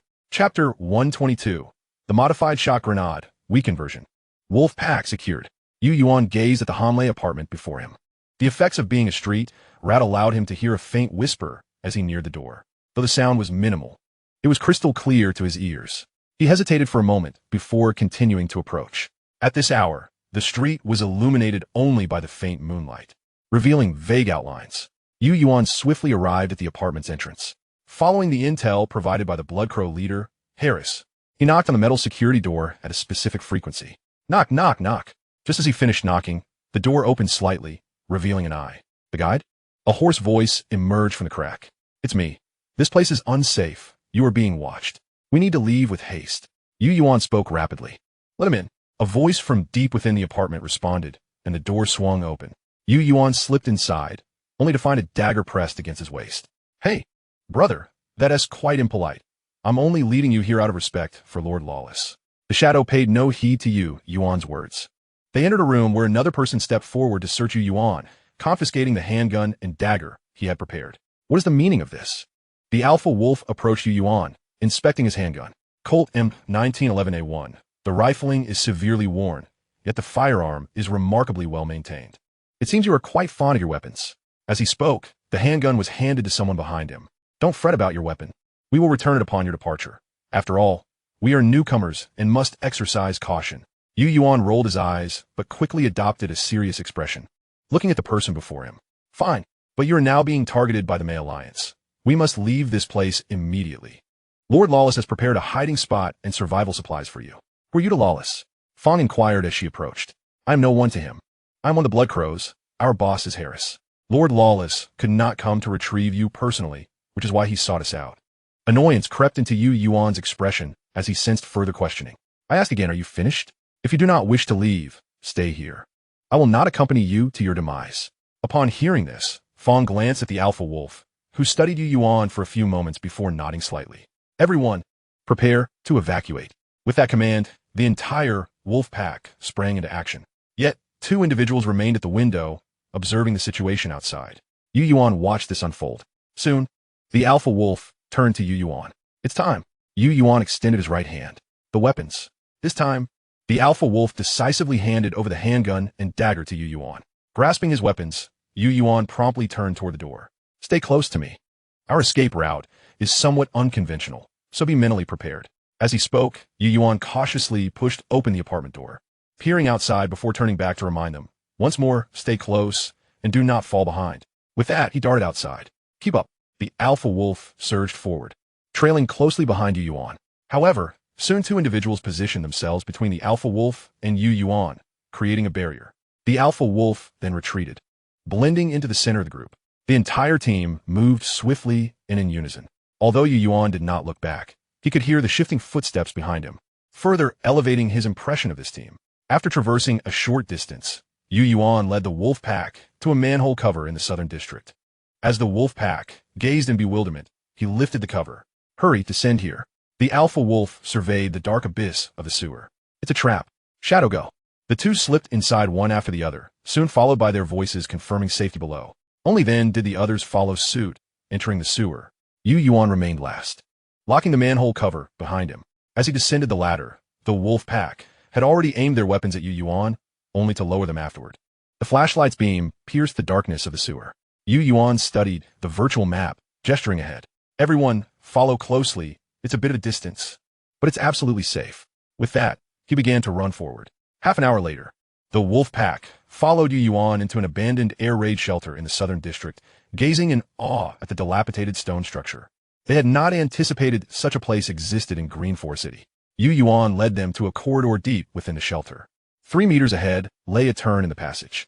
Once he confirmed that all members of the wolf pack were gathered behind him and relatively close together, he turned to the Alpha Wolf. In response to the Alpha Wolf's surprised inquiry, he revealed a peculiar smile. Pointing to the center of the crowd, he shouted loudly, "What is that?"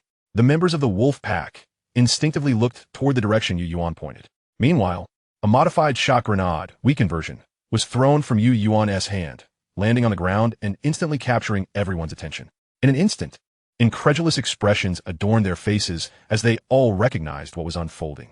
Goodness gracious! Everyone simultaneously turned, lunging forward, closing their eyes and covering their ears.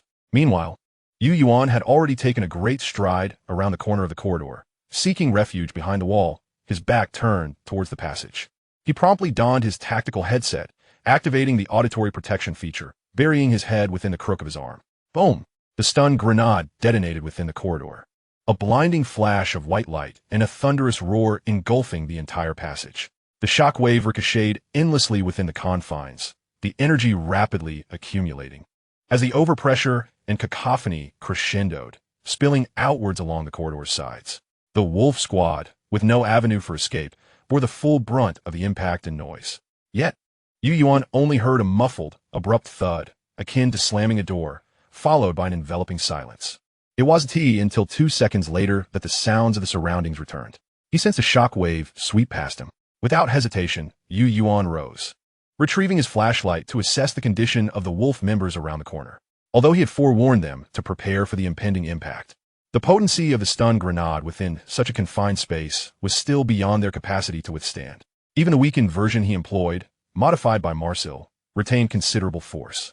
Each member of the wolf squad, without exception, now curled up on the ground, clutching their heads in agony. Uncertain of how long the effects of the weakened stun grenade would last, Yuan wasted no time. He approached swiftly, producing pre-prepared zip ties to bind the hands and feet of the entire wolf squad, disarming them and casting their weapons into a ring.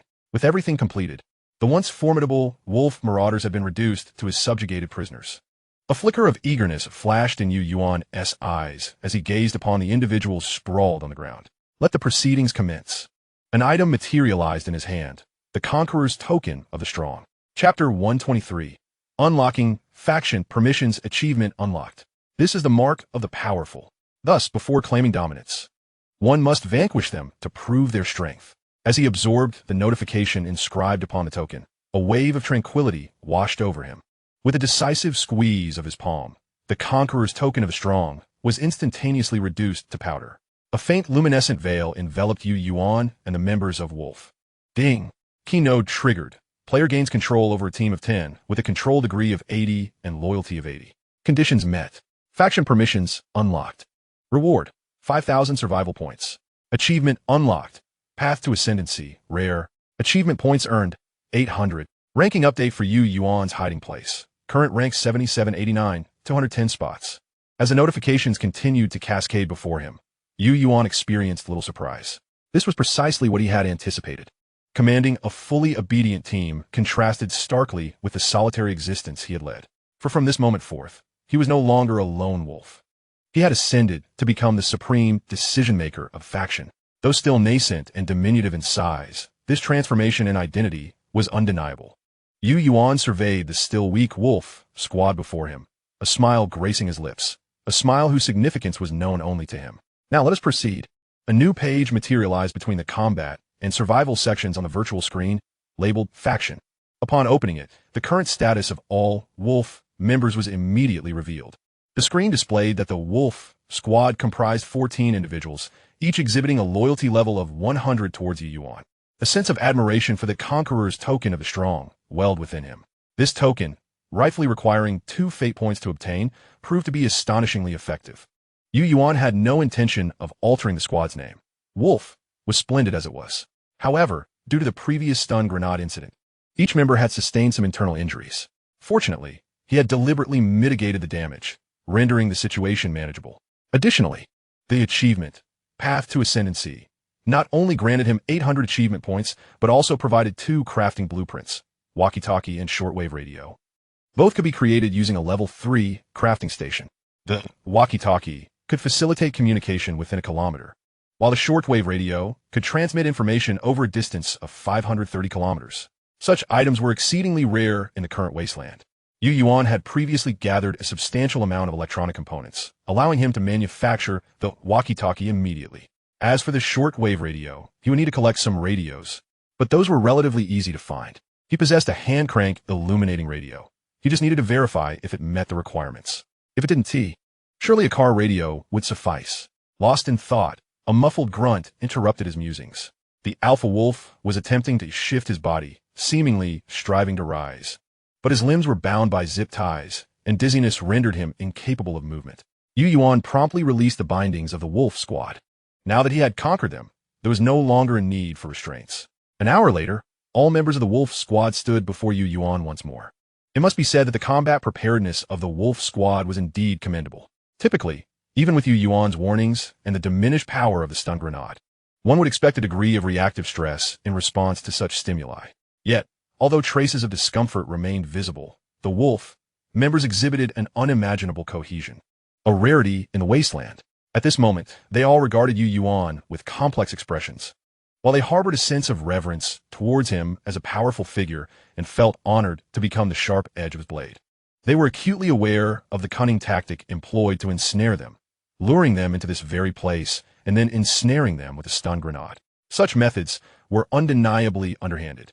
The Alpha Wolf's expression was particularly intricate. After a nudge from Fong and the veteran, he heaved a heavy sigh, manifesting acceptance of fate. Kneeling before Yuan, he pounded the ground with his fist and nodded slightly. Leader, the Alpha Wolf of the Wolf reports to you. Russell. The others followed suit, kneeling on one knee, pounding the ground with one hand, their heads bowed. Leader, Fong of the Wolf reports to you. Leader, Veteran of the Wolf reports to you. Leader, Core Decision Makers, Alpha Wolf. Fong, Veteran. Team Core, Trap, Shadow, Rock, Eagle Eye, Roar, Ant, Doctor, Hyena. New recruits, Minion, Guard, Cub, Fresh Blood, yet to select a title. Observing the 14 members of the Wolf squad kneeling before him, Yuan patted the Alpha Wolf on the shoulder and addressed the assembly. Rise. I hold a strong affinity for the name Wolf. Collective cooperation and clear responsibilities. Henceforth, my code name shall be King. The eyes of the entire Wolf squad gleamed with renewed vigor. 28, East Coast Avenue, South City, the Nyuxalai Club. This is where Loris has prepared for you. Survival supplies are in the corner. From here on, proceed as previously discussed. Yuan gazed at the Alpha Wolf, who was holding a newspaper and pointing at a photograph of Loris with a serious expression. Behold clearly, this man is Loris. Of course, his appearance may have changed, but not by much. He should meet with you in the next couple of days. Once you confirm his identity, do not hesitate, eliminate him immediately. If it cannot be confirmed whether it is indeed him, or due to other factors, we shall remain still, refraining from alarming the snake. Yuan earnestly cautioned everyone, his expression icy. Remember, he is not an ordinary person. According to my intelligence, he has injected gene-modifying agents, endowing him with physical capabilities far surpassing those of normal individuals. Without absolute certainty, do not act rashly. However, should we decide to strike, we must ensure complete annihilation. The pack leader gazed at Yuan. What if we need to contact you? Yuan glanced at the time. It was nearing midnight, and he furrowed his brow slightly. I will devise a means of communication. For now, simply toss a note into the sewer grate to the right of the entrance of the clubhouse. I will find you upon seeing it. He cast one last look at the pack leader. I will take my leave. Remember, do not underestimate Laris. Upon exiting the Nyuxalai clubhouse, Yuan felt considerable anticipation regarding the Chai Lang squad's plan to eliminate Laris. If this opportunity could indeed neutralize Laris' threat, it would be a cause for collective celebration. Nevertheless, subduing the Chai Lang squad held significant importance for him. He hoped everything would proceed as planned. With this thought, Yuan entered the sewer and ran towards the 6th district. At last, just before 1 a.m., he arrived at the apartment building on Helen Commercial Street, where Carmen awaited him. Chapter 124, Acquiring the Title, Shadow of the District, Rare. With a thud, a backpack fell to the ground as Carmen stepped back a few paces. Everything is here. Take a look. Yuan picked up the backpack, conducted a brief inspection, and smiled. Thank you. You've saved me a considerable amount of trouble. However, he was surprised to see Carmen once again extend another backpack towards him. Meeting Yuan's incredulous gaze, he said, "These are items I specifically gathered for you. You should find them useful, though I regret I couldn't find anything else." Yuan accepted the backpack and weighed it in his hands. It was indeed quite heavy. Inside appeared to be a collection of papers. Nodding slightly, he placed the backpack at his feet. Is this urgent meeting due to changes at the riot prison? Carmen's expression showed a hint of agitation, which he fought to suppress. He had sensed something was amiss with the high-level personnel movements at the Black Shield Police Department over the past couple of days, which left him feeling a sense of impending chaos. Yuan nodded gently. In 4 days, Yuan checked the time. To be precise, it should be 3 days from now, the riot prison, the burning fortress, will launch a full-scale assault against you, while the Iron Anchor Shipping Company will strike against the Aurora Animal Assistance Society. Is that truly the case? Carmen appeared somewhat shocked, yet having suspected as much beforehand. He quickly accepted the information. However, his complexion was not particularly favorable. With the war approaching, Laris would undoubtedly devise a strategy to place him at the front lines. A certain path to death. Noticing Carmen's silence, Yuan surmised his concerns and chuckled lightly. Do not fret about Laris. Huh? What do you mean? Carmen shot him a bewildered glance, only to quickly react. Do you have a way to deal with Laris? Yuan did not provide a direct answer. With 3 days remaining before the impending conflict, if Laris were to perish before it begins, your crisis would naturally be averted. Yu Yuan's words sent a jolt through Carmen. Are you suggesting? He stammered in disbelief. That is Laeris. Yu Yuan shrugged, providing no guarantees. I have made certain arrangements. Should Laeris indeed meet his end, we would all rejoice. If my plans fail, then you'll need to take a risk. Huh? What do you mean? A document pouch was tossed at Carmen by Yu Yuan. Inside, you will find intelligence regarding Laeris. If my plan encounters unforeseen complications, utilize this intelligence wisely. It should ensure your survival. At that point, you must devise a means to bring Laeris to the battlefield a few days hence. I will handle the rest. This was Yu Yuan's second arrangement concerning Laeris. If the Chai Lang squad could not succeed, the outcome would depend on Carmen's side. What intelligence? Is it guaranteed to be effective? Carmen began to open it for review. Look at it later. It consists of intelligence on Laeris strategies for taking down his enemies from below. This information is of utmost importance, which is why we must discuss it in person. Moreover, your director is no simple character. You must handle the subtleties carefully to avoid endangering yourself. Carmen's pupils dilated at this revelation. Taking down from below, he seemed to have an inkling. Yu Yuan approached Carmen and extended his right hand. Whether we can eliminate Laeris this time depends on you. Good luck. Upon hearing Yu Yuan's words, Carmen, still tense, nodded gently. He extended his right hand, as if merging destinies, and grasped Yu Yuan's. Yes, you too, good luck. The two parted ways, and Yu Yuan turned, lifting the backpack to depart without a trace of hesitation. Meanwhile, the unfinished notification echoed in his ears. Thought card activation successful. Thought subject, Carmen. In the Book of Fate, the bronze quality thought card, Freedom from Fear, dissipated and merged into Carmen's being. Freedom from fear, go forth with vigor. Yu Yuan indeed had another significant task yet to accomplish. Once out of Carmen's sight, he stowed the backpack into the rabbit ring. Re-entering the sewer, he rode Mai to a secluded corner. There, he produced a door frame from the rabbit ring and propped it against the sewer wall. With the escape key inserted into the lock, upon opening the door, a motel's main guest room materialized on the other side of the frame. Indeed, it works. Yu Yuan chuckled. In the next moment, he had stepped into the room. The two backpacks from Carmen appeared before him. He emptied the contents of the bags, inspecting each item. After confirming everything was in order, he let out a long sigh of relief, feeling as if he were suffering from a mild case of paranoid delusion. It was evident that Carmen was a trustworthy ally. Repacking the supplies, Yu Yuan's gaze fell upon the pile of papers Carmen had gifted him. These were blueprints. Upon examining them, a fleeting look of astonishment crossed his face. This was indeed a schematic of the sewer network of the North District and Central District, evidently collected just in the past couple of days. Yu Yuan's heart raced. He already possessed the sewer network blueprints of the East, South, and West Districts. Now, with the addition of Carmen's Central and North District schematics, he had not only acquired a comprehensive map of Green Forest City, but also the sewer networks of all 5 major districts. Furthermore, it contained the long-cherished air raid shelter blueprint. Carmen truly had an eye for detail.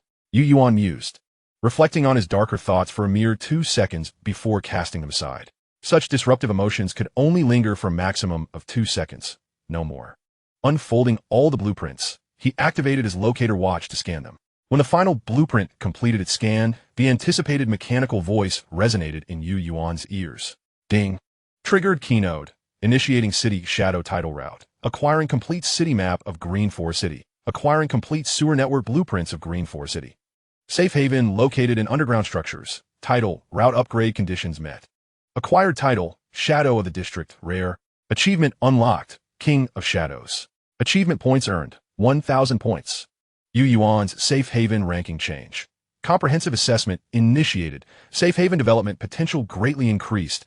Risk resistance coefficient significantly enhanced. Achievement bonus, title route development degree. Current safe haven ranking updated.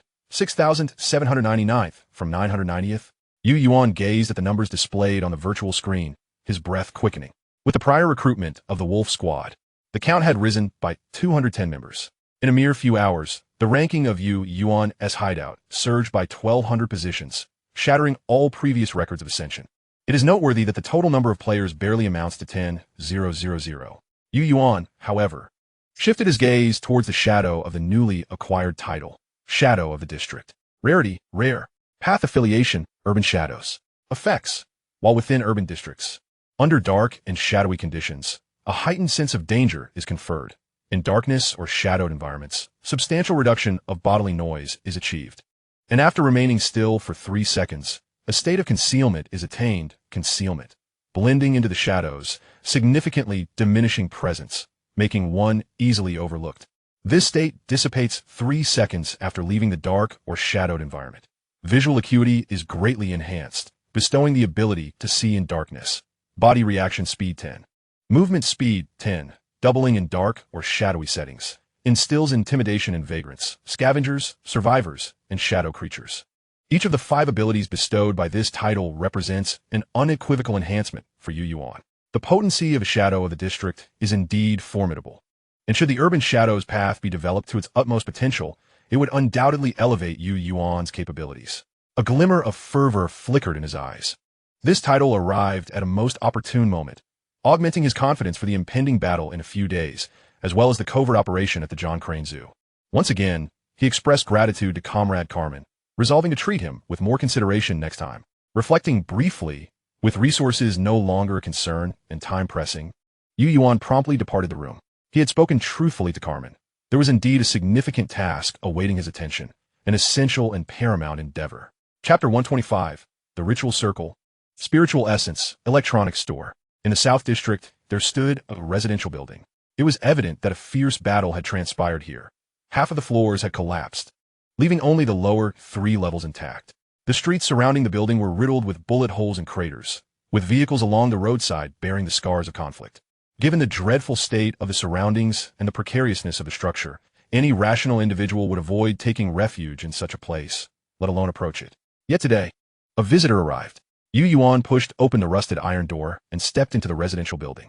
Compared to the war-torn streets outside, the interior was markedly better, albeit still limited. Yuan paid little heed to these conditions. His gaze swept the area, swiftly locating the staircase leading to the basement, descending the stairwell deeper underground. Yuan's vision, augmented by the enhancement from the titles District Rat and Shadow of a District, now boasted the ability to see in darkness. In a shadowy environment, his sight transformed into a grayscale panorama, as if he were donning night vision goggles, clarity remarkable. This novel visual experience filled Yuan with exhilaration as he scanned his surroundings with unbridled curiosity. Thus, he traversed the debris-strewn floor, pausing before a locked door. Indeed, this was the place. Guided by his treasure-hunting instinct, he confirmed that he had arrived at his destination.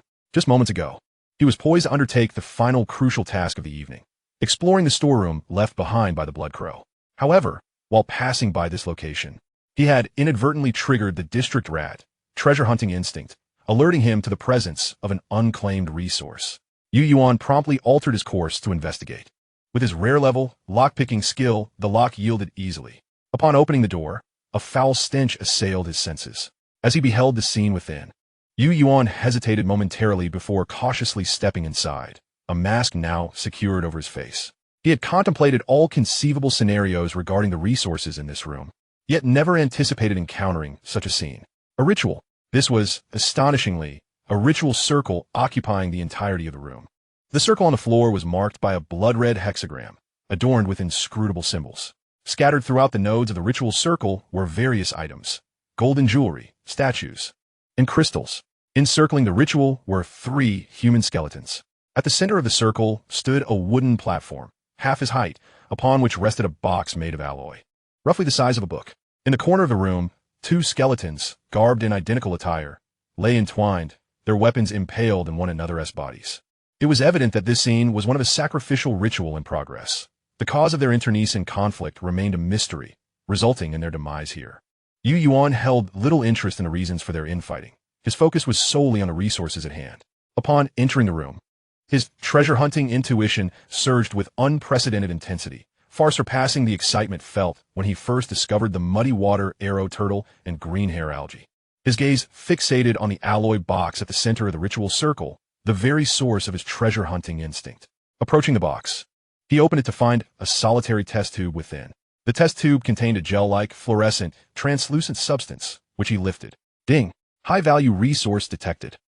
The virtual display illuminated with detailed information about the item, and Yuan's hand trembled slightly as he held the test tube.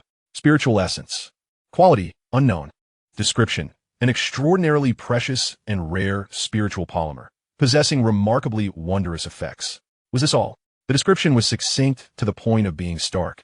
Yuan stared at the diminutive vial, containing no more than a quarter of its volume with the fluorescent liquid. So this is the spiritual essence. The spiritual essence is one of the optimization materials for the level 3 crafting table, optimized through the Oddities workshop. Yuan had not anticipated encountering it under such circumstances. Furthermore, this vial of spiritual essence clearly exceeded 5 milliliters, a target exceeded. After carefully sealing the alloy box, he stored it in his rabbit ring and collected the remaining resources from the ground, among them white crystals, a crucial material for crafting the spiritual collector. Now, he had everything in place. With the resources gathered, Yuan's gaze drifted back to the ritual circle's design on the floor and the 2 corpses in the corner. Initially, he had assumed these 2 skeletons belonged to members of the Aurora Animal Assistance Society, but the absence of the black sun emblem on them rendered him unable to draw any conclusions. Never mind, it was best to leave this place for now. Just as Yuan prepared to exit, he suddenly recalled the regional event, mysterious religious ritual, which seemingly contained insights into the processes and secrets of such rituals. Although uncertain whether this ritual bore any connection to the Aurora Animal Assistance Society, he ultimately decided to preserve the design. Retrieving his phone from the ring, he began to snap pictures of the ritual circle on the ground, capturing every detail clearly within a minute. Once he confirmed that nothing had been overlooked, he exited the room. Retracing his steps, he made his way towards the storeroom of the Blood Crow. Following the information provided by Harris, Yuan soon located the hidden resource room. Using the key he had found on Harris, he unlocked the door and beheld the interior.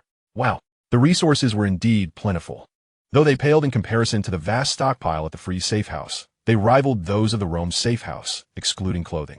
As Yuan surveyed the resources, he noted that while food was somewhat limited, the variety was rich, and there were numerous firearms and ammunition, even a dozen or so grenades. He speculated that the weapons must have been supplied by lorries. Within the confines of the chamber lay another room, brimming with an abundance of electronic resources. Among the treasures were electronic components, various instruments, gaming consoles, computers, mobile phones, walkie-talkies, and other everyday essentials, alongside office supplies such as printers, multimedia televisions, and photocopiers. The diversity of items was astonishingly vast, leading Yuan to momentarily believe he had entered a digital metropolis's repair warehouse.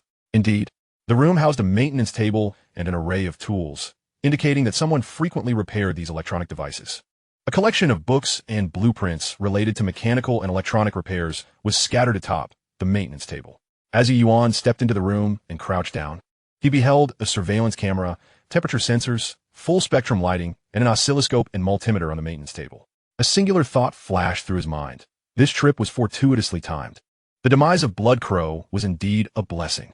Chapter 126. Defense Monitoring Network Control Station, Electronic Instrument Repair Station. Ding. High-value resources detected. Special path to hiding place discovered. Discovery. Crafting station list updated. Yuan gazed at the notifications materializing on the virtual screen, a smile gracing his lips. The special path to the hiding place, Defense Monitoring Network Control Station, and the optimized crafting path, Electronic Instrument Repair Station, had been unveiled. The crafting station list now included full-spectrum lighting, wall-mounted air conditioners, washing machines, heating cables, panoramic cameras, and electronic whiteboards. This marked a significant update to the crafting station list, with the newly added items predominantly consisting of electronic products, ranging from everyday consumer electronics to office gadgets, and even a few industrial devices, effectively satisfying Yuan's long-standing demand for electronic goods. Yet, what captivated Yuan's attention most were the 2 newly discovered pathways to hiding places. Transforming the crafting station into an electronic instrument repair station was a prerequisite for manufacturing electronic products. Materials such as surveillance cameras, power supplies, network cables, hard drives, switches, and monitors were essential for constructing the monitoring network control station. Fortunately, most of the necessary construction materials, related electronic products, could be found in this very room, in an ample supply, prompting him to optimize the electronic instrument repair station upon his return. Yuan couldn't help but exclaim inwardly. Blood Crow's demise was a stroke of luck. Harris truly was a good man. In his mind, Blood Crow's status had risen to be on par with Freeze, serving as a formidable stepping stone in his ascent. The subsequent tasks were straightforward. He listed the room's larger supplies on Tao Tao Cave, swiftly clearing out a significant portion of the electronic items with a limit of 90 listings. The remaining smaller items, along with the survival supplies and weapons outside, were all stowed away in the rabbit ring. In no time, the room appeared noticeably empty. Once he confirmed that nothing had been overlooked, Yuan departed contentedly. He slipped into the sewer and swiftly rode back to the hideout on his trusty steed, Mimi. After providing Mimi and his 7 Cree Mountain sheep with fresh grass and clean water, he commenced the optimization of the electronic instrument repair station. He delved into the warehouse, initiating a new round of organization. Unbeknownst to Yuan, his remarkable leap of 200 ranks within just a few hours had stirred a considerable uproar among the player community. This unprecedented rise far surpassed all previous records. Having entered the game for merely over 20 days, with a novice protection period still ongoing, he had already ascended into the top 7,000, a feat that was nothing short of astounding. Some seasoned players began to speculate about Yuan's background, and these veterans were invariably representatives of the progressive faction. In a dense, resource-rich forest teeming with wildlife, Iron Hero sat by a campfire, savoring roasted deer leg in one hand and blood wine in the other, while his gaze fixated on the ranking that was nearly catching up to Fish Yuan's hideout. Indeed, Fish Yuan's hideout had seemingly activated the title path, and it appeared to have entered the second stage. Could it be that this newcomer, much like the madman from Moss Cottage, had a high-level ally backing him? As a player whose hideout ranked 749, Iron Hero understood the reasons behind dramatic ranking surges all too well. Such occurrences were typically the domain of veteran players who had exited the novice protection period, having amassed resources over time to unlock the title route and subsequently elevate their ranking. Iron Hero, who himself was in the second stage of the title route, was acutely aware of the challenges involved. Yet, Yuan's emergence shattered conventional expectations, prompting a shift in Iron Hero's perception of him. From the very first day Yuan entered the game, Iron Hero had kept a watchful eye on him.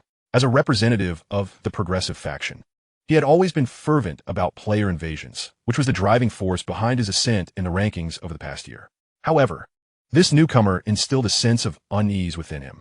While he still believed that Fish Yuan's accumulation was insufficient to confront him, the gap in their rankings had narrowed significantly. After careful consideration, he resolved to temporarily abandon plans to target Fish Yuan's hideout for invasion. As fate would have it, that madman seemed particularly interested in Fish Yuan's hideout. Perhaps he would serve as a scout. Similar sentiments echoed among other seasoned players. Their frequent invasions of other players' worlds had instilled in them a keen sense of caution, knowing precisely when to engage and when to bide their time. Yet, while some recognized the risks and chose to tread carefully, others, like sharks sensing blood, made the greedy decision to pursue. The most evident of these was Xiao Wu, the master of Moss Cottage, who had been closely monitoring Fish Yuan's hideout. His fervor upon witnessing the rankings surged far beyond the norm. As his pupils began to shift to a blood-red hue, an exhilaration coursed through him, morphing into a near-manic state. The title route must be the title route, and it had undoubtedly entered the second stage. He was certainly not a mere blank-slate player.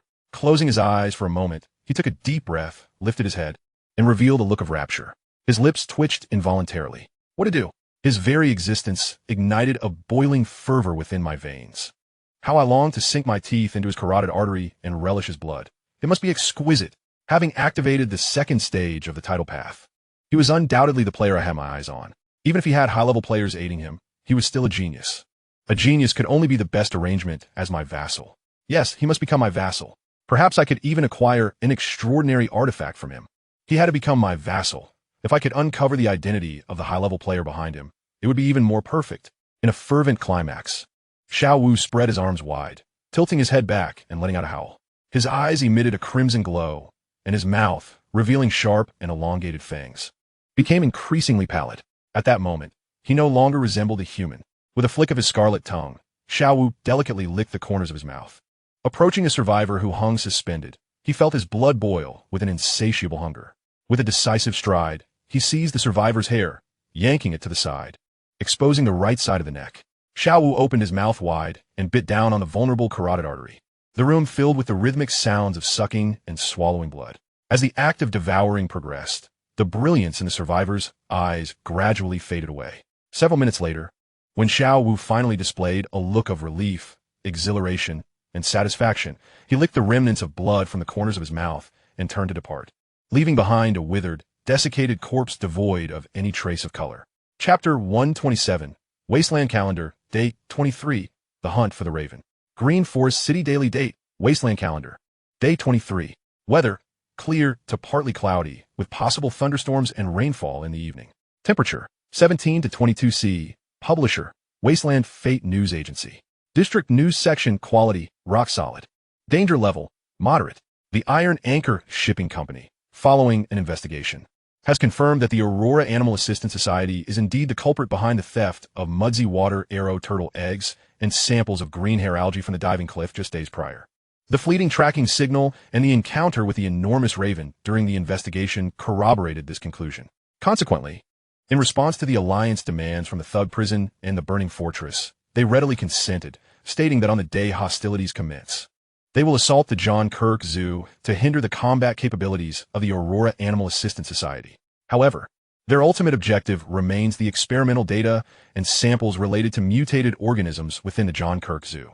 Just yesterday, the Iron Anchor Shipping Company received a whisper of rumor that the mutated raven soaring through the skies possesses the ability to detect intruders. This poses a significant threat to their operations just days away, prompting Chairman Carlos to decide on a plan to lure and kill this mutated raven tonight, eliminating a potential hazard for the impending battle with the ambush site selected near the Ritter residential area on the southern side of the zoo. He emphasized the necessity of retrieving the raven's corpse for sample analysis. He now harbors grave suspicions that the monstrous fish, which had recently attacked cargo ships, is also linked to the Aurora Animal Assistance Society. District News Section Quality, rock solid. Danger level, moderate. A few days ago, a group of unidentified individuals infiltrated the southern district of Green Forest City from Golden Beach, hiding in Beachside Villa number 23. After several days of investigation, our reporter has completed verification, confirming their identity as the dominant force of the shattered waves, the humpback whales. The Iron Anchor Shipping Company's exploratory team discovered an island inhabited by muddy water arrow turtles in the shattered waves and conducted destructive sampling, severely damaging the growth environment of the nearby green hair algae. The humpback whales expressed their extreme anger, asserting that all resources in the shattered waves rightfully belong to them. Recently, they attacked an Iron Anchor Shipping Company transport vessel, sinking it. However, their skirmish also attracted the assault of a powerful aquatic creature, resulting in the disappearance of one of the cargo containers. They dispatched operatives into Green Forest City to secretly search for this container. Yet, due to the Blood Raven organization being ambushed and annihilated by mysterious assailants, the humpback whales' advanced forces found themselves in a predicament. Yesterday, they learned from a captured vagrant that the Animal Assistance Society in the Eastern District harbors an extreme possessiveness over various animals, and that rumors of gigantic creatures have surfaced. This ignited a strong curiosity regarding the Aurora Animal Assistance Society, leading them to plan an investigation. District Lifestyle News Quality, rock solid. Danger level, low. Salon, a member of the Hyena faction, heard some shocking news yesterday. The Aurora Animal Assistance Society, which occupies the John Kirk Zoo in the Eastern District and has exhibited a strong possessiveness over various animals, is, in fact, the true power in the Eastern District.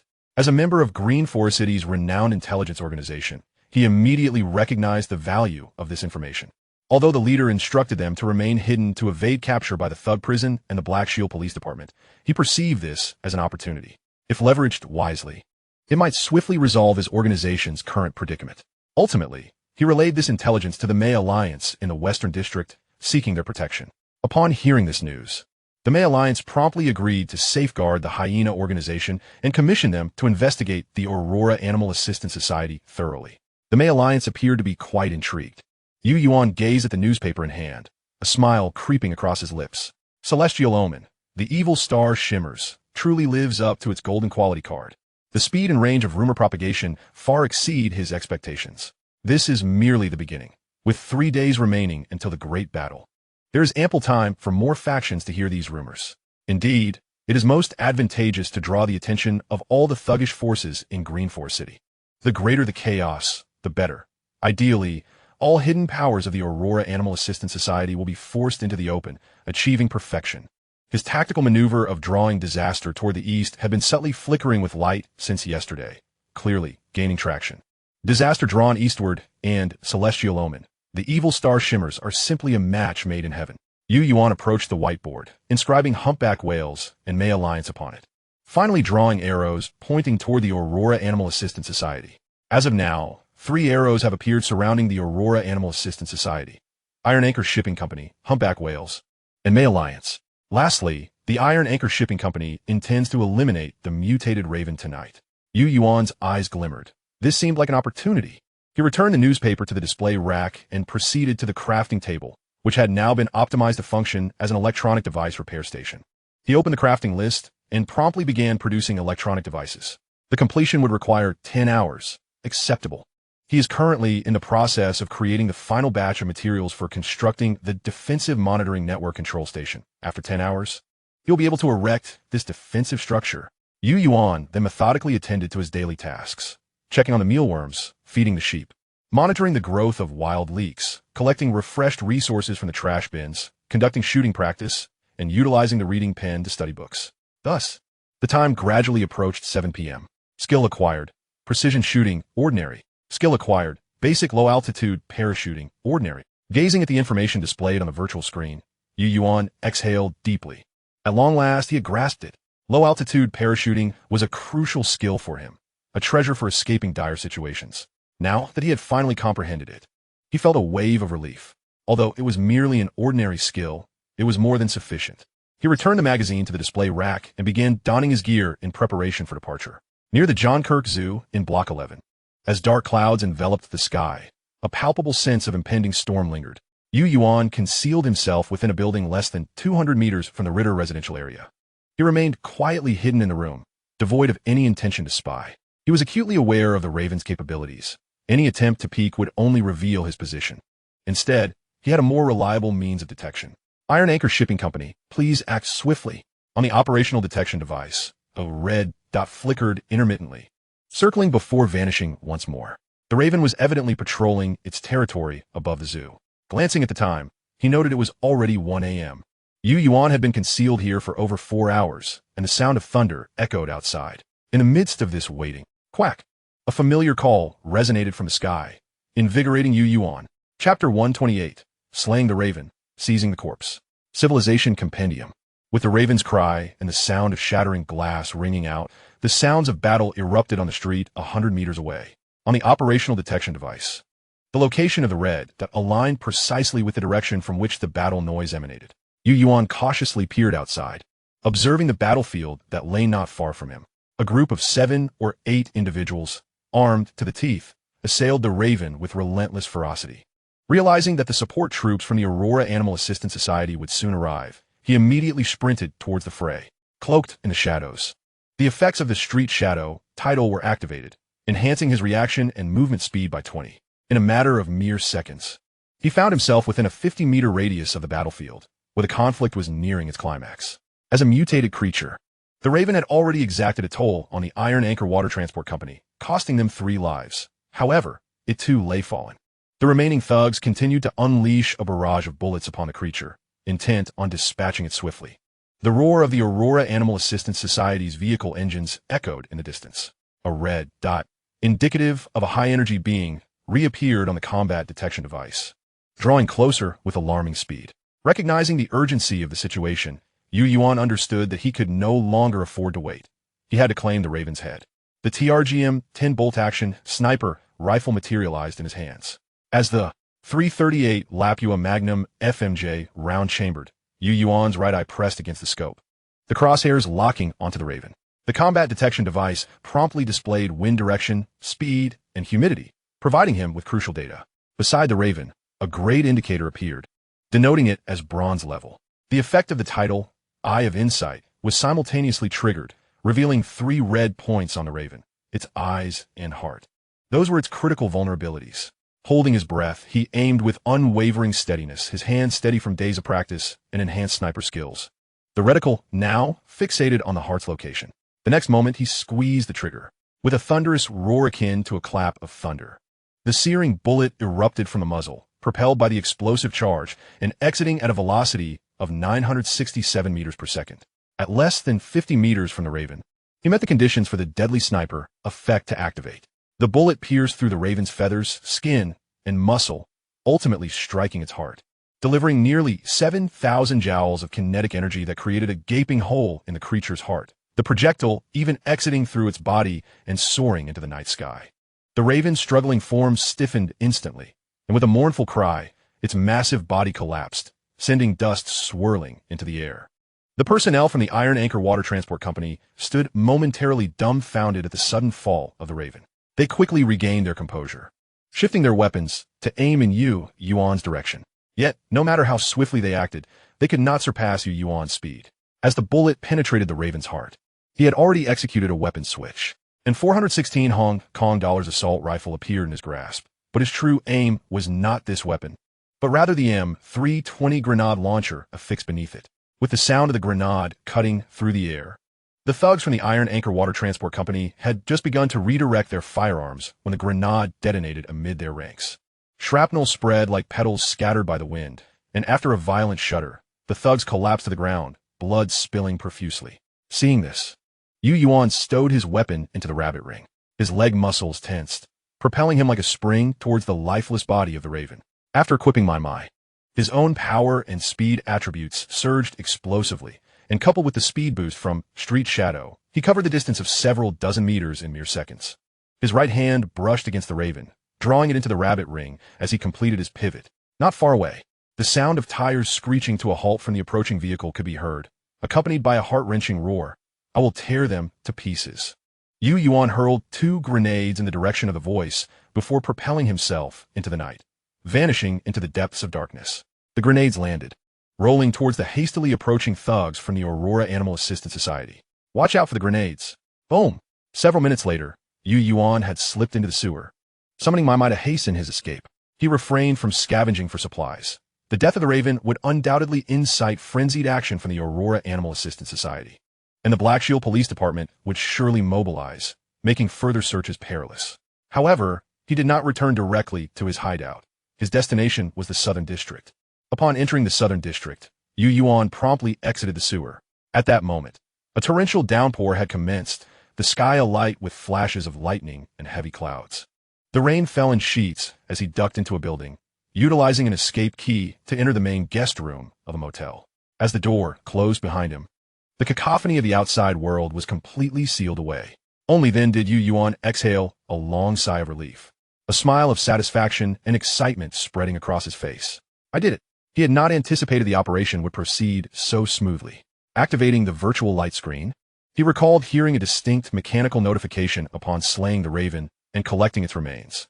Indeed, a message appeared on the virtual screen. "Congratulations, you have slain the spiritual being, the Watchful Raven. Civilization Compendium unlocked." In the special section of the virtual light screen, a new option had emerged. Upon opening it, he found a compendium whose cover transformed into a collage of crumbling architecture and biological remains. As he flipped through the pages, he was momentarily transported to scenes of countless civilizations rising and falling. Finally, the pages slowed, revealing a lifelike depiction of the Raven he had just slain. Beneath the illustration, lines of information materialized. Watchful Raven. Gray bronze. Spiritual factor level. Low. Spiritual organs. Eyeballs, brain, claws. Comprehensive evaluation. Introduction. This is a spiritually engineered being, created through experimental research. Although it barely possesses spiritual characteristics, its weaknesses are glaringly apparent. Its body is fragile and has lost the opportunity for further growth, rendering it one of the lowest forms of spiritual beings.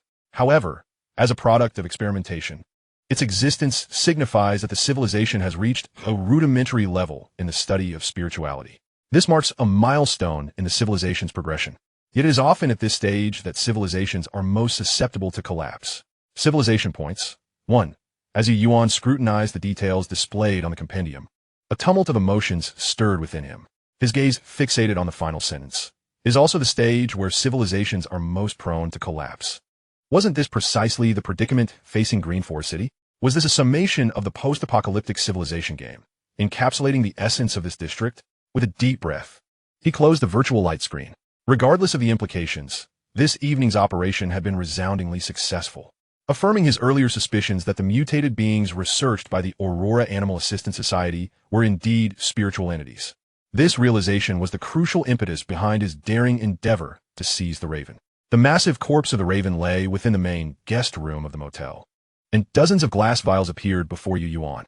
Time was of the essence. It was time to commence. Chapter 129, Spiritual Collector, Optimizing the Curiosity Workshop. With just a few minutes remaining before the 3-hour limit from the main guest room of the motel, Yuan stepped outside. Within those 3 hours, he meticulously gathered the fresh blood of the Raven and conducted a comprehensive examination of its body. As expected, he discovered a chip control device embedded within its skull. This was the primary means by which the Aurora Animal Assistance Society controlled mutated creatures. A detail previously mentioned by Ninja in the intelligence reports. The chip controller contained a signal transmitter. This was the reason Yuan had not returned to his hideout immediately. Fortuitously, due to his previous experience with the electronic tracker incident involving the Iron Anchor Shipping Company. He was particularly vigilant regarding this matter. Now that the latent crisis had been averted and the collection of fresh spiritual creature blood was complete, Yuan felt no reason to linger any longer. Mounting his trusty steed, he hastened towards his hideout. Uncertain of the time frame associated with the definition of fresh spiritual creature blood, he resolved to expedite the creation of these substances. Upon returning to his sanctuary, Yuan promptly accessed the facility management log on the crafting table. He selected the creation of a spiritual collector. The requirements were as follows: a level 3 crafting table, 100 milliliters of fresh spiritual creature blood, 100 grams of spiritual creature drops, 2 CPUs, 1 portable electronic device, and 3 white crystals, with a purity of 995 or higher. All the necessary conditions had been met. Yuan retrieved a smart watch he had prepared in advance, designating it as the vessel for the spiritual collector.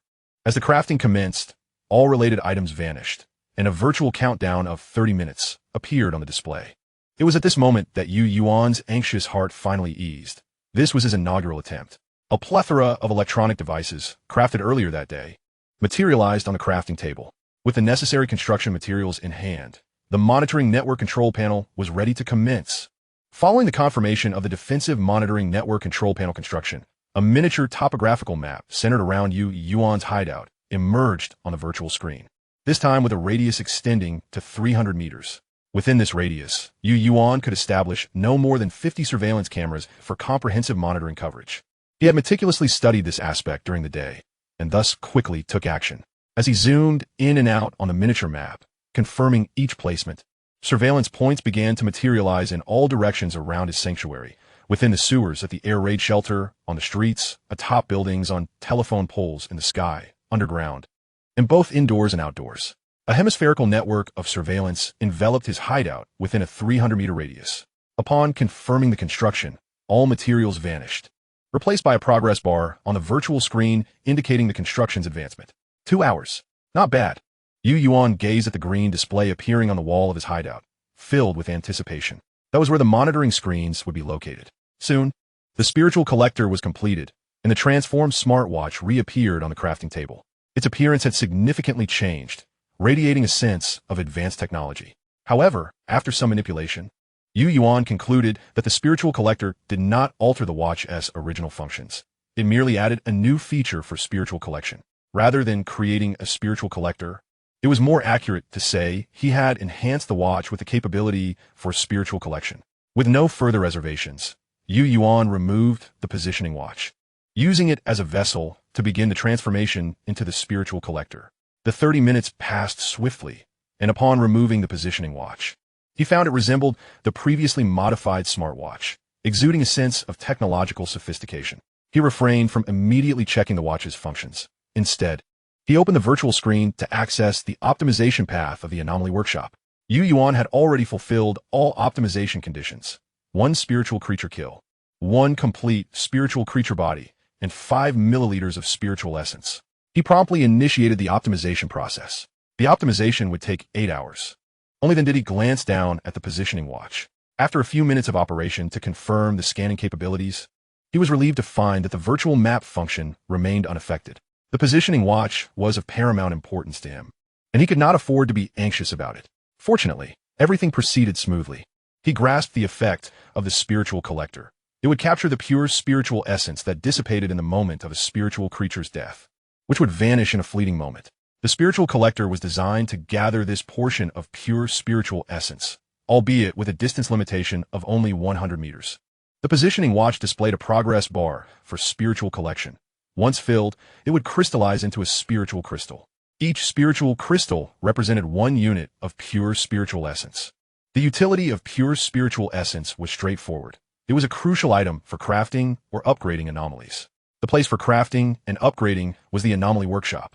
Yuan observed the Anomaly Workshop, still undergoing optimization and upgrades, his expression calm. He had long suspected the connection between the Anomaly Workshop and the crafting of anomalies.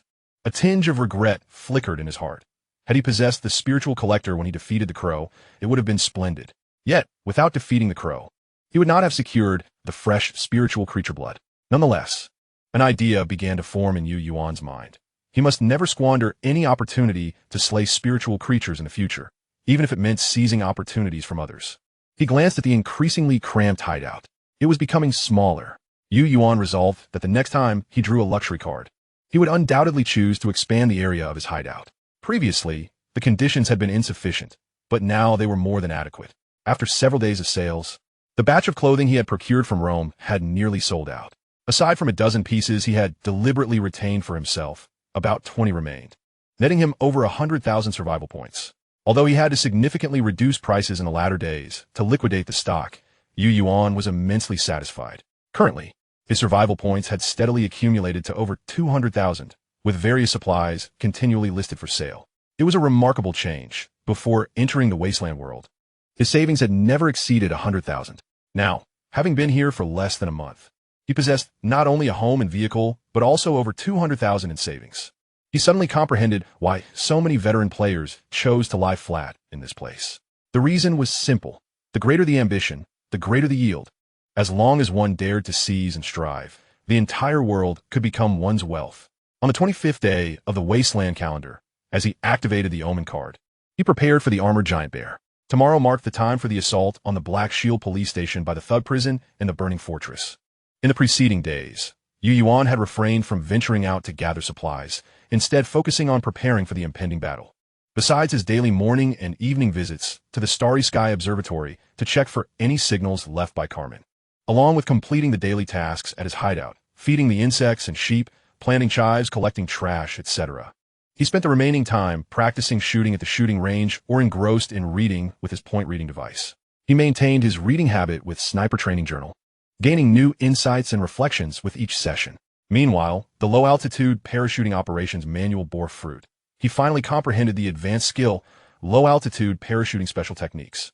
Mastering both low-altitude parachuting basics and low-altitude parachuting special techniques, Yuan's final puzzle piece in preparation for the imminent battle was now complete. Perhaps due to the approach of the grand conflict, or the persistent influence of the celestial Omen star flickering card. The news displayed on the magazine stand over the past few days had all been related to the Black Shield Police Station or the Aurora Animal Assistance Association. Yuan also gained further insight into the plans of the Thug Prison, the Burning Fortress, and the Iron Anchor Shipping Company. The interest from other thug factions in the Aurora Animal Assistance Association was steadily growing, and as they actively delved deeper, some more clandestine information surfaced on the desks of various faction leaders. Among them were speculations regarding the relationship between the Black Shield Police Station and the Aurora Animal Assistance Association. In summary, the atmosphere within the major districts of Green Forest City has become increasingly tumultuous and enigmatic. From the news this morning, Yuan learned that the mysterious figure behind the thug prison had once again arrived at its gates. However, this time, he was not alone. He brought reinforcements for the thug prison. Clearly, their regard for the Aurora Animal Assistance Society is extraordinarily high. The magazine display rack also unveiled a new rock level insider card. By now, Yuan had accumulated a total of 4 intelligence cards, 1 bronze level insider, 1 rock level insider, 1 rock level omen, and 1 rock level tactics. It must be said that bronze quality cards are exceedingly rare. At this moment, he held a rock quality omen card in his hand. Omen card. Function. Upon using this card, one can glimpse a segment of destiny related to a designated event within the following day. Let me see what tomorrow holds. As the card activated, Yuan felt as though his soul transcended, finding himself in a scene engulfed by the chaos of war. His vantage point resembled that of a divine observer. The thug prison and the burning fortress were embroiled in a full-scale melee, with the Black Shield Police Department deploying armored vehicles, riot control units, and heavy weaponry such as RPGs. The combatants of the thug prison and the burning fortress were equally formidable, showcasing an array of modified war machines, including armored artillery vehicles, flamethrowing trucks, and rocket-enhanced pickups. The surrounding buildings on this street were riddled with destruction, teetering on the brink of ruin. Observing the battlefield, Yuan recognized the vicinity as the 10th district, confirmed by several familiar structures in the distance. Consistent with the news reports, the thug prison had identified the true rulers of the East District as the Aurora Animal Assistance Society, marking them as their primary target for assault. The 10th district was historically adjacent to the 11th district, home to the John C. Zoo. However, Both the Black Shield Police and the Aurora Animal Assistance Society had evidently caught wind of their intentions, leading to an interception in the 10th District. Utilizing his divine perspective, Yuan swiftly sought out the commanders of the various factions. His bronze-level kill card task required him to eliminate human targets of at least bronze rank, and he surmised that these commanders were the most likely candidates to fulfill the criteria. He soon located the commander of the thug prison, who was, unsurprisingly, a fire priest, while the burning fortress was led by a stern-looking middle-aged man clad in prison guard attire. Curiously, the on-site commander of the Black Shield Police was none other than Loris. Upon realizing this, Yuan inferred that Cayman's plan had likely succeeded. Typically, the commander in charge of battles for the Black Shield Police was an individual known as Old Ku, but Loris's presence indicated the influence of Yuan's intelligence on Cayman's part.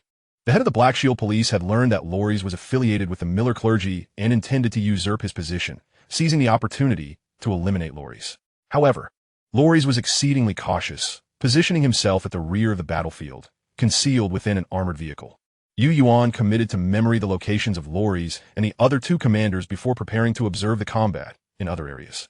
Suddenly, a series of thunderous booms erupted.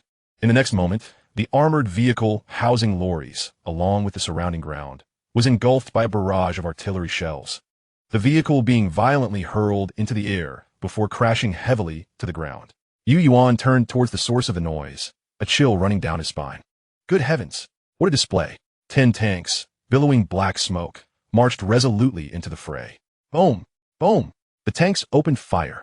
The armored vehicles of the Black Shield Police stood no chance against the assault of the 120mm cannons, disintegrating into blazing fireballs. Clearly, the armored vehicle that had housed Loris had fallen prey to the might of these main battle tanks. With their intervention, the outcome of this battle seemed all but predetermined. Yet, just as the thug prison forces prepared to capitalize on their momentum, a deafening roar pierced the air. A colossal bear, nearly 20 meters in size and clad in a thick layer of hardened biological armor, sprang forth from a nearby street. In its charge, it propelled itself skyward, crashing down upon a tank, its massive bulk lifting the vehicle off the ground. The bear's powerful forelimbs seized the cannon, wrenching it upward with a series of metallic groans, ultimately tearing it from the turret and hurling it violently towards a nearby armored vehicle, sparks flying in its wake. The forces of the thug prison and the burning fortress redirected their fire towards the armored behemoth.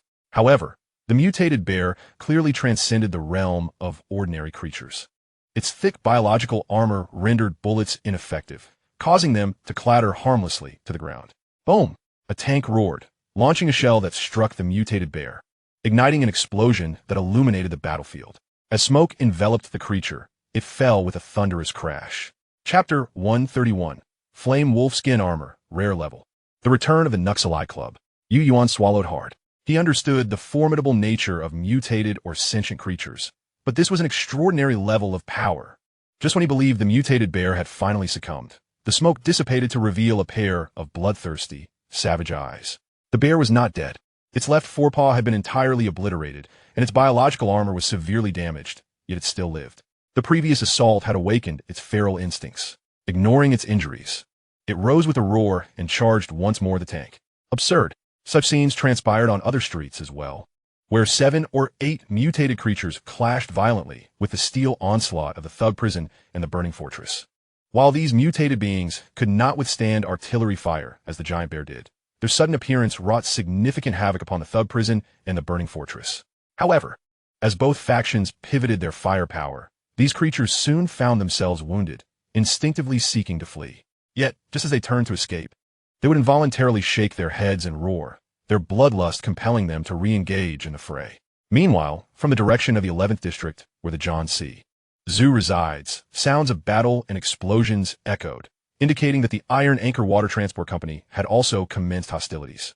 At that moment, Yuan suddenly spotted several figures clad in Black Shield Police uniforms near the wreckage of Loris's exploded armored vehicle. Instantly recognizing them as his Wolf Pack team, he wondered how they had come to be here. The members of the Wolf Pack swiftly pried open the vehicle doors, locating the charred remains of Loris and swiftly extracting him from the battlefield. The entire operation went unnoticed by most, executed with remarkable speed and efficiency. As Yuan contemplated investigating further, a flash of light and shadow enveloped him, and his consciousness returned to his hiding place. The foresight granted by the Omen card had now concluded. Nevertheless, he had gleaned all the information he desired, acquiring the precise locations of the three commanding figures, thus significantly enhancing his prospects of completing the bronze kill card task tomorrow. Lastly, there was the unexpected action of the wolf pack in rescuing Loris. Initially, Yuan had believed Loris was doomed under the onslaught of that artillery shell. However, considering the extraordinary recovery, healing, and regeneration abilities possessed by Loris, as well as the unexpected emergence of the wolf team, it became evident that matters would not unfold so simply. Several days have passed, and it is time to ascertain the current situation of the wolf team.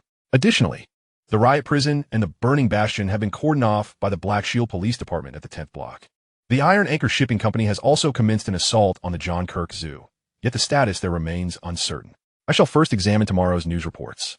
Yuan arrived at the breeding area for mealworms, where he noticed two newly constructed facilities adjacent to it, the Mudskipper Turtle Hatchery and the Green Algae Cultivation Box. Both completed today. Most of the construction materials were sourced by Carmen as per his last commission, with a minor portion synthesized at the crafting table. Within the hatchery, the 8 Mudskipper turtle eggs lay quietly nestled in the moist gravel, embarking on their incubation journey. The data display panel clearly exhibited the current temperature, humidity, moisture content of the gravel, and ventilation metrics in the hatchery, along with an estimated incubation countdown of 28 days. The Green Algae Cultivation Box featured a similar setup, though structured as a cylindrical water tank, with green algae plants submerged in seawater, gently swaying their verdant tendrils under the illumination of full-spectrum lighting. The display screen also provided real-time data on seawater salinity, light intensity, photoperiod, penetration, temperature, and pH levels.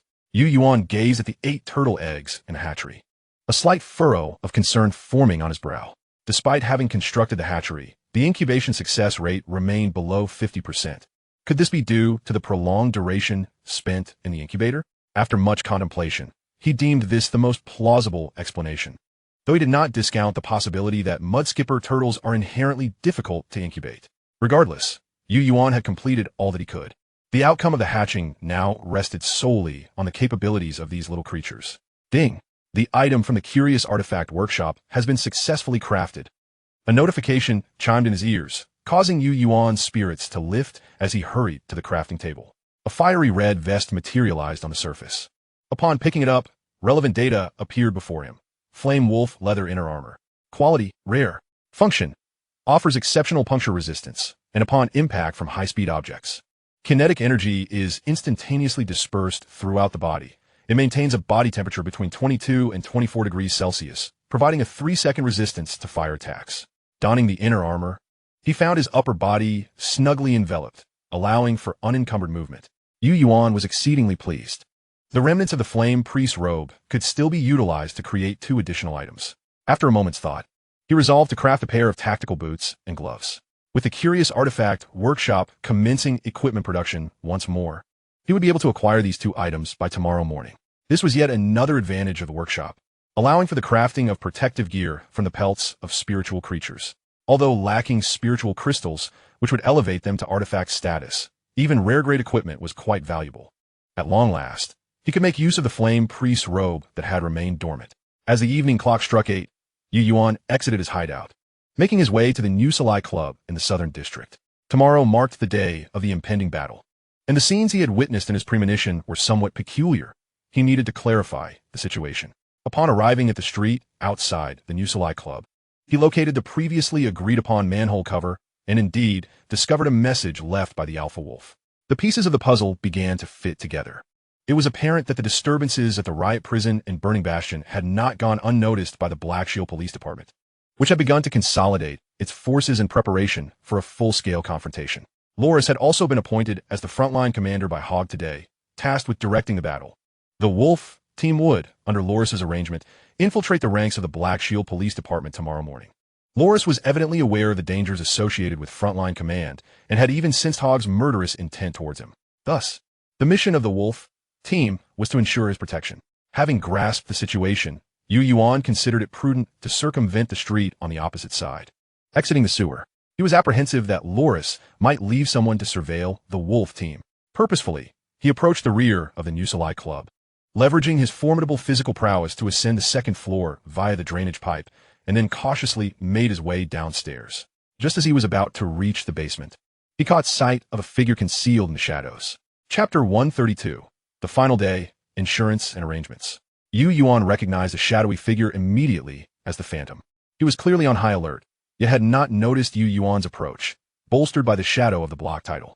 It was only when Yuan stood directly behind him that he seemed to sense something amiss, turning to meet Yuan's gaze. Their eyes locked, and Yuan could distinctly see the Phantom's pupils constrict suddenly, his body instinctively entering a combat stance. However, in the next moment, he recognized Yuan's identity, a look of joy illuminating his face. Just as he was about to speak, he abruptly fell silent, his expression tightening as he gestured for silence. Understanding his intent, Yuan pointed upward and then quietly retreated, melding back into the shadows. A few minutes later, a soft footfall echoed, and a figure peeked into the room where Yuan was concealed. It was the Alpha Wolf. However, Yuan, shrouded in darkness, had already entered a state of concealment. The Alpha Wolf failed to notice him and prepared to enter the next room. Here, the sudden voice startled the Alpha Wolf, who turned to see Yuan's figure calmly stationed in the corner. The Alpha Wolf's expression shifted to one of bewilderment, confusion written all over his face. King? What is happening? He had distinctly seen that the room was empty moments ago. Yet now, King stood right before him, and his mind raced, grappling with the incomprehensibility of the situation. What has transpired over the past 2 days? Upon hearing Yuan's inquiry, the Alpha Wolf quickly regained his composure and approached Yuan, whispering, "Loris is very cautious. He has not directly contacted us, making it impossible to find an opportunity to eliminate him." Yuan nodded slightly, already suspecting this outcome. "What is the current situation? How has he been in contact with you? And what do you mean by infiltrating the Black Shield Police Department tomorrow?" Loris provided a walkie-talkie and several batteries for communication. "However, we discovered a listening device in the walkie-talkie, so we've been careful about our conversations recently. As for the plan to infiltrate the Black Shield Police Department, we were only informed of that this afternoon by Loris. Our mission is to blend into the Black Shield Police Department and ensure his safety. If anything unexpected occurs, we are to extract him from the battlefield. Afterward, he will reveal a supply point to us, where we can find ample fuel and survival supplies as compensation." Hearing this, Yuan shook his head slightly. Such words might deceive a fool. Setting aside everything else, the value of fuel could hardly serve as compensation for the Wolf team. After some contemplation, Yuan handed his backpack to the Alpha Wolf, containing 14 walkie-talkies and specialized earpieces, all crafted by him over the past 2 days as faction items. "Take these.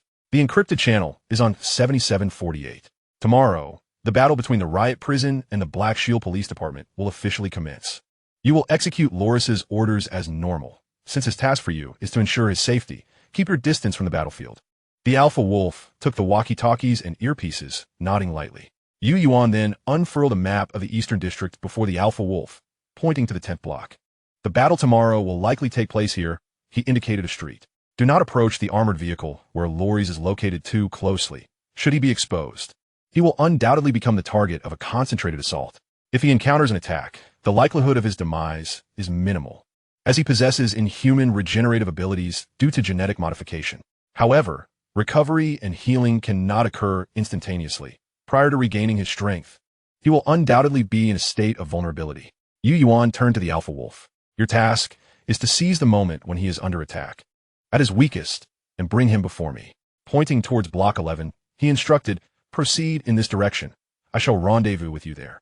Yuan gazed earnestly at the Alpha Wolf. "Remember, do not underestimate Loris. As long as you ensure he arrives alive before me, the rest is for you to manage." The Alpha Wolf nodded thoughtfully. "Understand." After conveying his instructions, Yuan left the map with the Alpha Wolf.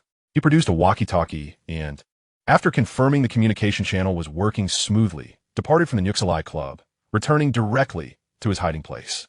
The decision to capture Loris was a sudden inspiration for Yuan, who sought to validate a hypothesis. Since the Raven had undergone experimental transformation, evolving from a mere animal into a sentient being of bronze grade, it raised the question, does Loris, who has similarly been injected with genetic modification serum, now qualify as a sentient being? Upon his demise, would there be a release of pure spiritual essence? Yuan could not afford to miss any opportunity to collect the essence. Furthermore, Loris served as a safeguard, a contingency against the bronze grade slaughter card. After the Raven transformed into a sentient being, its grade ascended to bronze. It was highly probable that Loris, having received the same serum, had also experienced a great elevation. If, on the morrow, the commander of the riot prison or the burning fortress lacked sufficient grade to eliminate the slaughter card, Lori's would be his final insurance. This notion came to Yuan after he glimpsed the forthcoming battle through the Omen card. It is always prudent to be prepared. Within the Black Shield Police Department, all enforcers have been gathered together by Lori's, creating a heavy atmosphere that cast a pall of silence over the courtyard. Each enforcer wore a grave expression, particularly those who had caught Lori's gaze, fervently praying to avoid his attention. Carmen stood amongst the ranks, his demeanor calm, betraying no signs of distress. Yet, as he felt Lori's intermittent scrutiny, he slightly furrowed his brow. Each enforcer called by name displayed a bitter expression, reluctantly stepping forward to stand behind Lori's. Lori's had been appointed as the frontline commander by Director Hogg, and he was currently selecting the main combat personnel. Everyone was aware that war was imminent at the riot prison. This was undoubtedly a perilous assignment, yet they had no choice. Lori's soon approached Carmen. Observing Carmen's placid expression, a flicker of derision crossed Lori's eyes. Carmen, just as Lori's was about to announce Carmen's inclusion in the combat roster, Commander Old Ku's voice suddenly rang out. Carmen, the director is calling for you. Hurry over. At this, Lori's expression momentarily faltered, his gaze turning cold. Yes. Carmen sighed with relief, smiling at Lori's before jogging toward Commander Old Ku. Old Ku patted Carmen on the shoulder before turning to Lori's. Lori's, Carmen has been assigned a more critical task by the director, so I will take him with me. With that, he led Carmen into the depths of the police department, leaving behind envious glances from the other enforcers. As Lori's watched the two depart, the prior chill in his demeanor gradually dissipated, giving way to a pensive expression. Carmen? Chapter 133. 26 Days in the Wasteland, Iron Anchor Water Transport Company Combat Plan. Buzzing. The sound of electric clippers resonated in the hiding place. Yuan completed the final touches, nodding in satisfaction. The third shearing of Miemia had finally concluded. His technique had grown increasingly adept, with the entire process taking merely a few minutes. He carefully stored the 20 kilograms of high-quality wool back in the warehouse. Miemia Manuile grazed on grass throughout the process, evidently accustomed to it. Yuan approached the crafting table, opened the crafting list, selected wool roll, and commenced production. He had now accumulated 60 kilograms of premium wool, which could yield 600 units of quality wool rolls, valued at no less than 200,000 survival points, an essential strategic reserve. Completing his final task for the day, Yuan tidied up briefly before immediately resting to conserve energy for the impending battle. At 6 in the morning, the alarm clock roused Yuan from slumber. He quickly washed up and had breakfast before approaching the magazine display rack to check the day's news. Green Forest City Daily. Date, 26th day of the Wasteland calendar.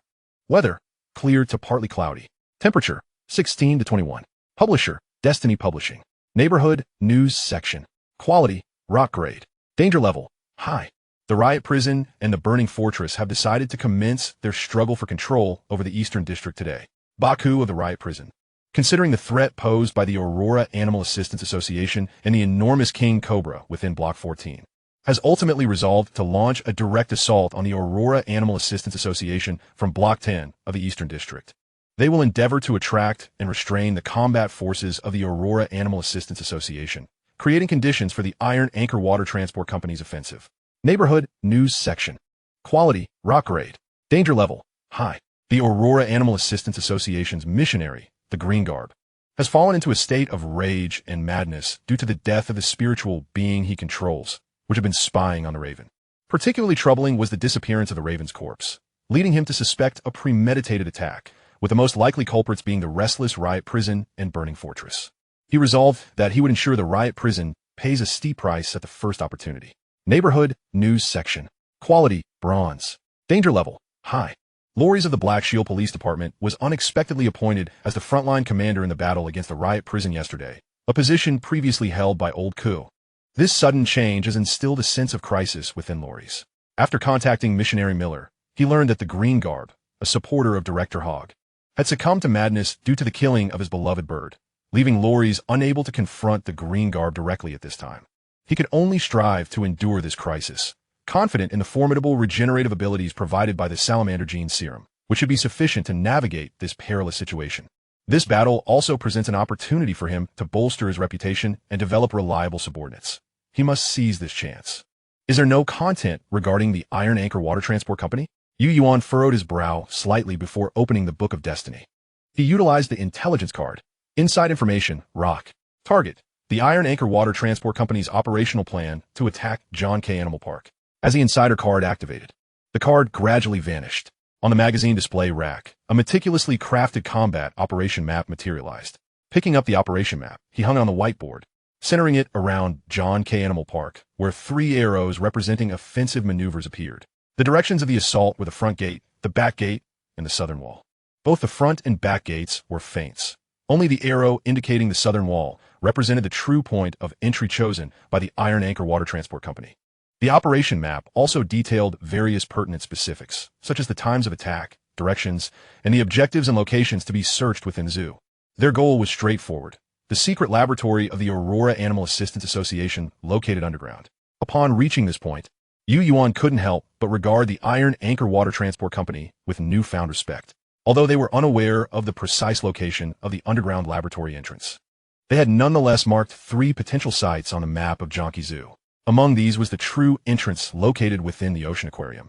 Yuan had gleaned this information solely from the data left on a USB drive by Ninja. It was indeed impressive that the Iron Anchor Shipping Company could narrow down the location purely through conjecture. The operational map below detailed the entire plan of action, mirroring the descriptions found in the newspapers. Initially, the assault would be launched from the Thug Prison and the Burning Fortress, advancing directly from Block 10 toward Block 11, thereby compelling the Black Shield Police Department and the Aurora Animal Assistance Society to mobilize their combat forces for a counterstrike. Once the combat capabilities within Jonki Zoo were drawn away, their attention diverted, the Iron Anchor Shipping Company would unleash a fierce attack on Jonki Zoo, aiming to breach the zoo's walls and initiate an offensive against the underground laboratory, thereby exerting pressure on the Aurora Animal Assistance Society.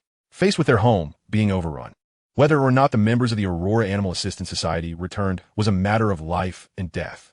At this juncture, the objectives of the 3 factions had been achieved. The Black Shield Police Department and the Aurora Animal Assistance Society had long dominated the East District, and the struggle for control over this territory would not conclude easily.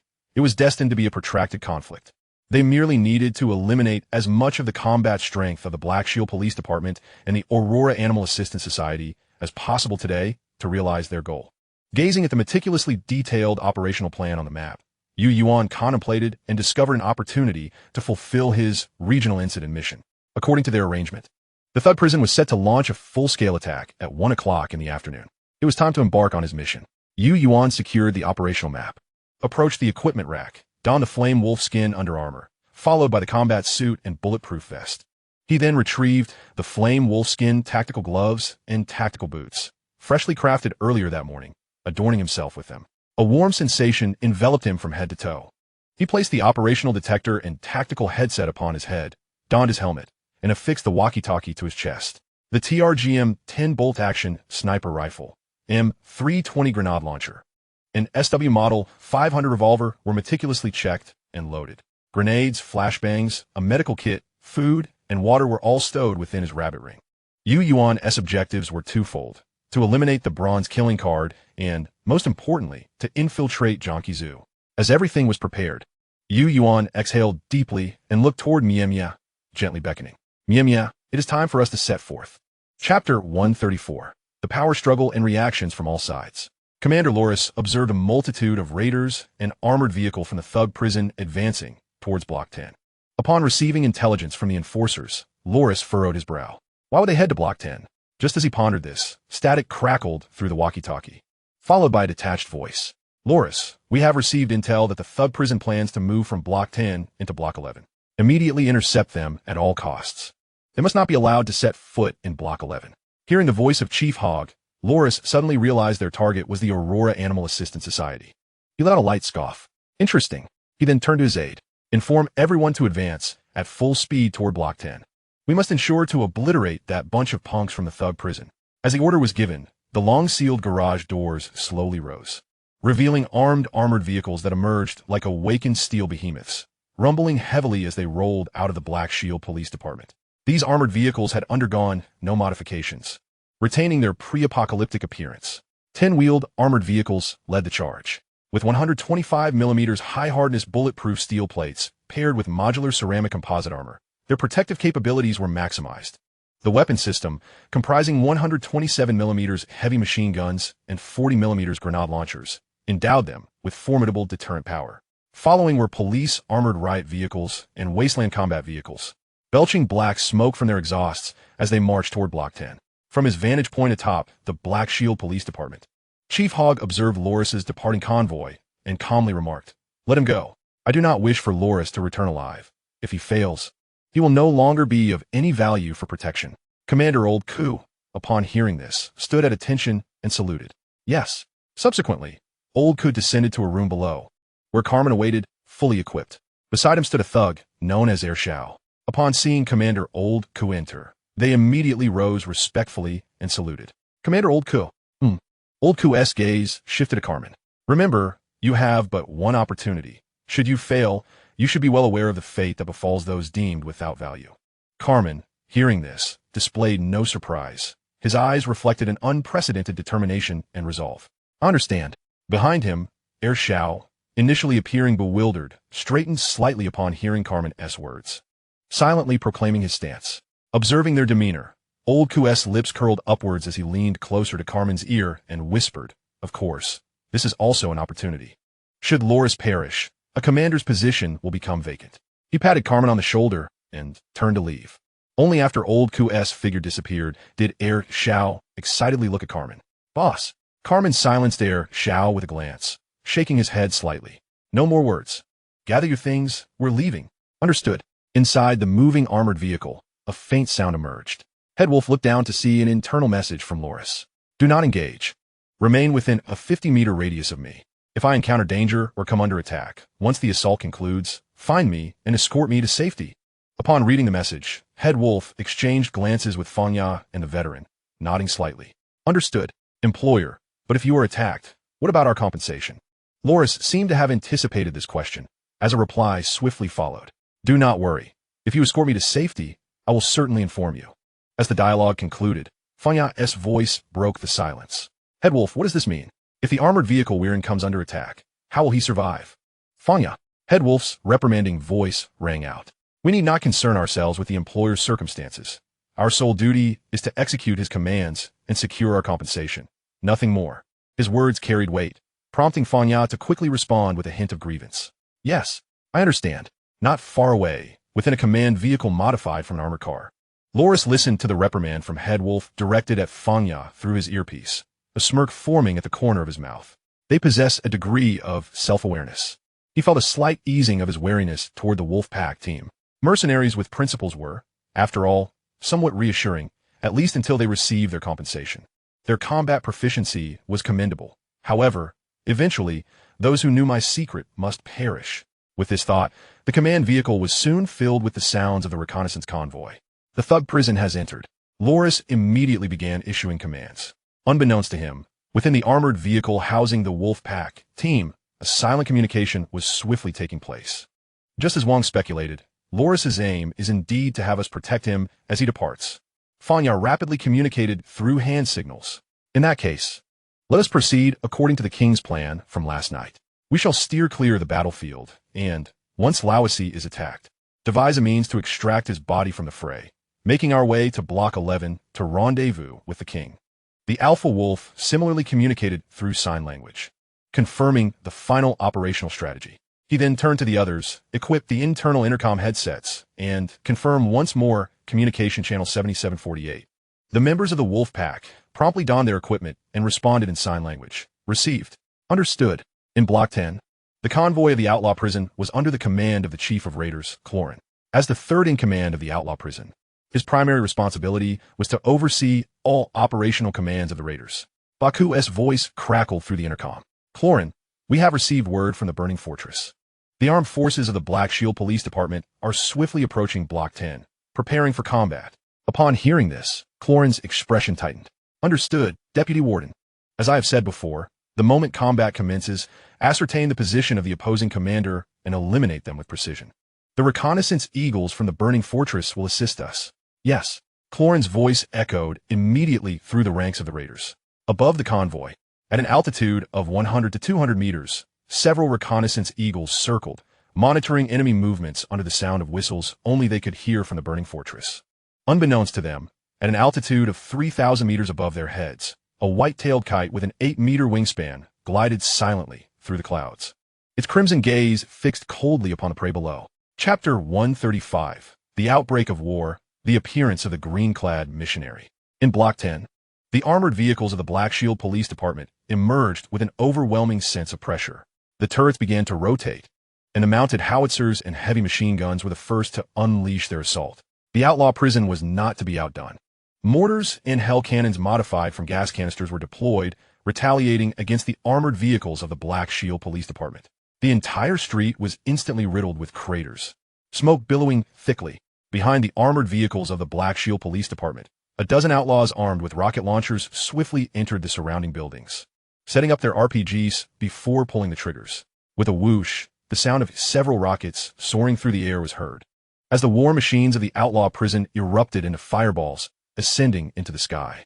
However, in quick succession, the barrage of shells struck, accompanied by the crack of sniper fire, causing those carrying RPGs to drop one by one. The conflict escalated to a fevered intensity from the very outset, with all participants blinded by rage. Amidst the fierce combat, a dozen flaming war vehicles burst forth from the side of the Black Shield Police Department. Subsequently, enormous flames, 30 to 40 meters long, erupted from the vehicles' nozzles, engulfing the armored vehicles.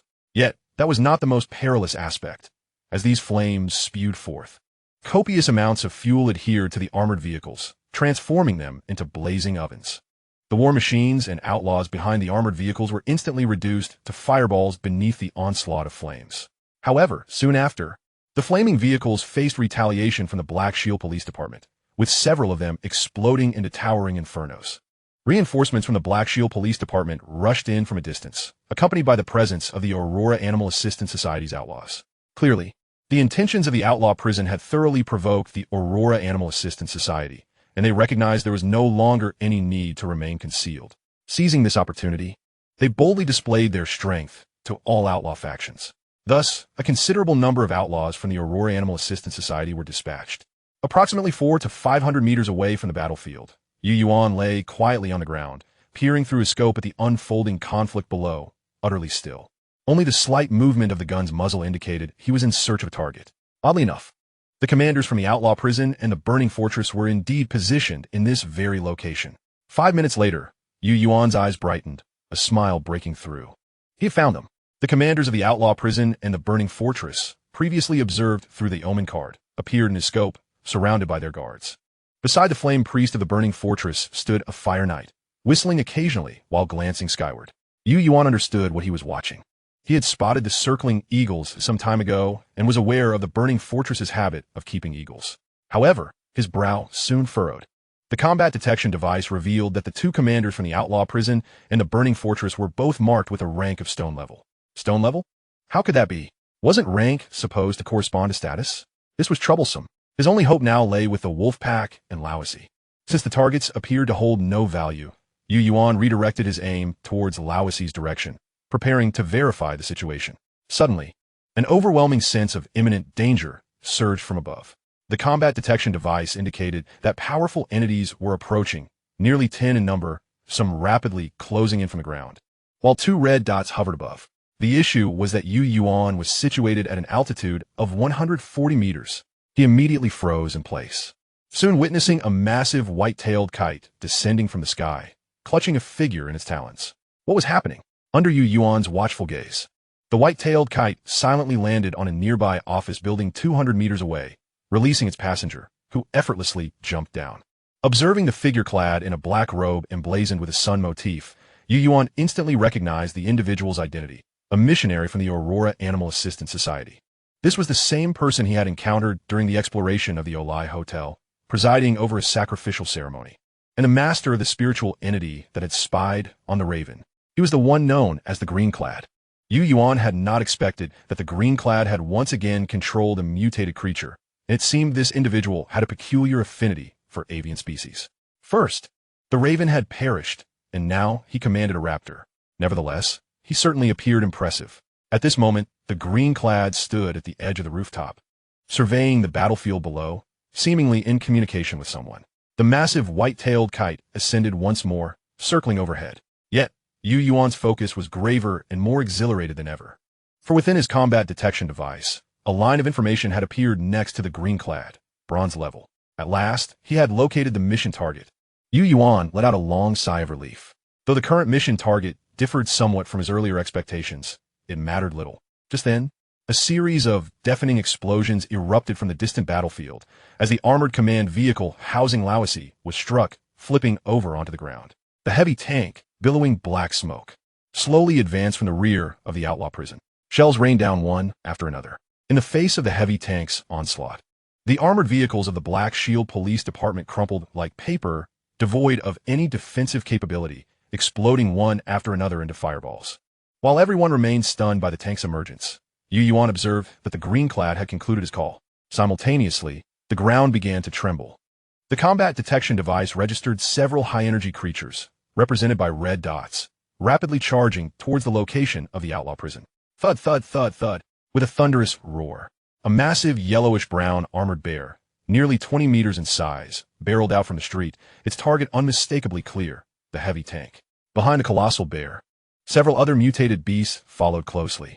A blood-red crocodile, measuring over 15 meters in length and adorned with a tough, scaly armor. A gigantic wild boar, covered in black spines and armed with 2-meter-long tusks. And agile primate monkeys, nimbly leaping between buildings. With the emergence of these aberrant creatures, they immediately captured the attention of the inmates within the raider prison, prompting tanks to pivot their cannons, readying for an assault. Boom! Yet, just moments before the shells were unleashed, the mutated beings had already prepared their responses. The armored giant bear charged forward, leaping into the air with its massive form, crashing down heavily upon a tank. Creak! The tank's front and shot up into the air. The attack of the armored giant bear served as a signal, prompting the other mutated creatures to unleash their own tactics. The mutated wild boar charged ahead, its body encased in a hardened layer of special mud, forming a thick protective shell against the onslaught of incoming fire. Although lacking the grotesque defensive capabilities of the armored bear, the boar sustained numerous wounds, blood pouring from its body as it neared the raider prison's vehicles.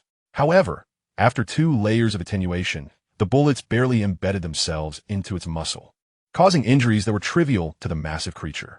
With its formidable tusks, the mutated wild boar barreled into the convoy, lifting a war vehicle effortlessly and then rampaging through, leaving chaos in its wake. The mutated crocodile and monkeys, shielded by the boar and bear, advanced towards the raider prison, launching their attacks. Death and destruction ensued, with monkeys hurling projectiles, employing every means at their disposal. Yet, the raider prison had long been prepared for such an onslaught. Boom! Boom! Boom! Tanks and modified artillery began their barrage, targeting the mutated beasts. A fierce battle erupted between the aberrant creatures and the ironclad tide of warfare. The armored giant bear was the first casualty, struck by a shell, flames erupting from its form. Following it were the giant wild boar and other mutated beings. Suddenly, a voice crackled through the earpiece. Yuan, the package has been retrieved and is en route. Peering through his scope, Yuan caught sight of Team Wolf departing with the charred corpse of Laois, just as he exhaled in relief. However, 2 unexpected figures caught his attention, momentarily freezing him. Upon closer inspection, he was taken aback. It was Carmen. Yuan immediately grasped that Carmen intended to confront Laois. Yet, as he and Team Wolf were not acquainted, a conflict was inevitable. This was akin to flooding the Dragon King Temple. He promptly informed the head wolf. Head wolf, you have 2 tails behind you. One is an ally. If you can apprehend them without harm, bring them along. If there's any uncertainty, or if they pose a significant threat, do not hold back. After resolving the situation, escape quickly. Your safety is paramount. Ally, understood. Ending the communication, Yuan let out a deep breath. Although Carmen was a competent ally, he would naturally prioritize Team Wolf over him. Carmen, good luck. The scope of his TRGM 10-bolt action sniper rifle was now locked onto the head of the green-clad preacher.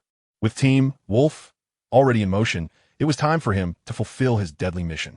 Meanwhile, the green-clad preacher was swiftly directing the actions of the beast tamers when he issued a command. Bang!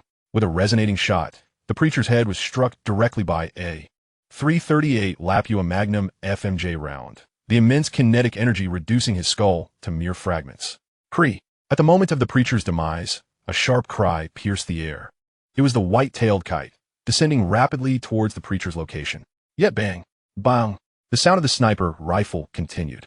Yuan held his breath, his mind exceptionally calm. Executing rapid, precise actions. He pulled the trigger, cycled the bolt, ejected the spent casing, chambered a new round, and squeezed the trigger again. In a brief span, he fired 3 shots, hitting the preacher's head, left chest, and right chest. At a distance of 200 meters, enhanced by his skills in deadly sniping and precise shooting. Each bullet found its mark. By the time the 3rd bullet obliterated half of the preacher's body, Yuan finally heard the sound he yearned for. Crack! This was the sound of Fate's card snapping. The background music swelled in his ears, yet Yuan paid it no heed. His sights were now set on the white-tailed kite. Bang! As blood stained the kite's feathers, it plummeted toward the rooftop. He intended to fire another shot, but an overwhelming sense of danger surged through his mind. In the next instant, Yuan had already stowed his sniper rifle. The spent casings tucked away in his rabbit ring, and sprang backward. Boom! Just 3 seconds after he vacated his previous position, an RPG struck, engulfing the area in flames. Hearing the explosions and the heat waves behind him, Yuan sprinted toward the rooftop. But this was merely the beginning. Clearly, the preacher's death had incited the Aurora Animal Assistance Society and the Black Shield Police Department into a furious response. Explosions echoed in succession behind him. Nevertheless, Yuan had already donned his base parachute pack. He had been on the top floor and now stood at the rooftop, with his combat detection device indicating an altitude of 1482 meters. He dashed toward the rooftop's edge, launching himself into the air with a powerful leap as his right foot landed on the precipice. Yuan spread his arms and legs wide to maintain balance as he descended. His movements mirrored the legendary leap of faith. Yet, his focus was solely on the data displayed by the combat detection device, his right hand poised over the main pull ring on his chest. Altitude 1383 meters. Altitude 1238 meters. Altitude, he was plummeting rapidly. Just as the altitude reached 911 meters, Yuan decisively pulled the main ring, executing the maneuver with swift precision.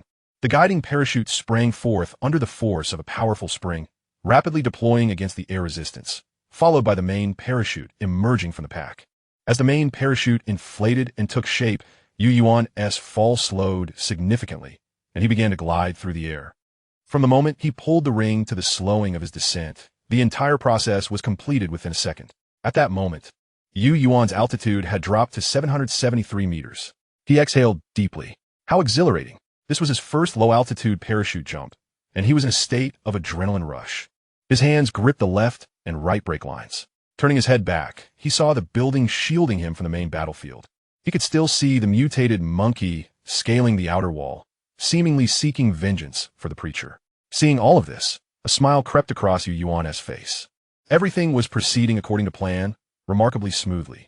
Now, he was only 60 meters from the ground. Once he reached the surface, he would be completely out of the fray. Just then, a powerful biological warning lit up on the combat detection device, signaling a rapid approach.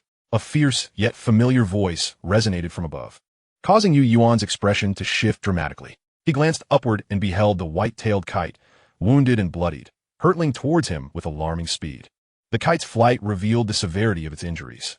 Nevertheless, the death of the figure clad in green seemed to have driven it into a frenzied state, fixated solely on eliminating the wretched human before it. Cursed beast, I didn't even kill you. Yuan cursed inwardly. The air was filled with the kite's shrill cries. Cree. Chapter 137. Slaying the white-tailed kite, the abomination of lorries. Yuan yearned to fire another shot, yet with mere seconds until landing. He had to ensure his posture remained stable. His hands could not abandon the brake lines. However, the white-tailed kite had closed the distance, wings drawn back, its talons poised to strike. As the lethal claws approached, threatening to pierce his body, Yuan inhaled sharply, yanked the right brake line all the way down, causing the right wing to decelerate while the left wing continued forward. This imbalance tilted the main canopy, propelling him swiftly to the right and narrowly evading the kite's deadly grasp. The kite brushed perilously past him, mere meters away, its powerful gusts destabilizing his descent. After narrowly escaping danger, Yuan quickly readjusted the brake line, meticulously balancing the left and right to stabilize his erratic descent. Averting a spiraling plunge so close to the ground, 43 meters remained. At this altitude, he dared not execute any risky maneuvers. Yet, the kite, thwarted in its attack, flapped its wings once more, eyeing Yuan with renewed fury. Just as he braced himself for a desperate confrontation, a distinct gunshot echoed from 100 meters away. Yuan's heart raced. Where did that sniper come from? The thought flickered through his mind, and then he saw a spray of blood erupt from the kite's neck. Someone was aiding him. He immediately turned towards the source of the gunfire, spotting a figure atop a distant building, lowering a sniper rifle. Upon noticing Yuan's gaze, the figure nodded slightly and gestured forward with fingers joined at the forehead. Despite the distance, the piercing gaze reminiscent of a lone wolf was unmistakable. Shock coursed through Yuan. It was him, the man who had stolen his powdered milk on the first day in this desolate world. So, his intent was a life for a life, a tit for tat. Regardless, the threat posed by the kite had been neutralized. The figure, after signaling, vanished from sight. Bang! The white-tailed kite plummeted heavily to the ground, stirring up a cloud of dust. Cree. Evidently, that single shot had rendered it incapacitated, teetering on the brink of death. Yuan gripped the brake lines, descending slowly, and after a few steps to dissipate his momentum, he arrived near the kite's fallen form. He swiftly stowed his base parachute in the rabbit ring, tagging it with a price of 1 million survival points. There was no time for retrieval. He would attend to that once the ordeal concluded. The SW Model 500 revolver materialized in Yuan's hand as he halted 3 meters from the white-tailed kite, refusing to advance further. Listening to its anguished cries, the combat detection device registered its biological classification as bronze tier. With a cold snort, he hesitated no longer. He aimed the barrel at the kite's head and pulled the trigger. Bang! The 500 caliber bullet obliterated the kite's skull, shattering the control chip within its brain as well. The spirit collector, locating wristwatch, and this civilization compendium both underwent changes. Yuan paid no heed to these alterations. He swiftly placed the kite's carcass into the rabbit ring before entering a nearby manhole, racing towards Block 11. King, the wolf pack has arrived at the target location. All 3 packages have been delivered. Just as Yuan was about to reach the vicinity of Block 11, he received the voice of the alpha wolf through his earpiece. Yuan paused, taken aback. 3. Then realization struck him. Good heavens! They didn't T-pack Carmen too, did they? Not long after, as Yuan neared the manhole of Cancino Street in Block 11, he coordinated with Mia, blending seamlessly into the darkness of the sewer. Turning a corner, he spotted the wolf pack on high alert, evidently alerted by the sound of Mia's prior commotion. Yuan retreated momentarily to the corner, announcing his identity. Alpha Wolf, it's me. Immediately, the Alpha Wolf's voice rang out. Stand down. As the flashlight illuminated the sewer, Yuan approached the wolf pack slowly. The first sight to meet his eyes was Carmen's incredulous expression, filled with resentment, helplessness, tension, shock, and a hint of disbelief, which left Yuan feeling somewhat awkward. Beside her stood a small accomplice, wearing an expression of despair mixed with determination. With a chuckle, Yuan disregarded Carmen's gaze and approached Lori's, momentarily taken aback. He pointed at the human chimera on the ground, looking to the Alpha Wolf for confirmation. Is this Lori's? The Alpha Wolf nodded gravely. Indeed, he is Lori's. His regenerative abilities are astonishing. When we first dragged him out of the armored vehicle, he was charred all over with one arm severed. But upon setting our trap and capturing both of them, the Alpha Wolf's expression turned incredulous. Lori's blackened skin had shed, revealing a pink hue beneath, and the severed arm had begun to sprout flesh. Upon hearing this, even Yuan could not suppress a gasp. The healing of the skin had long been anticipated, but the regeneration of severed limbs was utterly outrageous. For safety's sake, we severed all his limbs, just in case. He continued, gesturing towards the severed hands and feet piled in the corner, his expression one of unspeakable complexity. The sight of the muscles still twitching at the cut sent a shiver down Yuan's spine. What in the world is this? No wonder Miller showed no concern for Lori's. Such formidable regenerative capabilities were indeed beyond comprehension. Axolotl, gene modification serum, axolotl. Having confirmed Lori's identity, Yuan had more pressing matters to attend to. He could not afford to linger here. A fuel barrel appeared in his hand. Gather all of Lori's remains and burn them. Originally, Yuan intended to extract some intelligence from Lori's, but given the current circumstances, he deemed interrogation pointless. It was best to eliminate this threat swiftly. The wolf pack sprang into action, while Yuan, clutching the commander's insignia from Lori's, approached Carmen. He untied her bonds and handed her the insignia. Meanwhile, the Fangs and others positioned themselves behind Yuan, weapons subtly aimed at Carmen and her accomplice. What's the situation? Have you been assigned a mission? Carmen regarded Yuan with a complex expression, ultimately nodding solemnly. Yes, she turned to the wolf pack. So, is this your arrangement? Yuan, upon hearing her, turned to glance at the now burning Lori's. You've seen Laurie's condition, with an enemy like him alive. I'll always feel a thorn in my side. How could I possibly let him go? Wouldn't you agree? Listening to Yuan's profound words, Carmen understood all too well what he meant. With a light laugh and a shrug, she responded with casual ease, indeed.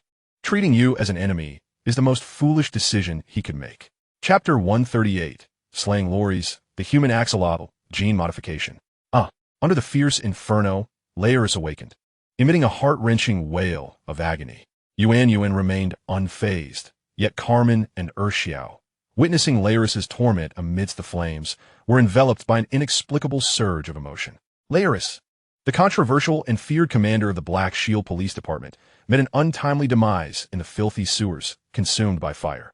Contrary to Yuan's expectations, Laeris proved not as difficult to extinguish.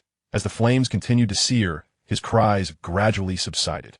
On the spiritual collector, a tracking device, a notification appeared, visible solely to Yuan. Purified spiritual collection progress. 8. When Yuan had slain the white-tailed kite, the collection progress had barely reached 2, yet Laeris had contributed a staggering 6. Clearly, his modification progress far surpassed that of the white-tailed kite. Even more astonishingly, upon Laeris' death, his information surfaced on the Civilization Codex. Human Salamander Gene Modification. Grade, Bronze. Spiritual, Factor Level, Intermediate. Spiritual Organ, Salamander Core.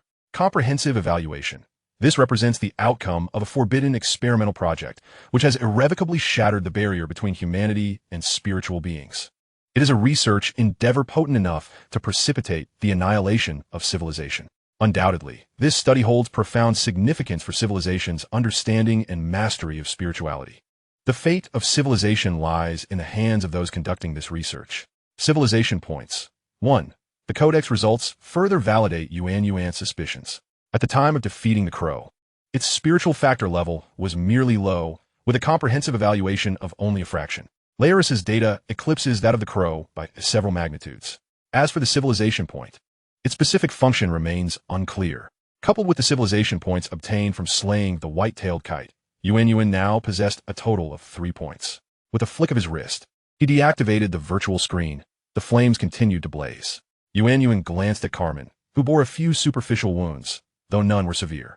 Xiao's gaze flitted between Yuan and Carmen, his eyes betraying a subtle mixture of curiosity and bewilderment. Although he understood that the group before him was not hostile, the situation remained perplexing. Nevertheless, the composure honed through years of navigating life and death allowed him to maintain a semblance of calm, standing quietly behind Carmen. Laeris is dead. You can take his corpse back for reporting later. However, Yuan paused momentarily. Xiao, you should step back. Carmen instructed Xiao, who complied and distanced himself. A look of inquiry crossed Carmen's face. Yuan glanced at the time and spoke swiftly. Hog support from the Aurora Animal Assistance Society has perished. Others coveting Hog's position may act soon. Exercise caution.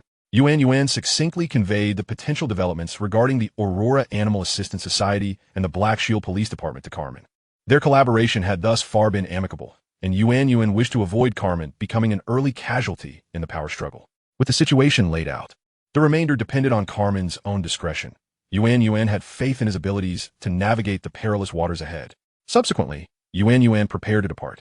Turning a corner, he summoned Mia, making his way to the zoo while relaying new orders to the Alpha Wolf via intercom.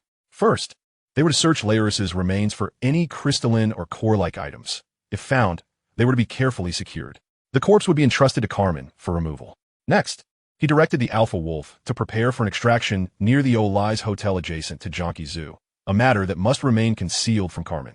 Upon receiving the assignment, the Alpha Wolf immediately sprang into action. By the time Yuan arrived at Jonki Zoo, the battle had escalated into a fierce frenzy. The Iron Anchor Water Transport Company's plan had succeeded. A colossal breach had been blasted into the zoo's southern wall. A cavalcade of armored vehicles surged into the zoo, unleashing relentless assault. Their primary targets were the 3 areas suspected to harbor underground laboratory entrances. Modified from beach buggies, Wasteland motorcycles carried rioters throughout the zoo, hurling Molotov cocktails. The rioters guarding the Black Shield Police Department stronghold had also dispatched reinforcements in haste. In summary, chaos and devastation reigned supreme at Jonki Zoo. Amidst the chaos, gunfire echoed relentlessly. In such tumult, Yuan encountered almost no resistance as he infiltrated the zoo, a feat that seemed almost too smooth. Yet, he understood that this outcome was the result of meticulous guidance on his part, along with the sacrifice of a golden quality card to achieve it. The virtual map unfurled before Yuan, a red trajectory marking the path to the aquarium. Reaching the aquarium and locating the entrance to the underground laboratory would signify the completion of the first task in the regional event. With Miemie's attribute enhancements, even in his lawkeeper's attire, Yuan moved with remarkable agility, sprinting toward the aquarium. As he navigated the debris of destroyed vehicles, Yuan spotted a gravely injured rider from the Aurora Animal Assistance Society huddled in a corner, performing self-aid.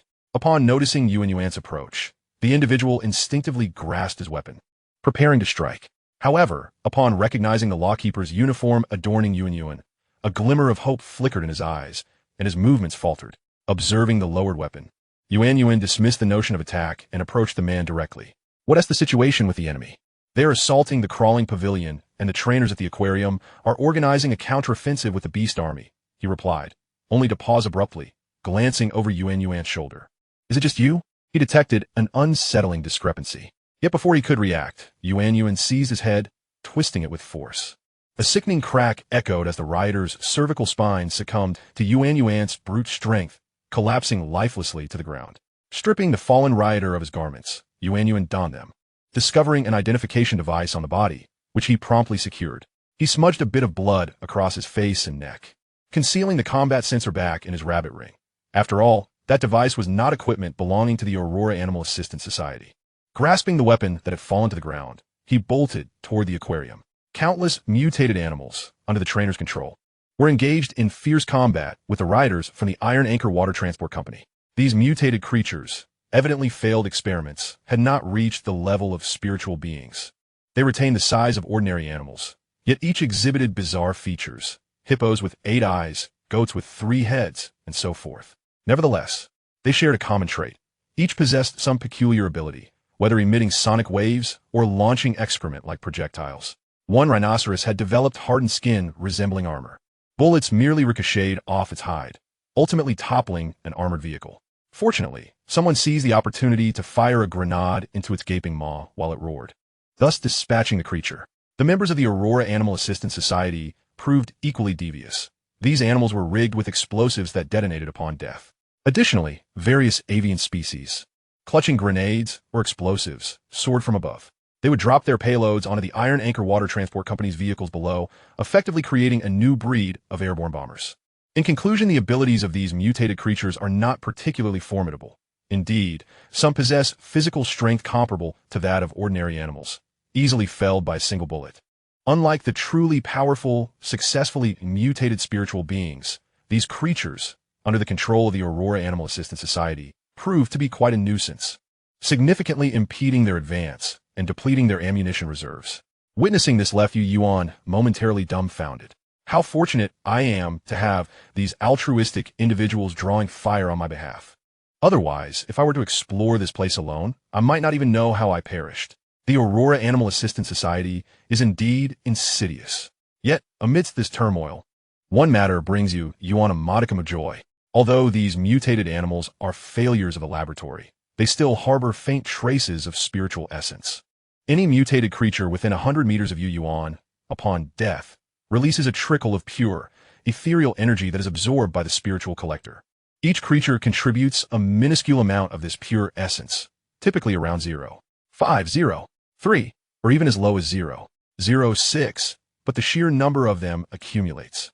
Observing the spiritual energy charge surpassing the threshold of 15 and continuing to rise, Yuan's heart swelled with elation. This zoo was indeed the right choice. Chapter 139. Insight into the tactical objectives of the Aurora Animal Assistance Society. The identity recognition device obtained from the earlier assailant should now bear fruit, as these mutated animals have all disregarded him. Were it not for the necessity to complete the regional event task, he would have preferred to quietly gather spiritual energy in solitude. Shortly thereafter, he spotted a massive king cobra 200 meters away, rearing its body and opening its gaping maw. A pale yellow venomous spray shot towards the position of the Iron Anchor Water Transport Company's thugs. Upon striking the ground, vehicles and human bodies, the venom rapidly evaporated into a mist that enveloped the area, gradually transforming to a bright yellow hue. However, The thugs who inhaled this noxious mist turned ashen, blood seeping from their eyes, ears, nostrils, and mouths, succumbing almost instantaneously to the lethal poison. Bullets ricocheted off the king cobra's scales, producing a clanging noise, revealing its special ability to armor itself with scales as resilient as military-grade alloy steel. From a distance, Yuan recognized the distinctive pattern of this king cobra, identical to the one captured in the footage from Nightingale. The answer was evident. Lilith had indeed arrived. Now, facing the colossal serpent, Yuan realized how greatly Qinxing had underestimated it in her previous descriptions. This serpent was not merely 20 or 30 meters long. It was at least 40 meters, akin to a python spirit from Journey to the West. Without hesitation, Yuan chose to circumvent it, utilizing the identity recognition system to navigate through the cordon formed by the mutated animals, making his way towards the aquarium. Everyone must ensure their identification devices are properly equipped. Otherwise, they risk becoming targets for the experimental subjects, and the consequences would be dire. Outside the aquarium, the thugs of the Aurora Animal Assistance Society were hastily erecting defensive fortifications. Yuan slipped through the thicket and seamlessly blended into the crowd of thugs as he entered the aquarium. What he discovered was a far cry from the aquatic facility it once was. All previous aquatic installations had been dismantled, leaving only various defensive structures and combat fortifications, with 3 heavy machine guns firmly stationed at the entrance. At the center of the aquarium, a passage leading underground appeared before him. Security personnel were incessantly entering and exiting, transporting an array of weapons and ammunition. The entrance to the underground laboratory. The virtual hologram displayed the task requirement for the regional event, Mysterious Religious Ceremony. Explore the John Kirk Zoo and locate the entrance to the underground laboratory. A completion symbol had already appeared beside this requirement. Yuan let out a sigh of relief, confirming that this entrance was indeed what he sought. However, infiltrating it would not be as straightforward. The armed personnel who could freely enter and exit the underground laboratory were distinguishable by their attire and identification devices, clearly different from his own. Evidently, the thug he had previously dispatched was merely a common operative of the Aurora Animal Assistance Society and lacked the clearance to access the underground laboratory. This scenario, while unexpected, was not entirely surprising. Yet, if Yuan wished to penetrate the underground laboratory, he would have to address this complication. Move those munitions outside, you dolt. A thug shouted at Yuan. Upon hearing this, Yuan promptly began hauling ammunition towards the aquarium's exit, all the while feigning diligence, while simultaneously contemplating his next course of action. The Aurora Animal Assistance Society had entrenched itself in the zoo for years, enjoying a home field advantage. Relying solely on the Iron Anchor Water Transport Company appeared increasingly futile. The thug prison and burning fortress had the support of main battle tanks. Normally, dispatching the mutated creatures and the vanguard of the Black Shield Police Department should be a straightforward endeavor, and they would soon arrive at the zoo for a siege. Yet, Yuan sensed something amiss. He did not believe the Aurora Animal Assistance Society would be so easily subdued. Thus far, in response to the incursion by the Iron Anchor Water Transport Company, the Aurora Animal Assistance Society had only unleashed those failed mutated animals and thugs to resist. The only genuinely combat-ready mutated creature had been Lilith's King Cobra. However, Yuan knew the Aurora Animal Assistance Society could not possibly possess only these few assets. Let us not forget the weaponry configuration the Aurora Animal Assistance Society had commanded prior to the Wasteland's emergence, as demonstrated in Ning's footage, which far surpassed that of the Black Shield Police Department. Their internal automated defense systems were also exceedingly sophisticated. Yuan could not fathom that. After such a prolonged period in the Wasteland, they had not made similar modifications to the zoo. This was their stronghold. After all, it defied logic. Furthermore, the armed personnel entering the underground laboratory exhibited no signs of panic when under attack. Rather, they displayed an air of calm composure. The more Yuan pondered, the more he sensed something was amiss. Seizing the opportunity while transporting supplies as cover, he activated the virtual hologram's Book of Fate, activating the Indulgence Card, Tactical Insight function. Utilizing this card will allow one to discern the enemy's tactical arrangements and enhance the success rate of one's own strategies. Target: Aurora Animal Assistance Society. As the Intelligence Card activated and gradually dissipated, Yuan's movements momentarily faltered before he resumed transporting supplies while rapidly organizing and analyzing all available intelligence regarding the Aurora Animal Assistance Society in his mind. Soon, the previously perplexing elements became clear, as though the mist before him was slowly dissipating. He glimpsed the true objective of the Aurora Animal Assistance Society hidden behind the fog. So that's it. They are fishing. Yuan realized. The Aurora Animal Assistance Society, in an astonishing display of strategy, is feigning weakness. Their intention is to use this incident to draw out all the hidden forces that covet them from the shadows, then ensnare them all at once. Today is simply a well-prepared ambush, a grand banquet to demonstrate their might. What audacity! Yuan could not help but admire the nerve of the Aurora Animal Assistance Society. An organization capable of amassing such strength, yet choosing to remain concealed, is indeed not easily dealt with. Yuan was convinced that the true trump cards of the Aurora Animal Assistance Society had long been prepared, merely awaiting the emergence of those restless forces. At that moment, they would reveal their fangs and commence their harvesting and intimidation. Damn it, what about my mission? Yuan recognized that the opportunity to complete the regional event was a singular one. If he missed it, infiltrating this place again would be akin to climbing a mountain. Soon, a preliminary plan began to form in Yuan's mind. It was an old tactic, chaos. Only by creating sufficient turmoil could he achieve his objectives. Since the Iron Anchor Shipping Company proved ineffectual, he had no choice but to take matters into his own hands. Naturally, the most efficient means of creating chaos was through explosions. If he could infiltrate the underground laboratory and seize an opportunity to obtain the identity verification device of the internal personnel, he would find a way to accomplish the subsequent tasks. A silver-tier mission truly felt life-threatening. With a plan in place, Yuan immediately commenced action, setting timed explosives in several concealed corners while transporting ammunition and other supplies. The stockpile of timed explosives he had previously pilfered from the burning fortress proved to be quite useful this time. Chapter 140. Infiltrating the Underground Laboratory, Lilith's Perception. At the Jonki Zoo, within the Underground Laboratory's command hall, surveillance screens displayed live feeds from Block 10, the Jonki Zoo, and all faction strongholds in Green Forest City. These images continuously shifted and adjusted direction, offering comprehensive monitoring of the battlefield situation. Several black-robed missionaries, adorned with the emblem of the Black Sun on their fronts and backs, scrutinized the surveillance footage. Behind them lounged an exquisitely handsome, otherworldly man draped in a green robe embroidered with gilded floral patterns, exuding an air of nobility. However, upon closer inspection, one could discern an unsettling and detached expression upon his face. He appeared indifferent to the unfolding battle, engrossed in studying a half-completed schematic adorned with mysterious symbols. Within the command hall, intelligence rapidly accumulated. The battle in Block 10 had concluded, with a casualty rate of 35 among the joint forces of the Riot Prison and Burning Fortress, and they were now advancing towards us. The signal from the X-236 white-tailed kite was persistently lost. Lord Greengarment confirmed deceased. All experimental organisms designated X-43, X-65, and X-163 had perished. Combat data had been fully recorded and was undergoing analysis. A trace of the concealed rat had been detected in Block 10, which had been consuming the spiritual organs of the experimental organisms, but its trail vanished once more. The Iron Anchor Shipping Company had been detected, and the second wave of reinforcements was en route, preparing to converge with the Riot Prison and Burning Fortress. Surveillance footage from Cloud Eagle indicated a suspected armed mobilization of the West City May Alliance. Senior Beast Tamer Lilith reported escalating emotional fluctuations in the King Cobra, nearing the control threshold, and requested evacuation. As intelligence reports echoed throughout the command hall, the black-robed missionary stationed before the command screens promptly issued various directives. They instructed Lilith to evacuate immediately and stabilize the emotional fluctuations of the beasts. The latest detection data regarding the concealed rat was to be uploaded to the database for updates, with information synchronized to the security forces for precautionary measures.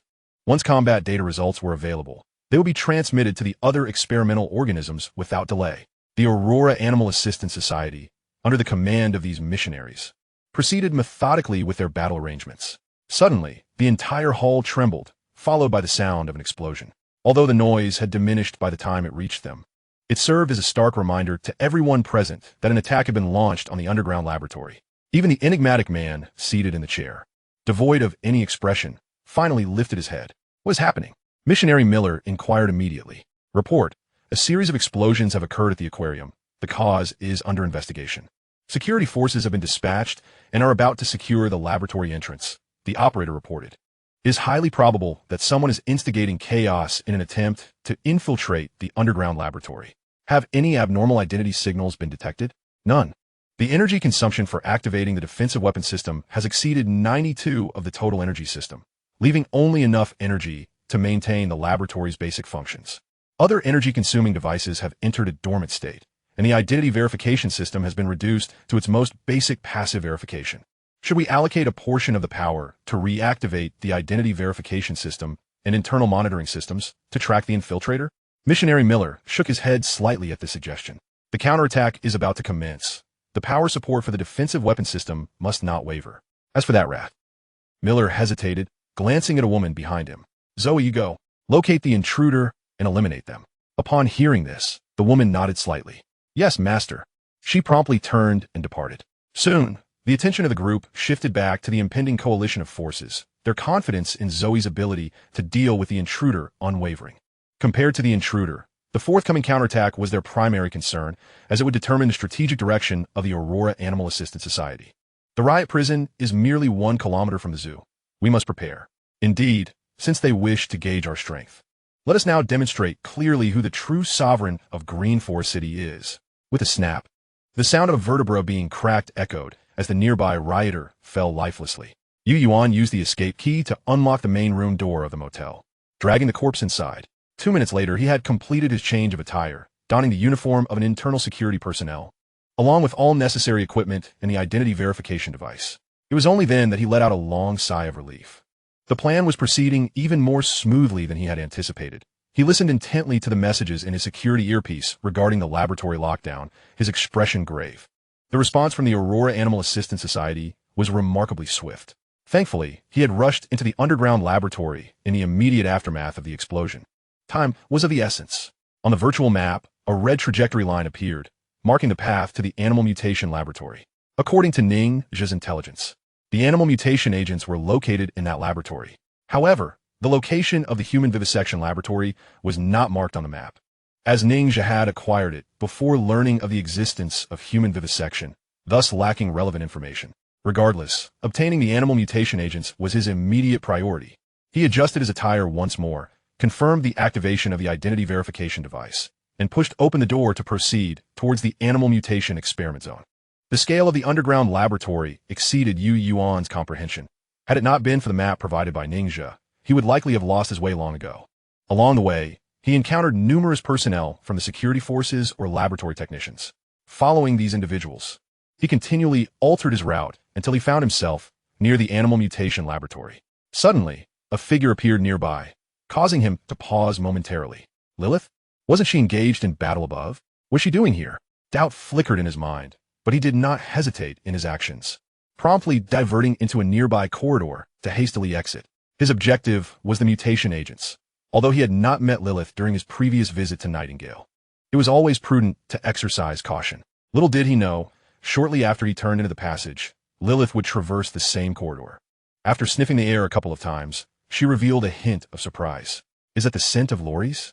Tentatively, she inhaled again, discerning the residual odors in the air. As she did so, her eyes exhibited a subtle change. For a brief moment, her pupils transformed into those of a serpent. Her mouth slightly parted as a forked tongue extended, flicking in and out several times. Lilith's suspicions were confirmed. It was indeed the scent of lorries, accompanied by an intensely pungent aroma of blood, the stench of sewage, and charred remnants. Although these scents were faint, Lilith would never mistake them. Recalling the news she had inadvertently overheard regarding the underground laboratory being sealed off and an intruder having infiltrated, a faint smile crept upon her lips. An intruder, just as the Snake King was undergoing treatment and had nothing to occupy his time. Chapter 141, Perception of Danger, Lilith and Zoe. In the dimly lit corridors of the basement, Yuan traversed cautiously, his gaze fixed on a laboratory technician clad in a white coat a short distance ahead. He intended to seize the technician's identity to infiltrate the animal mutation laboratory. However, just as he prepared to act, an unsettling sensation surged within him, as if he were being targeted by an unseen presence. He paused momentarily, quickly realizing that this was his danger perception ability granted by the title Shadow of the District. Am I being watched? But how is that possible? He maintained his composure, scrutinizing the surrounding personnel, yet detected no anomalies. Nevertheless, the sense of impending peril intensified, akin to the gaze of a venomous serpent, sending a chill coursing through his veins. The warnings from his mind were not to be dismissed.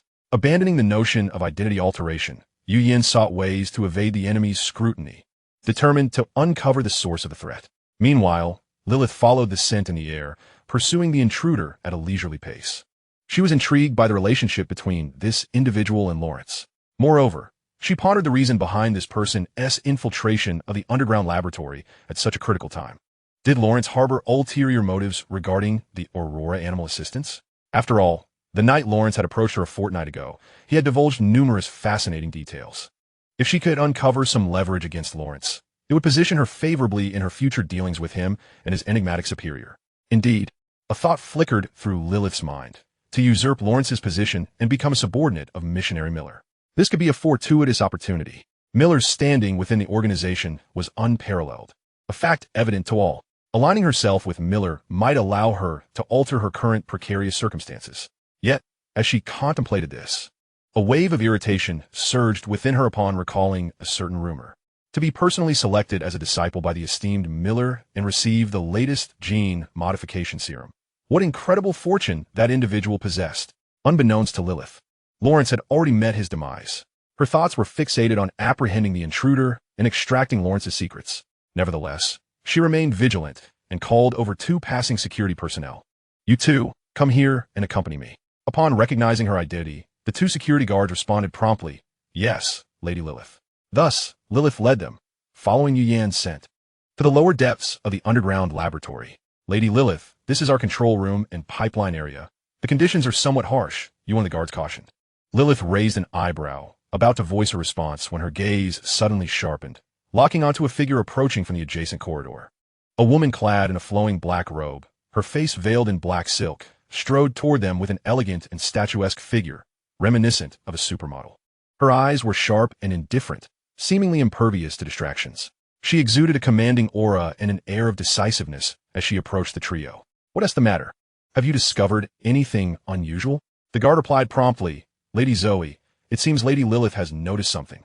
Upon hearing this, Zoe's eyes turned toward Lilith. The head of the Nightingale and an advanced beast tamer of the mutated King Cobra, Zoe recalled Lilith's profile as if something clicked in her mind. "Lady Lilith, I am Zoe. Would it be convenient for me to accompany you in your investigation? After all, my instructor tasked me with eliminating intruders." Hearing Zoe's respectful tone, Lilith chuckled lightly. "Ah, so you are the newly appointed disciple of Lord Miller. I merely wish for them to guide me through the underground control passage. The King Cobra is still under treatment, and since I have some time, I thought this might be a prime location to search for enemies." Lilith, though reluctant, recognized the necessity of her inquiry into Lawrence's fate. "Your reasoning is quite sound, Lady Lilith. Let's proceed together. I'm also curious about the Nightingale you oversee and would like to discuss it with you." "Discuss the Nightingale with me?" Lilith was taken aback, meeting Zoe's seemingly sincere gaze. After a moment's hesitation, she nodded slightly. With the conversation reaching this juncture, she had no desire to offend Miller's favored pupil. Thus, the 4 of them entered the underground control passage, where the lighting was dim due to energy conservation measures. Zoe observed Lilith's flickering serpent-like tongue, her eyes narrowing slightly. Indeed, she had undergone genetic modification, specifically of the serpent variety, utilizing the residual sense in the air to track the intruder's trail. Soon, the 2 security personnel turned to Lilith and Zoe. "Ladies, we will scout ahead. If we need to change direction, please inform us." With that, the guards moved ahead by 5 meters, raising their weapons and entering a state of alert. Lilith sensed that the intruder was now within proximity. To the right, following Lilith's guidance, the guards pivoted and entered the right underground passage. The corridor was lined with metallic pipes, twisting and turning, with some sections densely packed together. "Be cautious. He is just ahead.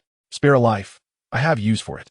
As Lilith's words echoed, they rounded a corner to find a shadow crouched by the control room entrance, approximately 20 meters away. Upon noticing their approach, Yuan looked up, and as the 4 recognized his features, he understood the unfolding situation. He also comprehended the source of the lethal sensation that had gripped him earlier. Realizing the origin of the threat, and noting the presence of only 4 individuals, Yuan smiled broadly. In the next instant, he hurled a grenade towards Lilith and her companions. Grenade, all present, seasoned veterans, instinctively turned and dashed towards the rear corridor's corner at the sight of the thrown device. Gunfire erupted within the passage, and as the sound of shattering bulbs resonated, the corridor succumbed to darkness. Boom! The explosion enveloped the passage in a cloud of debris. Lilith immediately rose to assess the situation, her pupils transformed into serpentine slits. rendering the dark surroundings inconsequential. Thanks to her thermal vision, she perceived the two fallen security personnel before her, a plethora of red heat sources rapidly expanding beneath them. A single red humanoid heat source emerged in her field of vision, positioned 20 meters ahead. Hiss Lilith's serpent tongue flicked out as she brandished a handgun. Damn that scoundrel. However, before she could finish her thought, a dagger pierced her throat from behind, while Yuan's bullet tore through her heart. Chapter 142. Is Zoe Mona? Lilith's demise. Bang! Lilith's lifeless body crumpled to the ground, her wide-open eyes reflecting shock. A potent essence began to dissipate from her form, drawn away by a spirit collector. Simultaneously, the Civilization Codex registered another entry. Yet, Yuan remained oblivious to this occurrence. Through his scope, he beheld the shocking scene before him, his mouth agape. What was happening? Wasn't that person brought by Lilith? Why did she suddenly strike? Boom! A violent tremor reverberated from the laboratory above, accompanied by a roar. Quick, follow me. There's no time. A somewhat familiar voice emanated from the woman. Upon hearing the words, Yuan remained motionless until the woman uttered her next phrase. I am Mona. Mona. Instantly, he recalled that indeed, it was Mona's voice he had just heard. How could she be here? Yet, this was not the moment for contemplation. Without further hesitation, Yuan swiftly approached Mona, who removed her veil, revealing the tear mole at the corner of her eye, confirming her identity without a doubt. There was no time for dialogue. Mona quickly donned her veil once more and instructed, "Stay close to me," before hastening forward. As Yuan departed, he collected the 3 corpses on the ground along with the fallen weapons into his rabbit ring, then followed closely behind Mona.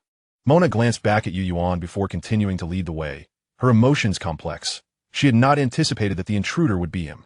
Meanwhile, Yuan could not help but observe Mona, acknowledging that her figure and demeanor were indeed remarkable. She appeared to have shed the frail, near-death aura she bore just over 20 days ago. Now, she emanated a sense of danger, brimming with strength, a most unusual transformation. Mona's recognition of him left Yuan uncertain about whether it was a blessing or a curse. For now, their priority was to leave this place.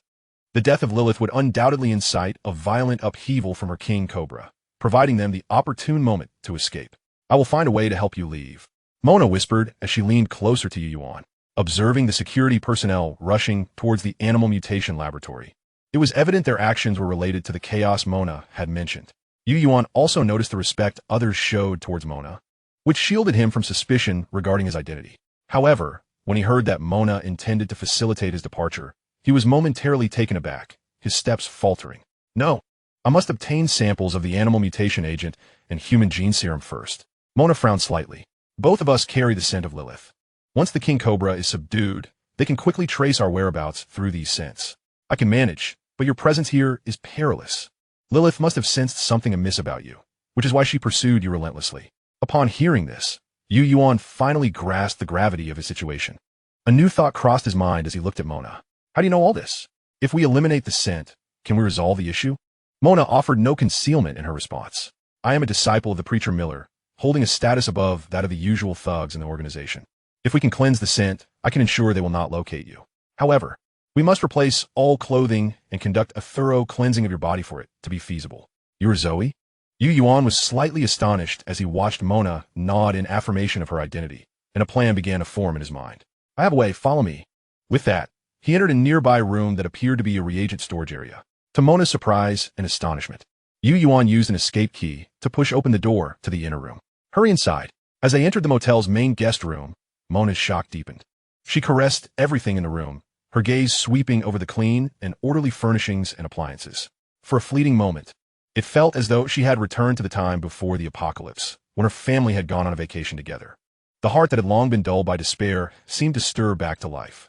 Back then, her husband and child had been by her side, and the 3 of them had shared joyous moments together. Yuan, however, had already retrieved several women's outer garments from the closet and handed them to Mona while pointing toward the bathroom. You can take a shower inside. All the toiletries are provided. Just discard your old clothes outside. Noticing the look Mona cast his way, Yuan urged, we must be quick. You wash up, and I need to do the same. Time is not on my side. After a brief interval, Mona emerged from the bathroom, now clad in fresh attire. You should go wash now, but how do I exit? I'll prepare a set of clean security clothing for you. Yuan indicated the door. Just push the door open. It leads back to where we entered. As he watched Mona leave the room, He then retrieved Lilith's body and those of the two security personnel from the rabbit ring, stripping them of all their belongings and equipment. He also collected the spiritual organs that had coalesced on Lilith, specifically her tongue and eyes, as noted in the Civilization Compendium. Yuan exited the motel's main guest room, ensuring the door closed behind him, and as he did, the room reverted to its original state, the evidence of their presence erased. Without further delay, he swiftly shed his gear and entered the bathroom to cleanse himself of any lingering scents. When he reopened the door, Mona awaited him with a set of security uniforms and equipment. Boom! Boom! Boom! Outside the Jonk Zoo, the forces of the outlaw prison, the Burning Bastion, and the Iron Anchor Shipping Company had converged and commenced their assault on the zoo. The main battle tanks from the outlaw prison advanced like iron behemoths, unstoppable in their path. With each blast of their main cannons, the structures within the zoo crumbled and were annihilated. 1 kilometer away, atop a building, several figures peered through binoculars at the unfolding conflict below. The Aurora Animal Assistance Society has hidden themselves well. One elder remarked, "We previously underestimated their capabilities. It now appears the Black Shield Police Department is merely a violent machine under their command. If it weren't for this assault from the outlaw prison, we might have." One of them nodded, slightly in agreement. In my view, their most terrifying aspect is their ability to control those monsters. We could never fathom why they place such importance on animals until now. It sends shivers down my spine. What is the situation with the other factions? The elder inquired. The gaze of nearly every faction in Green Forest City is fixed upon this location. Shadows of other forces are visible, and some appear to be stirring. Stirring? After a brief silence, one figure responded, "I believe the Aurora Animal Assistance Society is no simple foe. Let them come. We shall continue to wait for our opportunity." Indeed. Chapter 143. Obtaining the animal mutation agent. The zoo bears its fangs. At the Jonk Zoo, within the underground laboratories command hall, the King Cobra had been brought back under control. The cause of the upheaval had been confirmed as an issue stemming from Lilith. What has happened to Lilith? Where is she now? A preacher suddenly inquired. We cannot currently ascertain her location. She has been confirmed missing. Could it be due to that intruder's interference? What about Zoe? What is she doing? Preacher Miller maintained a calm demeanor. Zoe just tracked down the intruder's trail and rescued one of our security personnel.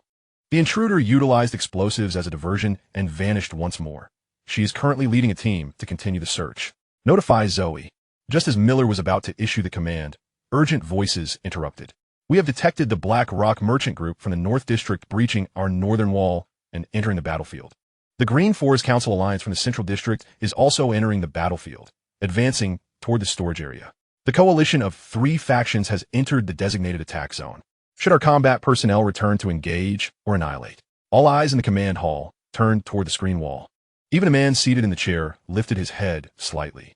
A cold smile played upon his lips as he regarded the factions displayed on the screen, akin to prey oblivious to the traps they had walked into, eliciting a hint of mockery. A similar expression of amusement appeared on the faces of the other preachers. While Miller's gaze sparkled with intrigue, all eyes turning toward the enigmatic man behind them. "Saint," the enigmatic man scoffed, "as the prey enters, and with so many eager to witness our prowess, let us reveal our capabilities in full." With the man's words echoing, all the missionaries, including Miller, placed their right hands over their hearts and replied in unison, "Yes." The Alpha weapon system is activated. The high-pressure barriers on the ground are initiated. The Desolator firepower system is engaged. The ferocious spiritual beings are prepared for release. As commands reverberated throughout the command hall, the Jonky Zoo underwent a profound transformation. The ground began to shift, raising numerous small turrets and rocket launch systems. Black holes emerged from the artificial mountains, with machine guns protruding, targeting the marauding invaders. On the roads, atop the walls, amidst the bushes and lakes, as orders were issued, weapon systems materialized, commencing a brutal purge and encirclement. The previously destroyed zoo walls and the 2 main gates rose again, forming a metallic barrier crackling with electric arcs, effectively severing any chance of escape for the invaders. The main battle tanks, Wasteland vehicles, and armored cars of the coalition forces were engulfed by an onslaught of artillery fire from all directions. The marauding factions, initially anticipating an assault on the Aurora Animal Assistance Association, hoping to seize an opportunity and flee, found their retreat abruptly cut off as they entered the zoo, besieged by an overwhelming barrage. At this moment, the Jonky Zoo transformed into a veritable meat grinder, with countless shells and bullets raining down, leaving the marauders sprawled in pools of blood. Yet, this was merely the beginning. When the gunfire finally subsided, over 20 enormous mutated creatures, under the control of their trainers, commenced a savage slaughter and consumption of the remaining marauders. The onlookers from various factions, witnessing this spectacle, felt as though they had plunged into an icy abyss, a chill coursing through them. Is this truly the might of the Aurora Animal Assistance Association? Gulp. One individual lowered their binoculars, unable to suppress a swallow. They exchanged glances, realizing that if the Aurora Animal Assistance Association possessed such strength, what were they even doing? The disparity in power was colossal. However, while some were struck with shock and trepidation, others, upon seeing the mutated creatures unleashed by the Aurora Animal Assistance Association, were filled with fervent excitement. Indeed, the spiritual factor levels were at least low tier. These creatures were all spiritual beings. Unbelievable. The Aurora Animal Assistance Association? How had they been unaware of such an organization in Green Forest City, within an office building? The leader of the humpback whales from the Fractured Wave Sea disregarded the artillery fire, his attention solely fixated on the over 20 colossal, mutated beings. Holding a device resembling a detector, the screen displayed relevant information about the mutated creatures, including their biological classification and spiritual factor levels. The appearance of these mutated beings thrilled him to no end. We must immediately report the situation here to headquarters. So, the extermination has commenced? Yuan felt the vibrations and explosions above, glancing at Mona. Indeed, we must act swiftly. Mona led Yuan away from the animal mutation laboratory. As they cleared the scent of Lilith from themselves, they successfully entered the laboratory under Mona's guidance. However, chaos erupted as the mutated King Cobra violently attacked, turning the laboratory into disarray. Seizing the opportunity, Mona assisted Yuan in acquiring the animal mutation serum. Now, their sole objective remained, the human gene alteration serum. Thus, the mutated animal serum is no longer a significant item for you, is it? Yuan followed closely behind Mona, adopting a subservient demeanor as they brushed past a group of individuals, softly inquiring. It remains important, however, my high status as a teacher affords me some convenience, granting me qualification for animal taming, making it relatively easy to obtain ordinary serums. Moreover, given the current situation, no one is paying attention to this. But the human gene alteration serum. Mona shook her head slightly. I have only accompanied my teacher into that area once, and have no qualifications to access the serum. Yuan furrowed his brow at her words. Do you still remember the location of the serum? Mona turned to Yuan, a hint of hesitation in her gaze. I remember, but are you sure you want to go in? I must acquire that serum. Mona pondered briefly, seemingly making a decision. A hand gently rested on her shoulder, and she looked at Yuan in surprise. There is no need for you to take risks to obtain the gene alteration serum. Just tell me the location of the serum and the security measures in place. It's all right. Mona began to respond, but Yuan interrupted her. You don't owe me anything. If you truly wish to assist me, then do me a small favor. Observing the calm, yet confident expression on Yuan's face, Mona hesitated for a couple of seconds before gently nodding. Chapter 144. Objective achieved. Extreme escape. Each to their own.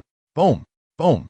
With two violent explosions, the underground laboratory plunged into darkness as the energy lines were destroyed. The walls of the human live specimen laboratory also bore a gaping hole. Immediately following, two stun grenades detonated within the laboratory, leaving the technicians monitoring the instruments dizzy and clutching their heads as they collapsed to the ground. Yuan acted swiftly, redonning his combat detection device, with relevant data instantly appearing before his eyes. Enhanced by dark vision, he quickly located the low-temperature storage cabinet containing the human gene alteration serum. Following Mona's intel, this low-temperature storage cabinet evidently operated on a battery, with the electronic temperature control screen displaying a current temperature of 4 degrees. Originally, Yuan intended to simply pack the storage cabinet and take it with him. However, it was connected to the laboratory floor, rendering it immovable. As the cabinet opened, a rush of cold air greeted him, revealing 3 glass vials of various colors before him. Yuan retrieved the alloy insulated box where he had previously stored the muddy water shell eggs and carefully placed the 3 vials of gene alteration serum inside. With the lid secured, the insulated box was stowed into the rabbit ring, the entire process from entering the laboratory to achieving his objective taking no more than a minute. Just as Yuan prepared to leave, he noticed the computers on the control panel and, with a quick glance, stepped onto the bodies of 2 technicians. Advancing directly to the console, he swiftly stuffed the entire setup, including the mainframes, screens, and peripherals, into the rabbit ring, along with several experimental record notebooks from the control panel. Exiting the human live specimen laboratory, he arrived at the rendezvous point agreed upon with Mona, who was already waiting there. Where are your items? There will be a security check at the entrance, and I'll help you take the items out, Mona said, a hint of worry in her voice. Rest assured, the items will not be discovered by anyone. We must leave swiftly. The commotion has been too great. Once the backup power is activated, the identity verification system and internal surveillance will certainly be initiated, and U1T be able to escape then. Yuan harbored no doubts about Mona's words. With all he sought now in hand, there was no longer any need to linger. All right, I'll leave immediately. The two dashed toward the entrance of the underground laboratory. By the way, regarding the invaders, you can direct the blame toward the Iron Anchor Shipping Company. They discovered an island in the fractured wave sea that harbored spiritual beings, which is why they became interested in the mutated creature experiments. This intelligence might help you resolve some troubles. In addition, at Villa number 23 on the South City seaside, a group of individuals hailing from the Shattered Waves Sea harbors a keen interest in your experiments with mutated organisms. They possess both the rationale and motive to invade the subterranean laboratory. This intelligence is yours to utilize. Yuan is aware that the success of his actions today owes much to Mona's assistance, yet it might inadvertently embroil her in complications. He hopes these two pieces of information will be of aid to her. Mona, grasping Yuan's intent almost instantly, contemplates briefly before formulating a plan in her mind.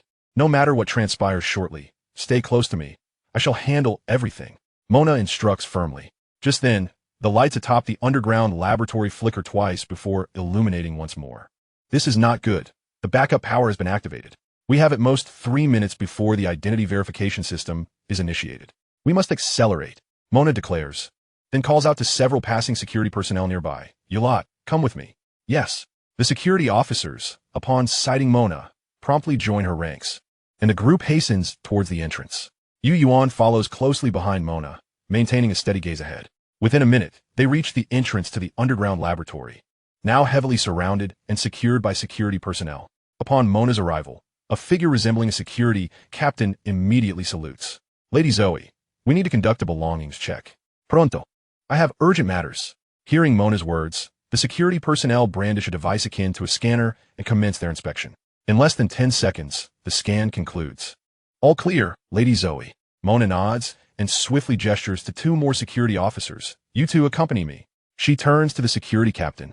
An intruder has assaulted the live human experimentation lab, and he has sustained injuries from me. He must not be allowed to escape.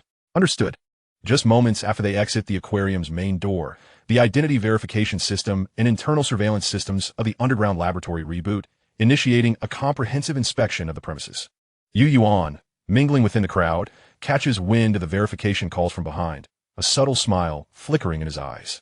At this juncture, the skirmish at Jianku Zoo has concluded, and Yuan observes the artillery being retracted underground, alongside various firepower units, his heart stirred. Is this truly the foundation of the Aurora Animal Assistance Society? It seems rather exaggerated.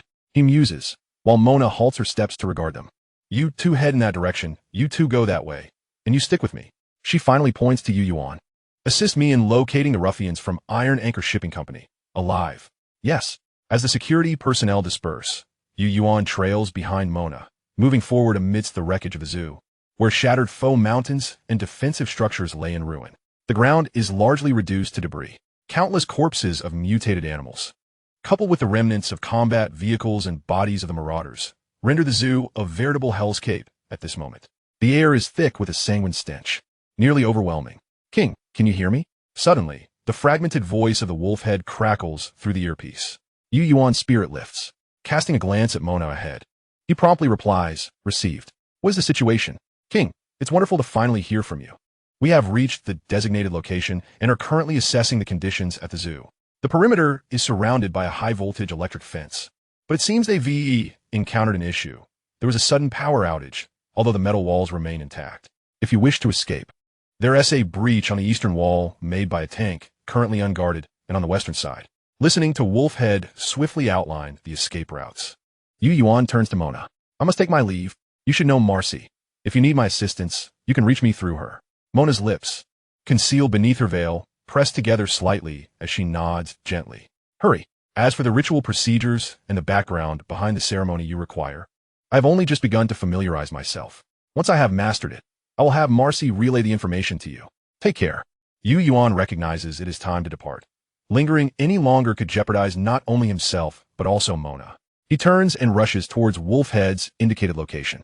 Observing Yuan's departing figure, Mona's gaze gradually returns to its previous indifference and calmness as she swiftly scans her surroundings, heading towards the offensive against Iron Anchor Shipping Company. Capturing the ruffians from Iron Anchor Shipping is not merely a pretext she conjured, but a necessity for her to have a credible reason to report back to her mentor. The intelligence provided by Yuan aligns perfectly with this objective. Chapter 145, Shortwave Radio, Wolfhead Departing. Under the guidance of Wolfhead, Yuan swiftly locates the breach in the damaged metal wall. The moment he exits the zoo, an unexpected wave of relief washes over him. Although this operation was fraught with obstacles, it has fortuitously allowed him to forge a connection with Mona. Thanks to her, he successfully acquires the mutated animal serum and a gene modification agent for humans. On the regional event, Mysterious Religious Ceremony, the first two tasks are already marked as completed.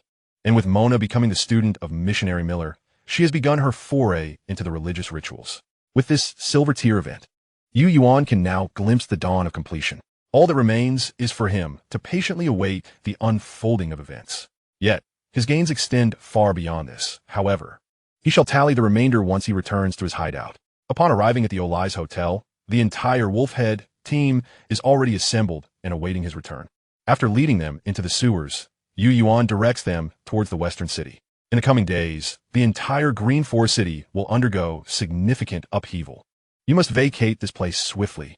For the next couple of days, find a place to hide. I will expedite the delivery of survival supplies to you. Wolfhead immediately responds, King, we can manage the survival supplies ourselves. Before entering Green Forest City, Fong had already received our next employment contract. We have also prepared for the possibility of retreat, and all remaining supplies from the Nyoshalai Club are packed in our backpacks, sufficient for our upcoming survival. Yuan then notices that behind the three cubs of the Wolfhead team, each bears a substantial backpack, evidently filled with survival provisions. As seasoned scavengers accustomed to life in the Wasteland, the survival skills of the Wolfhead team clearly surpass Yuan's own. Recognizing this, he refrains from further comment. It is prudent to entrust specialized tasks to those well-versed in them, just as the Wolfhead team relies on the veterans for tactical command during operations. They also defer to Fong for logistics and intelligence. During trap setups, everyone collaborates under the trap command, while during infiltration, it is Shadow's directives that prevail. This is precisely why the Wolfhead team has persevered to this day. Yuan considers himself fortunate to have a formidable elite team like this at his disposal. In that case, I shall heed your guidance.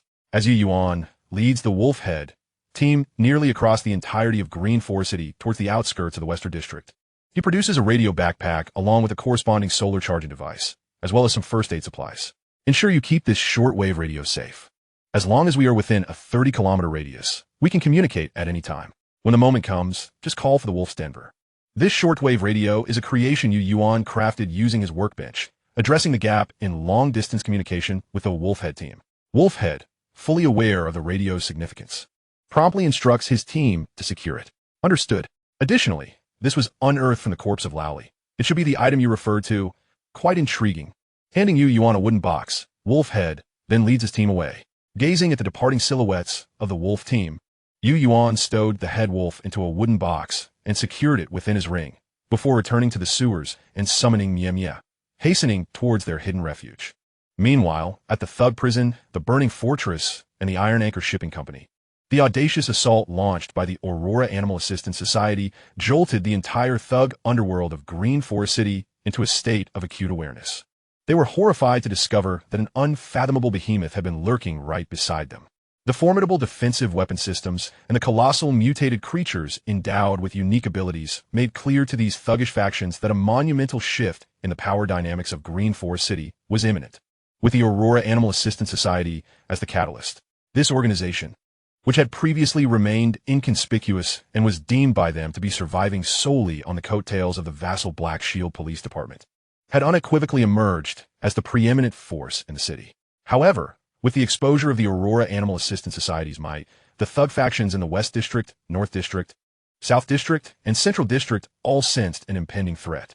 They began to engage in overt and covert communications, hoping to devise strategies to counter the potential menace posed by the Aurora Animal Assistance Society. Yet, these matters were for another time. Just as Yuan and the Wolf team departed from Block 11, several figures atop a high-rise in that very block silently observed the John Clark Zoo. Shrouded in smoke and flames, Abel and Baku from the thug prison stood respectfully behind a man clad in a silver robe. "My Lord Blackfire, our intelligence reconnaissance on the Aurora Animal Assistance Society was indeed insufficient. The fault lies with us," Baku articulated earnestly. Blackfire lowered his telescope, seemingly disregarding Baku's words as he fell into deep contemplation. After a few minutes, he turned to face Baku and Abel, revealing his face, markedly altered by mechanical enhancements.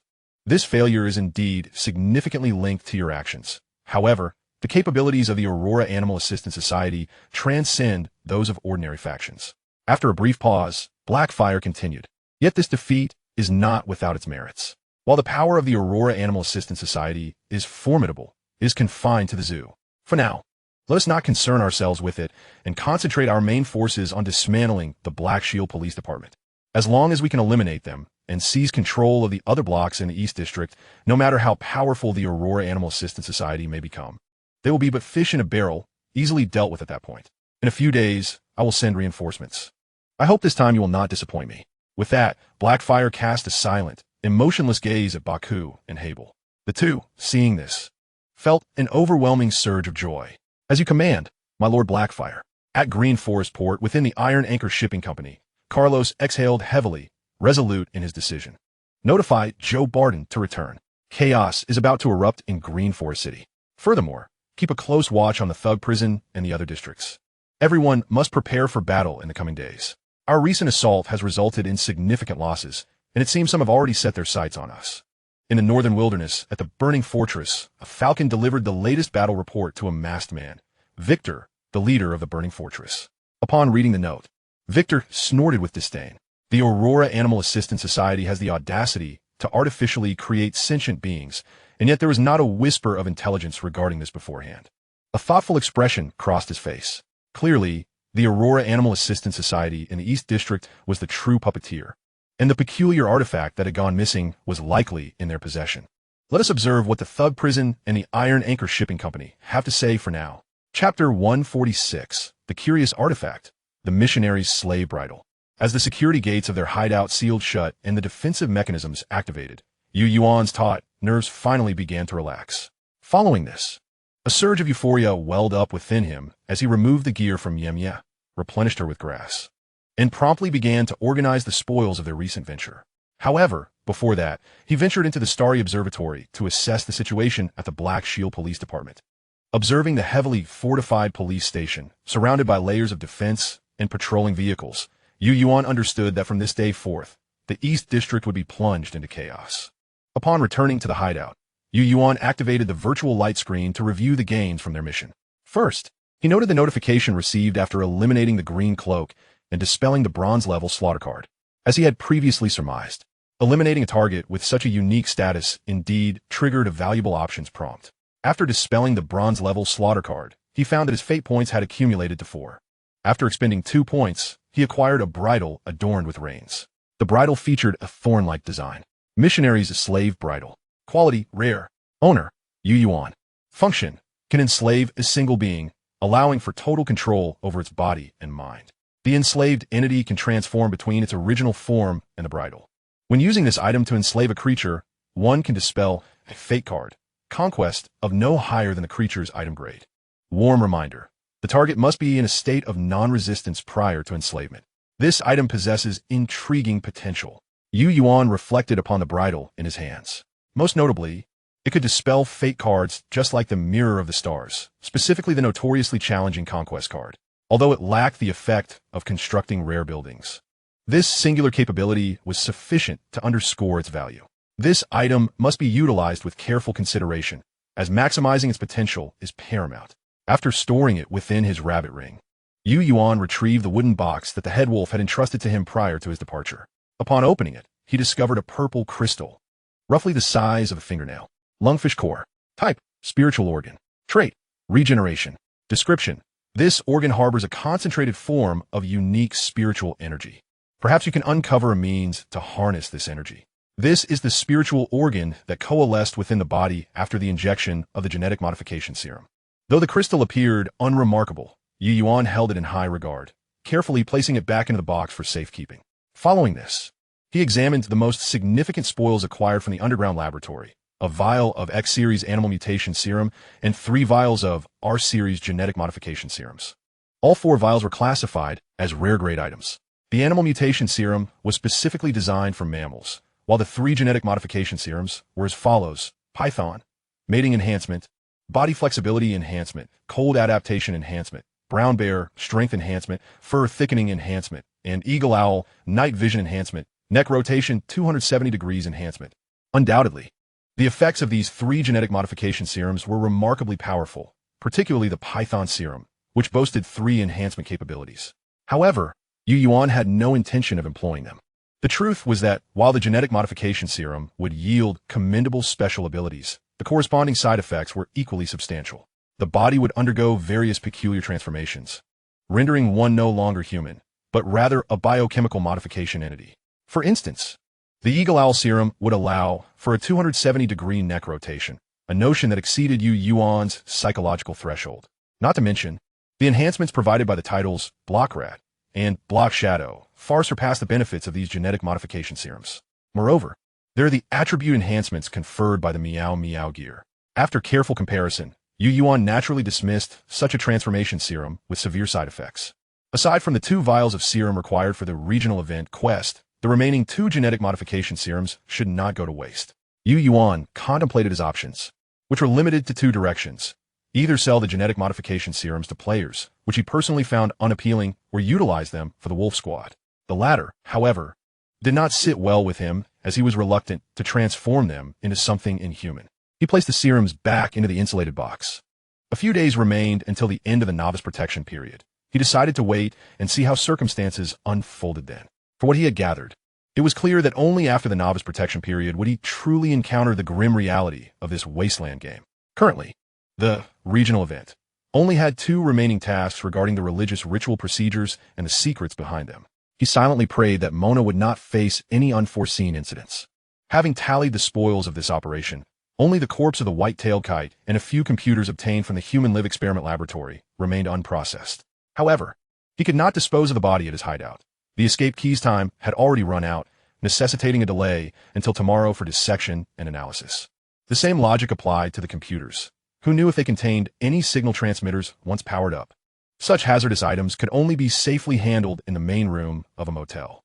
After a day filled with activities, Yuan took a refreshing shower, and evening had arrived. He had no intention of venturing out to explore. During these exceptional times, stillness seemed wiser than movement. His objectives had been achieved, and now he merely needed to await his next opportunity. Entering the kitchen, he began to prepare dinner, his stomach growling from the day's exertions.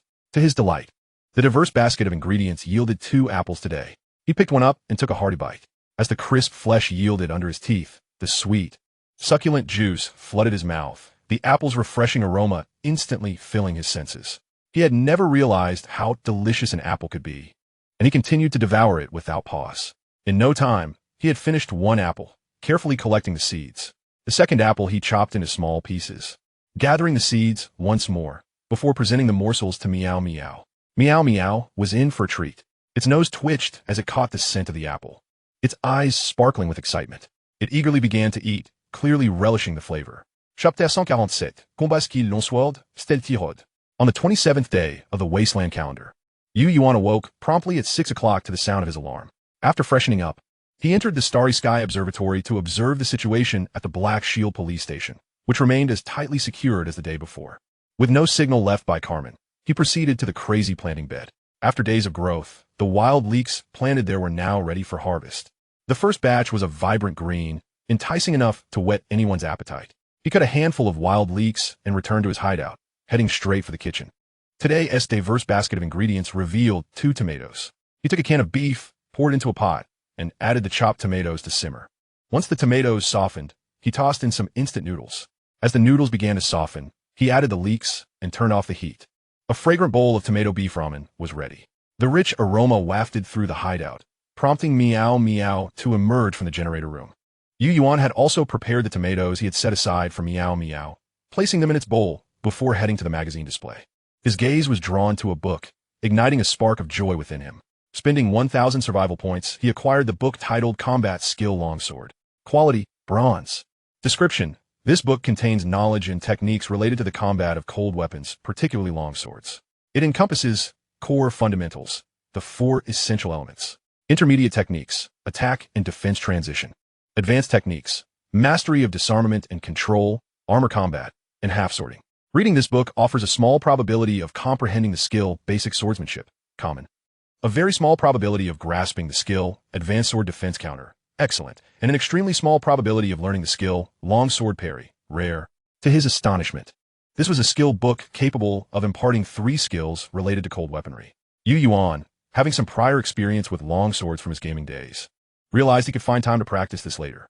Returning the book to the shelf, he picked up today's newspaper and returned to the kitchen, reading the news while enjoying his breakfast. The noodles soaked in the rich tomato beef broth exploded with flavor in his mouth, the tang of the tomatoes, the savory aroma of the beef, and the comforting taste of the noodles combined to awaken his appetite. After slurping down 3 or 4 mouthfuls, he savored a sip of high-energy goat milk, finally revealing a satisfied smile. As he perused the news, the first headline made him pause. District News Bulletin. Quality, bronze.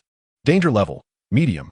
Yesterday, a battle erupted in District 10 involving at least 4 factions, alongside mutated creatures, armored vehicles, and tanks, resulting in heavy casualties. According to informants, the Aurora Animal Assistance Society monitored and documented the entire battle process, providing a rare field test for mutated creatures. However, an unexpected incident occurred during the event. A mutated creature, dubbed Stealthy Rodent, emerged and consumed several spiritual organs from the mutated creatures before vanishing once more. The Aurora Animal Assistance Society speculated that the Stealthy Rodent's continuous consumption of spiritual organs might be linked to its injuries, but it could face a risk of spiritual conflict leading to an explosive outcome. The probability of survival was extremely low, yet if it managed to survive, it might undergo further evolution. Stealthy Rodent. Yuan felt a strong sensitivity to the term rodent, coupled with the news description of the Stealthy Rodent. He was certain this referred to the mutated giant rat he had encountered previously. Since that last encounter, this was the first news he had seen related to it in many days. He focused intently on the final line of text, deep in thought. Though he was uncertain what form the mutated giant rat would take after further evolution, he was certain that it would undoubtedly target him for revenge. Fortunately, he had undergone a transformation himself. Not to mention, as long as the mutated giant rat approached within a kilometer of him, the combat detection device would trigger an alert. Moreover, he possessed danger perception and a surveillance network extending 300 meters around his hideout. Even if the mutated giant rat managed to find the air defense shelter, it would be safe with the presence of flamethrowers. However, considering the potentially troublesome abilities the mutated giant rat might acquire post-evolution, Yuan decided it was prudent to expedite the construction of the defense spike trap. Subsequent news reports include one concerning the prison for the unruly, followed by a shift of focus towards the Black Shield Police Department. The other report pertains to internal matters within the Aurora Animal Assistance Society, specifically regarding the disappearance of Lilith and an attack on a human vivisection laboratory, during which 3 vials of genetically modified serum and experimental data were lost. This has led several missionaries to unanimously believe that the intruders remain concealed within the underground laboratory. Since the explosion, security forces have sealed the laboratory's entrance, meticulously screening every individual entering, finding no traces of suspicious items smuggled out. Consequently, internal personnel have undergone rigorous scrutiny, yet thus far, no progress has been made. Meanwhile, Zoe has extracted information from the surviving members of the Iron Anchor Shipping Company, revealing intelligence about an island inhabited by sentient beings discovered in the shattered waves. The motive behind the recent assault on the zoo was also to acquire the data on animal mutations possessed by the Aurora Animal Assistance Society. This revelation has swiftly redirected the attention of the missionaries towards the Iron Anchor Shipping Company, leading to commendations for Mona. Yuan felt a sense of relief upon seeing that Mona had temporarily evaded danger. With the crisis averted on her end, the Wolf Squad has departed from Green Forest City, leaving only the situation with Carmen uncertain. Yuan harbors no concerns regarding Carmen's abilities. His only worry lies with the thug, known as Air Shao. Nonetheless, he trusts that Carmen will not overlook this issue. If Air Shao encounters trouble, he will undoubtedly be the first to suffer. After finishing breakfast and reading the day's newspaper, Yuan promptly entered the main guest room of the motel to commence his work for the day. He began by meticulously inspecting each component of the several computers, searching for any potential signal transmitters. Having previously assembled his own computer, he was quite familiar with its components. After thoroughly checking each machine and confirming there were no security threats, he finally breathed a sigh of relief. Stowing the computers back into the rabbit ring, he seized the last moments to disassemble the white-tailed kite. Chapter 148, Miller's Plan, Mona's New Direction. At the Black Shield Police Department, Carmen and Air Xiao were summoned early in the morning, waiting in a designated room. Boss. Air Xiao could no longer contain himself, only to see Carmen gently shake his head in response. Just then, a distinct sound of footsteps echoed from outside the door. The door swung open, and Commander Old Ku stepped inside, beckoning the two with a wave, "Follow me." The three made their way to Director Hogg's office. Carmen noticed that, in addition to Director Hogg, there was another presence in the room, a woman clad in a long black robe with a black silk veil covering her face. Upon their entrance, she cast a scrutinizing glance at Carmen and Air Xiao. Director Hogg then turned towards her. "Lady Zoe, this is the one who brought back the remains of Loris. You may inquire directly." With that, he exchanged a knowing glance with Old Ku. "Carmen, Lady Zoe comes on behalf of Lord Miller. When she questions you, simply recount the events as they transpired." Although it was the first time Carmen had heard Miller's name, he immediately recognized it belonged to the significant figure behind Loris, who was here to investigate the truth behind Loris's demise. He understood that the power struggle within the Black Shield Police Department had begun. Yes, he turned to Mona. "Lady Zoe, I am Enforcer Carmen. It is a pleasure to meet you." "Enforcer Carmen, I have heard that you are the one who returned with Loris's remains. Is that correct? Could you provide a detailed account of the circumstances surrounding the incident?" "Certainly," Carmen replied with a reflective demeanor, beginning his narrative. "Initially, Commander Loris's armored vehicle was ambushed by tanks from the prison for the unruly. The room fell silent, all ears on Carmen as he recounted the events, while others displayed expressions of contemplation. After a lengthy pause, as Carmen concluded his tale, Mona nodded slightly. "So, you sensed something amiss and rushed over, only to discover that Loris had already gone missing, and by the time you arrived, all that remained was a charred corpse." "Indeed, we only confirmed it was Commander Loris through the fallen insignia nearby." Upon hearing this, Mona fell into deep thought. Commander Old Ku interjected, "Lady Zoe, we have verified that it is indeed Loris's body. The remains are still in the body bag." "Very well. I will need to take the remains back. I apologize for the inconvenience, Director Hogg," she said, rising to follow Old Ku out. Only after their figures had vanished did Hogg turn his gaze towards Carmen, nodding gently. "I have heard from Old Ku about your actions. You handled this matter commendably. Remember, no matter who inquires, maintain this narrative." Carmen's expression turned serious, standing at attention as he addressed Hogg. "Director, what I've recounted is entirely true, without a doubt." At this, Hogg's lips curled into a faint smile. "All right, you may leave. Old Ku will arrange the subsequent matters for you." "Yes, Director." As Carmen and Air Xiao departed, Hogg's smile gradually faded, replaced by a glimmer of darkness and contemplation. With the Green Robe Lord just deceased, Lord Miller could hardly contain his impatience. Fortunately, Loris's death had disrupted his rhythm. Should I align with him? Zoe should have discerned my intentions from my earlier demeanor. Now it rests upon her and Lord Miller's thoughts. Mona returned to the John K. Zoo with Loris's remains. Missionary Miller awaited her in the human vivisection laboratory. At this moment, dozens of technicians were busy calibrating equipment and recovering data within the laboratory. "Teacher." Mona approached Miller from behind, speaking softly. "You've returned. What of Loris's condition?" Miller turned to face his most esteemed pupil, regarding her as one might a flawless creation. "I have retrieved Loris's remains, and we can conduct a spiritual examination at any time. What is your perspective on Loris's death?" Mona's expression shifted to one of contemplation. "I believe it is highly probable that Hogg was involved." "How so?" "Teacher, under normal circumstances, battle command has always been Old Ku's responsibility. Loris was previously tasked with interrogation and camp defense. For such a crucial encounter, to have Loris deployed is evidently illogical. Moreover, Loris had injected the axolotl gene modification serum, granting him sufficient regenerative capacity to survive in most conditions. Yet, Loris's remains show he was killed by fire, with all limbs severed. Such elaborate measures for mere murder suggest one possibility. The enemy was aware that conventional methods could not kill Loris, and only this means could ensure his complete demise. Hogg undoubtedly stands as the primary suspect, especially given his connections." Mona left her statement unfinished, but Miller grasped her implication. Hogg's previous allegiance to the Green Robe indicated that only the Green Robe could possibly comprehend the flaws of the axolotl gene modification serum. A satisfied smile spread across Miller's face. "Indeed, your analysis is astute. However, Hogg is currently adopting a notably subdued demeanor. He seems inclined to align himself with the teacher. Miller's expression turned playful. Him? Intriguing. I shall contemplate this matter. Seeing this, Mona refrained from further comment. Then, teacher, do we need to conduct further tests on Loris's remains? Not necessary. A failure does not warrant the expenditure of resources. However, due to Loris's death, my plans within the Black Shield Police Department have been disrupted. I will need to devise alternative strategies. Regarding you, we discovered a pool of blood near the underground machine room corridor, which, upon confirmation, was identified as Lilith's blood. She's likely to have met with foul play. Our strength has now been exposed, undoubtedly drawing the attention of other factions in Green Forest City. Although we have temporarily deterred them, the thug prison will not be so easily relinquished. A flicker of ruthlessness crossed the face of Minister Miller. The entire Eastern District is poised to transform into a battleground, fraught with peril, yet simultaneously presenting us with an opportunity.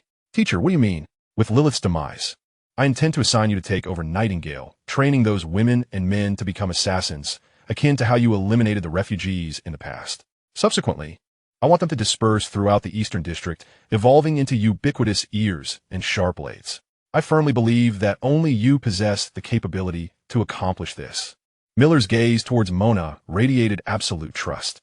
I aim to conduct an unending ritual in the Eastern District. Chapter 149, the 29th day of the Wasteland calendar.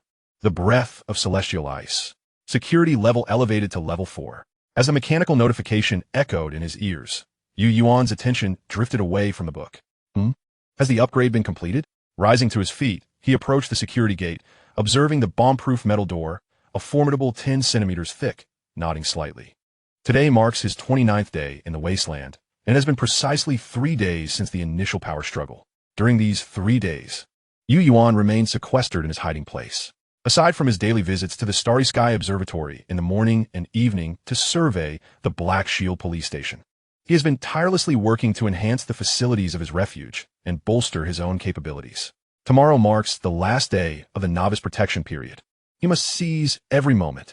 In the past 2 days, he has elevated the lighting, security, and walls to level 4, while the rest area has been upgraded to level 3, transforming from a mere single bed into a spacious bed accompanied by a single sofa and coffee table, a genuine resting space. Above the Tao Tao cave, he has posted several purchase requests, all of which have gone unnoticed, items that include high-end precision instruments and components. This is untenable. These supplies are far beyond the reach of ordinary players. Even high-ranking players may not have the opportunity to access such materials. Regrettably, there was no spare time or space to transport those experimental instruments. Otherwise, there would be no cause for concern now. Gazing at the 2 new construction paths for his hideout appearing on the virtual screen, Yuan felt a sense of helplessness. Spiritual Biological Laboratory, Genetic Modification Laboratory. These 2 new construction paths are among the gains acquired from those computer hosts. Of course, this is merely a fraction of his discoveries. Within those hosts, there exists a wealth of data on mutated organisms and human genetic modification, equally precious. It can be said that the core secrets of the Aurora Animal Assistance Society have been grasped by him, including the data of those who administered genetic modification injections, such as Hogg and Zoe. For the first time, Yuan learned that Mona had also received a genetic modification injection, specifically with cheetah DNA, enhancing her speed and dynamic vision. Hogg's genetic modification agent, as Yuan had previously speculated, was indeed a wolf-based agent. Gray wolf, wildness enhancement, strength enhancement. As one of the first humans to receive a genetic modification injection, Yuan witnessed the entire experimental process when Hogg was injected. He finally comprehended why the notebook of Rowley's had mentioned seeing Hogg's true form. Hogg's ability is to transform into a werewolf. In the video, Yuan observed Hogg morphing from an ordinary human into a humanoid creature cloaked in thick gray fur with sharp fangs in less than a minute. He now understood the meaning of wildness enhancement. He personally witnessed Hogg, post-transformation, shatter the laboratory wall with a single strike, leaving spiderweb-like cracks behind. Hogg's threat in Yuan's mind escalated exponentially. This is the very reason Yuan is so invested in the 2 new facility construction paths. For by establishing these 2 facilities, he could potentially create or enhance genetic modification agents. However, it is evident that constructing these 2 facilities is far beyond his current capabilities. Closing the virtual screen, Yuan stretched and glanced at the time. It was already 12:30 a.m. He returned the swordsmanship skill longsword to the magazine display rack. After donning a coat, he entered the Starry Sky Observatory through the emergency exit. Having spent nearly a month in the Wasteland, he could feel the temperature had dropped significantly since his arrival, now carrying a distinct chill. Approaching the edge of the observation deck to survey the Black Shield police station situation, remnants of vehicles from the daytime battle were still strewn across the streets of Block 6. The coalition of 3 factions has intensified their assaults on the Black Shield police station. Since the battle 3 days ago, the entire Eastern District has devolved into a war zone, where conflict could erupt at any moment. The Thug Prison, Burning Fortress, and Iron Anchor Shipping Company, having realized they could not seize John Co. Animal Park, have turned their sights on the Black Shield police station, intending to gradually encroach upon it. This is why Yuan has refrained from leaving his hideout these past few days. It is far too perilous outside. His daily task has been to glean updates on the movements of various factions through newspaper articles, searching for exploitable opportunities. Some have perished in this conflict, while others have reaped benefits. The one who has benefited the most is undoubtedly Carmen. Carmen has been promoted from enforcer to acting commander. Although he is still only an interim, he has genuinely entered the upper echelons of the Black Shield police station. Thus, Yuan has decided to temporarily distance himself from Carmen. Human nature is inscrutable. Carmen's previous alliance with him was motivated by the threat posed by Rollies. Now that Rollies' threat has been resolved and Carmen has secured a promotion, it is uncertain whether he might harbor different intentions towards Yuan.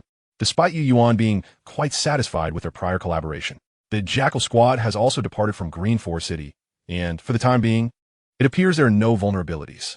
Lost in thought, the clock struck 12:37 a.m. Today marks the day when the Starry Sky Observatory condenses the celestial phenomenon cards once again. As the time arrived, countless starlights converged into a blue and white card, which subsequently fell into Yuan's palm. The breath of celestial ice. Quality, silver. Description: this is a climate celestial phenomenon. Prior to every disaster, numerous signs manifest. Yet few can truly perceive and seize these signals. You are undoubtedly fortunate. Function: by utilizing this card, information related to impending extreme weather disasters can be obtained.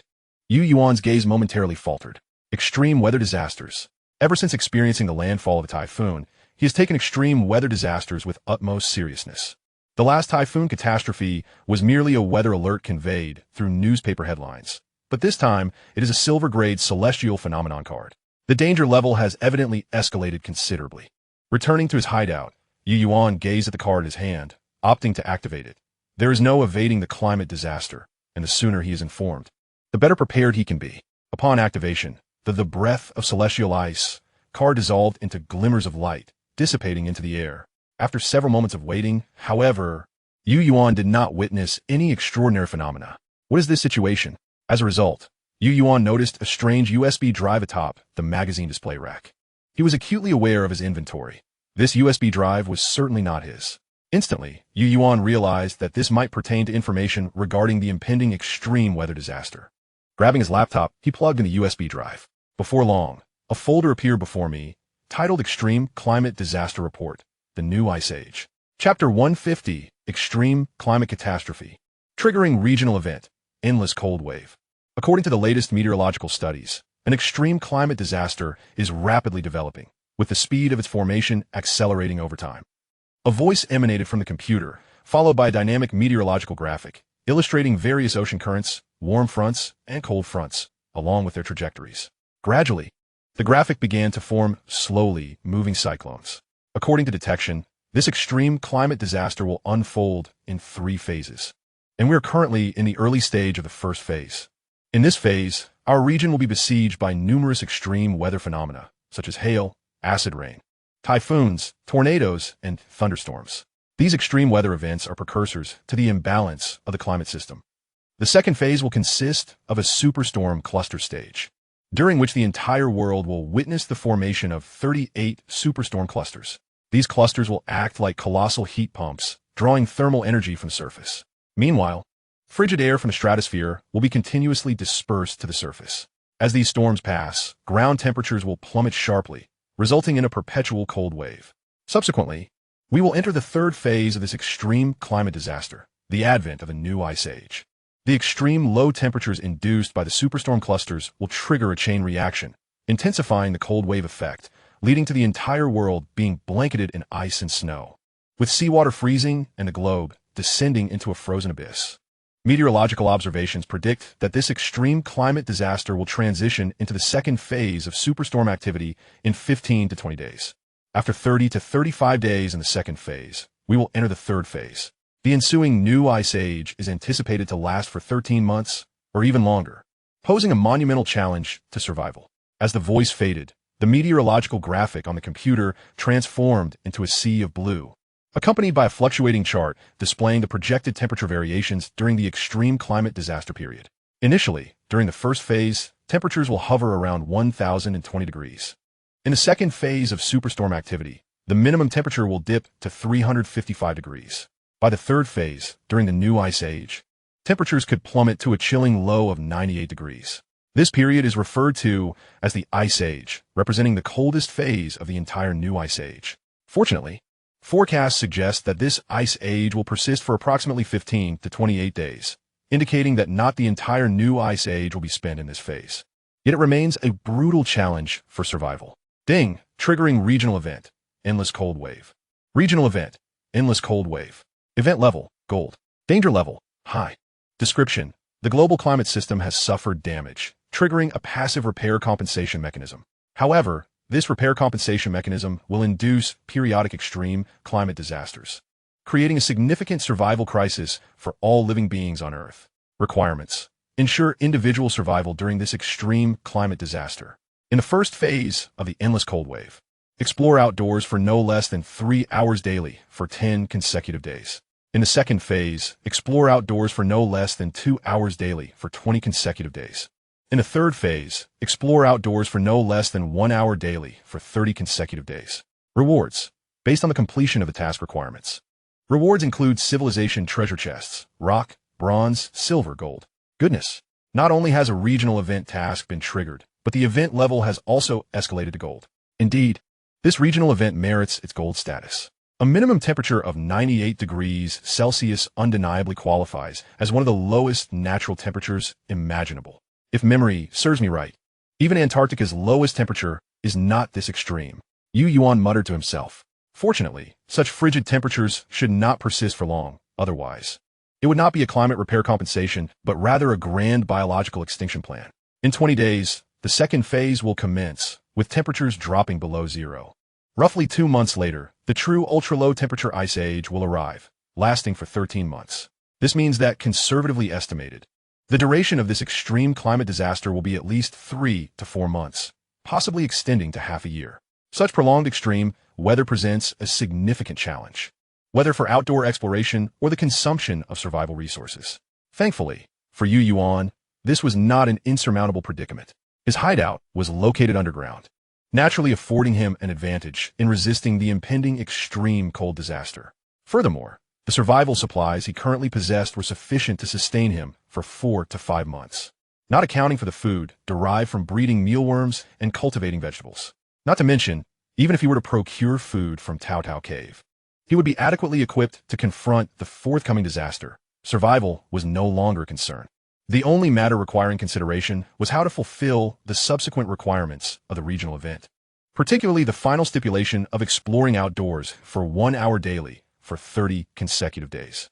Considering that the new ice age is projected to last for at least 1 month, if he wished to claim the gold-level civilization treasure chest, he would need to ensure a minimum of 1 hour of exploration each day during the initial 30 days, regardless of the external temperature. The thought of enduring a chilling environment with temperatures as low as 98 degrees for an hour sent shivers down Yuan's spine. He needed to consider the heating facilities in his hideout. As a northerner, his first instinct was to think of underfloor heating or radiators. However, the situation in Green Forest City clearly indicated that, as a coastal city, it would be virtually impossible to find blueprints for the construction of either of these facilities. They simply did not align.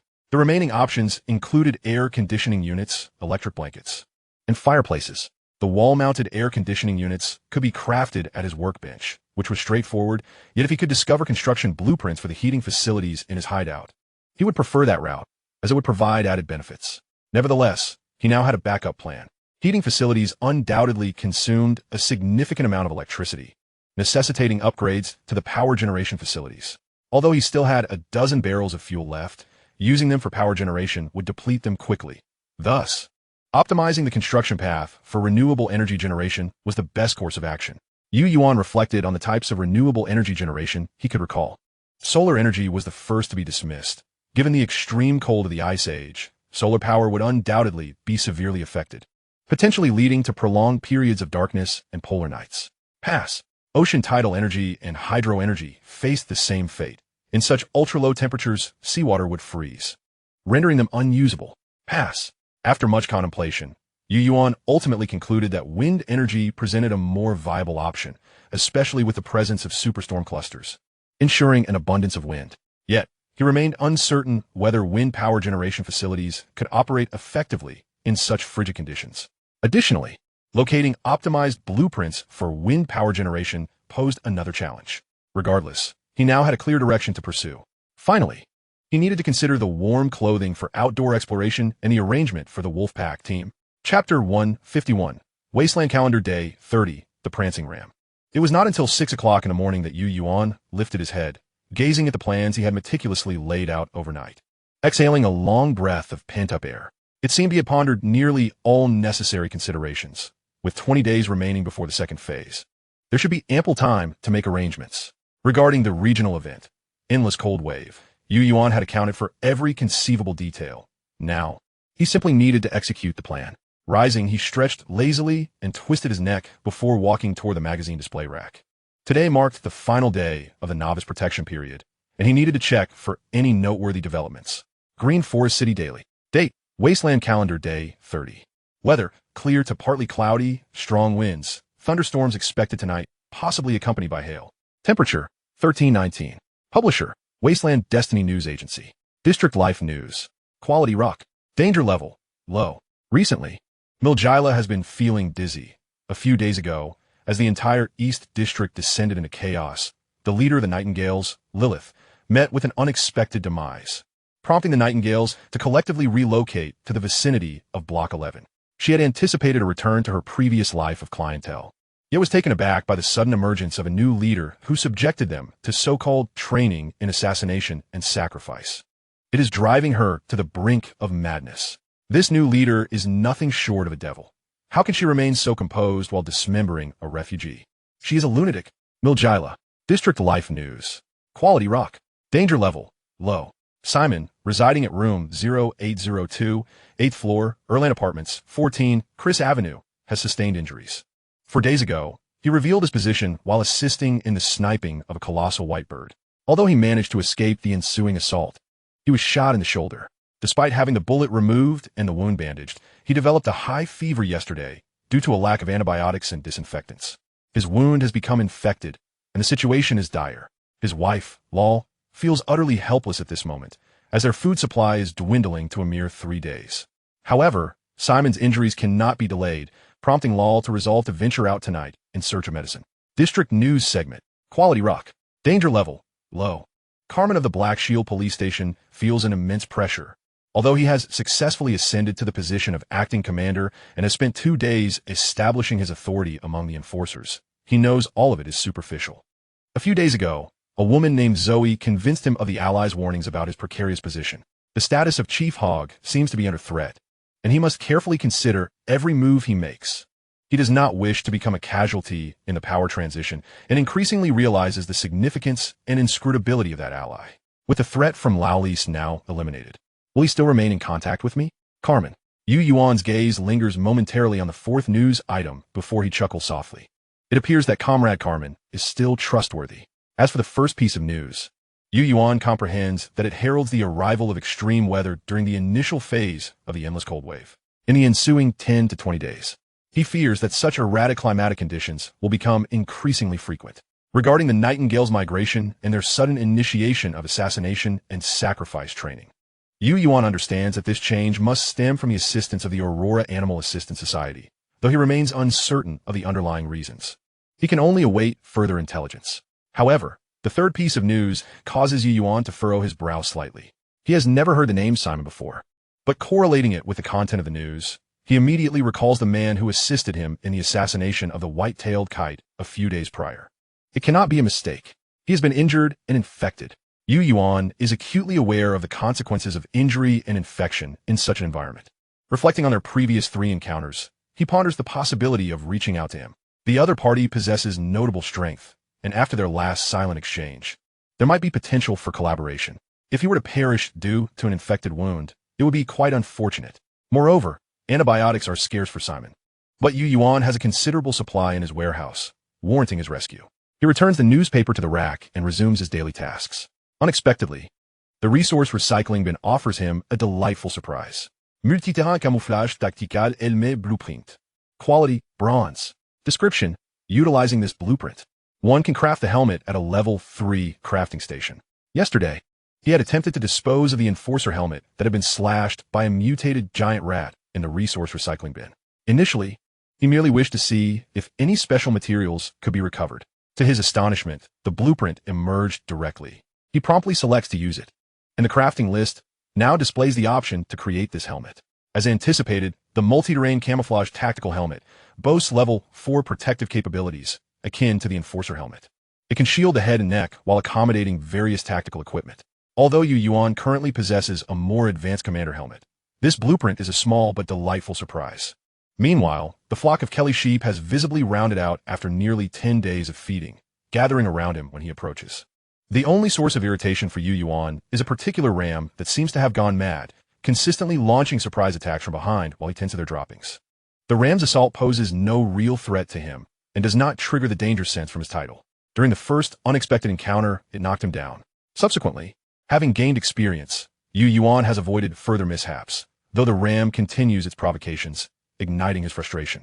Were it not for the fact that it currently lacks sufficient meat, he would have dealt with it long ago. Tossing the day's fresh grass to the flock and observing the still eager ram, Yuan licks his lips. Damn it, it's still too lean, not worth it. I'll wait until you plump up a bit more. Yuan thinks wickedly. Upon seeing Yuan depart, the ram seems to bask in its victory, raising its head high and trotting over to the grass to indulge heartily. With an insatiable appetite, it devours with great delight. The mealworms have also matured, each nearing 2 centimeters, and Yuan estimates that they will likely enter the pupation stage within a week. The mealworms cultivated by Professor Dale grow at an astonishing rate. Currently, their food supply remains adequate, but as the scale of breeding increases, the consumption of grains presents a significant challenge, especially with the impending endless cold wave. Yuan recalls a piece of intelligence he received earlier about a grain trading station located in the northern suburbs of Green Forest City, which houses grain warehouses.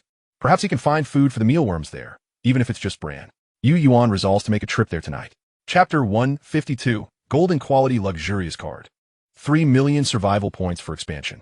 Choose one of the following 3 fate gifts as a present from fate. Bowl motorcycle capsule. Function: a transportation capsule with shrinking and enlarging capabilities, containing an off-road motorcycle. Look, these are rocket boots. Function: upon activating the rocket boots, you will ignore terrain for 30 seconds and gain a movement speed of 20 meters per second, usable once per day. It's the loser's cube. Function: after defeating a creature, you can imprison and isolate it, escaping the constraints of the world. Yuan gazes at the 3 fate gifts that have appeared before him. A sense of foreboding washing over him. No way. It can't be. It's not that these 3 fate gifts are undesirable. Rather, Yuan feels dissatisfied because they are too remarkable, indicating that the level of the fate card he has drawn is undoubtedly very high. Don't mess with me. Yuan's brow furrows slightly, but he must choose one fate gift now. After carefully examining the 3 options, Yuan selects, it's the loser's cube. The reasoning behind this choice is simple. A spatial device capable of taking living beings is an opportunity he cannot afford to miss. In reality, he is considering those mutated creatures within the Aurora Animal Assistance Society. Instantly, a metallic-textured 3rd-level cube appears in Yuan's hand, feeling somewhat weighty. Without immediately inspecting the defeated magic cube in his hand, Yuan directed his gaze towards the extraction of the fate card displayed on the virtual screen. As the wooden box ceased its oscillation, a brilliant golden light filled the entire screen, illuminating Yuan's face and the walls of his hiding place with a dazzling glow. Exhaling deeply, he couldn't help but let a smile tug at the corners of his mouth. What a surprise! A golden tier card. This fate card is extravagant. Extravagance card, quality golden tier. The player must complete 1 act of extravagance unrelated to survival within 30 days, consuming 600,000 survival points. Failure to do so will result in the player's demise. Friendly reminder: expanding the area of your hiding place is undoubtedly your wisest choice, totaling 3 million survival points. with only one opportunity for expansion. To his astonishment, it was indeed a golden tier extravagance card. If it pertains to extravagance, it does not seem to be a misfortune, especially since he had long contemplated expanding the area of his hiding place. He had been amassing survival points in preparation for the eventuality of drawing an extravagance card, and now it had manifested. Although the card's tier exceeded Yuan's expectations, with an outrageous expansion cost of 3 million survival points, the task duration had been extended to 30 days, which he felt was a feasible time frame to attempt. The friendly reminder also indicated that the opportunity for expansion was singular, making the choice of the golden tier extravagance card indisputably the most advantageous.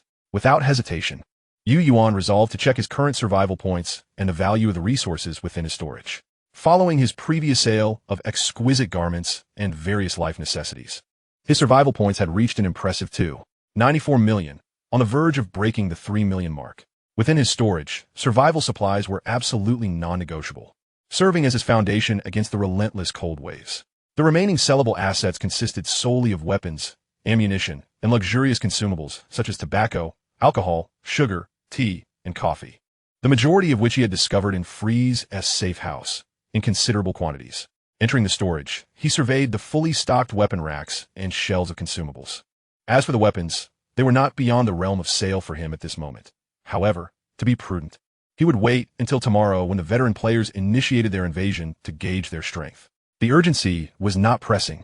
Regarding the tobacco, alcohol, sugar, tea, and coffee, he decided to retain only the sugar and sell the other consumables, keeping only those required for daily use. He could continue to seek out more later. Furthermore, he could also utilize the crafting table. The electronic instruments and components he had previously found in the Bloodcrow's resource room could be assembled into electronic items or various tools needed by other players, which would fetch a decent trading price. A flurry of ideas erupted in Yuan's mind, all of which he meticulously recorded in his hiding places memo. Regardless of their utility, these ideas represented directions to acquire survival points and were worth exploring. Additionally, there were Cayman, Mona, and the Wolf Pack, all of whom served as channels for Yuan to procure resources. These were his avenues for accumulating survival points in Green Forest City. Beyond these, he had one final option, the sale of the 2 vials of gene modification serum. However, akin to the sale of weapons, he would first assess the intensity of the player invasion before proceeding. Yet, should it come to a dire situation, Yuan would not hesitate. With a month remaining, he resolved to gather resources with unwavering determination. After leaving the novice protection period, perhaps there would be other methods to acquire survival points. At 7:30 in the evening, Yuan arrived at 14 Chris Avenue, Erland apartment in Block 8. The sky had succumbed to darkness. He ascended the stairwell to the 8th floor. Upon reaching the 7th floor, he noticed several vigilance traps. These traps could be easily triggered if one was not careful. After deftly navigating past the traps, he arrived at room 0802. From the rabbit ring, he retrieved a package containing oral antibiotics, antibiotic ointment, iodine, sterile dressings, antipyretics, and a small amount of food, including soy milk powder. Placing the items at the door, Yuan swiftly departed, heading directly from Block 8 to the Northern District, making his way to the grain trading station on the edge of the northern wilderness. Half an hour later, as Simon slipped once more into slumber, Lars soothed her 3-year-old son, gently lifting her backpack and weapon before opening the door. She had to find antibiotics tonight. Only then would Simon be saved. If anything were to happen to Simon, she and her child would undoubtedly perish in such an environment. Lar was acutely aware of this fact. However, just as she opened the door, her foot struck something, producing a significant noise. Lar's body tensed, her hair standing on end as she looked down. In the next moment, a flicker of astonishment crossed her face. She picked up the paper bag and, upon discerning its contents, a tumult of fear and joy surged within her. Without a second thought, she shut the door, lit a half-burned candle, and began inspecting the supplies. Upon seeing the well-packaged medicines and food, Lar could scarcely believe her eyes, especially when she found a note detailing the procedure for treating wound infections. Overwhelmed, she hastily opened the medical kit and began treating Simon's wounds according to the instructions on the note. Chapter 153, Wasteland Day 31, the novice protection period concludes. When Yuan returned to his hiding place, it was already 5:30 in the morning. His trip to the grain trading station had been remarkably smooth, returning with hundreds of pounds of bran and over 100 pounds of various grains, including wheat, rice, and corn. Though these grains had been scavenged from the ground in corners, they were sufficient to feed his mealworms. With the food for the mealworms secured, Yuan finally felt a sense of relief. With only half an hour left in the novice protection period, he had no intention of resting. After a quick wash and breakfast, he anxiously awaited the arrival of 6 o'clock. As the clock's hands slowly reached 6, a mechanical notification chimed in his ears, and the virtual screen illuminated simultaneously. Ding! Player Yuan, ID. Yuan's hiding place. The novice protection period has officially ended, and you have received a novice treasure chest. Auction house function unlocked. War function unlocked. Civilization channel unlocked. Alliance function unlocked. Wasteland Battle Royale function unlocked. Civilization hierarchy function unlocked. Players must complete the Wasteland trial to unlock friend, private chat, and group chat functions. With a flurry of notifications appearing, Yuan observed the virtual screen as a succession of new functions materialized, each entering its respective page. The War and Wasteland Battle Royale belonged to the Combat page, while the Civilization channel and Alliance were categorized under the Social page. The rest were all listed under the Special page. Gazing at the plethora of newly introduced functions, a spark of excitement flickered in Yuan's eyes as he began to explore each one. The auction house was quite literal in its meaning. However, the items listed could only be those obtained from Civilization treasure chests, tools, equipment, skill books, and so forth. Items he had crafted or collected could not be auctioned. This distinguished it from the Wasteland Scavenger's Den. Additionally, there was another distinction. The Scavenger's Den only allowed transactions with players of the same tier, while the items listed in the auction house were visible and purchasable by all players. The so-called tier refers to the hierarchy of Civilization, serving as the player's rank level. For instance, the tier where Yuan currently resides is the Rock tier, representing the most primitive stage. Progressing upwards, one encounters the Bronze, Silver, and Gold tiers. Previously, Yuan noticed in the chat channel that veteran players expressed reluctance to advance to the next stage, which pertains to the Civilization hierarchy. To ascend from the Rock tier to the Bronze tier, one must not only satisfy ranking requirements, but also accumulate sufficient Civilization points. The sole means of acquiring Civilization points is through the elimination of other players. There are only two methods to achieve this: instigating player wars or participating in the Wasteland survival battle. Player wars can occur under two conditions. The first involves expending a war token to initiate an invasion war against a player of the same tier. This entails bringing different equipment and items into the opponent's world by consuming survival points, engaging in a hunt for 7 days. During this period, if either party dies, the war concludes. If neither side is eliminated after 7 days, the attacking party may choose to either remain or withdraw, but remaining requires the expenditure of 10,000 survival points daily, and only the death of one side can terminate the conflict. Should the attacker decide to conclude the invasion after 7 days, the victor will be determined based on a comprehensive assessment of combat losses, casualties, and tactics. The victorious side will generate a combat score and Civilization points based on the battle's circumstances and plunder the vanquished's remaining survival points. The quality of the Civilization treasure chest awarded to the winner corresponds to their combat score, with the most coveted items being Civilization fragments. After each player war, participants gain an opportunity to use a truce token, which grants immunity from player invasions for the following 7 days. However, if war is initiated during the effectiveness of the truce token, it becomes void. The second mode of player war, known as the Civilization war mode, requires the expenditure of a Civilization war token. Once initiated, this war connects the two players' world regions, commencing a relentless battle of civilizations.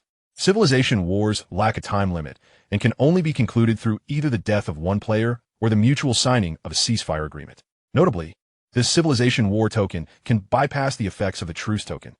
Curiously, Yuan checked the auction house for the prices of the war token, truce token, and Civilization war token, only to be astounded. The war token costs 20,000 survival points. This Civilization war token is a staggering 1,000,000 survival points. The truce token is 30,000 survival points. He initially believed his current survival points to be considerable, but now it seems quite meager. Yuan speculated that the exorbitant price of the Civilization war token might be attributed to its extreme rarity, as there was only one available for trade in the auction house. Just as he was about to close the page, the Civilization war token suddenly vanished from the auction house, leaving him momentarily stunned.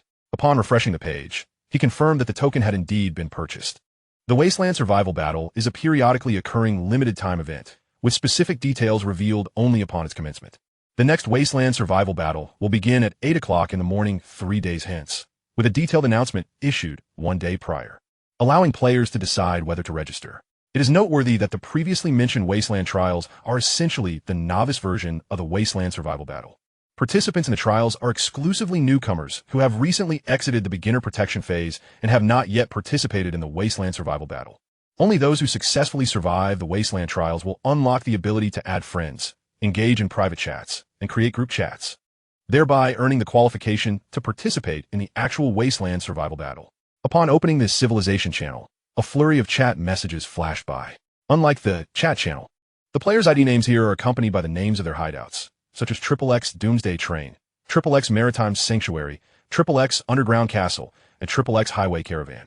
As a fervent enthusiast of apocalyptic survival, Yuan recognized these various titles as representing players existing in distinct worlds governed by different apocalyptic rules. A bold conjecture formed in his mind. Would the players who wage war against him include those from other apocalyptic realms? For instance, players from the Doomsday Train world or the Maritime Sanctuary world. Is this what it means to exit the beginner protection phase? It seems more akin to a chaotic brawl. Yuan murmured softly to himself. He then opened the novice treasure chest, revealing War Token X1, a Truce Token X1, and 10,000 survival points, a reward of moderate significance. Chapter 154. The Invasion War commences. Blood Wolf Hideout. Beep. Player ID. Blood Wolf Hideout has activated a war token. In 1 hour, an invasion war will be launched against you. Please prepare for battle. During the war, social and trading functionalities will be temporarily disabled. These will resume once the war concludes. As Yuan was still exploring the newly unlocked functionalities, an alert tone suddenly sounded. His spirits lifted as he read the notification. Has it finally begun? Blood Wolf Hideout? That name seemed somewhat familiar. He quickly checked his hideout's notes and rankings. Soon, he found the name Blood Wolf. It turns out to be him. Not long ago, while the Moss Cottage hideout was gathering information about him, Blood Wolf Hideout was one of the players who echoed their sentiments. So, has he finally decided to take action? However, upon observing Blood Wolf Hideout's ranking of 8,478, Yuan found himself perplexed. What audacity does an 8,000 ranked player possess to challenge someone ranked 6,799? Moss Cottage, perhaps? This question stirred in Yuan's mind. Even with the closest of relationships, it is unreasonable for anyone to sacrifice themselves for another's gain, is it?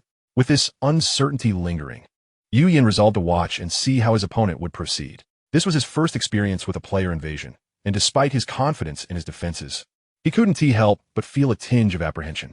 Finally, he would witness the tactics of seasoned players. Yuan quickly examined the remaining functionalities before heading to the magazine display stand to peruse today's newspaper. One particular black card caught his eye, a rare additional item that hadn't appeared for several days. By expending 500 survival points to purchase the card, he obtained detailed information. Thought card. Unclean thoughts. Quality rock. Function. Upon use, the target will develop an interest in darkness, blood, and mystery, slightly enhancing their spiritual perception. This card is quite compatible with Mona. Yuan instantly thought of her, already aware that she had been the one relentlessly hunting down the refugees in East City. Moreover, with her current involvement in the Aurora Animal Assistance Society, studying sacrificial rituals under Missionary Miller, the card's effects aligned perfectly with her character. Yuan decided that during their next encounter, he would use this thought card on Mona. Perhaps it would expedite his acquisition of the ritual's procedures and the secrets behind it. Today's Green Forest City Daily featured 4 pieces of news, beginning with the customary reports on the date, weather, and temperature. Subsequently, it was reported that the humpback whale faction from the Shattered Waves Sea had dispatched operatives to infiltrate the Southern District, aiming to conduct reconnaissance on the Aurora Animal Assistance Society. The recent emergence of mutated creatures had thoroughly piqued their interest. However, what captivated Yuan's attention were the latter 2 news items. District News Section. Quality rock.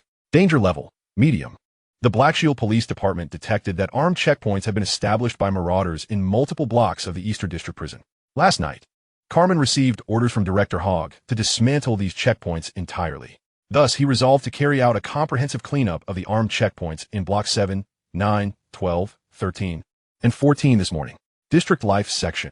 The Aurora Animal Assistance Society had been continuously monitoring fleeting spiritual fluctuations over the past few days, with the locations of these fluctuations proving elusive.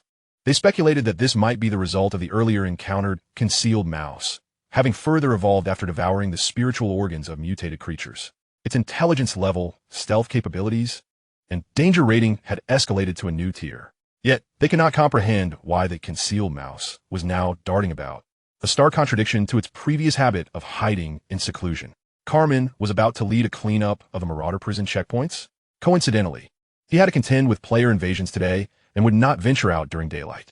However, the situation with the concealed mouse stirred a foreboding feeling within Yuan. That mutated giant rat had already been cunning enough, and now, endowed with further evolution and enhanced abilities, it seemed utterly unjust. Regarding its erratic movements, Yuan dared to entertain a bold conjecture. Could it be seeking revenge against him? From their previous encounters, Yuan understood that this creature was not one to be trifled with lightly. Its prior avoidance of him had merely been a tactic to recuperate. Now that it had consumed the spiritual organs of several mutated beings and achieved further evolution, it was undoubtedly healed, if not nearly so. Naturally, its first course of action would be to find him, its nemesis, to settle the score. With this thought, Yuan donned his combat detection device, unwilling to remove it until the mutated giant rat was dealt with. An hour swiftly passed. Player ID, Bloodwolf's hideout has entered the riot district area. Bloodwolf's hideout versus Yuan's hideout. The player invasion war officially commences. Upon hearing the mechanical notification, Yuan confirmed that the defenses of his hideout had been activated before approaching the monitoring network control panel. He gazed at the multitude of surveillance feeds on the screen wall, waiting in silence. Let me observe the prowess of other players. However, another hour elapsed, and Yuan rubbed his somewhat weary eyes, stifling a yawn. Where could this guy have gone? Having not slept for a day and a night since yesterday, Yuan found it increasingly difficult to endure. With such thoughts, he leaned back in his office chair, his eyes growing heavy. At that very moment, in an apartment room of Block 13, a somewhat lean man was huddled in the corner, fearful of making even the slightest sound. Not far away, a fierce battle was unfolding in the streets. The Black Shield Police Department's Wasteland vehicles were besieging a building, unleashing a torrent of fire. While occupants within the structure retaliated, Shueyang watched the flickering cursor on the virtual screen, cursing inwardly. Damn it, a battlefield? How can this Yuan survive in such a perilous district and still see his ranking soar? Furthermore, is my starting position somewhat disadvantageous? The cursor indicated that Yuan's hideout was approximately 1 kilometer away from his current location. However, his master had previously speculated that Yuan's hideout might be located in an urban area. His task was merely to ascertain the specific location of Yuan's hideout and gather intelligence on the opponent's situation. Direct confrontation was unnecessary. He simply needed to wait for 7 days before retreating and reporting back. As long as he exercised caution, it should be relatively safe. Perhaps it would be prudent to wait until nightfall to act. Thus, 2 hours later, as the sound of distant engines faded away, Shueyang's anxiety finally subsided. The sounds of battle continued to echo from other directions within the district. Had the Marauders finally departed? The city's Marauders seemed excessively volatile. Was the struggle for power this severe? This was the first time he had witnessed a battle among urban district Marauders. Indeed, hiding in the mountains seemed considerably safer. With a hint of curiosity, Shueyang cautiously poked his head out from behind the wall, peering towards the direction of the earlier conflict. This might unveil the reason for Yuan's rapidly ascending ranking. Flames and thick black smoke still billowed along the street. Yet just as he leaned out, not even 2 seconds had passed when a flash of light flickered from a distant room. Before Shueyang could react, a resounding bang echoed, and a spray of blood erupted from his head. Chapter 155, Initial Victory, Rewards Multiply, Golden Level Civilization Chest. Yuan was roused by the notification sound. Ding. Player ID. Bloodwolf's hideout has been confirmed dead.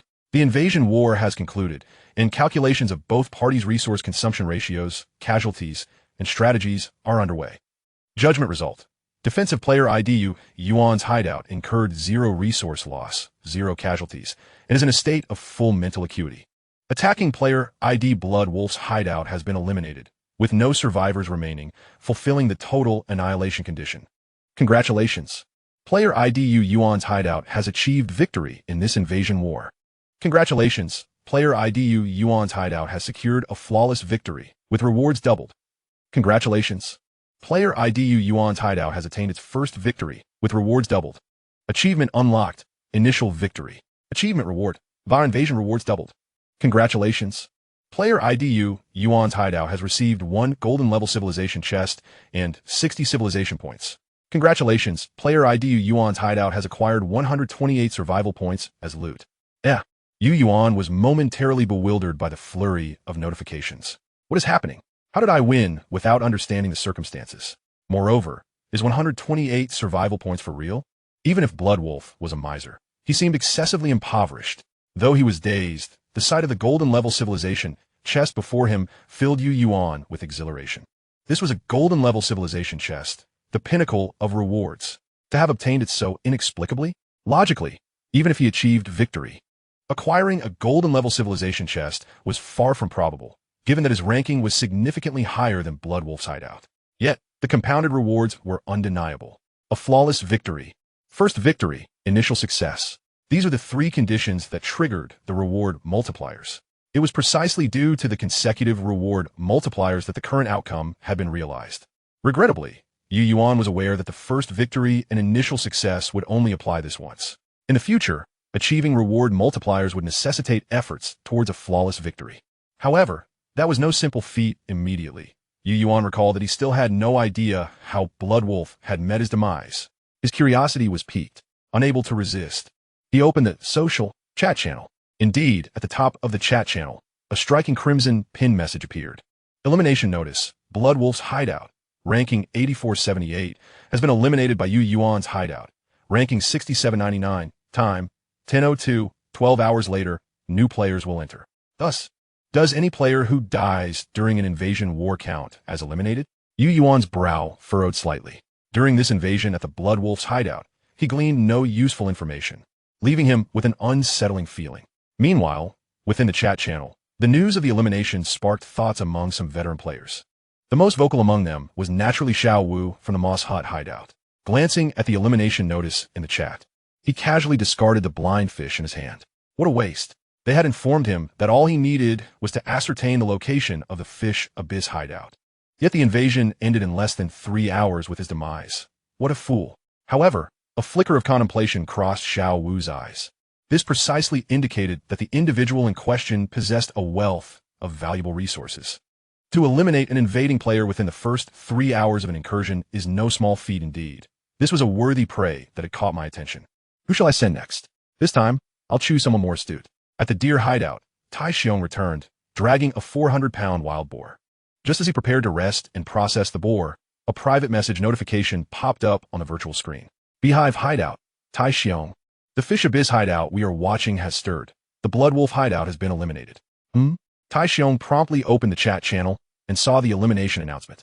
Within the chat, players who had been monitoring the Fish Abyss hideout suddenly realized it had already exited its novice protection period. Some remarked on how this player had surged over 3,000 ranks during their novice phase, while others expressed their confusion. The only question lingering was, who instigated this invasion? This detail was of utmost importance. This morning at 6 a.m., the Fish Abyss hideout had just concluded its novice protection. Setting aside the hour of preparation for both sides in the invasion, the Bloodwolf hideout had barely endured for 3 hours. If the Fish Abyss hideout had launched the invasion against the Bloodwolf, the swift conclusion of the battle within 3 hours could be understood, as the attacking player inherently possessed an advantage. The virtual screen would guide the attackers to the approximate location and distance of the defenders' hideouts within the first hour of the invasion. With a stroke of luck, a preemptive elimination could indeed occur. However, if the Bloodwolf hideout had initiated the invasion, that would merit further contemplation. Tai Xiong pondered this as well and sent a message to Beehive. Dear hideout, this Fish Abyss seems rather sinister. Let's observe for now. The Bloodwolf has likely been ensnared by the Moss Hut, so let that madman test the waters of the Fish Abyss for now. Beehive hideout. Just as I thought, this Fish Abyss indeed possesses some peculiar qualities. We should exercise caution. Let it be so. I shall commence my invasion as well. Dear hideout. Very well. With 3 days remaining until the Wasteland survival challenge commences, let's strive to enhance our strength. Yuan also noticed the discussions in the chat channel, gleaning much information from the seasoned players that he had previously been unaware of. After observing for a while, he closed the virtual screen. This time, he had not sighted the enemy, and Yuan deliberated for a moment before opting not to activate the peace card for a 7-day safety period. Instead, he chose to continue waiting. He needed to witness the strength and equipment of other players firsthand to prepare for the battles ahead.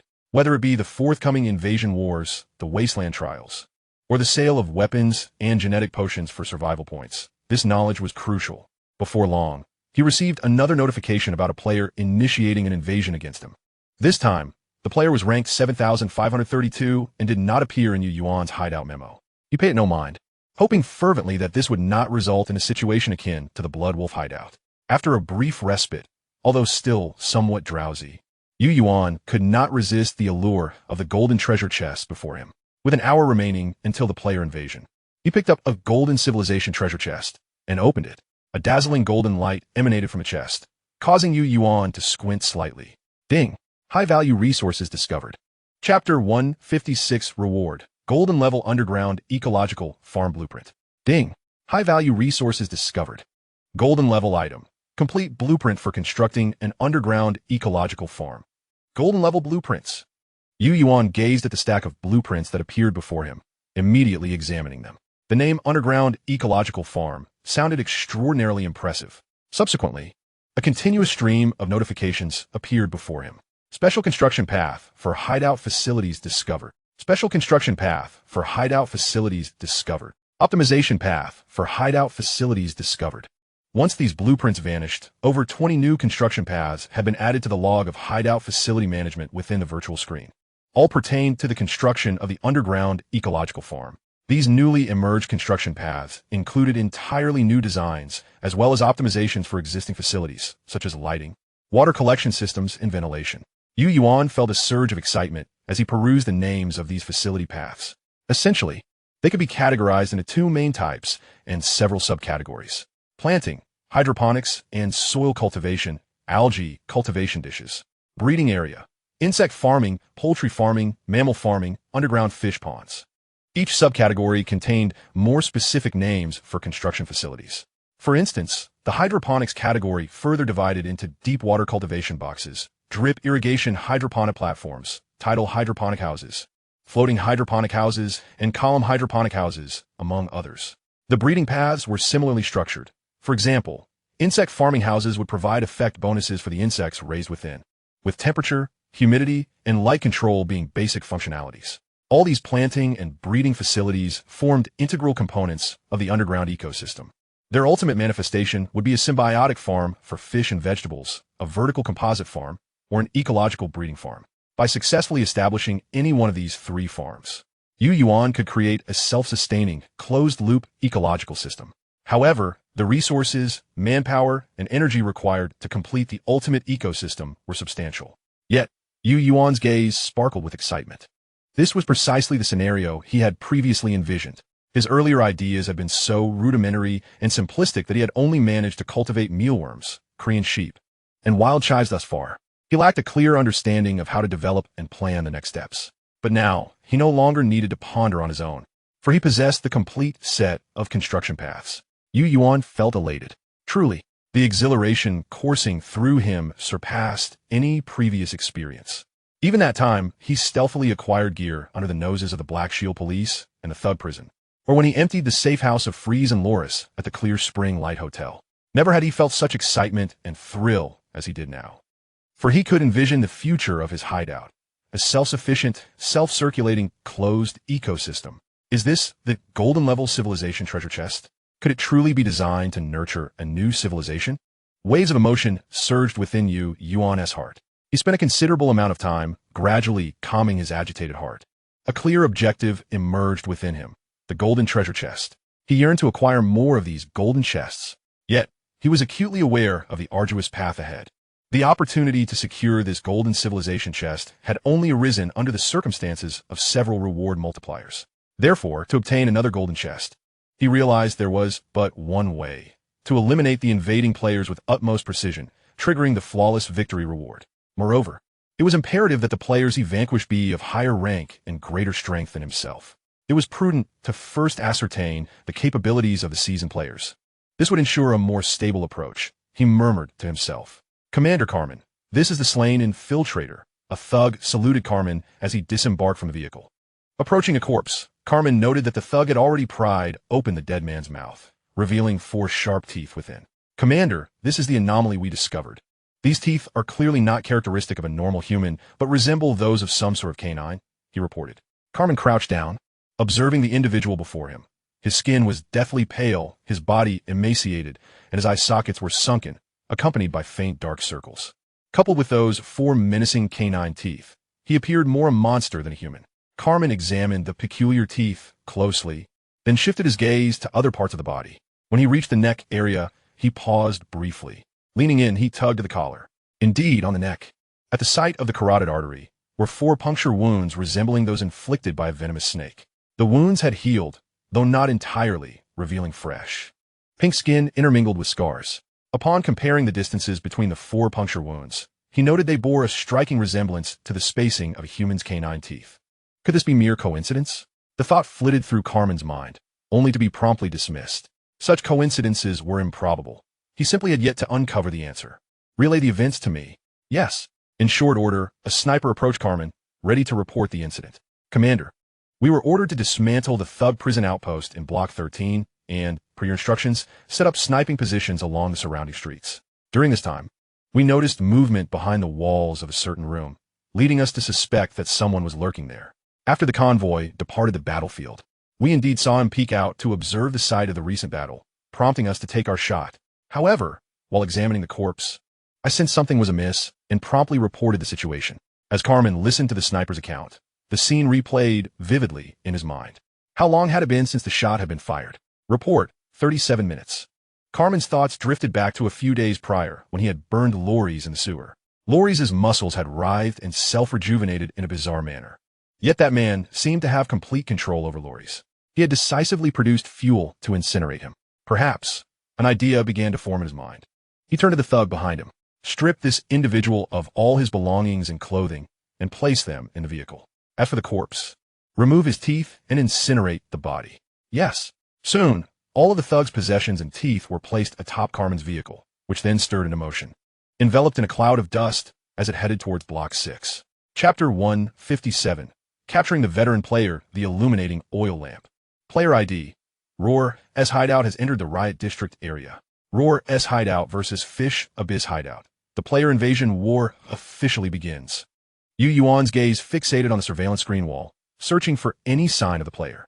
He hoped that this time, no issues would arise.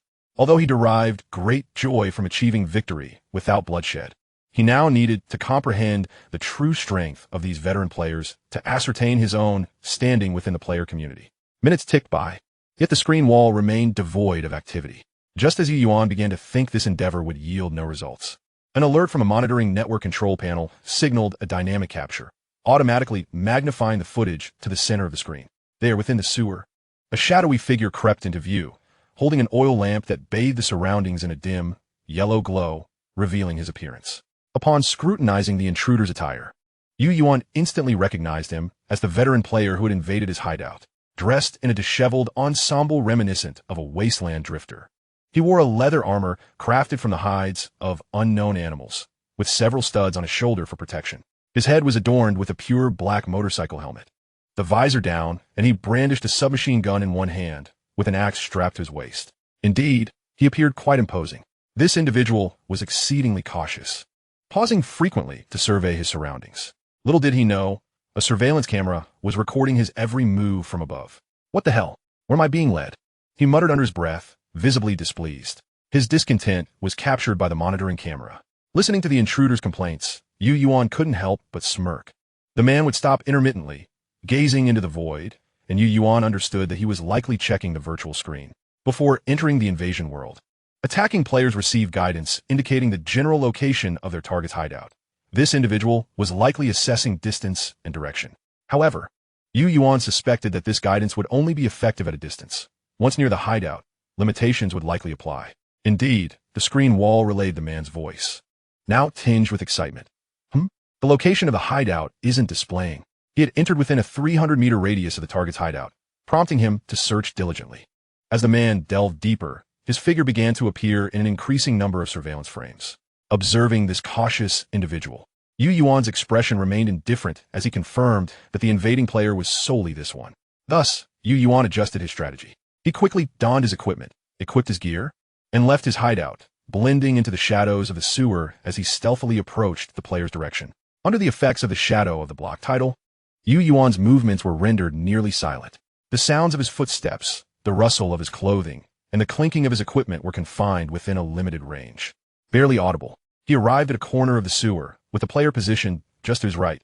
Indeed, under the enhancement of the street rat title. Yuan could hear the faint sound of the intruder's gear brushing against the wall as he walked. The two were no more than 50 meters apart. Yuan activated the concealment effect. With a ripple of energy, he completely melded into the darkness, rendering himself invisible. Before long, the sound of footsteps drew near, confirming the intruder's caution. As he approached the corner, the oil lamp was extinguished. He crept closer, pressing his step softly.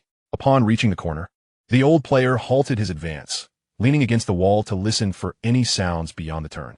Unsurprisingly, the silence of the sewer persisted, save for the occasional scurrying of a rat. A minute passed, and upon confirming safety, the intruder cautiously peered around the corner.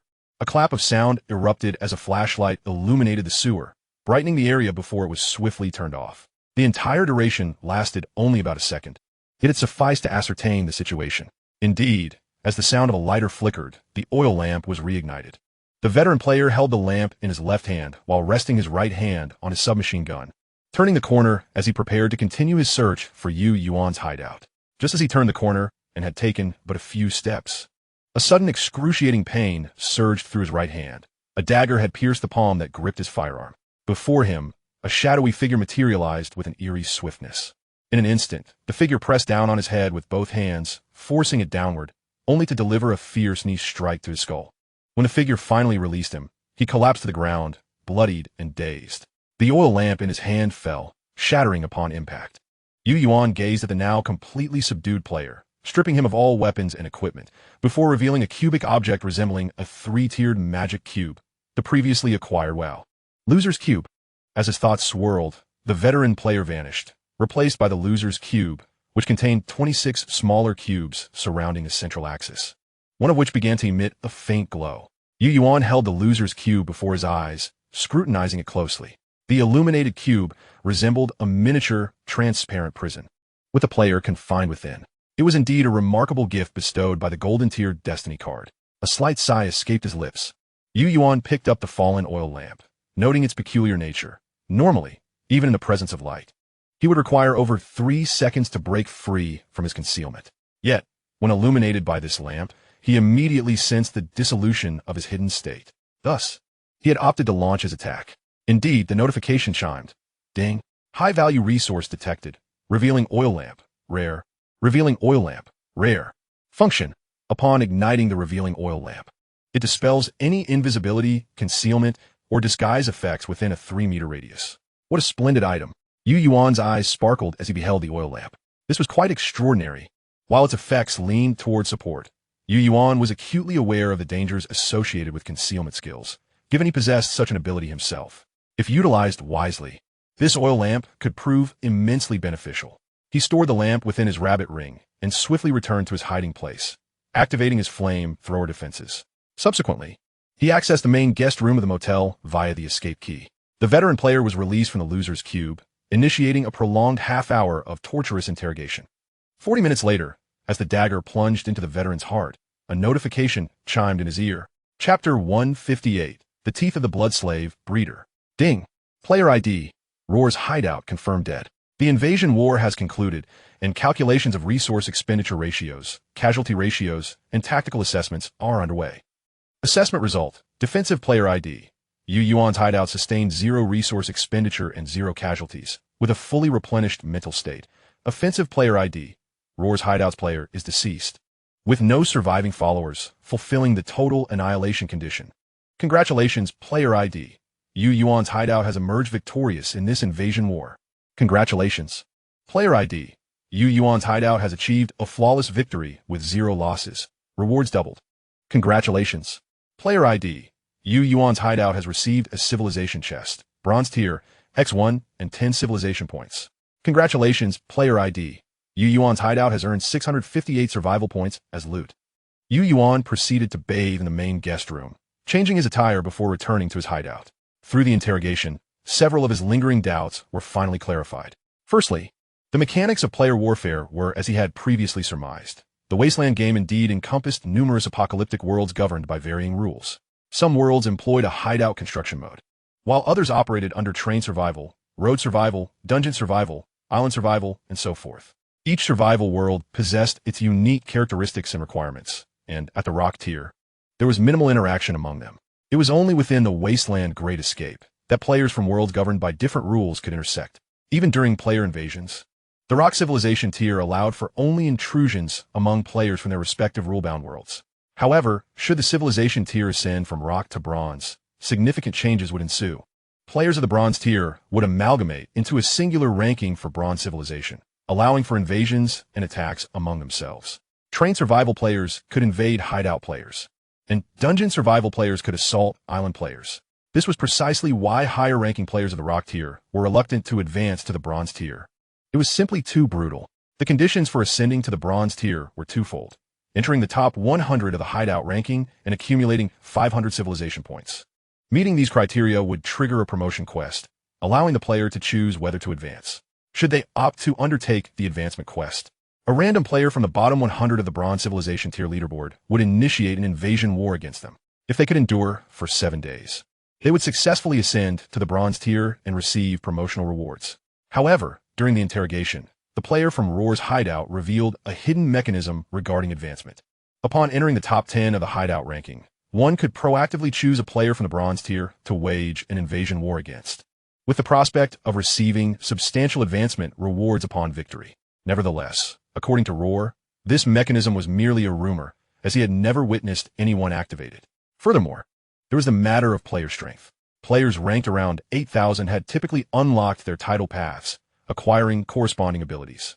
The variety of title paths was vast, with some being exceptionally powerful while others merely provided auxiliary functions. For instance, the player from Roar's hideout had unlocked a title path known as Breeder, due to his prior vocation in breeding dogs before entering the game.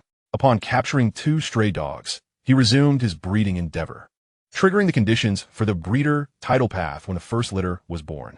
He consequently earned the title of Breeder, which granted a 50 success rate for animal breeding, a 30 chance of producing an additional offspring, and a 2 chance of triggering a quality offspring effect, resulting in the birth of formidable individuals.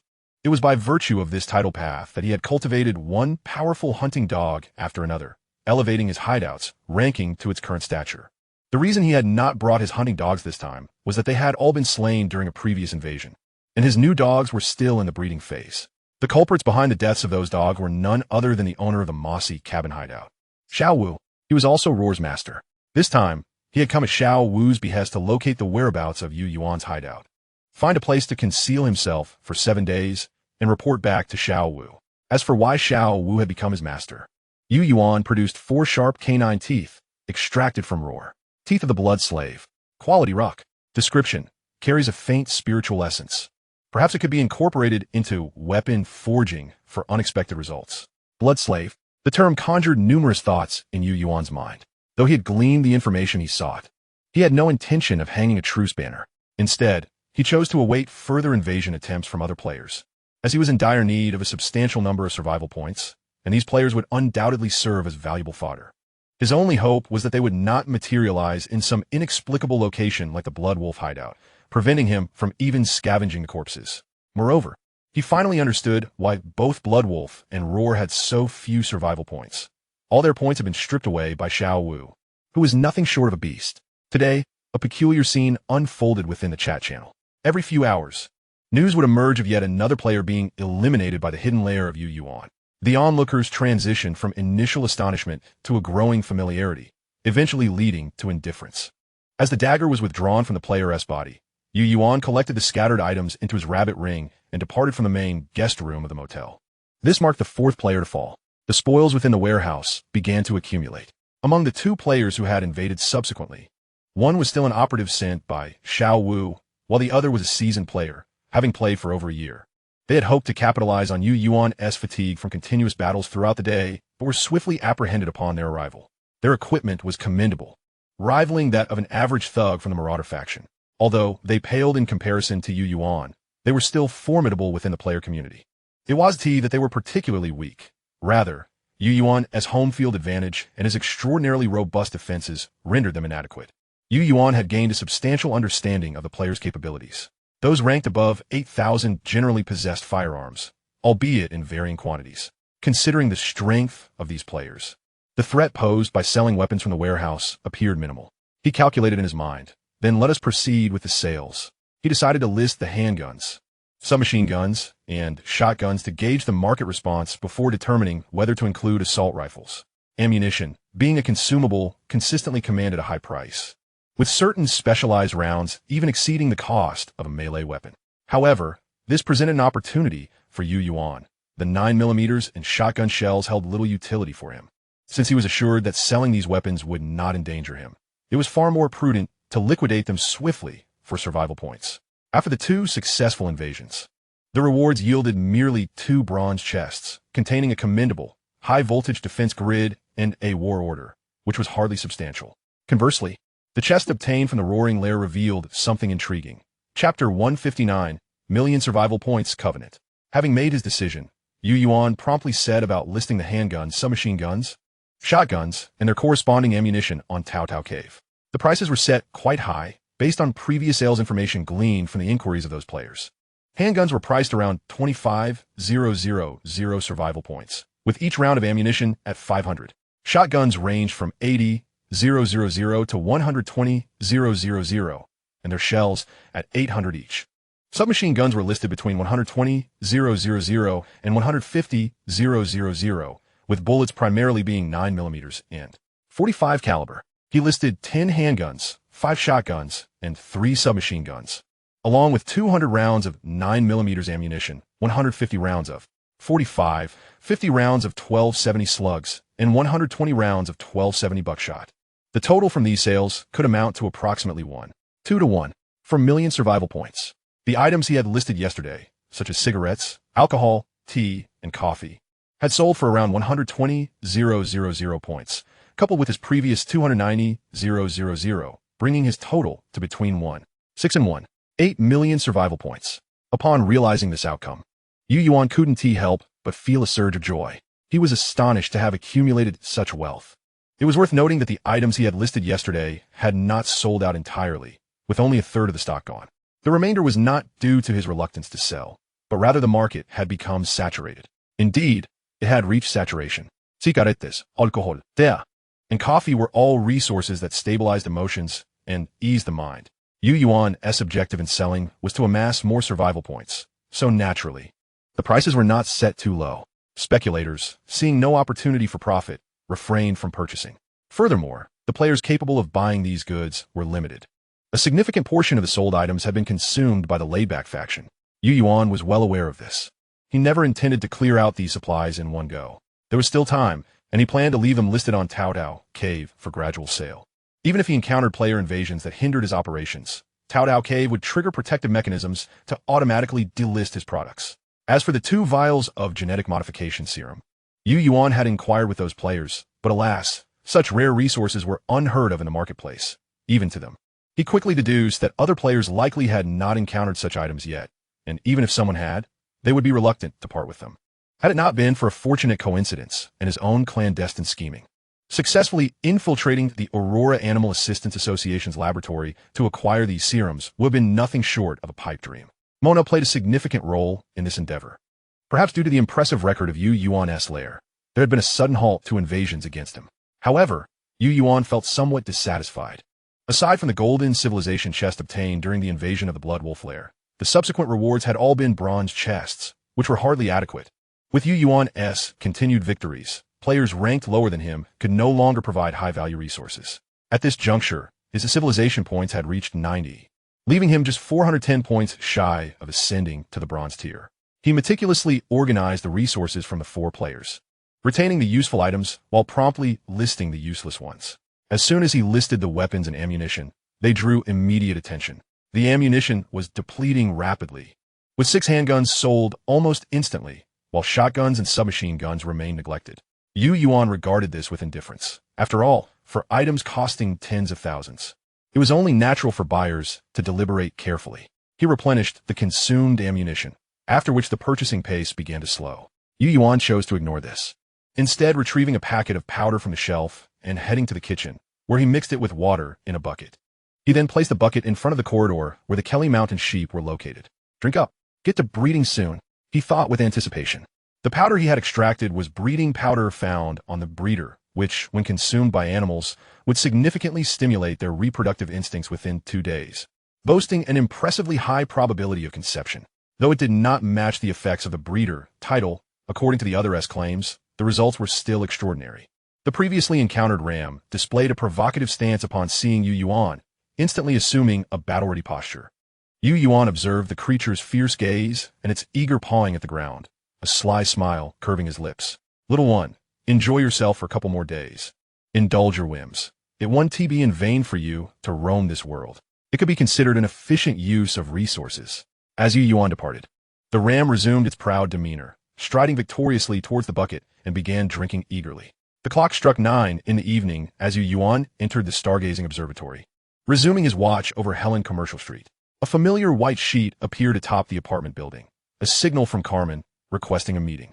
Yuan, having gleaned from newspaper articles that Carmen was trustworthy, decided he had matters requiring Carmen's assistance. Resolute, he planned to meet him that very night. After a simple dinner, Yuan leaned back in his office chair, a book appearing in his hands. This book had been acquired from the bronze chest he obtained after defeating the Roaring Lair. It was not a skill book and could not impart any skills, yet its contents captivated Yuan's interest. It was a religious pamphlet from an organization referred to as the Orthodox Church, titled Covenant. Yuan held little interest in the content espoused by the book. His gaze remained fixated on the pages adorned with ritualistic symbols. In his hand, he possessed a diagram, more accurately, a half-diagram, illustrating a segment of a ritualistic array. This particular drawing had been in his possession for some time, having been unearthed from the lair of the Bloodhand's leader. The reason for its extraction was the striking resemblance of the symbols depicted therein to those found in the Covenant, albeit with slight discrepancies. According to the records within the Covenant, these symbols were divine scripts, imbued with enigmatic and unfathomable powers. After a brief contemplation, several photographs materialized in his hand for comparative analysis. Soon enough, a frown creased his brow, and a look of surprise flitted across his face. Upon further examination against the symbols in the text, it was undeniable. They were identical. His astonishment stemmed from the realization that the ritual symbols captured in the photographs were the very same that had graced the ritual circle in the room where he had previously discovered the spiritual essence. Orthodoxy? Religion? Chapter 160. Spiritual Beings, the Blood Clan. Farewell, Carmen. He continued to leaf through the tome, encountering a plethora of content related to spirituality. Amongst these, a hand-drawn illustration caught his eye, the Blood Clan. Introduction. This species among spiritual beings possesses remarkable intelligence. They are bloodthirsty, brutal, and cunning, harboring an intense desire to enslave and dominate other creatures. They reign as the sovereign species of shadows, exhibiting a rigid hierarchy from the lowly blood thralls to the exalted progenitors of the Blood Clan, with higher-ranking bloodkin wielding oppressive dominion over their lesser counterparts. Only sunlight, flames, and silver can withstand their might. Notably, blood thralls initially do not exhibit aversion to sunlight. However, over time, they develop an increasing resistance. Concurrently, blood thralls begin to manifest certain vampiric traits, such as sanguine healing. Blood Clan, blood thralls, are they not vampires? The realization struck Yuan with clarity. The Moss Cottage was likely harboring a bloodkin. Consequently, the two players dispatched were undoubtedly of the blood thrall variety. Yet, vampires, creatures of legend, were manifesting within the Wasteland game. Although he still found it somewhat incredulous, preparations must be made. The Moss Cottage's repeated deployments indicated that he had firmly set his sights on Yuan. Following the loss of 3 of his subordinates, the Moss Cottage would undoubtedly pursue him relentlessly. As he perused the book further, additional entries on various spiritual beings appeared, all briefly summarized, akin to the Blood Clan. Upon reaching the section on werewolves, Yuan glanced at the hand-drawn illustration and immediately thought of the cunning hog, the wolf-like overseer. The text noted that werewolves and the Blood Clan share an innate adversarial bond. This information sparked an intriguing notion within Yuan. This is something to discuss with Carmen tonight. Time swiftly passed, and soon it was just past midnight. Yuan calculated the hours and departed from his hiding place. Upon reaching the corridor housing the Krishan sheep, unusual sounds resonated from within, prompting him to frown and glance over. A smile crept onto his lips. Little one, you will not escape me. Keep striving. Without further delay, he exited the air raid shelter and summoned Mimi, racing toward District 6. Within a sheep pen, the ram's eyes glowed a faint red, lost in fervor as it tirelessly devoted itself to the prosperity of the flock. Shortly after Yuan arrived at Helen Commercial Street, Carmen made his way over. The moment Carmen spotted Yuan, he unwittingly let out a sigh of relief. I thought you might not show today. Congratulations on your promotion. Commander Carmen, Yuan remarked with a smile. Meeting at this hour isn't particularly safe. Is there something of import? Carmen, aware of the precarious nature of their situation, promptly delved into the matter at hand. He removed a backpack from his back and produced a sealed bag, presenting it to Yuan. Today, we eliminated a peculiar individual. A peculiar individual? Yuan accepted the sealed bag, his expression shifting to one of shock. Is this not a blood thrall's tooth? How would you have this? Carmen continued. Indeed, he appeared near our battlefield and was mistakenly identified as an observer from the riot prison by our sniper, who promptly eliminated him. However, upon inspection, we realized he seemed less than human and more akin to a genetically modified laborer, so I sought your opinion. At this juncture, Yuan discerned the situation with clarity. Ah, this unfortunate soul was seeking me, only to be slain by your hand. He murmured to himself. Seeking you? Carmen paused, a flicker of unease crossing his features. Was he one of yours? Yuan shook his head. Fear not. You did well to slay him. He was my enemy. An enemy? Carmen exclaimed, his eyes wide with bewilderment. Just him. Yuan offered no further explanation, recognizing that the world of players was a distant reality for Carmen. He rummaged through the backpack, finding only items belonging to the Blood Wolf, none of significant value. He tossed a walkie-talkie to Carmen. If any developments arise, use this to contact me directly. You can send messages on channel 4689. He gestured to the backpack on the ground, returning the 4 blood thrall teeth to Carmen, emphasizing, you haven't disclosed this to Hog. Have you? Can you see him directly now? Why? What does Hog have to do with this? It's merely a conjecture of mine. Tomorrow, you might consider taking these items to Hog and reporting your findings. Perhaps we will uncover something unexpected. Carmen regarded the teeth in his hand, pondering deeply. Through their interactions, he had come to understand Yuan distinctly. He would never engage in any frivolous endeavor. This suggested that the matter might indeed hold some connection to Hog. With this thought, Carmen promptly stowed the teeth away. Yuan continued. Pay close attention to Hog's reaction upon seeing these teeth. Has he exhibited any unusual behavior? Understood. Do you have contacts within the Aurora Animal Assistance Society? The Aurora Animal Assistance Society? What's amiss? Yuan queried, taken aback. Carmen recounted the events from a few days prior when Zoe had retrieved the laborer's remains, expressing his concerns about Zoe's dangerous demeanor and Hog's apparent wariness of her. I fear I may become a casualty caught between them. Yuan was perplexed. What does this have to do with anything? He expressed willingness to ponder a solution. As they parted ways, he informed Carmen of the impending calamity. By the way, you should prepare yourself.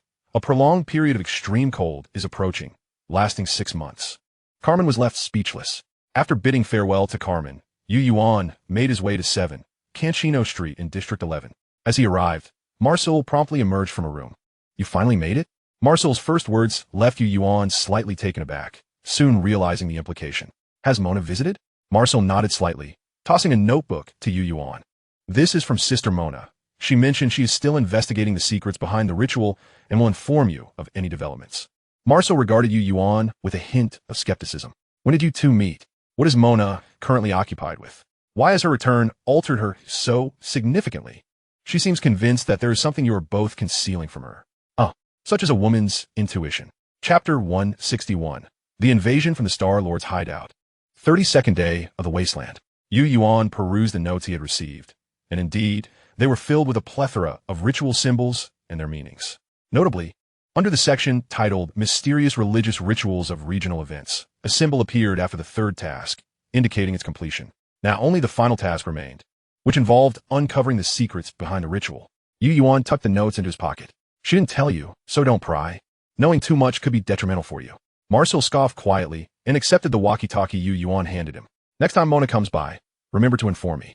There are matters I need to discuss with her in detail. By the way, how is your research coming along? Still not resolved? Yuan cast a skeptical glance at Marcel, making him feel slightly uneasy. I'm almost there. I'm just hitting a bottleneck, but I'll break through soon. You still want those supplies back, right? In response to Marcel's words, Yuan merely shrugged. It was merely a casual inquiry, never expecting to frighten him so. Putting aside other concerns, the value of the Mirror of the Stars and base umbrella pack alone had already surpassed the resources Yuan had previously invested. Take your time. I was just asking casually. However, at this point, Yuan's expression turned slightly serious as he regarded Marcel. There is something you need to prepare for early on.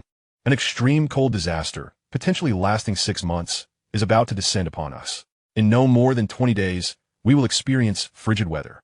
The temperature will plummet to -30 degrees Celsius, and within 2 months, It may even drop to an astonishing minus 98 degrees. You must be prepared. As Yuan spoke, Marcel's eyes widened in disbelief. Are you joking? I can hardly fathom minus 98 degrees. That's utterly outrageous. Yet, Yuan's demeanor was exceedingly grave. This is no jest. You must take this matter very seriously. You should also inform Mona, so she can prepare as well. Remember, this catastrophe could last up to 6 months, so ensure you have ample supplies and protection. Marcel understood the gravity of the situation, his face paling. I understand. Seeing his reaction, Yuan did not linger, bidding farewell to Marcel before heading towards Block 15.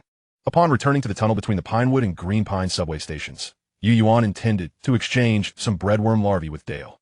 However, as he approached the communication passage, he immediately sensed something was amiss. The metallic door of the tunnel was ajar, and the ground was littered with the carcasses of breadworms. Yuan's alertness surged as he grasped his weapon and cautiously stepped into the passage, only to find it utterly deserted. A quick survey revealed a scene of disarray. With desiccated breadworm bodies strewn about, Dale's books and research materials were scattered everywhere. The evidence was clear. Something had happened to Dale, likely just days prior. Yuan sighed silently, then gathered Dale's books and materials into the rabbit ring before hastily departing the scene. The absence of Dale's body and any signs of a struggle suggested that he had either escaped or been captured. One could only hope for his good fortune. Having achieved an astonishing 4 kills on the first day after exiting the novice protection period, Yuan seemed to have instilled fear in certain would-be assailants. Since securing victory in his invasion a few hours earlier, no players had attempted to invade him again. However, Yuan was acutely aware that this was merely the calm before the storm. The appetizer was over, and what lay ahead would not be mere small fry. Indeed, just as he completed the daily task of being outdoors for 3 hours under endless cold wave and prepared to return to his hideout, a notification chimed in his ear. Notification. Player ID. Star-Lord's hideout has initiated a war order. An invasion war will commence against you in 1 hour. Please prepare for battle. During the war, social and trading functions will be temporarily disabled. These will resume post-war. Yuan quickly located Star-Lord's ranking on the leaderboard. 6,890th place. Just 99 ranks below his own. He swiftly returned to his hideout, activated the defense system, and awaited the impending confrontation. As time ticked towards the 32nd day of the Wasteland, only 20 minutes remained until the invasion war commenced. Seizing the moment, Yuan picked up today's newspaper to check the news. Neighborhood life news. Quality, bronze. Danger level, medium. Last night, within Hongan Park in Block 12, a python that had been hiding there was devoured by an unidentified creature. Judging by the remains of the python, its length was approximately 14 meters, indicating a massive size. However, only a snake tail measuring less than 2 meters and some skeletal remains were left on site, with the rest consumed. Evidence of gnawing by rodents was also discovered. Based on the traces, this creature was also quite sizable, estimated to be between 3 to 5 meters in length. Citizens are advised to exercise caution. Neighborhood News Section. Quality rock. Danger level, medium. The Thug Prison. Following the destruction of numerous lookout points by the Black Shield Police Department yesterday, is planning to eliminate the newly appointed commander, Carmen. Baku intends to set up decoy lookout points to ambush and eradicate the armed forces of the Black Shield Police Department. With another batch of support arriving for the mysterious figure, Baku's confidence has soared. He has devised a new plan. Perhaps, while eliminating this new threat, he could also intimidate the headquarters of the Black Shield Police Department. Neighborhood Life News. Quality rock. Danger level, low. Simon from Block 8 has finally awakened after sleeping for a day and a night. Through his wife, Law, he learned that he was able to survive thanks to the person who brought antibiotics. However, Law was also unaware of the identity of this benefactor. Yet, upon reading the notes regarding the medication's usage and the warning about the impending cold disaster, Simon expressed that he had his suspicions. Glimmers of insight flickered in Yuan's eyes as he glanced at the 3 news articles aside from the newspaper header. He distinctly remembered the python from Hongan Park in Block 12. It was one of the animals that had escaped from John K. Zoo alongside the sheep. To think it had perished and been mostly consumed. Rodents. The shadow of that large black rat flashed through Yuan's mind. Surely, no other creature could have vanquished such a massive python. However, that creature's size had now reached 3 to 5 meters. It seemed that the last time it consumed the spiritual organ of a mutated being had significantly enhanced its abilities. Chapter 162. The Beekeeper, Seeking the Essence of Honey. Camouflaged Cloak. You have successfully entered the area of Player ID. Yuan's hideout. Star-Lord's hideout versus Yuan's hideout. The player invasion war has officially begun. Ma Xingyue listened attentively to the notification in his ear, swiftly surveying his surroundings. Indeed, it was an urban district. His guess had been correct. He appeared to be in a restroom, and he approached the window to observe the external situation. His brow furrowed in concern. What is going on? Why are there so many signs of battle on the street? Ma Xingyue was well acquainted with the location of his own hideout, situated on the city's outskirts, and thus had a thorough understanding of the urban environment. It was precisely this advantage that had allowed him to ascend to his current ranking in just over a year. One could say that urban combat was akin to home turf for him. With this confidence, he had carefully prepared for the invasion. Suspecting that Yuan's hideout was located within the city, as a proactive player, he was well aware that many prominent figures were keeping an eye on Yuan's hideout. It is well known that the astonishing achievements of the Fish Abyss hideout have instilled a sense of trepidation in certain individuals. However, Ma Xingyue possesses ample confidence in his ability to vanquish this newcomer. Yet, the current circumstances deviate somewhat from his expectations. In the realm of urban survival, what poses the greatest peril? Undoubtedly, it is humanity itself. Among them, the most formidable threat stems from the marauding factions. The intensity of their aggressive tendencies unequivocally dictates the survival challenges faced by players in this city. Yet, what is the state of this city? The surroundings hardly resemble urban streets, and instead evoke the atmosphere of a battlefield. Ma Xingyue activated his virtual interface to ascertain the location and distance of the Fish Abyss hideout. 800 meters. This distance is quite manageable. He shall undertake reconnaissance. He retrieved a hooded cloak from his backpack. The cloak, of a gray hue and ample size, enveloped him as he donned the hood. A remarkable phenomenon unfolded. The air rippled like water, and in an instant, Ma Xingyue vanished, leaving behind a translucent silhouette. The outline of his form pushed open the restroom door and exited. This was one of Ma Xingyue's trump cards, the most potent artifact he acquired during his flight through the Wasteland. The mimetic cloak. Quality, extraordinary. Hunking, unhunked. Effect, upon wearing. It adapts its color to match the surrounding environment, effectively camouflaging the wearer. Although this extraordinary item has yet to be listed in the artifact rankings, it has proven invaluable, allowing Ma Xingyue to evade numerous dangers. On several occasions during invasions, it was this cloak that enabled him to manipulate his fellow players at will. This was his greatest assurance in choosing to invade the Fish Abyss hideout. He firmly believed that no matter how formidable the Fish Abyss might be, it would prove futile against the cloak's effects. Exiting the building and venturing onto the streets, Ma Xingyue swiftly followed the directional arrows on his virtual display, drawing closer to the Fish Abyss hideout. Upon witnessing the disappearance of the guiding icon, he immediately grasped his proximity to the location. Without hesitation, he continued onward for nearly 200 meters before pausing to scrutinize the surrounding edifices, slipping into a nearby shop. Just as he was about to make a move, a cacophony of gunfire erupted, momentarily halting his actions. Ascending to the third floor, he directed his gaze towards the source of the commotion. In the distance, smoke billowed into the sky. What on earth was transpiring in this world, resulting in such fierce conflict? Ma Xingyue felt a disquieting sense of foreboding in this region.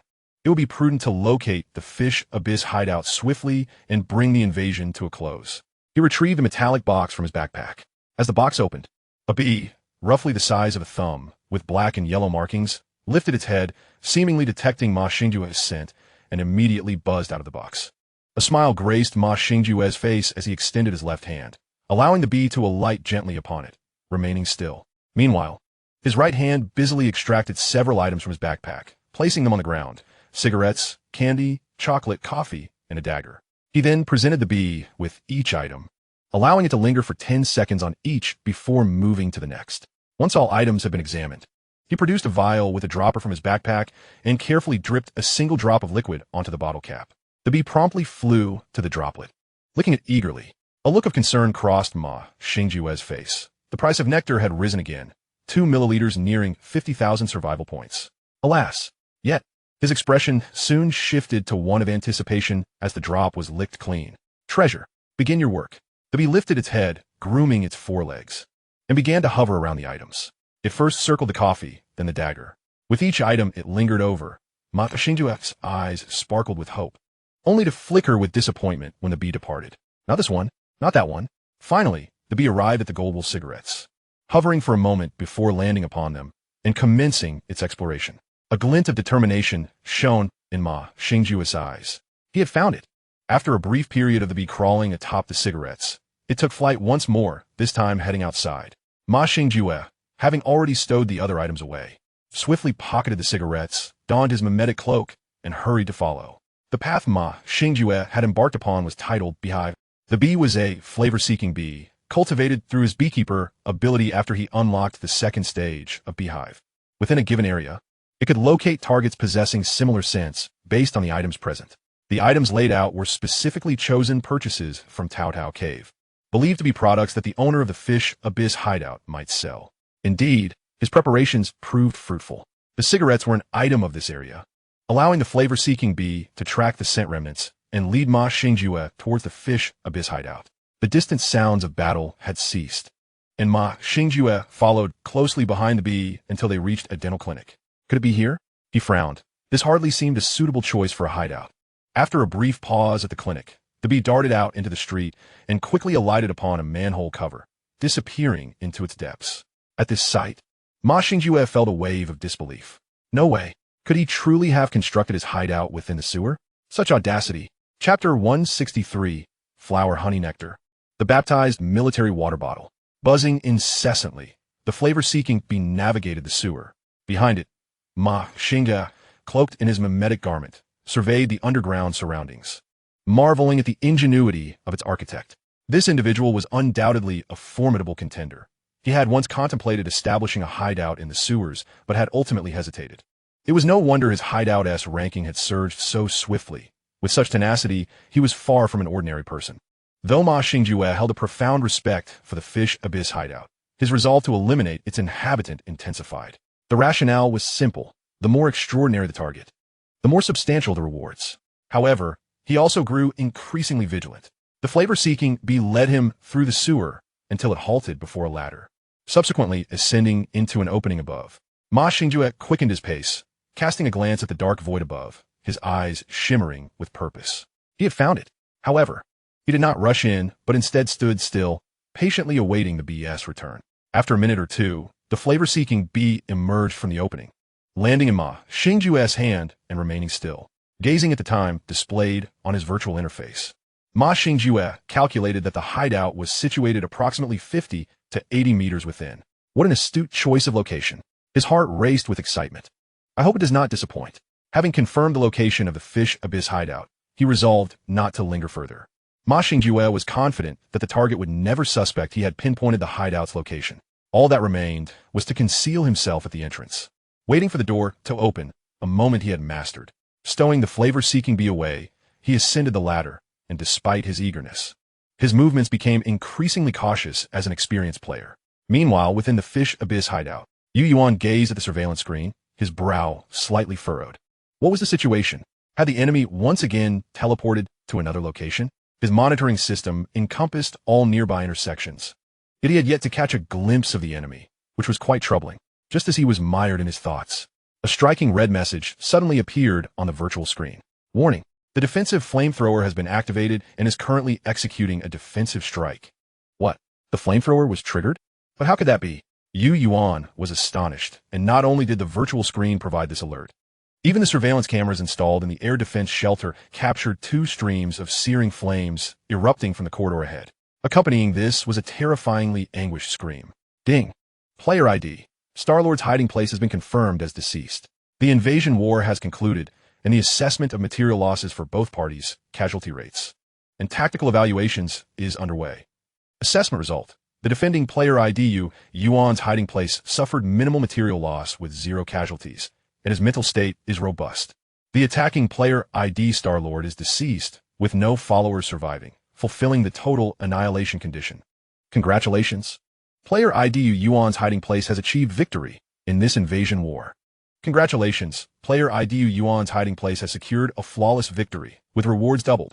Congratulations. Player ID Yuan's hiding place has obtained a civilization chest, silver grade, 1 and 20 civilization points. Congratulations. Player ID Yuan's hiding place has acquired 436 survival points as loot. At this point, Yuan was well aware of what had transpired. However, how had Star-Lord suddenly appeared here? Yuan had been closely monitoring the screen, particularly the exit of the ladder, where he had been vigilant and had seen no one. filled with suspicion. Yuan left his hiding spot. After deactivating the defense system, he found a corpse still ablaze in the corridor. The entire area saturated with scorching heat and the acrid stench of charred flesh. Yuan produced a fire extinguisher and sprayed it on the still burning body. The flames quickly extinguished, and after cooling the corpse, he retrieved a door frame with a lock from his rabbit ring, erecting it beside the body to open a passage to the main guest room of the motel, dragging the corpse inside.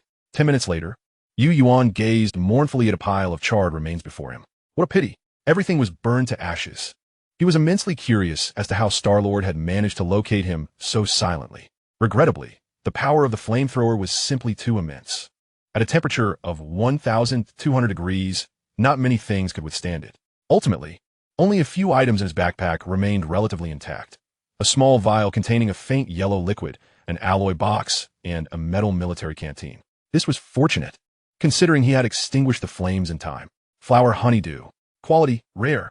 Function. It promotes growth for all insect species and has a certain probability of inducing the emergence of special individuals. Feeding insects with the flower honey dew temporarily grants the ability for simple communication with them and enhances their characteristics. Friendly reminder. Each insect may drink no more than 1 drop of flower honeydew per day. This item was quite valuable. Alas, the remaining liquid in the vial amounted to no more than 1 milliliter, barely enough for a mere 10 to 20 drops. Yuan then opened the alloy box, revealing a feeble bee within. The moment the box was opened, the bee, which had been struggling, immediately ceased its movement.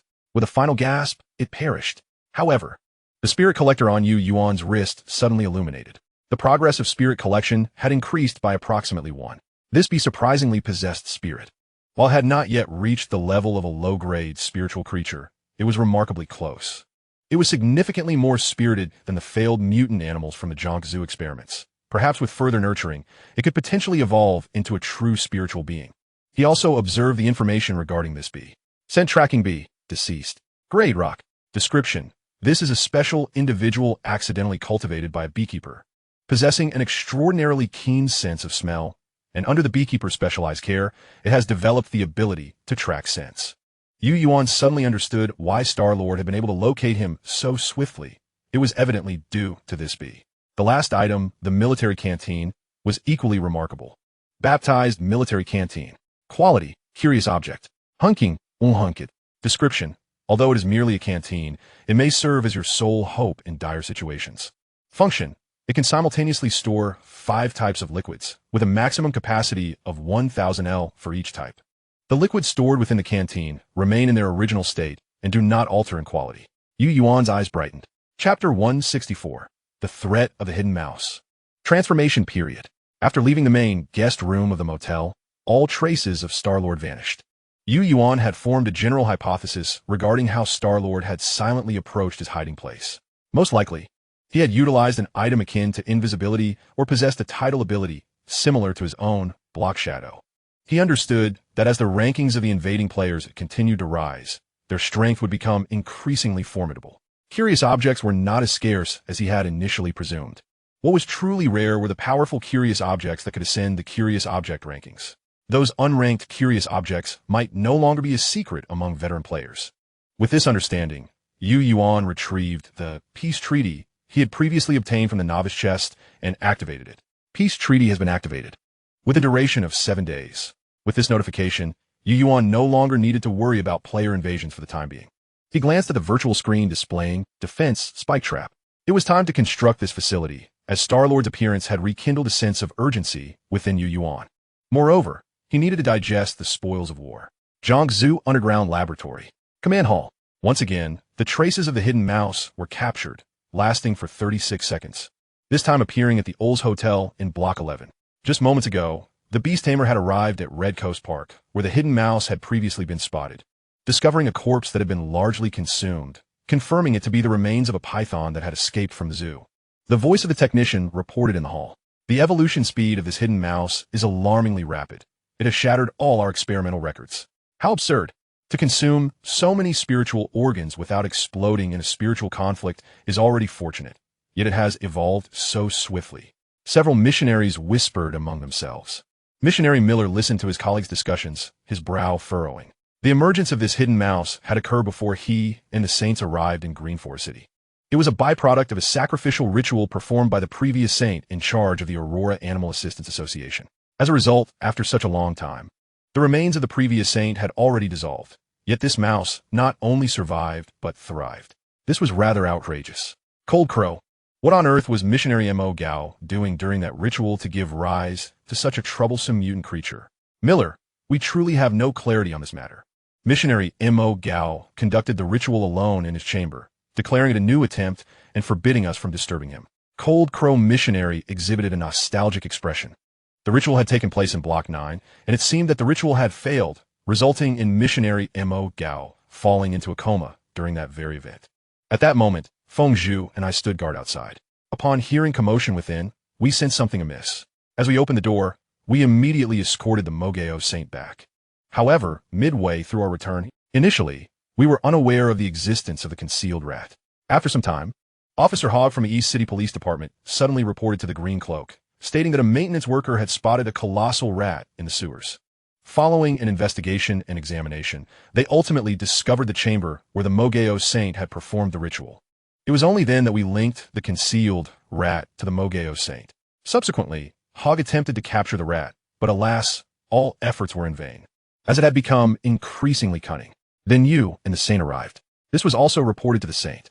Listening to the descriptions from the few individuals present, the saint's fingers gently tapped against the chair. He then picked up the half-sheet of parchment adorned with ritual symbols, lost in contemplation.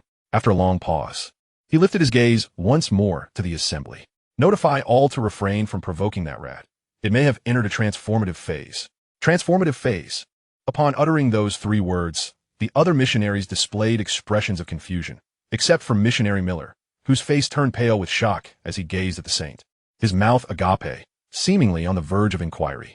Noticing his gaze, the saint merely nodded slightly, causing a tempest of emotions to surge within Miller. Saint, what does transformative phase mean? Asked Han Yen, displaying a look of bewilderment. The saint, however, shook his head slightly. This is somewhat complex. Suffice it to say, among 10,000 spiritual beings, one may not even reach the transformative phase. A glimmer of joy flickered in Han Yen's eyes as he pondered the rarity and value of the concealed rat. The saint's lips curled into a sardonic smile. Rare? Indeed, it is rare, but it is not something we can covet. His gaze shifted to Han Yen and the other missionaries.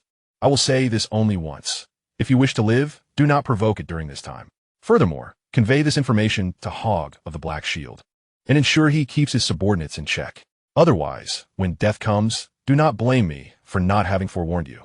The saint's words washed over Han Yen and the others like a bucket of cold water, awakening them to the stark reality. The saint's message was unmistakably clear. The concealed rat had surpassed their ability to confront it. In fact, its power had transcended their capacity for response. But how could this be possible? With deep-seated confusion, Han Yen met the saint's warning gaze and fell silent. The notion that the rat had entered a transformative phase was staggering. Did this not mean that upon completing its transformation, it would become? Miller hesitated to contemplate further. Although it remained rare for spiritual beings to successfully complete the transformative phase, the fact that it had already overcome the most arduous step indicated a promising future. As these thoughts coursed through Miller's mind, he found himself unable to remain still, instinctively sensing that the matter was far from simple. Meanwhile, Han Yen and the others began to entertain other notions. Though they were unaware of the significance of the transformative phase, the saint's solemn demeanor spoke volumes. The rarity of mutated beings signified formidable strength, and great strength signified power. Yet, how could they locate that rat? Soon, several missionaries departed in succession to convey the saint's intentions. At last, Miller turned his gaze toward the saint. Saint, has that rat truly entered the transformative phase? Meeting Miller's inquisitive eyes, the saint chuckled lightly. It is likely to be true. Then why divulge this information to them? Miller questioned, perplexed. The saint scoffed derisively. Miller, I never anticipated you could be so flustered. Tell me, have you found the intruder who infiltrated the laboratory a few days ago? And no. And Lilith's remains? None.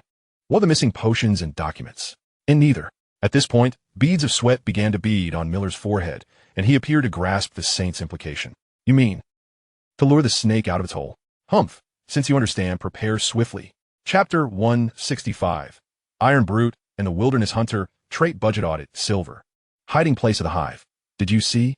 Star-Lord has been eliminated by Fish Abyss. In a forested area where the Stag King lay concealed, Iron Brute gazed at the information illuminating the virtual screen, remaining silent. Instead, he tightened his grip on the self-crafted spear and approached the Stag King. A creature towering 3 meters tall, its entire form enveloped in pure white. At that moment, the Stag King's limbs were ensnared by a thicket of thorny vines. The thorns deeply embedded in its flesh, causing profuse bleeding. Upon noticing Iron Brute's approach, the Stag King's antlers began to glow, signaling its intent to retaliate. Yet, in the blink of an eye, the bone spear in Iron Brute's hand pierced through the Stag King's chest, penetrating its heart.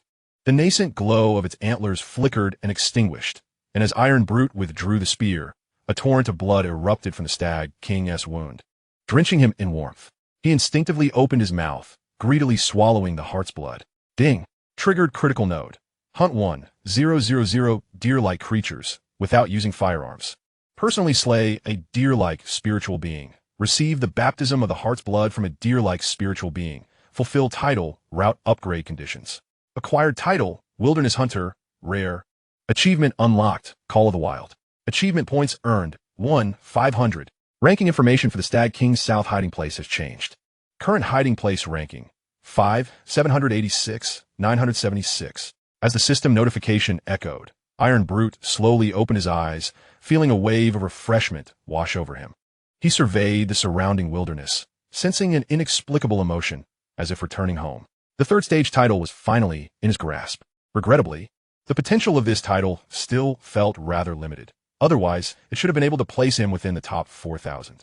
A flicker of amusement broke through his typically stoic expression. Soon, just 4 more players to slay, and I shall unlock the Godslayer title route. At that point, everything will fall into place. He glanced at the message sent by the hive on the virtual screen. Star-Lord had been taken down. It seemed that the title route activated by Fish Abyss was formidable, likely on par with Godslayer. Iron Brute licked the blood lingering on his lips, his eyes sparkling with the thrill of the hunt. Previously, he had to toil for over a month to best a player ranked over 5,000 to obtain the conditions necessary to unlock the Godslayer title route. Now, the vibes emanating from Fish Abyss South hiding place mirrored that of the previous player. He had previously been uncertain about Fish Abyss's strength, but now, with the elevation of title routes, his power surged, and Iron Brute felt an urgency to act. Otherwise, that madman Shao would soon make his move. He had to seize this Fish Abyss hiding place before him. I hope you don't disappoint me. This title route is mine for the taking. Discovering trait budget audit silver level. Type passive. Function. When constructing facilities in a hiding place, the total amount of construction materials required is reduced by 10. Yuan gazed at the management log page of the hiding place, blinking in surprise at the sudden appearance of the hiding place trait, and then broke into a smile. What a fantastic find. Star-Lord is quite generous. This trait was obtained from the silver-level civilization treasure chest acquired by defeating Star-Lord, thus providing Yuan with a delightful surprise. As the upgrade levels of the hiding place facilities increased, the corresponding quantity of upgrade materials also grew exponentially. This trait arrived at the perfect time. Yuan observed that the construction materials for the defense spike trap had been reduced by 10, allowing him to meet the building requirements.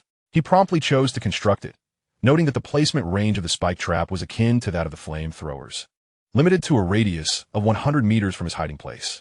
However, this distance was more than sufficient for him. The locations he selected were along several essential routes in the air defense shelter. As the trap positions were determined and construction commenced, green light screens appeared over the corresponding areas of the air defense shelter. Yuan approached the corridor, watching as the spike traps began to take shape on the ground, the walls, and the ceiling.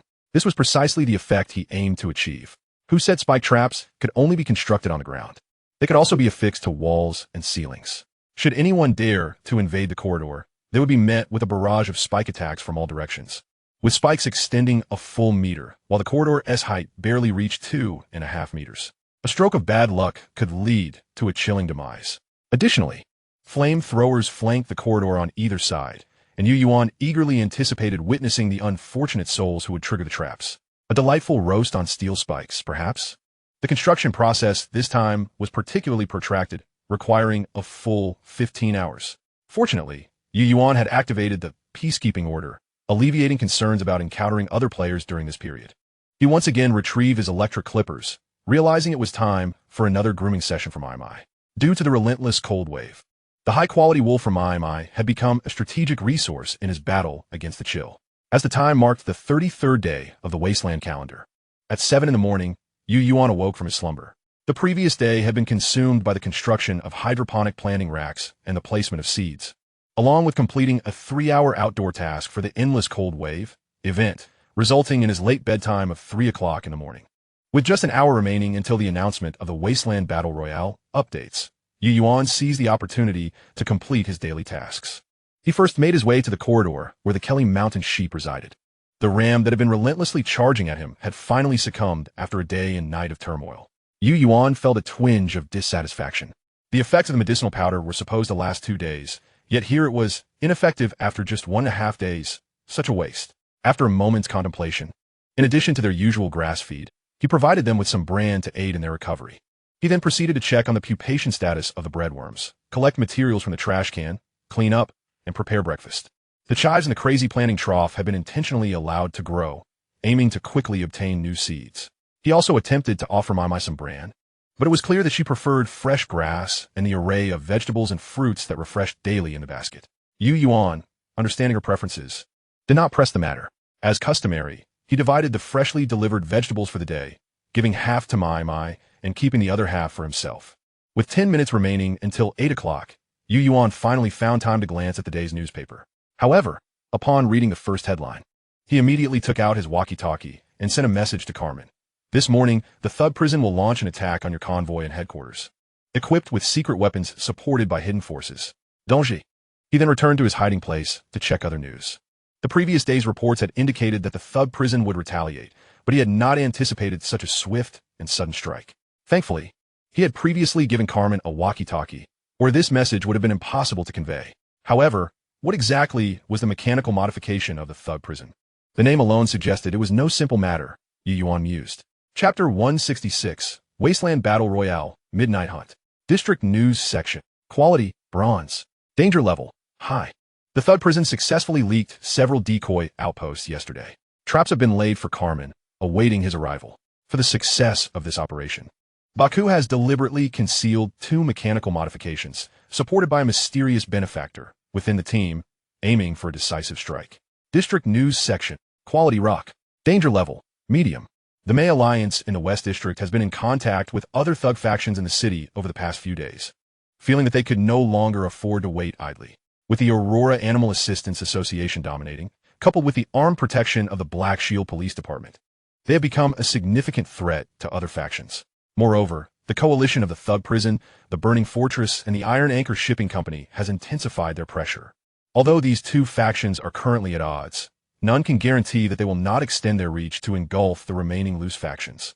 Consequently, after discussions, the May Alliance of the West District, the Black Rock Merchant Group of the North District, the Green Forest Council Alliance in the Central District, and the Big Gold Tooth Brotherhood of the South District are on the verge of forming the Eastern City Resistance Alliance to address the increasingly dire survival situation and the impending war crisis.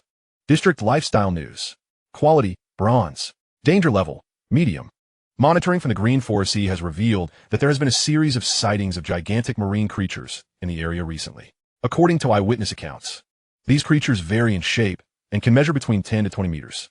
They are certainly not large sharks or whales. One eyewitness claimed that one of the creatures appeared to be a sea turtle, which was attacking several passing cargo ships. Of the 3 news stories, Yuan had already alerted Carmen about the first, and he soon received a reply indicating his understanding, which relieved Yuan.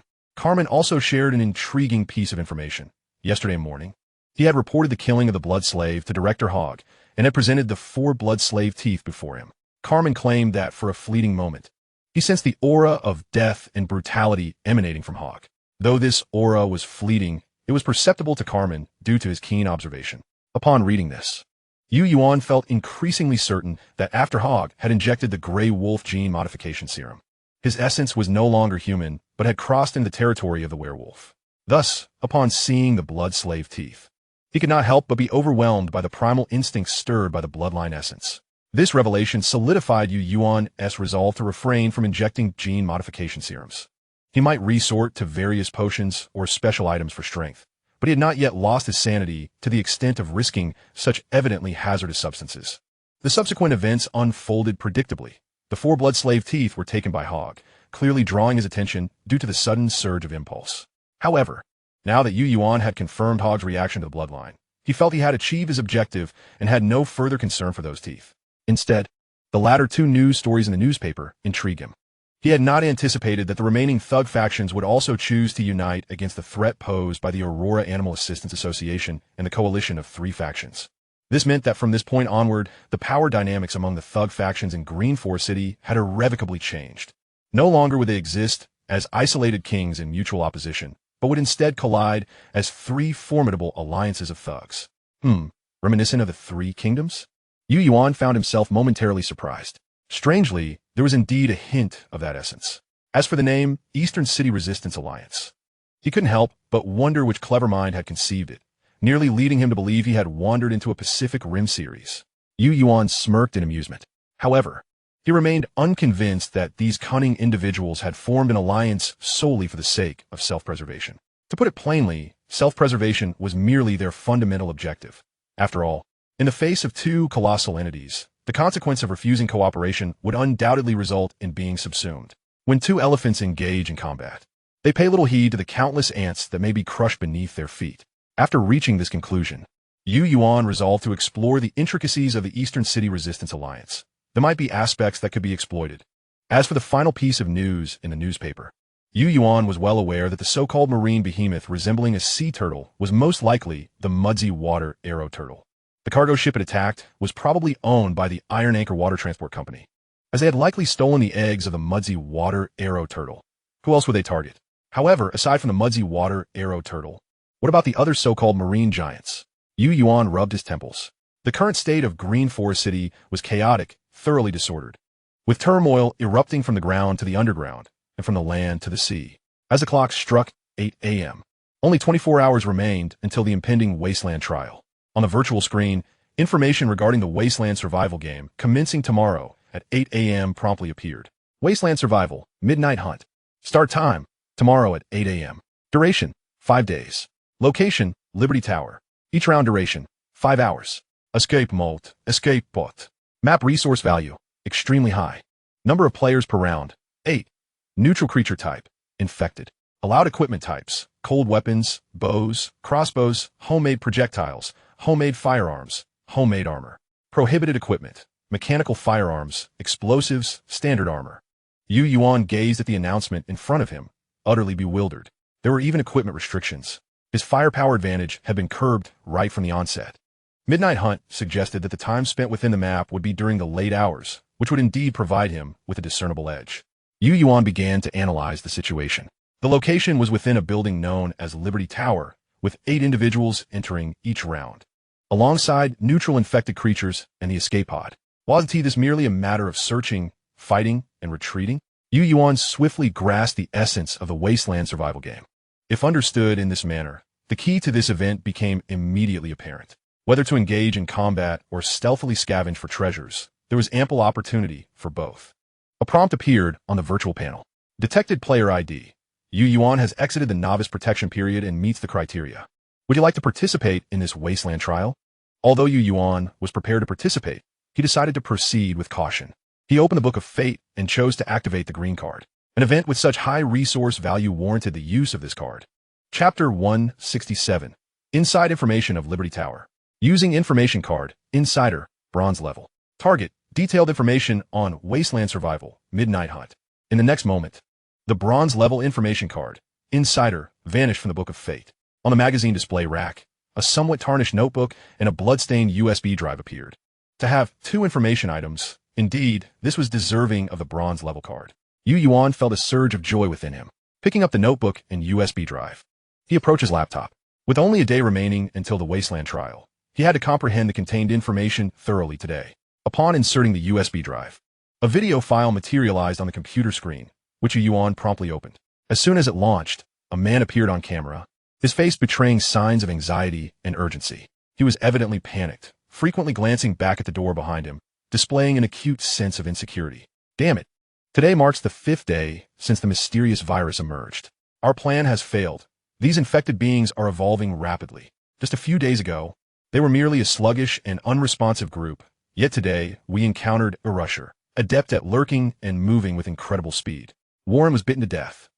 I have lost contact with headquarters. It is evident I have been abandoned. I am terrified, but I know I must take action. As he spoke, the man revealed a hand-drawn map depicting a frail, humanoid creature clad in a jacket, annotated as Rusher. Subsequently, every few days, the man presented another hand-drawn depiction to the camera. Today is the 9th day since the virus appeared, and a new elite infected has emerged. I refer to them as Shriekers. They emit piercing screams and conjure brief whirlwinds within a 2-meter radius, making them quite troublesome. They are easily recognizable, having mutated into a form resembling a woman dressed in a flowing red gown. Today marks the 23rd day since the virus's emergence, and a new elite infected, known as the Venom Spitter, has appeared.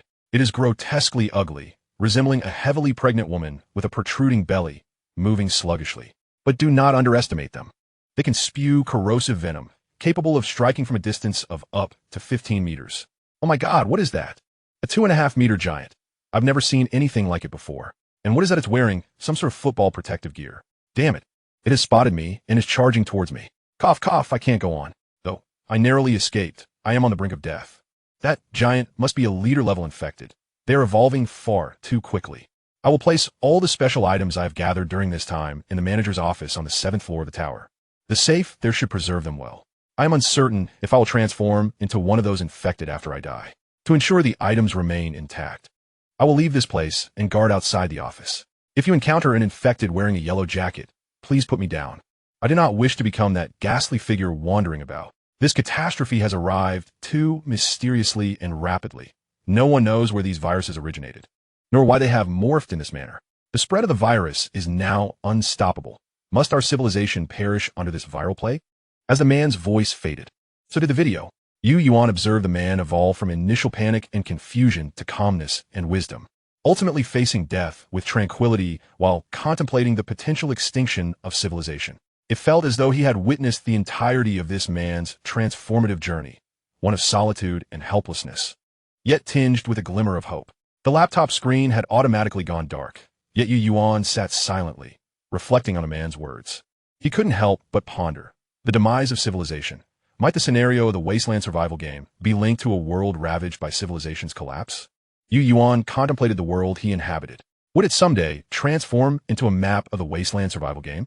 Soon, he snapped back to reality, a self-deprecating smile gracing his lips. How trivial it was to delve into such profound matters. Better to leave the deciphering for another time. His gaze fell upon the notebook resting on the table. The USB drive had introduced him to various special infected abilities. What revelations would this notebook bring? As he opened it, Yuan was immediately captivated by his several floor schematics. Liberty Tower floor structure diagram. B1 parking lot. 1F, 2F shopping center. 3F Maria Hospital. 4F broadcasting station. 5F renovation site. 6F, 7F office areas. 8F Maria aesthetic hospital. 9F construction site. 10F gym. 11F bar. 12F, 13F casino. 15F hotel lobby. 15F hotel rooms. A glimmer of light appeared before Yuan, and he thought, this is splendid. For Yuan, the significance of the map surpassed all else. As he flipped through the notes, detailed floor plans of each level unfolded before him. From the locations of elevators to stairwell passages, the positioning of each room, and the direction of the corridors, from B1 to the 15th floor, all 16 maps were meticulously drawn. Yuan promptly scanned these floor plans with his positioning watch. As the scanning light swept across the notes, his excitement grew exponentially. Upon completing the scan, he eagerly perused the subsequent notes. I never anticipated that 2 years after the collapse of Freedom Tower, the infected here have evolved to such an extent. But I must acquire a high-energy item to gain entry into the Survivor's Enclave. Freedom Tower is the most suitable place. To my knowledge, the 3rd, 5th, 7th, 8th, 12th, and 14th floors of Freedom Tower have all exhibited a golden glow, a hallmark of the spiritual zones where high-energy items are likely to manifest. The high-energy composite bow in Jenny's possession was discovered in one such spiritual zone. Old Neil mentioned that the upper floors of Freedom Tower have completely collapsed, and the passage between the 7th and 8th floors has been entirely severed. Each time someone enters, they randomly appear on B17 or 8F, 15F. It is indeed peculiar. What does it matter? No one would suspect that I was a night security guard at Freedom Tower for 8 years. I am intimately familiar with the situation there. Finally back at Freedom Tower, and there are so many treasure chests here. Who would have thought these boxes would contain gear and spiritual materials? It's simply astonishing. Damn it. Just the thought of that infected individual with the protruding belly approaching me yesterday is somewhat nauseating. What does she want? The child isn't mine. Oh, and that behemoth on the 7th floor, his yellow jacket is rather unusual. That physique must indicate a boss-level infected. Goodness. I found the spiritual zone on the 3rd floor yesterday. It was the blood laboratory of the hospital. The doors and windows were covered in spirituality, utterly indestructible. To enter, one must find the corresponding key, and I saw the key on an infected person clad in a white coat. But unfortunately, she was an elite. That needle was extraordinarily thick. Chapter 168. Signing up for the Wasteland trial, Carmen gets interrupted. After Yuan finished reading the notebook, he had a general understanding of Freedom Tower. The owner of this notebook seemed to be quite the chatterbox, as he regularly vented his frustrations on the pages.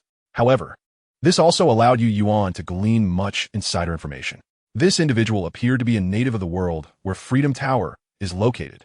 This was evident from their prior role as a night security guard in the tower.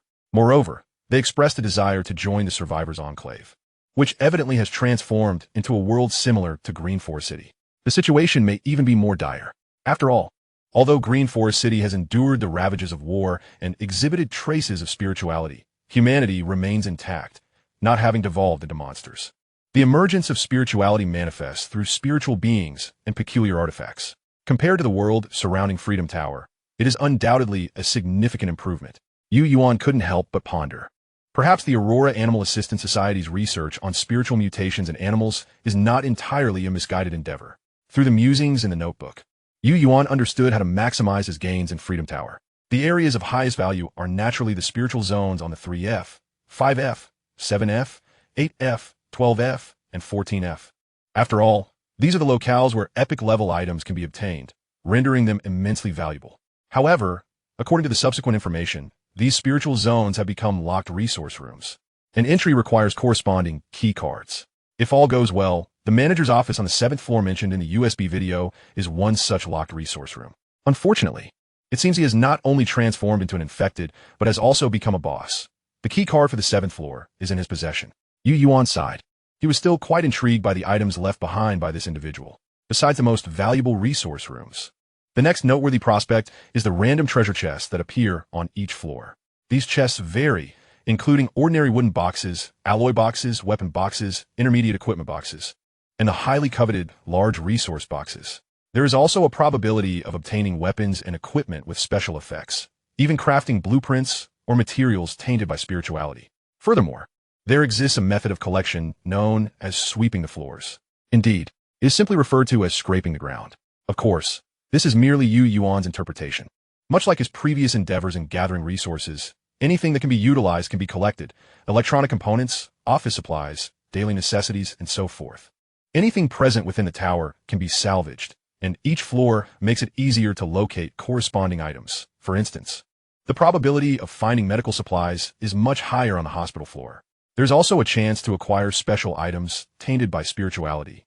But how high that probability is, Yuan would need to personally verify. Lastly, the notebook mentioned one crucial piece of information when dealing with the infected. The only weakness of ordinary infected is their cervical spine. If one can damage the cervical spine of an infected individual, they will immediately perish. Additionally, the infected have two modes: a dormant mode, where they typically remain still, only awakening upon exposure to a certain level of noise or the scent of blood, entering a berserk mode. In berserk mode, the infected will actively seek out survivors on the current floor to attack. The perception distance and activation conditions vary among ordinary infected, elite infected, and boss-level infected. In any case, ensuring one does not sustain injuries and refraining from making excessive noise is undoubtedly wise. Furthermore, after eliminating these infected, there is a probability of obtaining valuable materials, especially from those special infected. The only aspect not mentioned in the notes is the escape mechanism, but one can assume that only players like them would require it. Perhaps an introduction will be provided upon entering Freedom Tower. Closing the notebook, Yuan hesitated no longer and opened the virtual light screen for the Wasteland survival page. He selected to register. Player ID.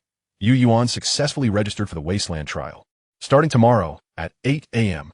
As this notification flashed by, Yuan felt a wave of relief wash over him. The players participating in the Wasteland trial are all recent graduates from the novice protection period. Defeating them should pose no challenge. Having experienced several incursions, Yuan now possesses a clear understanding of his own abilities.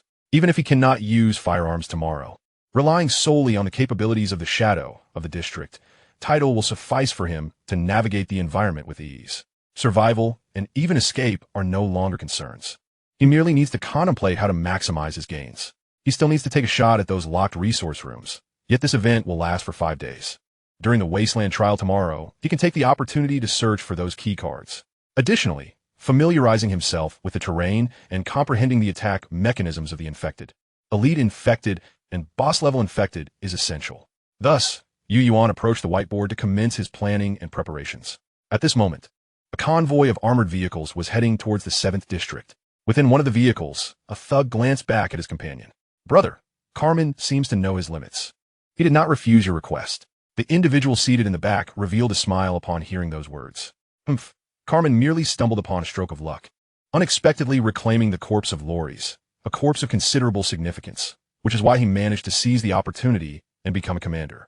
Were it not for the favor of the director and Commander Old Ku, one might wonder how many would truly follow him. Indeed, my brother, when you were allied with Commander Old Ku, Carmen was still wandering aimlessly. Now he basks in his own glory. The ruffians flattered, and with a sudden shift in thought, one asked, "Brother, how did you persuade Carmen?" Normally, this fellow is quite stubborn and wouldn't readily alter his mission. At this, the man in the back chuckled lightly. Eliminating the sentry points of the ruffian prison, what difficulty does that pose? As a trusted aide of Commander Old Ku, if he were to refuse this task, how would that reflect on him in the eyes of Commander Old Ku? Initially, he was reluctant, but after stepping out briefly, he likely found merit in my words and readily agreed. It seems brother is indeed formidable. Just yesterday, Carmen's team seized a considerable amount of supplies, and this time, it must be our turn. All right, inform the brothers to prepare. Let us execute splendidly. Rest assured, brother. Meanwhile, within the Black Shield police station, Commander Old Ku, having just returned from the John K. Zoo with Director Hogg, frowned slightly upon seeing Carmen before him. Didn't we receive word last night regarding the discovery of several sentry points at the ruffian prison, with plans to destroy them today? Why have you not yet departed? Carmen shrugged, letting out a resigned sigh. Commander Old Ku, according to plan, I should already be commencing the assault. However, Captain Jia sought me out before my departure. Jia Kex, what do you want? The expression on Commander Old Ku's face shifted, as if he had an inkling of the matter.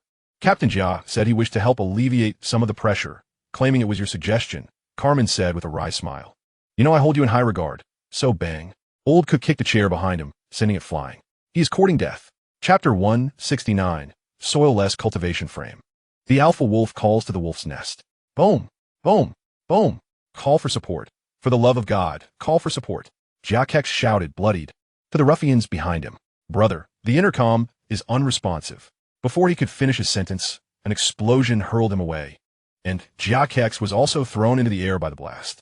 His final glimpse was of a man, nearly half of whose body was encased in metal, casting an indifferent gaze upon him. Darkness enveloped his vision, leading him to his demise. Soon, the sounds of battle faded from streets. Another, similarly mechanized, individual leapt to the man's side, shaking his head slightly. No target found. The operation has failed. A ruffian looter from the nearby prison displayed a look of astonishment. Didn't we receive word that Carmen, as commander, had taken over the task of patrolling and clearing the sentry points? Before he could finish, he was met with a cold glare from the man. Are you questioning me? Why is the target not within this convoy? Shouldn't that be your concern? Even the most basic intelligence can be erroneous. Very well, since the target is not here. Our actions have already alerted the enemy. Let us return to report to Lord Blackfire. His words were interrupted by a companion, and no further discourse ensued. The Black Shield police station soon received word of the complete annihilation of Jiakex's squad. Commander Old Ku, infuriated, smashed the door to pieces. Fools, fools. Hearing the fury from upstairs, Air Shao approached Carmen, feeling somewhat fortunate. Boss, that Jiakex has inadvertently shielded us from disaster. The ruffian prison is ruthless. Using several sentry points as bait, their target is most likely you. Were it not for Jiakex, we would be in dire straits. I can't shake the feeling that the director and the others assigned you the task of clearing the ruffian prison sentry points during this period for a reason. XCIO hinted. Carmen understood all too well. He pulled a cigarette from his pocket, and Air Shao promptly produced a lighter. As the smoke wafted, Carmen stated calmly, to ascend, one must first possess the value to ascend, and that is our current worth. As for Jia Kek's demise, what concern is it of ours? This morning, Jia Kek sought the cleansing mission, and many witnessed his eagerness. He was insistent, impossible to deter. Hey, boss is brilliant. Carmen turned to Er Xiao. By the way, how did your inquiries go? Er Xiao glanced around before leaning in to whisper. I found out that the supplies in our basement are sufficient for everyone to live for 2 to 3 years, at the very least. So much? Carmen was taken aback.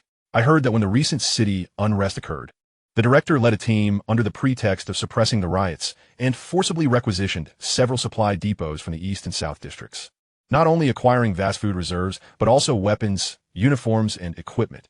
Everything one could need, emergency supplies for 2 districts. Although some were lost during transport, it was still a considerable amount. It is thanks to these supplies that the director gradually gained control, step by step, leading to today, with the logistics department consistently managed by Commander Yika. Boss, why the sudden interest in the supply reserves? Is there some situation unfolding? Exio querit, puzzled. Nothing serious. Just keeping my mind informed, Carmen replied, releasing a sigh of relief. With such supplies, survival through the impending cold wave should pose no issue. He was grateful for the timely information. Carmen knew this cold wave represented both a crisis and an opportunity. The arrival of this cold wave would undoubtedly impede the offensive of the 3 allied forces, thus granting him ample opportunity for development. His influence within the Black Shield police station remained too feeble. The cold wave was a perfect moment to solidify his position and prepare for future advancements.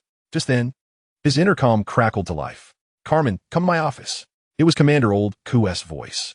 After exchanging glances with Er Xiao, Carmen ascended the stairs. Exio, grinning, made his way to the logistics department, soon arriving at a room where a somewhat flamboyant woman was organizing a pile of ledgers. Upon seeing Er Xiao enter, the woman rolled her eyes in exasperation. What do you want now? Be careful, or Commander Yika might deal with you. Alina, haha, I brought something nice just for you, Er Xiao said, producing a glimmering ruby necklace that immediately captivated Alina's attention, her eyes lighting up. At least you know how to be considerate. Yuan observed the spike trap within the corridor, nodding slightly. This spike trap is quite impressive. Not only does it have a passive trigger mode, but can also be activated manually. As Yuan manipulated the virtual interface, the seemingly normal air defense shelter corridor suddenly ejected a flurry of spikes. Upon witnessing this, Yuan's eyelid twitched. The element of surprise and concealment was simply extraordinary. This trap could be upgraded. It would serve perfectly to collect materials while executing the daily external tasks later.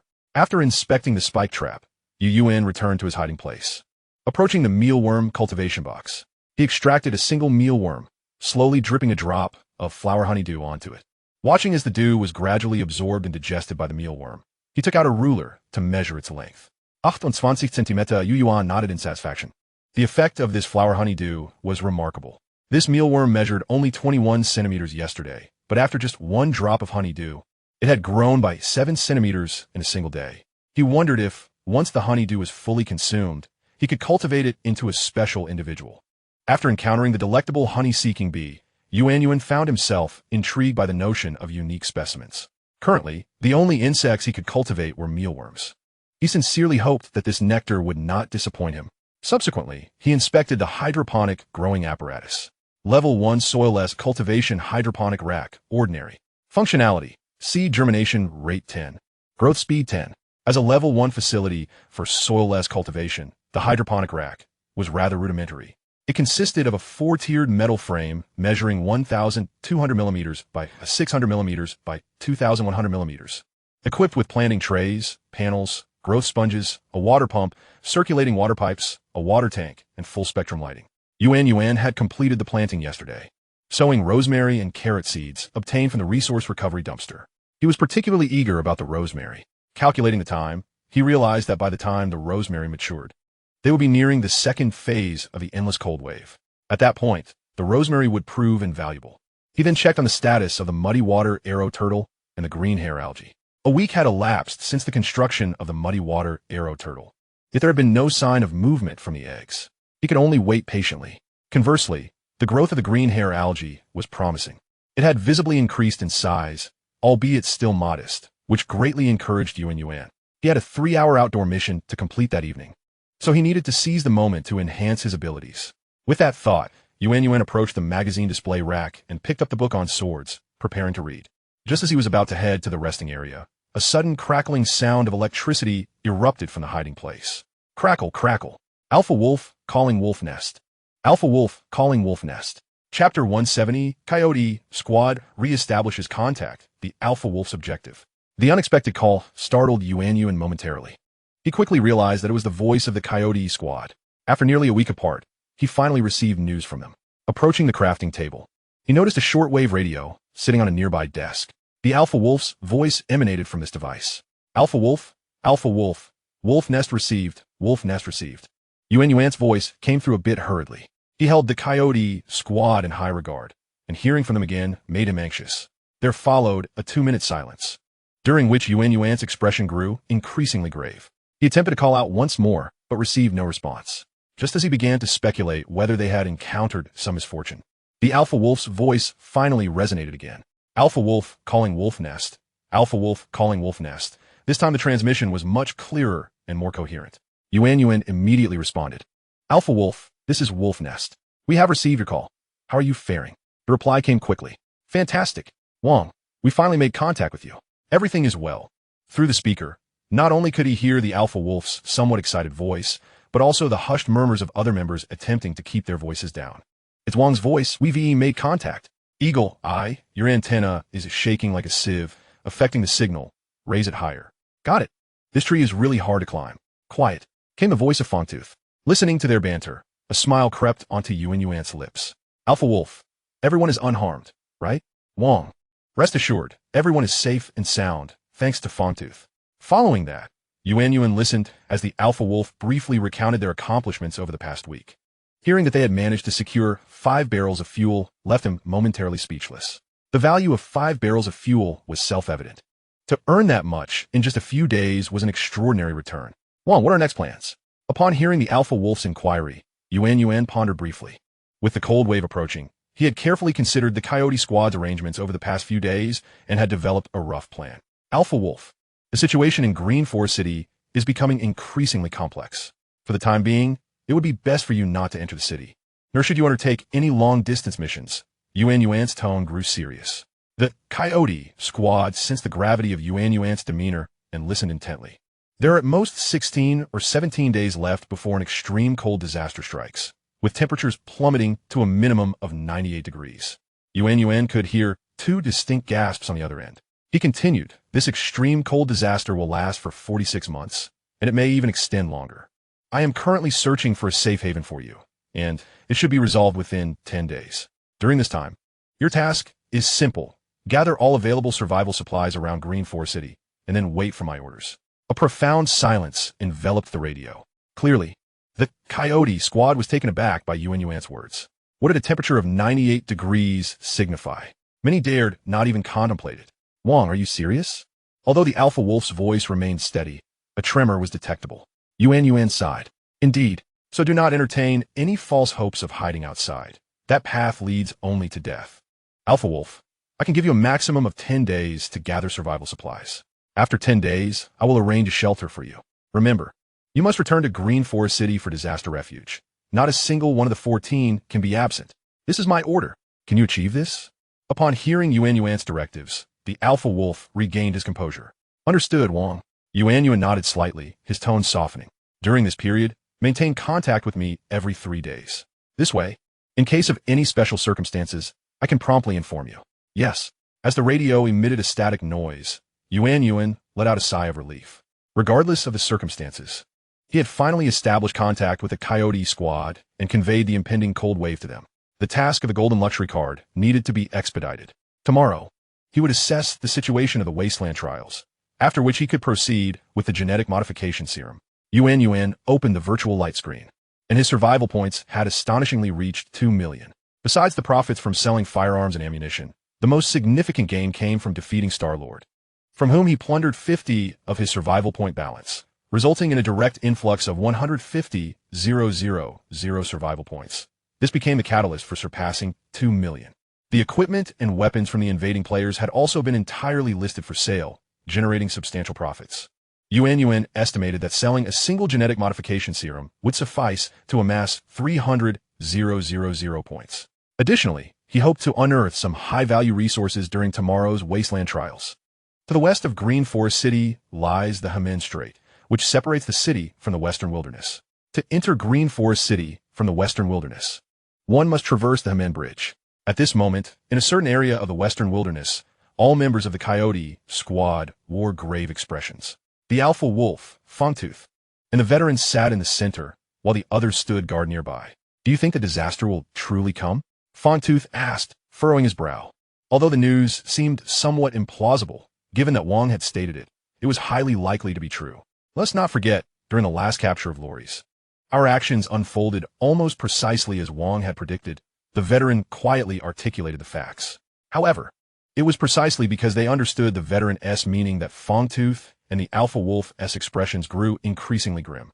They all knew that in the face of this disaster, only by taking refuge in a shelter could they hope to survive. Not to mention, the consumption of food for the 14 of them alone would accumulate to a significant figure over the months. Although Wang claimed he would resolve these issues, the reality was anything but simple. Suddenly, the Alpha Wolf turned to Fangtooth. Fangs, I recall you previously mentioned that the Burning Fortress has a stronghold known as Fuel Town, which specializes in selling fuel to those traversing the wilderness, correct? Fangs paused momentarily, then nodded. Indeed, Fuel Town is a subordinate outpost of the Burning Fortress, dedicated to providing fuel to those operating in the wild, in exchange for survival supplies. At this juncture, Fangs hesitated slightly, as if he grasped a deeper understanding. Headwolf, you cannot be contemplating an assault on Fuel Town, can you? It is utterly impossible. Their defensive firepower is exceedingly fierce, far beyond our capacity to confront. Headwolf chuckled and waved his hand dismissively, yet the veteran seemed to comprehend his implication, his eyes lighting up. You mean to suggest targeting the supply convoys? Ha ha. You truly are sharp, veteran. After a couple of light laughs, Headwolf's smile gradually faded as he turned his gaze towards Fangs and the veteran. However, it is evident that the supply convoys of the Burning Fortress are not to be trifled with, necessitating careful strategizing on our part. Chapter 171. Farewell, Mona. The truth of the spiritual essence. Ding. Congratulations, you have successfully comprehended the skill will disintegration. Excellent. Effect. When subjecting a target to physical torture and psychological torment, their will to resist will accelerate its disintegration and collapse, sowing the seeds of fear within their heart, significantly enhancing the combined effect. Yuan gazed at the sudden prompt, a look of surprise gracing his face. He had finally thoroughly absorbed this notebook from Loris. The skill's effect was rather impressive. This skill, combined with the high-pressure cage and holding chamber procured from Loris Brethren, is truly a perfect match. It was already 9 o'clock in the evening when Yuan returned the book to the magazine display rack, equipped himself, and departed from his hiding place. He was set to complete the first phase of the Endless Cold Wave regional event, having ventured out for 3 hours each day for 10 consecutive days. Today marked the 4th day. He did not wish to squander time and planned to search for some materials to upgrade his planting racks for future enhancements. Suddenly, a faint voice crackled through his tactical headset. I am Maciel. Can you hear me? Maciel? Yuan promptly replied. Maciel, I hear you. What is the matter? You can actually receive me. Sister Mona is here. Are you coming over? Upon hearing this, Yuan instructed Mia to change direction towards Block 11. I'm on my way. I'll arrive shortly. Ending the call, Mia raced through the sewer, a path she was exceedingly familiar with. Yuan remained vigilant, closely monitoring the icons displayed on his combat detection device for any potential dangers. Before long, they arrived at Cancino Street. As Yuan appeared beneath the surveillance camera of Maciel's residence, as usual, Maciel had already opened the door and beckoned him inside. Hurry in. Yuan was taken aback that Maciel would actually invite him into her room, hesitating instinctively for a moment. He then spotted Mona's figure emerging from behind Maciel, who lightly nodded at Yuan. Seeing this, Yuan no longer hesitated. With a few swift movements, he slipped into the room, quickly to the basement. With the door firmly shut, Maciel tossed this remark and led the way towards the basement. Yuan followed closely behind her, surveying the interior of the house. It was undeniable that this residence deserved its previous designation by the Fate News Agency as exceedingly dangerous. Inside the room, he observed several crossbow bolts aimed at the door, all connected to mechanisms. Clearly, with a simple operation, these bolts could become lethal weapons. These are the defensive mechanisms set by Maciel. Mona's voice echoed, and Yuan nodded slightly in acknowledgement. Upon entering the basement with Maciel, Yuan felt as though he had stepped into a mechanical world. The basement had evidently been expanded, its underground area vast. Bright lights illuminated the space, revealing an array of mechanical parts, components, and tools. There were 3 distinct areas, the largest being Maciel's workshop, where a wall-mounted toolboard displayed hundreds of various tools. A table was cluttered with numerous creations made by Maciel, leaving Yuan in awe. Maciel ushered Yuan into a leisure area. "What would you like to drink?" Maciel inquired. "No need, I have matters to attend to." And with that, he made to leave. Maciel had anticipated his response and hadn't prepared anything, settling down beside him instead. "All right then, Sister Mona has also arrived. You should quickly recount the details of the recent disaster." Yuan proceeded to meticulously recount the events surrounding the cold wave. Clearly, Mona had already been briefed by Maciel and was mentally prepared for this discussion. "This matter is of utmost importance." She directed her gaze at Maciel. "If this cold wave disaster is indeed as severe as described, your location will undoubtedly be incapable of withstanding such extreme cold. Prepare yourself. And come with me when the time comes." "Sister Mona, I knew you would come through for me. But where are we headed?" "To Jiangqi Zoo." Yuan could visibly see Maciel's expression become blank. "Isn't that where that group of thugs from the Aurora Animal Assistance Society congregates?" "Sister Mona, yes, I am currently one of those thugs." Mona gently nodded. "Maciel." Snorts. Yuan could hardly suppress his laughter. Noticing the look from Maciel and Mona, he stifled his mirth. Following Mona is indeed a wise choice. With her protection, no one should dare bully you at Jiangqi Zoo. Maciel remained skeptical of this assertion. "Regardless, you all must act swiftly. At most, in 16 or 17 days, the superstorm will form, and preparations must be made before then." Mona nodded slightly and then inquired, "You mentioned having something to discuss with me. What is it?" "If it pertains to the religious secrets behind the ritual, I am still investigating. This matter seems to be quite extensive, and my mentor is exceedingly cautious. I require time." Yuan nodded in understanding. "You can proceed at your own pace on this matter. Primarily, I seek your assistance in examining something." "What is it?" Mona asked, intrigued. Yuan retrieved a photo of the ritual circle from his backpack and handed it to Mona. "This is a ritual formation I encountered in a room in the South District. Do you recognize these symbols?" Upon receiving the photo, Mona scrutinized it closely, her brow knitting in concentration. "Some of these runes seem ambiguous, and the arrangement of this ritual formation appears flawed. Are you certain this is a complete photograph?" "I am certain." At that time, there was also a small vial of spiritual essence within the ritual circle. "Spiritual essence." Mona's eyes widened in surprise. "If that is the case, then this ritual formation is indeed effective, but..." Yuan seized the moment to voice a lingering question. "What exactly is spiritual essence? Why does it appear in sacrificial rituals?" Mona hesitated, glancing at Maciel. "Don't try to divert me." Mona sighed. "Spiritual essence is essentially human cerebrospinal fluid." "What?" Maciel's eyes widened in disbelief. "Through the sacrificial ritual, the essence from the void of the world can be condensed into the body of the sacrificial offering, ultimately coalescing within the brain and merging with the cerebrospinal fluid. This liquid is referred to as spiritual essence.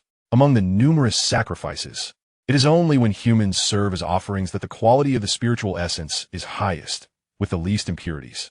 Thus, sacrificial rituals generally assume the offering to be human." Upon hearing this, Yuan was instantly reminded of a sacrificial ritual he had witnessed at the Olai's Hotel, where he saw the figure in green conducting a ceremony in the zoo. Indeed, at the ritual's conclusion, the figure in green used a syringe to extract a small amount of glowing liquid from the brain of the offering. In retrospect, was that not spiritual essence?